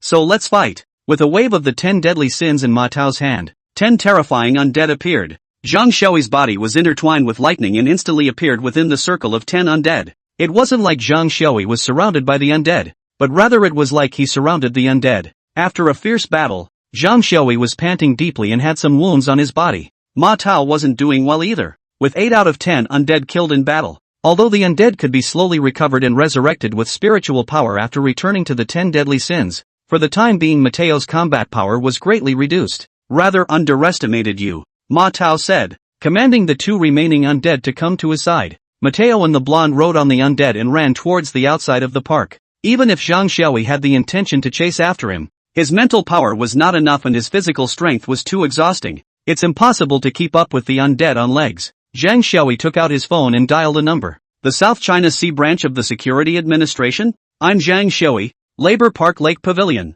Found an unusual incident. The Security Administration's response to the aura recovery was quick. Branches have begun to be set up in various first-tier cities during the spring period. The intention is to set it up in the first month. South Sea is the first branch set up by the Security Administration. Shushan Taoist Temple. Palm. Good evening, Master. Several Shushan disciples who had not returned home for the new year and were practicing their swords in the Taoist temple greeted respectfully. Most of these Shushan disciples were cynical youths with a bit of middle-agedness. Zhang Xiaoyi nodded to the disciples and returned to his room. He sat in his chair, his head resting on his hands, looking out at the full moon and thinking. The Society of the 7 Commandments. Is the world so dangerous now? Will the imperial capital be dangerous as well? A hint of worry appeared on his face, relieved that his parents in the imperial capital could not be helped. Maybe it's not a matter of being relieved. It's the fact that he has no place to go after his master's death. Zhang Xiaoyi took the phone and wanted to dial the number. But when he looked at the time, it was already 1 o'clock.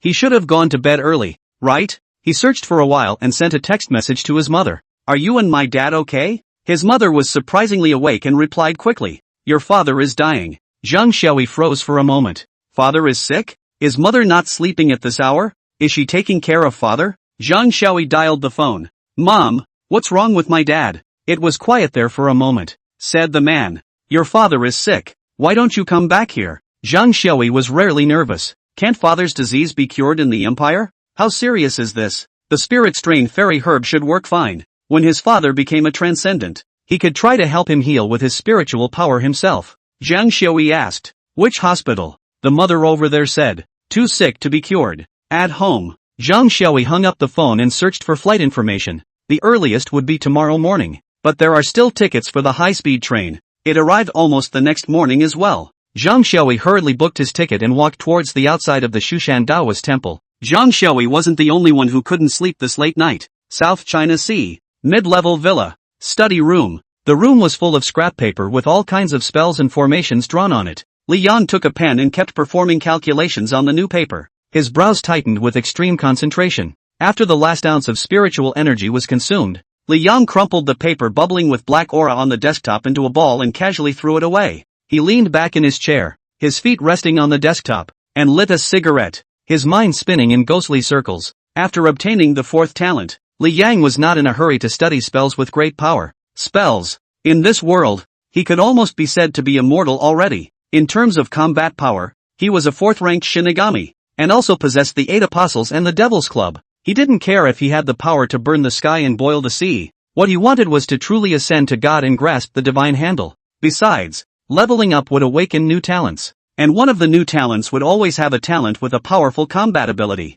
What's important now is to make the aura recovery more violent. Currently, there are 4 transcendent forces in the Xia Kingdom, Shushan, the Rune Sect, the Security Administration, and the 7 Commandments. There were also some lucky people who variously accidentally ate the spirit strain immortal grass, opened up the Sea of Spirit, and became loose cultivators. These transcendental forces and casual cultivators were the first test subjects. These experiments were also very successful in getting Li Yang into the 4th rank. However, if one wanted to ascend to the divine throne according to Li Yang's thoughts, these were not enough. There was still a need for more people to become transcendent. And the more the transcendent civilization flourished, the closer Li Yang would be to the Godhead. Li Yang was working on a spell, or a formation, that would allow more people to transcend. He has his own way of thinking. Create a huge magic formation in the sky. The essence of the magic array was to share spiritual power. The same reasoning as the old lunatic Mo Yulin's words of enlightenment. That magic array would distribute a large amount of spiritual power and subsequently open up a portion of the person's spiritual sea. Li Yang exhaled a mouthful of smoke. His gaze ghostly. He suddenly realized that the world was now like an online game.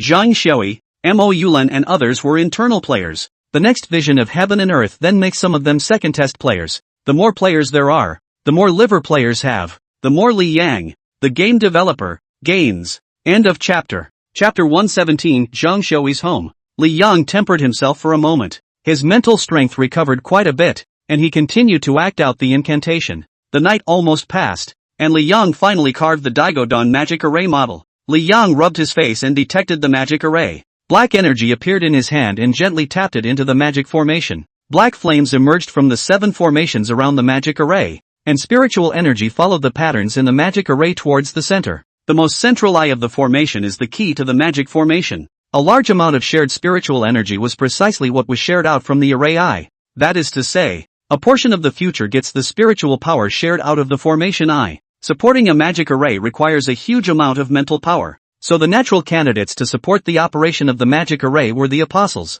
The central eye of the formation let the earthly nature tree act as the eye. Some people with a high level of enlightenment will also have the fire, water, wind of the earthly benevolent tree. As for when to carry out this magic formation, a suitable time was still needed. Still, we have to let the internal players develop for a while, and the gap between the transcendents widens a bit first. Li Yang lit a cigarette and muttered to himself, when the second test is over, there will be even quite a few players in the national service. Isn't it time to develop a foreign service? It's going to be a busy time from now on. A train coming from the direction of the South China Sea, honking its whistle, slowly stopped at the East City railway station. As if by appointment with the sun, a faint orange glow poured over the train as soon as it stopped, making it shine in the early winter morning. An unusually dressed Taoist priest gets off the train. The crowd gave him a strange look. There were also a few guilty girls who secretly took pictures with their cell phones. The young Taoist is indeed quite handsome, just with a sleepy, hangdog look. Zhang Xiaoyi walked out of the train station and took out his phone to dial a number. Uncle Knife, where have you been? It's on double blinkers. I see you. Go left. Zhang Xiaoyi looked at the entrance of the station and saw a middle-aged man coming down from a Land Rover and waving his hand at him. Zhang Xiaoyi quickly got into the car and sat on the passenger side as the car started. Uncle Knife's car drove fast and steady, and the car kept driving to the outskirts before Uncle Knife said, "Do you really intend to be a Taoist priest for the rest of your life? Your dad is sick this time, mostly because you're mad at him. You're the male member of the old Zhang family. You don't think of starting a family, you run off to become a Taoist priest. If it was my son, I'd break his legs." Zhang Xiaoyi looked at the scenery by the window and did not reply. His identity was kept absolutely secret in the security administration, and the Shushan Taoist temple now refused to be visited. Few people knew Zhang Xiaoyi's true identity. Uncle Life also could not have imagined that the real identity of the tone-deaf rebellious little Taoist sitting next to him was a special advisor to the security administration at the deputy department level. Zhang Xiaoyi asked after a long time, "What about my dad?" Uncle Knife was silent for a moment. "You'll find out when you get back later. The owner's family of the seaside manor in the imperial capital is definitely considered a godly man. There are 4 great families in the imperial capital: Evil, He, Lu, and Zhang. The family that owns the seaside estate is named Zhang." Uncle Knife's Land Rover drove into the manor and stopped in front of the fountain in front of the main hall. Zhang Xiaoyi straightened his Taoist robe and stepped into the hall with his old cloth shoes. Several bejeweled ants playing mahjong. The middle-aged woman who was surrounded by stars, graceful and elegant, was Zhang Xiaoyi's mother. She had happiness out of her face and seemed to have one a lot. There was also a teenage girl beside her old mom who was wearing a lip piercing and tongue piercing like a little Teukai, and looked at Zhang Xiaobi with a disgusted look in her eyes. "This is Zhang Xiaoyi's sister, Zhang Qian." Zhang Xiaoyi raised his eyebrows. "Where's my dad?" Mom was in the mood to play and casually pointed upstairs. "Up there. It's not working. Go on." The curtains were drawn in the chilly room. In the darkness, a candle was lit. It was cold in the house. Cold and dank. On the bed, the blighted middle-aged man panted heavily under a large red blanket. "He is Zhang Xiaoyi's father, Zhang Youfu." Hearing someone coming, Zhang Youfu laboriously opened his eyes, clumsily rolled over, and smiled miserably. "It's B who's back. Ha, it's good to be back." Zhang Xiaoyi frowned. Zhang Youfu struggled to breathe with an upward breath, reaching out with a trembling finger to point at the candle. "Oh little B, when the candle goes out, it is the time for me to return to heaven. I don't have anything to ask. Just one thing I want to ask you. Take care of your mom and your sister while I'm gone." Zhang Xiaoyi walked to the candle with an expressionless face. Phew, blowing out the candle in one gulp. "Zhang Youfu." Zhang Xiaoyi pulled the curtains open and the sunlight spread in. He found the air conditioner remote again and turned off the cold air. You don't get sick in the middle of winter with the curtains drawn and the cold air blowing. Zhang Xiaoyi was a transcendent who was infinitely close to the second order, and he could tell at a glance that his father's essence was good.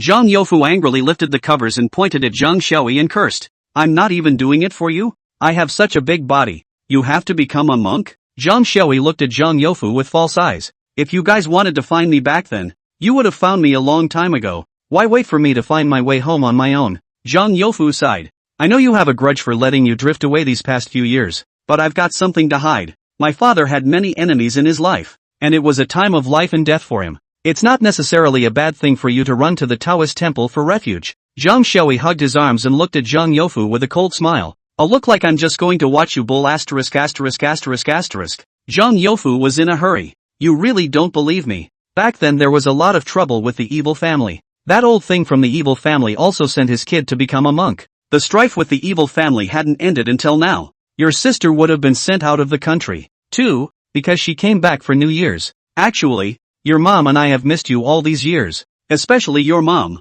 who cried every day. Now I've also figured out that being together as a family is the most important thing. I don't want Shanshan to go either. So don't you go either, okay?" Zhang Xiaoyi saw that his dad did not look like he was lying, and his face eased up. He hadn't had much of a grudge against his family in the first place, having run away from home when he was young and unintelligent. If he hadn't run away from home he wouldn't have met his master and wouldn't have become the current head of Mount Shu. Zhang Xiaoyi asked, "Is the evil family a big threat to you? I can help you." Zhang Youfu was beaming with joy. Do you want to inherit the family business? I'll teach you tomorrow. Zhang Xiaoyi shook his head.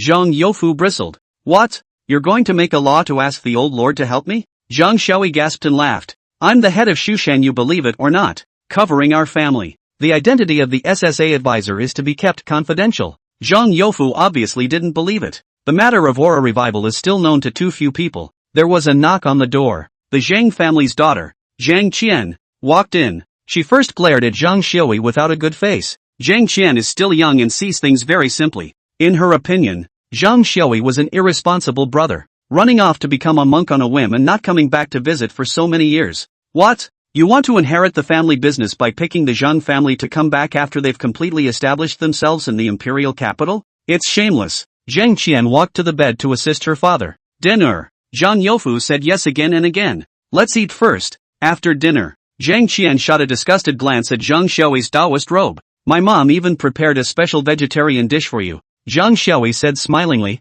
Shushan disciples, meat and vegetables. Zhang Qian made a vomiting gesture and led Zhang Youfu out of the bedroom. End of chapter. Chapter 118. Zhang Qian and Yifan. At the dinner table, Zhang mother didn't say much, but just kept pouring food into Zhang Xiaobei's bowl. Zhang Youfu said heartily, isn't it hard in the Taoist temple? You can't eat all this stuff, can you? Zhang Xiaoyi nodded. I can't eat, but I'm happy to practice with my master. Master spent his life savings on building the Shushan Taoist temple and didn't spare any money for meat. Zhang Youfu exclaimed. Alas, it's a pity that I didn't have a drink with your master. Zhang Qian didn't say a word, and her mouth was about to pout to the sky. When a person feels that another person is, anything he does is behavior. For Zhang Xiaoyi, the guy who engages in feudal superstition and corrupts the winds of the family. Zhang Qian can't see it. Without taking a few bites, Zhang Qian stopped eating. Mr. and Mrs. Zhang Youfu looked in their eyes and felt bitterness in their hearts. How this brother and sister were so stiff.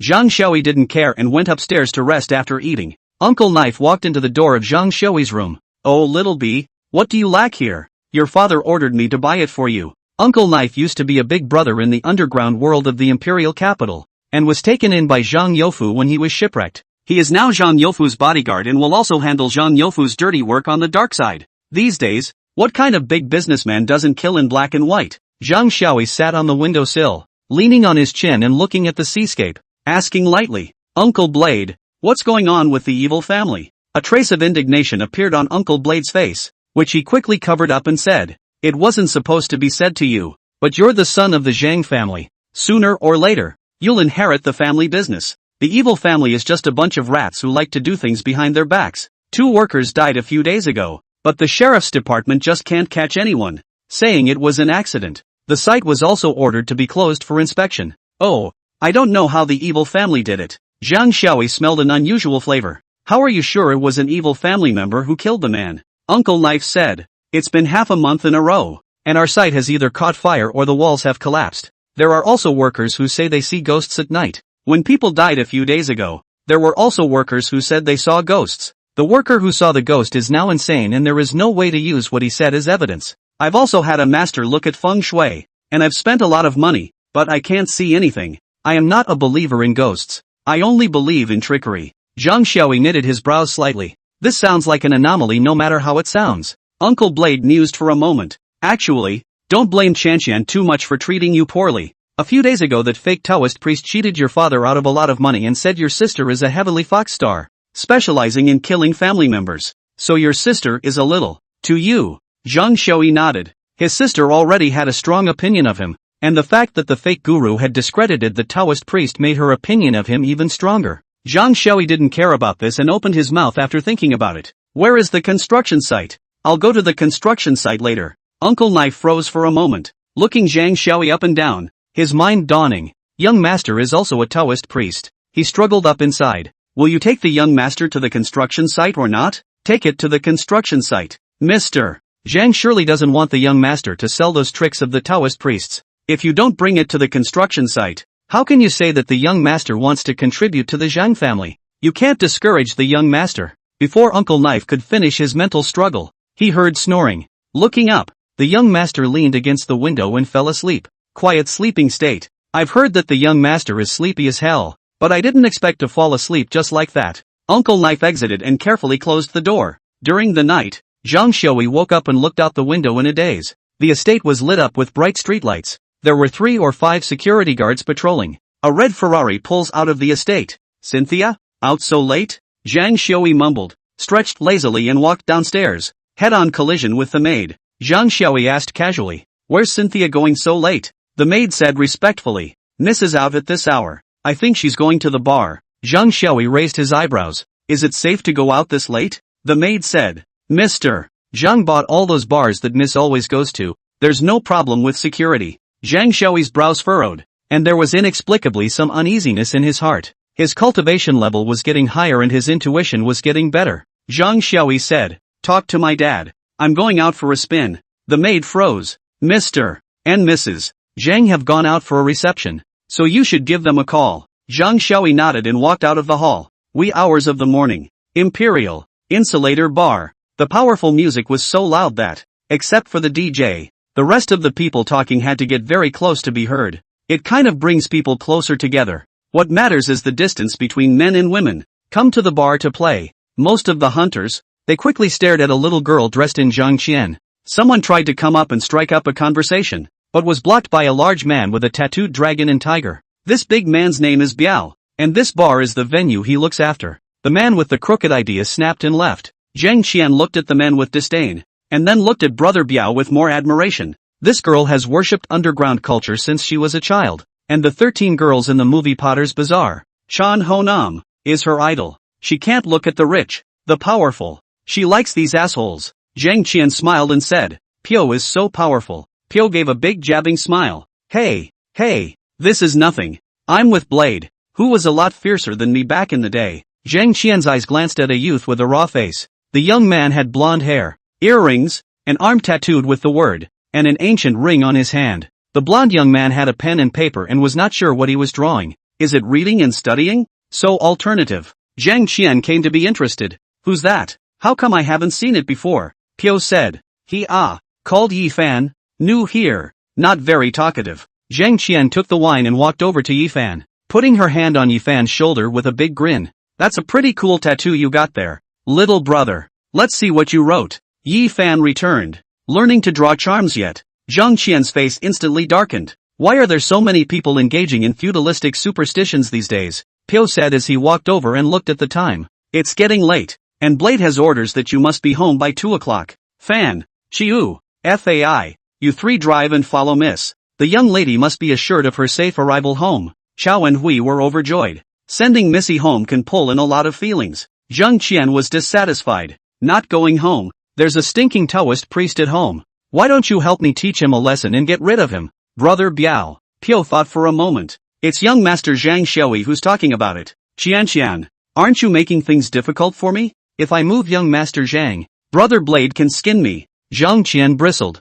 "That's fine." She glanced at Yi Fan. "Then I don't want him to give me a ride." Seeing that Zhang Qian didn't like Yi Fan, Hui and Chao followed and flattered him. "Then we won't let Fan go, and the 2 of us will be able to safely protect the young lady until she gets home." Piao's face went cold. "No, Van has real skills. He's got you guys beat with his fists and feet, and he's smart too. He has to go. I'm not comfortable if he doesn't." Zhang Qian couldn't argue with Biao, and her little nose hummed. "Then he's not allowed to drive my car. Fai hasn't been drinking, has he? You drive my car. Great." Fai was ecstatic. Zhang Qian hugged her arms and looked at Yi Fan with a displeased face. Feeling Zhang Qian's hostility, Yi Fan scratched his head in confusion. "How am I offending you? It's not like I really like driving for you." Zhang Qian got even angrier and stomped away angrily. When has she ever been benched when she's been star-studded? That Taoist brother was ignoring her. And so was this golden boy who liked feudal superstitions. Hui and Chiu hurriedly followed on their asses. End of chapter. Chapter 119 Buddha, Taoism and Immortality. Intertwined fates. A Ferrari and a BYD Tang, traveling one behind the other. The estate is in Eastside Beach. Not a short trip. The car had just driven through the downtown area and out of the tunnel when the Ferrari suddenly braked sharply. Zhang Qian, who dozed off in the co-pilot, was instantly awakened and looked at Hui beside her with dissatisfaction. "How do you drive?" Fai pointed ahead. "Someone's in the way." Zhang Qian looked. A Rolls-Royce crossed the road, and on the roof of the Rolls-Royce sat a teenager in tang suit holding an oil paper umbrella. Zhang Qian frowned. "Another stinker coming after us. Look at it go and chase it away." There are a lot of rich dudes chasing after Zhang Qian in the Imperial City. Not only because Zhang Qian looks beautiful, but more is salivating Zhang Qian behind the Zhang family. If you can become the son-in-law of the Zhang family, your family will have to struggle for 20 years less. We got out of the car, and Chow, who was driving the BYD Tang behind him, also stepped down and cursed as he walked towards the Rolls-Royce. Yi Fan, the co-pilot of the BYD Tang, detected a hint of unusualness and seemed to be talking to himself. Who is that man? Why do I feel that he has a very dangerous aura about him? The old man's astonished voice sounded in Yi Fan's mind. Ha, it's him? Surprisingly not dead? Yi Fan asked in shock. Teacher, you know? Mo Yulin, who was boarding in the ancient ring of the Tang dynasty, said in a deep voice, having had a meeting. It seems that he is the ultimate beneficiary of the ancient tomb relics. Yi Fan's heart sank. A guy that even a figure like Sensei praised was definitely tricky. Yi Fan hurriedly got out of the car and tried to warn his two companions, but it's already too late. The teenager in the Tang suit just waved the oil paper umbrella twice, and Chiu and Ah Hui fell to the ground with a scream, not knowing whether they were alive or dead. The teenager in the Tang suit settled the two punks, walked to the Ferrari, knocked on the window,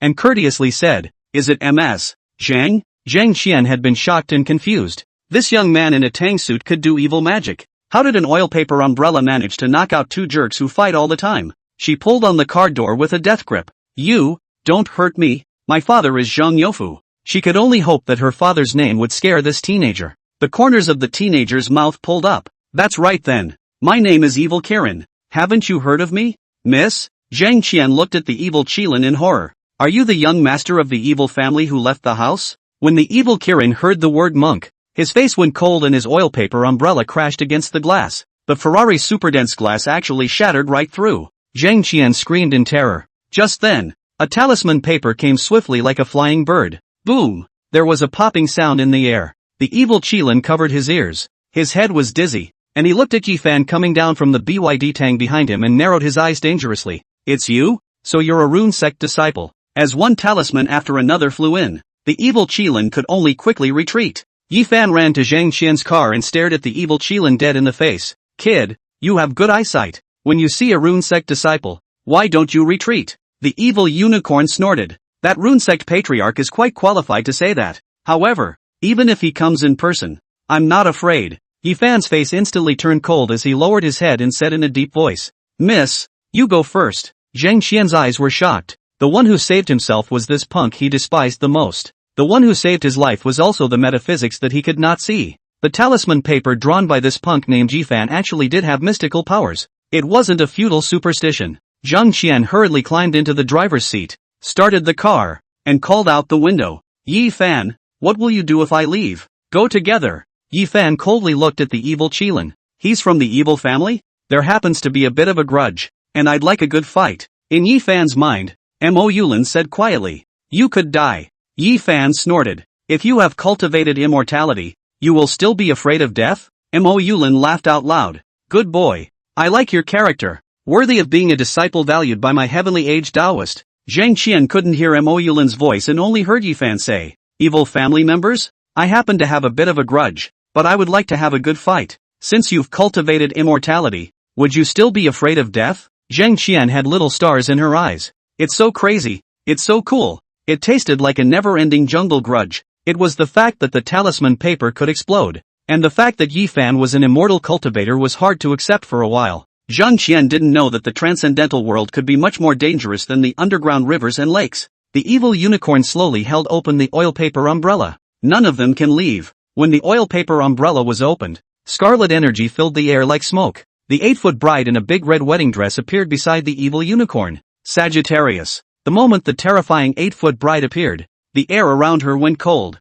Yi Fan's face was grave, and Zhang Qian was directly frightened and cried. The evil Qilin softly said, got a tasty soul for you, go enjoy. The 8-foot bride's gaze locked onto Yi Fan and softly said, thank you, Sagittarius. Nuanyan loves Sagittarius gift. The 8-foot bride let out a shrill cry. A terrifying ghostly aura shook, and her 8-foot tall body lunged towards Yi Fan. Yi Fan threw out talismans in succession, but none of these talismans were able to stop the 8-foot bride. Mo Yulin sighed. I didn't realize he had tamed this monster. Good apprentice. You haven't refined the mother talisman yet. You're no match. Hand it over to the master. Yi Fan gave the 8-foot bride a reluctant look. Then I'll ask the teacher to make a move. I'm sorry, teacher. I'm sorry to have put you out of your mind. Then, the aura on Yi Fan's body changed. The weathered eyes don't look young at all. It gives the impression of a handful of years at a young age. Yi Fan bit his finger and copied it out of thin air. Several blood symbols in the air crashed towards the 8-foot bride. The 8-foot bride finally had a sense of crisis and swung her arm to fend it off. The 8-foot bride has no physical body and is a special ghost constructed from the aura of death and the soul. The essence of Mo Yulin's talisman was that it directly attacked the sea of spirit, which just so happened to restrain the 8-foot bride. But the 8-foot bride has reached the second rank. Mo Yulin, who was of the first rank and didn't have a body of his own, wasn't an opponent yet. Currently, it just looked like an indistinguishable battle. But in fact, Yi Fan must have fallen into a disadvantage after a long period of time. The evil Qilin had an evil smile on the corner of his mouth. I didn't realize you were so good. The soul must be better than I thought. It can be considered a great tonic for my mother. Suddenly, the evil Qilin sensed something, and his sharp eyes snapped to the side, the smile on his face freezing. The Yi Fan who was drawing the talisman was also stunned. The sect leader of Shu Mountain? Why is he here? It's so lively tonight. Only to see a lazy-looking Taoist priest wearing a Taoist robe, staggering on his old cloth shoes. Zhang Xiaoyi glanced at the 8-foot bride who was in a fierce battle with Yi Fan,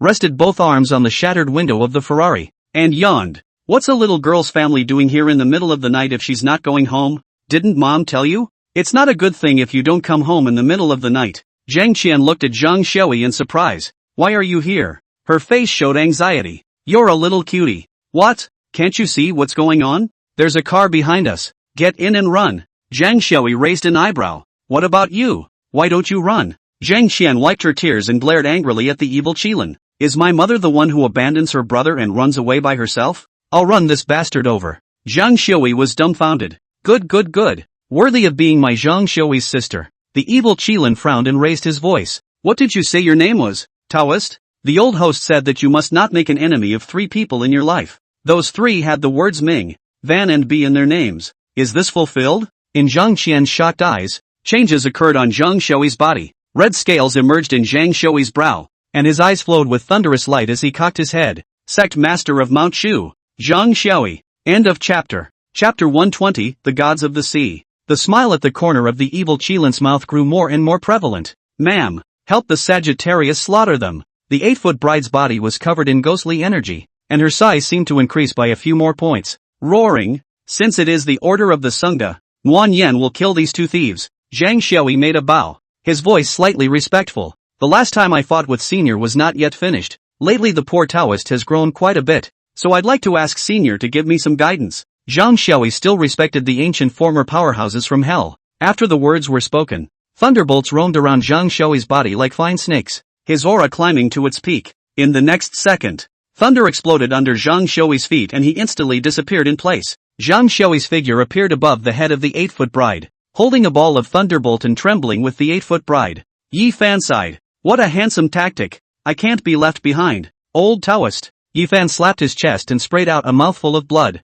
Yi Fan waved his hands, and the mouthful of blood in the air did not fall to the ground, but instead converged into a huge talisman. Yi Fan's eyes were red as he gritted his teeth and shouted angrily. Go! Huge red runes blasted towards the 8-foot bride. Boom! There was a violent popping sound in the air. The 8-foot bride covered her ears and screamed in agony. Ripples appeared on the tall body. Zhang Xiaoyi's face was delighted. Good chance. This blonde kid actually had hard control of the 8-foot bride for 2 seconds. Zhang Xiaoyi threw out 2 clusters of thunderbolts in his hands, and his hands quickly formed a seal, his long hair fluttering as he shouted angrily. 3 Thunder Royal Sword. The 2 clusters of lightning transformed into 3 giant swords of lightning under Zhang Xiaoyi's manipulation, stabbing into the 8-foot bride at the same time. 3 holes appeared in the 8-foot bride's body, and black death power overflowed from the holes. It's like bleeding. However, whereas mortal blood is shed on the ground, the blood of an 8-foot bride floats in the air. The 8-foot bride fell weakly to her knees and hissed angrily. Sangha told me to kill you guys.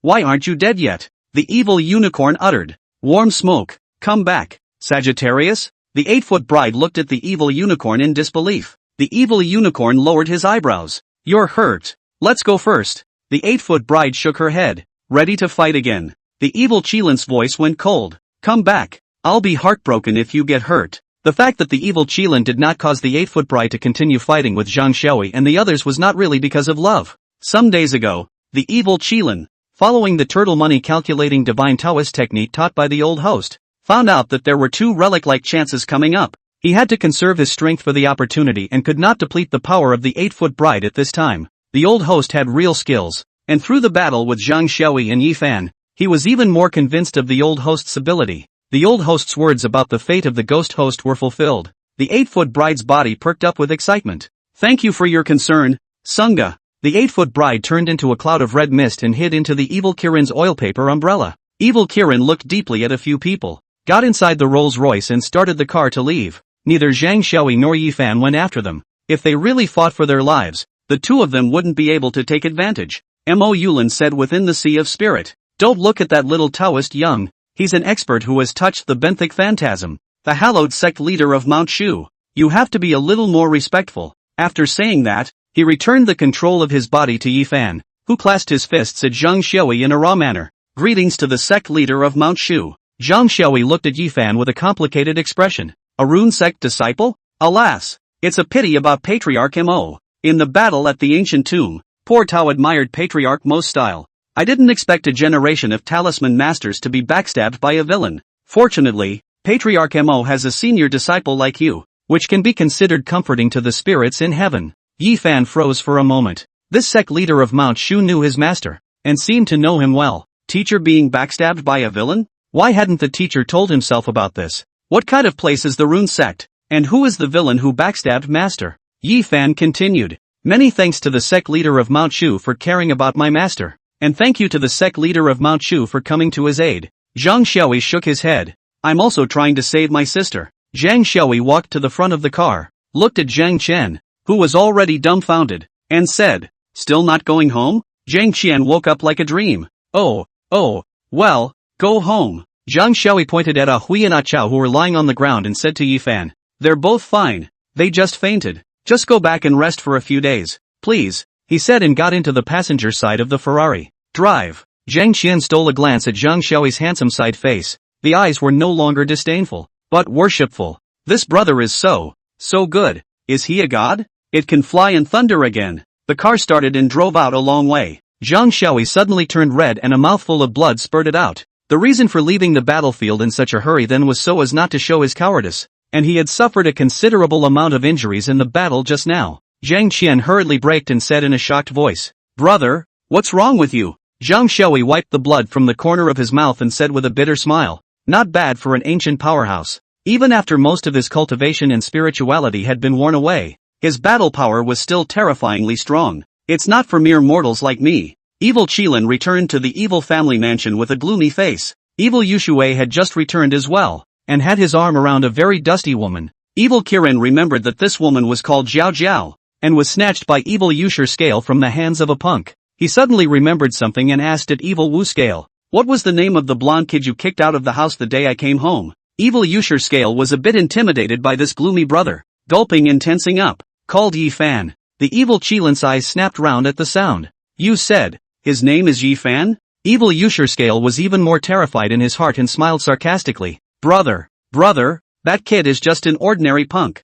Why do you care so much?" The evil Kirin clenched his fists in death, his fingertips turning white. The words of the old host are being fulfilled little by little. He hugged the oil paper umbrella back to the house, and did not say a word. Evil Yu Scale felt even more terrified. Evil Wu Scale grabbed Jiao Jiao's hand. "Tell me the truth. What exactly is Yi Fan's background?" Jiao Jiao shook her head in bewilderment. I don't know." A few days later, South China Sea, Great Western Sea. The sun burns the clouds red, and the little fisherman stays by the dusk, on the boundless sea. The old fisherman cast his net toward the bottom. Again, not much to show for it. The old fisherman sighed, started the engine and headed deeper out. Suddenly, he saw something and rounded his eyes incredulously. "I saw a whale swimming against the setting sun in the sparkling sea, leaving big ripples in its wake." The old fisherman rubbed his eyes. "There seems to be another person on the whale." The old fisherman muttered. "It's not like we're going to meet a fairy, is it?" He hastily knelt down on the boat and folded his hands towards the whale in silent prayer.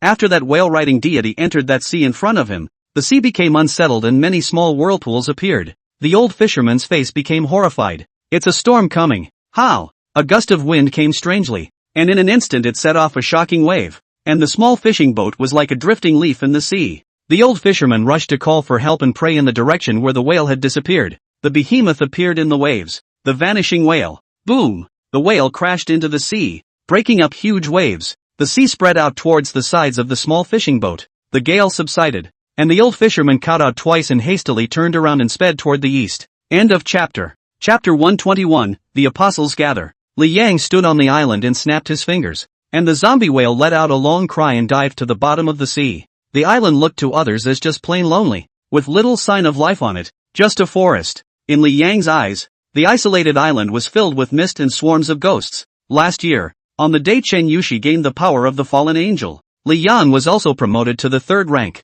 After the third stage, Li Yang awakened the talent, Soul Upanishad, and at that time, Li Yang sensed that this place was unusual. Originally, I was thinking of developing the Devil's Club and getting an exploration ship to explore the area. After advancing to the fourth rank, getting an exploration ship was completely unnecessary. Rank advancement is not only about awakening new talents, but previously awakened talents will also become stronger. Li Yang created a zombie whale in the deep sea and used the zombie whale as a substitute to get to the island. Black flames emerged from his eyes as he explored the island. The deeper we went, the more ghosts wandered. The ghosts were male and female, dressed in modern clothes, many with fatal wounds and marks from the bites of wild animals. These people didn't die of natural causes. There was a battle here? Why isn't there anything about this place on the news? Li Yang frowned. He hooked his finger and a ghost with half of its head cut off walked towards Li Yang in confusion. Li Yang gazed at the ghost. No mental power fluctuations, just an ordinary person in life. Li Yang breathed a sigh of relief.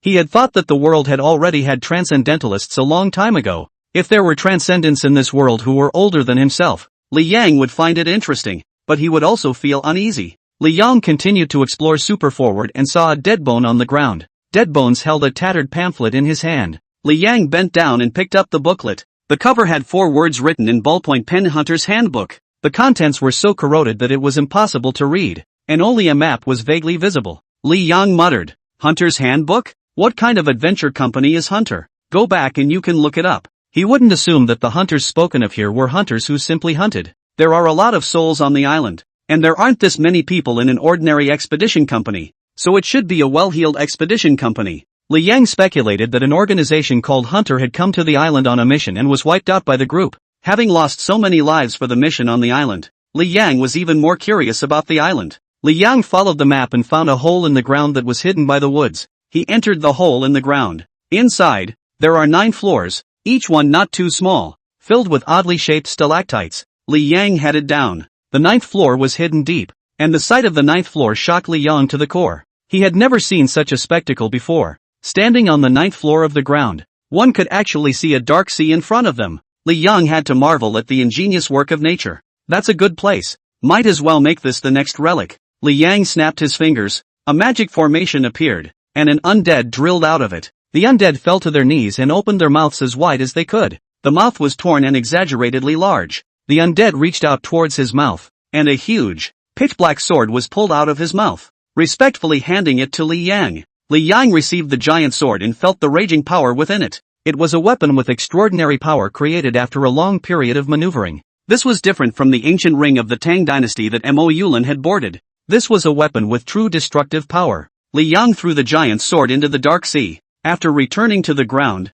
Li Yang couldn't just leave. He snapped his fingers and a huge magic formation emerged. Several massive undead crawled out of the magic formation. Some peeled back their bellies and pulled out tables and chairs. Some pulled pen and paper out of their throats. Li Yang sat down in the woods, took a pen and paper and began to write and draw, inscribing incantations. There were a lot of souls here, very suitable for soul experiments. Most importantly, the island was deserted and quiet. You can create spells and make magic arrays with confidence and boldness. No one even knows how much noise is being made. By the time Li Yang has experimented with all the spells on this lonely island last night, the island will be spooky too. The island, made treacherous because of spell experiments, can also be used as a relic for the next revival. One night a few days later, on the Great Western Sea, several figures with powerful auras came towards the island and landed on it. They are chimeras, vampires, fallen angels, the tree of earthly nature. None of the apostles have undone their demonic forms. Yo, Vampire Boy is still as handsome as ever.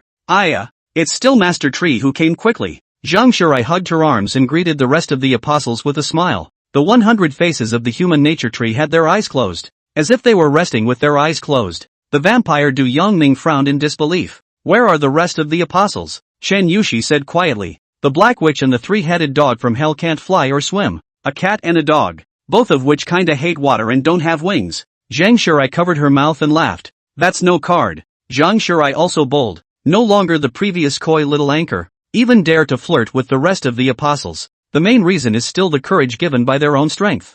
Zhang Shurai's rank was the highest among the apostles except for the earthly benevolent tree, and he was also one of the leaders of the 7 commandments. The status and battle power are considered top of the line among the apostles. At that moment, a cry appeared in the sky. The many apostles looked toward the sky. A dark cloud appeared under the bright full moon. There was a whistling wind in the dark clouds, and the sound of phoenixes and cranes. The apostles were astonished with their eyes. That turned out to be countless birds. In the center of the countless birds was a huge bald eagle. On top of the bald eagle's head stood a raven, and on the bald eagle were Rattle and Blackie. The bald eagle landed on the island, and the rest of the birds landed on the branches of the trees. Their wings crossed in what appeared to be a salute. Zhang Shurai sked. After all, it's His Majesty the Black Dragon. The deck is pulled full. The raven gave a condescending look at the few apostles, then glanced disdainfully at Rattle and Black. Rattlesnake puffed out her cheeks and whispered in Blackie's ear, "Why don't we both beat him up first?" Koro nodded seriously. The long silent tree of the earthly essence spoke.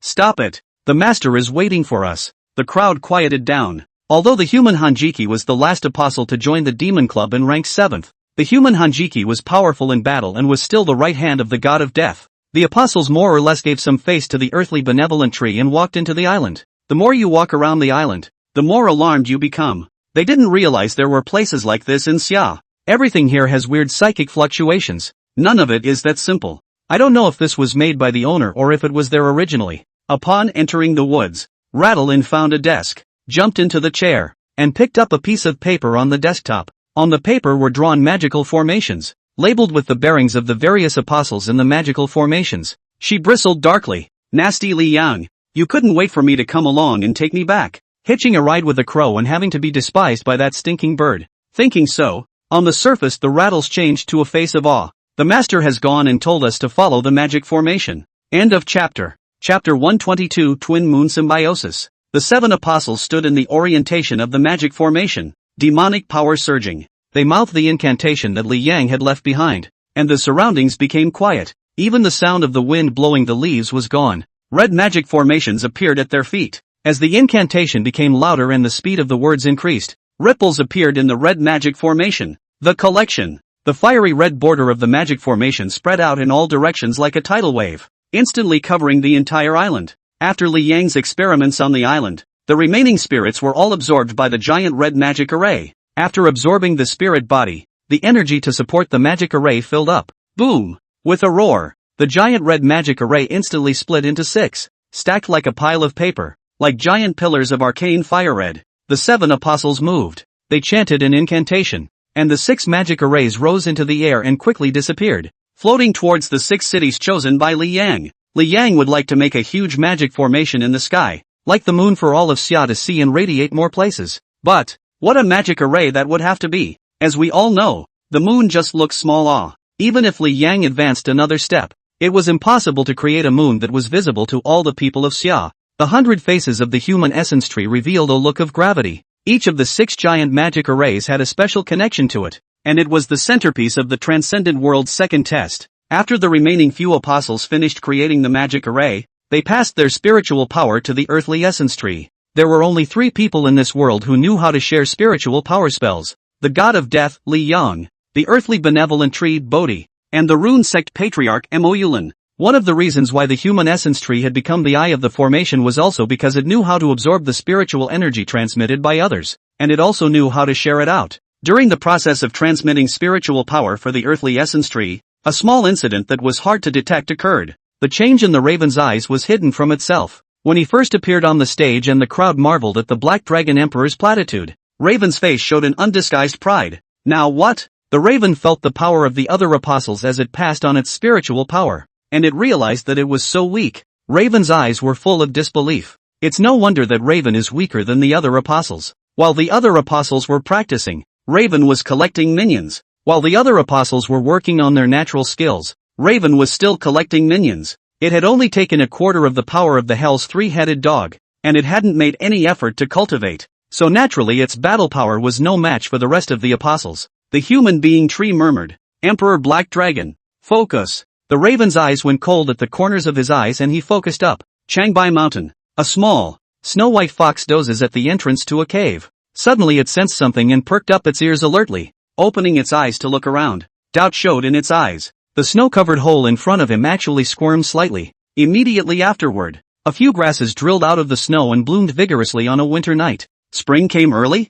The little white fox saw something out of the corner of its eye, and it jerked its head up. Its eyes filled with shock. In the sky, there were surprisingly 2 moons. A bright moon, a blood moon. A strange power surged into his mind, and a humanized look appeared in the little white fox's eyes. The other side of Changbai Mountain, several beasts worshipped towards the blood moon in the sky. They had once eaten the spirit plant immortal grass by chance, opening up their spirit, and could even use some strange powers. A bubbling, fluorescent wild burrowed out of the ground. Several beasts were red-eyed, fighting and tearing each other apart, just to fight over the wild. They know that eating it is good for them. Shut up! Milky voices came from the peach tree. The beasts looked in horror at the tiny young monkey in the peach tree. The mindless little monkey bared his teeth at a few of the beasts. I'm having a hard time dreaming about my master. Disturb my dreams again and I'll eat you all. Several beasts fled in panic. Even the ferocious northeastern tiger didn't dare to stay much longer. What? There's no tiger in the mountain. The monkey is king?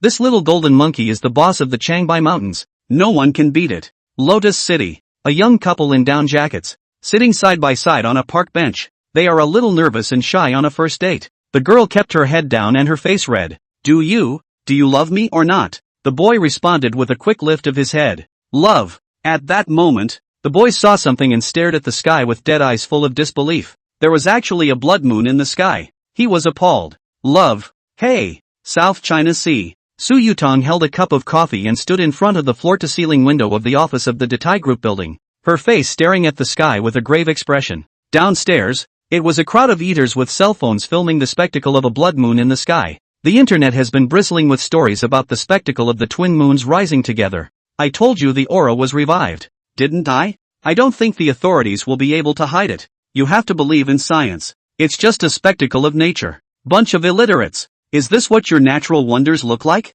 Haven't you ever read a novel? But in the novel, there should have been a zombie crisis right after the blood moon came out. Such magic formations appeared over the 6 cities. Not all beings in the 6 cities will become transcendent as a result. Those who were able to open up the Sea of Spirit were absolutely lucky. Imperial Capital. Security Administration Building. There were several mid-level administrators sitting in the conference room. The crowd has commented on the double moon rising together. Physicists have expressed their views on an artificial moon, making assumptions about aerospace technology, illuminated satellite technology, and whether or not it could produce light pollution. The crowd listened attentively to the hypothesis presented by the physicist, even though they knew that the double moonrise was definitely an anomalous event. Today's social civilization is characterized by science as compared to transcendental civilization. A scientific theoretical foundation is essential to explain, enunciate, and understand transcendence. Without making bold assumptions from a scientific point of view, the Security Administration would be crossing a river blindly and wasting all its strengths for dealing with anomalous events. Of course, unbeknownst to the Security Administration, the blood moon in the sky is actually just a magic formation. Elder He and the other physicists finished making their assumptions and looked at Zhang Xiaoyi, who had dozed off straight away. Sect Master Zhang, what do you think? Zhang Xiaoyi happened to be in the imperial capital, and naturally, he was invited to the security meeting. As for how the authorities knew Zhang Xiaoyi was in the imperial capital, it would be a dereliction of duty on the part of the authorities if they could not even keep track of the whereabouts of the head of Shushan. Of course, the authorities will not monitor Zhang Xiaoyi excessively, which is a sign of respect for the special advisor. Zhang Xiaoyi rubbed his eyes. There are strong spiritual power fluctuations in that blood moon. It's the biggest known anomaly so far. He Lao asked. Can Sect Master Zhang be more specific? Zhang Xiaoyi shook his head. It's hard to see. All I can say is that the blood moon is not ordinary and is constantly emitting spiritual energy. It's like a hole that sends tons of spiritual energy into the world. The crowd was in deep thought. How does this sound like a reverse black hole? Elder He sighed and looked towards Wei Ming, who was sitting at the end. Wei what do you think about this? The crowd looked at Wei Ming. Wei Ming is a talented man, always able to point out the key to unusual events in a burst. End of chapter. Chapter 123, The Black Witch's Compulsion. Wei Ming was also thinking. Spiritual energy is aura. The moon that constantly radiates aura. Wei Ming's mind frantically recalled the metaphysical novels and mythological stories he had read over the years. He thought of something. It seems like there is such a thing. Just some bull asterisk asterisk asterisk asterisk right. Elder, he saw something in Wei Ming's expression and encouraged. Wei, it's okay, just say what you have to say. Wei Ming gave himself a pep talk and stood up, his face grave. I'm guessing that this is imperial stream syrup. The crowd frowned. That's a new word. Wei Ming was a bit bottomless and scratched his head. I originally thought that the emperor's flow syrup should be golden, but I didn't expect it to be red. Elder, he asked with a frown. Little Wei, explain in detail what emperor's stream syrup is. Wei Ming said. The emperor's stream pulp is an essence produced by the moon, and the essence is made up of a dense aura. Any living being who drinks the emperor's stream syrup will become a transcendent. Wei Ming said, smiling sarcastically. It is possible that the empyrean plasma is not a liquid, but a gas that cannot be described. That's my guess, and I may not be right, so don't be offended. Zhang Xiaoyi searched for Wei Ming's words. It actually felt that Wei Ming had a point. That blood moon was constantly emitting spiritual energy, and it was very possible for someone to absorb it and gain transcendent power. The mid-level administrator at the conference, a history professor, suddenly tapped his head. Oh, you're talking about the Diru plasma. The crowd looked to the historian. Elder, he asked in a deep voice. Professor Zhao, you know about the imperial stream syrup? The history professor nodded, reminiscing a bit. Yuan Mei, a talented scholar of the Qing dynasty, authored Zibu Shi, a book on ghosts, monsters, and gods. It is written in the Zibu Shu that the moonlight of the 15th day of the 7th month, which occurs once every 60 years, contains emperor's flow syrup. If the demons eat it, one night's cultivation is equivalent to sucking in the essence of the sun and moon for thousands of years. Zhang Xiaoyi frowned. Thousands of years of cultivation is a bit of an exaggeration, the history professor said with a grin. It is according to the books, and the record said well. Exaggerated components certainly have. The continuation of the sun's unspoken record, where grass and trees become demons, must be subjected to the essence of the moon, but not Gengxian night moonlight cannot be, because of the moonflower on the night of Gengxian, in which there is the emperor's flow of pulp. Its shape is like countless olives, 10,000 golden threads, hanging down in a tired string. The human grass and trees can become demons by its essence, and foxes and ghosts can show their magical powers by eating it. With grass and trees having a nature but no life, the flowing syrup has a nature that can replenish the life. Foxes and ghosts have their own destiny, so eating them is greatly beneficial. He Lao's face sank as he looked at Zhang Xiaoyi. Zhang Xiaoyi nodded, thinking that the possibility of imperial stream syrup was high. Some of the many administrators present had stony faces, some frowned in thought, and some had eyes full of worry. It's tricky. The emergence of the imperial stream plasma means that more creatures become transcendent. It also means that more anomalous events appear. The main task of the Security Administration is to deal with unusual events. The sudden appearance of a large number of transcendental beings in the early days of the Security Administration is not a good thing. The Security Administration is understaffed. At that moment, a woman in uniform walked in and handed a document to Elder Ho. Elder, he put on his old glasses and looked over the documents before letting out a sigh of relief and said, there are currently only 6 cities with blood moon visions. Imperial Capital, White Mountain City, Lotus City, Bin City, Sand City, and South Sea City. And there is good news. He Lao pressed his old mirror down the bridge of his nose, raised his eyes to look at the crowd, and laughed. Only the Summer Kingdom has a blood moon vision. Transcendental civilization. Xia is at the forefront of the world in the end. Whether this is an opportunity for the Xia Kingdom or a disaster for the Xia Kingdom depends on the efforts of all of you. The crowd looked solemn and sat up slightly straighter. The sense of mission that comes from heaven is born. Elder, he continued. Now listen to my instructions. White Mountain City, Lotus City, Hamachi City, Sand City. Set up security control stations immediately. It must be implemented tomorrow. Elder, he finished looking at Zhang Xiaoyi and said, Sect Master Zhang, the South Sea is one of the important cities in the Summer Kingdom. Please also ask the disciples of Mount Shu to take care of them. Zhang Xiaoyi nodded. That's natural. Starting tomorrow, Shushan disciples may be at the disposal of the Security Administration. He Lao took off his old glasses and said with a smile, so what's next? Gentlemen, a walk downstairs? Maybe we can share a cup of imperial stream syrup and become transcendents for a time. South China Sea, early morning, mid-level villa. Raven stood staring at the fence.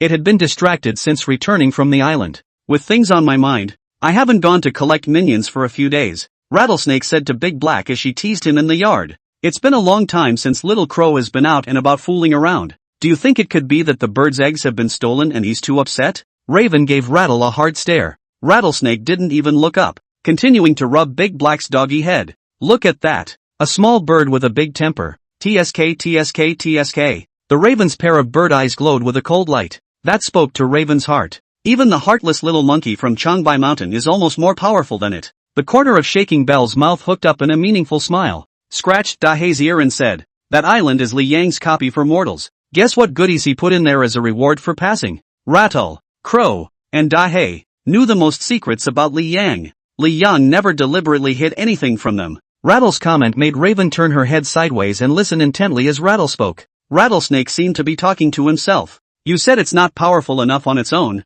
Would it be more powerful with that thing?" Raven asked, opening her mouth. "What do you mean? Are you trying to get me to the next relic?" Xiao Hei, the dog, looks naive, but is actually ghostly. It looked incredulously at the rattles and then at the crows. These two grandfathers talk about things that are not for them to listen to. Blackie broke free of Rattle's embrace and ran out of the yard. Raven said, "The master said that demons are not allowed to meddle in the affairs of mortals." Ringing the bell. "He'll be angry. He'll punish you. He won't spare killing you, because we've been with him since we were kids. He's watched us grow up. We are the only family and friends he has in the world." Raven sneered. "If I want the treasures and the relics, I could have asked my master for them. Why would I risk being punished for a relic?" Rattle looked at it derisively. "He'll give it to you, and he'll look down on you. Li Yang will think that you will only reach out to him for things to boost your battle power. Not being able to stand alone is not as good as the rest of the apostles. You just wait to be a pet forever." Raven's heart fluttered. What Rattle said was not unreasonable.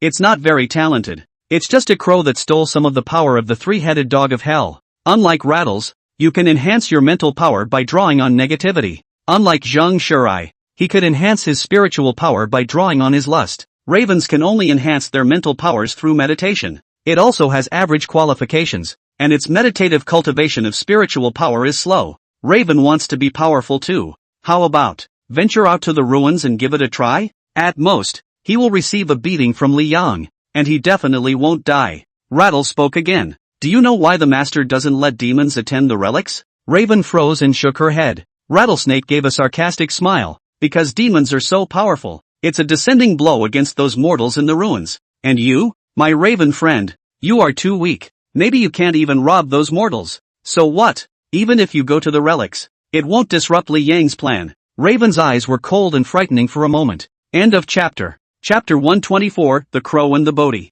In the afternoon, an old forest on the outskirts of South China Sea. 3 Shushan Taoist priests in Taoist robes were frolicking and playing with long swords. "Junior sister, look at the sword. Ah, 5th senior brother, look at 7th senior brother. He's bullying me. No bullying, little sister. Come at me. Big Dipper sword technique." Zhang Xiaoyi ordered that starting today, the disciples of Mount Shu should go down to patrol the mountain to guard against demons and evils. The 3 Shu Mountain disciples obviously didn't take it seriously. These Shushan disciples were all young people, possessing transcendent powers at a young age, or disciples of the legendary Shushan, so they were naturally a bit light-hearted. Little sister couldn't make a scene with them and puffed out her cheeks in an angry gesture. Okay, no more fooling around. The sect leader didn't send us down to patrol the mountain for fun. The 5th brother chuckled playfully. Geez, where are all the demons and evils coming from? Might as well come out and have some fun while we're at it. 7th brother chimed in. That's right, every day is boring except for practicing swords.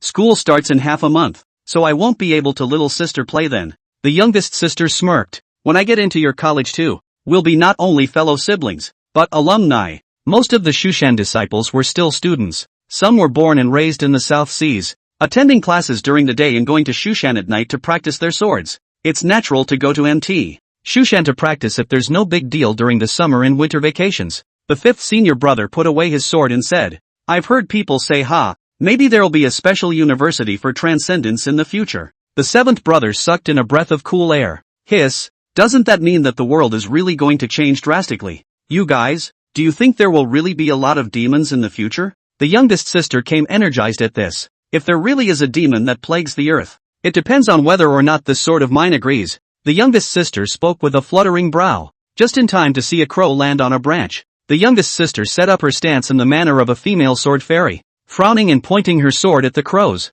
Tai, are you not a crow spirit? Quickly fight me for 300 rounds. The 2 senior brothers were amused by the hilarious appearance of their youngest sister, who was full of energy. They also pointed their swords at the crows and accompanied the little sister in her juggling. Say, are you a raven spirit? Come down and fight us. The raven's eyes became scarlet as its demonic power surged, and a black python slowly emerged and wrapped itself around its body. The smiles on the faces of the 3 Shu Mountain disciples froze. Something's not right. Raven growled in fury. Get out! A terrifying cry ripped through the tranquility of the woods. Countless birds fled the forest in terror, and an unknown number of beasts looked in the direction of the crows in horror. Ah! The youngest sister screamed, her face pale, the sword in her hand dislodged, and she was dumbfounded at what to do. The 7th brother was so scared that he sat on his butt on the ground, trembling. They were nothing more than weaklings who had just opened up their spiritual seas after eating the spirit plant immortal grass given by Zhang Xiaoyi. The raven's wrath was considered a gaijin magic power to them. The 5th elder brother was a bit older and more composed, and shivered as he went to take the hands of the 2 younger siblings. Run! There's a demon! As if waking up from a dream, the senior brothers and sisters took their soft legs and ran after the 5th senior brother. Not daring to turn back, the raven ignored the 3 and hissed at the forest. Bodhi, come out to meet the king. The 3 Shu Mountain disciples ran even faster, and the little sister directly cried in fear. At that moment, a terrifying pressure spread, and surging spiritual power exploded in front of the crow. The earth cracked and a huge peach tree emerged from the gully. 100 faces emerged from the peach tree. The tree of human nature indifferently said, so it's His Majesty the Black Dragon. There was a flash of horror in the crow's eyes as he felt the fluctuations in the spiritual power of the earthly essence tree. You broke through the 4th rank? Instead of answering, the human being tree simply asked, what does His Majesty the Black Dragon want with me? The crows earned their eyes to show their struggles, and the demonic snakes on their bodies spat out their serpentine letters,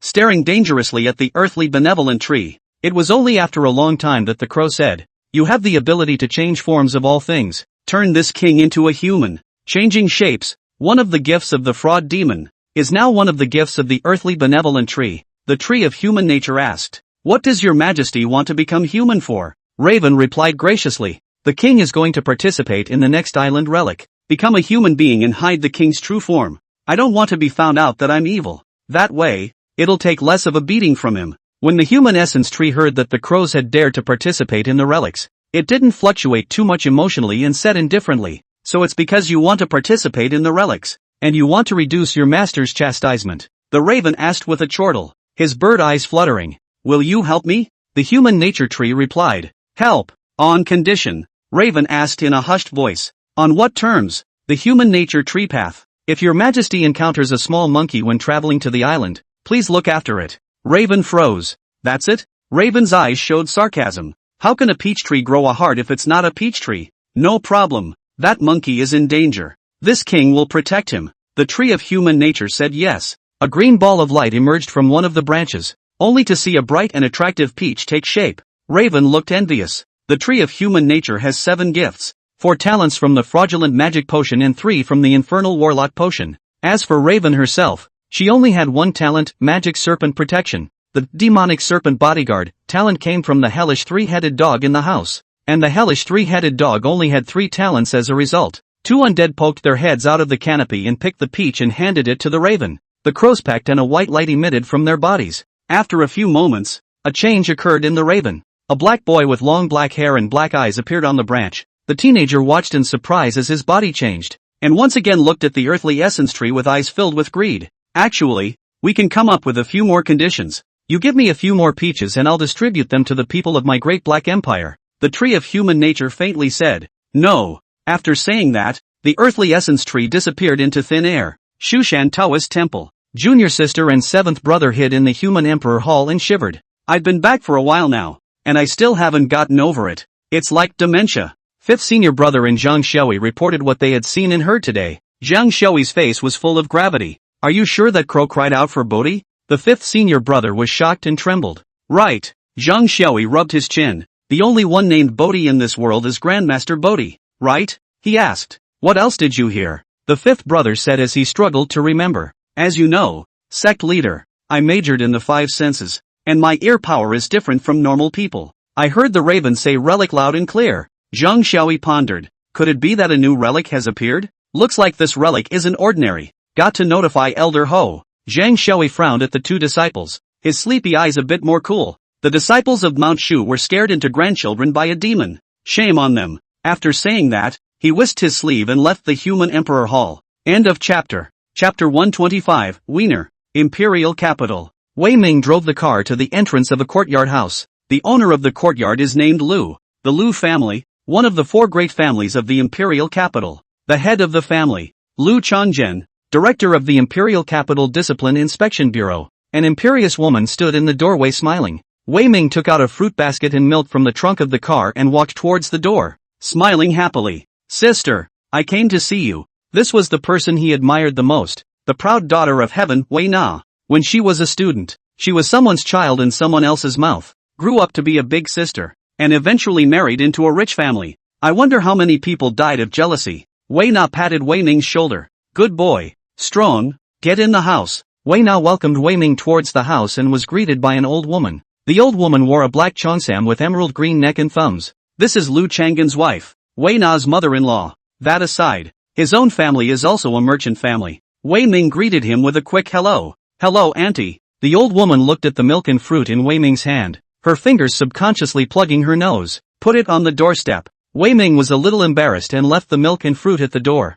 The old woman shouted at the house. Oh Tian, add 2 dishes for lunch. A young nanny stepped forward. Respectfully. Yes, ma'am. The old woman pointed to the fruit and milk at the door. And deal with it. Wei Ming was even more embarrassed. He stole a glance at his sister. He was afraid that his sister would be furious and affect the relationship between mother-in-law and daughter-in-law. My sister is an unrelenting tigress with a violent temper. He couldn't bear it if he affected the relationship between his mother-in-law and daughter-in-law because of himself. Wei Na slightly owed her body. Obsequiously. Mom, I'm sorry. Ming rarely comes to our house and doesn't know the rules. I'll go to my room with Ming first. Wei Ming froze. This lowbrow look. Is she still his sister? Without responding, the old woman lifted her leg and walked out the door. Wei Na pulled Wei Ming and went into her room. Wei Na went back to her room and returned to Wei Ming's familiar state. Grumpily, he sat on the bed, greeted Wei Ming with a snack, and spat. It's just a lot of faults and organic fruit and milk and everything. Wei Ming had a bit of a hard time in his heart.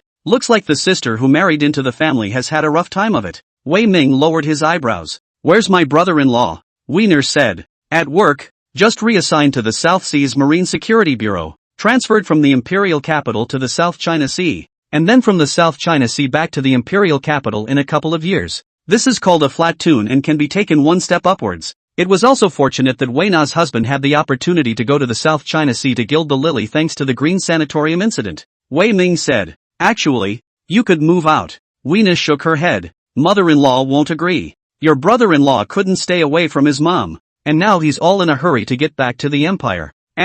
I'm broke and can't afford the rent. Wei Ming looked at his sister incredulously. Wei Ming had heard about her brother-in-law's overdependence on her mother. Just, the Lu family's youngest grandma?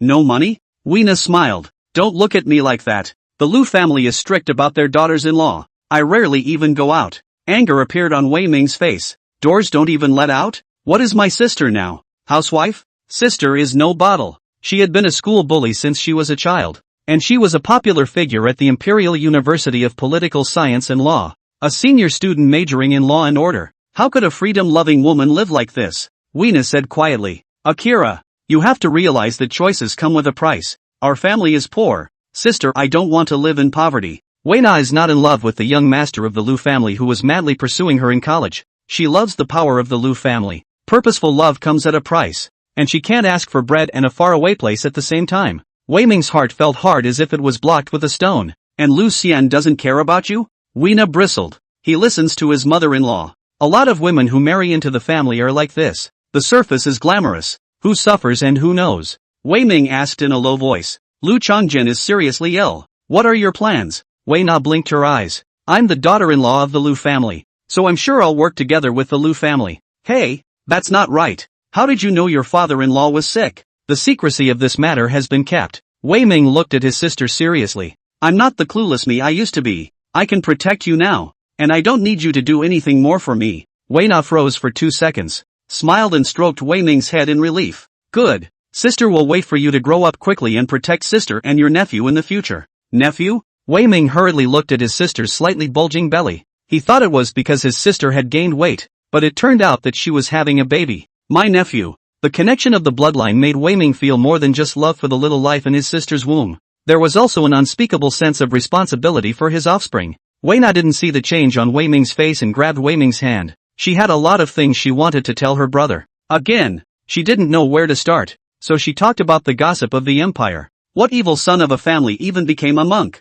He came back the other day and may have to fight the evil adopted son for the property. And what with the Zhang family even having a male son that no one else knows about? The interesting thing is that the Zhang family's son has also become a monk. The Imperial City Gossip 5-8 doors. Each piece is enough to discuss the old man and old woman at the village entrance for a year. Wei Ming listened quietly. The text message beeped. Wei Ming picked up his cell phone. It was a message from the Security Administration. There may be a new relic opening, and the Security Administration is marshalling its troops. A flash of determination crossed Wei Ming's eyes. Ruins are treacherous, once he told himself. Cootie, before venturing to the ruins. But this time the relics he should go. At one time he had a dandy, mixed up life. He thought he could be carefree for the rest of his life with his sister as his tree. Now that he saw his sister's life, he wanted to slap himself. Wei Ming is going to run a prospect so that Wei Na can raise her head in the Lu family. Opportunities to become a powerful transcendent in the ruins can lead to becoming a senior administrator of the security authority.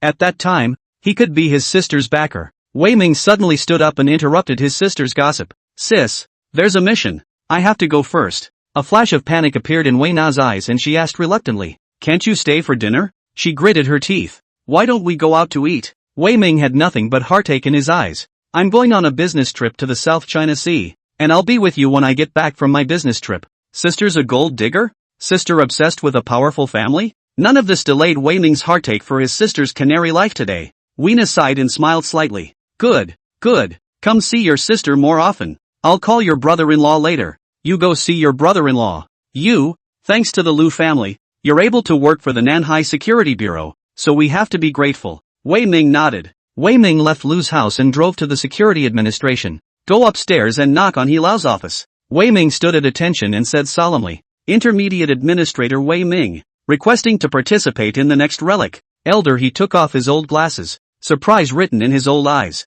This comrade Wei, who has always liked to touch fish, why is he suddenly so energetic? He Lao said. Sect Master Zhang said that the next relic will be dangerous. Do you really want to go? Wei Ming said seriously. If you're afraid of death, you don't deserve to be an administrator. And it's hard to become steel without 100 refinements.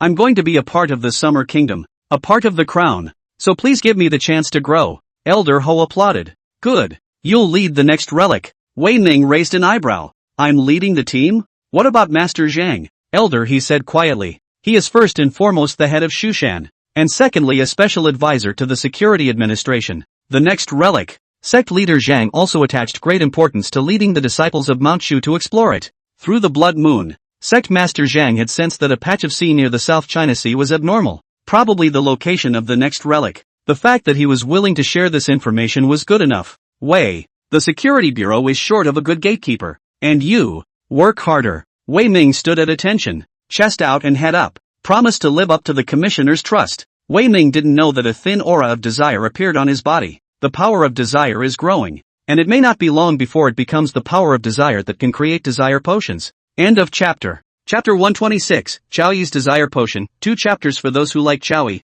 2 more chapters after these 2, plus more haha. South Sea City. Wei Ming came back on the airplane and took a deep breath as he exited the airport. Nanhai City has only been back for half a year. Why do you feel like it's been years? Leader, where are we going now? Behind Wei Ming were 18 administrators in suits with large suitcases. The Security Administration doesn't have many transcendents in total. 18 low-level administrators were directly assigned to Wei Ming for this relic, so it was evident that the importance attached to this relic was high. Wei Ming said, the Blue Whale Group will follow me. The Divine Dragon Group and the White Crane Group will go to the designated hotel to rest. Yes. The Divine Dragon Group and the White Crane Group puffed out their chests and walked towards the 2 black commercial vehicles outside the airport. Southsea has SSA stations called Safety Management Stations. Those 3 cars were transporting the administrators of the Imperial Security Administration. Wei Ming glanced at his watch and said, perform the first task. South China Sea Security Bureau. The new secretary to the director is named Lin Xiaoquan,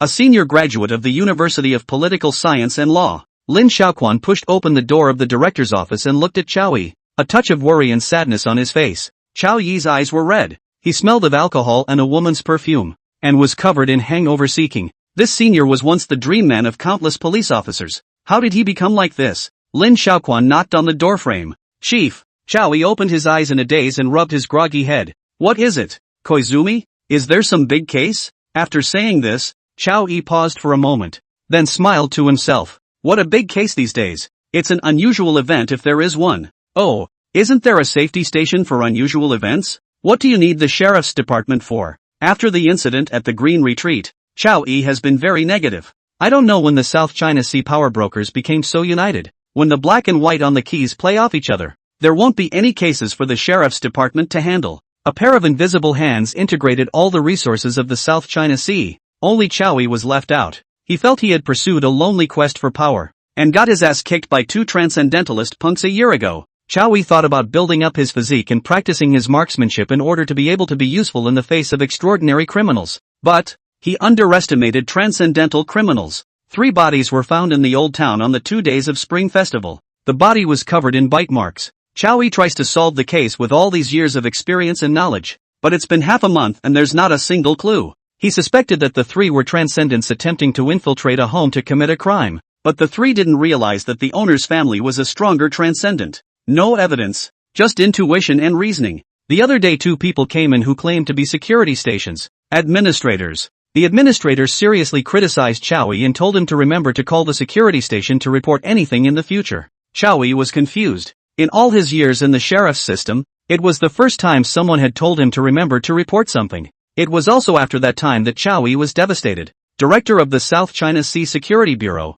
How big a man is he? It wasn't easy to climb this far, but how is it like a tree trying desperately to grow up but can't get any taller? Lin Xiaoquan sighed darkly and said, Chief, there's someone from the security administration. Chowie snorted. Please come in, don't slow down the big shots. Lin Xiaoquan exited the door, and not much later, several black-clothed men carrying large suitcases walked in. Chow Yi's eyes narrowed. These few people had a killing aura on them, as cold and resolute as winter steel, and they seemed to be warriors who came from special forces. Chow Yi was dumbfounded when the lead man walked into the office. It's Wei Ming? Has Wei Na's sidekick become someone who can lead me? Chow Yi? Wei Ming was just a pawn under his hand a few months ago. Wei Ming said softly, Brother Yi, long time no see. Chow Yi hid his embarrassment and said with a smile, It's been a long time, congratulations on the high rise. Laughing unnaturally, Wei Ming, however, handed up a document and apologized.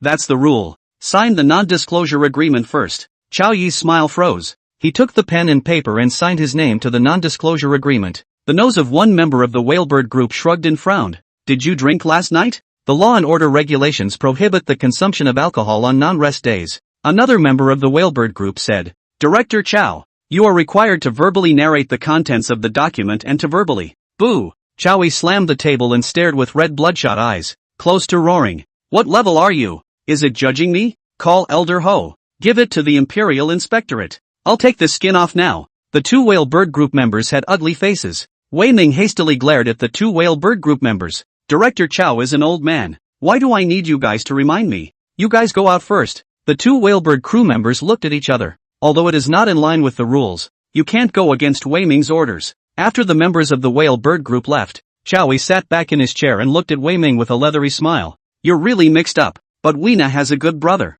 What are the instructions? Speak up. Wei Ming lowered his eyebrows.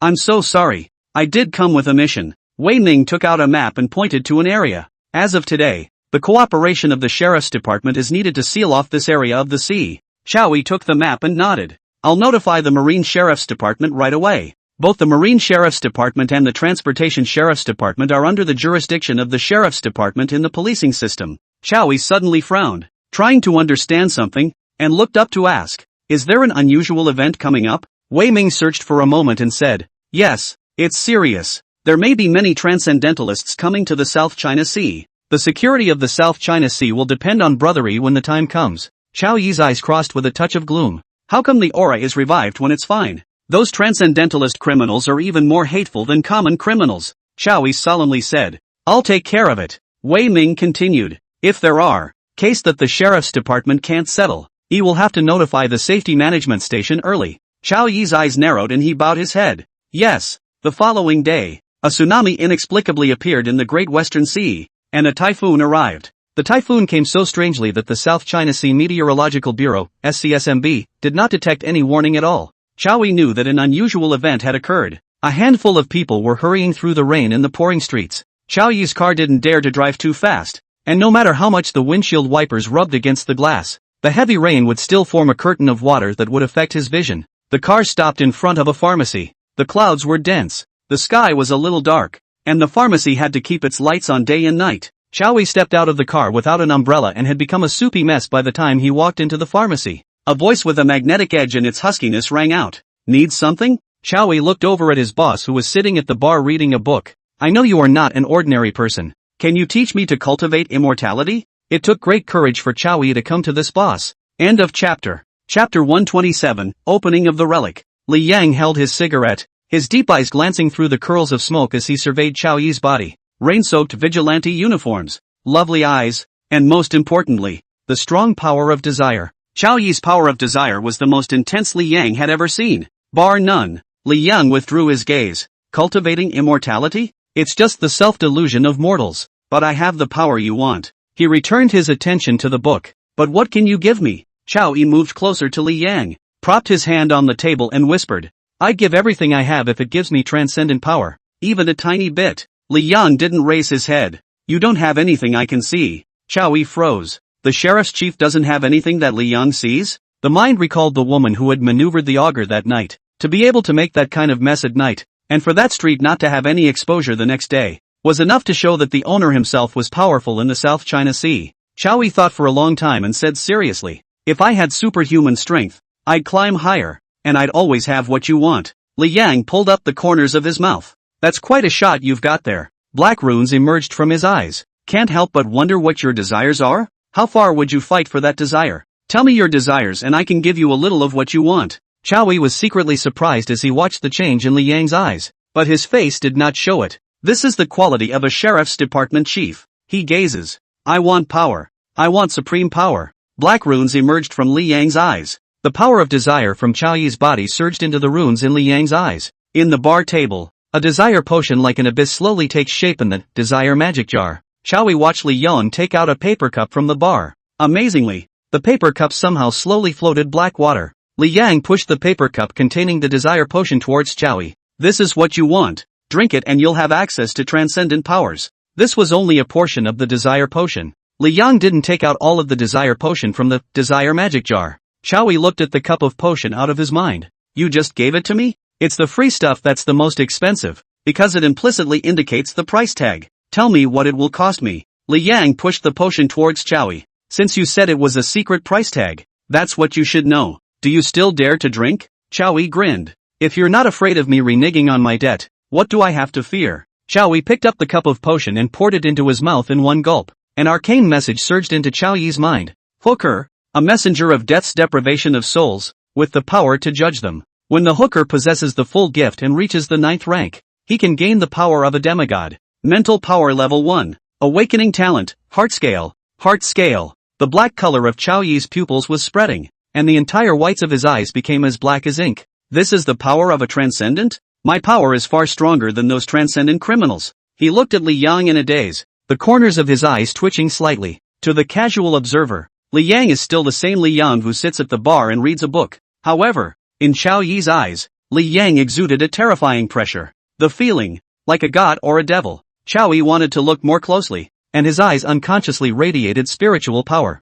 He could see that it wasn't human. Qiao Yi's eyes were horrified, and he breathed heavily as he slowly backed away. Is that who the pharmacy owner really is? Li Yang looked at Qiao Yi in surprise. What a remarkable power. Interesting. He took out another paper cup, and under the pull of the power of death, the remaining lust potion of the hooker appeared in the paper cup. The corner of Li Yang's mouth pulled up a smile. Putting aside what you said about that dark price, one more deal with you. Qiao Yi looked at the cup of desire potion out of his mind, as if he was gazing into an abyss, and it was hard to hide the greed that filled his eyes. His throat shrugged. What do you, need from me? Li Yang said. Join the security administration. A few days later, many strange people came to the South China Sea. They conceal swords, charms, and some other weird stuff. Those people were secretly recorded by the sheriff's department. The opening of the relics near the South China Sea has attracted a large number of transcendents, and the sheriff's department happens to be identifying and documenting them.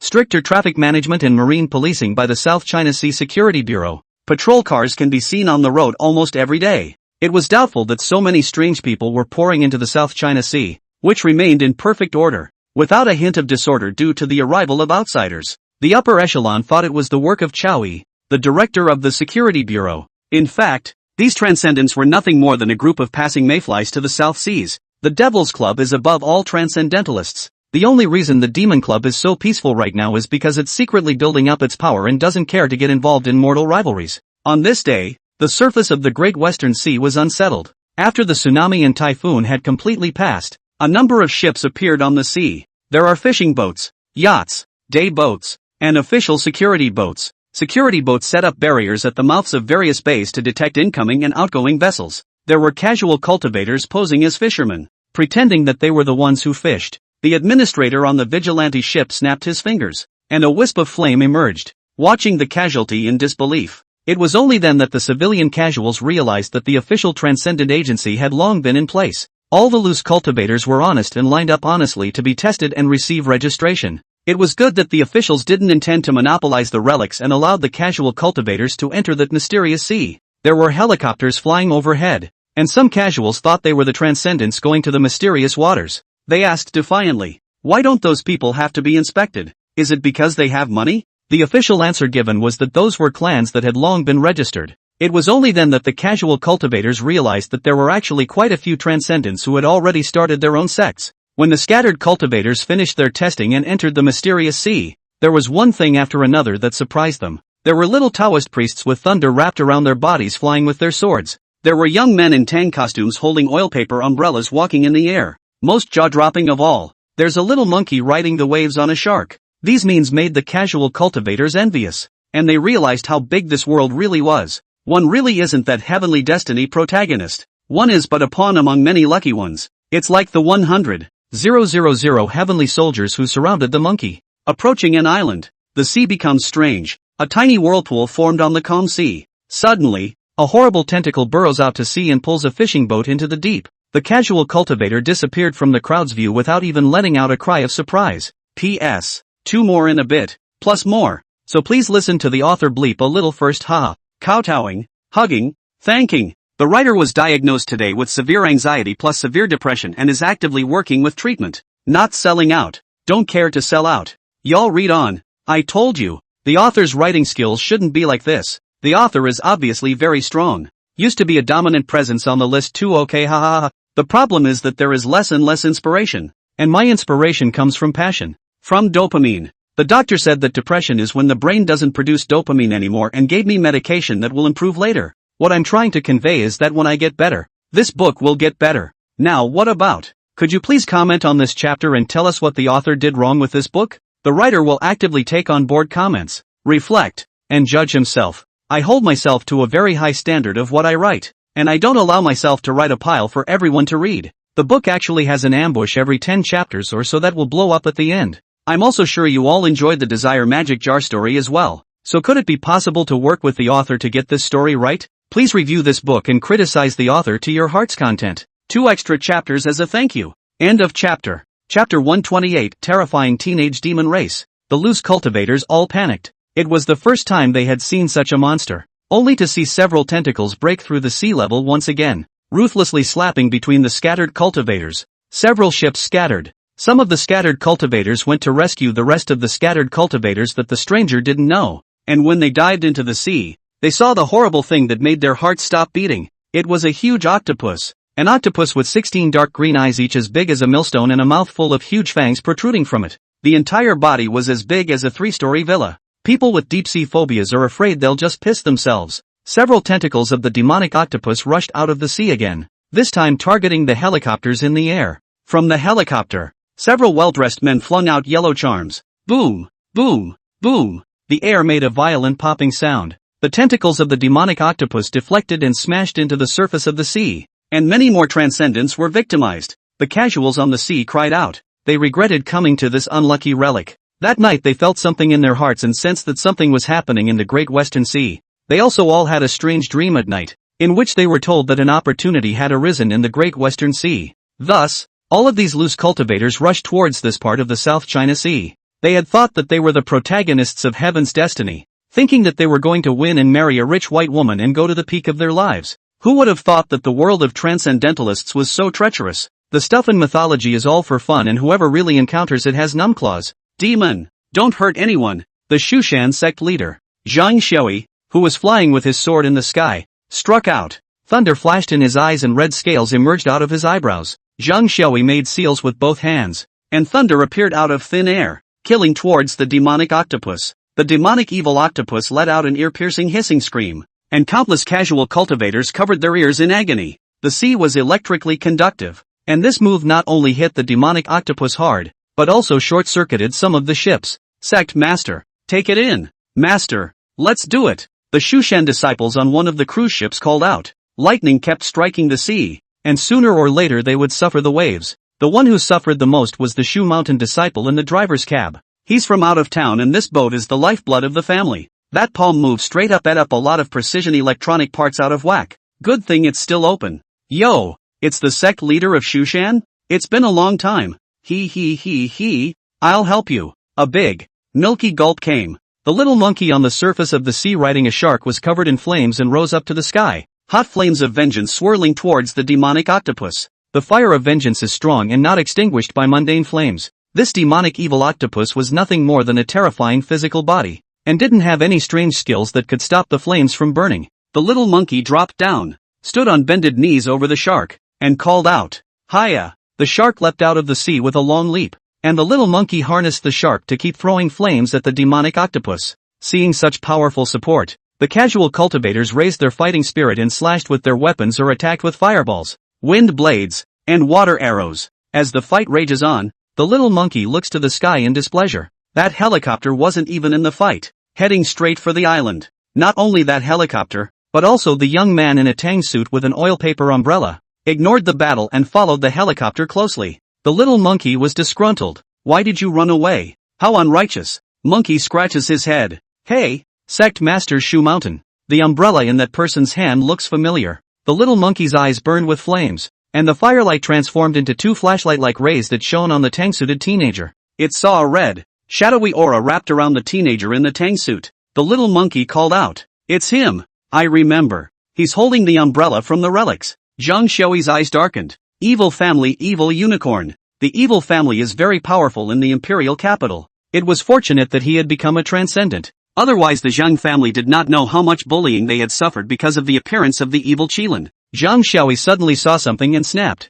"Monkey, look out!" The little monkey didn't understand what was going on. By the time it noticed, there were already thick, long shadows underneath it, gradually expanding. A huge tentacle rushed out from the waters below the shark, which was shattered directly by the huge force. The little monkey jumped into the sky and the tentacles continued to kill the little monkey with undiminished force. Maru spice. This was the little monkey's thought at this time. Fresh. In the hour of peril, an eagle's cry came from the sky, and shadows enveloped a sea. The many casual cultivators looked up, and it was actually a huge white-headed eagle. Around the bald eagle, birds gather. On the white-headed eagle, a black-clad, long-haired teenager cocked his head and looked indifferently at the sea. In the next second, the black-clothed, long-haired teenager struck. He rushed at the little monkey, a pair of black wings sprouting from his back, and hugged the little monkey. The crowd was horrified. Growing wings? It's a demon in human form? The evil octopus was enraged, and several tentacles killed towards the black-clothed, long-haired teenager. The long-haired boy in black deftly dodged between the tentacles. Seeing that it couldn't help the black-clothed, long-haired teenager, the evil octopus's tentacles rushed towards the giant white-headed eagle. The giant white-headed eagle sensed the crisis and hissed in terror. The black-clothed, long-haired teenager's eyes were filled with murderous aura as he hissed and opened his mouth. Dare to touch this king's people, be executed. The giant black snake slowly emerged on the black-clothed teenager, its huge triangular head spitting out long snake letters. Immediately after that, the black devil snake rushed inside the sea. Boom! Wow! A loud bang was followed by a chilling scream from the depths of the ocean. Soon, the body of a huge octopus surfaced. The whole room was silent. The crowd looked at the black-clothed, long-haired teenager in horror. What a character! What a terrifying power! Have the transcendents of this world reached this point? He calls himself the king? What the hell is this coming from? The administrators of the security administration recorded the scene before them with solemn faces. Zhang Xiaoyi looked at the black-clothed,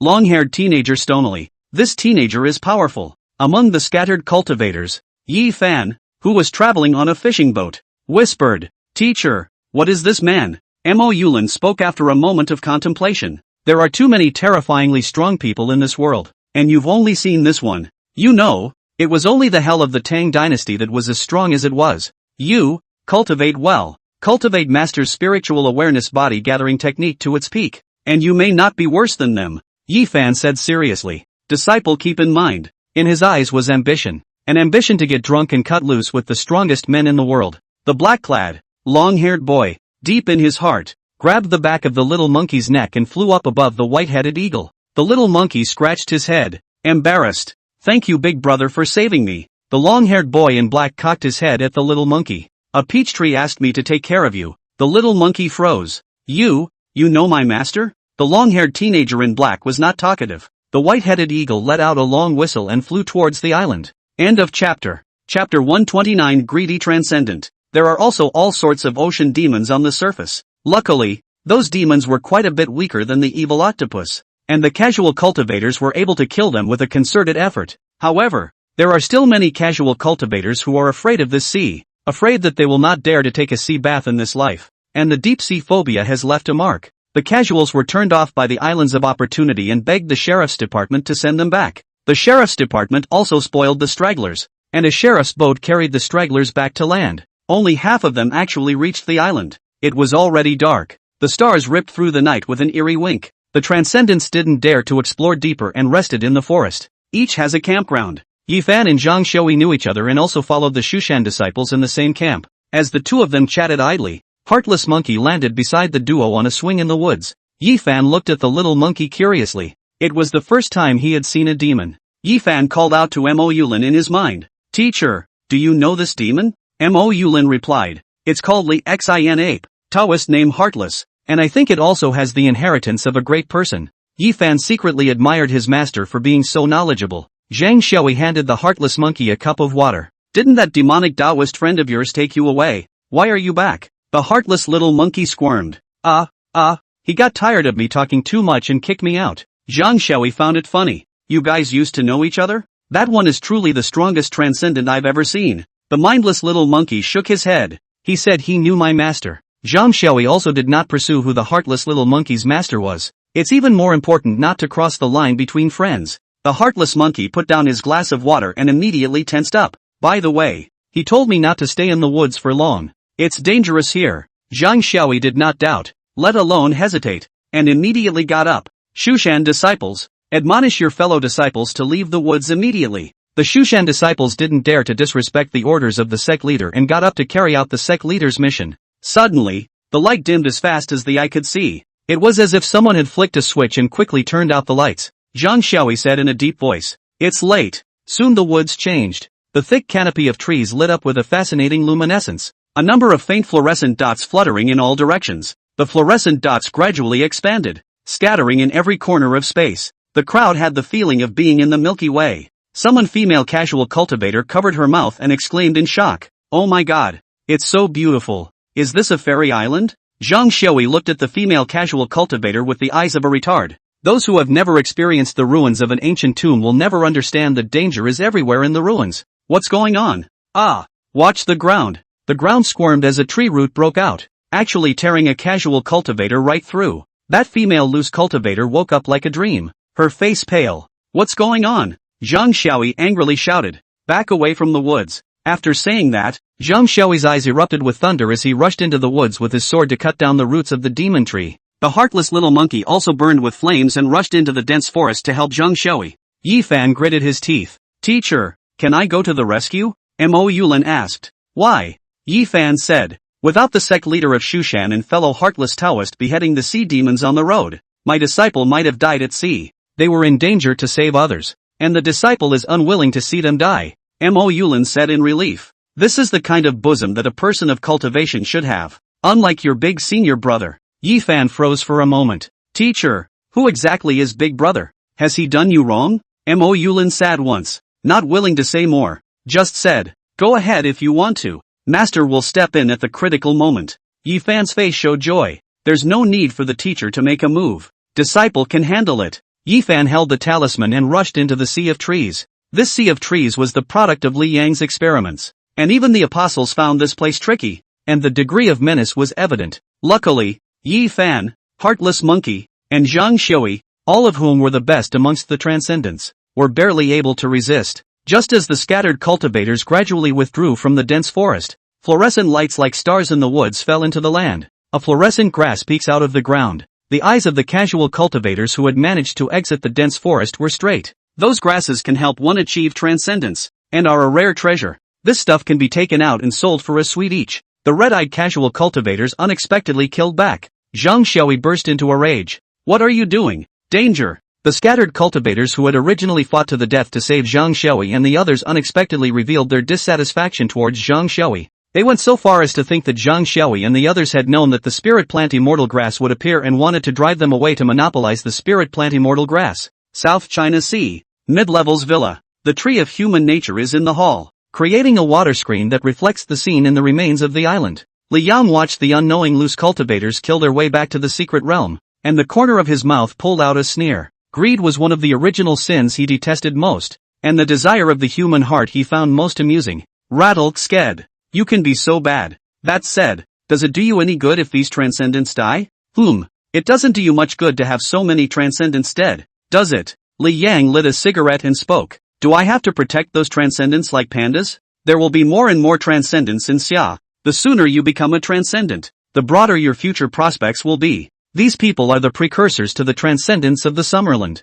I need a bunch of greedy people who don't want to die to lay the groundwork for a future transcendental world. It is greed that drives human progress. Li Yang's idea was simple. If the transcendents each practiced hard behind closed doors, it would indeed allow Li Yang to gain quite a bit of spiritual power. But everything has to be looked at in retrospect. If the world had a bunch of greedy and powerful transcendents, the transcendent world would grow much more rapidly. Transcendentalists, they should sacrifice their lives for 3 tails of pills. They didn't need Li Yang to deduce that they would spread the transcendental civilization themselves. The more the transcendental civilization flourished, the faster Li Yang's power would rise. What Li Yang is doing is cultivating and screening. Suddenly, Li Yang frowned and narrowed his eyes at the water screen. Yi Fan, Heartless Monkey and Zhang Shui rushed too deep and were surrounded by tree spirits. A black-clothed, long-haired teenager descended from the sky, tearing at the roots of the tree spirit, and would carry the heartless little monkey up into the sky. The thick tree spirit rhizome was about to hit the black-clothed, long-haired teenager when Yi Fan threw out a talisman to blow up the tree spirit rhizome. The black-clothed, long-haired teenager turned around and gave Yi Fan a complicated look, and in passing, he brought Yi Fan along with him to leave the sea of trees. Li Yang raised his eyes and stared at the earthly essence tree. The 100 faces of the human nature tree make a closed-eye gesture at the same time. Rattlesnake's secret grimace. I don't know what to do with you. 2 old foxes. What a show. End of chapter. Chapter 130, Worship. The remains of the island. A corner outside the woods. Raven asked with complicated eyes. Why are you helping me? Yi Fan scratched his head, displayed the word meaning on his arm, and said, in life, loyalty and righteousness come first. You guys saved my life, I have to help you too. Crow cocked his head at Yi Fan. I don't remember saving you. Yi Fan blinked his eyes. How could it not have been saved? You killed that monster octopus in the middle of the ocean today during the day. If you hadn't stepped in, I might have died at sea. Raven frowned. I was trying to save the monkey. Yi Fan hemmed and hawed. Anyway, the favor is noted. Raven doos in thought. He couldn't understand loyalty. There are only masters and slaves in his world. Yi Fan's behavior broke his understanding. Superlative belongs to be. It was only after a long time that the Raven said seriously. You're funny. Come with the king. He'll protect you. Ha! Yi Fan froze for a moment. The mindless little monkey jumped up with a slap. Good. Then we'll be brothers with different surnames. The term opposite-sex brother was learned by the heartless little monkey from a few mountain drovers in the dry rice bowl of Changbai Mountain, and the little monkey found it quite amusing. A sworn brother has to be one who can be loyal to each other, and little monkey felt that both Crow and Yi Fan were quite reliable. The whole bonding thing is obviously over the top for Raven as well. Crow had intended for Yi Fan to be his subject. Raven asked with a frown, what does tying the knot mean? The mindless little monkey scratched his head. That's right, the 3 of us will be good brothers from now on, sharing the same blessings and difficulties. You'll be the big brother and we'll both listen to you. Raven understood. These 2 are trying to be kings. Seeing as they're not bad, they can barely spare a king for them. Raven nodded. Good. Then he sparsely performs a rudimentary ceremony with the heartless monkey and Yi Fan. Oddly interesting. Only the Raven interrupted them when they said that the heavens were above. What the heavens are above? This king does not worship the heavens.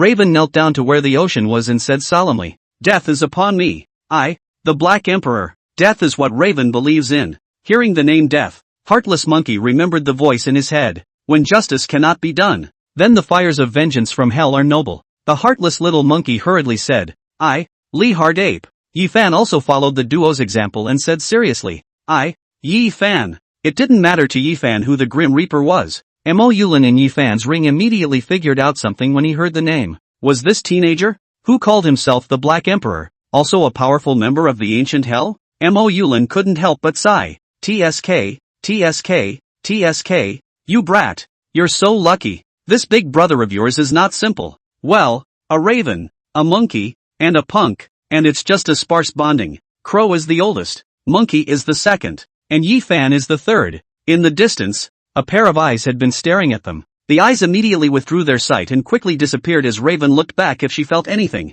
The crow didn't care about the district's mole crickets and got up. The king has come to the ruins to do something important. The king has to leave first. Monkey, Lao San, you have to take care of each other. The camp on the other side of the island is home to more than 24 young men and women. They sat behind the reef in mourning. Too many masters and brothers had died in the island ruins. They hadn't experienced life and death battles before, and their minds were a bit broken. Patriarch Han Hai didn't have those sentimental feelings. Looking at the ground full of spirit plants, immortal grass, smilingly rushed the tang-suited teenager to ask, "Mr. Evil, how are we going to distribute this? Half for one won't do. My Fu sect has lost over 30 disciples. The evil Qilin faintly said, "I want it all." Han Hai burst into a rage. "Don't be so greedy." The evil Qilin glanced at Han Hai. "Don't forget that I will help you kill Yi Fan. Yi Fan's price tag can't be the same as before." The person who had previously spied on Yi Fan's trio as they tied the knot was a disciple of the Rune sect. Yi Fan is now married to Monkey Crow, and the difficulty is indeed much higher. Han Hai's eyes were gloomy when he heard the word Yi Fan. He could see clearly in the woods that Yi Fan actually possessed the Mother Talisman. The Mother Talisman was something that only the Talisman sect master was qualified to refine, and Yi Fan surprisingly knew how to do it as well. When did that old thing get such a disciple? Han Hai said in a deep voice. "My disciple said that the black-clothed demonic teenager left, leaving only a monkey by Yi Fan's side. With the ancient tomb treasures in your hands, your grasp should not be small." The evil unicorn grunted lightly. "You think that monkey is simple? You've seen what monkeys can do in the ancient tomb ruins, haven't you?" Han Hai nodded through gritted teeth. "Okay, it's all yours. What do we do next?" The evil unicorn pulled up the corners of his mouth. "I have sensed the location of the entrance to the ruins. Let's rush in while most of the people are fighting for their lives against these monstrous trees." The crowd of Talisman sect disciples looked at the evil Qilin in horror. They had all seen the horrors of the woods, so where would they dare to rush in at this time? The evil Qilin continued. "I think there are some experts that have already headed towards the entrance of the ruins. If you want to be a human being and have more power, you have to not be afraid of death. Such a great opportunity. Patriarch Han wants to give it away?" Han Hai got up and said in a cold voice. Talisman sect disciples listened to the order. "Follow this patriarch to the entrance of the ruins." A hole in the ground in the forest. Inside the cave were countless grasses, bubbling with an eerie green aura, bringing brightness to the cave while adding a touch of eeriness. The figures of evil Qilin and the others appeared here. The Rune sect disciples were missing 7 more, all of them buried in the horrible woods. Han Hai greedily looked at the hole full of exotic grasses. "Those are some good ones." The evil unicorn stared into the depths. "I don't want any of these treasures. Let's change someone from you." Han Hai looked at the evil Qilin suspiciously. "Change who?" The evil Qilin glanced at a female Rune sect disciple. "That's her. Follow me inside." Han Hai flashed a smile that men understand. That female Rune sect disciple had good posture, and she also knew quite a bit about men's minds. That was why she was able to walk here without using much mental energy under the protection of her senior brothers. Han Hai said graciously, "Lulu, go with Mr. Evil." The female disciple scraped Han Hai fiercely. After the old patriarch's death, he hadn't served Han Hai much, so he just gave himself away? Good thing, too. It seems that this teenager has taken a liking to himself. He or she is kind of flying under the radar. This teenager is capable of a lot. The female disciple's face revealed a touch of shyness. Quietly pulling her collar downwards, she lightly moved her lotus steps and came in front of the evil Qilin. "Mr. Evil, please also take more care of Sister Ah." The evil unicorn hung a gentle smile. "That's for sure." The umbrella trembled slightly in his hand. Evil Kirin gave a firm grip, and the umbrella settled down. Han Hai was busy scavenging the exotic grasses here, while the evil Qilin was holding the female disciple's hand towards the depths when he suddenly stopped. Patriarch Han still needs to be quicker. I can feel that the Shushan disciples and the people from the ANB are almost at the entrance of the cave. Han Hai said smilingly, don't bother Mr. Evil. But don't forget to help me kill Yi Fan when he gets over here. The hole in the ground got deeper and deeper, and after half an hour of walking, the evil Qilin's face became more and more gloomy. He stopped dead in his tracks. Not right. The female disciple asked softly. What's wrong? Saying that, he also secretly moved closer towards the evil unicorn so that his good perfume could be smelled by the evil unicorn. The evil unicorn said in disbelief. Even though I used divination and deduced the safest path, this is a relic. Even if it was any safer, it's been half an hour of walking. Why aren't you dead? The female disciple froze. Mr. Evil, what do you mean by that? The evil unicorn explained. It's overly safe here, and it looks like someone has already been here, long ago, to break the dangers of the place. He had let that idiot Han Hai scavenge the strange grasses in order to monopolize the true treasures of the relics. It was just that he who had experienced the ancient tomb relics knew that the relics were full of dangers and that he would die if he didn't pay attention. That was why he had brought a rune sect disciple with the best mental state with him. The female disciple instantly felt that this little brother was 100 times more vicious than her own black-hearted sect leader. She herself is obviously a great beauty like Jade. This evil Qilin actually wanted himself to be a guinea pig to detect danger or use to ward off disaster. Han Hai doesn't even want to give up his hot hand. The evil Qilin continued. There shouldn't be any danger on the road ahead, so I don't need you to accompany me. The female disciple looks back the way she walked. It was dark and scary, like the mouth of a man-eating demon. She smiled unnaturally. Are you making your sister walk back? The evil unicorn shook his head. No, you made my lady jealous. So sorry about that. The 8-foot bride in the oil paper umbrella couldn't hold back any longer and hissed as she burrowed out of the oil paper umbrella, staring resentfully at the female disciple. You seduced my husband. You seduced my husband. A hissing sound resounded through the stone pathway. The female disciple fell to the ground in shock. Mr. Evil. The evil Qilin made a Buddhist salute with one hand, full of apologies. The poor monk will transcend for you. The 8-foot bride angrily pounced on the female disciple, and the only sound left in the cave was the female disciple's screams. The 8-foot bride tore into the female disciple, looking at the evil Qilin with murderous intent and hissing shrilly. Sunga, don't you love warm smoke anymore? It seemed that as long as the evil Qilin answered unsatisfactorily to her, she would even tear the evil Qilin apart. The evil unicorn tenderly caressed the face of his 8-foot bride. What a silly thing to say. You're my favorite. There was definitely more than one path to the deepest part, and there might already be bad people inside who wanted to snatch my husband's chance. Be a good girl, and help my husband in a while. The 8-foot bride calmed down and grabbed the evil unicorn's little hand and behaved herself. I will kill all the bad guys for Sunga. End of chapter. Chapter 131. The deepest part of the ruins. Jagged rocks and moss-covered walls. The evil unicorn walked to the final hole with his oil paper umbrella. Inside, the sound of a fierce fight was coming from the inside at the moment.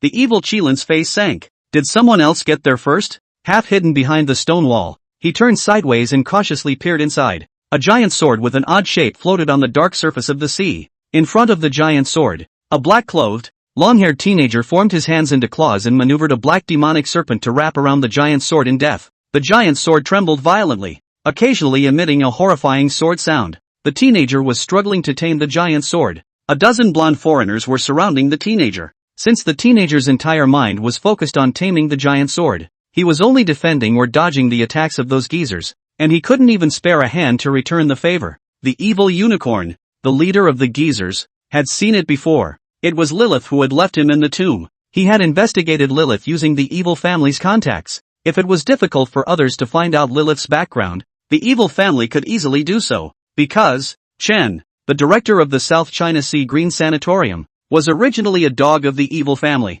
and broke off relations with the evil family after a trip to the flag. A hint of killing intent appeared on the evil Qilin's face. Whether it was Lilith or the boy in black, he wanted to get killed. One is the one who victimized himself, and the other is the sworn brother of a dead rival. The evil unicorn stood quietly. He's waiting for Lilith and the boy in black to lose both. A little bit of time passed, and the dozen or so foreigners were surprisingly never able to defeat the black-clothed teenager. Just then, a voice of disbelief came from behind him. Evil unicorn? The evil unicorn turned back. It was a little Taoist priest, a young blonde man, a little monkey. The evil unicorn's heart sank. Zhang Shui, Yi Fan. How did those two get together? Sure enough, there are many paths leading to this place. Did they meet on the way? Sure enough, he was in conflict with these two. Yifan took out the mother talisman in his left pocket and held a large handful of child talismans in his right hand. Evil family brat, since we've met, let's settle the grudge. At the same time,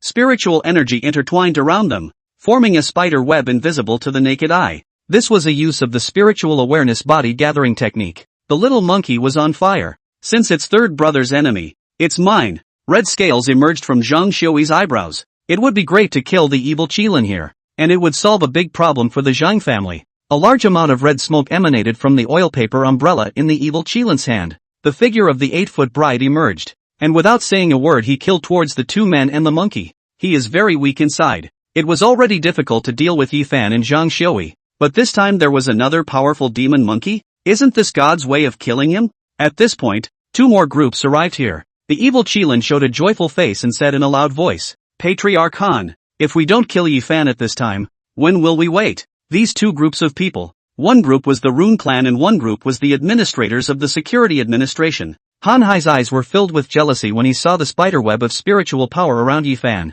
That old thing even gave you all the spiritual awareness body gathering technique. Damn it. Rune sect disciples listened to the order. That golden-haired kid is a rebel of the Rune sect. Kill him. Several spirit talismans killed towards Yifan. Yifan was confused and blocked in panic. A group of Rune sect disciples suddenly appeared, and Yifan hadn't had time to happily recognize his relatives. However, instead of helping their fellow disciples to kill the evil Qilin, how did these relatives fight him instead? Soon he figured it out. The teacher's death should be the result of the same door's usurpation. Now they're going to kill the teacher's last legacy. No wonder Sensei always looks sad when he mentions elder brother. It seems like that senior brother is that current Rune sect patriarch. Yifan roared. Monkey, sect master Zhang, you guys stall the evil family kid first. I'll clean up the door for the Fu sect first. Yifan's spiritual power exploded as he tried his best to dodge the attacks of the Fu sect's disciples and did not harm the Fu sect's disciples, but just rushed towards Han Hai full of anger. The evil family's vendetta is put aside for now,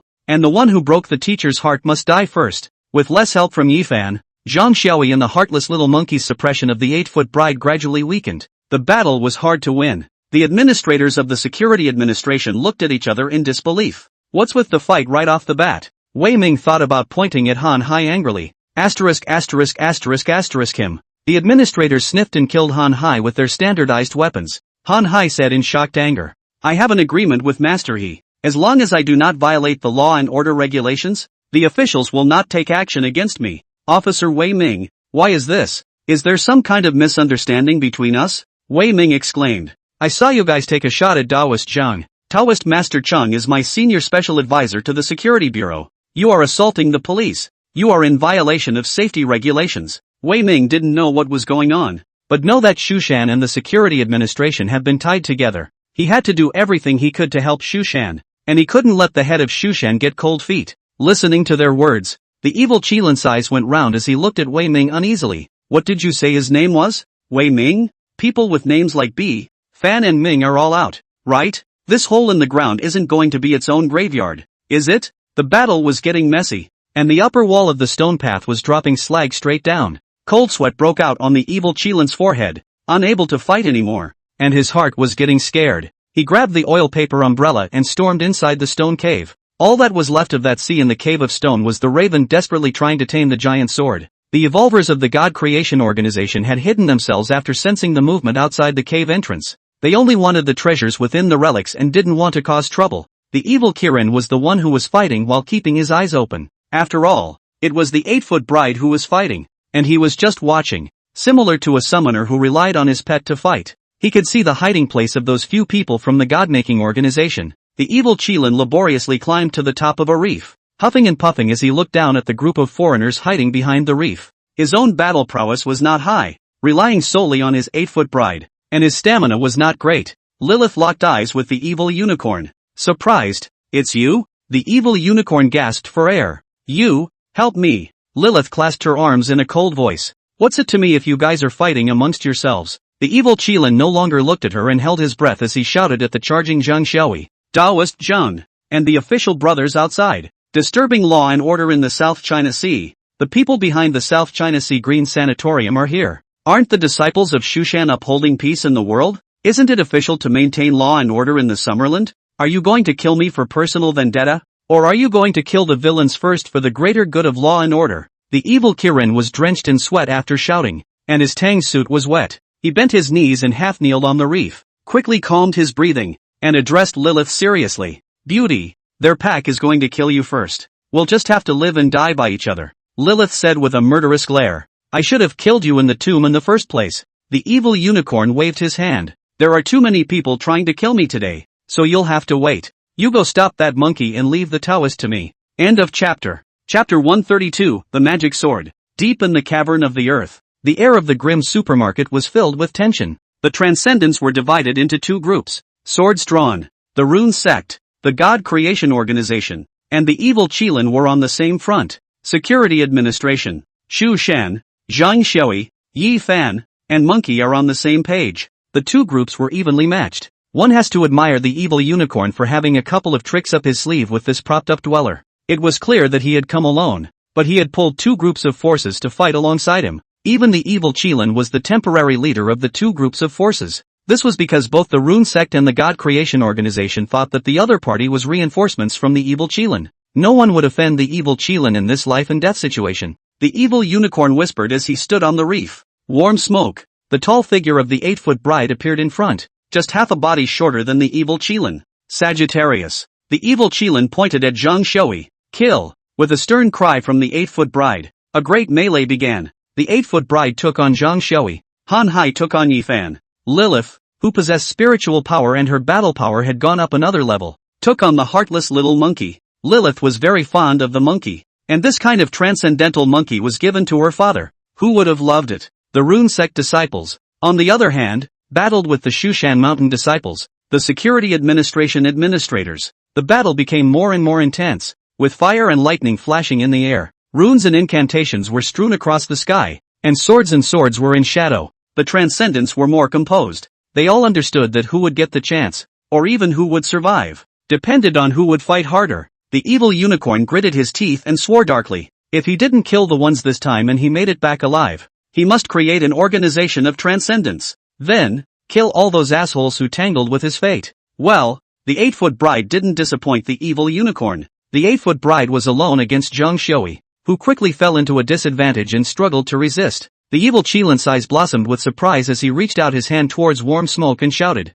Nuan Yen, kill that Taoist priest. I'll go back and finish the marriage with you. There will be an 8-carried sedan chair and a high hall to celebrate. The evil Qilin's words directly doped up the 8-foot bride. The 8-foot bride screamed as the surging ghost chi became even more intense, and Zhang Shui's lightning was almost drowned by the ghost chi. You know, the evil unicorn took the safe path and didn't bother to come here. Zhang Shui, however, used his spiritual power to kill here. Zhang Shui, who had consumed a large amount of mental energy, was completely outmatched in a duel with the 8-foot bride at this moment. Suddenly, a ghostly purple light cut through the darkness of the hole in the ground, and everyone felt a blinding flash, accompanied by the sound of wind whistling and popping that was about to shatter the eardrums. A huge sword smashed into the battle circle like a meteor. It happened to stab into the stone ground between the 8-foot bride and Zhang Shui. The crowd stopped fighting in unison and looked up. Halfway across the sea, the black-clad, long-haired teenager trembled. The devil snake sensed its master's anger and also coiled uneasily,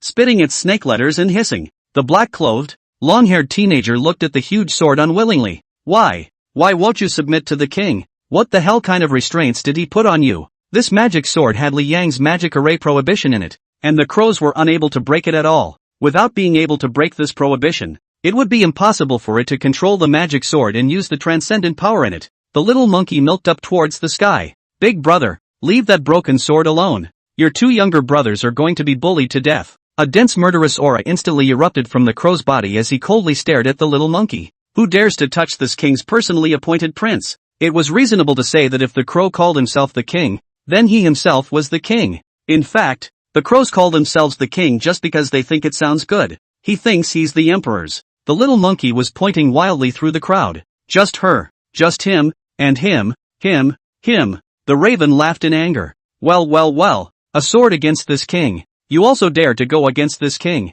The raven transformed its palm into a claw, and the demonic snake instantly swelled up and transformed into a giant black snake, killing towards the few people that Lilith's little monkey was pointing at. The Rune Sect disciples were simply no match for the crows. Wherever the devil snake passed, It would surely take away the life of a rune sect disciple or a member of the God creation organization. Lilith dodged the demonic snake in horror. She recalled the fear dictated by the woman who called herself the Black Queen. It was the same manipulation of the augur. And it was equally terrifying. How can Summerland be so horrible? The evil unicorn roared. Nuan Yen, forget about Zhang Xiaoyi and kill that birdman. The 8-foot bride whistled shrilly and lunged into the sky. Raven rounded her eyes. You call this King Birdman? The devil snake hissed and killed towards the back of the 8-foot bride. The 8-foot bride was no match for the demonic serpent and fell heavily to the ground, her body becoming translucent and her ghostly aura thinning. The evil unicorn exclaimed. Warm smoke. The raven looked down on the injured 8-foot bride. You were created by him, counted as being of the same lineage as this king.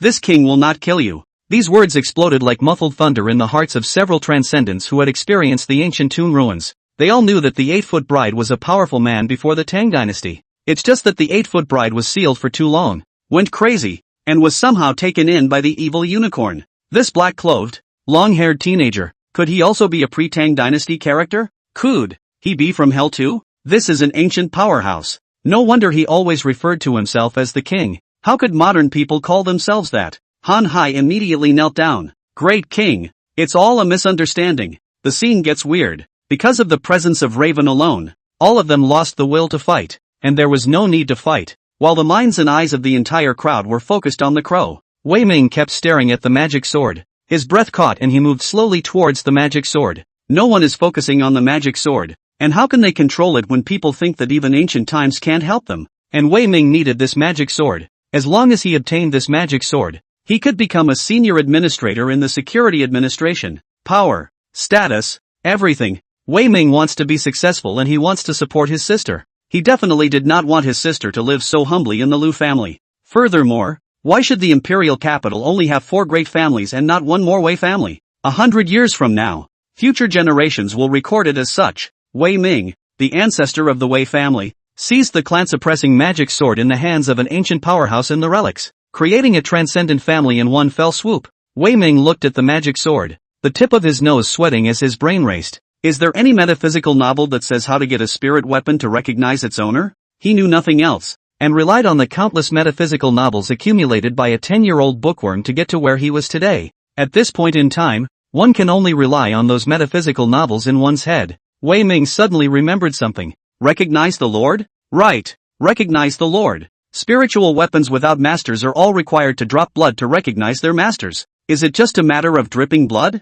End of chapter. Chapter 133, The King of Hell. No, surely the ancient powerhouse also knew about blood drops to recognize the owner. So why didn't he give a drop of blood to the magic sword? It can't be that simple. No, it was also possible that the teenager wasn't human, so his blood didn't work. Try it anyway. Wei Ming bit his finger and grimaced in pain. Secretly, the rune sect disciples are powerful, biting through their fingers as if they were biting for fun. Wei Ming dripped his blood onto the magic sword. The body of the magic sword changed and countless runes emerged. 8 runes shaped like chains softly shattered after the drop of blood dripped down, turning into purple stars. Strong spiritual power fluctuations centered on Wei Ming and scattered in all directions, whipping up a gale. Everyone put their eyes on Wei Ming. Raven's eyes twitched at the corners of her eyes. I can't believe it's just a drop of blood? A drop of blood can unlock the ban? Want to curse? Why would the master set up such a simple prohibition? Actually, the crows are really overthinking it and being smart about it. Li Yang knew that the people in the ruins couldn't possibly have the ability to break the ban,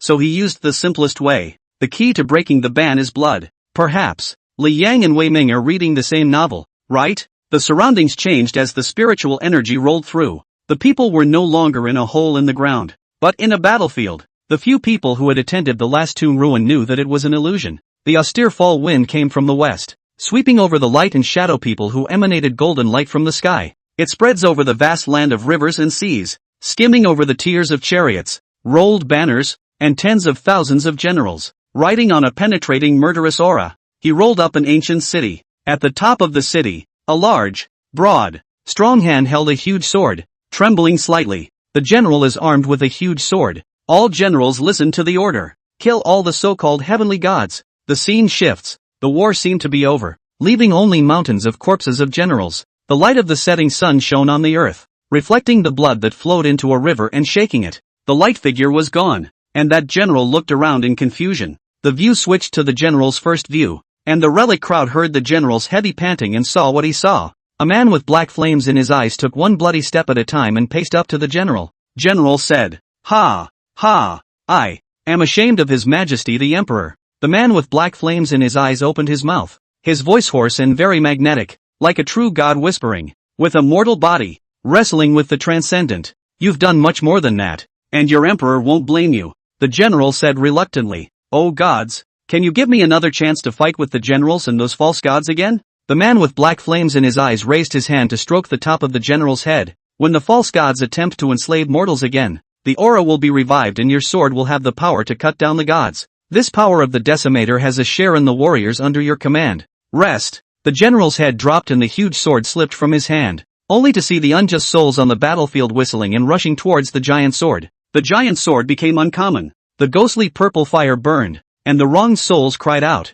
The image is frozen, the illusion gradually collapsing and obliterating, like ice that is rapidly melting. The crowd regained their sight, even though the illusion hadn't all dissipated. The crowd turned their gazes to the magic sword in Wei Ming's hand. "So, this is the source of this magic sword?" The faces of the crowd were complex. What dynasty was that general from? Looking at the size of the battlefield and the royal city, it should be a small country. Does the revival of this magic sword mean that the false gods are returning to the land? Is the world of mankind about to be in great turmoil? The crowd panicked, feeling fear in the face of the unknown. They were more than a little greedy for the magic sword in Wei Ming's hand. That sword has the power to cut down gods, doesn't it? Sensing the crowd's restlessness, Wei Ming lightly grunted as his magic sword erupted with intense spiritual power. He was warning the crowd that he was already the new owner of the magic sword. An even more powerful wave of mental energy exploded on the surface of the sea. The crowd looked on. It's the teenager with the long black hair. He looked at Wei Ming with eyes in which anger was about to spew out fire.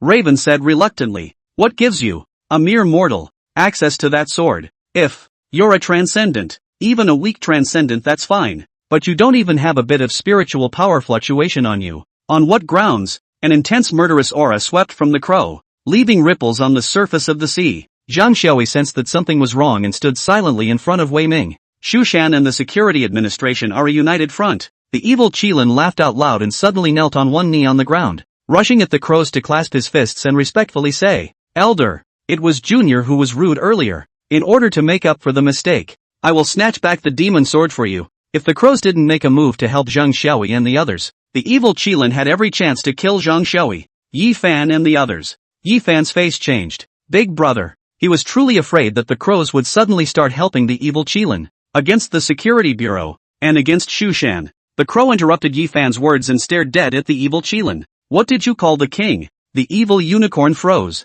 "Senior, you." Spiritual energy erupted from Raven's body as the demonic snake danced wildly, his face icy cold. To address the king as His Majesty. The terrifying demonic serpent went ferociously towards the evil Qilin. As the crow finished that sentence, an idea suddenly came to the minds of the crowd. Was the Emperor's Majesty that the demon sword general had spoken of the black-clothed, long-haired young man in front of him? It's quite possible that a fallen monarch is looking for the swords of his loyal generals in the ruins. The evil unicorn, however, didn't have that many messed up thoughts. He only knew that if he was touched by this demon snake killing move, he would surely die. The 8-foot bride suddenly braced her spirit and deathly protected the evil Qilin behind her. Warm smoke. The evil Qilin uttered in panic. That's when the field changed again. The illusion that was dispersing. Only the man whose eyes were burning with black flames remained. Suddenly, a terrifying pressure rolled over the entire field, as if the air was condensing. That demonic snake was actually frozen as if it was fixed in the air under the shock of the pressure. The crowd stared in horror at the vision of the man.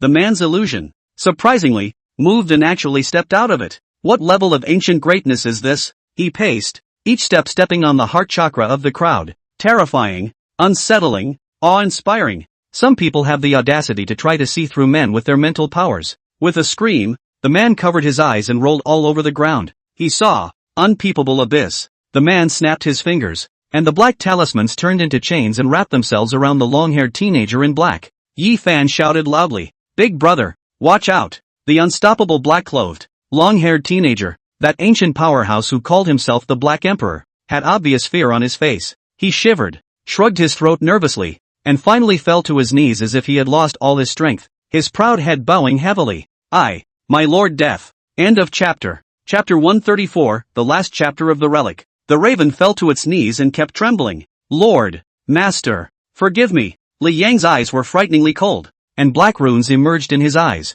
Several iron poles sprang out of the ground, combining to form a cage to hold the raven captive. Shackles and ankle chains suddenly appeared on the raven, immobilizing it. Raven looked incredulously at the shackles on her body, her eyes wide open. Every being who takes a desire potion has to accept the side effects of the desire potion. A side effect of the lust potion is that the owner of the lust magic jar can inflict great pain on the taker at any time. The pain. The unbearable pain. For example, a chimera's unacceptable pain is to become ugly, and a hell's triffid's unacceptable pain is to be confined. And the pain that Raven couldn't accept was slavery. How can he be the humblest bird when he is the high and mighty Black Emperor? The humblest bird is the caged bird. The changes in the raven were not yet over. The shackles were bubbling with an eerie black aura. The raven's body gradually gets smaller and becomes an ordinary raven. Immediately after that, the black magic snake disappeared, and even the crow's ability to speak was slowly being lost. The raven struggled frantically, bumping against the cage and speaking anxiously, slurring his words.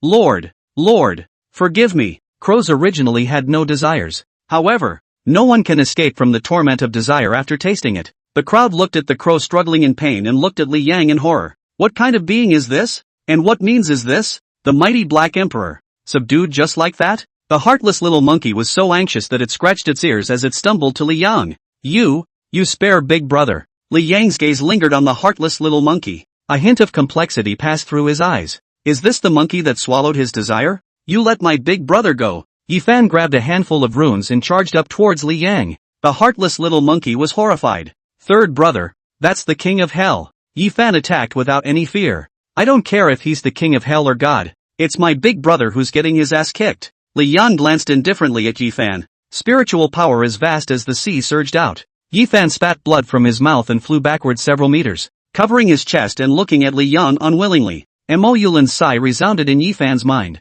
Don't you bother. That king of hell didn't kill you because of your loyalty. He wanted to kill you and me, master and disciple, just by a mere thought. That was something that Mo Yulin had guessed wrong. Li Yang spared Yifan, mainly because Mo Yulin parasitized the ring in Yifan's hand. Li Yang was afraid that he would ruin the genius that was Mo Yulin. A huge magic formation appeared on the ground, and the magic formation was like an abyss. The huge whale head drilled out of the abyss, took Li Yang and the crow into its mouth, and disappeared from the magic formation again, like a whale that surfaced to breathe and returned to the deep. The evil unicorn shouted violently. If you don't run at this time, when will you wait? The rune sect and the god-making organization woke up as if in a dream. Yifan was seriously injured, and Zhang Shoui's spiritual power was depleted. Han Hai and Lilith summoned the last of their strength and led their disciples or subordinates to charge outward. The security administration and the Shushan disciples also knew that if they were to stop them hard they would surely lose a lot of money and might not be able to stop them. Just a couple of token obstructions and they were let go.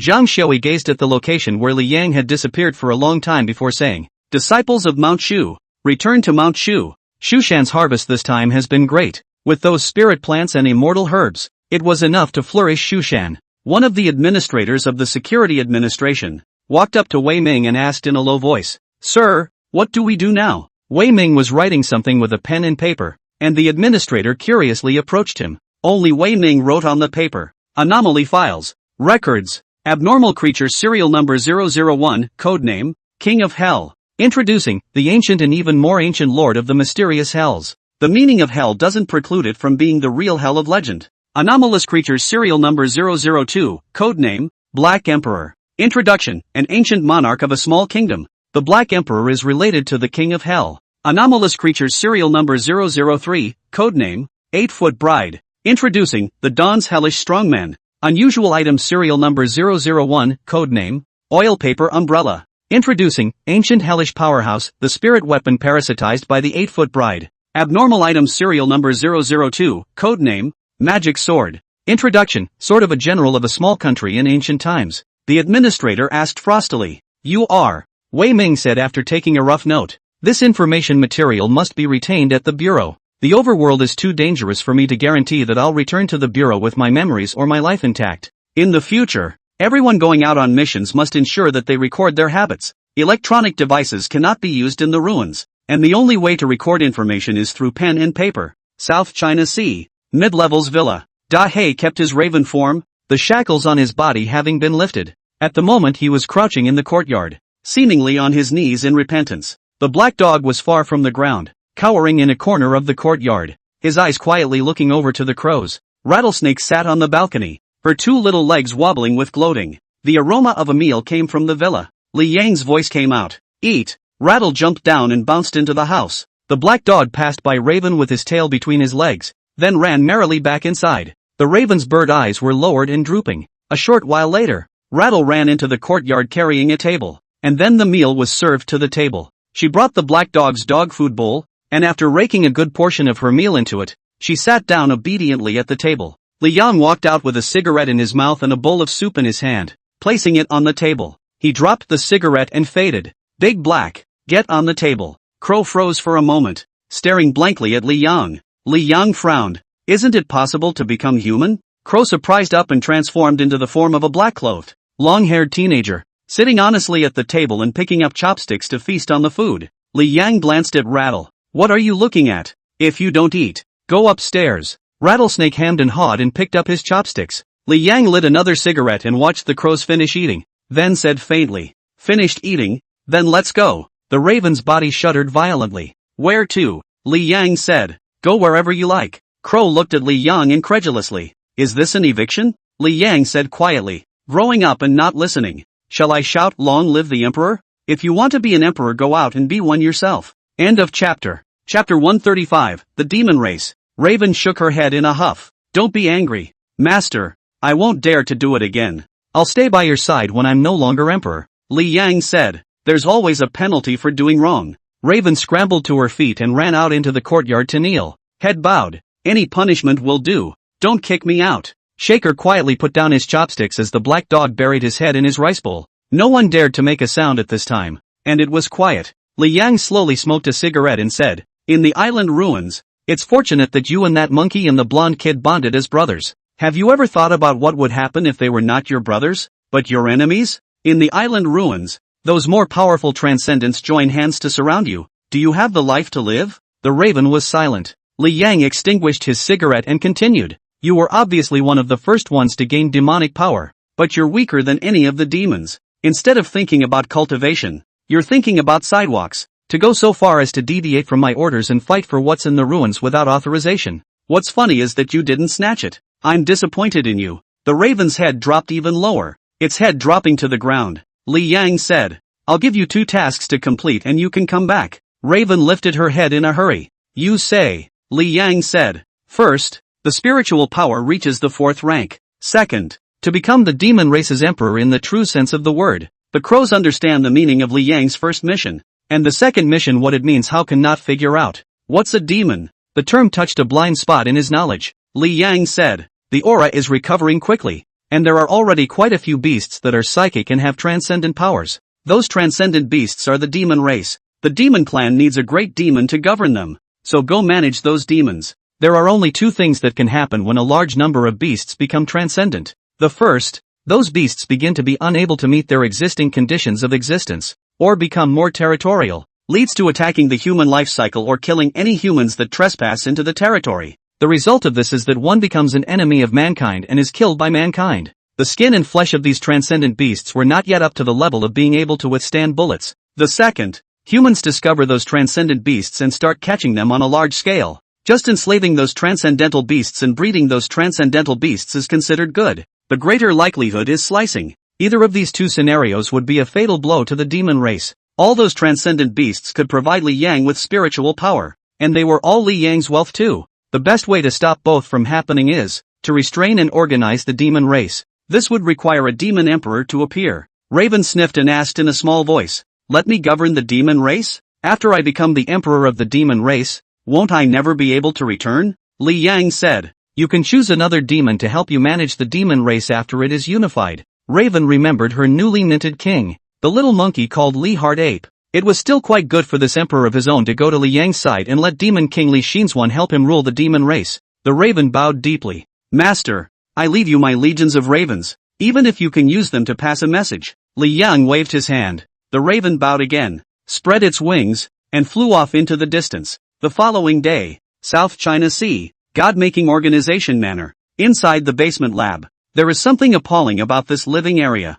Living organisms were connected to several tubes and soaked in vessels filled with potions. Lilith fell to her knees. cold sweat pouring down her pretty face. Dr. Leon King asked as he stood in front of the test bench, busying himself with his experiments. So, I gave you over 30 of the most highly evolved evolvers, and you only brought me back 5, and got nothing from the ruins, right? Lilith shrugged her throat with difficulty. Father, there are too many supernatural humans in the ruins. Dr. Leon King paused in his hand movements. Lilith hastened to explain. Truly, Father, I would not deceive you. Those supernatural humans are really strong, stronger than the evolved ones. Dr. Leon King took the towel handed to him by his assistant and wiped his face, turning around with a disappointed look on his face. You're saying that my god-making technology is no match for those supernatural humans, right? My daughter, you, as my finest work, have praised supernatural humans and belittled my technology. I really don't know what use I have for you. Lilith lost all her arrogance in front of Leon King. Only fear remained as she shook her head back and forth. No, Father. By the way, not only are there supernatural humans there, but there is also a god. I once encountered a vision in an ancient tomb, and that god in the vision appeared in the ruins as well. Upon hearing the word god, Leon King's eyes exploded with brilliance. Creating a god is the original purpose of the god-making organization. Or, he simply wanted to turn himself into a god. Leon King took a syringe out of his pocket and slowly walked over to Lilith and crouched down in front of her, grabbing her arm. Lilith asked in horror, not daring to resist. Father, what are you doing? Leon Kindo, you have nothing of value left, daughter. You know, things of no value only serve as test subjects. You're lucky you're still available as a test subject. You're a combination of supernatural human and genetic evolution. Maybe I can figure out the secret to godhood in you. Supernatural power coupled with genetic evolution. I didn't live to create something more powerful than that god you saw. Lilith screamed. Don't, Father. I'm still useful. I can still help you kill people. Leon King said as he injected the potion. No. You're crippled. Lilith's eyelids grew heavy and eventually she couldn't see anything anymore and fainted. It was the second week of Lilith's experiment. Lilith was nearly naked and chained to the wall. Her body was covered in bruises, her calves twitching from the pain and stretching as the drugs forced them to do so. Leon King murmured as he placed a piece of bone removed from Lilith's calf on a tray. I can't detect any abnormality in your body. Why do you have supernatural powers? Bones, flesh, blood, I've examined them all. Could it be that the internal organs and brain are different from normal? Leon King took a large needle out of his bag and touched Lilith's head. Lilith screamed in horror. Father, don't do this. I'll die. I'm Lilith. I'm the daughter you raised. Don't you kill me, please. I swear allegiance to you. Leon King jabbed a large needle roughly into his forehead. I understand. My daughter. You were raised by me, so you should be filial. I'm also going to check your insides while you're still alive before you die. So be good and don't move. Lilith had a sharp pain in her head and wanted to cry, but was in too much pain to do so. End of chapter. Chapter 136, The Idea of the Demon Exchange. South China Sea. Mid-level villa. Study room. A black crow caught in the room. No money. No money. The hospital is broke. This raven is a common raven in the Black Emperor's raven army with the Black Emperor's spells on it. Can only deliver a message. Not much else. What it means by running out of money is that Port Angeles Hospital is running out of money. Port Angeles Hospital is the property of the Devil's Club. Ostensibly a hospital. But in fact the main task is to serve as the existence of Kong Qianqiu's experimental base. Kong Qianqiu's genetic experiments were burning money every second. And even then it was difficult to keep up with the progress of the God-making organization's experiments. After all, the founder of the God-making organization, Leon King, was a genius and a great master of genetics, and his knowledge was not inferior to Kong Qianqiu at all. Moreover, how to say Leon King is considered a big international capitalist. His thinking angle is broader than Kong Qianqiu. It's like the difference between a rich scientist and a civilian scientist. Even if the learning is the same, the eyesight is different. Now Kong Qianqiu's experiment encounters a double difficulty. One is an experiment that has hit a bottleneck and can't break through no matter what. This is normal. Leon King's decades of research is not something Kong Qianqiu can catch up with in just 1 year. Another is that genetic experimentation is quite a money burner. And each day burns probably more money than the average person can earn in a lifetime. Li Yang had thought about genetic experiments burning money. He just didn't expect it to be that much. Who made him an orphan? Nothing more than a cowhorse a year ago, and poverty limited his imagination. Come to think of it, the lab is basically funded by the income from the Imperial nightclub. And the Imperial nightclub is just one of Zhu Dajuan's properties. If Zhu Dajuan, an underground bigwig in the South China Sea, could support the God Creation Organization's experiments, then the God Creation Organization's research results really weren't worth much. Kong Qianxiu's experiment is about to reach the point where it won't work. In terms of financial power, the God-making organization, whose business was spread across various countries, was still too much stronger than the Devil's Club. Li Yang stroked the crow's head. His gaze was haunted, not knowing what he was thinking. Rattle came in holding a tablet. Li Yang, my membership is expiring. Li Yang nodded the crow's head. Nah, it's all said and done. There's no money. Rattlesnake sat on the floor with puffed cheeks. Humph, I asked around. And the membership is only $20 a month, which isn't even as expensive as a car. Li Yang faintly said, oh, exposed. Shaker stared wide-eyed in exasperation. Is that the attitude you have to admit you're wrong? Li Yang didn't say anything, his eyes always resting on that ordinary crow. Rattle skimmed. If you miss the little crows, call them back. Why drive them away? Poor little Raven didn't even know until he left home who told me to lull him into going to the ruins. Li Yang touched the beak of the common crow and said, the Devil's Club is not invincible, and the current Devil's Club is not even qualified to be exposed to the public eye. Raven is dangerous in the future if he stays the way he is now. Rattlesnake disdained. Upgrading strength? Isn't it just about raising the rank and dominating the demon race? It's fine if you give him an order. Li Yang shook his head. I raised him. I know him.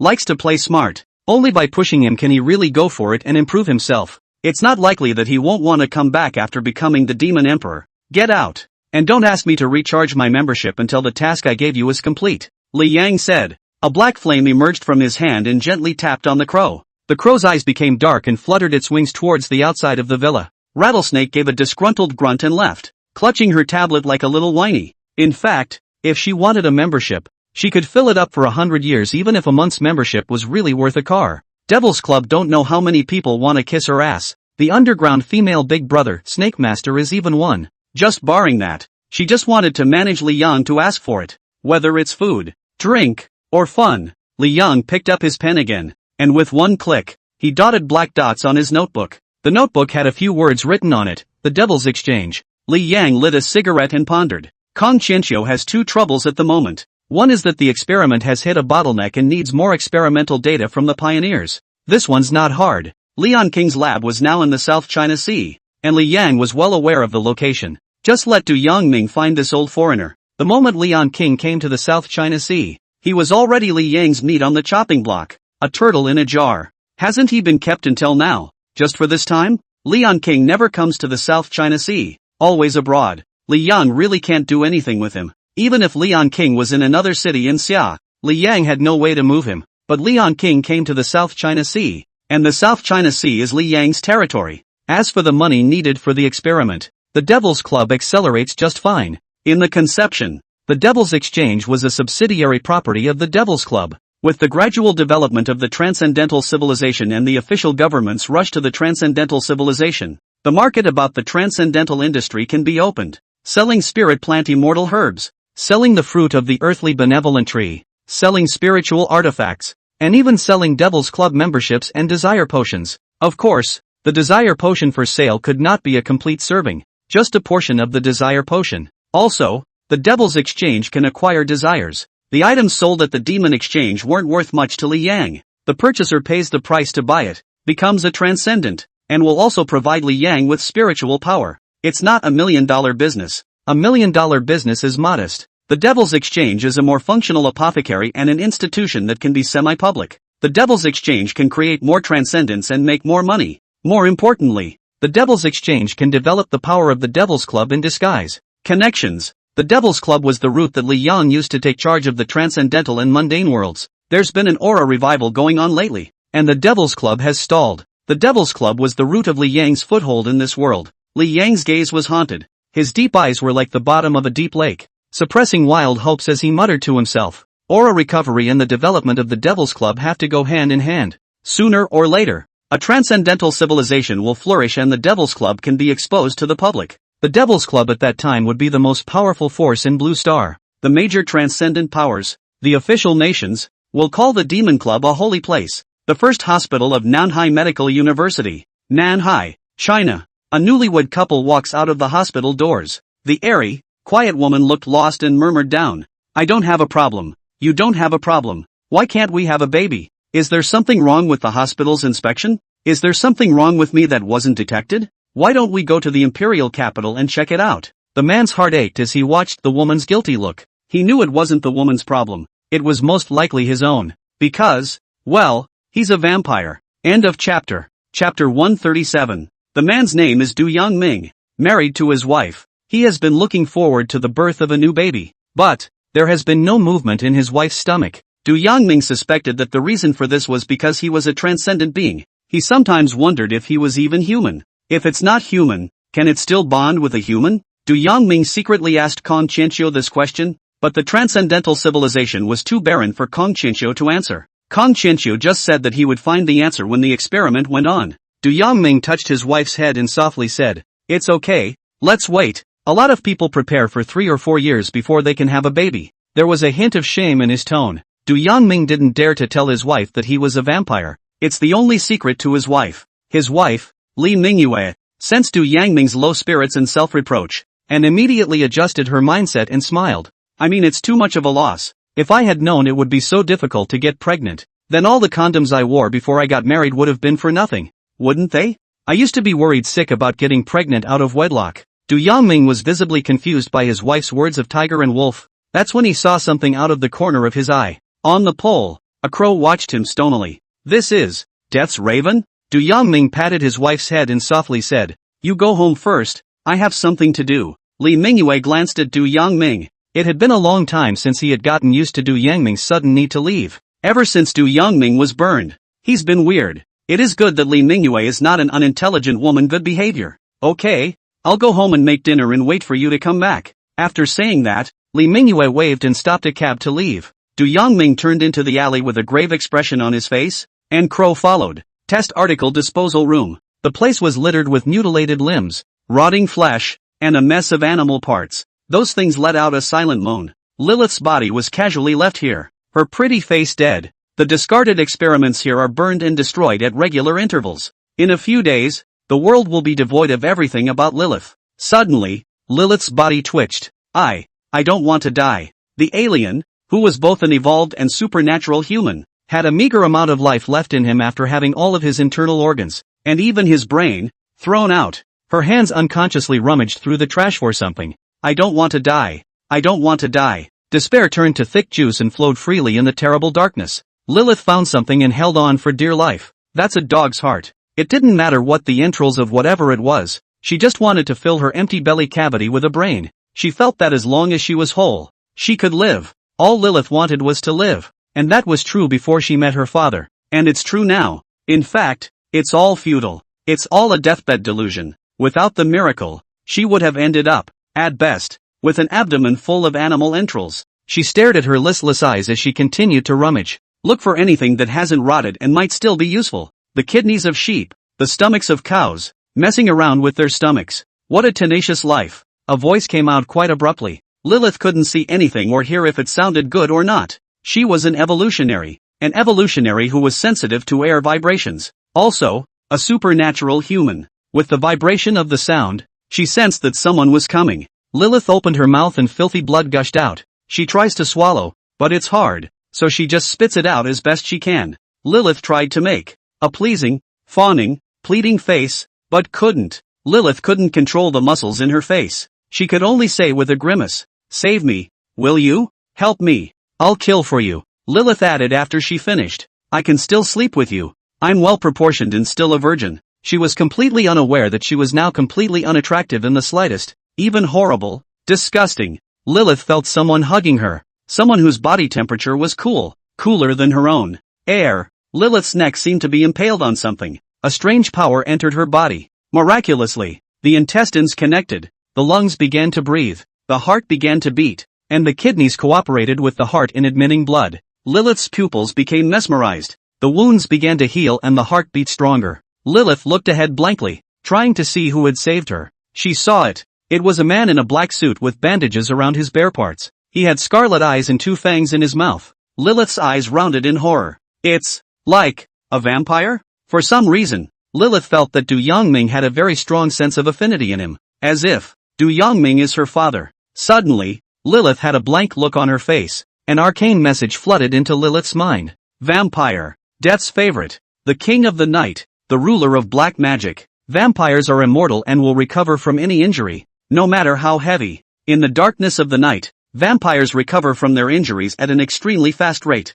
Vampires are immortal, and the only way to kill a vampire is if the vampire's demonic body is exposed to direct sunlight. Gift, blood drawing. Blood drawing, you can grow your mental power by sucking blood. She slowly touched her mouth, and there were 2 fangs. Turning Lilith into a vampire was Du Yangming's talent, first embrace. When a vampire grows to the 3rd rank, he or she can consume mental energy to transform ordinary humans into vampires. And Du Yangming, the father of the newborn vampire. In the lab, the living organ beats rhythmically in a vessel full of god-making cultures. Leon King directs his assistants. Transplant those amazing grasses in. The assistants sniffed and manipulated the instruments. Several small mechanical arms held the transcendental herbs and placed them on those organs. Dr. Leon King walked over to the computer and typed in a string of characters. Translation, highest evolution, blood of the gods. This is Dr. Leon King's highest research achievement. After all these years of research, there is only so much as a leader. In the vessel holding the organs, the god-making culture fluid gradually changed as the red special potion was injected.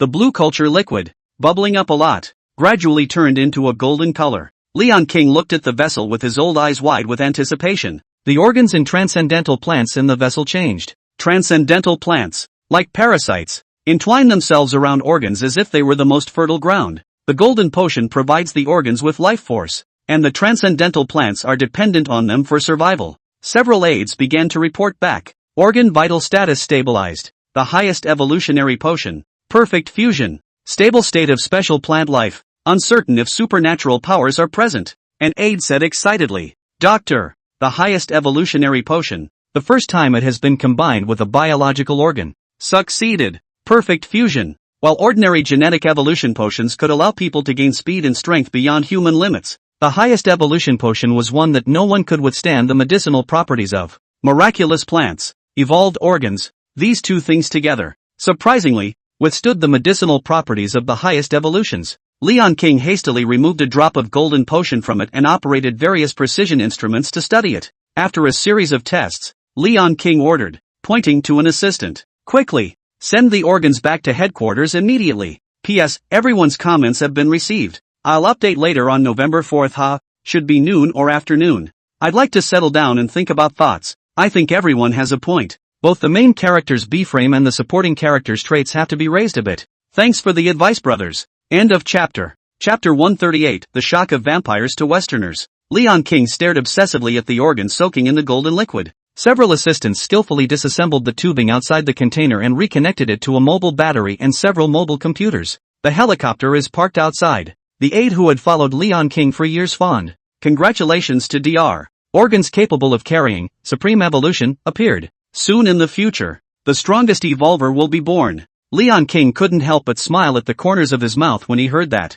He'd been waiting for this day for 40 years. Leon King smiled. The experiment is winding down, and when it's all over, we'll have total domination of. Before the words were finished, a guard hurried into the lab with a tablet. Doctor, there are 2 men breaking in. Leon King frowned. The sheriff's department is here? How did they find this place? The fact that the sheriff's department came to the door meant that his genetic experiments in the South China Sea were exposed and troublesome. The guard handed Leon King the tablet in his hand and tensed. No, it's supernatural humans. Leon King asked incredulously as he took the tablet in surprise. Supernatural humans? Delivered to your door? Leon King just didn't look down on supernatural humans. According to Lilith's experience in the ruins, Lilith is considered a strong type in the supernatural human circle. Then supernatural humans are at best like movie superheroes. And the Flame Man, Stealth Man, and Freeze Man in the movie are nothing more than glorifications of individual heroism. Ask anyone who can block Gatling's physical cleansing. If it was a group of supernatural humans, Leon King would have shied away. But how can only 2 supernatural humans be a match for human technology? Besides, it's not like you don't have evolved people. Leon King overestimated himself and underestimated the devil. Lilith does count as one of the very strong ones in the relics, but that's only for the transcendents in the relics. Any one of the Demon Club's demons could crush the strongest transcendent in folklore. The guard swallowed hard. Lilith Sama is there too. Leon King's old eyes snapped round. Lilith? He rushed to look at the surveillance feed on his tablet. In the security footage, a man in a black suit, his bare skin wrapped tightly in bandages, strolled idly toward the villa above the lab. Her own adopted daughter, Lilith, is dressed in rags and killing it on the estate. Leon King's eyes slowly changed from shock to surprise. It's so funny. It's so funny. She actually came back to life. How could she be resurrected? It must be a supernatural human trick. Leon King ordered the guards in a hurry. Don't use hot weapons out there. Xia is too strict in controlling this stuff, so don't cause unnecessary trouble. Draw them in and make the arrest. I need their live data. Upon hearing this, the guards immediately went forward to get ready. Leon King continued to gaze at the screen in his tablet, eyes full of greed. He muttered to Du Yangming in the surveillance screen. What an interesting ability to resurrect Lilith. The organization behind you is so stupid. How could they let a treasure like you fall into my hands? I should thank you for your arrogance and hubris. In his eyes, Du Yangming was covered in treasure. It should be experimented with, deconstructed, sliced and dug into to find the mysteries of evolution. There were a lot of people lying around the compound. Some are dead, some are still struggling.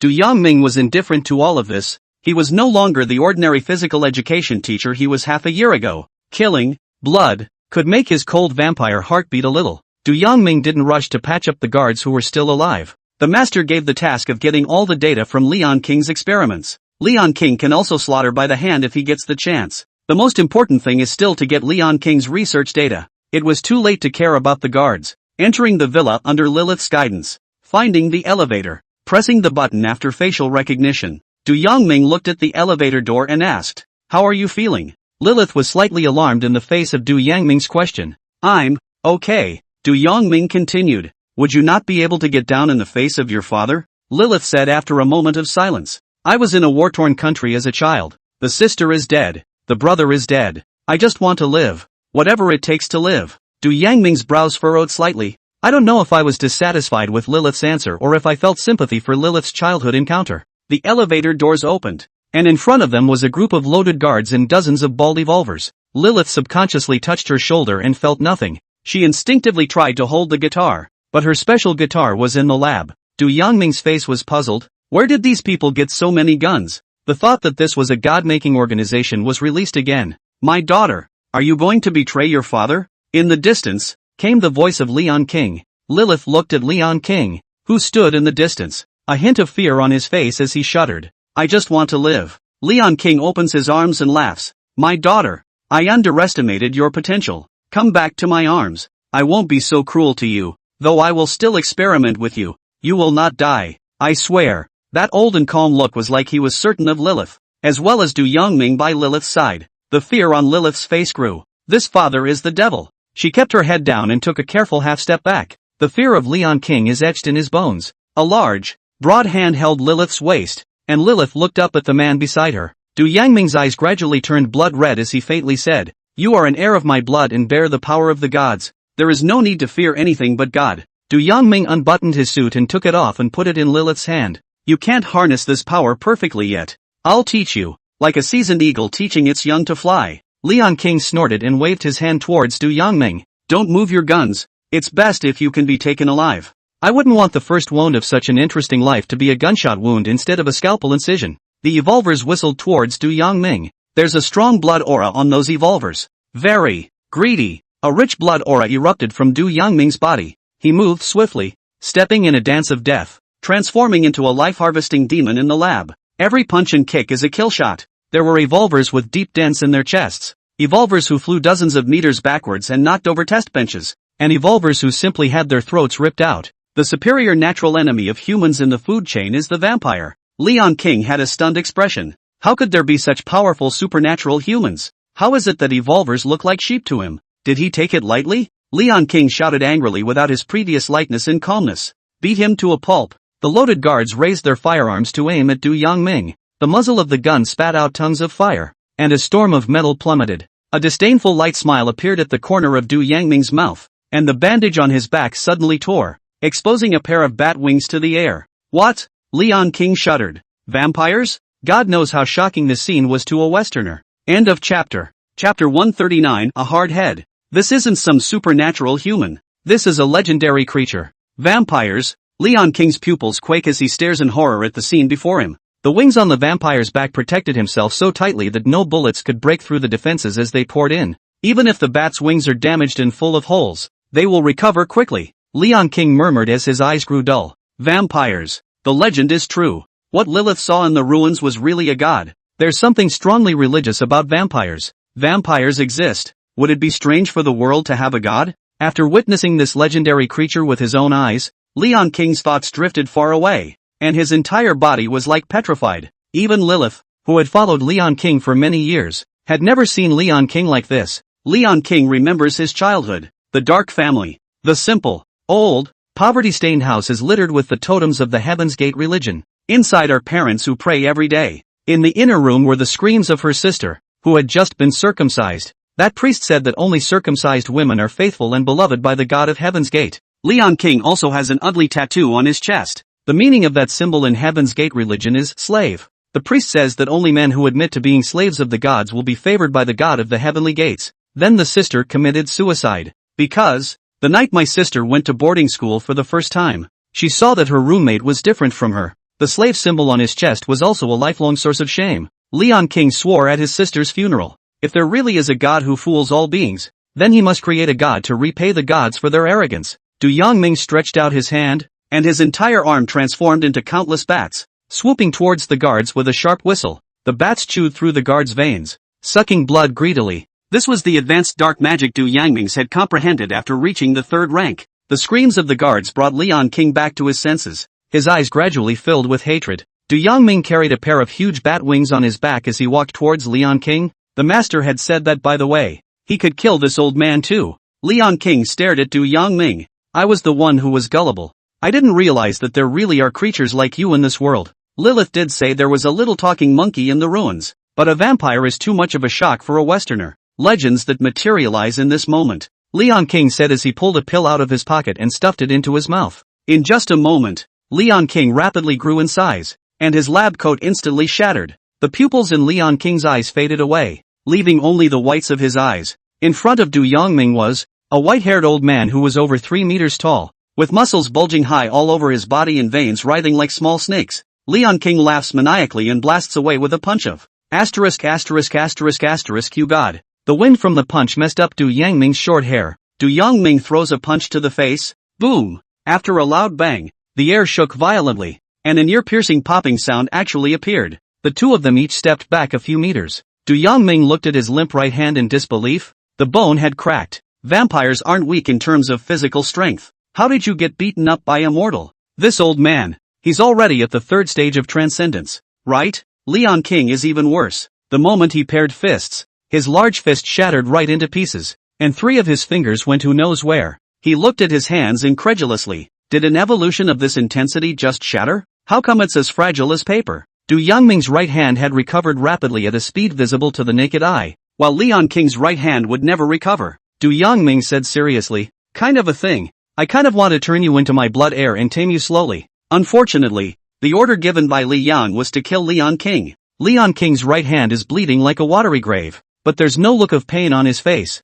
only a deep sense of loss. The evolutionary technology that he had studied intensely for 40 years was as ridiculous as a 3-year-old child in front of a vampire. Leon King muttered, is this the power of a legendary creature? If the highest evolution succeeds, I will have more power than a legendary creature. Is this what's been working against me in the South China Sea? Thought you were just a pawn, an assassin. I was the one who got cocky. Leon Jin had knowledge of the legendary creatures. His eyes stared at Du Yangming. Those thick legs crouched down and made a storing gesture. Du Yangming thought that Leon Jin wanted to make a final resistance. His hands became claws, ready to settle Leon Jin in one fell swoop. Unbeknownst to him, Leon King leapt straight up and crashed through a big hole in the ceiling. Du Yangming frowned at the hole, which was still dropping slag. Is this old man's head so hard? Du Yangming spread his wings and flew towards the skyboard, drilling into the hole. Leon King is running. Du Yangming is chasing. There was also a bit of a scuffle during the chase, which left Leon King with more cuts. Leon King was bleeding all over and kept running towards the top floor of the villa.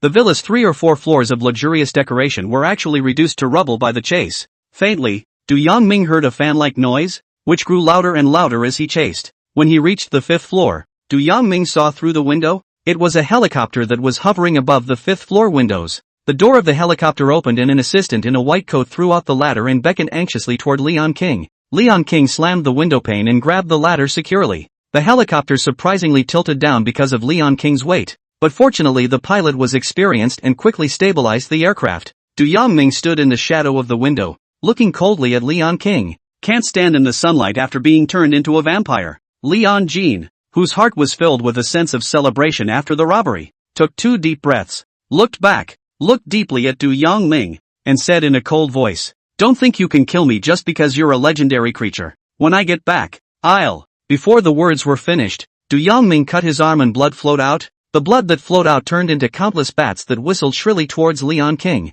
Dr. King's eyes were filled with horror, and he stopped putting in harsh words and quickly climbed towards the ladder. The assistant anxiously went to catch Dr. King. The bats continued to melt as the sunlight poured down on them, and eventually only 7 or 8 of them bit Leon King. Boom! There was a loud bang. The bats exploded into a mist of blood, and Leon King exploded into a roiling mass of gore directly below his head. The doctor is dead. How can that be? The aide grabbed Leon King's head in one hand, full of horror and disbelief. The horror still lingered on Leon King's face. Du Yongming stopped staying and turned around to return to the underground laboratory. Lilith was still frozen in place in the lab. She hadn't regained her senses from the power that Du Yongming had displayed. Vampire. One will never have to worry about death again, will one? There are 3 ways to kill Lilith. For 1. Exposure as a vampire. Secondly, when Du Yongming, who is the father, dies, the blood heir will also die. Thirdly, Li Yang, the god of death, struck. In a way, her wish to not die was granted. Du Yongming walked over to Lilith, that would suit, and said, "You know a lot about the experiments of the god-making organization, don't you? Take the useful information here." Lilith woke up like a dream and looked at Du Yongming in awe. "Yes, father, it seems that Du Yongming has killed Leon King. But what did Du Yongming want with this information? Was he also doing genetic experiments?" "Yes, vampires with a long lifespan naturally store a lot of knowledge." After an hour, Lilith took a few hard disks and followed Du Yongming out of the villa. Luckily, Lilith got her guitar back. Just as she stepped out of the villa, Lilith froze again, looking nervously in front of her. In front of them, dozens of strange people in white raincoats, white goggles, white masks, and white gloves stood there. Having become a vampire, Lilith clearly felt the death in those freaks. Du Yongming said to the cleaners with an expressionless face, "There's a lot of test subjects in there. Experimental vivisectors? Take them all." The cleaners moved and entered in an orderly fashion towards the villa. The pace was neat, like a well-trained soldier. Lilith swallowed and looked at Du Yongming carefully. Last time it was on the opposite side of these white freaks. The weirdness of these white-clad freaks she could never forget. The woman who manipulated the dragon. Was she Du Yongming's partner? How many more supernatural beings like Du Yongming are there in that mysterious organization? An organization made up of supernatural beings. And I'm afraid the head of that organization isn't human either. End of chapter. Chapter 140, Evil Qilin's Ambition. Imperial Capital. Golden Mansion. This ancient room is surrounded by gold cloth, and in the center is a faceless Buddha with a red cloth draped over him. The evil Qilin was sitting on his knees in front of the Buddha, hands folded, seemingly chanting and meditating. The door to the meditation room knocked. Evil Qilin's father, Evil Jangwo, walked in. There was a hint of exhaustion on his face. The evil unicorn kept his movements and closed his eyes. "Father, you seem to be very busy lately." Evil Jangwo nodded. That Wei Ming's sister is the daughter-in-law of old Lu's family, and is also said to be from the Security Administration. Zhang Shui is the son of the Zhang family and is also a senior advisor to the Security Administration. You almost pinned them both in the relics, which is a bit tricky, especially the one surnamed Zhang, who looks for old he every day to get an argument. Old Ho refers to the head of the Security Administration. Ho Lao, Ho King Kwok. Evil Kirin asked calmly. Troublesome? Evil Jangwo revealed a hint of a smile and said rather proudly, "Of the 4 great families of the imperial capital, the evil family is the oldest. Even though the evil family did not serve in the official government, how many people were supported by the evil family to rise to power? It's still okay for your father to take care of these troubles." The evil unicorn nodded gently. Evil Jangwo pondered for 2 seconds and said, "Son, there's something I want to discuss with you." The evil Kirin lowered his hands, opened his eyes, and said, "Father, please." Evil Jangwo organized his language and said smilingly, "Lao, he asked me if you could be allowed to join the Security Administration as the leader of a special task force. Not a bad official position. I think it's okay. You see, son, because of our special family, our family has no official position in the government. I think it's an opportunity for our family if you join the crown. We, the evil family, can use this to go further. Why don't you think about it?" Evil Jangwo's tone had a consultative, even pleasing meaning. The evil family's greatest weakness was that the evil family had no identity in the officialdom. Even if more official dignitaries befriended the evil family was always lame. If the evil unicorn joins the crown, there is a precedent. It was tantamount to tearing open an opening down which the evil family could slowly enter and serve in official positions. The evil unicorn shook his head firmly. To join the security administration is to be constrained. No. Evil Jangwo closed his mouth. His son was unwilling. He didn't need to force himself. Also, I was too greedy. The evil family was already a premier big family. How easy was it to go further? The evil Qilin looked at the huge faceless Buddha's true body in front of him and asked softly, "Father, is that all you want to do to further the evil family? Only that much to pursue?" Evil Jangwo's frown deepened. The corner of the evil Qilin's mouth pulled out an arc. In the West, there is the Heaven's Gate cult, whose followers include the rich and powerful of various countries, and the official high-ranking officials of various countries. Oh, and even cut off a small country's territory for self-administration and self-governance. American flag has god-making organizations that do business all over Blue Star, wealthy and in possession of top-notch biotechnology. The kings of various countries treated him with respect, and even the chief of the U.S. flag was respectful to the founder of the god-making organization. That's real power, real wealth. Father, don't you want the evil family to have this honor as well? Evil Jangwo looked at his son in horror. Such ambition, such hubris. What did this son, who had purified himself in the temple for 10 years, practice in the temple? 10 years of purification had not worn away his son's evil spirit, but rather intensified it. The evil Qilin continued. The heavens and earth have changed greatly, and the aura has been revived. The economy, the rules, the situation of the entire blue planet are bound to change. It's a chaotic world, and in a chaotic world, heroes emerge. It's time for the evil family to grasp the winds of the times at this time and soar to the heavens. Evil Jangwo mused. I have to say, the son's pie was delicious, big and tantalizing. Evil Jangwo sighed. I'm old after all. Son, let it go. Your father covered for you. The evil unicorn gently clenched his fist and said, First of all, I want my own team of supers. Rune Sect, Shu Shan, Security Administration, God-making organization evolutionary. The magic of these forces fascinated him. If one had a group of powerful transcendents, it would be much easier to do anything in the future. Whether it's looting relic resources or killing people. Evil Jangwo said in a deep voice. Don't worry son, I'll help you seek out some transcendence. What you do with it is up to you. The evil unicorn said. Thank you father. After saying that, the evil Qilin knelt deeply towards the faceless Buddha statue. He is not kneeling to Buddha, but to his own desires. Evil Jangwo went out and was about to return to his residence when he happened to see evil Yusue Scale sneak into the room. Evil Jangwo frowned and walked towards evil Scale's room. The curtains were drawn, and there was a faint cry for help from a woman. The face of evil Jangwo, who was standing outside the door, sank. When I first listened to the words of the old presiding officer Mubo 1, I recognized an orphan whose birth date and Qilin were extremely compatible as an adopted son. The old host said that this would ward off disaster for the unicorn. Evil Jangwo hadn't helped evil Scale wipe his ass a lot over the years. Lately it's been getting out of hand, often bringing home the women they've snatched. It's just a bunch of. If he hadn't listened to the words of the old presiding officer to protect evil Scale, evil Jangwo would have sent evil Scale away long ago. Evil Yushan has mentioned quite a few times that he wants to move out, but evil Jangwo is afraid that with evil Yushan's nature, he will go out and die on the streets. The old host had said that with the unicorn still in the temple, he would make sure that evil Scales would not die and the unicorn would be fine. Now it's good that the evil Qilin has returned, and the old host's law to change his fate against the heavens has been broken. There's no point in keeping this kid. Why don't you pay some money, kick out the evil family, and go wherever you like in the future? Evil builders knocked heavily on the door. The sound of tearing inside the room stopped, while the woman's cries for help grew louder. Who is it? Which ungrateful one is spoiling this young man's good deed? Evil Wow Scale shouted. Evil Jangwo's face became even more ugly as he kicked the door open and walked straight to the bedroom. The scene in the room made the corner of evil Jangwo's eyes twitch in disbelief. It was only evil Yusher Scale who had stripped naked and was tearing at a woman's clothes. Even if the woman had some good looks, judging from the woman's high belly, this was a pregnant woman who had been carrying a child for several months. If you play a little star, a little model, that's fine. Engaging in this mess, where will the evil family's face go when word gets out? Evil Wu Scale was startled.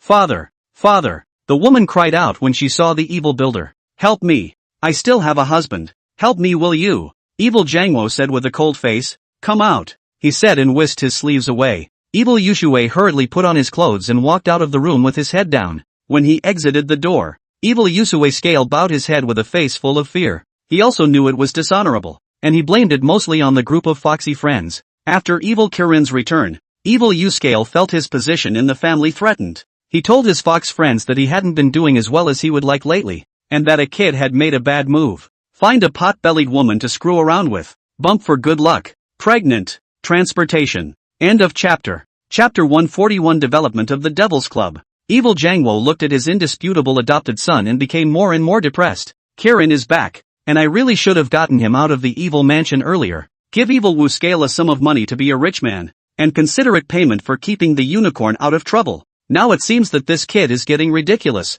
It needs to be driven out of the imperial capital in a hurry. But, after all, after 10 years of raising them, how can you say that there are feelings? If Evil Uscale could help Kirin, that would be fine, and he could still stay in the imperial capital. Evil sighed. Yusui, let me ask you something. Evil Uscale lowered his head and tensed. What is it? You speak. Evil Jangwo asked after a moment of contemplation. Aura recovery isn't such a big secret anymore. Tell me, what should we do in the face of the great momentum of aura recovery? It's kind of a test for Evil Uscale. Let's see if Evil Uscale has that head of Evil Kirin. Evil Yoshue's eyes lit up and he raised his head. Dad, I've been thinking about this for a long time. You finally asked me. Evil Jangwo looked at Evil Uscale in amazement. Tell me about it. Evil Uscale said seriously. First of all, we should find a transcendent sect. Dad, I'm already moving on that point. Don't look at me as if I have nothing to do every day. But I do work for the evil family. At this point, I'm definitely no worse than the evil unicorn. The aura recovery has begun, and the future must belong to the transcendentalists. After so many days of hard work, I have found 2 disciples of the Rune sect. I met them at a bar and I always invite them to play. In fact, that's what I was about to tell you. Evil builders looked at this appearance carefully, as if they were recognizing him for the first time. This kid, he seems to be quite a bit better than expected. Evil Jangwo said with a smile on his face. Relieved. Go on. Evil Uscale said excitedly. The future belongs to the transcendentalists. That's why we should hug the Rune sect's thighs hard. We'll be the outer forces of the Rune sect and become a dependent family of the Rune sect. The Rune sect disciples have promised me that they are willing to accept us. I promised the Rune sect that my evil family would be the Rune sect's most loyal dog and smooth out all mundane matters for them. Dad, we should work for the Rune sect at any cost to earn its favor. I'll admit I have a gambling streak. But, hey, Dad, why do you look so bad? Are you sick? The more Evil Jangwo listened, the worse his face became. The evil Kirin is going to lead the evil family to the avenue of the Jedi family. Evil Uscale wants the evil family to be a dog of some Rune sect? Isn't this a back and forth the further you go? Evil Jangwo was so angry that he didn't pass out. He took 2 deep breaths. You're dead to me.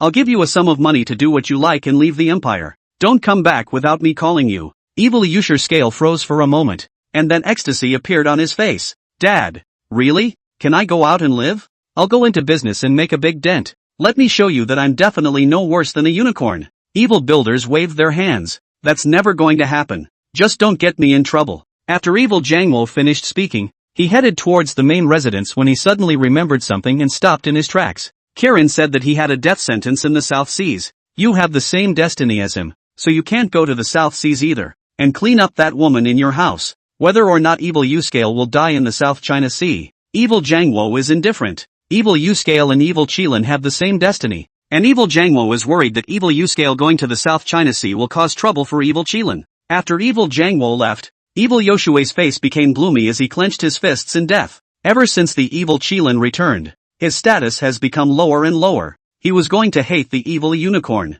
Evil Uscale gritted his teeth and whispered, I was not allowed to go to the South Seas, but I had to go. Let the South China Sea be the first world that I fight down. South China Sea, mid-levels villa. Li Yang sat on the sofa, contemplating. After the God Creation Organization's laboratory was terminated by Du Yangming, it gained such an unexpected blessing as Lilith. The transcripts of Lilith's experiments and those of the God-making organization solved the immediate need to run the lab. Kong Qianqiu's experimental bottleneck breaks through and can function normally. The theme of the God-making organization's experiment was evolution. Kong Qianqiu's experiment was going to add a step to evolution, and that was transcendence. Thinking of this, the corner of Li Yang's mouth involuntarily hung up a smile. Transcendental creatures. How interesting it would be to bring legendary creatures to reality through technology and transcendental means. The target of Li Yang's experiments would not be humans. He didn't have the bad taste of the God-making organization that experimented on humans and made a bunch of inhuman monsters. Too cheesy. Transcendent beings are, for example, transcendent beings like vampires. There are so many legends of transcendent beings in this world. Unicorns, gargoyles, western dragons, even the eastern totem dragon. When a five-clawed heavenly dragon casts clouds and rain in the air, I wonder what kind of shock it will bring. The shock for the world was also a strong catalyst for the development of a transcendental civilization. Those transcendent creatures would also share their spiritual power for Li Yang, and perhaps become Li Yang's followers, providing Li Yang with the power of faith. Adding a transcendent element on top of the god-making gene experiment was not difficult to accomplish for Kong Qianqiu, who had Li Yang as his backing. It's just that more money is needed as well as more talent. Li Yang rubbed his chin and muttered, "There's still a shortage of money. Not only is there a shortage of money, but there is also a shortage of talent." The laboratory was currently run by Kong Qianqiu alone, although he was a living dead man with unlimited energy. But in the end, he was still only Kong Qianqiu. Those cleaners are not professionals and can only help with a hand. The lab's progress today is entirely due to Kong Qianqiu's profound knowledge. But, barring that, as the experiment deepened, the cleaners were losing their credentials to play second fiddle. Li Yang's fingers gently tapped the armrest as his mind wandered leisurely. There's no shortage of talent when you have the money to do the recruiting of biology's finest. When there is an influx of elites, the lab has to have its name on the lab building now. The part that empowers creatures to be transcendent can be kept in the Port Angeles hospital. The rest that sees the light of day must be kept in the open. It takes money to get a building too. This is the South China Sea, where money is least valuable. Su Yutong is rich, but just because she is rich, you can't kowtow to her alone wool gathering. Li Yang picked up his notebook and muttered, "Recently there has been an aura recovery, which is now on track. Let it evolve. I'll just push it forward a little once in a while. What is important now is to develop the resources of the Devil's Club. I'm opening up the great future, and the Devil's Club will be the organization that suppresses this era and aids me in my ascent to godhood." Li Yang wrote 2 words in his notebook: points. The Demon Club was founded with plans for a points system. Upon reaching a certain level of points, demons can advance to become intermediate demons, high-level demons, or even great demons just below apostles. They will be given desire potions, and their strength and authority will be increased at the same time. Points are tied to contributions. Points can be earned by contributing money to the club and completing club tasks. Points can not only be used to promote membership levels, but can also be exchanged for transcendental items. End of chapter. Chapter 142 Membership Promotion Mechanism. Transcendent items include Death Tree Leaves, Spirit Plant Immortality, and Spirit Weapons. The Death Tree Leaves were the leaves of the earthly benevolent tree, and the effects of the Death Tree Leaves were a little less effective than the effects of Li Yang's power of death. People who are about to die will live in the state of the living dead for a while after taking the leaves. Just for a while. Maybe a month. Maybe 2. Unlike Li Yang's pure power of death, it could turn the dying into the living dead forever. However, with regular doses of Death Tree Leaves, it is possible to become a full version of the living dead like the cleaner. Death Tree Leaves, 5 points. Spirit Plant, 1 point. Spiritual weapons count points according to grade. The value of the Spirit Plant Immortal Grass to Li Yang was greater than the Death Tree Leaves. After all, creating a Spirit Plant Immortal Herb would consume precious soul power. In comparison, the power of death was not worth mentioning to Li Yang.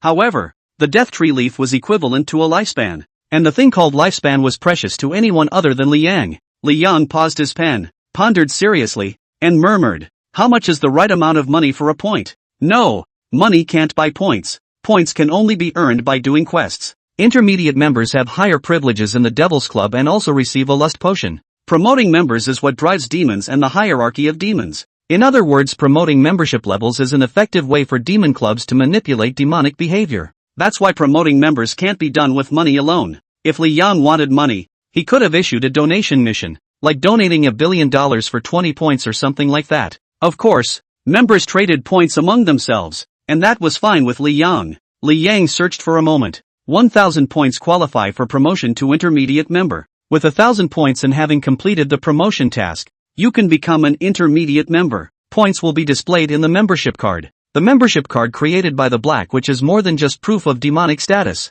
Li Yang wrote carefully. The behemoth that suppressed an era was gradually perfecting its functions on the notebook. At the moment the Devil's Club needs a lot of money, and a lot of talent, and a lab building. It can be posted out in 3 missions. Li Yang snapped his fingers. A crow flew in. Black flames emerged from Li Yang's fingers and gently tapped on the crow's head. Go find Du Yangming. The black flame has information about the membership point system, as well as mission information. Posting missions is left to the apostles. Du Yangming is getting better and better, especially since Du Yangming could transform the blood heir after he was promoted to the 3rd order. His blood heir is the same as a normal vampire, with the second rank transforming a blood servant and the third rank transforming a vampire. The race of transcendental creatures, the vampires, will blossom in this transcendental age and make a splash in this world. And Du Yongming, the originator of the vampire. The crow acted as a carrier pigeon and flew towards the window. Li Yang looked at the crow's figure and secretly sighed at the convenience that the apostle had brought. Du Yongming is responsible for all mundane matters. The tree of the human nature promotes the revival of the aura. Chen Yushi and Zhang Shurai were responsible for proclaiming the faith of the god of death and enhancing their soul power. Raven Dahei has set out to govern the demon race. It was said that he had a deal with the earthly benevolent tree in exchange for a number of shape-changing fruits. The usefulness of the shape-changing fruit was also presumably related to governing the demon race. Everything is in order. The apostles are like several reigns, controlling the demon club, controlling the 7 commandments, controlling the demon race, and Li Yang, the chess master behind the scenes, only needed to grab the reins to harness the Gaijin beast.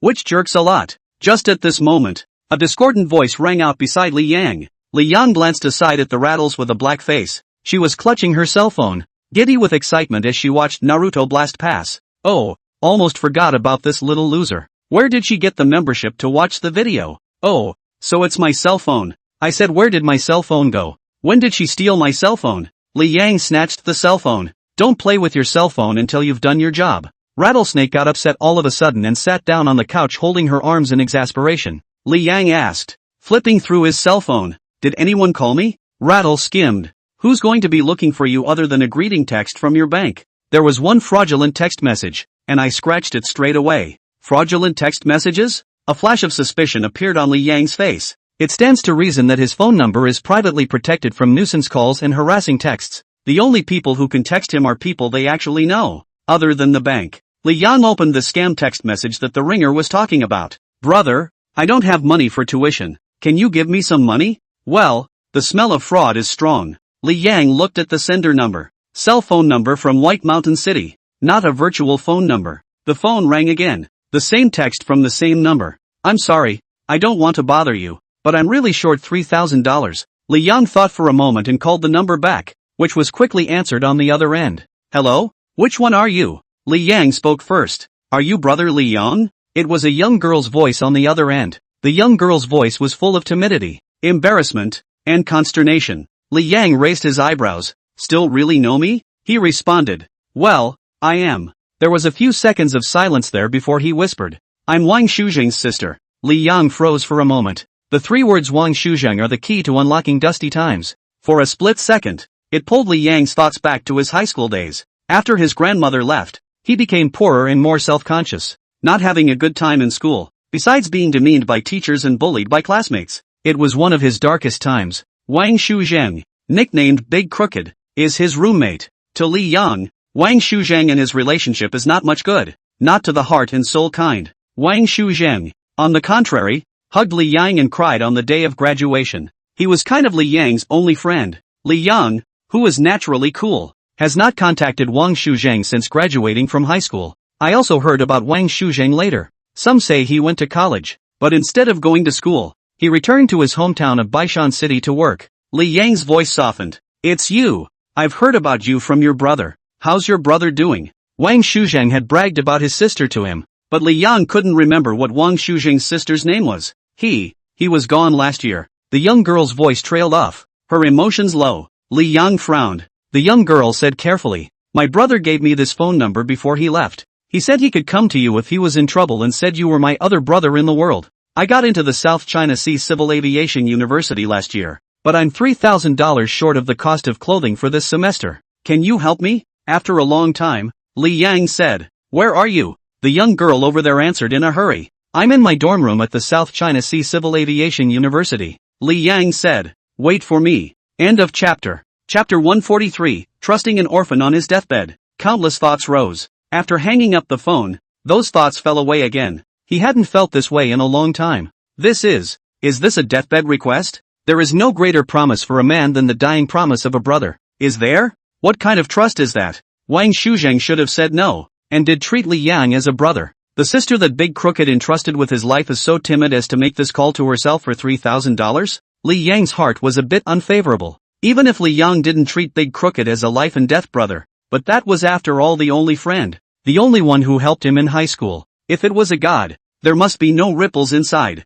If it was Li Yang, he himself had said that he was only a mortal who bore the name of a god. Li Yang stood up, put on that black trench coat, put on a round hat, and walked out of the villa. Should have gotten a car. Li Yang snapped his fingers, a black magic formation emerged from the ground, and a giant undead crawled out from the magic formation. The giant undead leaned down and helped Li Yang ride on his neck. Then, it swept swiftly towards the bottom of the mountain. Night, South China Sea Civil Aviation University, girls' dormitory, standard bed and bed table. The room was filled with the aroma of cosmetics. 3 beds with curtains drawn over them, curtains with computers, dolls and snacks. There was a simple bed that was out of place with the rest of the beds. The sheets and covers were school-issued, not as gadgety as the rest of the girls in the dorm, but clean. On the bed sat a young girl. Her name was Wang Tingting, Wang Shuzheng's sister. 3 heavily made-up girls giggled as they entered the dormitory. The girls took a bunch of loot they brought back from the mall and shared their spoils in a good way. The phone is ringing. The blonde girl picked up the phone and whined. Brother going to a bar? How about Rasputin's? I'm calling up my roommate. The blonde girl hung up and raised the cell phone in her hand. Showing off. Have you seen this cell phone? It's a new model. This new brother of mine bought it for me. My brother is taking me to a bar. What do you say we go to a bar tonight? The 2 remaining girls cheered. The blonde girl looked towards Wang Tingting who had just climbed out of her bed. Tina, coming along? Wang Tingting smiled politely and shook her head. Nah, you guys go ahead. I have a date with my brother. You guys have fun, haha. After Wang Tingting finished, she took her bag and left the dormitory. Just out of the dormitory, the blonde girl crossed her legs, looked at Wang Tingting's back with disdain, and snorted. Just like her. She has a brother now? Look at her. She's such a bumpkin. Who's going to look at her? What a hypocrite. The brother spoken of here is not a blood brother. Said of the ambiguous object of a friendship that is half over and a love that is not yet complete. While ambiguous, this brother has to be of a certain social status. Rich kids, executives, that sort of thing. The girl with the smoky curly hair picked up the hand cream on the table and rubbed it in as she did so, humming softly. She, is just afraid to go to the bar and ask for money. I'm so poor. I heard I didn't pay for my costume this year. Besides, you don't know about her and Rasputin's bar thing, do you? Let her hang out at Rasputin's bar. Would she dare? They are in the Air Crew program, which is a low-scoring program with a high percentage of ARC points. Many students choose this program in order to get into the South China Sea Civil Aviation University. Everything is good about this program, except that the tuition is more expensive than normal and there is a clothing fee each semester. It's good to know that the South China Sea Civil Aviation University has a high rate of flight attendant students moving up after graduation. The college money will soon be earned back. The blonde girl smiled badly. That's why I'm going to Rasputin's bar, because I know that about her. You look at her sullen look of pretending to be pure, and I don't feel good until I'm disgusted with her. Smoky makeup curly hair girl holding lipstick and touching up her makeup in a small mirror. Guess where Wang Tingting actually went when she said she was going to look for her brother? The blonde girl packed her bag. Contemptuously. Must have gone to a $10 fast food place. It's all places where bad old men go, and I don't know how she can eat there. Let's go. My brother picked us up in a Land Rover. Wang Tingting stood at the school entrance and waited quietly. The phone is ringing. Wang Tingting glanced at the memo. Brother Li Yang. She rushed to pick up the phone. Hello? Cross the street. The words on the phone were short and concise. Wang Tingting looked towards the opposite side of the road, her beautiful eyes slowly widening. She always heard her big brother mention this Li Yang brother. Have seen photos, or the first time to see in person. So handsome, much more so than the photo. Wang Tingting hurriedly crossed the street and stood shyly, uneasily in front of Li Yang. Brother Li Yang. She had to borrow money from Li Yang, and she heard from her big brother that Li Yang's family situation was not good either. $3,000 is also a lot of money for Li Yang's brother. She was quite embarrassed to borrow $3,000. This was the first time Li Yang had met Wang Tingting. The 3 quarts and 5 eyes are very standard, and the fleshy sticky temperament is very stewardess-like. I really don't know how this kid Big Crooked got such a gorgeous sister. It's just that Wang Tingting is too thin and you can tell she's malnourished. Jeans washed white. Should live frugally on weekdays. Li Yang asked. Let's take you to dinner. What do you want? Wang Tingting stole a glance at Li Yang. Brother Li Yang. You came to my school. Let me treat you to dinner. She pointed to a store down the street, with a hostly air. Li Yang twisted his head to look at the store. It's a $10 fast food restaurant. Li Yang smiled. Yeah. The 2 of them walked forward and back toward the $10 fast food place. A Land Rover passed by, and the blonde girl on the passenger side happened to see Wang Tingting enter the door of the $10 fast food restaurant. A soft grunt escaped her nose. Funny I should say that. And talk about going to my brother. It's a pretty strange world. There are places where girls are not explicitly forbidden to enter, but just no girls will come. It was still rare for a beautiful college student like Wang Tingting to walk into this fast food restaurant. Li Yang sat on the chair and watched Wang Tingting take a big bite of the eggplant and potatoes. It's not that I'm looking down on $10 fast food restaurants. Li Yang is also a regular customer of $10 fast food restaurants. Just barring that, there's a sense of not taking care of your brother's sister. Wang Tingting saw that Li Yang was not eating and was embarrassed to eat, and asked awkwardly, "Why don't you eat it? Brother, do you not like it? We can switch. There's a good grilled fish place next to the school." Li Yang lit a cigarette. "You are quite rich and generous." Wang Tingting lowered her head. Li Yang asked, "Big crooked, what's up with your brother?" A touch of sadness appeared on Wang Tingting's face. "Last year, someone from Imperial was recruiting civilian laborers at our place, and my brother went there. At the end of the year, my brother had an accident at a construction site." Li Yang's eyes dimmed. If Wang Shuzheng had approached himself at that time, the ending would have been different. He had heard of Wang Shuzheng's family affairs. Quite complicated. Divorced family. Parents do not care about the siblings. Leaving Wang Tingting alone should be quite difficult for her. Li Yang asked softly, "Didn't the construction site pay your brother?" Wang Tingting said, "The site lost a lot of money. I took it all to save my brother's life, but the ICU is too much money for one day. The money's all gone and my brother hasn't been saved." Li Yang flicked the ashes of his cigarette and asked with no expression on his face, "What are your plans?" Wang Tingting put down her chopsticks, her two hands tangled under the table, and lowered her head. "Actually, in my original plan, I had enough for tuition. I usually had work-study and worked at a bar over winter break, but I walked away from the bar because of my brother. When I came back to ask for my paycheck, the bar manager wouldn't give it to me, and he made a pass at me. I was too scared to ask for more." The dirty word "move your hands" sounded rather harsh to Li Yang's ears now. Wang Tingting raised her head and asked in a small voice, "Brother Li Yang, can you lend me $3,000?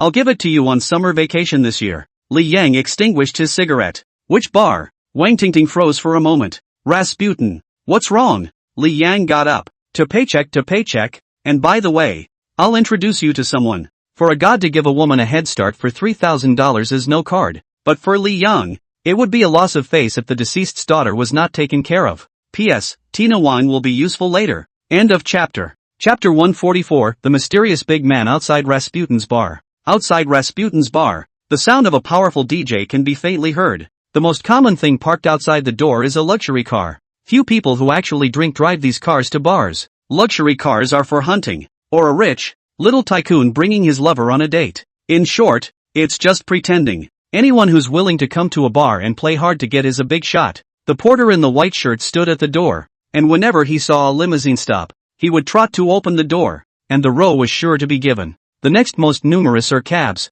Most of the people getting out of the cabs were partnered, beautifully dressed women. Never mind what it's like to be a cowboy at work during the day. It's definitely a good idea to show off your biggest female beauties at night and give vent to the cries of your heart. Some of the beautiful women getting out of the car stopped and curiously eyed the few men standing in front of Rasputin's bar. The four people were dressed in black suits. One man and three women. Two beautiful young girls. Twins. The other woman. A black leather foreign hottie. And strangely enough, that black leather hottie was carrying a guitar. The man at the head of the group. Like a teacher. A Confucian scholar. There was also a cold aura on his body. There was elegance in these four men. As if they were European medieval aristocrats. It's quite an eye-catching sight to see such an alternative group standing quietly in front of the bar. The four of them looked like they were waiting for someone. Anyone could see that they were definitely not ordinary people. So what they were waiting for was definitely not ordinary people either. And let's not even talk about the black leather hottie. To be able to hire foreigners in the summer country requires qualifications. If it was still this kind of foreign beauty that was hired, it would be even more indicative of the strength of the boss of these four. Instead of choosing to go into the bar, some of the beautiful women who had gotten out of their cabs came together and looked at the four men curiously and whispered, "Which gold cup is this big?" A cab came in the distance and stopped in front of Rasputin's bar. Wang Tingting, who was sitting in the back seat with Li Yang, wanted to say something. She looked at Li Yang carefully. She knew Li Yang was trying to stand up for her and she was touched. I heard from my big brother that Li Yang's family situation is also not good, and he also graduated from college not long ago. Wouldn't it be asking for trouble for this kind of first-time college student to go to a bar to find a scene? Wang Tingting also knew that the bar manager was a ruthless character who knew black and white, and was not someone they could mess with as a small person. She was afraid that Li Yang would argue with someone and then get beaten up, in which case Wang Tingting would feel guilty. On the way, she politely tries to dissuade Li Yang from going to the bar for a scene, but Li Yang didn't say anything. She didn't know why, but Li Yang had an air of superiority that made her not dare to say more. Wang Tingting felt for a moment that Li Yang was not an ordinary citizen, but quickly vetoed it. Big Brother had talked about Li Yang's family situation, and how Big Brother, who was just a bricklayer, could have known the big man and become a brother. Wang Tingting was apprehensive in her heart, and her cell phone had already entered the alarm call, so as long as Li Yang suffered a loss, she immediately dialed. The cab arrived in front of the bar. Du Yongming, dressed in a black suit,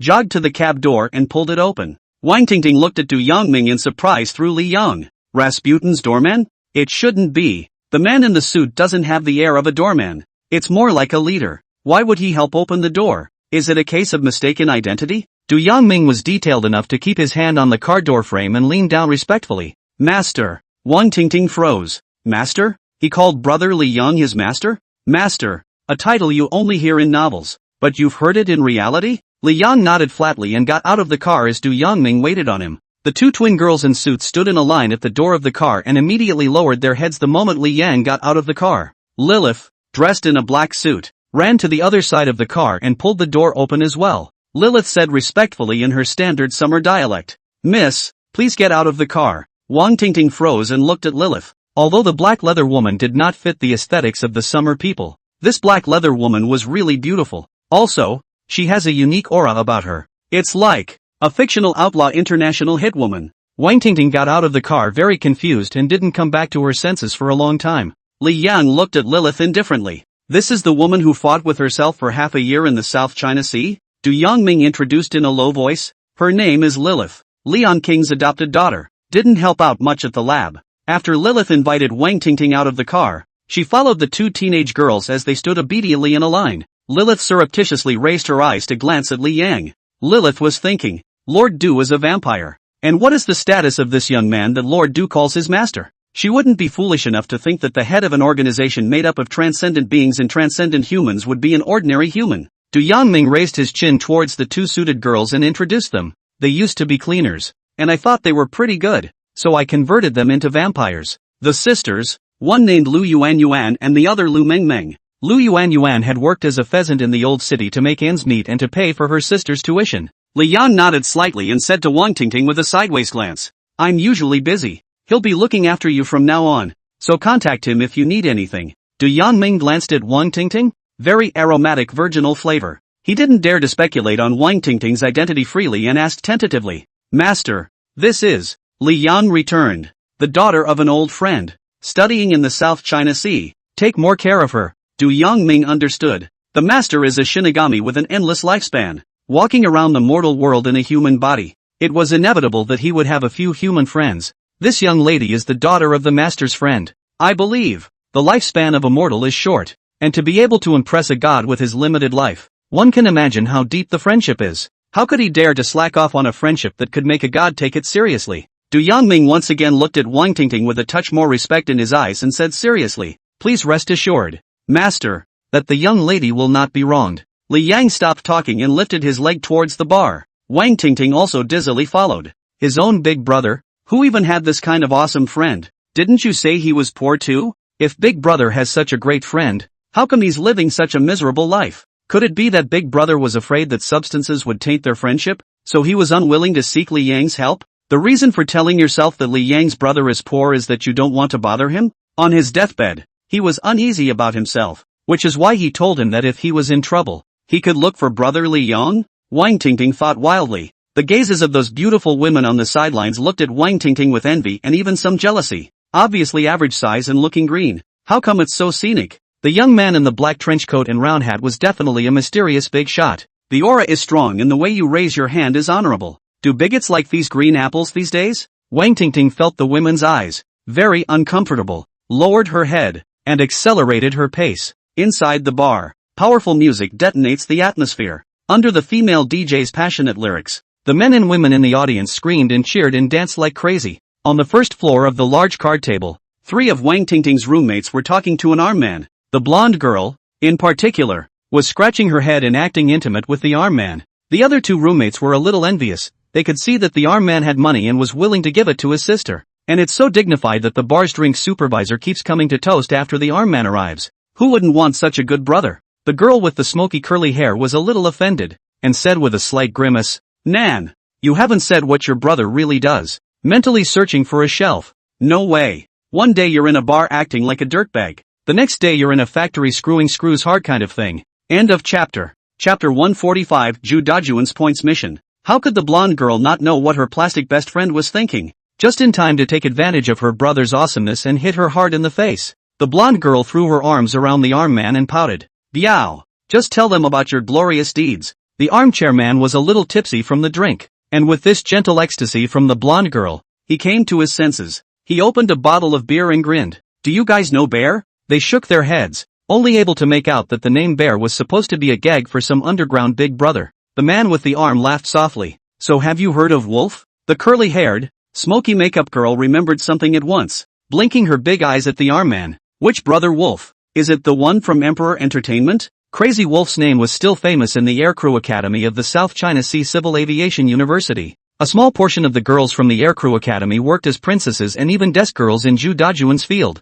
Girls who had this experience went back to school and told their sisters some secret gossip. A lot of this gossip is about the underworld. In their mouths, Crazy Wolf. That was a real South China Sea underground big shot. Even Song Sijia, the contemporary national god, had to go pay his respects to Crazy Wolf when he came to the South China Sea. The arm man looked at the curly-haired, smoky makeup girl in surprise. A little insight. Brother Bear is Brother Wolf's brother. I'm with Brother Bear, and I'm the one covering this bar. A few of the girls' eyes changed as they looked at the arm man again. This arm man is really something. The blonde girl became even more proud, enjoying the envious looks from her sisters and grinning as she wrapped her arm around the arm man. "We're all good sisters, and my brother is your brother." He. The curly-haired, smoky makeup girl chimed in. "Yes, we're all good sisters, unlike that poor misfit Wang Tingting." The man with the arm was also a little floored by the praise and asked, "What? Sisters have nasties? The men I'll beat to death, and the women I'll find someone to gangbang." Several girls immediately chattered about Wang Tingting's bad behavior. "You don't know brother. Wang Tingting might be pretending to be pure, obviously working part-time at a bar and acting all noble every day. I don't know what this sucks for. Poor and stingy. Every time we have an event to go out to, she doesn't fit in and doesn't go with us. It's no wonder she's poor, as the old saying goes. The more stingy you are, the poorer you are." The blonde girl suddenly remembered something, laughed, and said, "Like today, I guess, when all three of us were going to the bar and she wasn't coming with us for fear of money, and made excuses about going to see some brother, only to see her go to a $10 fast food place. Deadly and vain." The man with the arm laughed softly. "Since you guys don't like her, I'll find someone to clean her up. Whatever big brother she has, I can beat up whoever I want in this part of the South End anyway." Actually, Wang Tingting had no grudge against these girls. Mostly, Tina Wang is too clean. Even when I was poor, I worked in a bar, but I didn't get caught in the mud. You can't let Wang Tingting fall with them.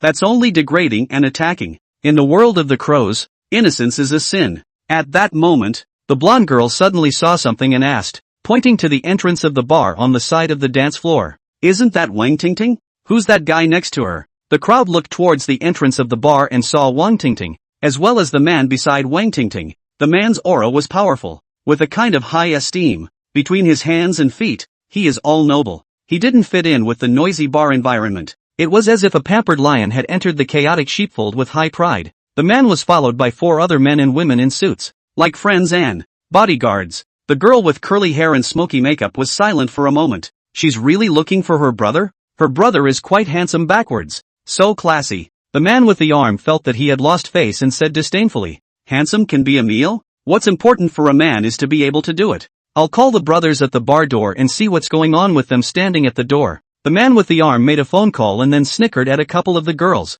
"Ask out. This bar owes that little $3,000 in wages." His brother came for his paycheck. The guys in suits in the back were helping to hold up the fort. "I don't know which unit is white collar. What's with the Matrix Act when you don't change after work?" A couple of the girls looked at each other. "But he's so handsome. Wouldn't it be fun to go on a date?" The blonde girl looked at the handsome Li Yang, had a look at Wang Tingting, and the more she looked at him, the more jealous she became, the more upset she became. How did this hook up with a white boy? The blonde girl said quietly, "Indeed, handsome is useless. This is your place, isn't it, brother? That brings people to cause trouble and you don't care?" The man with the arm stood up. Then I'm going to meet him and beat the out of him for you guys to see. Our man wants to show off his majesty in front of the girls. He had just taken a step, and his foot shrank back as if electrocuted. A look of having seen a ghost on his face. Several girls followed the arm man's gaze. The stocky middle-aged man came at an unknown time and nodded at Wang Tingting's brother. A white-haired young man smiled along while the bar's manager punished himself with a face like death. After a while, the middle-aged man respectfully brought Wang Tingting's brother up to the second floor. The white-haired youth flung the bar manager and cursed angrily for a few moments before beckoning with an obscure look on his face. Immediately afterward came two of the jerks who were watching the place and dragged the bar manager to the back. The bar manager struggled for a while and took a beating. The blonde girl withdrew her gaze and grabbed the arm man's arm and whispered, "What's wrong with you, brother?" The man with the arm muttered, "Master June, Brother Wolf." The man with the arm sat on his ass on the couch, finishing off an entire bottle of beer in one gulp, his face full of fear. Asterisk asterisk asterisk asterisk. It's a good thing I wasn't impulsive. That man is a big deal. The blonde woman was filled with doubt. "Brother, what's going on? What big shot? Are you looking at it wrong?" The man with the arm threw his arm away in horror and snapped, "Don't you touch me. Wang Tingting's brother is a big shot. Squeeze me like an ant. I almost believed you guys. You guys almost got me killed." Several of the girls grew their mouths wide with disbelief. The blonde girl blushed hard and smiled awkwardly. You're kidding, right? Is it a misreading?" The man with the arm muffled another swig of beer, squelching his shock, and said, "Do you know who it was that nodded to the man and personally led him upstairs?" Several girls shook their heads in bewilderment. The man with the arm said, "That's the Southern Navy master. Wolf's boss. Look at the one with the white hair. That's Wolf." The blonde woman gulped, her face full of incredulity. "How is this possible? Wang Tingting can fall for such a big shot?" The man with the arm rose and said in a deep voice, "Of course it's impossible. The only possibility is that Wang Tingting was originally a lady from a worldly family and came to your school to experience life.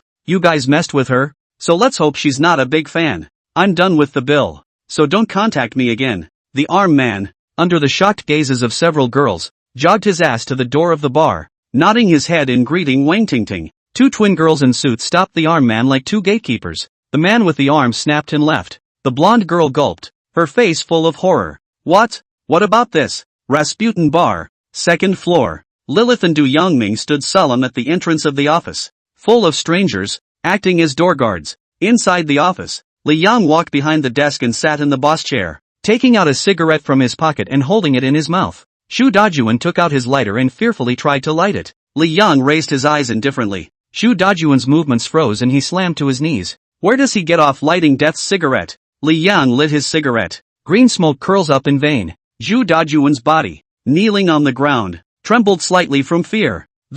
Master, the following people are not well managed. Surprisingly, Shu Dajuan did not dare to continue. His body was shaking so badly that he could not speak well. His horror-filled eyes stared dead at the ground, cold sweat dripping down. How dare they offend your people? Little deserves to die. I deserve to die, Li Yang said quietly. I trust you to do things meticulously. Shu Dajuan raised his head in a hurry. All the cameras in the bar are down tonight. A hint of viciousness showed in his eyes. And absolutely no one has seen you tonight. Li Yang laughed lightly twice and shook his head. There's no need. You're wanted on an errand. Mission, so to speak. This is something that would be better suited for you to do. Shu Dajuan's eyes gradually changed from fear to incredulity. Could it be point system quests? What an important mission from Death himself. What an honor. End of chapter. Chapter 146, Cultivating Shu Dajuan. Even if Du Yongming didn't like Shu Dajuan as an underground bigwig, Shu Dajuan was the member who socialized with Du Yongming the most. Even if the Devil's Club's points mission hadn't been announced yet, Shu Dajuan had gotten some news. Kneeling on the ground, Shu Dajuan agitatedly said, At your command, my lord. Li Yang flicked the ashes in the ashtray and opened his mouth. I want a bar. A nondescript bar. You have to keep the bar private. Private means that no black and white can go looking for trouble. Shu Dajuan immediately understood Li Yang's meaning, and surprise appeared on his face. In the South China Sea, the Devil's Club controls almost all the resources. It didn't even need Lord Death to say anything, as long as a random apostle lord gave the word. Who would dare to go to a bar under the Devil's Club and cause trouble? The fact that Lord Death could say something like asking himself to ensure the privacy of the bar meant that the bar was secretive to the other members as well. The Shinigami-sama is giving himself a secret mission to cultivate himself. Shu Dajuan was not ambiguous. His head smashed hard on the ground marble, and a crack appeared in the marble. he shouted. Xiao Zhu will definitely not fail his master's expectations. An imperceptible smile appeared at the corner of Li Yang's mouth. Zhu Dajuan was quite resourceful and understood a little. Li Yang had the idea of opening a demon exchange. He needed a pilot, one that would be kept absolutely secret from everyone except the customers. The devil's exchange functions in three ways. One is the desire to acquire. Secondly, the sale of transcendental items. Third, an experiment. An experiment in cultivating desire in large quantities. Desire power could be cultivated. Li Yang had tried it on Chen Yushi. The next devil's exchange could be a few more experiments. Figuring out the rules and developing a model for cultivating desire. The devil's exchange functions a bit like Pawnshop 8 from the TV show. The big difference is that the only thing the devil's exchange acquires is desire. Or attract people with a meager breath of desire and acquire them after cultivating their meager breath of desire into the power of desire. A real devil's bargain property pulling full stop. Li Yang chose Zhu Dajuan to carry out this mission for three reasons as well. The first point is that Li Yang thinks a small bar is more private than a pawn store or something like that. Street bars are commonplace, and street pawn shops are something anyone would want to look at. In Nanhai, the person who owns the most bars is Zhu Dajuan. The second point is that Li Yang does want to train Zhu Dajuan. In the future, the apostles will become busier and busier, and it would be better to leave the affairs of the South Sea Demon Club to the management of the archdemons, as it was initially set up to do. Of all the members of the Devil's Club, Li Yang favored two people the most: Su Yutong, Zhu Dajuan. Su Yutong and Zhu Dajuan, a mall queen and an underground king. None of them had an official status, but they were the top power players in the South China Sea, and they were pretty good candidates for the archdemon. Well, Li Yang's favorite thing is that they don't have official status, which is clean for Li Yang. These two people's eyesight, ability, and will were also not comparable to ordinary people. Su Yutong was already in charge of the cleaner system, and Zhu Dajuan should have some special responsibilities. According to Li Yang's conception, the South Sea Demon Club would have two big demons, both with special weights, to develop and at the same time check and balance each other. Of course, the premise is that Zhu Dajuan can withstand cultivation. Regarding the third point, it was also coincidental that I came to Rasputin today to help Tina Wang out. The aura on Li Yang was too bright in some people's eyes. A god of death, purposely going to a bar to find a scene for the sake of a mortal's daughter would not bring trouble to the god of death, but it could easily bring unwanted attention to the mortal's daughter. Wang Tingting. Li Yang also didn't want Wang Tingting to be involved with the Devil's Club. How about letting Zhu Dajuan think that he came to Rasputin today mainly to find him, cultivate him, and give him tasks? Helping Wang Tingting out was just incidental. It also reaps a wave of flattered loyalty from the Zhu Dajun. Li Yang got up and went out. I'll give you a week. Contact the apostle when it's done. Li Yang was quite busy during this time. The lab building and operating funds will be fully funded after the points assignment is released tonight. Kong Chiaki's lab is a big deal. Zhu Dajuan got up in a hurry. Master, I'll see you off, Li Yang said. No need. With that, he was out the door. The two vampires followed close behind. Zhu Dajuan also did not dare to send it hard, and carefully cleaned the traces left by Li Yang with a rag in the house. Fingerprints, soot, even chairs that had been sat on were carefully wiped down. Downstairs, Li Yang, surrounded by Lilith and Du Yongming, went downstairs. Wang Tingting was still standing there stupidly. Lu Yuan and Lu Mengmeng were there to keep her company. When Li Yang saw Wang Tingting, an affectionate smile appeared on his face. I should go, and you can call on this friend of mine for anything in the future. Du Yongming hurriedly owed his body. Wang Tingting blinked her eyes at a loss for words. Good. Crazy Wolf also hurriedly trotted over at this time, and behind him were two large men with tattooed dragons and tigers, holding a slightly writhing sack. Several people present were sensitive to the smell of blood and death. This sack contains the bar manager. I'm afraid. No one felt sorry for what happened to the bar manager, who was supposed to be an evil man. After the Crazy Wolf compensated with a couple of smiles, he took out a bulging cowpaper bag from his arms and sent it to Wang Tingting with both hands. Miss, here's the paycheck the bar owes you. Wang Tingting carefully glanced at Li Yang and said somewhat handily, it's not that much, just the 3,000 I'm owed. Mad Wolf smiled sarcastically. The extra is for your moral damages. Li Yang said softly, here you take it. A flash of longing crossed Wang Tingting's eyes. It's enough money for her college tuition and living expenses. In the future, I won't have to work part-time, and I can drink some milk tea and buy some cosmetics like other girls. Soon, she remembered Wang Shujing's teachings to her. If you don't own it, you can't have it. Wang Tingting's eyes became firm as she shook her head. I'll take my 3,000. I don't want any more. A flash of appreciation passed through Li Yang's eyes. Worthy of being his sister, this backbone does have the appearance of a deceased person. Li Yang said to Du Yongming. She didn't have enough to eat at night. Take her to eat something. After saying that, Li Yang pressed his round hat and walked out of the Rasputin bar. Night, Imperial Nightclub, Devil's Club. In the conference hall was a group of masked demonic members. They're businessmen, underground bigwigs, musicians, painters, official brass. At the moment, they were like a group of elementary school students, listening attentively to Du Yongming's speech on the stage. Du Yongming said after introducing the point system, "This is the point system. Do you all have any questions?" Some of the members in the room were thoughtful, some were excited, and some sipped their coffee with a furtive gaze. The members of the Devil's Club are not cuties. Something so shallow doesn't need to be told a second time. Du Yongming continued. Okay, the next 2 tasks are issued. You will be able to access the quest information when you speak demonic power into your membership card. End of chapter. Chapter 147, Su Yutong's mission. The demonic members took out their membership cards and injected their demonic power into them. Several messages flooded into his mind. Task 1, contribute to the building. Task requirements, the total area of the building shall not be less than 20,000 square meters, and the area of a single floor shall not be less than 1,000 square meters. The lobby is spacious, with a net height of 2.7 meters or more on the standard floor and a public corridor width of 2 meters or more. The geographic location of the building contributed to the task needs to be kept confidential. After contributing to the building, it is also necessary to provide all the supplies needed in the building, as well as to complete all subsequent work on the building. 100 points for this task. Task 2, contribute money. Mission requirements, 10 million xia coins can be exchanged for 1 point. There are a total of 200 points in this contribution mission. Many of the demon members had difficult looks on their faces. No less than a 20,000 square meter building.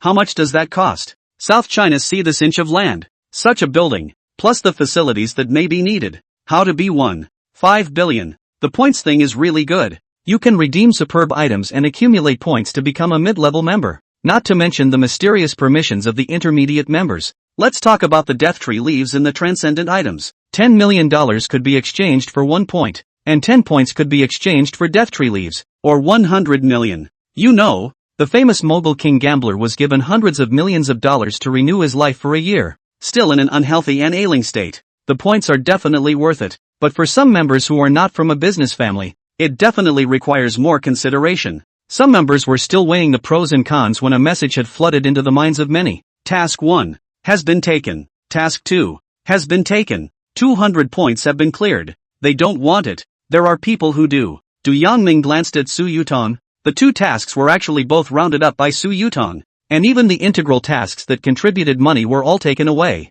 Some members tried to grab the task, but unfortunately their hands were still a bit slow. $3.5 billion in one breath, without batting an eyelid. Worthy of the Black Queen, bold. A few days later one late night, the top-of-the-line Lexus SUV pulled into the parking lot of the Datai Group building. Su Yutong got out of the car, entered the parking lot elevator, and pressed the button. The elevator went all the way up to the top floor of the Datai Group building. This powerful woman eats and lives in the Dita Group. Entering the room, Su Yutong frowned, her pretty face icy cold, her fingers forming seals. Shadow surged through the room as the shadow of a boa constrictor coursed through the room. "It's me." A raspy Masaaki voice resonated through the room. Su Yutong hurriedly looked at the sofa position. By the light of the moon, a young boy with long black hair was seen sitting there. Su Yutong felt that he looked somewhat familiar, but she didn't know who he was. The teenager cocked his head at her, coldly. "On your knees." Su Yutong froze. "This is." She hastily withdrew the python roaming around the room,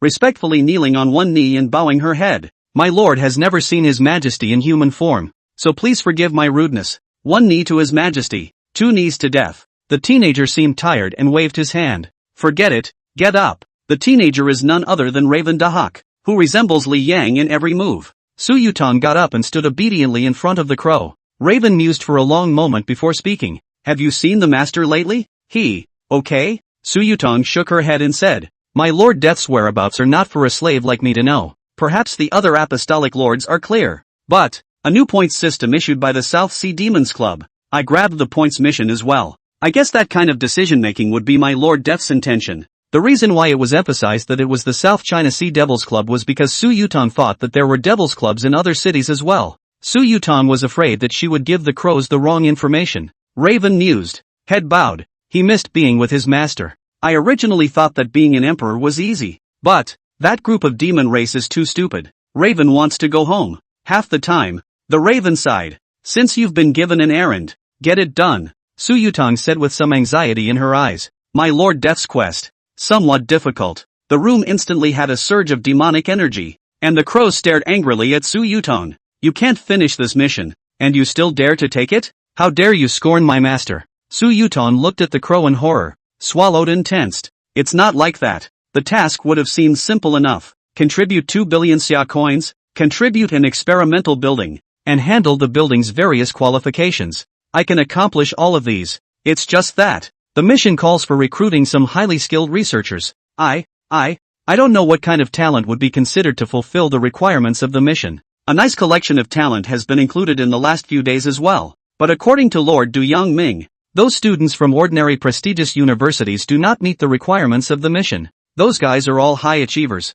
each with the ability to get into the debt tag job. But it's hard to pick the right people for the task out of so many. Crow's face only got better after hearing Su Yutong. The room's violent yet rising demonic aura slowly subsided. Raven took it for granted. Wouldn't you just do a test? Those students from prestigious universities who pass the test will be able to stay. During the time of returning to the demon race, the crows had also dealt with humans, and even knew that universities were also divided into 3, 6, 9 classes. Su Yutong laughed bitterly. It's close to this. I am afraid that ordinary test questions do not meet the requirements of the task and require a very high degree of specialization. The kind of test questions that would take months to prepare for a reputable test lab in this country. DTG does not have the resources for this, and the cycle for recruitment missions is only 1 week. It's hard to do when you're pressed for time. Raven snorted. Don't worry about that aspect. I'm afraid the master won't be able to read your own questions. You can ask that vampire for it and he'll give you the test in the next couple days. Su Yutong froze for a moment.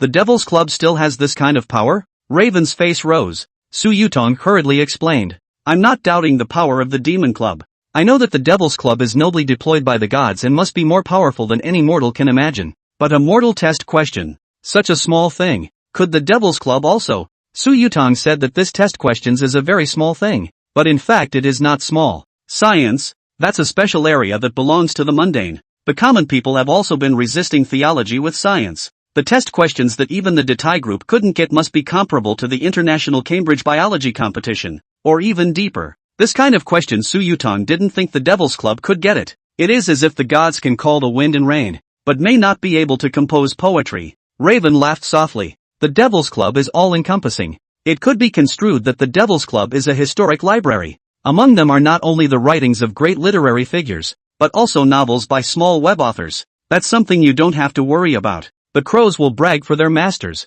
too. He also believed that his master was prepared. When Su Yutong heard this, even though she was skeptical, she was able to take a peace of mind. Su Yutong looked at Crow again and asked, Is your majesty here this time for something? Raven wanted to say something, but the words stuck in his throat. He smiled. Just came to see you and inquire about the master. I was recently given a task by my master and was too embarrassed to meet him without completing it. I'm weirdly tempted. Well, I'm off. With that, he transformed into a crow and disappeared into the room. Su Yutong's eyes were complicated. At the island ruins, the Black Emperor goes on a demonic rampage, suppressing a host of transcendentalists, including the authorities. Later, the Apostle Black Emperor never held another demonic meeting, indicating that he had suffered punishment. The story has been festering in the Devil's Club. Su Yutong had a hunch. This Your Majesty is in trouble and is too embarrassed to talk about it. Su Yutong sighed and went back to the bedroom and had just taken off her clothes when her cell phone mailbox received an email. The email consisted of 2 test questions, 1 initial biology lab question and 1 retest question.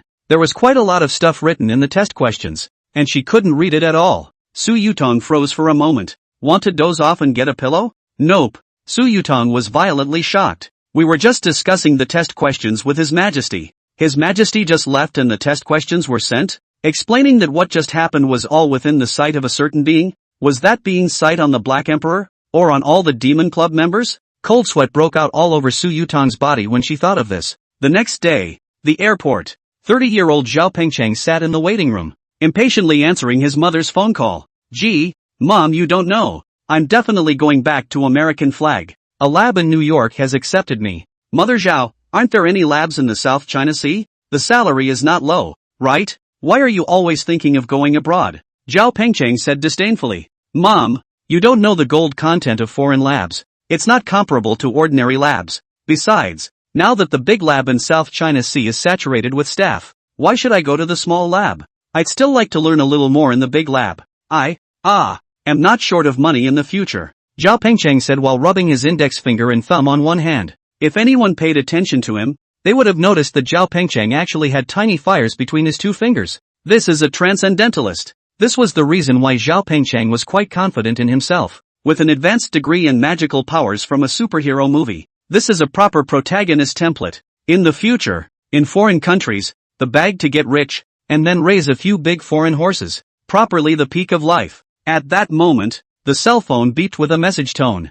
Zhao Pengcheng said, "Enough for now, Mom. I've got something to do." Hang up. Ow. Just in time to get rid of my mother's nagging by texting. Zhao Pengcheng lit up his cell phone.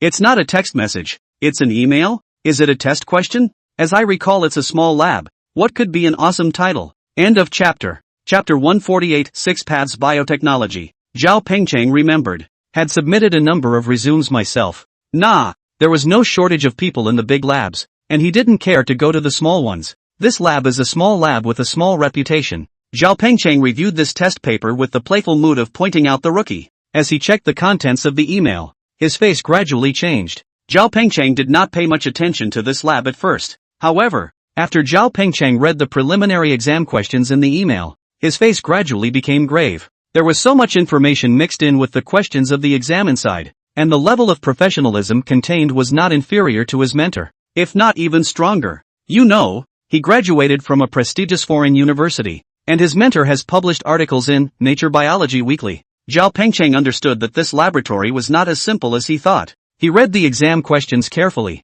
thought about them, and even logged on to one of the scholarly research forums to access quite a bit of information. After more than an hour, Zhao Pengcheng's undershirt was already wet with sweat. His flight had already begun boarding, and it was only then that Zhao Pengcheng finished the paper. Zhao Pengcheng submitted his test paper and muttered, "The lab is not well known and the interview questions are leveled in the end. It shouldn't be. I should have heard of this kind of lab by all means."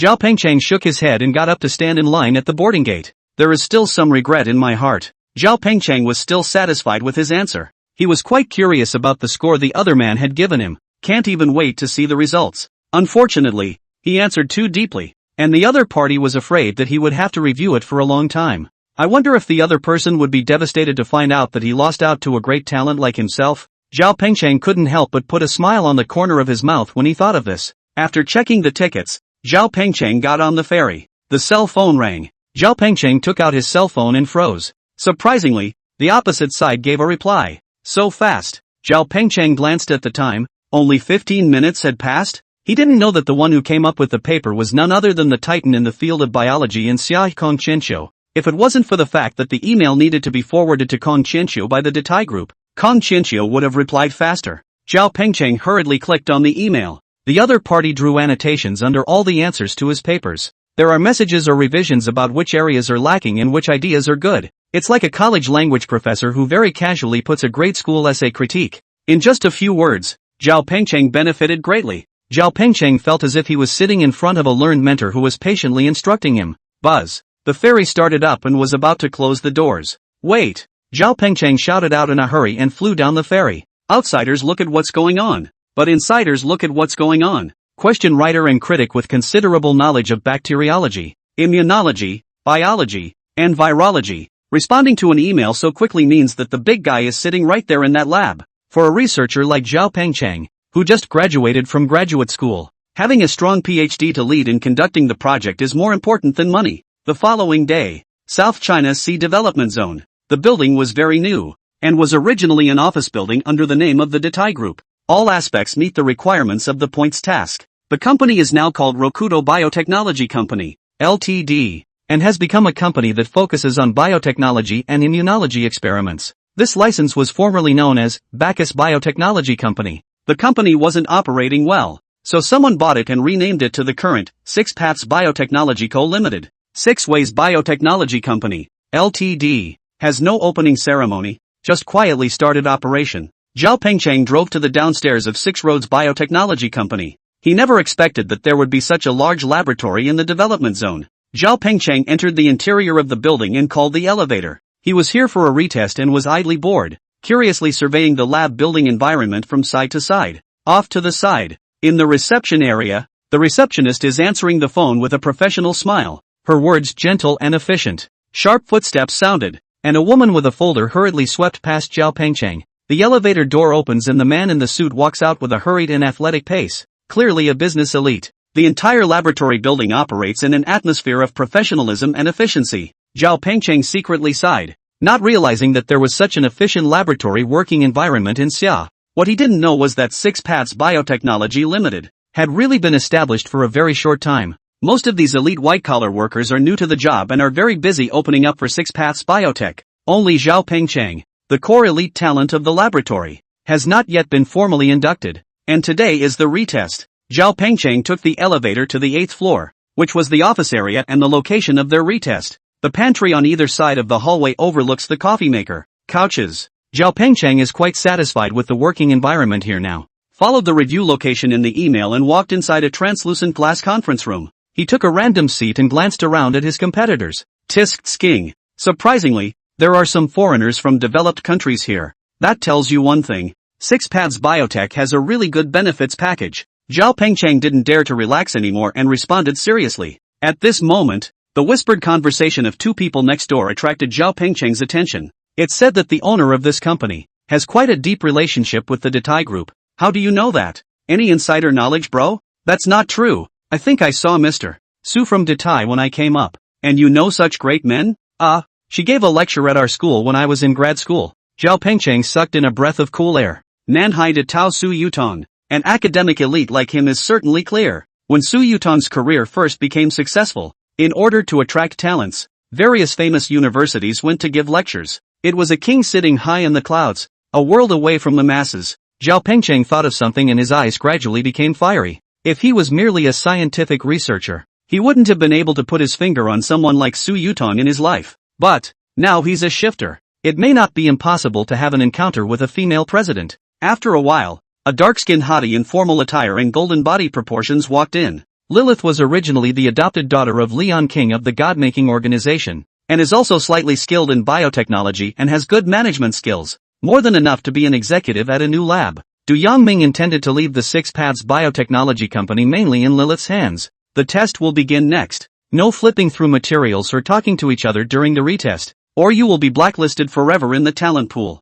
Lilith said it once in Summerland and then again in a standard London accent. The corners of Zhao Pengcheng's mouth were thick with smiles. This foreign female executive is also very sexy. End of chapter. Chapter 149, Angel Harbor Hospital, Death's Job Market. The retest lasted a full 2 hours. Zhao Pengcheng finished the paper and exhaled deeply. Secretly. Seriously. I haven't been this tired since grad school and Bishop. If the preliminary examination is a tireless elder to teach you, then the review of the elder is harsh. The breadth and depth of knowledge involved in immunology, bacteriology, biology, and virology is incredible. Probably some average college graduate in bioengineering can't read these questions. Zhao Pengcheng saw something out of the corner of his eye. A voluptuous woman in a striped sheath dress appeared outside the translucent glass door. Big waves, high boobs, high heels, and a display of femininity. She cradled her arms as if scrutinizing a room full of reviewers. Zhao Pengcheng's eyes showed excitement. Although he only had a one-sided relationship with Su Yutong,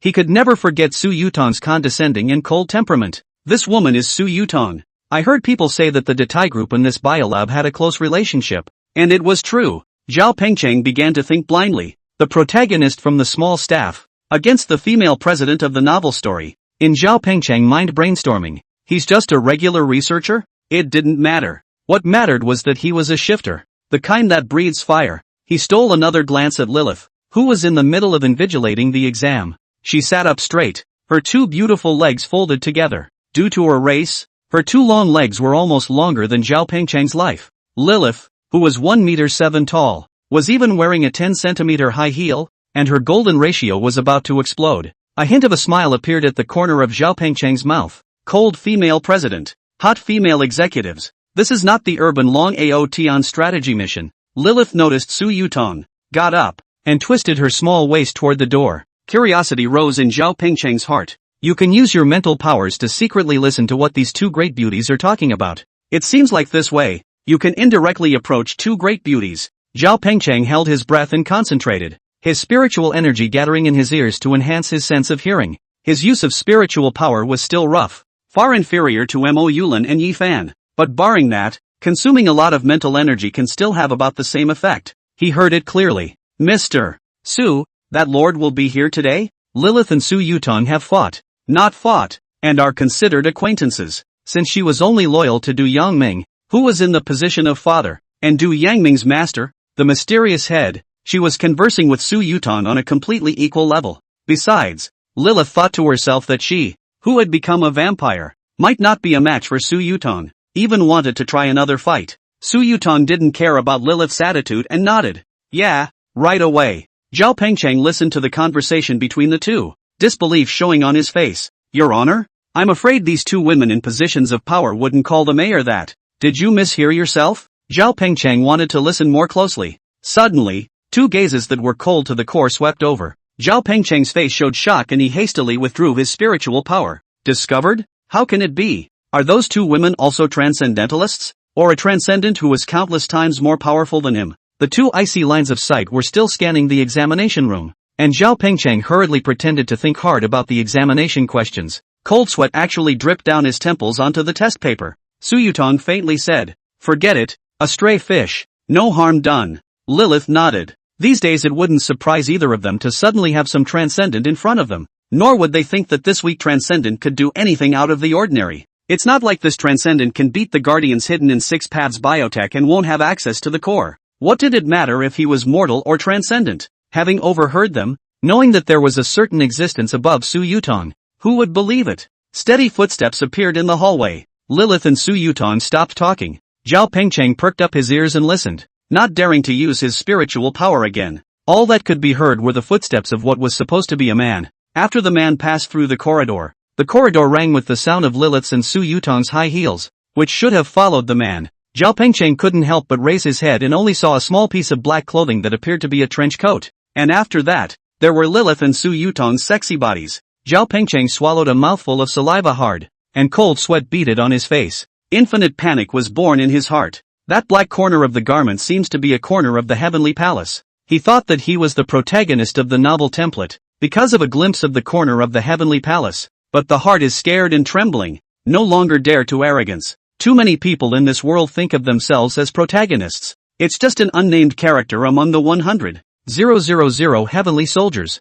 Inside one of the offices, Li Yang sat in his boss chair, his back to the door, facing the floor-to-ceiling windows of his office. Outside the window is a stretch of sea in the South Toledo Ridge, and if you open the window the sea breeze can blow in. There was a time when he would have liked nothing better than to graduate from college and work in a place like this. Now the whole building is his. Rokudu Biotechnology. The name was also created by his subordinates to please him. In Xia legend, the god in charge of death is equally in charge of the 6 paths of reincarnation. Li Yang had no feeling for this anymore. He didn't come here today to see his first building, just because this will be the origin of the legendary creatures. The Rokudu creatures, at this moment, are very meaningful. Desire is something that gradually expands with more and more sweetness. It was also his confidence that the Devil's Exchange could cultivate the power of desire. Behind them, Lilith and Su Yutong stood obediently. Li Yang didn't have the bad taste of the crows, moving to make people kneel. He was a pragmatist and had little interest in nothingness. Su Yutong, the cold and colorful female president even in the Devil's Club,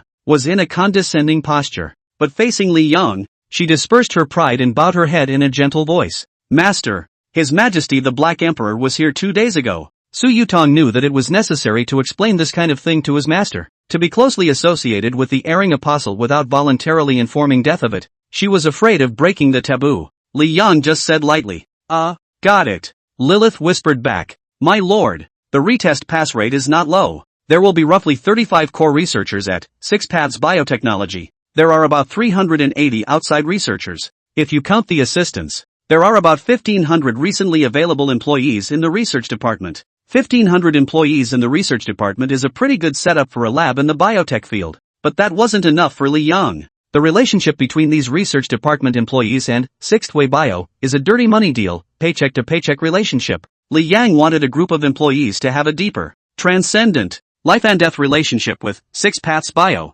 They cannot have the professionalism of these current core researchers, but they have to be good learners and 100% loyal. Li Yang said, Port Angeles Hospital is recruiting a number of highly talented students in bioengineering-related fields. Port Angeles Hospital is already Su Yutong's property. Su Yutong didn't quite understand the purpose of Angel Harbor Hospital to also recruit high achievers in bioengineering-related majors. She repeated doubtfully, Port Angeles Hospital is also hiring bioengineering employees? Like a query. Like a mumble. Li Yang said, not employees, patients. Su Yutong came to a realization. It's recruiting a group of senior bioengineering majors who have no livelihood, but are seriously ill. Shinigami-sama was wanting those high achievers to serve the Six Paths creatures as faithfully as the cleaners. Those high achievers may not have enough professional ability, but they can learn. As long as the Reaper is around, it has almost unlimited energy. The important thing is to be 100% loyal. Su Yutong said thoughtfully, Master, I have an idea. Port Angeles Hospital has joined forces with Six Paths Bio to start a national charity program. It specializes in enrolling patients with major illnesses that are beyond the means of their poor families to treat. You can pick and choose the talent you need and make Port Angeles Hospital your talent pool. And I have a plan. The death tree leaves can be utilized. End of chapter. Chapter 150, The Lust Trade Bar. Su Yutong pushed up her glasses and smiled. Make medicine out of the leaves of the death tree that renews one's life. Give medicines to the talent you want to recruit. In this way, the talent you want will have to be absolutely loyal to Six Paths Bio, or Port Angel Hospital. Because, only Port Angeles Hospital or Six Paths Bio have the medicine. Those patients you didn't see as subordinates. Angel Harbor Hospital will also do its best to treat them, at the expense of the Dead Tag Group. Since it's charity to the end. It's up to the patient to live. The source of the death tree leaves does not require you to reward the Port Angel Hospital. Subordinates may redeem them with points. Li Yang, who had his back to Su Yutong and was looking at the sea outside the floor-to-ceiling window, secretly sighed. This woman. She has brains and more than a little gumption. A nationwide charity program for Port Angel Hospital, even for a consortium like the DTG, is feared to be a big gamble. With the death tree leaves manufactured into medicine, there was no need for Li Yang to personally transform people into the living dead. Transforming the living dead one by one would be laborious for Li Yang, not to mention destroying the mystery of the death god. True to form, he was recognized by himself as the butler of the Devil's Club, the archdevil of the Devil's Club. Lilith listened to Su Yutong's words with dark shock in her eyes. The medicine that can renew your life is also available in the God-making organization, but it's so precious that unless it's used to bring in plutocrats or leaders, it's not even used. This mysterious organization that sounds as if there's a lot of this drug? Li Yang stood up and said, Port Angel is your property, and this matter is in your hands and the apostles. The apostle of the leaves of death will provide. Points will be awarded for errands well done. The apparent owner of all the Devil's Club's properties was Du Yangming.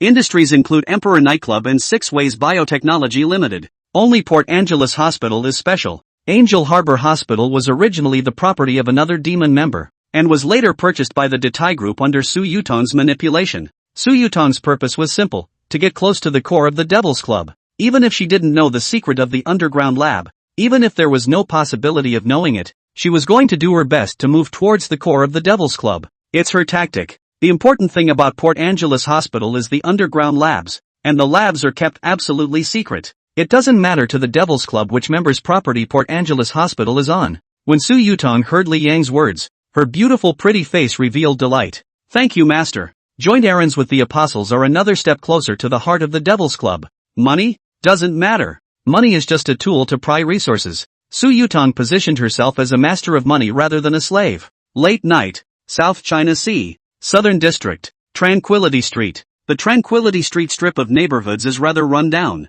with a modest bar at the end of the street. The name of this bar is Lust Trade Bar. Very seductive name. There was a sign posted on the door of the bar, 1 week of renovations, opening April 13th, which is tomorrow. It had just rained and the air was still fresh from the rain. A large and a small figure were coming far away against the dim streetlight. The man had a cigarette in his mouth and a steady pace. Sharo bounced and stomped mischievously on the puddles, splashing misty water that soiled the white silk. The two came to the door of the bar and stopped. Li Yang clamped the cigarette in his hand, exhaled a mouthful of smoke and opened his mouth. It's up to you to perform tonight if you can fill up your membership. Rattlesnake pinched her little waist and tilted her head proudly. You'll see. Li Yang gave Rattle a task some time ago. The task is, create a spell. In addition to selling transcendental items, the Demon Exchange also has the ability to acquire the power of desire and cultivate the power of desire. That would require attracting people with the power of desire, or people with the faintest whiff of desire in them, to the Demon Exchange. You can pull people in one by ringing a bell,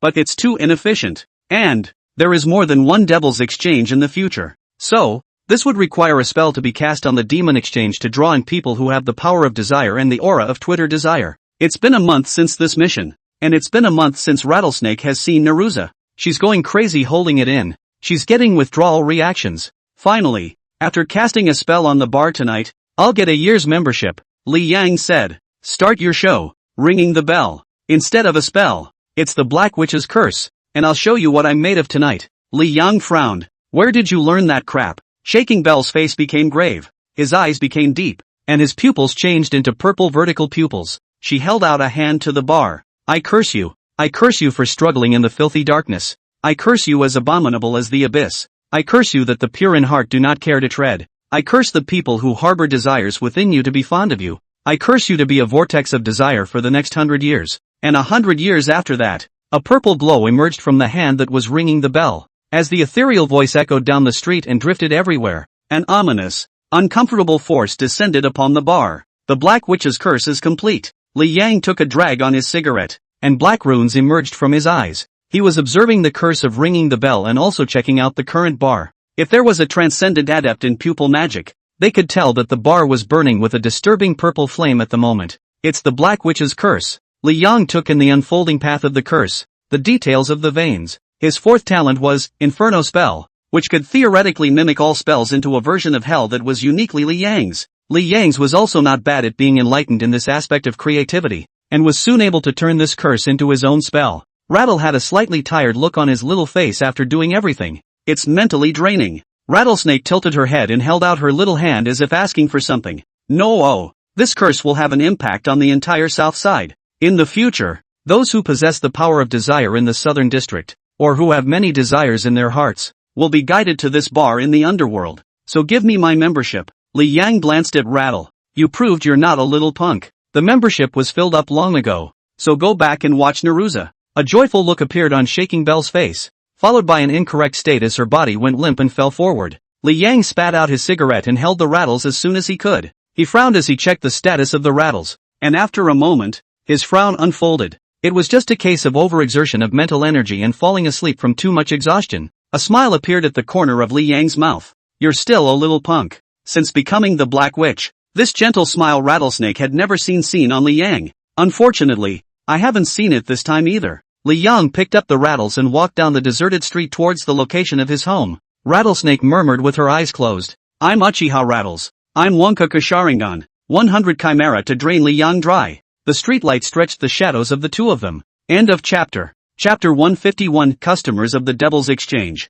Desire to trade bars. This bar was Zhu Dajuan's filial piety to Li Yang, of which the decoration and style would definitely not be bad. The bar has a sofa table games area and also a dance floor. Not as loud as a disco or as dull as a quiet bar. It's okay for people of all ages to come here and play. The price is also affordable. What's more interesting is that the bar will provide masks. Some of average quality, apparently 9 for 9 kind of masks. Guests can also bring their own. The mask theme lends a veil of mystery to the bar, and men and women's hormones stir faster. It's just that the bar is just not very popular. Every guest here gives off an uncomfortable vibe. It seems to be a gathering place for thieves, prostitutes, punks, love-struck people, middle-aged unemployed people, and dog lickers. Give me a drink, will you, little brother? The woman removes her mask, revealing a heavily made-up face. She slumped over the bar, her already low neckline lowering even more from the movement. Too bad it's so small. Nothing evocative of a gully. Seeing that the man was unmoved, the woman took out her lipstick and applied it slowly on her lips,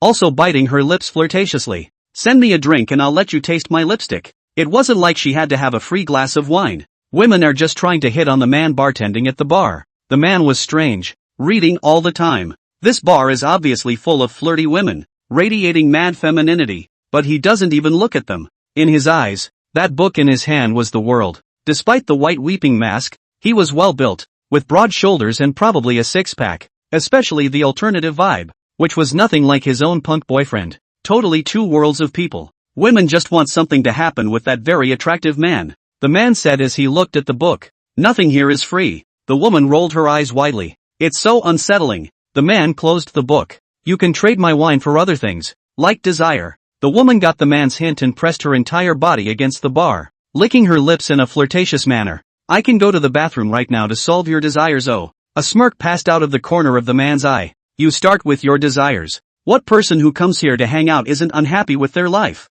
Women just take it as a man flirting, and as an interesting evening conversation. My desires? Ha? Does being adopted by many men count? Whatever those men are. And no work later. As a female sea king. The man nodded seriously. Of course it counts. He got up and produced a simple dry martini at a side bartender. Due to his mask, no one could see him pouring the wine and chanting at the same time. He put a curse on the wine.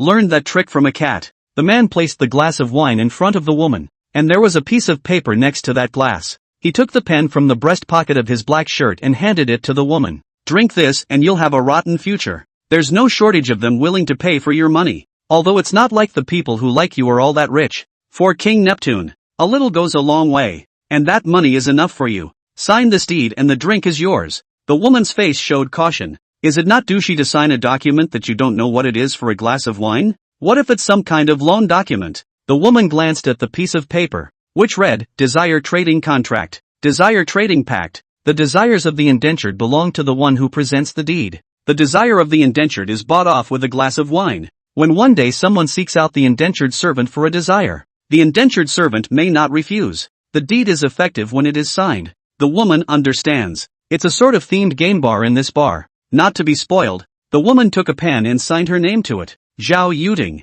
The woman picked up her glass and took a light sip. So my desires are yours? The man smiled. I'm not a black-hearted merchant, so you have one chance to break the contract. You had one chance to find me to break the contract when your desires didn't turn out to be what I wanted. The woman can't hear the man anymore. The man stopped talking and picked up his book again to read. The woman furrowed her brow. All this fuss about a themed event to give herself a glass of wine? Thought we'd have a fling tonight. Bummer. It's okay, too, to whore out a martini for nothing, a drink that would cost a small $100 at another bar. The woman held her glass of wine and headed toward the dance floor. The woman wondered if it was her own fault that a number of men looked at her with amazement when she stepped back onto the dance floor. Quite a few men stuck to her trying to take advantage of her. The woman came to the rescue. She liked the feeling of sucking to the end. Her glass of wine put a curse on her. The weak-willed will be drawn to the curse on her. From now on, she would be a goddess in the eyes of a group of ill-intentioned people with little social status. Most of those people are jerks, nibblers, slackers with nothing better to do.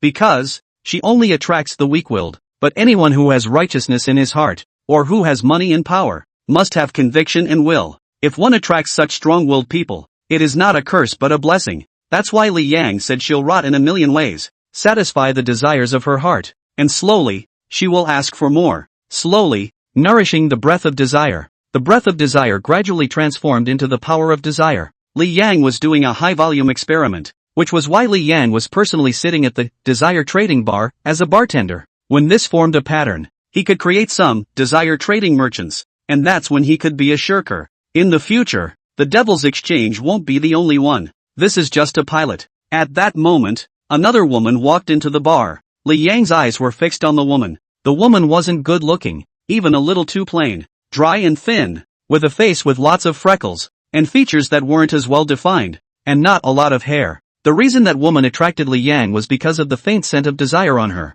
A hint of a smile appeared at the corner of Li Yang's mouth. What can I get you? The woman sat in a high chair at the bar. Is there a drink list? The voice was tired. The woman added, never mind. Give me whatever spirits are available. She pulled a wad of red bills out of her bag. I can see that women don't lack money. The bag was from LV. The Dior ruby necklace hung around her neck, and she wore a blue balloon watch on her wrist. Li Yang put the bills in the register and placed a martini on the bar. Ask why Li Yang always makes martinis. Mainly because that's all he makes. The woman frowned. After all that money to give herself such a drink? She didn't mind too much. Picking up her glass and taking a drink, Li Yang renewed his drink. It seems you are not happy today. Mental energy was used in the voice. A low, magnetic voice, like a demon's whisper in the ambiguous light. P.S. I realized after writing this that both customers are female. Ha ha, not on purpose, purely random. I'll be sure to pay attention next time. End of chapter. Chapter 152, Wang Tingting's boyfriend. Would you like to hear a failed woman spew her bitterness? The woman didn't drink often and was already slightly tipsy from a glass of slightly higher proof martini. Li Yang opportunistically pushed the freshly filled martini in front of her eyes. You can get drunk tonight. The voice was kind, soft, like an old friend you haven't seen in years. The woman gave a bitter laugh and told her story. She was 16 when she took up with a poor kid from a construction site. Parents do not agree with the marriage. The woman believes in her own vision, against the relatives of the disbelief, plastic girlfriend's taunts, and poor boy wind and rain for more than 20 years. For the past 20 years, the poor boy has been doing hard labor at the construction site, and the woman has been cooking at the site. The poor kid started a business contracting some small renovation type jobs. The women also went to help and learn to be masons. Time has proven that women have good eyes, and the poor boy, through hard work and opportunity, has finally made it. The woman also turned out to be the general's original wife who had suffered with the young soldier. Li Yang smiled. It's a perfect story, isn't it? The woman drank another glass, tears in her eyes. If all stories didn't have final endings, there would be no imperfect stories. The woman began the narrative again. Over the years women have developed thrifty habits. Already 40 years old, dressed in very cheap, ground-up clothes. She knows how hard every penny is to come by. Later, she realized that her man had changed. Money was given to her quite a lot, but people were getting cold and impatient with her. Also started, not come home as often as I would like. The woman finally had a crisis when she smelled perfume on her man the other day. She secretly followed the man today and found that he went to a disco, accompanied by many beautiful young women. The woman watched as the man took the money she didn't want to part with and dispersed it in large amounts to the beautiful women. She watched for a long time until she watched the man go to the private room with his arms around two beautiful women of different styles. The woman had slumped over the bar sobbing as she spoke. Li Yang handed over tissues and comforted. Compared to a lot of people, you're good enough. At least you don't lack money. The woman looked at Li Yang with reddened eyes. Do I care about money? If I were a money-grubbing woman, why would I follow him? Why didn't I go for a man from a good family when I was young and pretty? The woman said, covering her eyes and crying. I looked in the mirror today and it's so ugly. I'm really no better than those little girls.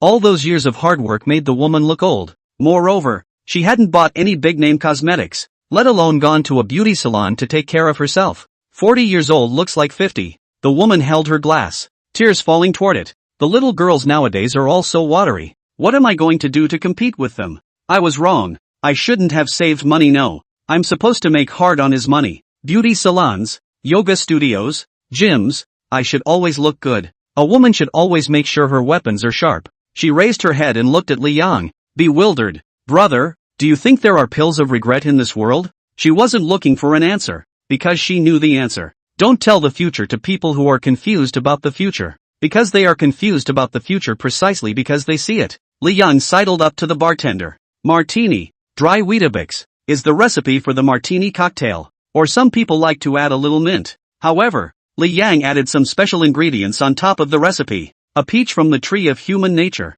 A peach with the ability to change shape, can turn a crow into a human. Few of the shape-changing juices added to the glass had the effect of enhancing the woman's face under Li Yang's spell, enough to restore a woman's appearance to her youth. Due to the very small amount, the shape-changing fruit could not take effect immediately, but instead changed the woman's appearance a little bit. But then again, even a little change was remarkable to the current woman. Li Yang brought the glass of wine to the woman. The woman reached for it, and Li Yang clasped the glass. The woman looked at Li Yang in disbelief. Li Yang said, "This drink is different from the previous one." The woman asked, "What's the difference?" Li Yang said, "This drink, beauty and beauty, may be the answer to your current woes." The woman raised an eyebrow. "I've heard that dry red wine is good for beauty. Is cocktails good too?" Li Yang smiled. "So this is an expensive drink." The woman wiped her eyes and, annoyed, took a bunch of money out of her bag and slammed it down on the bar as if in a fit of rage. "I gave you all that money and you gave me 3 drinks. Here you go,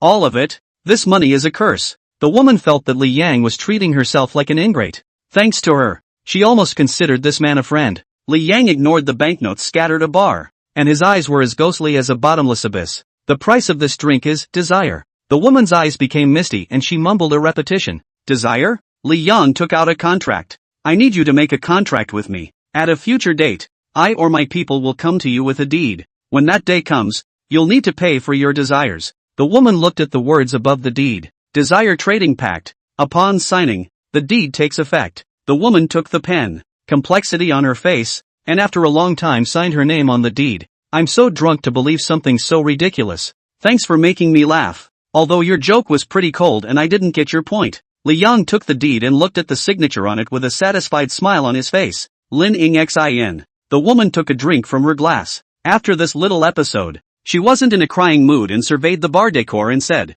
Your bar is quite classy. Just too few customers. Li Yang shook his head. A smile flourished in the corner of his eyes. There are still quite a lot of customers today. A few days later, the South China Sea Civil Aviation University. In the girls' dormitory, Wang Tingting woke up early and rarely put makeup on herself. The little girl basically never wore makeup, and only had a makeup painting class her sophomore year in the air service program. Drawing was slow. Eyeliner was drawn and erased and drawn, and all felt unsatisfactory. Tina, we're back, and we brought you a covered dish. She didn't get that face until her roommates came back. After the last incident, the roommates' attitudes towards Wang Tingting turned 180 degrees, so enthusiastic that Wang Tingting was not used to it. Geez, baby, why are you still in makeup? The blonde girl gave an exaggerated yelp and sat next to Wang Tingting, asking with a bad smile, "Who are you going to see? You have to look so pretty." Wang Tingting shyly said, "Boyfriend." A few girls looked at each other and the blonde asked cautiously,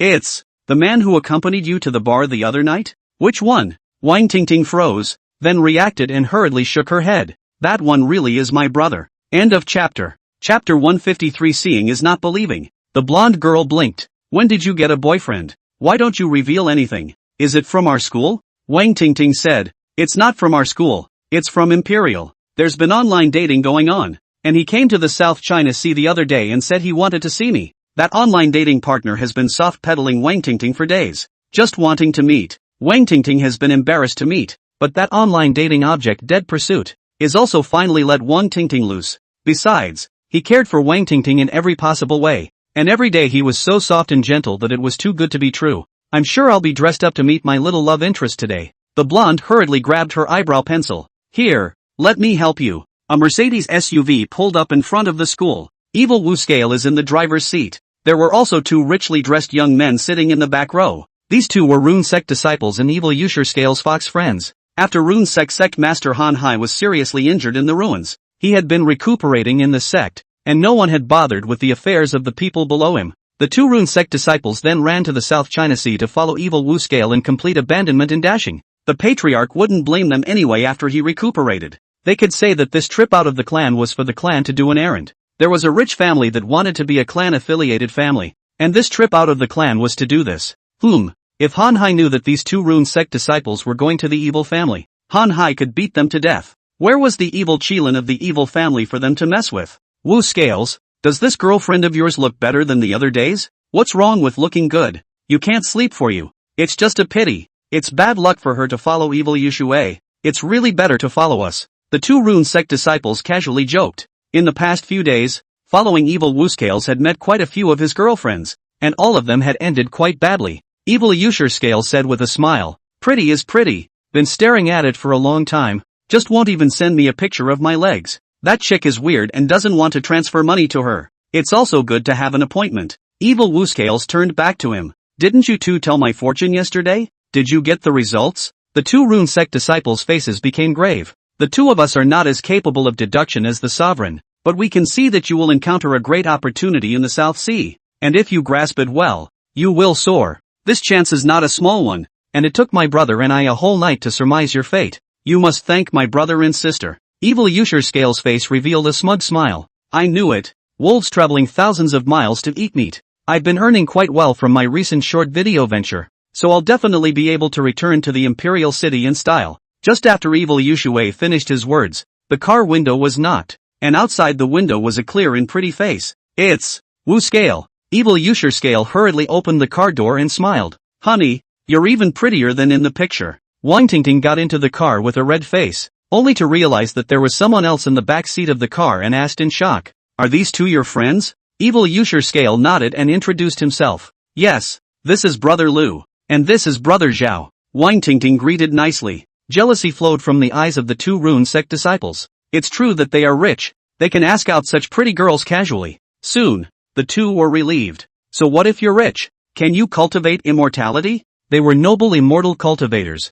and such mundane things as money didn't matter at all. Wang Tingting, this kind of woman for nothing still depends on whether the brothers want it or not. The two of them were in a good mood just thinking about it, and putting up a fight. Anyway, if you can't eat the grapes, they have to be sour. Evil Wu Scale asked, "Honey, where do you want to go?" Wang Tingting lowered her head. "Anything." Evil Yushui looked at Wang Tingting's washed-out jeans. "Walk me through the mall. Tio Plaza. South China Sea. This is the largest Dior store in Xia, absolutely specializing in luxury goods. And the customers who spend money here are either rich or noble. The full makeup painted, sweet-looking counter girl greeted her and respectfully said, "Hello, glad to be of service." She had a sharp eye and could see that Evil Wu Scale's clothes and watch were worth a lot of money. This was definitely a big client. Evil Wu Scale said, "Buy 2 dresses for my girlfriend." Wang Tingting hurriedly pulled Evil Yoshue's hand. "Not buying. Expensive." Evil Yoshue looked at Wang Tingting with gentle eyes. "Honey, you're worth it." Wang Tingting still shook her head,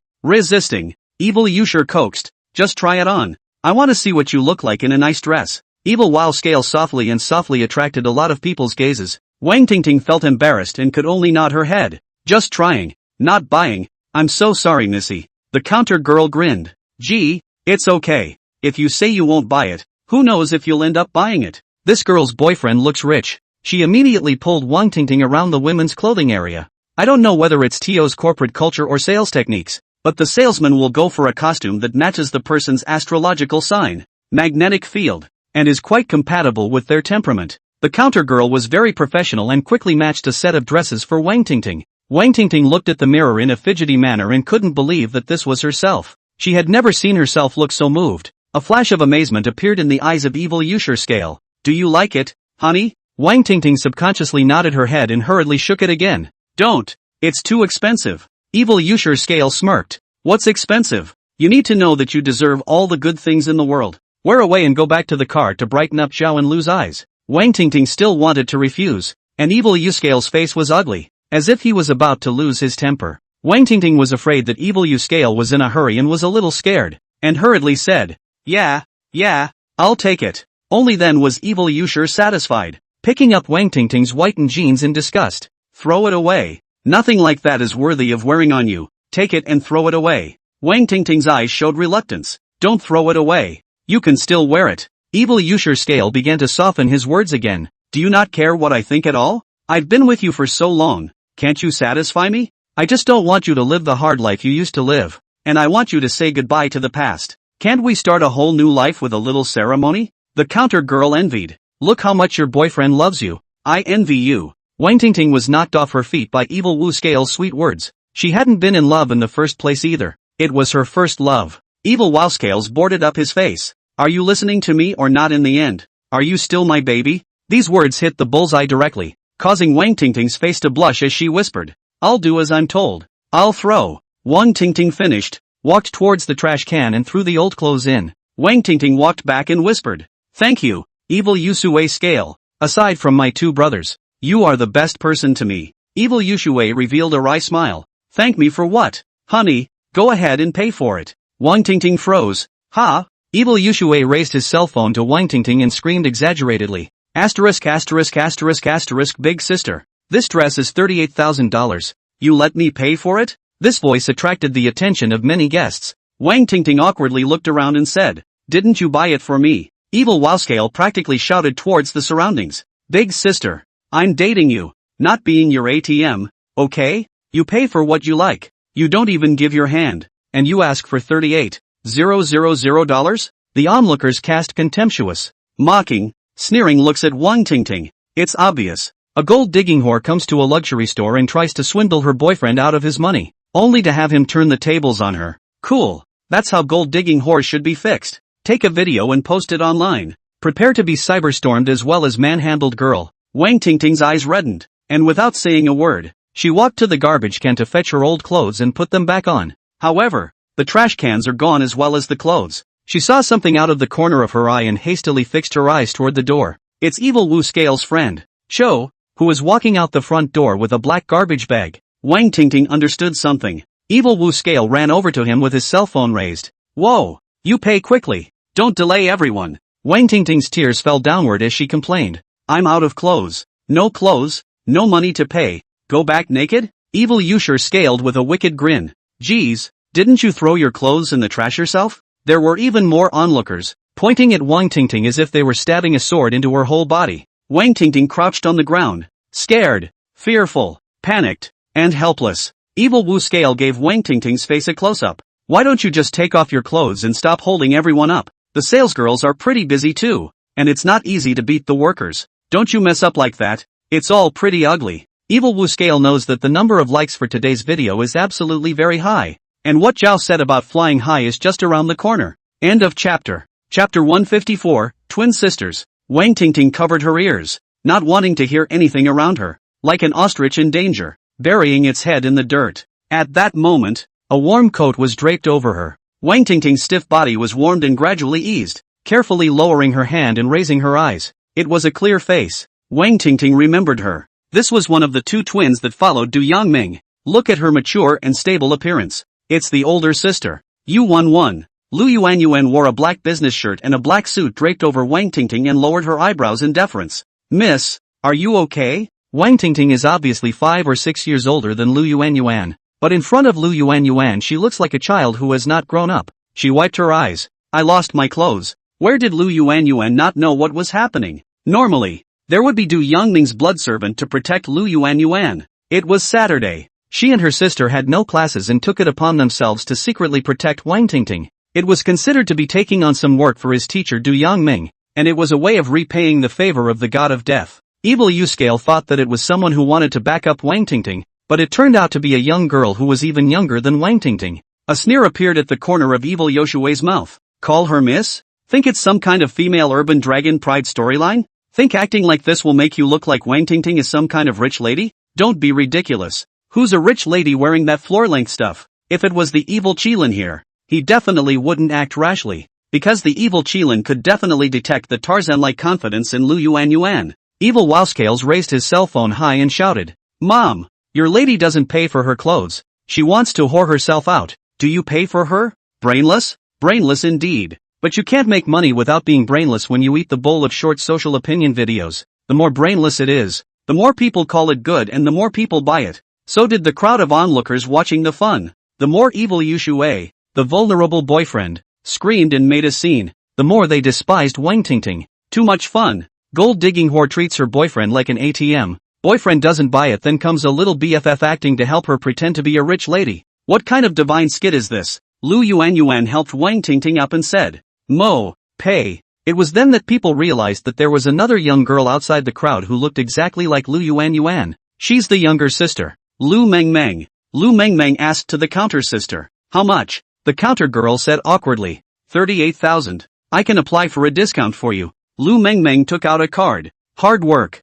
When you're done with everything, drape your jacket over your sister. Sister, it's cold. Lu Yuanyuan nodded and assisted Wang Tingting towards the outside. She had to take Wang Tingting away from this uncomfortable place. The counter girl looked at Lu Mengmeng suspiciously and took the card and walked to the counter. Evil Yusher Scale had a look on his face as he watched the show. The more variables, the more drama, the more fierce the nods. He was not convinced that these little girls really had the ability to pay so much money. Evil Yushue hurriedly stopped in front of Lu Yuanyuan and Wang Tingting and shouted, Don't go. Are you trying to run away from the bill? Security. Where's the security? After a while, the counter lady walked back and respectfully handed the bank card to Lu Mengmeng with both hands. Thank you for choosing Tio. Evil Wu Scale was confused. Really have money to pay? Lu Yuanyuan looked at Evil Wu Scales unkindly. Please get out of your way. The eyes were icy cold, causing Evil Wu Scale to subconsciously move out of the way. Looking at the back of Lu Yuanyuan and Wang Tingting's departure, he gritted his teeth. That's really sisterly. $38,000 must have been borrowed on a credit card. Lu Mengmeng's face immediately sank. She wasn't her sister. Lu Yuanyuan, who was indifferent to everything. Lu Mengmeng is vindictive. With Reaper-sama and Du Yangming-sama out of the picture, she didn't need to disguise herself and was perfectly capable of being an imp that let herself go. Lu Mengmeng glanced at Evil Wu Scale and pulled the counter girl. I still want to buy something. The counter attendant hurriedly followed Lu Mengmeng. Evil Yusher Scale's face was hard and puzzled. Is Wang Tingting really a little tycoon? A young girl who calls Wang Tingting miss can spend money here casually? Stone hammered. Wang Tingting was most likely really a rich lady. The foodies stopped bleeping more. For a little girl to have so much money at her fingertips, her family is definitely powerful. A gold-digging whore is talking about a woman who has no money and loves it, not about a rich lady. No matter how money-hungry a rich lady is, that's not called gold-digging, that's called upward mobility. Evil U-Scale retrieved his cell phone and headed for the door. There's enough material today. Just go back and pinch and edit. A rich lady? Then what? Can you stop yourself from getting rich? When he returned to the imperial capital in style, everyone would know what an awesome talent the evil family's youngest is. At that moment, A young girl's yell was heard. Oi! Is Evil Wow Scale? Evil Wow Scale frowned and turned back, only to see Lu Mengmeng standing not far away with a cold face, throwing a bag of something in her hand over. I see you like to steal clothes that women throw in the trash. These are for you. The packet spread out in the air. Ladies' stockings, underwear and panties, rained down on Evil Wu Scale, in a difficult situation, especially since he has a lady sexy T-word on the top of his head. The onlookers were in an uproar, some snickering, some secretly opening their cell phones to film it. Ha ha ha ha ha ha ha. Lu Mengming's eyes widened as she covered her stomach and laughed maniacally. Evil Yusher Scale's face became more and more ugly. This woman is mentally ill. At the same time, he also realized that just to place so much money, these chicks were really rich. Humph. Evil Yusher Scales dropped the clothes on his body and laughed in exasperation. Little girl, you probably don't know what kind of people you've messed with. Lu Mengming's sneering laughter got louder. Evil Yushue looked deeply at Lu Mengmeng and turned to leave. Lu Mengmeng stopped laughing and straightened up, glancing coldly at the people around her. A bunch of Mercedes-Benz SUV. Evil Wu Scale sat in the driver's seat, his face ugly. Joe asked with a raised eyebrow. What? Missed? Evil Yusher Scale said in a deep voice. Can you guys really kill without leaving a trace without the sheriff's department finding out? He wanted to kill someone. When one has the power to put people to death, there is always the pride of having control over another person's life. And that pride is what turns into resentment when it is not respected. That feeling of an emperor on a private visit and being bullied by a ninth-grade magistrate. He didn't dare to do anything to the evil Qilin when he was angered by it in the imperial capital. You'll have to take it from these three ES when you get out of the capital? Regardless of what kind of rich young lady he was, Evil Wu Scale, the adopted son of the evil family, really didn't have any sense of awe. A smirk pulled at the corner of Zhao's mouth. You don't know us transcendents. Killing someone without a trace is easy. Lu fiddled with his phone slyly. One size fits all. We're your friends, but you have to pay for killing. Evil Wu Scale nodded. Okay, 3 women. I'll pay. Lu Zhao looked at each other and both saw the joy in the other's eyes. Transcendentals don't use their transcendent power to live a human life. So what is the point of this transcendent power? Either that or how? They prefer the new headmaster to the old one? Evil Yushue stared at Lu Mengmeng as she walked out of Tio Plaza and got into a commercial vehicle. In that business car sat Lu Yuan and Wang Tingting. Evil Yushue started the car and followed it without slowing down. There's a pretty girl in the back. P.S. This story is adapted from an event many years ago. The process is the same. The ending is different. The true story ends with the locker attendant who witnessed it all despising a neat blogger and giving her casual clothes to the female customer. After that blogger pinched the internet a bit, that female customer did indeed suffer from cyber violence. That was the year of the internet, when gold-worshipping whores were at the height of their hotness. Anyway, the bar, the network true and false. Brothers do not follow the wind when others in the hands of the knife. Make money disc is good. Of course, yeah, that blogger ended up being pretty miserable. He actually dated a gold-digging whore one time, and the whore had a husband. Her husband is pretty hot-tempered too, treating the blogger like the person who greenlighted him earlier. Then, after 5 or 6 full cuts, the blogger was discharged from the hospital and never appeared on the internet again. I'm not very good at writing this kind of pretentious bridge, but I'm going to learn it and make sure my brothers are satisfied. The South Seas episode that I've been writing about lately is going elsewhere next. How all the crows are doing in the Changbai Mountains. How the ANB is going to moderate the world's transcendence. When transcendence will appear in the rest of the kingdoms. And the fate of the ghostly host's destiny. Of course, the protagonist's plot will not be left behind, as the protagonist is there to drive and sway the story.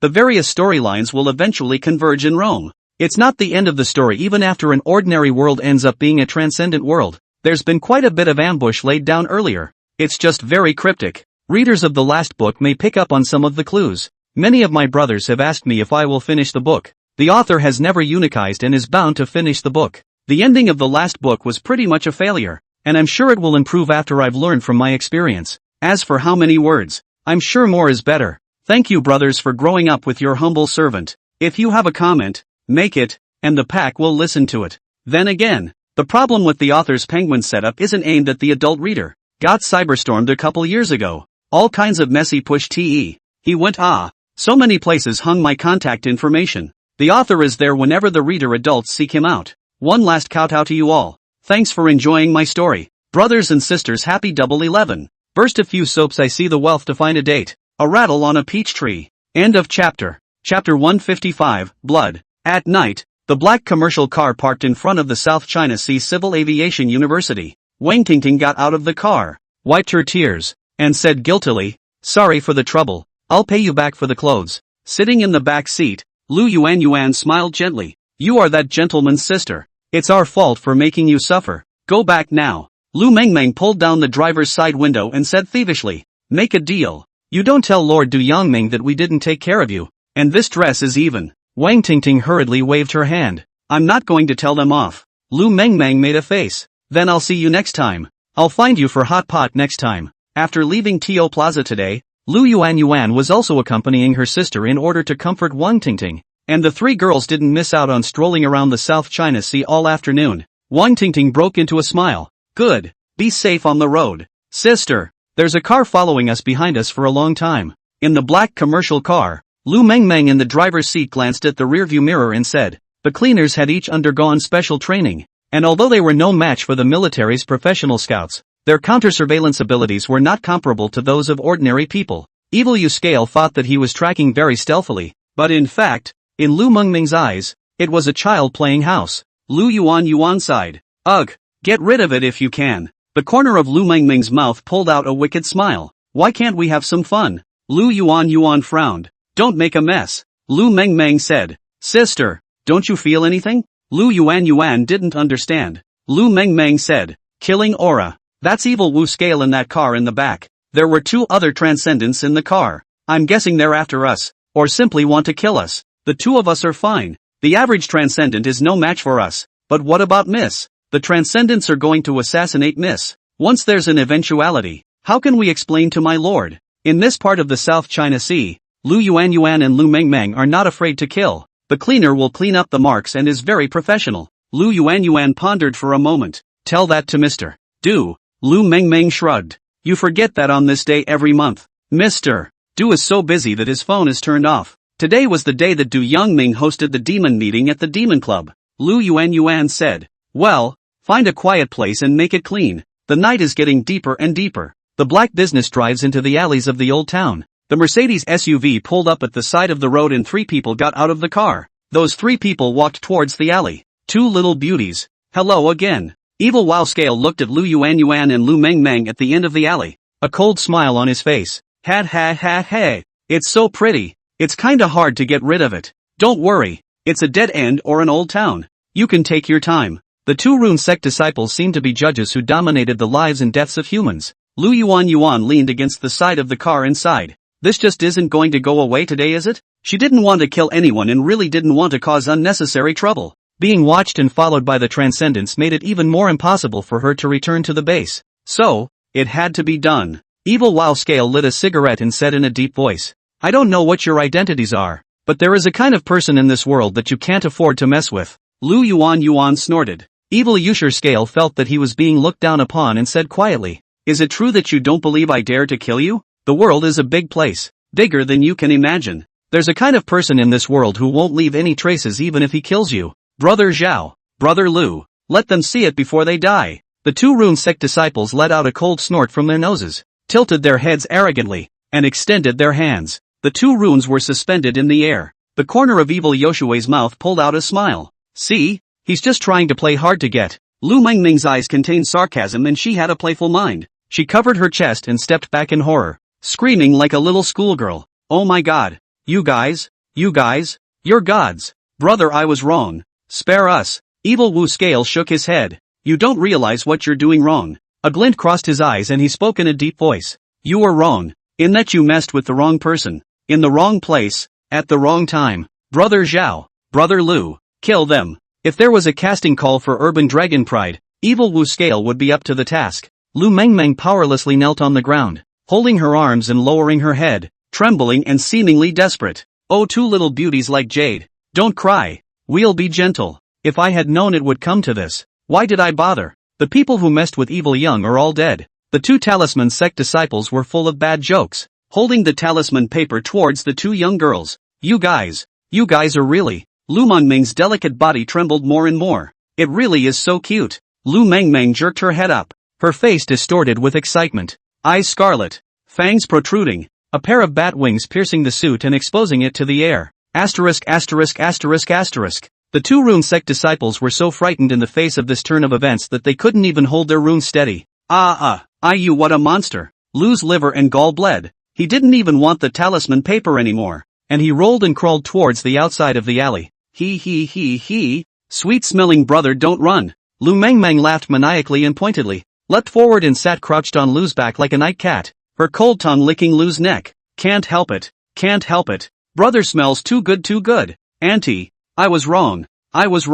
Before Lu could finish his sentence, a sharp pain shot through his neck. The strength was getting thinner and the pain was getting stronger. Lu Mengmeng was quite rough, tearing off raw meat and greedily sucking on the blood. Ah! Lu let out a heartbreaking scream. Although vampires were bloodthirsty, they were definitely not as berserk as Lu Mengmeng. It's the people who go berserk, not the vampire's power. All that had happened in Old Town over the years had long since made the 17-year-old girl's mindset different from the norm. Either you die in silence, or you go crazy in silence. Even perversion. If she hadn't met the gods, Lu Mengmeng didn't know exactly what her future would be like. Death, or being a pheasant? Man on man she longed for, but that was impossible. Now well, she's the one guy in the food chain who actually stands on top of the human race, without program and ethics. She is just a fanatic of sublime death and an indulgent of dark desires. At the moment the evil Yusher scales several people struck out at Wang Tingting. Lu Mengmeng had already sentenced these several people to death. To insult the gods' dependents would be to viciously trample on Lu Mengmeng's faith.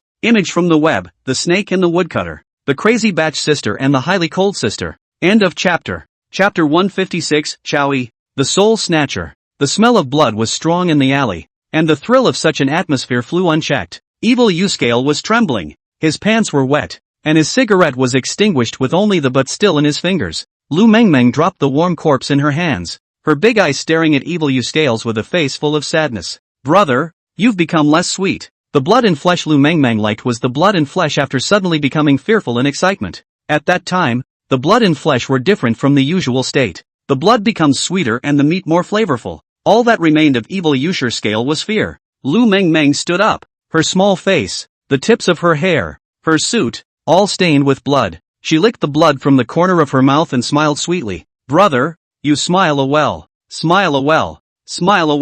Give me a smile. The pretty face went from cute to gradually twisted, and the voice became more and more resentful.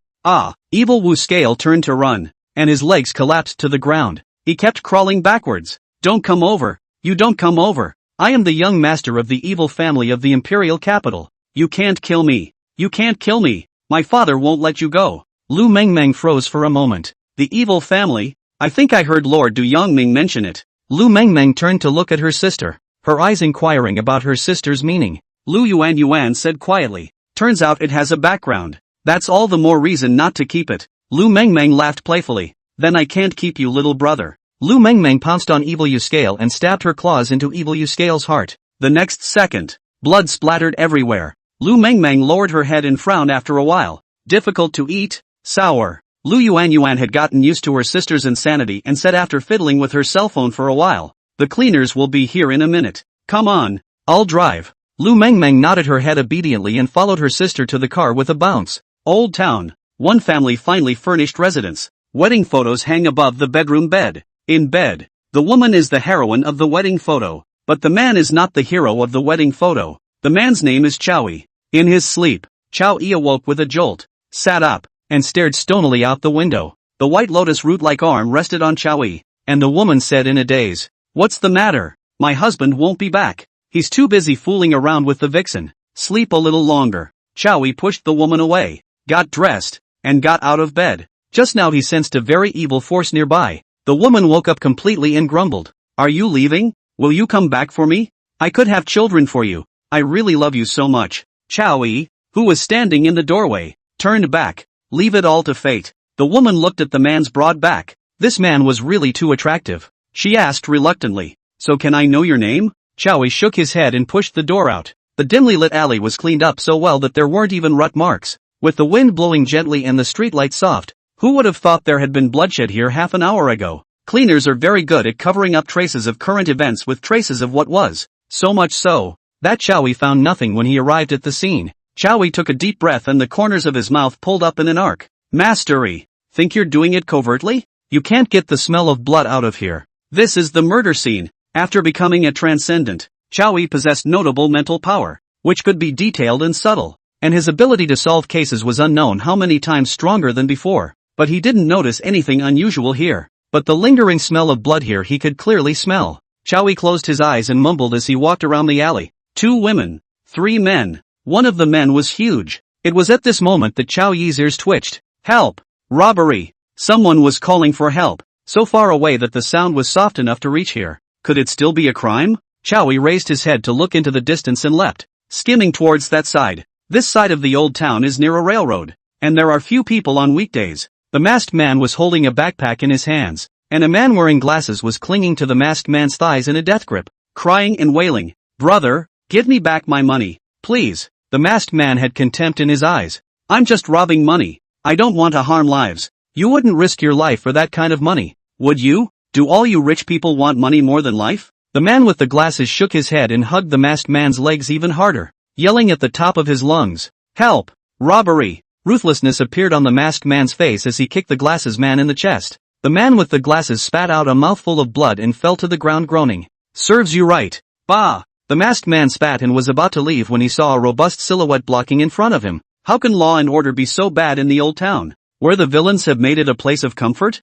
I am responsible. Chow Yui's figure stepped out from under the streetlight with a quizzical look in his eyes. There was none of that disturbing, ominous power in this masked man. The masked man felt humiliated and spoke angrily. You call me a villain? I'm a chivalrous old man. Chow Yui teased. Are all the chivalrous men robbing now? The masked man pointed at the man with glasses. I looked into him, an executive of a company. Don't look at him living in the old town. He makes $300,000 a year. He's so rich. What's wrong with me wanting some of his money? The money isn't my own either. I'm robbing from the rich to help the poor with this money. The man with the glasses got a surge of strength from somewhere and once again bailed on the masked man's leg. This is my son's life-saving money. Please give it back to me. The masked man moved slightly at this, and quickly gripped the bag even harder. You rich people can't be trusted to talk. Off. Don't make me kill anyone. Chow Yui sighed. After the recovery of the aura, I'm most afraid of people like you appearing, possessing a body of power and a set of its own code that violates the rules of law and order.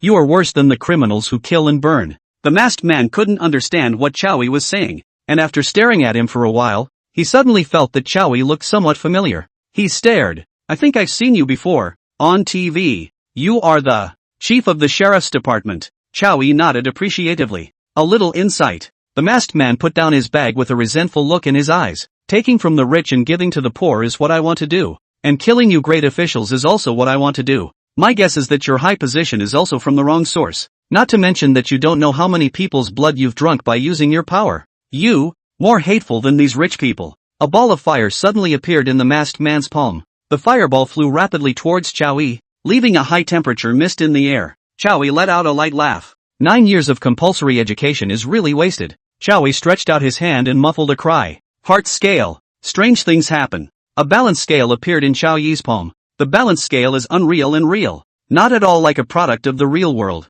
At one end of the balance scale was a white feather, and the lightness of the feather pressed down on the scale and shook it constantly. The fireball didn't hurt Chow Yui when it was shot in front of him, but stopped at the other end of the balance scale. Stranger things have happened. The fireball was heavy, much heavier than the feather, and lifted the feather to its highest point. Chow Yui's eyes sprouted black flames, the same black flames as Li Yang's. Chow Yui said quietly, villains who deserve to go to hell. End of chapter. Chapter 157. Gift, heart scale. Scale of the heart, weighing a feather against the heart. A heart heavier than a feather is evil, and a heart lighter than a feather is good. When the hooker faces an evil creature, he gains the death blessing status, doubling his battle power. Upon defeating an evil creature, the hooker may siphon off a portion of that evil creature's mental energy. When the hooker faces a virtuous creature, there is no blessing added. The masked man's fireball possessed its mental power, and the power from the sea of spirit could also be called the power of the mind in the world of the hooker. The masked man who fancied himself a chivalrous man counted as an evil creature before the heart scale.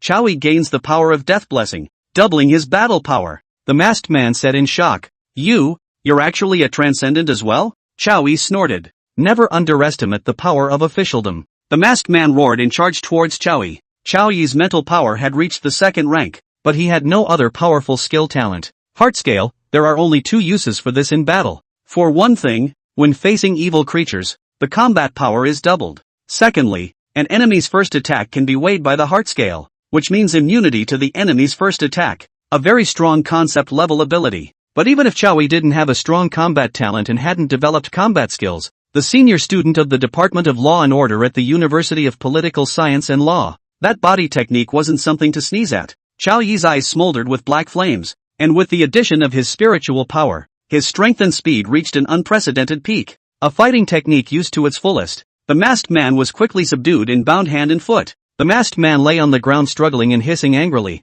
and the man with the glasses ran over gratefully. Thank you, thank you, thank you. Chow Yi glanced at him. Get busy with your son first, and don't leave the hospital for the next 2 days. Someone will be looking for your records. The man with the glasses nodded repeatedly and ran towards the distance. Clutching his bag, Chow Yi sat down on the masked man, thought for a moment, and dialed a phone number. After half an hour, a black commercial car pulled up. 3 men in black got out of the car. The black man in the lead walked up to Chow Yi and took out his credentials. Security Administration. Security Management Station in the South China Sea. Intermediate Administrator. Wu Xiaofeng. Chow Yi glanced at the documents and said, according to Security Administration regulations, transhuman criminals are under your control. Take them away. Wu Xiaofeng waved his hand and the 2 administrators behind him escorted the masked man to the car. Wu Xiaofeng said expressionlessly, Director Chow, thank you for all you have done for the Security Administration. But remember, transcendentalist criminals are not for your sheriff's department to deal with. Next time this happens, remember to call the Security Administration first. Chow Yi gasped and laughed. Am I to sit idly by and do nothing when I meet a villain in the act of murder? Wu Xiaofeng frowned. I just don't want you to get us in trouble with the Security Administration. The head of the sheriff's department was taken out by a transcendentalist criminal. And that was a major dereliction of duty on the part of the Security Administration. This time you were merely lucky to catch this transcendentalist criminal. Good luck won't always be in your favor. We're all barely in the same system. So be considerate of each other and don't hold up your respective futures. Okay? Chow Yi looked at Wu Xiaofeng with cold eyes. Mileage? Wu Xiaofeng glanced back at his subordinates to make sure they couldn't hear him before looking at Chow Yi derisively. Isn't it true that you, Chief Chow, don't want to catch transcendent criminals to prove something? Don't you do it for the future? We're all in this together. Who doesn't know who? Chow Yi stood up and said quietly, Kid, you used to be in the sheriff's system, didn't you? Wu Xiaofeng smiled contemptuously and looked at Chow Yi playfully. Yeah, used to be in the Imperial Security Bureau. Used to listen to Chief Chow's stories all the time when I was in the Armed Forces Brigade. What he was implying was that the past was the past, and that it would still be up to the transcendents to solve cases in the future. The mental power of a transcendentalist is wonderful. Sometimes better than a precision instrument. The time belonging to Chow Yi will always pass. Chow Yi rubbed his neck. Looks like your master in the military officer brigade didn't teach you how to respect old-timers. After saying that, Chow Yi swung his fist towards Wu Xiaofeng. Wu Xiaofeng was stunned at first. Is this Director Chow so reckless as to make a move on him regardless of his status? Soon after, Wu Xiaofeng nodded slightly, a sneering light smile crossing the corner of his mouth. Isn't Chow Yi asking for trouble if he fights with himself? Wu Xiaofeng reached out his hand, trying to grab Chow Yi's fist. In the next second, the fist wrapped in intense spiritual power crashed into Wu Xiaofeng's hand like a truck. Wu Xiaofeng flew directly backwards several meters, covering his arm and looking at Chow Yi in horror. You? How could you? You're a transcendent too. Wu Xiaofeng's arm was limp and appeared to be broken. Chow Yi looked down on Wu Xiaofeng. First, whether it is a transcendentalist criminal or a common criminal, as long as it's my place, you can't play bully. Secondly, this thing about prospects, my old man is already the director of the South China Sea Security Bureau, and his official position is at the head of the department. Third, you must be so unfamiliar with me that you forgot the old gag. You're a ING administrator and you can show your teeth in front of me? Kid, you're still young. After Wu Xiaofeng became a transcendent, he had long felt that he was above the security system, even the mundane. Security administrators are under the direct jurisdiction of the Security Administration. And even mistakes made by security administrators are tried directly by the Security Administration. He had long forgotten Chow Yi's reputation. Where did he not know what Chow Yi's gag was? Living Hades. Chow Yi moved his wrist after he finished. Wu held his head in horror. Brother E, don't fight. My master used to be with you too. A hint of gloom appeared on Chow Yi's face. The safety administrators are really starving if that's all they are. Then the safety administration is really starving. He grunted coldly and walked towards the end of the old street. Chow Yi's back is cold and resolute. But, his expression was exaggerated. The laugh was exaggerated. Cool. I've been pissed off at these kids for months. With the recovery of the aura and the situation unknown, he didn't dare to casually move these administrators. Now that he's a transcendent too, What's the point of worrying about a hammer? After beating Wu Xiaofeng today, tomorrow He Lao will know that he, Chao Yi, is also a very strong transcendent and must give him something to talk about. For example, attendance at the security administration and involvement in security administration cases. Chao Yi still remembers what that pharmacy owner said to him. By joining the security authority, he is granted a new magical potion with greater powers. To ask, why did Chao Yi tell the imperial capital in such a paranoid way that he was also a transcendent? Chao Yi just wanted to beat up Wu Xiaofeng and vent out his frustration from the past few months. The following day, South China Sea Security Bureau, Wei Ming, dressed in a black suit, knocked on the door of the director's office with members of the Blue Whale Group. Come in. A neutral voice came from the house. Wei Ming entered the office. Chao Yi had changed his disheveled appearance from the last time they met, and was wearing a brand new sheriff's uniform with a great deal of elan. Wei Ming respectfully said, It's been a long time. Chao Yi smiled. Sit. Wei Ming took his seat. Wanted to ask you something. When did you become a transcendent? Well, never mind. That's not a question I'm guessing you don't want to answer. Chao Yi looked at Wei Ming in amusement. This is an important question, isn't it? Is it something I can't answer if I don't want to? Wei Ming laughed bitterly. If you won't answer and lie to us, no one will be able to find the holes in your lies. False information will only give us the wrong direction. It's better not to ask. Chao Yi's smile gradually faded as he seriously sized up Wei Ming. You've grown a lot. Wei Ming remembered his sister and gave a far-fetched smile. It can't be helped. I didn't know any better. Now it's time to know better. So I'll get straight to the point. Would it be possible for me to take a look at your transcendent powers? Chao Yi stretched out his hand and an illusory heart scale manifested in his hand. Current transcendents are almost always strength-based, speed-based, or able to use the three elemental powers of water, fire, and wind, and dispel runes. Chao Yi was definitely an anomaly on par with Zhang Xiaoyi and the evil Qilin. Wei Ming's face gradually became grave. Would you like to join the security administration? Chao Yi did not answer positively and said, I've heard that your senior administrator's rank is Deputy Hall. Wei Ming said, retain your position as director of the South Seas Sheriff's Department, but you will be required to go on missions for the security administration. Chao Yi grinned, unable to hide his laughter. I accept the organization. P.S. So many people said they didn't see the cute rattling kitty cat. Reposting ow. A rattle on a peach tree. End of chapter. Chapter 158 Customers Return Visit. Night, Desired Trading Bar, 10 o'clock. There are dim lights, moving music, monotonous wine, and a crowd drawn to the Black Witch's curse. Boss, a glass of wine. A heavily made-up woman plopped down on the bar and grinned. Her name was Zhao Yuding, and she was technically the first customer in the Lust Trade Bar. She made a contract with Li Yang, who also gave her a cup of wine filled with a curse. Drink that wine. Zhao Yuding will have rotten peaches. Zhao Yuding hadn't changed much from the first time they met, except that there was something extra on her body that only Li Yang could see. Li Yang looked at the aura of desire on Zhao Yuding's body and smiled. It's been a while. How have you been? Zhao Yuding blinked her eyes. Couldn't be better. I've been really. Lately. That's when her cell phone rang. You wait, haha. Zhao Yuding finished speaking and started replying to the message. Silly boy, ting ting. When are you coming back? Zhao Yuding, baby, I'm staying at my best friend's house tonight, haha. Silly boy, okay. That's when she received another message. Big brother, little beaker. My little brother got beaten up. I'm going to do some errands. Come and watch the fun, right? Zhao Yuding, what's the point of watching you hit someone else? Still like it when you hit me, shy expression. Big brother, haha. Okay, I'll find you tomorrow. Move out and live with me in a few days. Zhao Yuding replied to a few more messages, put her phone aside and looked at Li Yang with a smile. You see how my face has changed? Li Yang shook his head. Zhao Yuding smiled cheekily. I don't know what's changed. My life has changed since the last time I left from you. So many men like me. They're willing to give me money, even though those men don't have much money either. But then again, I don't have to work. I'm fed and watered, and I enjoy the pampering of different men. I'm practically a time management guru now, dating a different man every day. Li Yang smiled. You like your life just fine. It was agreed that you would have one chance to break the contract before your desires became what I wanted. Zhao Yuding didn't understand what Li Yang meant. It took a long time before he remembered that he had signed a contract with Li Yang. Zhao Yuding looked at Li Yang playfully. You're not trying to say that the change in me today has something to do with that drink and that contract you made in the first place, are you? Che, even if there was a relationship then I certainly wouldn't change my current state of life. You have no idea how happy I am now. After Zhao Yuding finished, she stared straight at Li Yang, licked her lips, and flirtatiously said, I kind of like a man with a sense of mystery like you too. What time do you get off tonight? I can go with you. Li Yang let out a light laugh and sent the mixed drink to Zhao Yuding.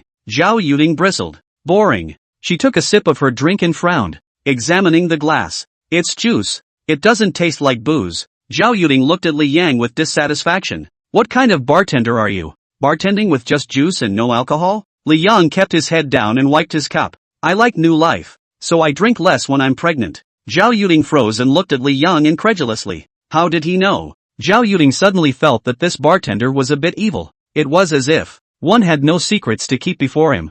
Zhao Yuding chilled a little and left the high chair, heading toward the dance floor. It wasn't long before a man accosted her. Zhao Yuding immediately forgot about her encounter at the bar and obliviously danced close to the man. Night, Desire Exchange Bar. 11 o'clock. A flavorful young woman walked into the bar, her scent of desire strong. Her name is Lin Xin, and she once drank a peach-flavored drink and signed a strange contract at this bar. Li Yang smiled. It's been a long time. Lin Xin sat on a tall glass, looking at Li Yang with a few moments of fear in her eyes. She swallowed her saliva and asked, Are you, demon? The last time she had that drink here, she changed drastically. In just a few days, the wrinkles on her face disappeared. The young woman's looks coupled with the aura given to her by the years made her charm skyrocket. She also stopped being as frugal as she used to be and started spending a lot of money for herself, buying beauty products, designer clothes, and enrolling in various exercise classes. She soon became a celebrity noblewoman in her circle. Li Yang smiled and asked rhetorically,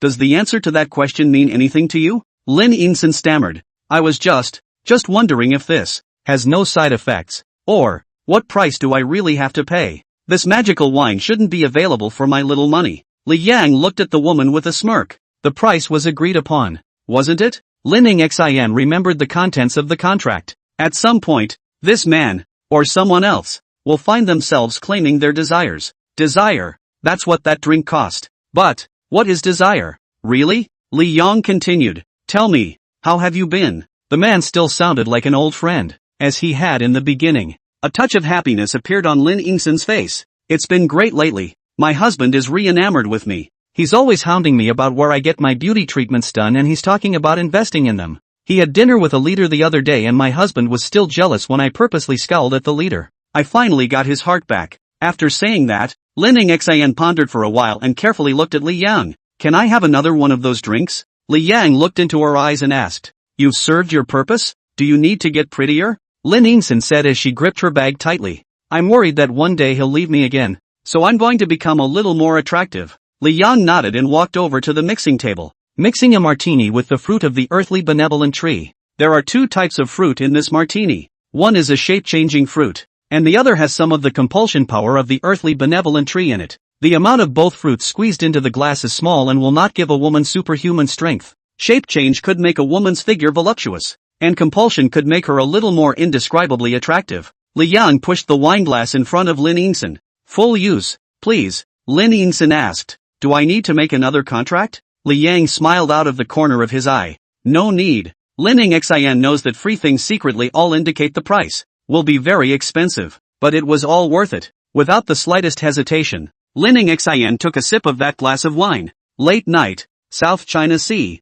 drugstore. Chowie walked into this pharmacy in civilian clothes. The owner wasn't there, and a young girl sat inside the counter, holding her tablet and watching anime with great interest. Chowie glanced at the little girl and asked, Where is your lord? Rattlesnake answered without looking up. Out moving bricks. Chowie froze for a moment. The drugstore owner? The bricklayer? Rattlesnake wrinkled her little nose. How can someone so old not understand the internet terrain at all? He went to work, worked, made money for his family. Chowie was even more confused. That store owner, who still needs to make money to support his family? Chowie thought for a moment and said, Then I'll come back tomorrow. Wait. Just as Chowie was about to leave the pharmacy, Shaking Bell called out to him and Chowie turned around. Rattle pulled a potion from the bar. Here, this is what he left you. Chowie stared at the cup of potion that was like an abyss, his brows furrowing gently. It's amazing that the drugstore already knows that he's been approached by the security administration. Is it the South China Sea Sheriff's Department that has his ear? Or is it the security administration that has his ear? Or is there nothing that boss doesn't know as long as he's in the South China Sea? Chowie said thank you and picked up the potion to leave, pausing as he reached the door. Give my regards to that lord. I am going to the imperial capital and will visit him when I return. Rattle continued to watch the anime with interest. End of chapter. Chapter 159. What kind of commissioner of police is this? He's a bandit. Imperial Capital. A and B Building. Chow Yi stood downstairs and surveyed the A and B building. It's very austere. You could even say it's old. And it's not even comparable to the South China Sea Sheriff's Department. The woman in black formal dress walked out from the entrance of the building and greeted Chow Yi with a smile when she saw him. Hello, you are Director Chow, right? Chow Yi held out his hand. Chow Yi. The woman shook Chow Yi's hand graciously and owed him a polite bow. I'm your secretary. My name is Zhou Zi. Please take care of me in the future. Chow Yi has a special status. He was able to defeat Wu Xiaofeng with a single punch, so he would have no problem being a senior administrator. He's also not only the senior administrator of the Security Administration, but he's also the director of the South China Sea Sheriff's Department. In other words, Chow Yi will not be stationed in the imperial capital all the time, but will return to the South China Sea. This is where such a secretary is needed to keep Chow Yi informed of the intelligence on the work of the Security Administration at all times. Zhou Zi made an inviting gesture and said with a smile,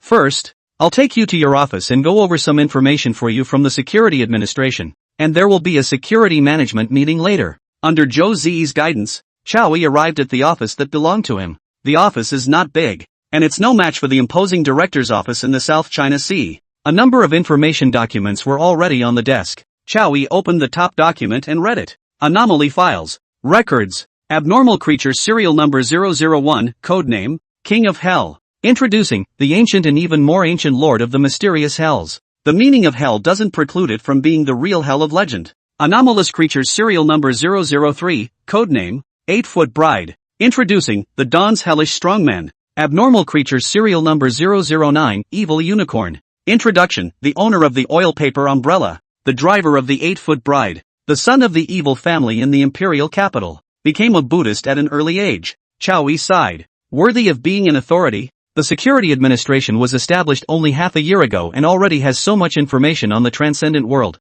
Chow Yi continued to flip through the file, his brows gradually furrowing. There's no information about the pharmacy owner on it. That boss is far from being a character that the authorities can discover today. The more I get in touch with this boss, the more mysterious this boss becomes. Chow Yi muttered and suddenly smiled to himself. It's also true that he casually gives me battle power comparable to that of a senior administrator. Chow Yi is a smart man. He would never talk to anyone else about the pharmacy owner. That mysterious apothecary is his biggest secret. Security Administration. Council Chamber. Elder he convened a safety management meeting, and all the mid-level and above administrators were present except for Zhang Xiui. He Lao took a sip of tea and said with a smile, introducing a new comrade to the group. Well, this is a comrade many people know and have heard of. Chow Yi, currently serving as director of the South China Sea Security Bureau. The same goes for the new senior administrator who joined the Security Administration after a meeting with his superiors. The crowd applauded. Many of the people in the crowd were from the sheriff's system, but it was impossible for anyone in the security system not to have heard of the name of Chow Yi,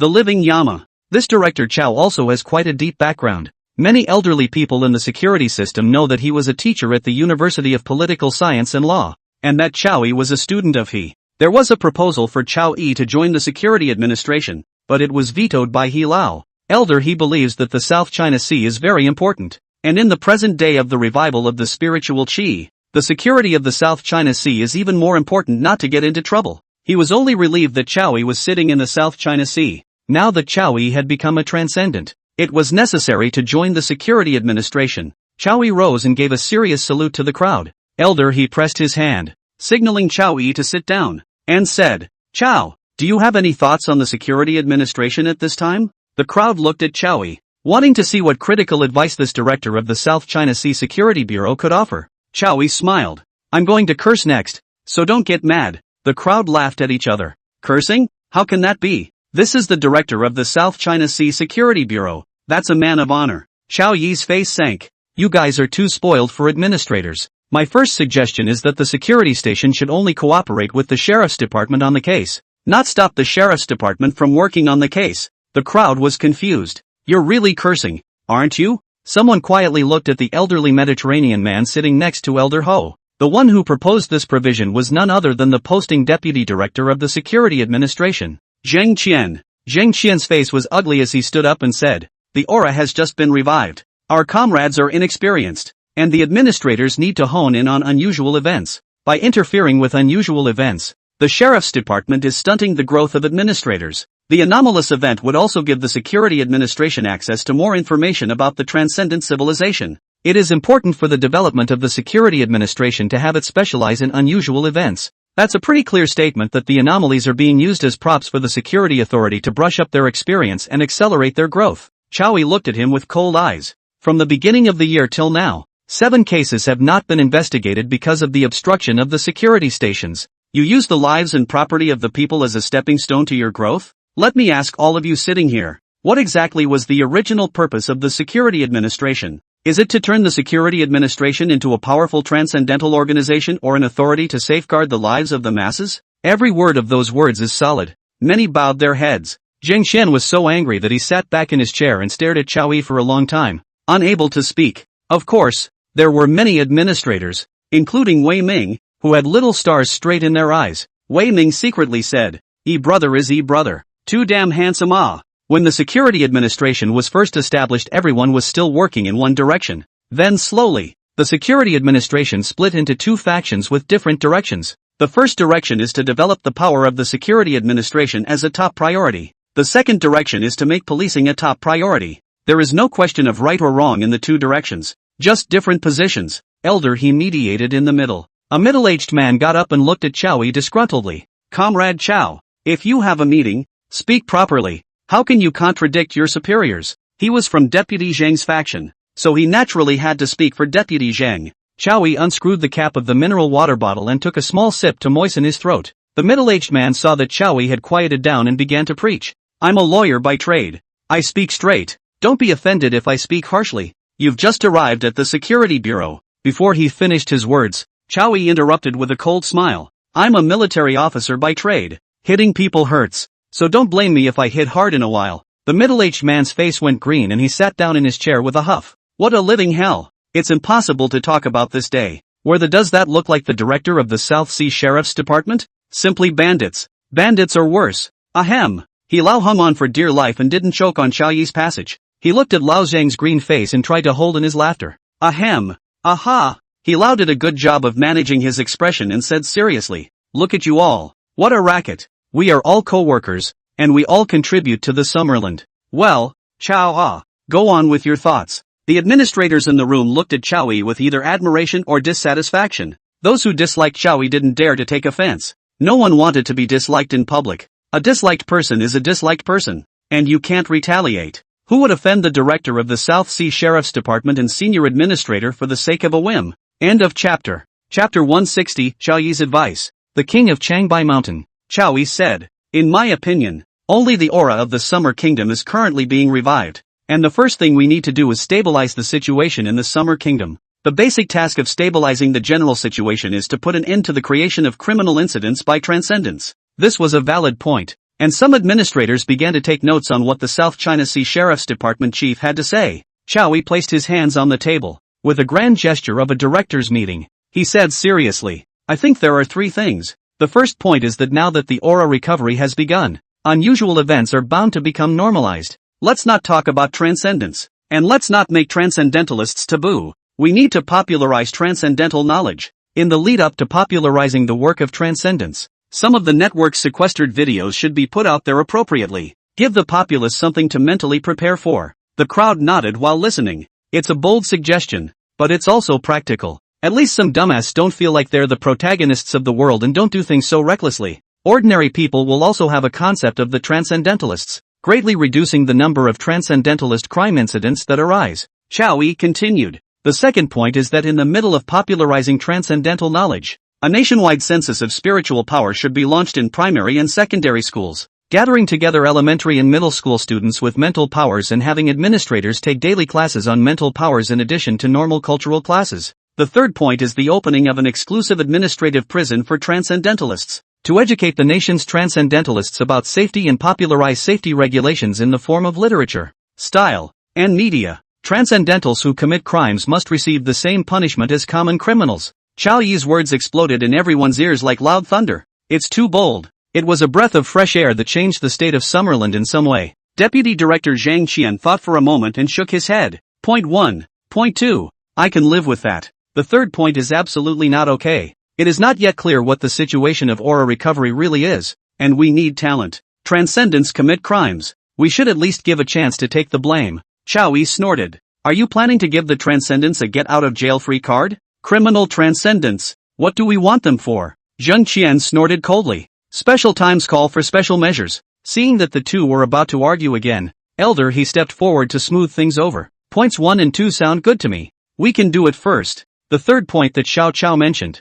That's also a late stage of popularizing transcendental knowledge. We'll discuss it later. He Lao looked at Chowie with a smile. Little Chao, the second point you raised cannot be immediately implemented nationwide. This is a big matter that requires more deliberation among the leading cadres of the security system, and it is not something that we can decide today. But well, offering a Transcendentals course could be a pilot. To start with, Chowie said, the pilot might as well have chosen the South Seas. The choice of the South China Sea was also considered. The South China Sea was a relatively important city in Xia, and it absolutely could not be affected by the negative impacts of the aura recovery. With the pilot placed in the South China Sea, the center of gravity of the security administration will also be shifted towards the South China Sea, which is equivalent to an additional safeguard in the South China Sea. He Lao hissed and hissed as he obliterated the tea, his brain racing. A moment later, Elder he put down the teapot and said, this matter needs to be carried out with comrades from the South China Sea education system. I will make a report first. He is a member of the security system. If he says it's okay, it's definitely not a problem. 8 or 9 is just a matter of time. An imperceptible smile appeared at the corner of Chao Yi's mouth. The pilot was placed in the South China Sea, and this task was definitely his responsibility. After success, the first score is in hand. He Lao looked at Chao Yi. Is there anything else Chao would like to add? Chao Yi said, I've read some of the recent unusual cases. I've noticed that after the revival of the aura, especially after the Dilia Pulp incident, there have been a lot more cases of wild beasts injuring people around Changbai Mountain. The administrator in charge of White Mountain City stood up and said, beasts injuring people are under the control of the Security Bureau, and the security station has not interfered too much. Due to the increase in the number of incidents of beasts injuring people, I have also wondered if transcendental beasts have been born. However, incidents of wild animals injuring people have decreased significantly since the beginning of spring. My guess is that it was because of the heavy snowfall in Changbai Mountain last winter. Many beasts couldn't find food, so they broke into human dwellings. When spring begins, there is more food in the mountains and the beasts stop coming down. So there wasn't much thought given to the transcendental beast aspect. Chao Yi's face became more and more ugly as he listened to that administrator's words. There are many wild beasts in the Changbai Mountains, and I think quite a few transcendent beasts have been born. The security administration should have prepared for this earlier by setting up security monitoring stations in the Everglades. Deputy Director Zhang Qian frowned. The emergence of transcendent beasts in the Changbai Mountains was expected by the security administration. It's just that the security administration has just been established, and neither funding nor staffing has been perfected yet, and the security administration's focus is not on the beast. Recent incidents of beasts injuring people have been almost non-existent and have not had serious adverse effects. You're not making a big deal out of setting up a security monitoring station just for that. The security administration is also keen to work towards the transcendental beast. Whether it's taming transcendental beasts or experimenting on them, it's all in the security administration's favor. It's just that the security administration has just been created and is strapped for cash, so various projects have to be taken slowly. At the moment the security administration is more interested in solving the problem of the transcendence before the transcendental beasts. Chao Yi said in a deep voice. There have been fewer incidents of wild animals hurting people lately, and that's what worries me the most. Zheng Qian asked, what the hell are you trying to say? Chao Yi scanned the administrators present. Why did the transcendent beasts of the Changbai Mountains suddenly stop attacking humans? The people present looked at Chao Yi blankly. Chao Yi sighed. And you have never thought that a king was born among those transcendent beasts? That beast king regulates the transcendent beasts, giving the beasts a unity. Is this a good thing or a bad thing for the security administration? And are you biting off more than you can chew? The crowd shuddered. This is simply appalling. One beast dominates the rest of the beasts of the Changbai Mountains? Even if the aura hadn't revived, this was still a terrifying force. Not to mention, now that the aura is revived, those are a bunch of transcendent beasts. Wei Ming looked at Chao Yi in horror. You mean, among the transcendent beasts, a demon king has appeared? Chao Yi nodded. It can be interpreted that way. When Zhang Qian heard this, his old face also changed as he stared at Elder He and said, Director, I agree with Comrade Chao. We need to explore Changbai Mountain immediately. He Lao's face was heavy, and his cloudy old eyes flashed with essence. Wei Ming immediately got up. Here, He Lao Dao, lead the Blue Whale Group and immediately head to Changbai Mountain. Set up a security monitoring station, and probe Changbai Mountain. Wei Ming said solemnly. Yes, Imperial capital. Golden mansion. Inside the living room of a mansion. The leather-clad, cold imperial lady sat on the sofa with her legs crossed, squinting at the bald man across from her. Isn't it cold to be naked in the cold? The bald man had 9 dragons tattooed on his upper body in an untamed manner. He looked at the woman arrogantly and lit his lighter, the flame dancing at the tips of his fingers. The bald man said contemptuously, "I'm the man who plays with fire, and cold is only for you weak and vulgar people." The cold imperial sister's pretty face was icy cold. Weak? The other fat man hurriedly rounded off the conversation. We're all transcendents. We'll all be working together in the future. So don't make a scene. The cold imperial sister snorted. Working together? It's just chaperoning a little boy's house. End of chapter. Chapter 161. Evil Chilin's subordinate. The bald man teased as he toyed with his lighter. A rich man's game. TSK, TSK. Old me just had a bad reincarnation. Otherwise I would have paid heavily to find a few transcendents as bodyguards to pretend to be a bully. Fatty hurriedly waved his hand. But keep your voices down. You don't know the power of the evil family. Let me tell you. I heard about the evil family when I was a cook at Crest House. This is a real powerful family. Following the evil family's young master, you won't worry about money in the future. Ever since evil Qilin had the plan to form a team of transcendents, the evil family's butler, Fu Bo, had spared no effort in finding transcendents for evil Qilin. These 3 people were the 3 transcendents that Fubar had gotten today. The cold imperial sister surveyed the fat man with contemptuous eyes. I don't know what your powers are, but remember that you are a favorite of the times. Don't always think of being a dog with others. We have to be ambitious. Anyway, I'm just overdoing it in the evil family. The future is bound to be big. The fat man rubbed his hands together and laughed awkwardly. Gee, I'm not like you guys. I'm a family of wives and children trying to get some money. I'm quite satisfied to be a bodyguard for the evil family's young master. Really? The cold imperial sister skimmed her lips and looked at the bald man. What are you planning? The corners of the bald man's mouth arched. I heard that the young master of the evil family is only in his teens. Coaxing a child to play to get money is not what I want. I'm going to utilize the evil family to build up my connections little by little and climb to the top of my life step by step. The cold imperial sister nodded, impressed with the bald man, which was kind of a one-way street. At that moment, the door opened and the short, chubby, middle-aged man walked in. He wore a plain robe and had a constant smile on his face, as if the smile was embedded in his face. This is the housekeeper of the evil family, Uncle Fu.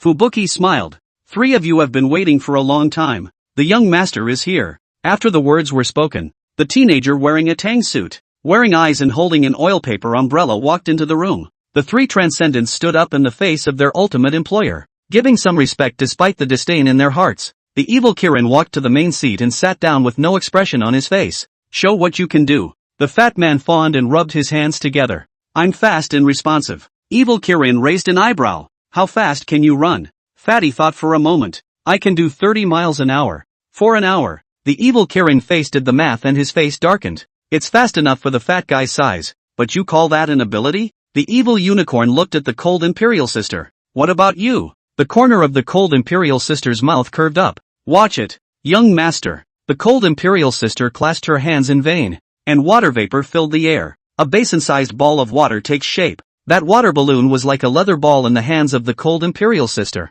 casually fiddling with it and spinning at the tip of her fingers. The cold imperial sister pinched her waist and said triumphantly, "That's what I can do." The evil unicorn nodded. "That's more like it. What offensive abilities do you have?" The cold imperial frowned. "I can also make water come out of various parts of my body. Offensive abilities have yet to be worked out." Evil Chilin's face became even darker. More water is considered an ability? He believes in Buddhism. He doesn't need to. Evil Kirin finally looked at the bald man. "What about you?" The bald man smiled and shook his head. "I thought the 2 of them had something strong, but this is it?" The bald man put his lighter in front of his eyes and spoke in a deep voice. "That's what I can do," he said, lighting his lighter. The bald man controlled the flames, either flowing at his fingertips or coalescing into balls of fire in the air. A satisfied smile hung at the corner of the evil Chilin's mouth. Looking at the bald man also got better and better. The bald man's flame suddenly went out, and he took out another lighter from his pants pocket and lit it, saying, "The only drawback is that I can only manipulate fire, but I can't create it."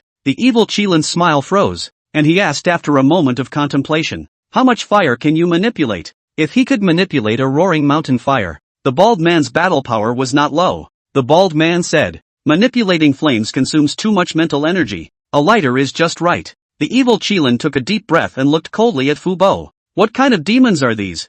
Fubar kept his smile. Sensing that the evil Qilin's face was not right, Fatty asked cautiously, "So can I stay? The previously stated payoff could be less, but not too little. My daughter-in-law just had a baby and I have to support my family." The evil Qilin said quietly, "Leave it all." Fatty was overjoyed, but Fubo took a step back. Evil Qilin took the oil paper umbrella and opened it. The room was instantly filled with ghostly aura, and the eerie atmosphere made the recites several people unfamiliar. The 8-foot bride slowly emerged and stood quietly in front of the evil Qilin. This. The cold imperial sister was so scared that she sat on her but on the floor. The evil unicorn said, "Mother, hard work." The 8-foot bride received the command and instantly appeared in front of the cold imperial sister, opening her ghostly claws and opening her mouth eerily. "You dare to seduce my husband? Ah!" The cold-colored imperial sister screamed miserably, and then she lost her voice. The bald man kept shouting asterisk, trying to maneuver the flames against the 8-foot bride,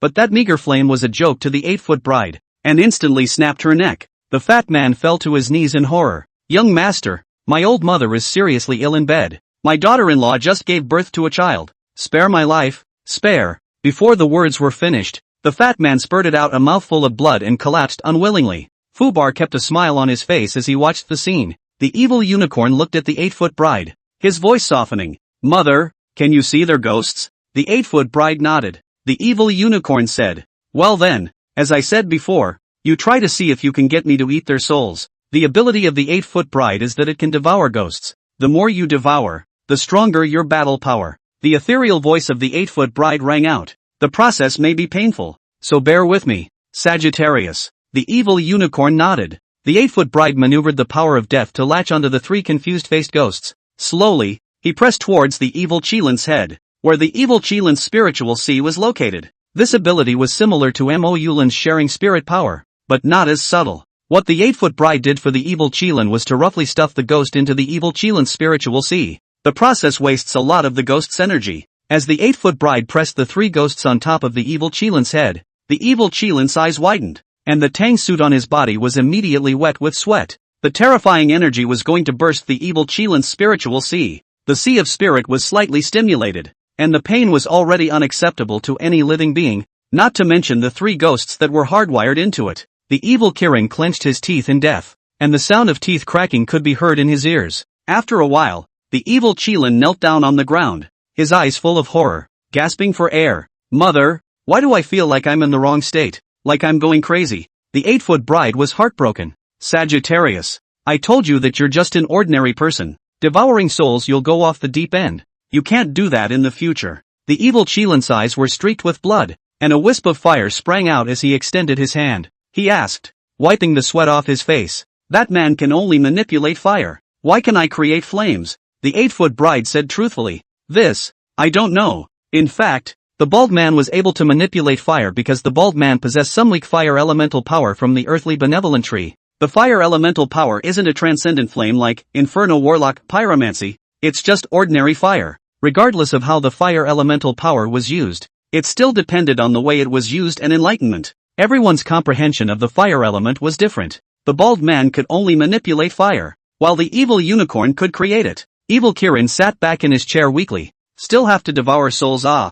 I can feel the spiritual power is much stronger than before." The evil Kirin looked back at Fubuki. "Can't you find me a few powerful transcendents? Whether as a subordinate or as food?" Fubuki owed a slight bow. "There are actually quick ways to find transcendents. You can start with the transcendentals criminals that the Security Administration has yet to bring to justice. I guess to be hunted by the Security Administration, they must be pretty good in battle." The evil unicorn mused. "We can't just pipe in the Security Administration for a list of criminals, can we?" Fubuki smiled. "Young master, you've been meditating in the Buddhist sect for too long and don't know how deep the evil family's connections are. Getting a list from the Security Administration is impossible for anyone else. But, for the evil family it's just a matter of the master selling an old face." The evil unicorn closed his eyes. "Okay, just do what you said. Taking in transcendentalist criminals and organizing transcendentalist forces is kind of going against the Security Administration." The evil unicorn asked again, "By the way, where is the man I asked you to inquire about now?" The evil Kirin cared about 3 people the most: Zhang Shui, Yi Fan, Wei Ming. In the old abbot's prophecy, these 3 people were the evil Qilin's great enemies in the future. Of these 3, Zhang Shui is a special advisor to the Security Administration. Or the head of Shushan. The Zheng family's son is not easy to deal with. Wei Ming is the senior administrator of the security administration, the younger brother of the Lu family's young woman, and a hard ass. Only Yi Fan, all dressed in white, then pinched the soft persimmon first. Fu Bar said. Yi Fan bought a train ticket to Changbai Mountain. Evil Kirin raised an eyebrow. Changbai Mountain? End of chapter. Chapter 162 Prince of the Demon Race. White Mountain City train station. The square in front of the station was crowded with people, each carrying a large bag and roll. Spring has begun. There are more people going out to work, and the city of White Mountain will become a half-empty city again in 2 more months. Yi Fan squeezed out of the train station and waited for a cab by the curb. A few days ago Big Brother's bird family contacted him and asked him to catch up at Changbai Mountain.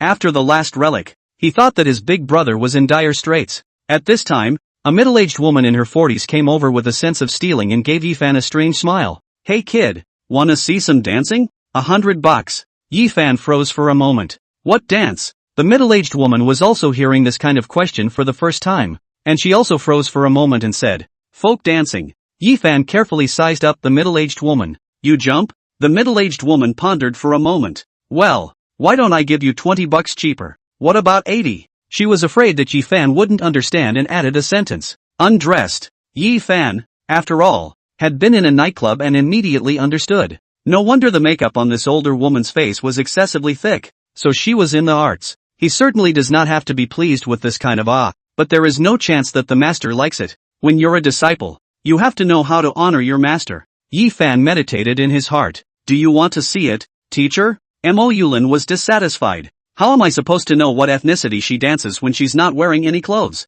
Apprentice, you're not deeply involved in the world. Don't be fooled. Yi Fan was so close to choking on the air. This teacher's brain circuit is really different from normal people. He stifled a laugh. No sis, I'm going to Changbai Mountain. I'm in a hurry. As soon as the middle-aged woman heard the words Changbai Mountain, her face swished white as she stared. You're going to Changbai Mountain? That's no place to go. Yi Fan smelled an unusual implication and gazed at him and asked, Is Changbai Mountain any different? The middle-aged woman looked around and whispered, That side is haunted by demons. The second boy next door to my house went to Changbai Mountain and came back crazy, yelling that there are fox demons. A few days ago, someone else went to the Changbai Mountain to collect medicine and said they encountered a snake demon on the way. Good lord, that snake demon is as thick as a bucket. Can be scary. I almost didn't come back. Yi Fan's face sank as he lowered his head, not knowing what he was thinking. Mo Yulin's voice sounded in Yi Fan's mind. Do you think the demon injuring people in Changbai Mountain has something to do with that big brother of yours? That was exactly what Yi Fan had in mind. It's hard to tell if Big Brother is a crow spirit who happens to be at Changbai Mountain at this time. I've been hearing the legends of monsters since I was a kid. The story of Journey to the West is a popular one. Legend has it that demons are meant to eat people. Yi Fan sighed and read in his head. In case Big Brother brings demons to attack human society, who the hell am I supposed to help? It's against brotherhood to help humans against Big Brother. Helping Big Brother against humans is again against human nature. Mo Yulin laughed. You underestimate your big brother. Your big brother comes from a great place. He doesn't care to do such despicable things. My disciple, don't think too much. Remember, people who practice only want to have a clear conscience. As long as you stand on the side of morality, even if one day you are the enemy of all mankind, then you are on the right path. Yi Fan was ashamed. Taught teacher. Yi Fan reached out and stopped a cab.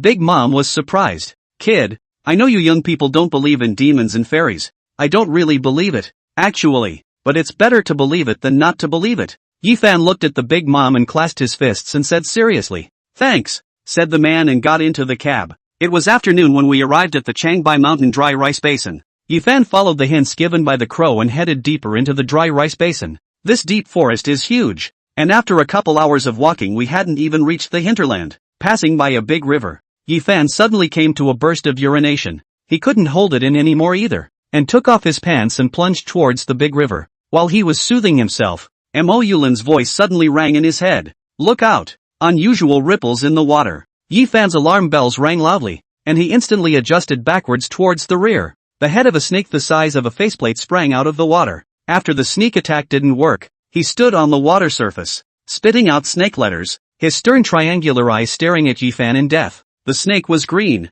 with a bright red belly and neck, and stood 3 meters above the water. In nature, the more brightly colored the snake, the more venomous it is. This big snake was brightly colored with green and red, definitely not something to be messed with. Yifan hurriedly lifted up his pants and vigilantly looked at the big snake in his heart. Teacher, do you know what kind of monster this is? Mo Yulin was surprised. I've seen pheasant necks before, but I've never seen one this big. I'm afraid it has become a climate. Pheasant's neck is the common name given to a venomous snake in the Changbai mountain range. Its scientific name is tiger neck trough snake, and it is a highly venomous water-walking snake in the family. One of the most feared creatures by the mountaineers who often collect medicines in the Changbai mountains. The snake demon opened its mouth. The water element gathered in its mouth and the venom shot towards Yifan like a sharp sword. Yifan rolled repeatedly to avoid the poisonous sword. The unhealed wounds tore. It was a drilling pain. In desperation, he pulled out a handful of talismans from his arms and flung them towards the snake demon. Boom boom boom. A series of popping sounds made the snake demon dizzy and moved the snake demon.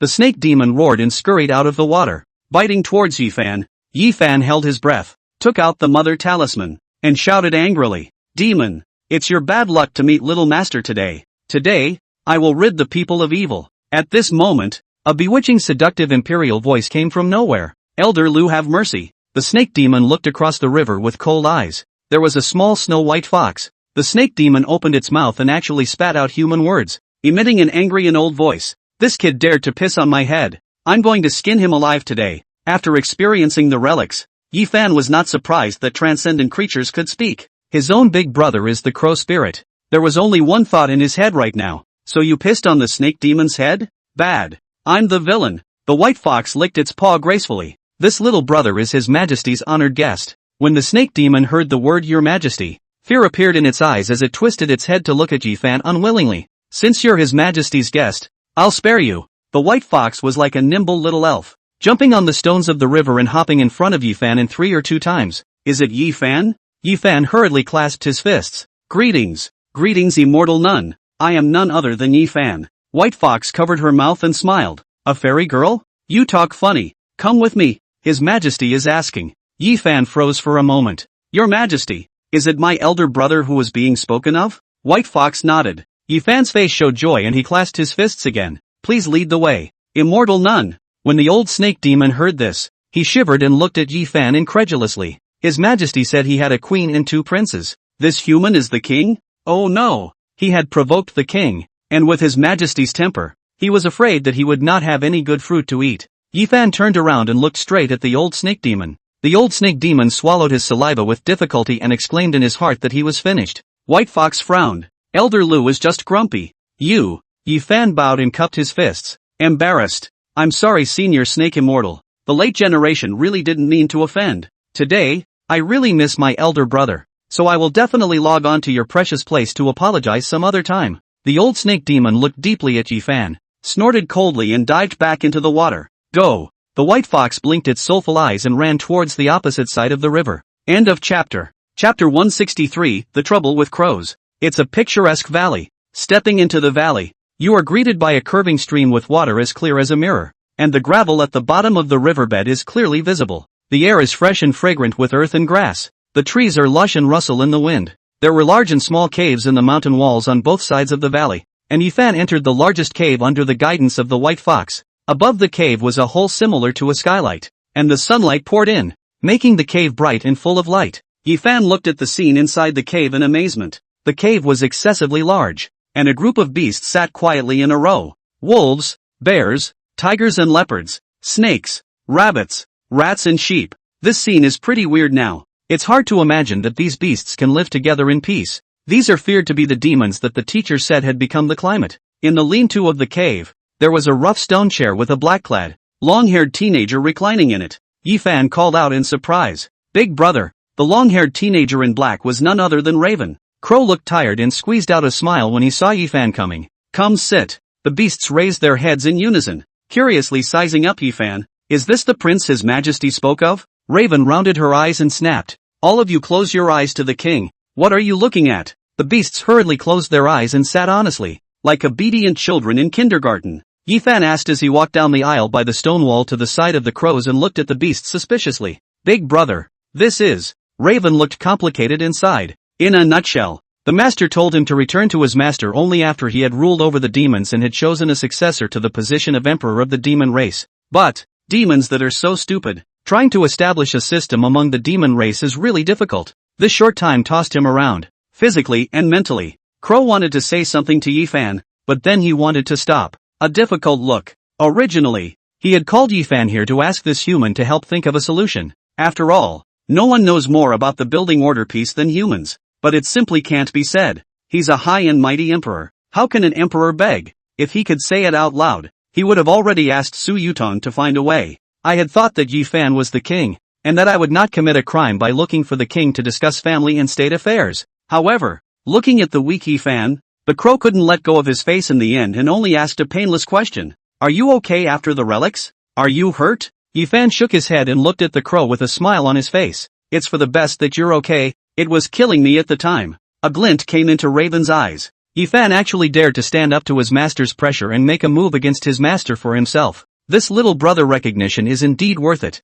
Yifan asked as he looked around and didn't find heartless little monkey's figure after half a day of looking. Big brother, where's second brother? Raven rubbed his temples. In Monkey Forest, he is also quite busy, so it's good for you to go and have a look. Originally, the crows thought that it was simple to unify the demon race. Who would have thought that the demon race could be stupid like this? It's almost as if he's dumber than the big black dog at home that he can't manage on his own. Heartless Monkey made a suggestion. He said there was a monkey forest to the south where all the monkeys had become transcendent. Monkeys were generally very smart, and using the monkeys to help manage the demon clan should work well. No, the heartless little monkey runs to the monkey forest, intending to become the monkey king first, and bring the monkeys back to help after subduing the group.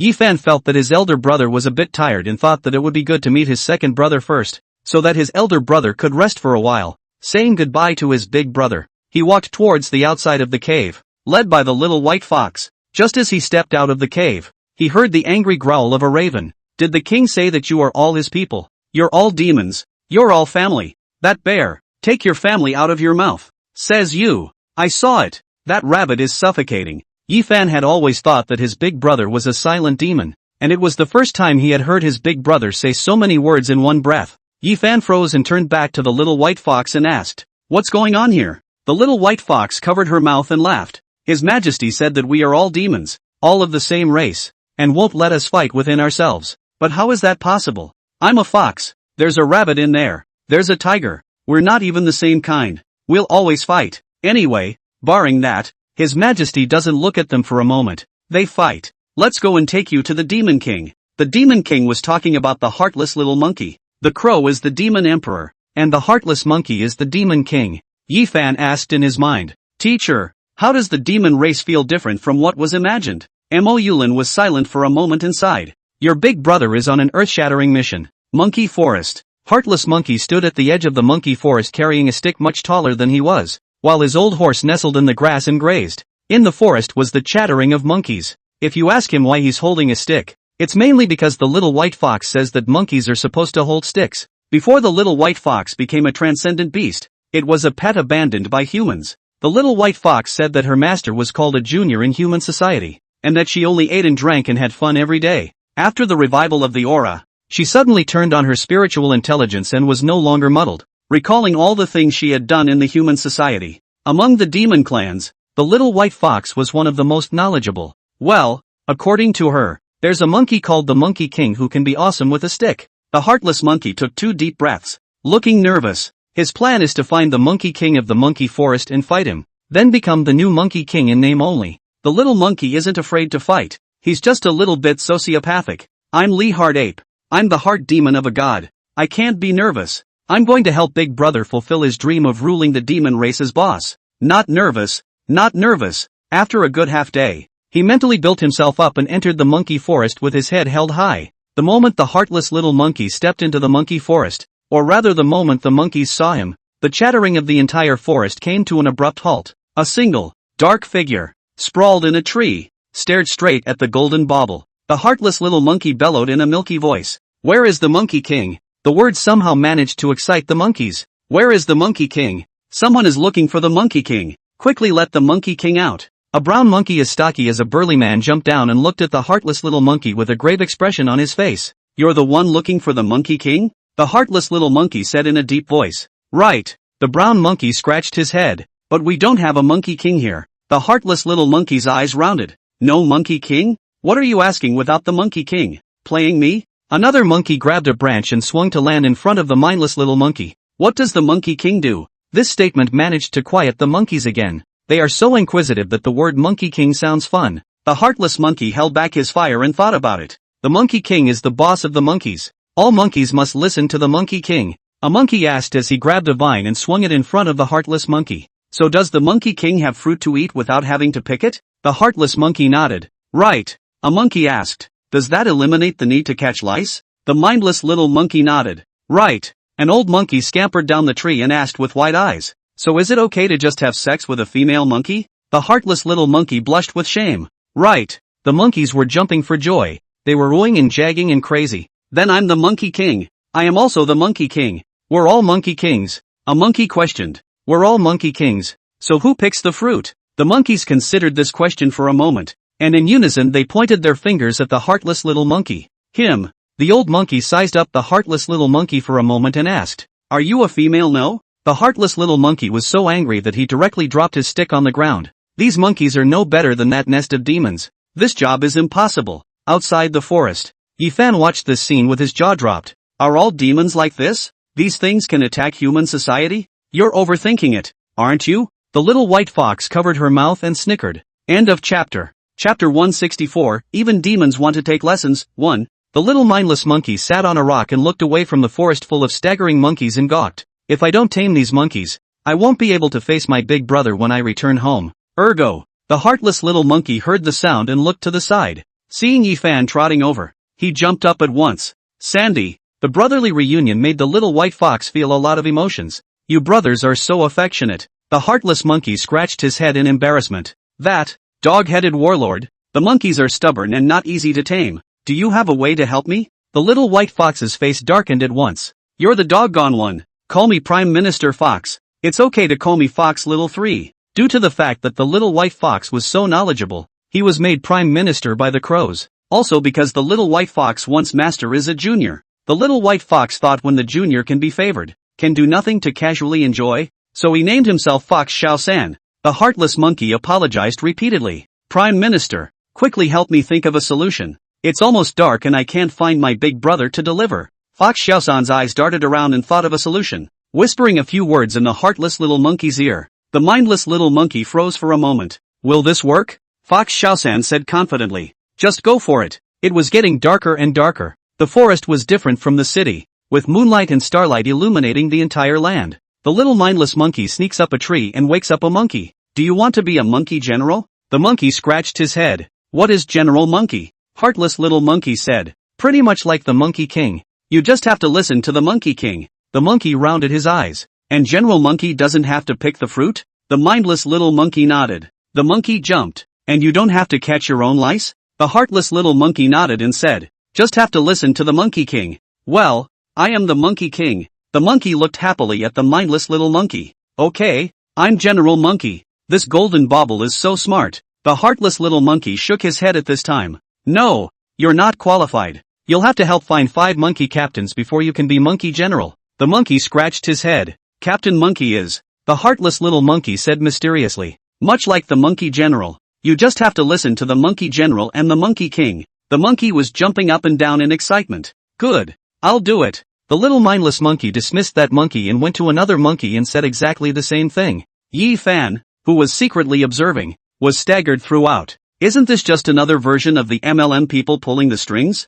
When the heartless little monkey was done, Yi Fan followed the heartless little monkey back to the rock and looked at the little white fox admiringly. After all, foxes are smart. Fox Xiaosan blinked Yi Fan. Is it not easy to deal with a few stupid monkeys? That glance was so charming that it actually made Yi Fan realize what a vixen looked like. Questioning King Zhou. Understanding King Zhou. Becoming. Well, becoming King Zhou is unlikely. The mindless little monkey scratched his head. What am I going to do next? Fox Xiaosan yawned lazily. Wait. After an hour, the mindless monkey was falling asleep. An old monkey sneaks up to the rock and nudges the mindless little monkey. Dude, do you want to be a monkey captain? Hiss. This is. The mindless little monkey blinked. Is this a done deal? Monkey pulling monkey, all pulling down the initiate here? It seems that the whole colony is filled with monkey generals and monkey captains. The heartless little monkey hurriedly picked at Fox Xiaosan. This, and then what am I going to do? Fox Xiaosan revealed a smile like a big sister spoiling her little brother.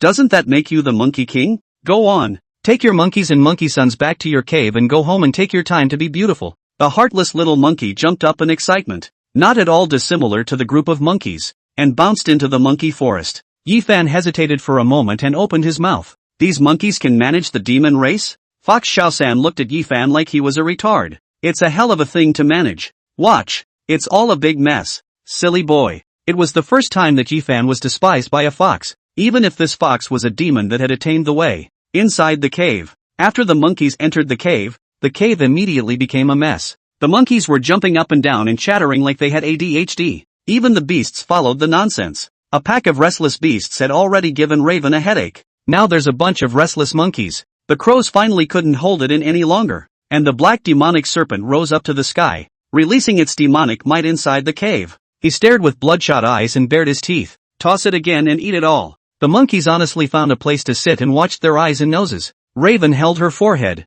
3,000 green silks drooping down her fingertips as she helplessly said, Prime Minister Fox, do you have any good ideas? Fox Xiaosan was lying on a rock, her eyes staring straight at Yifan. Raven understood and sighed. Third brother, the king needs a favor. Yifan froze. Brother, how can I help? Fox Xiaosan stood up and paced in front of Yifan. In order to establish order, we must first have the demons learn manners. Fox Xiaosan made a clasped fist with his two front paws and solemnly said, Please, sir, teach the culture of the demon race humans, understand the way, and know the truth. Raven looked coldly at the cave full of demons. Froze for what? The group of demons followed Fox Xiaosan's example, making a clasping fist with their two front paws, or front legs. Please, sir, teach us reason. Those stupid figures look so funny. Yifan revealed a hesitant look. Fox Xiaosan's narrow fox eyes narrowed. The king doesn't want to? Crow also stared at Yifan. Yifan waved his hand repeatedly. No, it's not unwillingness, it's inability. Fox Xiaosan took a deep breath. Your Highness is afraid that the demon race will threaten the human world when they understand reason? Yifan even shook his head like a rattle. I used to be afraid, but since I've been with you guys I'm not worried at all. Fox Xiaosan asked suspiciously. And because of what? Yifan scratched his head awkwardly. I can't read much. Fox Xiaosan was dumbfounded, staring at the word on Yifan's arm.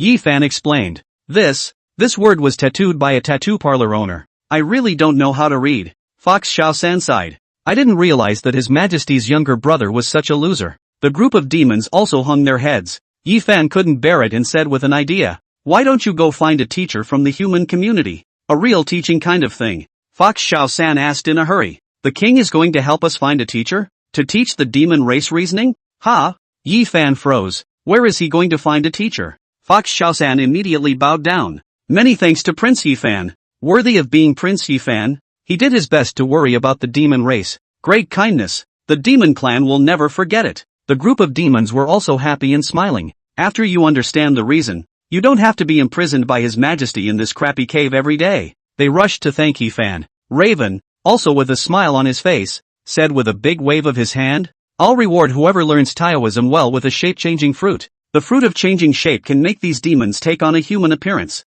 The group of demons became even more excited at his words. Who wouldn't want to have one more ability? Who wouldn't want to cross the barrier between man and beast and see the greater world? Beasts are supposed to love freedom. Yifan muttered in the side of his heart. Where's he going to find a teacher? Who would run this place and give culture lessons to a bunch of demons? This mustn't scare the teacher into being a cutie. Seeing Yifan's silence, the crow gazed at him and said, Third brother, you wouldn't be unwilling to not help this king, would you? All the demons were silent, their big, gleaming eyes staring at Yifan without blinking. Yifan couldn't stand these eyes that were full of foolishness and also full of expectation. He gritted his teeth. I'll take care of this. The group of demons cheered again, and the crows smiled in relief.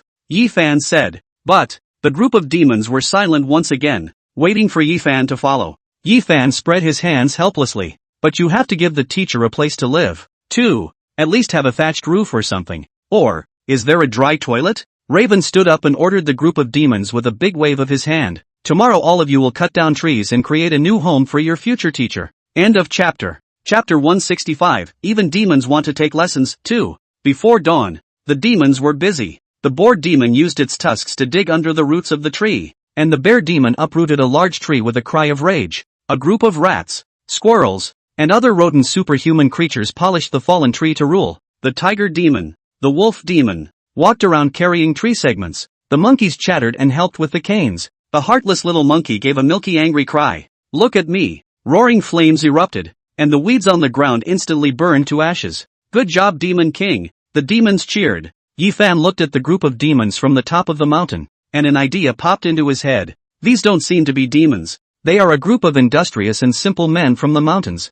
Yifan mumbled in his heart. Teacher, can you teach them? Mo Yulin said. They can't see me. If I teach them, I'll have to you. It's very damaging to your body. Yifan was about to say something when he was interrupted by Mo Yulin. I know you don't care, but you have to realize that if your health breaks down, there really won't be anyone left to help them. Yifan put back the words on his lips. And who in this world can help demons? To my people. Their hearts are different. That's not just talk. Footsteps came from behind him. Yifan turned around. It was Crow.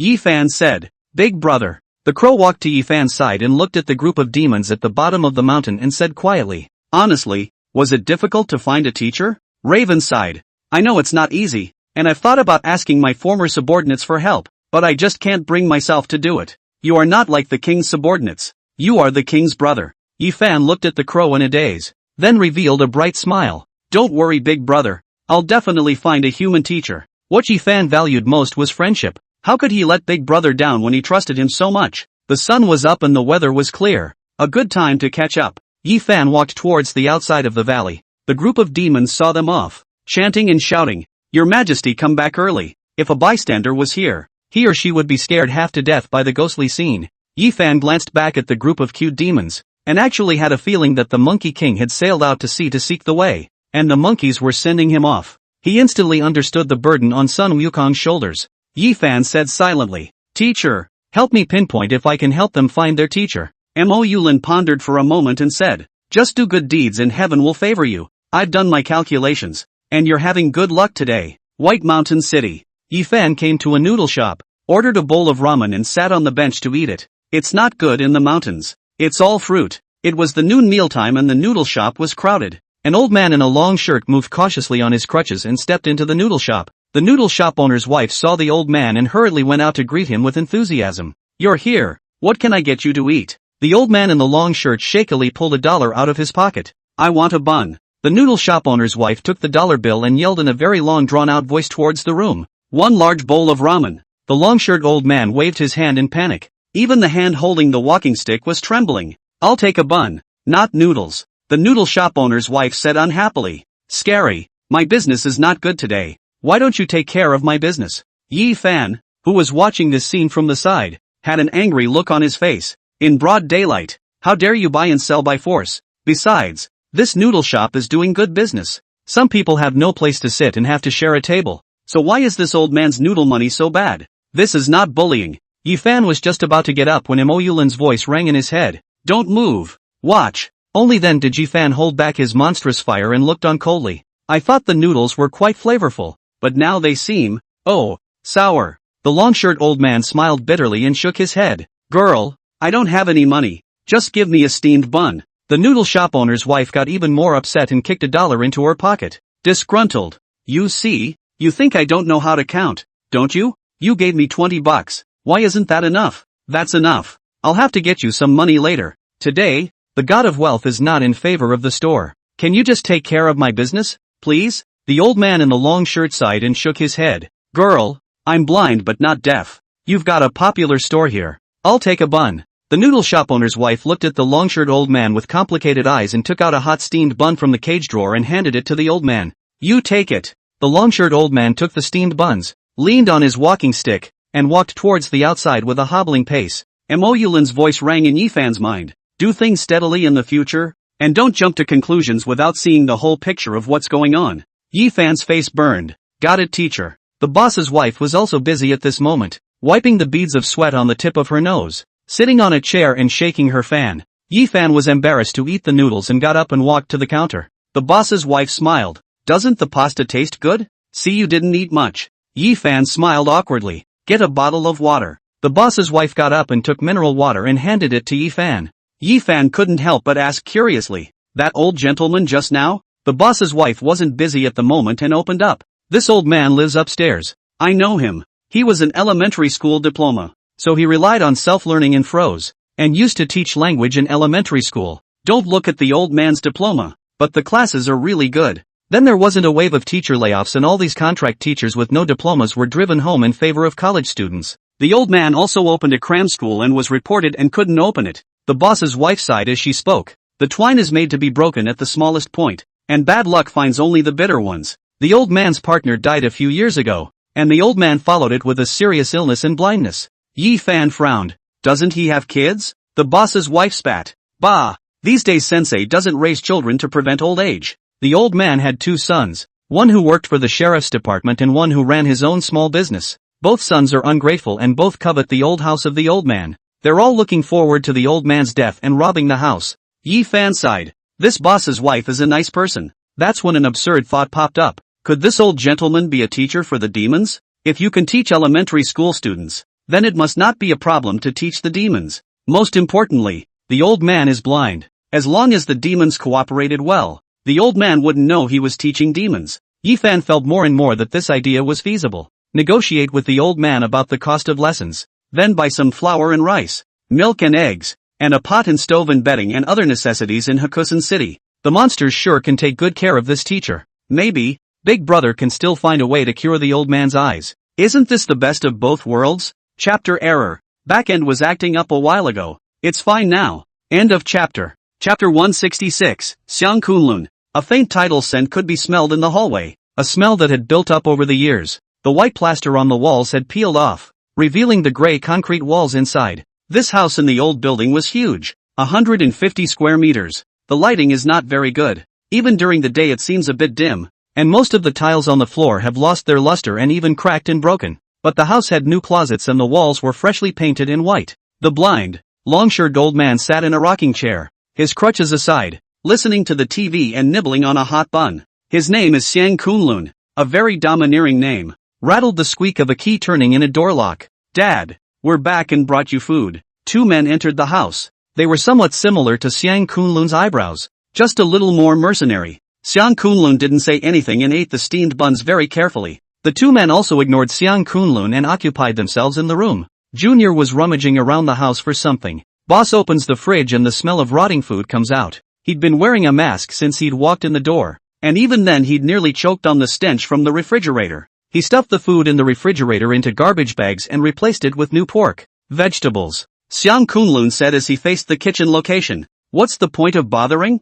The boss responded very loudly. Dad, you raised me young. I have to raise you old. Xiang Kunlun took a bite of the steamed bun and said quietly, I'm blind and can't cook. The boss said with a grin. I see those blind people on TV can cook. Why don't you try it? The oldest continued to go about his business, and the second rummaged from the bedroom to the living room, loud as a bandit. Xiang Kunlun swallowed the last mouthful of steamed bread and said, Stop looking. I've already donated this house. The second was unwilling and stared at Xiang Kunlun dead in the face. Who did you roll it to? Xiang Kunlun said, Children in poor mountainous areas. I've instructed a lawyer to come and take possession of the house when I'm gone. The oldest 2 had a hard look on their faces. This godfather of his is so damn good at what he does. You can't even take care of yourself, and you still care about the children in the poor mountainous areas? It's been like that since I was a kid. My own family obviously had an average life. And who didn't make a lot of money as a teacher in those days? And the result? What's the use of teaching some top students when this father of his gives his kids free tutoring?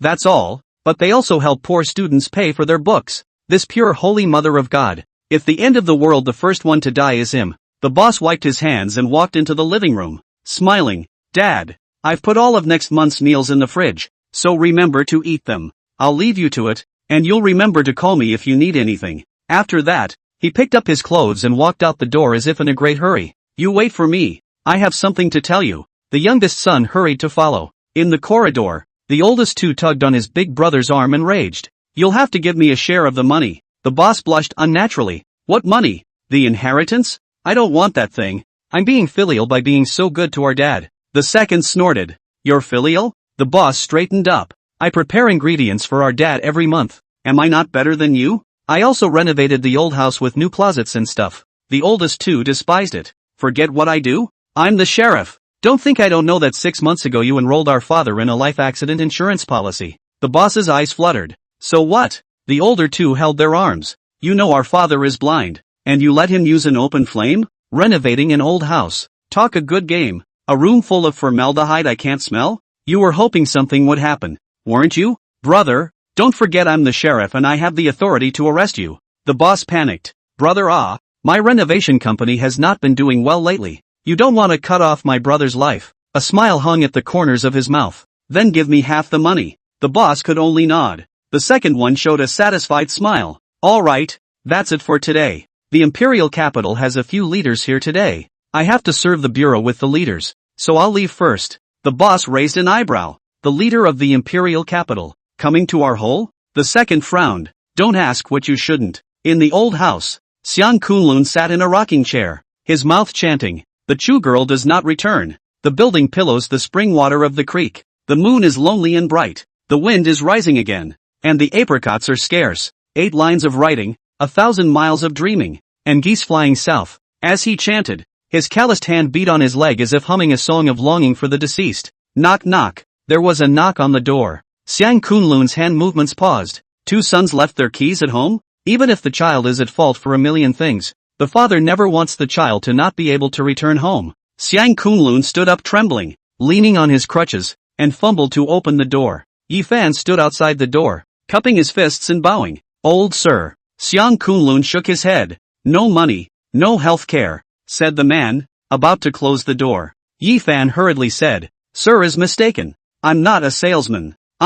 He said thoughtfully, "I'm a teacher in the mountains." The word teacher made Xiang Kunlun's expression soften quite a bit. Xiang Kunlun invited Yi Fan into the house and sat down himself in the rocking chair. "Make yourself comfortable, teacher." Yi Fan frowned. The floor tiles were crumbling, the walls were new, and there were several empty closets in the house. He's allergic to formaldehyde and wants to sneeze when he comes in the house. An old man living in a place like this for a few years. This mustn't get sick? Xiang Kunlun asked. "What can I do for you, sensei?" Yi Fan returned to his senses and admired. "My name is Yi Fan. I've heard of Mr. Past Mr. Every student of Mr. Misters is a good one. Even a couple of students, to have their essays published in the National Selection of Outstanding Essays for Elementary and Middle Schools. Awesome." Xiang Kunlun was indifferent to this and shook his head. It's all about the child's effort and talent, and being a teacher is merely a guide to the right way to learn. Yi Fan admired Xiang Kunlun even more. "Can Master Xiang come to our mountain for a lesson? Food and lodging are included, and wages are good." When Xiang Kunlun heard the word class, his blind old eyes unexpectedly erupted in a burst of refined light. "You mean I can still take classes?" He said nothing about the benefits package, and his first thought turned out to be that he had a chance to return to the classroom. Yi Fan hurriedly said, "If an excellent teacher like Master Xiang is willing to come to our mountains, we can't wait. It is the environment of the big mountain that is hard." "I don't know Xiang lousy." Xiang Kunlun laughed. "If it wasn't grueling, would you guys still be looking for a blind old man like me?" Yi Fan asked carefully. "So, what do you mean?" Xiang Kunlun exclaimed. "I don't know how many years it's been, but I still want to teach. Money doesn't matter. Food and lodging are covered. I just want to teach the kids." Yi Fan was pleasantly surprised. "You agree?" When he finished, a look of suspicion appeared on his face. "You're not afraid I'm a bad person?" Xiang Kunlun shook his head smilingly. "Do I have anything worth fooling a bad old man with? The fact that you can get me, a blind, half-assed teacher, to teach your classes means that you're really out of options and are really suffering." Yi Fan secretly said in the side of his heart. It's true that there's no way around it, and it's not really easy to say that bitterness. That group of demons in the mountains live a much better life than the cows and horses in the metropolis. Xiang Kunlun asked, "When do we go?" Yi Fan said, "Look at you, Gramps." Xiang Kunlun asked, "What is the name of your village?" Yi Fan said casually, "Peach Hill." Xiang Kunlun frowned, thinking, "Peach Hill? How come I've never heard of such a place?" Xiang Kunlun stood up. "Now then, Mr. Yi help me go to the inner room to get some clothes." Xiang Kunlun seemed as if he was even more anxious than Yi Fan. Yi Fan asked, "Don't you need to tell your children?" Xiang Kunlun was silent for a moment and said, "No need." End of chapter. Chapter 167, The Demon Race's Forefather Sage. Changbai Mountain, Dry Rice Bowl. There were a lot of lines and Yi Fan came by taxi. Rice, flour, grain and oil, vegetables and eggs. All these things must be prepared for Xiang Kunlun. Xiang Kunlun is an ordinary person and is old, so he has to take care of his life carefully. But he can't be like those demons. The mountain road was not easy to walk. Yi Fan was holding several large duffel bags. Xiang Kunlun's legs and feet were not on the right side, and the two of them moved very slowly. After walking for not more than a few miles, Xiang Kunlun was already overwhelmed and sat down on a rock to take a nap. It was cold in the mountains, so Yi Fan put a jacket on Xiang Kunlun. At that moment, there came the sound of horses' hooves. The heartless monkey came galloping in on an old horse with a couple of monkeys resting on its back. They were here to pick up Yi Fan and Xiang Kunlun. Have not yet reached the dry rice basin hinterland. The demons are very careful. Do not dare to randomly in the periphery of the infestation, or else those more powerful tigers, leopards and jackals have long come to meet. Yi Fan beckoned. Teacher, I have for you all. A few monkeys ran to help Yi Fan with his luggage. The heartless little monkey respectfully bowed towards Xiang Kunlun. Greetings, sir. Xiang Kunlun listened to the milky voice, and the corners of his mouth opened up in a smile. Good boy. The mindless little monkey greeted a taller monkey. Why don't you help Mr. get on his horse? Xiang Kunlun froze for a moment. Get on the horse? He secretly sighed. Or the environment is hard. Now in this era there are still rely on horses to walk. He had heard before that the teachers who went to the great meadow to teach were all horseback riding. And at that time he envied the teachers. Not envious of horseback riding, just envious of being able to go and bring knowledge to children. One must always have something to live for. Unfortunately, when he signed up for teaching, he was told that his education was not good enough and that he had to have at least a bachelor's degree. The tall monkey supported Xiang Kunlun. Sir, slow down. Under the tutelage of heartless little monkey, the Monkey King, this big monkey didn't dare to be as staggering as before, but it was somewhat human. Xiang Kunlun grabbed the big monkey's arm with one hand, walked 2 steps down the path, and frowned. Yi Fan rounded his eyes and swallowed his saliva. It won't be discovered. He hurriedly gave the heartless little monkey a wink. How could he let the monkey support Xiang Kunlun? If they were found out, they would have to scare Xiang Kunlun out of his wits. Xiang Kunlun suddenly turned his head and faced the big monkey, heartbroken too. Why are you wearing a sweater on such a cold day? Mr. Yi, I have another jacket in my bag. Put it on the child. The big monkey scratched his head. It's not cold. Where is the sweater it is wearing? Xiang Kunlun is touching his own fur. Yi Fan yelled in relief. Good. Put it on him now. When a person gets on a horse for the first time, someone definitely has to support them, especially if Xiang Kunlun is so old. The big monkey managed to help Xiang Kunlun onto the horse. Xiang Kunlun touched the big monkey's hand and a slight change appeared on his old face. Yi Fan held his breath again. Xiang Kunlun sighed. The boy's hands are so rough. He seems to do a lot of farm work. It's not easy for children in the mountains. Is there another mountain village like this near Changbai Mountain? Why don't you just eat the meat for yourself? The valley inhabited by the demons. The road is not easy to travel, and it is a place where groups of demons converge, so it is better for humans to go there less often. The teacher's residence as well as the teacher is placed outside the valley. Originally it was a small forest with trees that had been cut down by demons to create classrooms and teacher residences. The teacher's house was humble, just a log cabin with ordinary furnishings. The bed was a large, smooth stone with hay on top, with 2 quilts on top of the hay. It wouldn't be cold or damp. The house also had stones and wood that resembled tables and chairs. The classroom was large, a large log cabin with a podium and no desks. Xiang Kunlun walked into the classroom with Yi Fan leading him. The hundreds of demons in the classroom who only had Taoist powers quieted down. 100 pairs of clear eyes stared unblinkingly at the old teacher. Yi Fan murmured secretly. Luckily this one's eyes can't see. If an ordinary person was stared at by more than 100 wild beasts like this, I'm afraid he'd be scared out of his wits. The 5-meter-tall bear demon sat alone, his head almost reaching the ceiling. There were also several boa constrictors of various colors entwined in the beams of the room, spitting red letters. Sitting at the front were the little white fox, the heartless little monkey, these small demons. Xiang Kunlun touched the rough lecture table. His heart was full of emotions, recalling his time in school. I thought it was a normal afternoon that day, and after correcting the kids' essays, I got the bad news about my dismissal. I had thought that I would never have the opportunity to teach at a lectern again in my life. I didn't realize that in old age, I would be able to return to the classroom again. Yi Fan walked to the lecture table and whispered, Sir, this is the classroom. I'll take you to your accommodation in a moment. It's afternoon. You should eat. Xiang Kunlun waved his hand. There's no hurry. What's in the house? I can hear it. The house is pretty crowded. Yi Fan said as he looked at the room full of demons. They are all your students, anxious to see you, and they respect their teacher. Xiang Kunlun sighed. You don't see many kids who are so studious. I'm not hungry either. Let's get to class. Mr. Xiao Ya, bring me a chair. Yi Fan couldn't bear to discourage Xiang Kunlun and ran to take a stake to act as a chair. Xiang Kunlun sat down on his crutches and apologized. Well, I'll just sit through the lesson. I'm sorry for the inconvenience of my legs. Students, Yi Fan cleared his throat and shouted, "Class! Class! Stand up!" The demons rose, and the bear demon sprang to his feet, and the python on the beams of the room hung down. Yi Fan led the way. "Hello, teacher." The demons pulled in long notes and shouted, "Hello, sensei." This sound of good teacher made the corners of Xiang Kunlun's eyes moist. How many years has it been since I've heard that sound? Xiang Kunlun wiped his old tears without a trace and opened his mouth. "Mister, ye said that your foundation is not good, and many of you do not recognize all the characters, so I will start with the simplest 3-character classic for you. Read after me. Man's nature is good." The little piggy demon asked in disbelief. "People are pigs? Sir, why are men pigs?" In a normal classroom, this would definitely be a rowdy student. Xiang Kunlun heard Yi Fan say along the way that the local people are simple. That is, the cultural base is very low, and he has a mental build-up. Xiang Kunlun explained with a smile. The phrase means that people are good in the beginning. Heartless Monkey asked, "What about demons? Are they good too?" Xiang Kunlun froze for a moment. "Demons?" Xiang Kunlun said with some serious thought. "If there really are demons, I think they must have been good at first, too. There is a saying that everything has a spirit."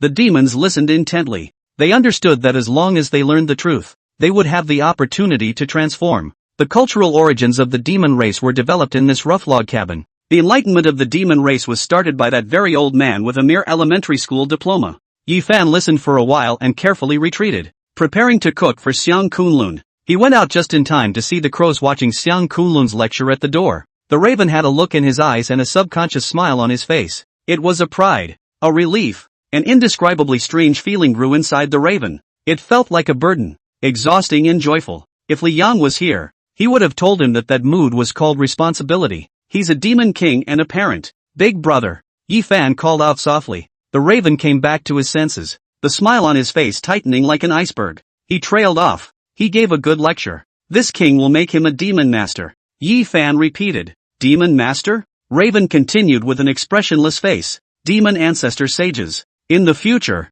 wherever the demon race forefather sage goes, all demons must perform the salute of honoring the master." Yi Fan's heart was in awe and his expression was slightly shocked. If this old man could live a long life, he would definitely be the human with the strongest background after the revival of Aura, because from now on, this old man is the most expensive guest of the demon race, and can also be worshipped by 10,000 demons. Those demons would also respect Xiang Kunlun extremely, because it was only when this old man taught them the truth that they would have a chance to take shape. In his mind, Mo Yulin sighed. If you get the words of the demon master, you will be able to take shape. Funny, it seems like the legendary man's word pass. End of chapter. Chapter 168, The Red Dress. Night, White Mountain City, Triumph Grand Hotel. In the private room, the old director, who was over 100 years old, sat in the vice seat. Seated in order were the secretary to the chief, the deputy chief, the armed forces brigade chief, the fire and security brigade chief, and the traffic and security brigade chief. The top brass of the Changbai Mountain security system basically came to all of them. Such a big arrangement was made to receive a few big shots from the imperial capital. A senior administrator of the Imperial Capital Security Administration was indeed considered a big shot for the small city of White Mountain City. At the very end, there was also a young magistrate who was so excited that his nose was sweating. His name was Xiang Jiaxing, the youngest son of elder Xiang Kunlun. As Xiang Jiaxing provided an important clue about a special fugitive, and that trail was successful today in helping the administrators of the Long White Mountain Safety Station to capture the fugitive without incident. Otherwise, this kind of meal Xiang Jiaxing is not qualified to attend at all. It didn't take long for the door to the box to push open and the young man in the black suit and the middle-aged man walked in. The young man was Wei Ming, and the middle-aged man was the leader of the Blue Whale team, the Manshark. The old director hurriedly got up, walked to the entrance of the private room, and respectfully said, "Welcome leader to White Mountain City to guide your work." Wei Ming smiled politely. "I'll have to trouble you all more in the future." This kind of meal Wei Ming doesn't like. However, in the future, we have to carry out the work of monitoring Changbai Mountain here. In order not to cause unnecessary trouble, it is better to pay homage to the various docks in Baishan City. The higher the position, the more you can't help it. The old director warmly took Wei Ming's arm and walked to the main seat, signaling Wei Ming to take a seat. After Wei Ming excused himself several times, the old director still insisted. Wei Ming also no longer excuses, smilingly sat down. The Manshark was sitting right next to Wei Ming. The old director pointed at Xiang Jiaxing, who was sitting in the doorway position. "This comrade is Xiang Jiaxing." Wei Ming gave Xiang Jiaxing a serious look. "You're the one who gave the clue about the red dress?" The red dress was a big case in the hands of the security administration. A psychopathic murderer who specialized in female doctors and was extremely brutal. Xiang Jiaxing's muscles tensed up and he stood up with a rub, holding his head high and shouting, I'm proud to be able to help the leaders. The words were impassioned, and the crowd could see that Xiang Jiaxing really wanted to progress. However, this sounded quite awkward in Wei Ming's ears. Wei Ming has been studying in general since he was a child, and he also loves to skip classes and surf the internet, but he doesn't dare to chase young girls or fight. He had been too ordinary since he was a child, and even when he became a magistrate in the South Seas, his only hobby was to read a novel. After the recovery of the aura, by mistake into the Security Administration Bureau, and because his sister's life is not as good as it should be, Wei Ming gradually have so much ambition. Activists like Xiang Jiaxing and Wei Ming are really two of a kind. Wei Ming smiled unnaturally and tried to act like a leader and said, very well, the red dress is an extremely dangerous person. Thank you for your contribution to law and order. Xiang Jiaxing sat back beautifully and secretly wiped the sweat from his palms. The old director greeted everyone with chopsticks and gave Wei Ming an official jab. The comrades of the safety management station are working too hard, and today I happen to have a task, so I can only meet you, the leader, by overstepping my bounds. I don't know if these dishes are to your liking. They are all specialties of the Northeast.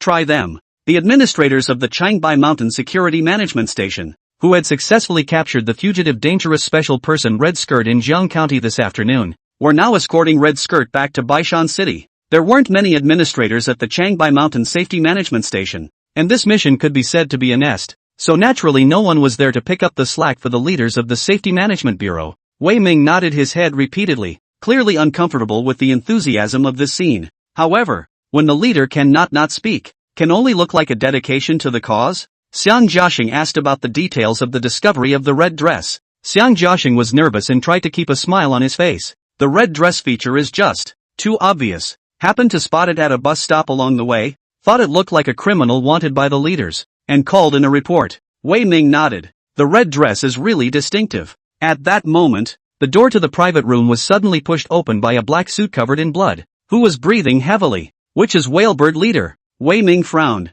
This is the administrator of the Long White Mountain Safety Station. Whalebird is Wei Ming's code name. Wei Ming said, I am. The black suit said sharply. The red dress. The red dress ran away. Wei Ming's face changed drastically and he got up in a hurry. What's going on? The black suit gulped, his face full of horror. Rats. No, it must be a rat demon. Swarms of rats that attacked us on our way back. The security management station was also invaded by rats. Communication lines, computers, all chewed up. Wei Ming's face clouded over as he hurriedly tried to walk out. In contrast, the leader of the Blue Whale Group, Lo Shark, was more steady as he asked lightly. We're right here in White Mountain City. Why don't you call us? The black suit explained. Those rats chewed up our cell phones. The security administrator's work cell phone can only be dialed from the security administrator's work cell phone, or a special number for upper management. The manshark glanced at Wei Ming suspiciously. Now I'm sure that the animals of the Changbai Mountains have become fertilized. It's just that.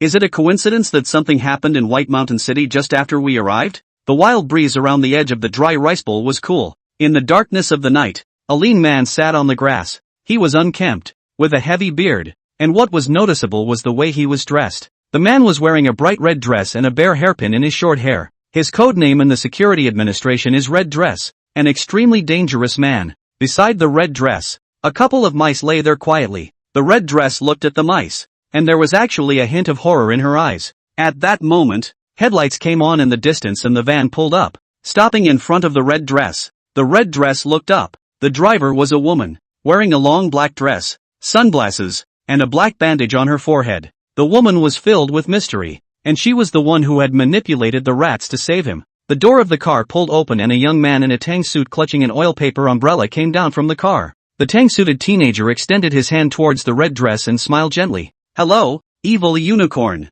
The red dress asked with a frown. Why did you guys save me? The evil unicorn maintained the motion of reaching out, with an affable attitude, like a modest gentleman. I want you to join us. The red dress mused for a moment. Did you guys get my stuff back for me? The woman in the car dumped a duffel bag. The red dress opened in a hurry. It's 2 urns, and a killing knife. The urns have separate black and white effigies, one of a little girl, and one of a woman. The red skirt picked up the killing knife and stared at the evil Kirin with dead fish eyes. You guys are pretty powerful, right? The evil unicorn smiled and nodded. It's okay. The red dress scowled. I will sell my life for you, but I have one condition. Evil Unicorn asked. On what terms? The thick resentment in the red dress's eyes was going to overflow. South Sea Angel Harbor Hospital. I want you to help me kill the South China Sea Angel Harbor Hospital. From the director down to the nurses, every single one of them, no one left behind. The word South Sea caused the evil Qilin to be slightly stunned. How come these few subordinates he recruited all have something to do with the South China Sea? Like the ratty girl in the car, for example, who has a grudge against Six Paths Biotech. The old host had said that he must not set foot in the South China Sea in his own lifetime. And his destiny is very similar to the evil U-scale in the South China Sea. Until now there is no news. The evil Kirin feels that the evil U-scale 80% is gone. Is he that close to the South Seas? The evil unicorn did not move. I can help you, but you have to show your worth first. Who doesn't know how to paint a picture? The red dress didn't say anything. The silence meant he agreed. The evil Kirin broke into a smile and looked over to Baishan City, murmuring in a voice only audible to himself. Actually, you've already brought some value to the table. Wei Ming has arrived in White Mountain City, hasn't he? End of chapter. Chapter 169 Dragon Building Program. White Mountain City. Security Control Station. This is a small 3-story building located on the edge of White Mountain City. Newly remodeled. Everything is new. But, brand new underneath is full of holes, and those rats invaded the place at some point. The phone line, the internet line is down. Many office computers were also destroyed. Fortunately, some of the hidden surveillance was not found by the rats, and remnants of the evidence of the swarm's intrusion into the security management station. Through the security footage, a group of huge rats could be seen, burrowing in from nowhere. They took advantage of the inattention of the 2 administrators on duty at the security station to wreak havoc. Wei Ming sat in his office with the manshark tablet in hand. In unison, they went through the red dress file again. Male, 35 years old, formerly known as Yuan Shan, a pig killer in Baishan City. Wife is from Nanhai, a nurse at the 2nd hospital of Nanhai Medical University. Has a house in the school district and a daughter studying in Nanhai. Last year there was an outbreak of influenza in the South Seas and his wife and daughter died. The first crime was committed at the beginning of the year, and the victim was a female nurse at the 2nd hospital of the Nanhai Medical College. The second crime was committed on the 15th day of the first lunar month, and the victim was a female nurse at Lianqing Central Hospital. Third offense. Wei Ming muttered. Is it because of the medical drama after the death of his wife and daughter? The manshark said slyly. Already indiscriminate abuse of healthcare workers can no longer be considered a medical emergency, can it? Wei Ming pondered for a moment. Solving crimes isn't our strong suit, and someone else will investigate what's going on with the red dress. Our main mission this time is still Changbai Mountain. These rats are obviously premeditated and intelligent. At least one of the rats has intelligence. Definitely a transcendental animal now. The manshark asked in amazement. You suspect that the beasts of the long white mountains are responsible? Wei Ming laughed bitterly. I'm most afraid of this. If the beasts of the Everglades are deliberately targeting the security administration, it means that the beasts of the Everglades are aware of the security administration's presence. As Director Chowie said, a demon king has appeared in Changbai Mountain and is always ready to go against human society. Demons, in the legends, are all about cannibalism and are the natural enemies of humans. The manshark's coloring intensified. That's pretty dangerous. Should we call for backup? Wei Ming shook his head. It's still just our guess. We still need to use the facts exactly. The next day, early morning, several black commercial vehicles drove to Changbai Mountain. These vehicles are special task work trucks for the security administration. Inside the car were the electronic lights of various instruments, and several drones rose up and flew toward Changbai Mountain. Exploring such a large mountain range is definitely not possible by human power. Wei Ming sat in the car as the technical crew described the operational functions of the drone. That's when the cell phone rang. Wei Ming glanced at the phone. Hello? Forge, Chowie said. Where were you last night when the security station went down? Wei Ming froze for a moment. Having dinner with the head of the White Mountain City Sheriff's Department. Chowie cursed. Are you sick? What's the point of eating with them? Wei Ming explained awkwardly. Isn't it going to work in White Mountain City? I seek to make a good relationship with them. Chowie cursed even louder. They'll trip up if they have to. They'll cooperate with you if they have to. And participating in that kind of drinking game won't help you at all. You remember. Take your job seriously and don't get into that useless human business. You can't do it. Wei Ming's face was as red as fire. Chowie continued. Someone's doing something about last night. You'd obviously get to White Mountain City, and the red dress would still be taken, and the management station would be attacked, claiming you were incompetent. Get a move on and don't do childish things. Wei Ming whispered. I know, brother E, it won't happen again. But, what if the red dress runs away? Chowie snorted. The red dress's first place of operation was in South Sea. At that time, if the case had been given to me, I would have solved it long ago. You don't need to care about the red dress. Do your job at ease and investigate the Changbai Mountain clearly. Wei Ming pondered for a moment and said seriously, "Thank you, Chow Yi cursed. Sick, if it wasn't for your sister's sake, I wouldn't give a," he said and hung up. Wei Ming had a complicated look on his face, shaking out the chaotic thoughts in his head and speaking into the satellite phone. Strive to finish exploring Changbai Mountain within a month. He has other work assignments this month, and he's setting up the Changbai Mountain monitoring station here. The appearance of a large number of transcendental beasts in the Changbai Mountains was predicted by the Security Administration long ago. After all, a blood moon vision had also occurred in Changbai Mountain. The Changbai Mountain monitoring station had to be established sooner or later, but the progress was only accelerated by Chow Yi's arrival. South Seas, Angel Harbor Hospital,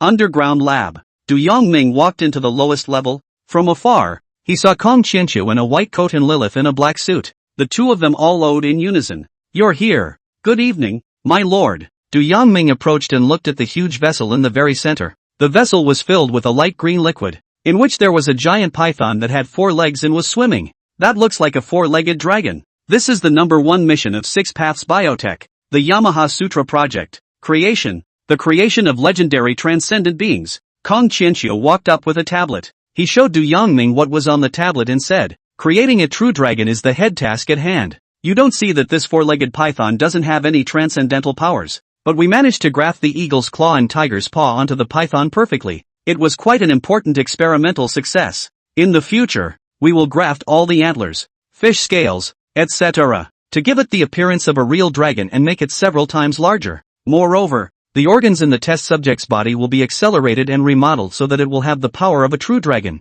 taking the clouds, making them rain, and spitting flames from his mouth." Du Yongming stared at the python in the vessel that had yet to become a dragon, already imagining the shock that the appearance of a dragon would bring to the world. The presence of this dragon will advance transcendental civilization. The Xiao people's emotion towards the dragon is something that cannot be expressed in words. Du Yongming asked it this time, "Can it fly without wings? Your initial choice of transcendent creature turned out to be a dragon. Isn't that a bit of a big target? Those spirit plant immortal herbs given by the master, as well as the fruit of the earthly essence tree, but none of them possessed the ability to fly. At the time, it was a promise to build legendary creatures. It's a bit of a slap in the face to pipe in at this point and ask the owner for a transcendental item with the ability to fly. Theoretically, transcendentals could briefly imperil the air. That was just a result of consuming a lot of mental energy. This giant python was already big. Its size would become even bigger under Kong Qianqiu's test. How much spiritual power was enough to support it to fly? Kong Qianqiu said smilingly,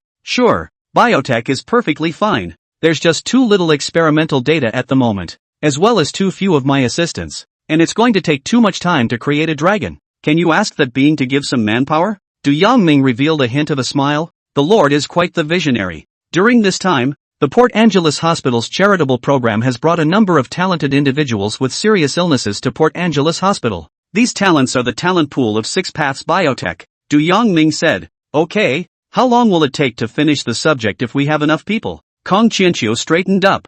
3 months is enough. End of chapter. Chapter 170, Special Medicine. Port Angeles Hospital, top floor, intensive care unit. The white ceiling, the white walls, the white sheets, full of white as pale as a man's heart. He lay on his bed, his eyes blank. Advanced pancreatic cancer. Not long to live. The door to the room was pushed open and his sister walked in with a hot dish and a sweet smile on her face. The smile must have been genuine if there hadn't been that tear stain. "Here, taste it. Have I improved my cooking?" He climbed to his feet and took a big bite out of his lunchbox. The only thing in the box was millet porridge. Patients with severe pancreatic disease are fasting, and the man didn't eat for a week before surgery and didn't drink a drop of water for a week after. Today the doctor gave the boon to have some millet porridge. However, the man's only recipe from now on will be millet porridge. The man finished picking at his meal and smiled gently. "Thanks," my sister said, seemingly casually, as she gathered the dishes. "Why don't you try a potent drug?"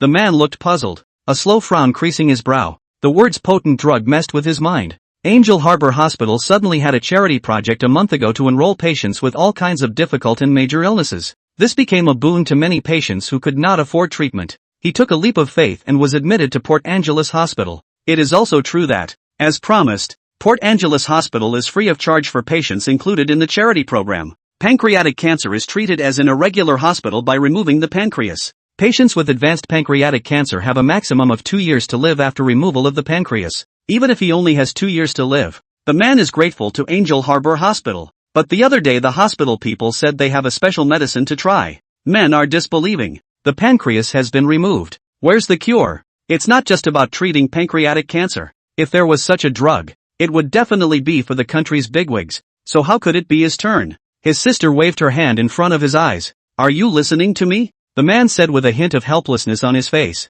There is no such thing as a potent drug in this world. I feel like Port Angeles Hospital is conducting some kind of medical experiment and using us critically ill patients as guinea pigs. How else would you be so kind as to be charitable? We can't let them fool us. A hint of anticipation crossed his sister's face. What if the potent medicine is real? The man froze and said, then I would thank them for the rest of my life and let me do whatever I want. But it's not going to happen. My sister grabbed the man's hand, her eyes full of pleading. The doctor told me that potent drugs aren't for everyone, and you happen to meet their criteria. What if this drug is real? Will you just try it? Just for me? The man frowned. I'm a student of biology, and all these years of schooling have taught me that there's no way in the world there's a drug like this. My sister let go, sadness appearing in her eyes. That gentleman is right. The man looked at his sister quizzically. Which gentleman? What did he say? Sister said, a gentleman I met in a bar said that the people who are hard to change aren't the stupid ones. They're the ones who have been fed standard answers. The man bristled and whispered,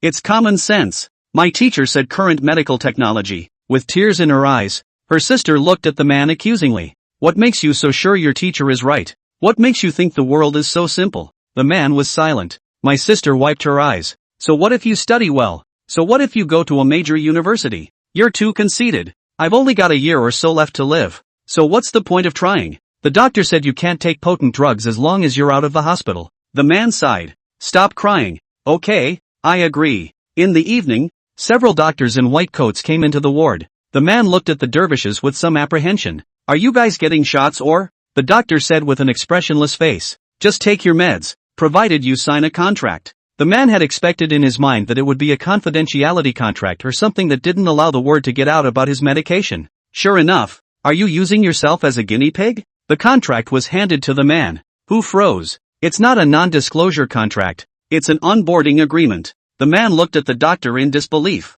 This is, Doc said, the hospital can't just give you expensive specialty drugs for no reason. We're looking at your abilities, so you need to work for the company. The man frowned. Being a high achiever yourself, make yourself work for some corporation in order to stay alive. Hiss. It's like some of the super corporate do-gooders in foreign blockbusters. Could it be that there is such a mysterious enterprise in the South China Sea? The kind of megacorporation that looks mediocre but actually contains terrifying energy? If it's Nanhai, there may not be no such business. It's a big economic city. The man flipped through the agreement. The front of it was written in official polite language. The next 2 paragraphs drew him in. One is the confidentiality clause, which is dealt with by dismissal if information within the company is disclosed. The second is the welfare benefits. 6 insurance, 1 gold, after-tax salary of 20,000, and every 6 months you can take a special drug. The man felt like his worldview had been turned upside down. Is there really such a thing as a super company that uses super tactics as a perk? If potent drugs are real, that's a lot of lifespans to use as a welfare benefit. After reading the agreement, the man actually thought that the potent drug might actually exist. Having been at the bottom of the social ladder for so long myself, I have no idea how mind-blowingly developed the upper levels of society have become. The man half-heartedly signed the agreement. Doc pulled out a pill. The pills were well packaged, but there was no name on the package. The man swallowed the pills and suddenly felt very sleepy and his head was heavy as he pointed at the doctor.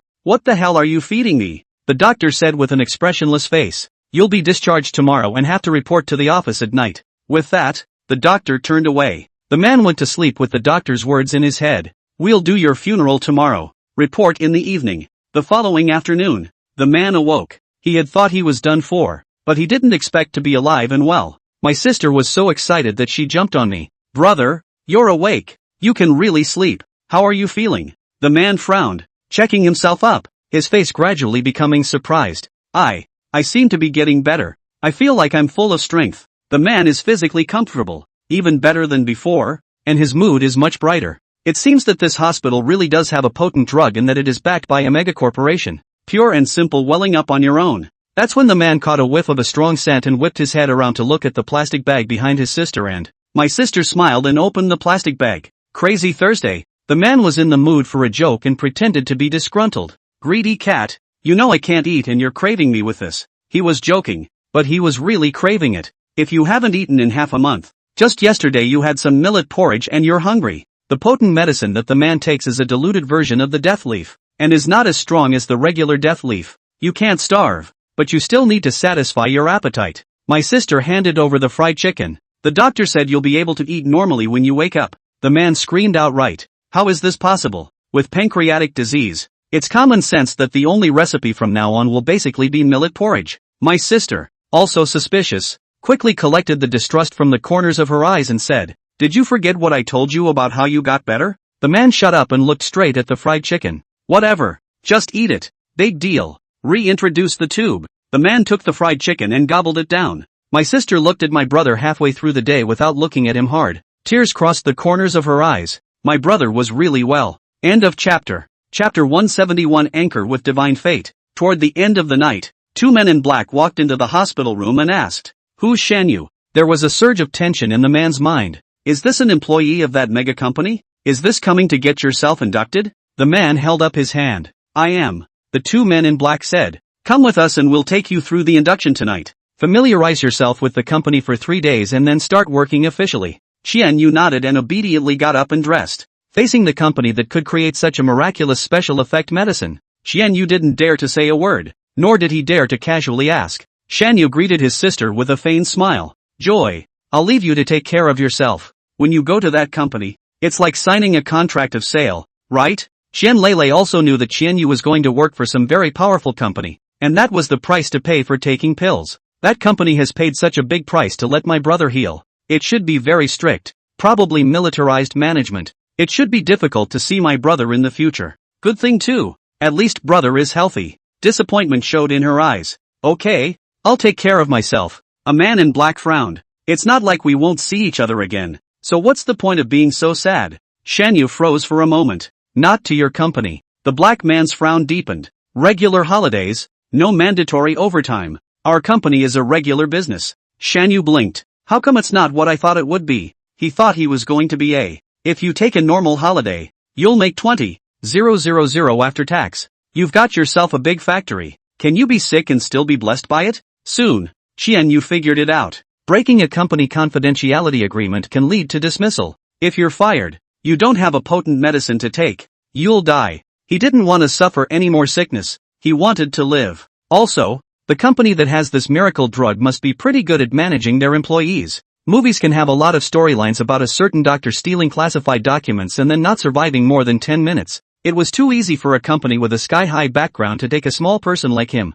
Besides, why would he violate a non-disclosure agreement and cross himself? Qian Leilei's eyes gradually filled with surprise. You mean my brother can come home normally? The man in black subconsciously said. Have you never been to work, girl? The man in black suddenly remembered something, and he said with pity, if you run out of accommodation, you can apply to the company and it will provide you with an apartment. This is the intensive care unit of the Port Angeles Hospital, and most of the people who live here are poor people who have scattered their families to see the doctor. The joy on Qianyu's face was practically overflowing. What a divine company this is. Qianyu hurriedly said. No need to apply. Shall we go to the office now? 6 Paths Biotech. Employees like Shanyu who take medication have access to jobs close to the core. They have to help research topics, workshop data, and conduct lab tests. For example, creating the horns on the head of the divine dragon would require many people like Shanyu to follow Kong Chincho's underlying template for more sophisticated research. The data researched by a dozen employees like Qianyu could be combined to form a complete dragon horn,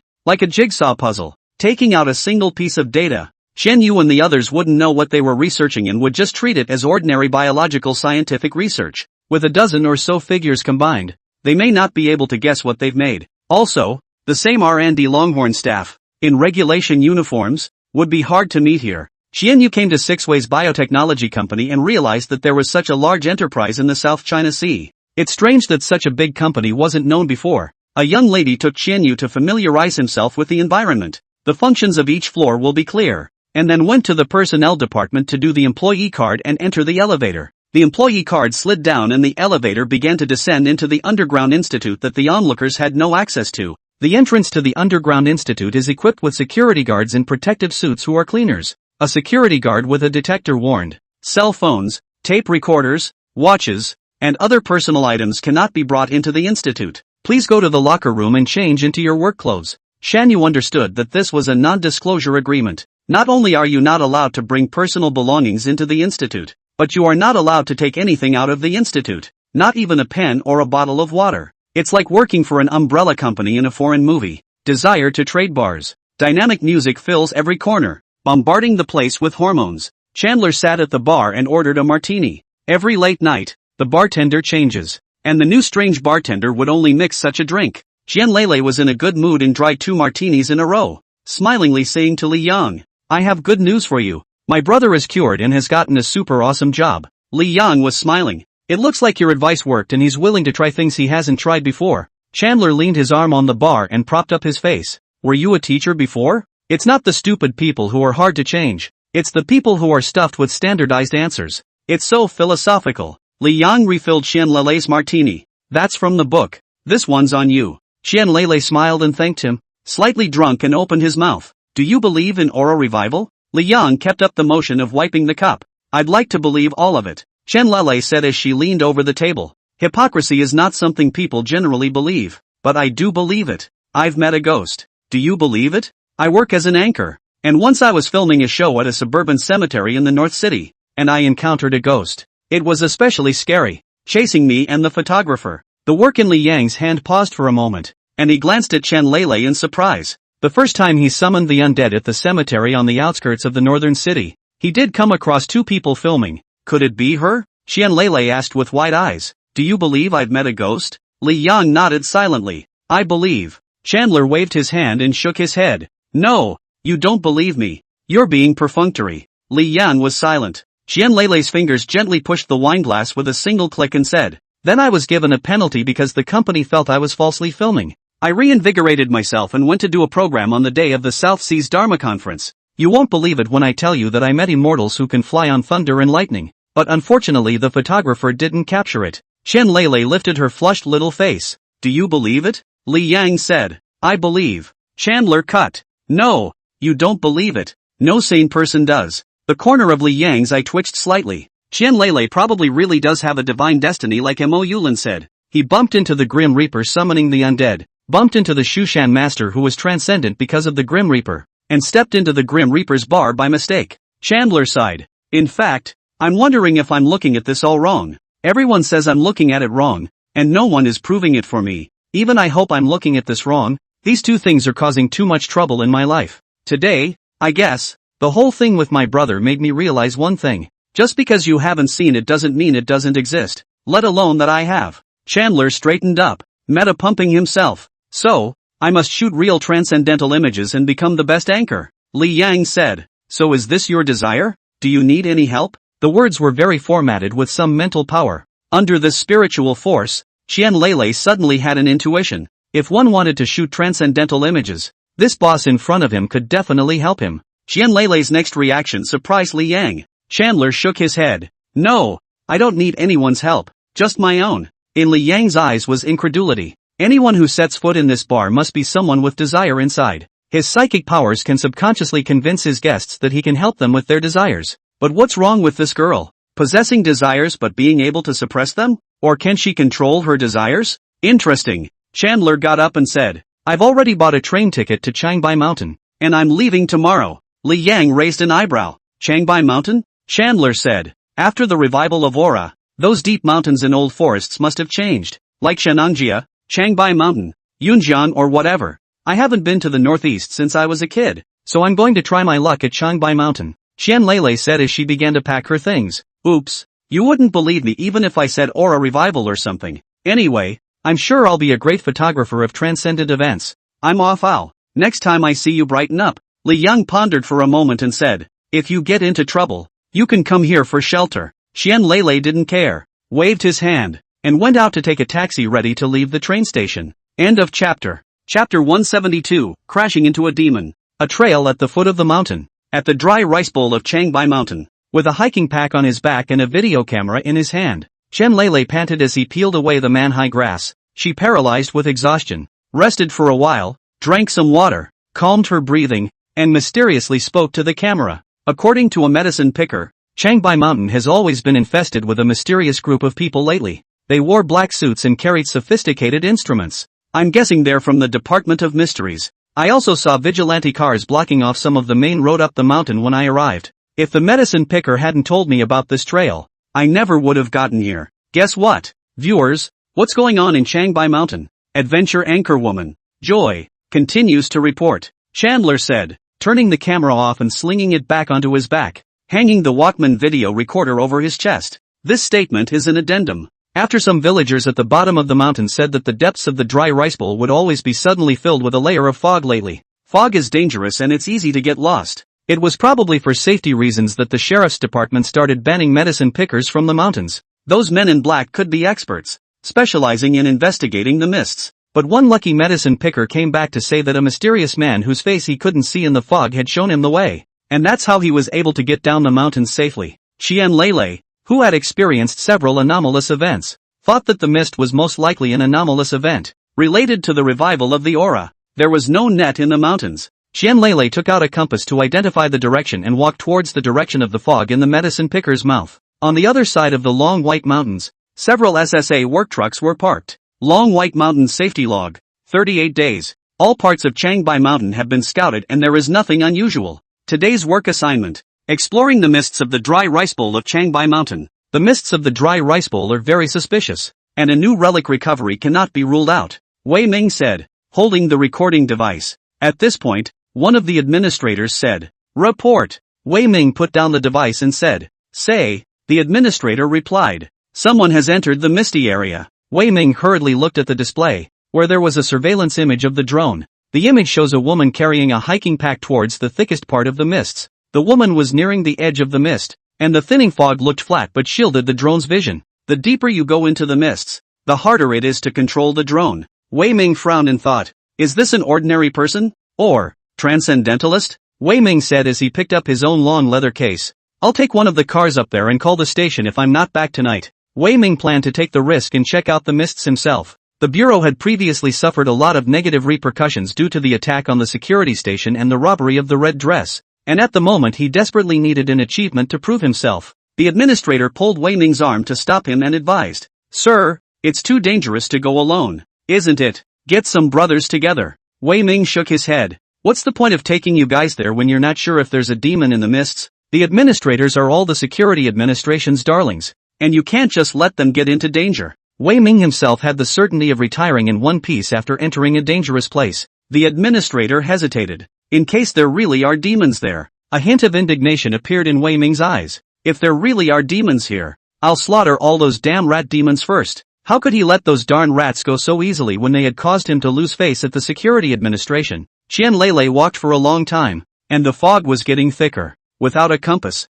Qian Lele had definitely lost her way. Passing by a small stream, Qian Lele sat on a rock by the stream and rested for a while, cupping the stream water and washing her face. She didn't realize that long dark shadows were creeping closer in the creek. At that moment, Qian Lele saw something and rubbed her eyes. A banana peel hangs from a rock on the creek. Chandler bristled. Banana peel? It's obvious that someone's been visiting. That uncle lied and said this place was off the beaten path. Qian Lele pulled up his pants leg and got out of the water, grabbing the banana peel. Disgruntled. How uncivic-minded. How can you litter such a beautiful creek? Chandler put the banana peels in the garbage bag he carried. In a college class my teacher said that the most important thing for a good journalist is public spiritedness. That's why it's customary for Qian Lele to take the garbage she creates with her wherever she goes for interviews, and to carry a garbage bag with her. The long black figure in the water that was originally approaching stopped moving because of this action by Qian Lele. Qian Lele looked into the distance and muttered, "Is it possible that I haven't gone deep enough into the dry rice bowl?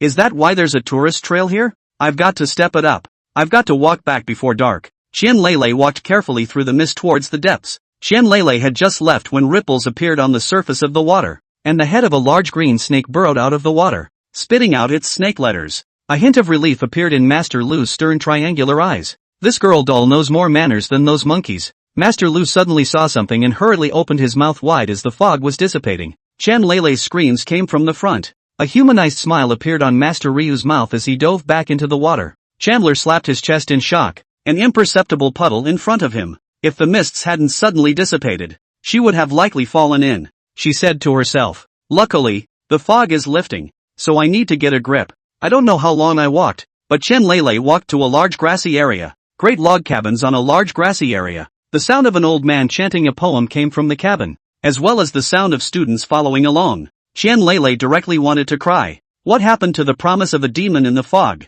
It's just a matter of tourist trails along the creek. But how did you come across a classroom of mountain children after walking for so long? Is it true that there are no demons in Changbai Mountain? The aura has been revived. And you still have classrooms in the mountains of Changbai Mountain. That's a dangerous long white mountain dry rice bowl. You're not being presumptuous, are you? The feeling is like an explorer mustering up the courage to go on an expedition to a cave with no chance of survival, only to find that there are dried salted fish dried by villagers at the destination. Qian Lele sighed, only feeling that she shouldn't have come to Changbai Mountain. She picked up her canteen to get a drink of water, which was already at the bottom. It's getting late, so let's go to the school and ask the teacher for some water, and then we'll go down the mountain. Qian Lele made up her mind and walked towards the classroom. She had just reached the classroom wall when the rest of her eyes seemed to scan something out of place. Qian Lele swallowed and carefully walked to the side of the classroom, her eyes following the window towards the classroom. Her eyes widened in horror. From the classroom podium, a blind, long-shirt old man shook his head enchanted.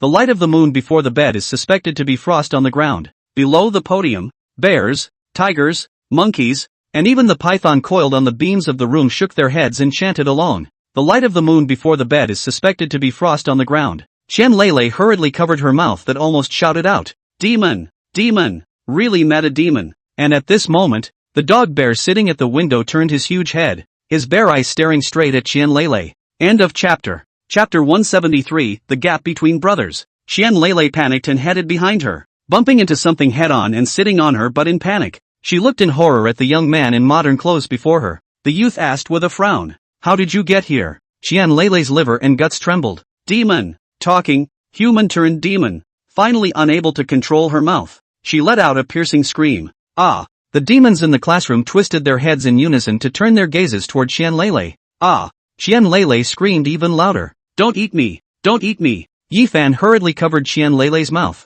Don't be afraid. I'm human. Ahem. Coughing sounds came from the doorway, and Xiang Kunlun walked out of the classroom on his crutches, trembling with the help of a large monkey. Mr. Yi, what's going on? Qian Lele stared at Xiang Kunlun and was about to let out another scream when Yi Fan hurriedly covered her mouth and whispered, Don't talk nonsense. Yi Fan raised his head and smiled. Master Xiang, it's a lost tourist, Yi Fan said, and pinched Qian Lele's shoulders. Qian Lele hurriedly calmed down and nodded fearfully. Yeah, I'm lost. Xiang Kunlun shook his head and sighed as he listened to Qian Lele's trembling voice. Ugh, it's a little girl, so don't you guys scare her. Are you hungry, little girl? Qian Lele felt that this long-shirt old man didn't look like a bad demon and seemed to have a high status among demons. Her face regained a little color and she lifted her canteen. I just wanted to ask for a pot of water. Xiang Kunlun twisted his head. Oh little plum, go and fetch a jug of water for sister. Little Liz is talking about the heartless monkey. His name was Li Xinzhua, and elder Xiang Kunlun had even complimented him on how nice the name was. The heartless little monkey's heart was happy at that moment. That's the name his own master gave him. The heartless little monkey obediently took the water bottle in Qian Lele's hand. Running to the water tank in the house, he beat a full pot of mountain spring water and handed it to Qian Lele's eyes, milking his voice. Here you go, sis. Qian Lele trembled and took the water bottle. Thanks, kid. That's so weird. Xiang Kunlun said. Mr. Xiao Yi please send this girl down the mountain. I think it's getting dark. Although Xiang Kunlun was blind, he was sensitive to time. Yi Fan nodded and helped Qian Lele up and said, Okay, I'll take her down the mountain. Xiang Kunlun turned back to the room full of demons. Class is dismissed, and when you get back, you'll have to memorize the silent night thoughts. Remember, oh Yi, that every poem carries the emotions of the poet. Go back and think about the emotions the poet felt when he wrote this poem. The demons cheered. Class is finally over. The demons swarmed and ran back to the valley, leaving only a big monkey in charge of taking care of Xiang Kunlun's living. That big monkey also stood beside Xiang Kunlun enchanted, muttering, Raise your head to look at the bright moon, lower your head to think of your hometown. Teacher Xiang said he would give them a test, and His Majesty said that a perfect score on the test would be exchanged for a transformation fruit. Everyone is working pretty hard. The heartless little monkey ran to Yi Fan's side and smiled. I'll send this sister with you. On the way down the mountain, Chen Lele didn't dare to say a word and let Yifan pull her down the mountain. She would have liked to take the camera behind her and give the demons a close-up, but she didn't dare. Chen Lele sneaked a glance at the portable video recorder hanging on his chest. The video recorder was on. It should have recorded the demons. It just wasn't clear. She felt so dedicated, thinking about making a video at this hour. After walking for a while, Chen Lele stopped her footsteps. She couldn't help but ask Yifan, "What are you going to do to me?" Yifan pondered for a while and looked at Chen Lele sincerely. "I really am a human being, and so is Master Xiang." Chen Lele bowed her head. "How can people be with the demons?" "People, and how to give lessons to demons." Yifan sighed. "I knew you wouldn't believe it, but you should know that there are good and bad demons, and these are good demons. Even, these demons are more simple than people." Fearing that Chen Lele didn't believe him, Yifan pointed at the heartless little monkey and said, "Look, he's the demon. How cute." The heartless monkey is golden, fluffy, adorable, and talks in a milky voice. If you throw out the concept of demons, the little monkey is definitely extremely lethal to any teenage girl. The heartless little monkey bared his large plate teeth and wagged his tail with an innocent smile. "Sister, do you know how to memorize silent night thoughts?" Chandler was stunned. This little golden monkey is really cute. She gradually dropped her guard under Yifan's comfort. Yifan spread his hands. "Look, if a bad demon would have eaten you long ago, why would he be stupid enough to ask you if you can recite Silent Night? I hope you won't tell the bystanders about the mountains when you come down.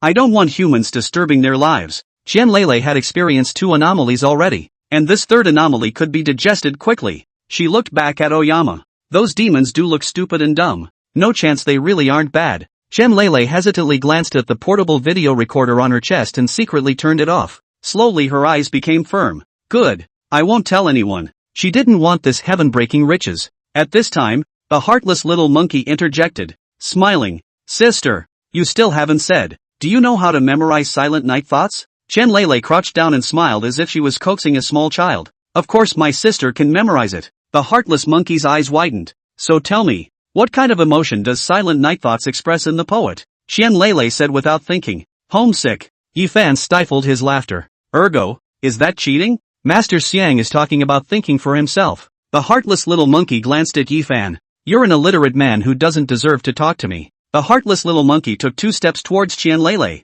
blinking his big innocent eyes as he asked, "And where, you say, is my homeland?" Chen Lele glanced behind her. "The home of the demons was here, right?" The heartless little monkey didn't wait for Chen Lele to speak and said to himself, "When my third brother fooled Master Xiang into giving us a lesson, he made up the story that the place where we live is called Peachy Mountain. I think Peach Hill is a pretty good name. I love peaches, and I love peach trees even more. So, I'm going to protect my hometown, don't you think?" Chen Lele nodded with a smile, and the more Yifan listened, the more he felt that something was wrong. Why did this second brother of his talk so much today? The heartless little monkey's eyes gradually grew cold, and flames began to burn all over his body. "So you can't get off the mountain alive?" Yifan sensed quickly and immediately dragged Chen Lele behind himself. Panicking, "Ergo, what are you doing?" The heartless little monkey grabbed a handful of flames in his hand and said icily, "Get out of the way." Third brother. How could Yifan let the heartless little monkey kill someone in front of him? He stubbornly stood his ground,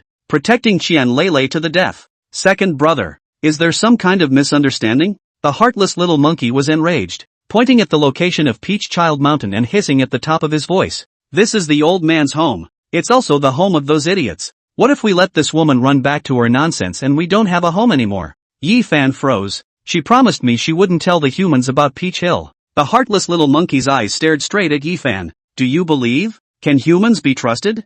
Yifan said. "Have you forgotten what Master Xiang said? People are good in the beginning." The mindless little monkey growled angrily. Big Brother also said that humans are all unawakened demons one by one. It was the first time Yifan had seen such a heartless little monkey. He suddenly realized that the little monkey wasn't as dumb as he thought and was hiding a lot of things in his heart. The heartless little monkey stepped closer, the flames on his body gradually rising as he said with a threatening tone, "Third brother, it's time for you to make your choice. Are you on the side of the demons or the humans?" Yifan's mouth opened wide in shock. In his head, Mo Yulin sighed heavily. P.S. The book of the once dominant member list Big Brother, Riotous Universal Flow. End of chapter. Chapter 174, Wei Ming on Changbai Mountain. Go ahead. Whose side are you on? The heartless little monkey's appearance gradually became hideous. Yifan bowed his head and did not say anything for a long time. Slowly raised his head and stared. "I'm on the side of morality. The mindless little monkey narrowed his eyes. Yi Fan took a step forward,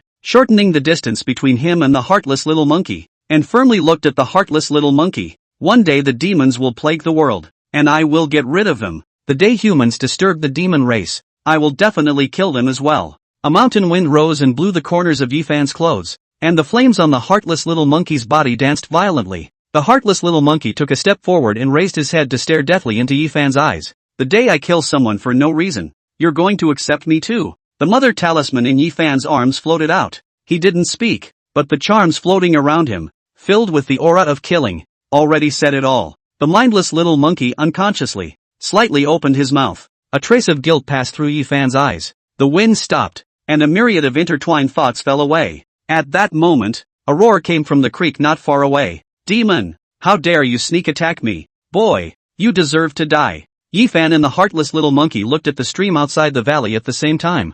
Master Ryu! The two of them didn't care about Qian Lele and dashed towards the creek out. Qian Lele didn't hesitate and followed Yi Fan closely. She knew that only Yi Fan could help her in this land full of demons. Creekside. Wei Ming rolled backwards repeatedly. The giant tiger spotted neck trough snake that rushed out of the water kept spitting poisonous arrows towards Wei Ming. Wei Ming had already participated in the relics twice, and his fear of demons had long since ceased to be like that of the initial rookies. Besides, he was already a senior administrator of the security administration, and his own battle power was not weak. Wei Ming grabbed the special long leather case, pulled on the handle, and yanked hard. A huge black sword was drawn. The essence of this leather case was actually the scabbard of a magic sword. Wei Ming's spiritual power surged into the magic sword, and the scarlet demonic eyes at the hilt of the magic sword slowly opened as mysterious power traveled around the magic sword. Several tentacles appeared out of nowhere and wrapped the magic sword like a mace. Wei Ming held his magic sword and smashed it towards Master Lu's head. Master Lu hissed and hardened his magic sword.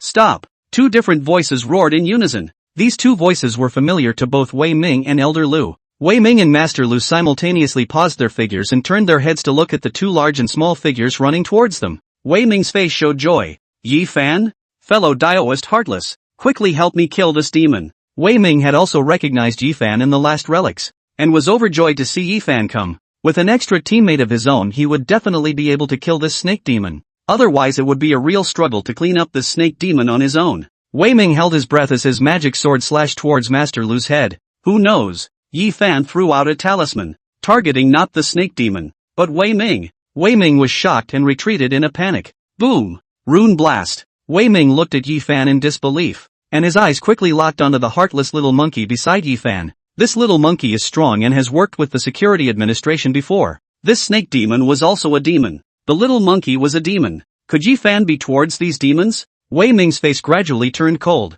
Fellow Daoist Yi Fan, are you helping this snake demon against me? The heartless little monkey made a flying leap and landed beside Master Lu, holding his arms and teasing. See that, Sandy? Humans only scourge our homes. Elder Lu is just grumpy. Its old man is pure in nature. This security administration kid is a killjoy to Master Ryu at every turn. Don't you understand what human beings are capable of? Yi Fan slowly opened his mouth. Officer Wei Ming, is there some kind of misunderstanding? Wei Ming narrowed his eyes. This old viper sneaked up on me. Master Lu breathed roughly, like he was in a hurry, and looked at Yi Fan, saying, Your Majesty, this wouldn't also be His Majesty's sworn brother. If not, then I'll eat this kid alive today. Wei Ming's face was wary. Master Wang? Yi Fan, the demon called you a prince? He quietly backed away with the demon sword, his back against the cliff not to be belly up to the enemy. Yi Fan bowed towards Elder Lu and asked, Master Lu, what exactly happened to cause you to be so shaken? Master Lu opened his mouth,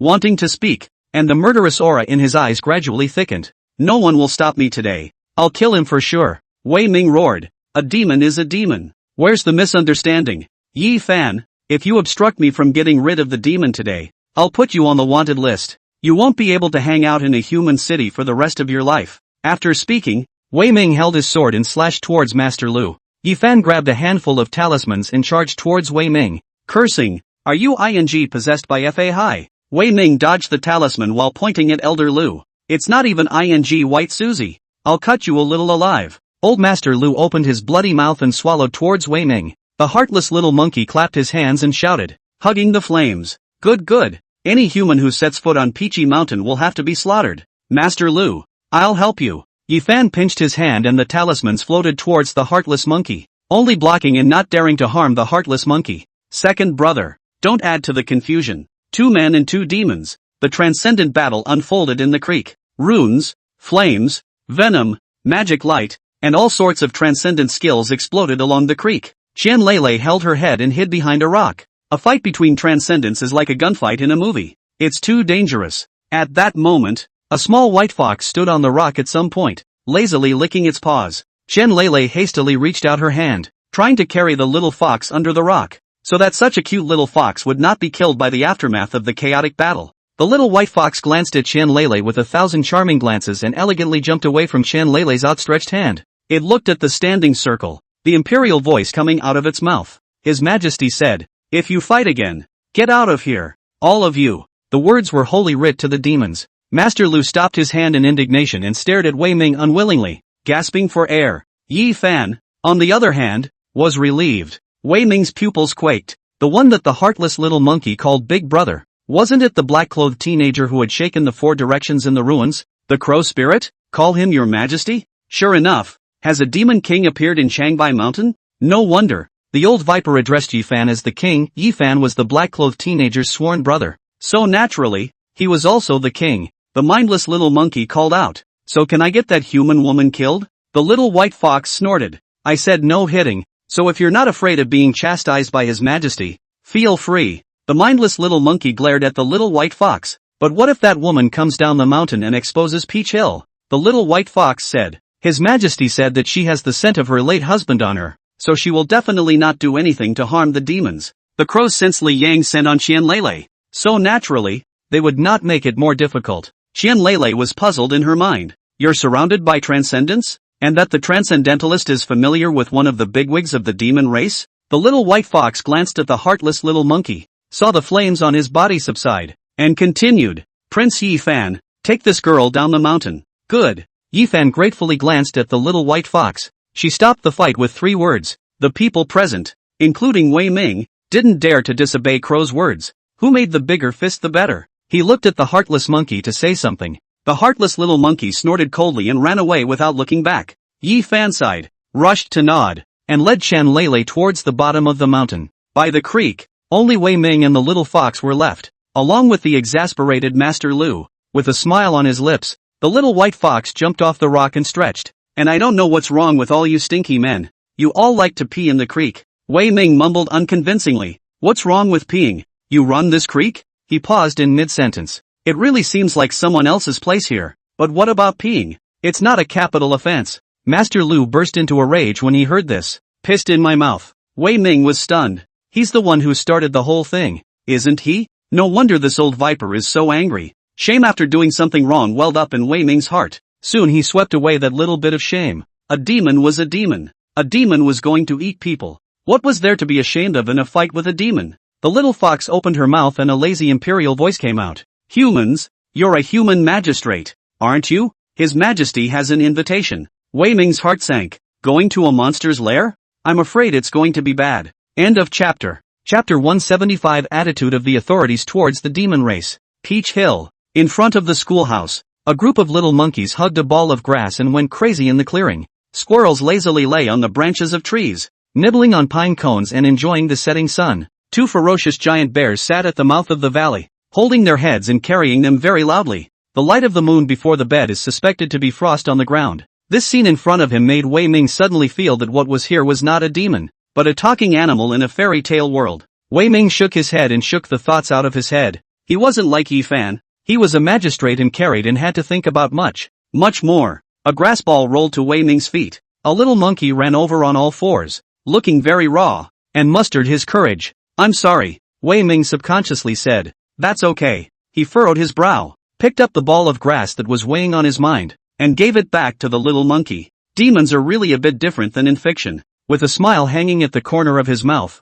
the little white fox led Wei Ming into the schoolhouse and bowed his head. "Your Majesty, the men have been brought." "Aha!" A voice came from inside, and the little white fox signaled Wei Ming to go in. How dare Wei Ming disobey? That terrifying raven boy had single-handedly suppressed the powerhouses in the entire relic. He wouldn't be arrogant enough to think that he could fight against it just because he got the magic sword. Wei Ming raised his leg and walked into the schoolhouse and saw a familiar figure. Raven sat in a simple wooden chair and looked earnestly at the podium. Wei Ming made a bow. His Majesty, the Black Emperor. Raven gave a sigh of approval. It's so well written. Wei Ming looked toward the podium. The podium has a blackboard with the poem Silent Night Thoughts written on it. Elder Xiang was able to mimeograph these ancient poems with his eyes closed in regards to writing them. Wei Ming's face showed shock. Demons? Studying? Raven said. Having learned these things, it is time for the demons to come to reason. Wei Ming nodded. Demons have learned human culture and should be similar to humans. Even he felt that these uncivilized demons would be more innocent than humans.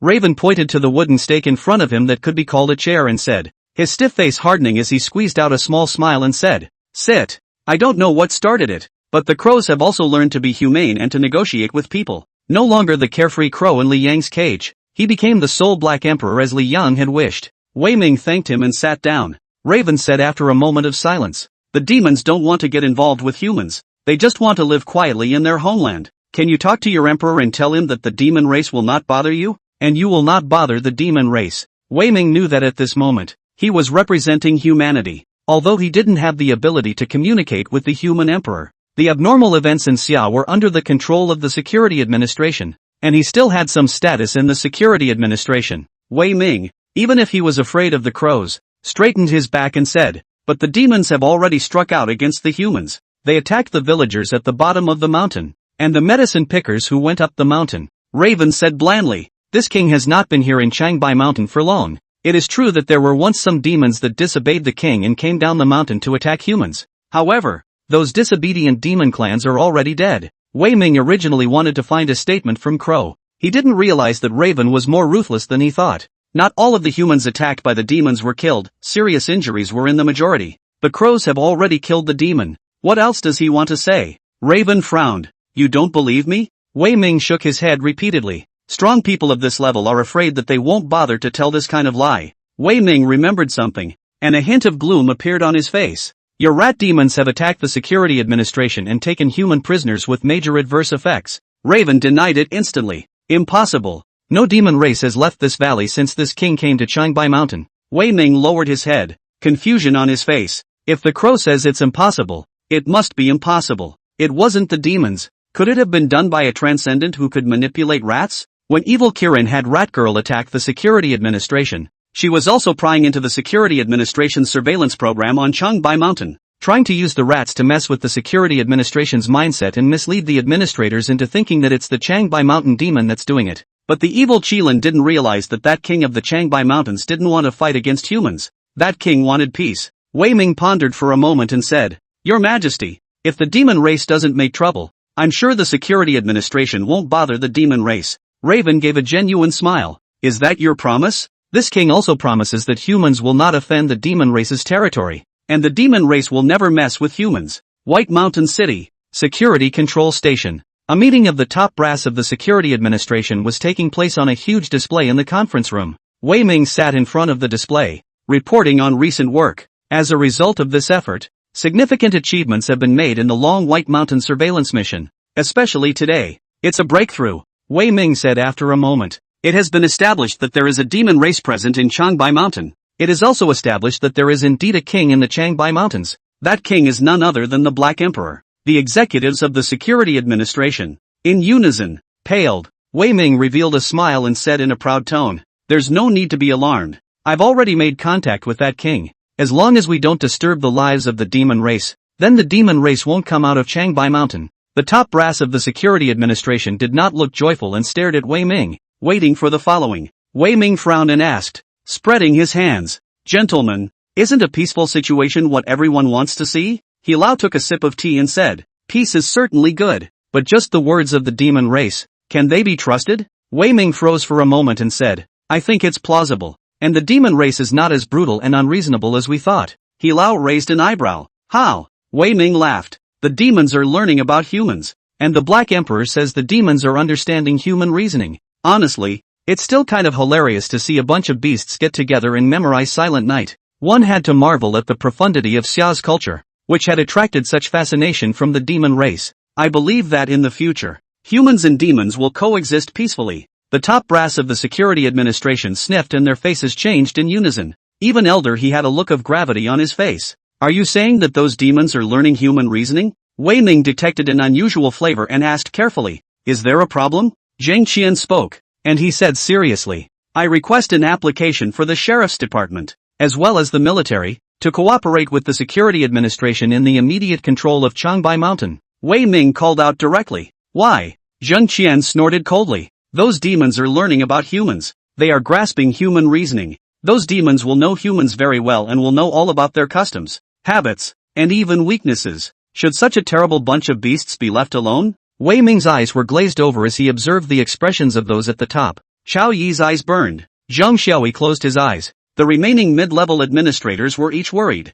Wei Ming was suddenly gripped with fear in his heart. He's already made a deal with the Black Emperor. Ha? How did that happen? Wei Ming was undeterred. Why do you want to start a war between humans and demons? Don't you guys want peace? Zheng Qian snorted coldly. There are many ways to make peace, and one of those ways is to have the demon race submit to the humans. Those demons are desirable whether they are used for experiments or raised to be war machines. Did it give the demon race a chance to grow? Should we wait for the demon race to threaten human society? Wei Ming swallowed hard. Changbai Mountain is the territory of the demon clan. Are we going to be the ones to start a war? Zheng Qian frowned and looked at the little cutie. Like at Wei Ming, Changbai Mountain, it's the territory of humans, not the demon race. Since ancient times, Wei Ming argued, aren't you afraid that the demon race is more powerful than you can imagine, and that this war will backfire on humanity? Zheng Qian said, how strong can it be? Not being able to use hot weapons in the ruins, there's really nothing you can do with it, Black Emperor. But if you're not in the middle of the ruins, how many shells can the Black Emperor withstand? Wei Ming stopped arguing with Zheng Qian and looked at Old Man He. Elder He, do you think so too? Do you also advocate fighting? Elder He was silent for a moment and said, all I care about is summer security. The security administration is tasked with dealing with unusual events, and the demons are a destabilizing factor. But, Wei Ming wanted to say something else, but was interrupted by He Lao. He Lao Dao. Wei Ming send the Changbai Mountain administrator to spy on the strength of the Changbai Mountain demon race. The order had been given, and Wei Ming had nothing to say. Zheng Qian sneered. I think Wei Ming has been compelled by the demons of Changbai Mountain. Find a security administrator to change Wei Ming back. Wei Ming opened his mouth, unable to say anything. Zheng Qian's eyes were fierce as he threatened Wei Ming. Starting today, you are not to leave the Changbai Mountain Security Administration Station until a new administrator replaces you, or you will be punished as a criminal. P.S. Overdoing it a bit. Next up is a new cool episode. Brothers who don't like reading supporting characters, bear with me a little. I'll be quick. The little crow and the little monkey are going to be sad. People don't like us. 555. End of chapter. Chapter 176, The Battle Under Changbai Mountain. White Mountain City. Suburb. The night was a little cooler in the wind, but the smell of spring was strong. Yi Fan brought Qian Lele down Changbai Mountain. The road was dark with few vehicles. The city of lights is lit up ahead. It's the city of White Mountain. Yi Fan was afraid that his monkey brother, who was not afraid of the sky and the earth, would come back to kill again, and he would only feel at ease when he had to send Qian Lele to White Mountain City. Besides, it's dark, and it's really not safe for Qian Lele to walk at night as a girl. The two of them were speechless all the way, each with their own thoughts. Qian Lele carefully glanced at Yi Fan and whispered, "Thank you for saving me." Yi Fan bitterly shook his head. Caught between the demons and the humans, he had thought that one day it would be difficult, but he hadn't imagined that it would come so quickly and offend Ergo so dryly. Drip! The honk of a car sounded behind him. The duo turned around, blinding headlights shining from the front. Chandler asked, "Isn't it time to give us a ride?" There are drivers in such places who will stop and ask for a ride if they see one, and the price is not too high. Chandler waved his hand and the car slowed down. Qian Lele showed a smile. "Why don't we go to White Mountain City together? I'll treat you to dinner." Yi Fan seeks good. Depressed mood, want to borrow wine to dispel sorrow. The van stopped and the driver got out. A woman in a long black dress and sunglasses. The woman had a very mysterious aura about her, and didn't look like she drove one of these beat-up vans by any stretch of the imagination. Yi Fan detected a hint of something wrong. At that moment, the back door of the car also pulled open and two men stepped out. One was a man in a long red dress and a bare hairpin. One is a teenager in a tuxedo, wearing glasses and holding an oil paper umbrella. Yi Fan's pupils shook violently. The evil unicorn? Qian Lele thought it was an ordinary passerby and smiled as she went up to ask, "Can you take us to White Mountain City, please?" The corners of the evil Qilan's mouth widened into an evil smile. "Yeah." Chandler asked, "How much is it?" She sought to kill the price. The evil Qilan pointed at Yi Fan. "Trade him for his head." In an instant, The red skirt drew the pig-killing knife from her waist, glaring with eyes full of red blood as she swooped towards Yifan.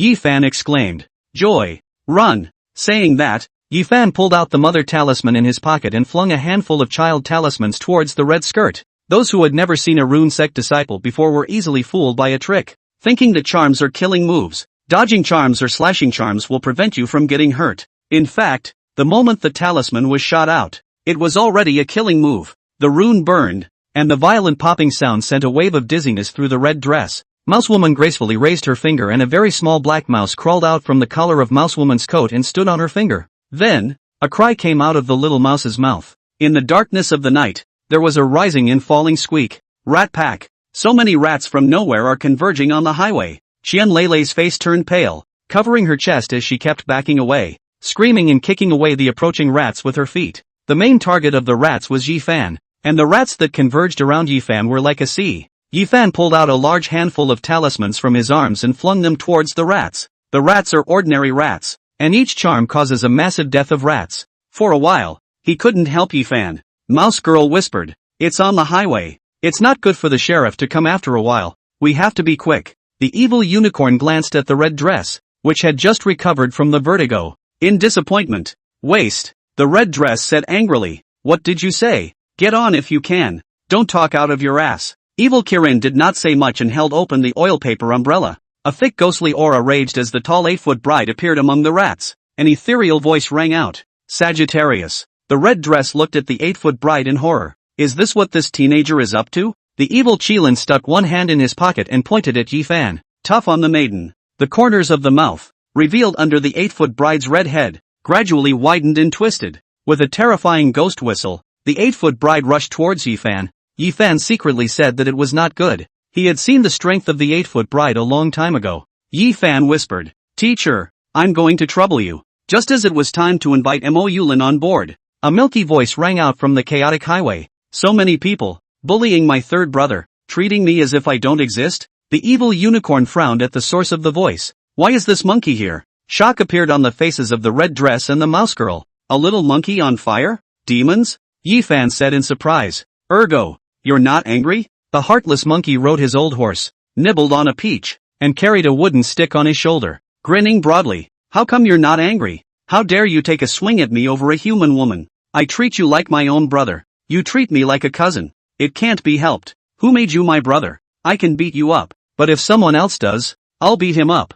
Yifan grinned stupidly with a big mouth. "Good grin, brother. You'll beat me to death later." Mouse Girl came up to evil Kirin and whispered, "I'll deal with that monkey. You guys hurry up and take care of that kid." The evil unicorn shook his head with a grim expression on his face. "Withdraw. It would do him no good to be discovered by the sheriff in a transcendent battle of this magnitude." On the bright side, the evil Qilin was still practicing at home at this time. The security administration knew that the evil unicorn was running around and was a nuisance to the evil family. The little mouse in the mouse girl's hand squealed again, and the rat's eyes glowed red as they attacked even more fiercely. A few people in red dresses got into the car. Evil Kirin rolled down the window and grinned. "This monkey demon is called Heartless, is it? I'll remember you and we'll see you next time." The car went off in a cloud of dust. The evil Qilin watched through the back window as the heartless little monkey and the others quickly cleared the rats, the smile dispersing from his face. The evil unicorn glanced at the red dress. "You go and bring the woman beside Yifan." Evil Qilin heard heartless little monkey say that Yifan flipped out with heartless little monkey for that woman,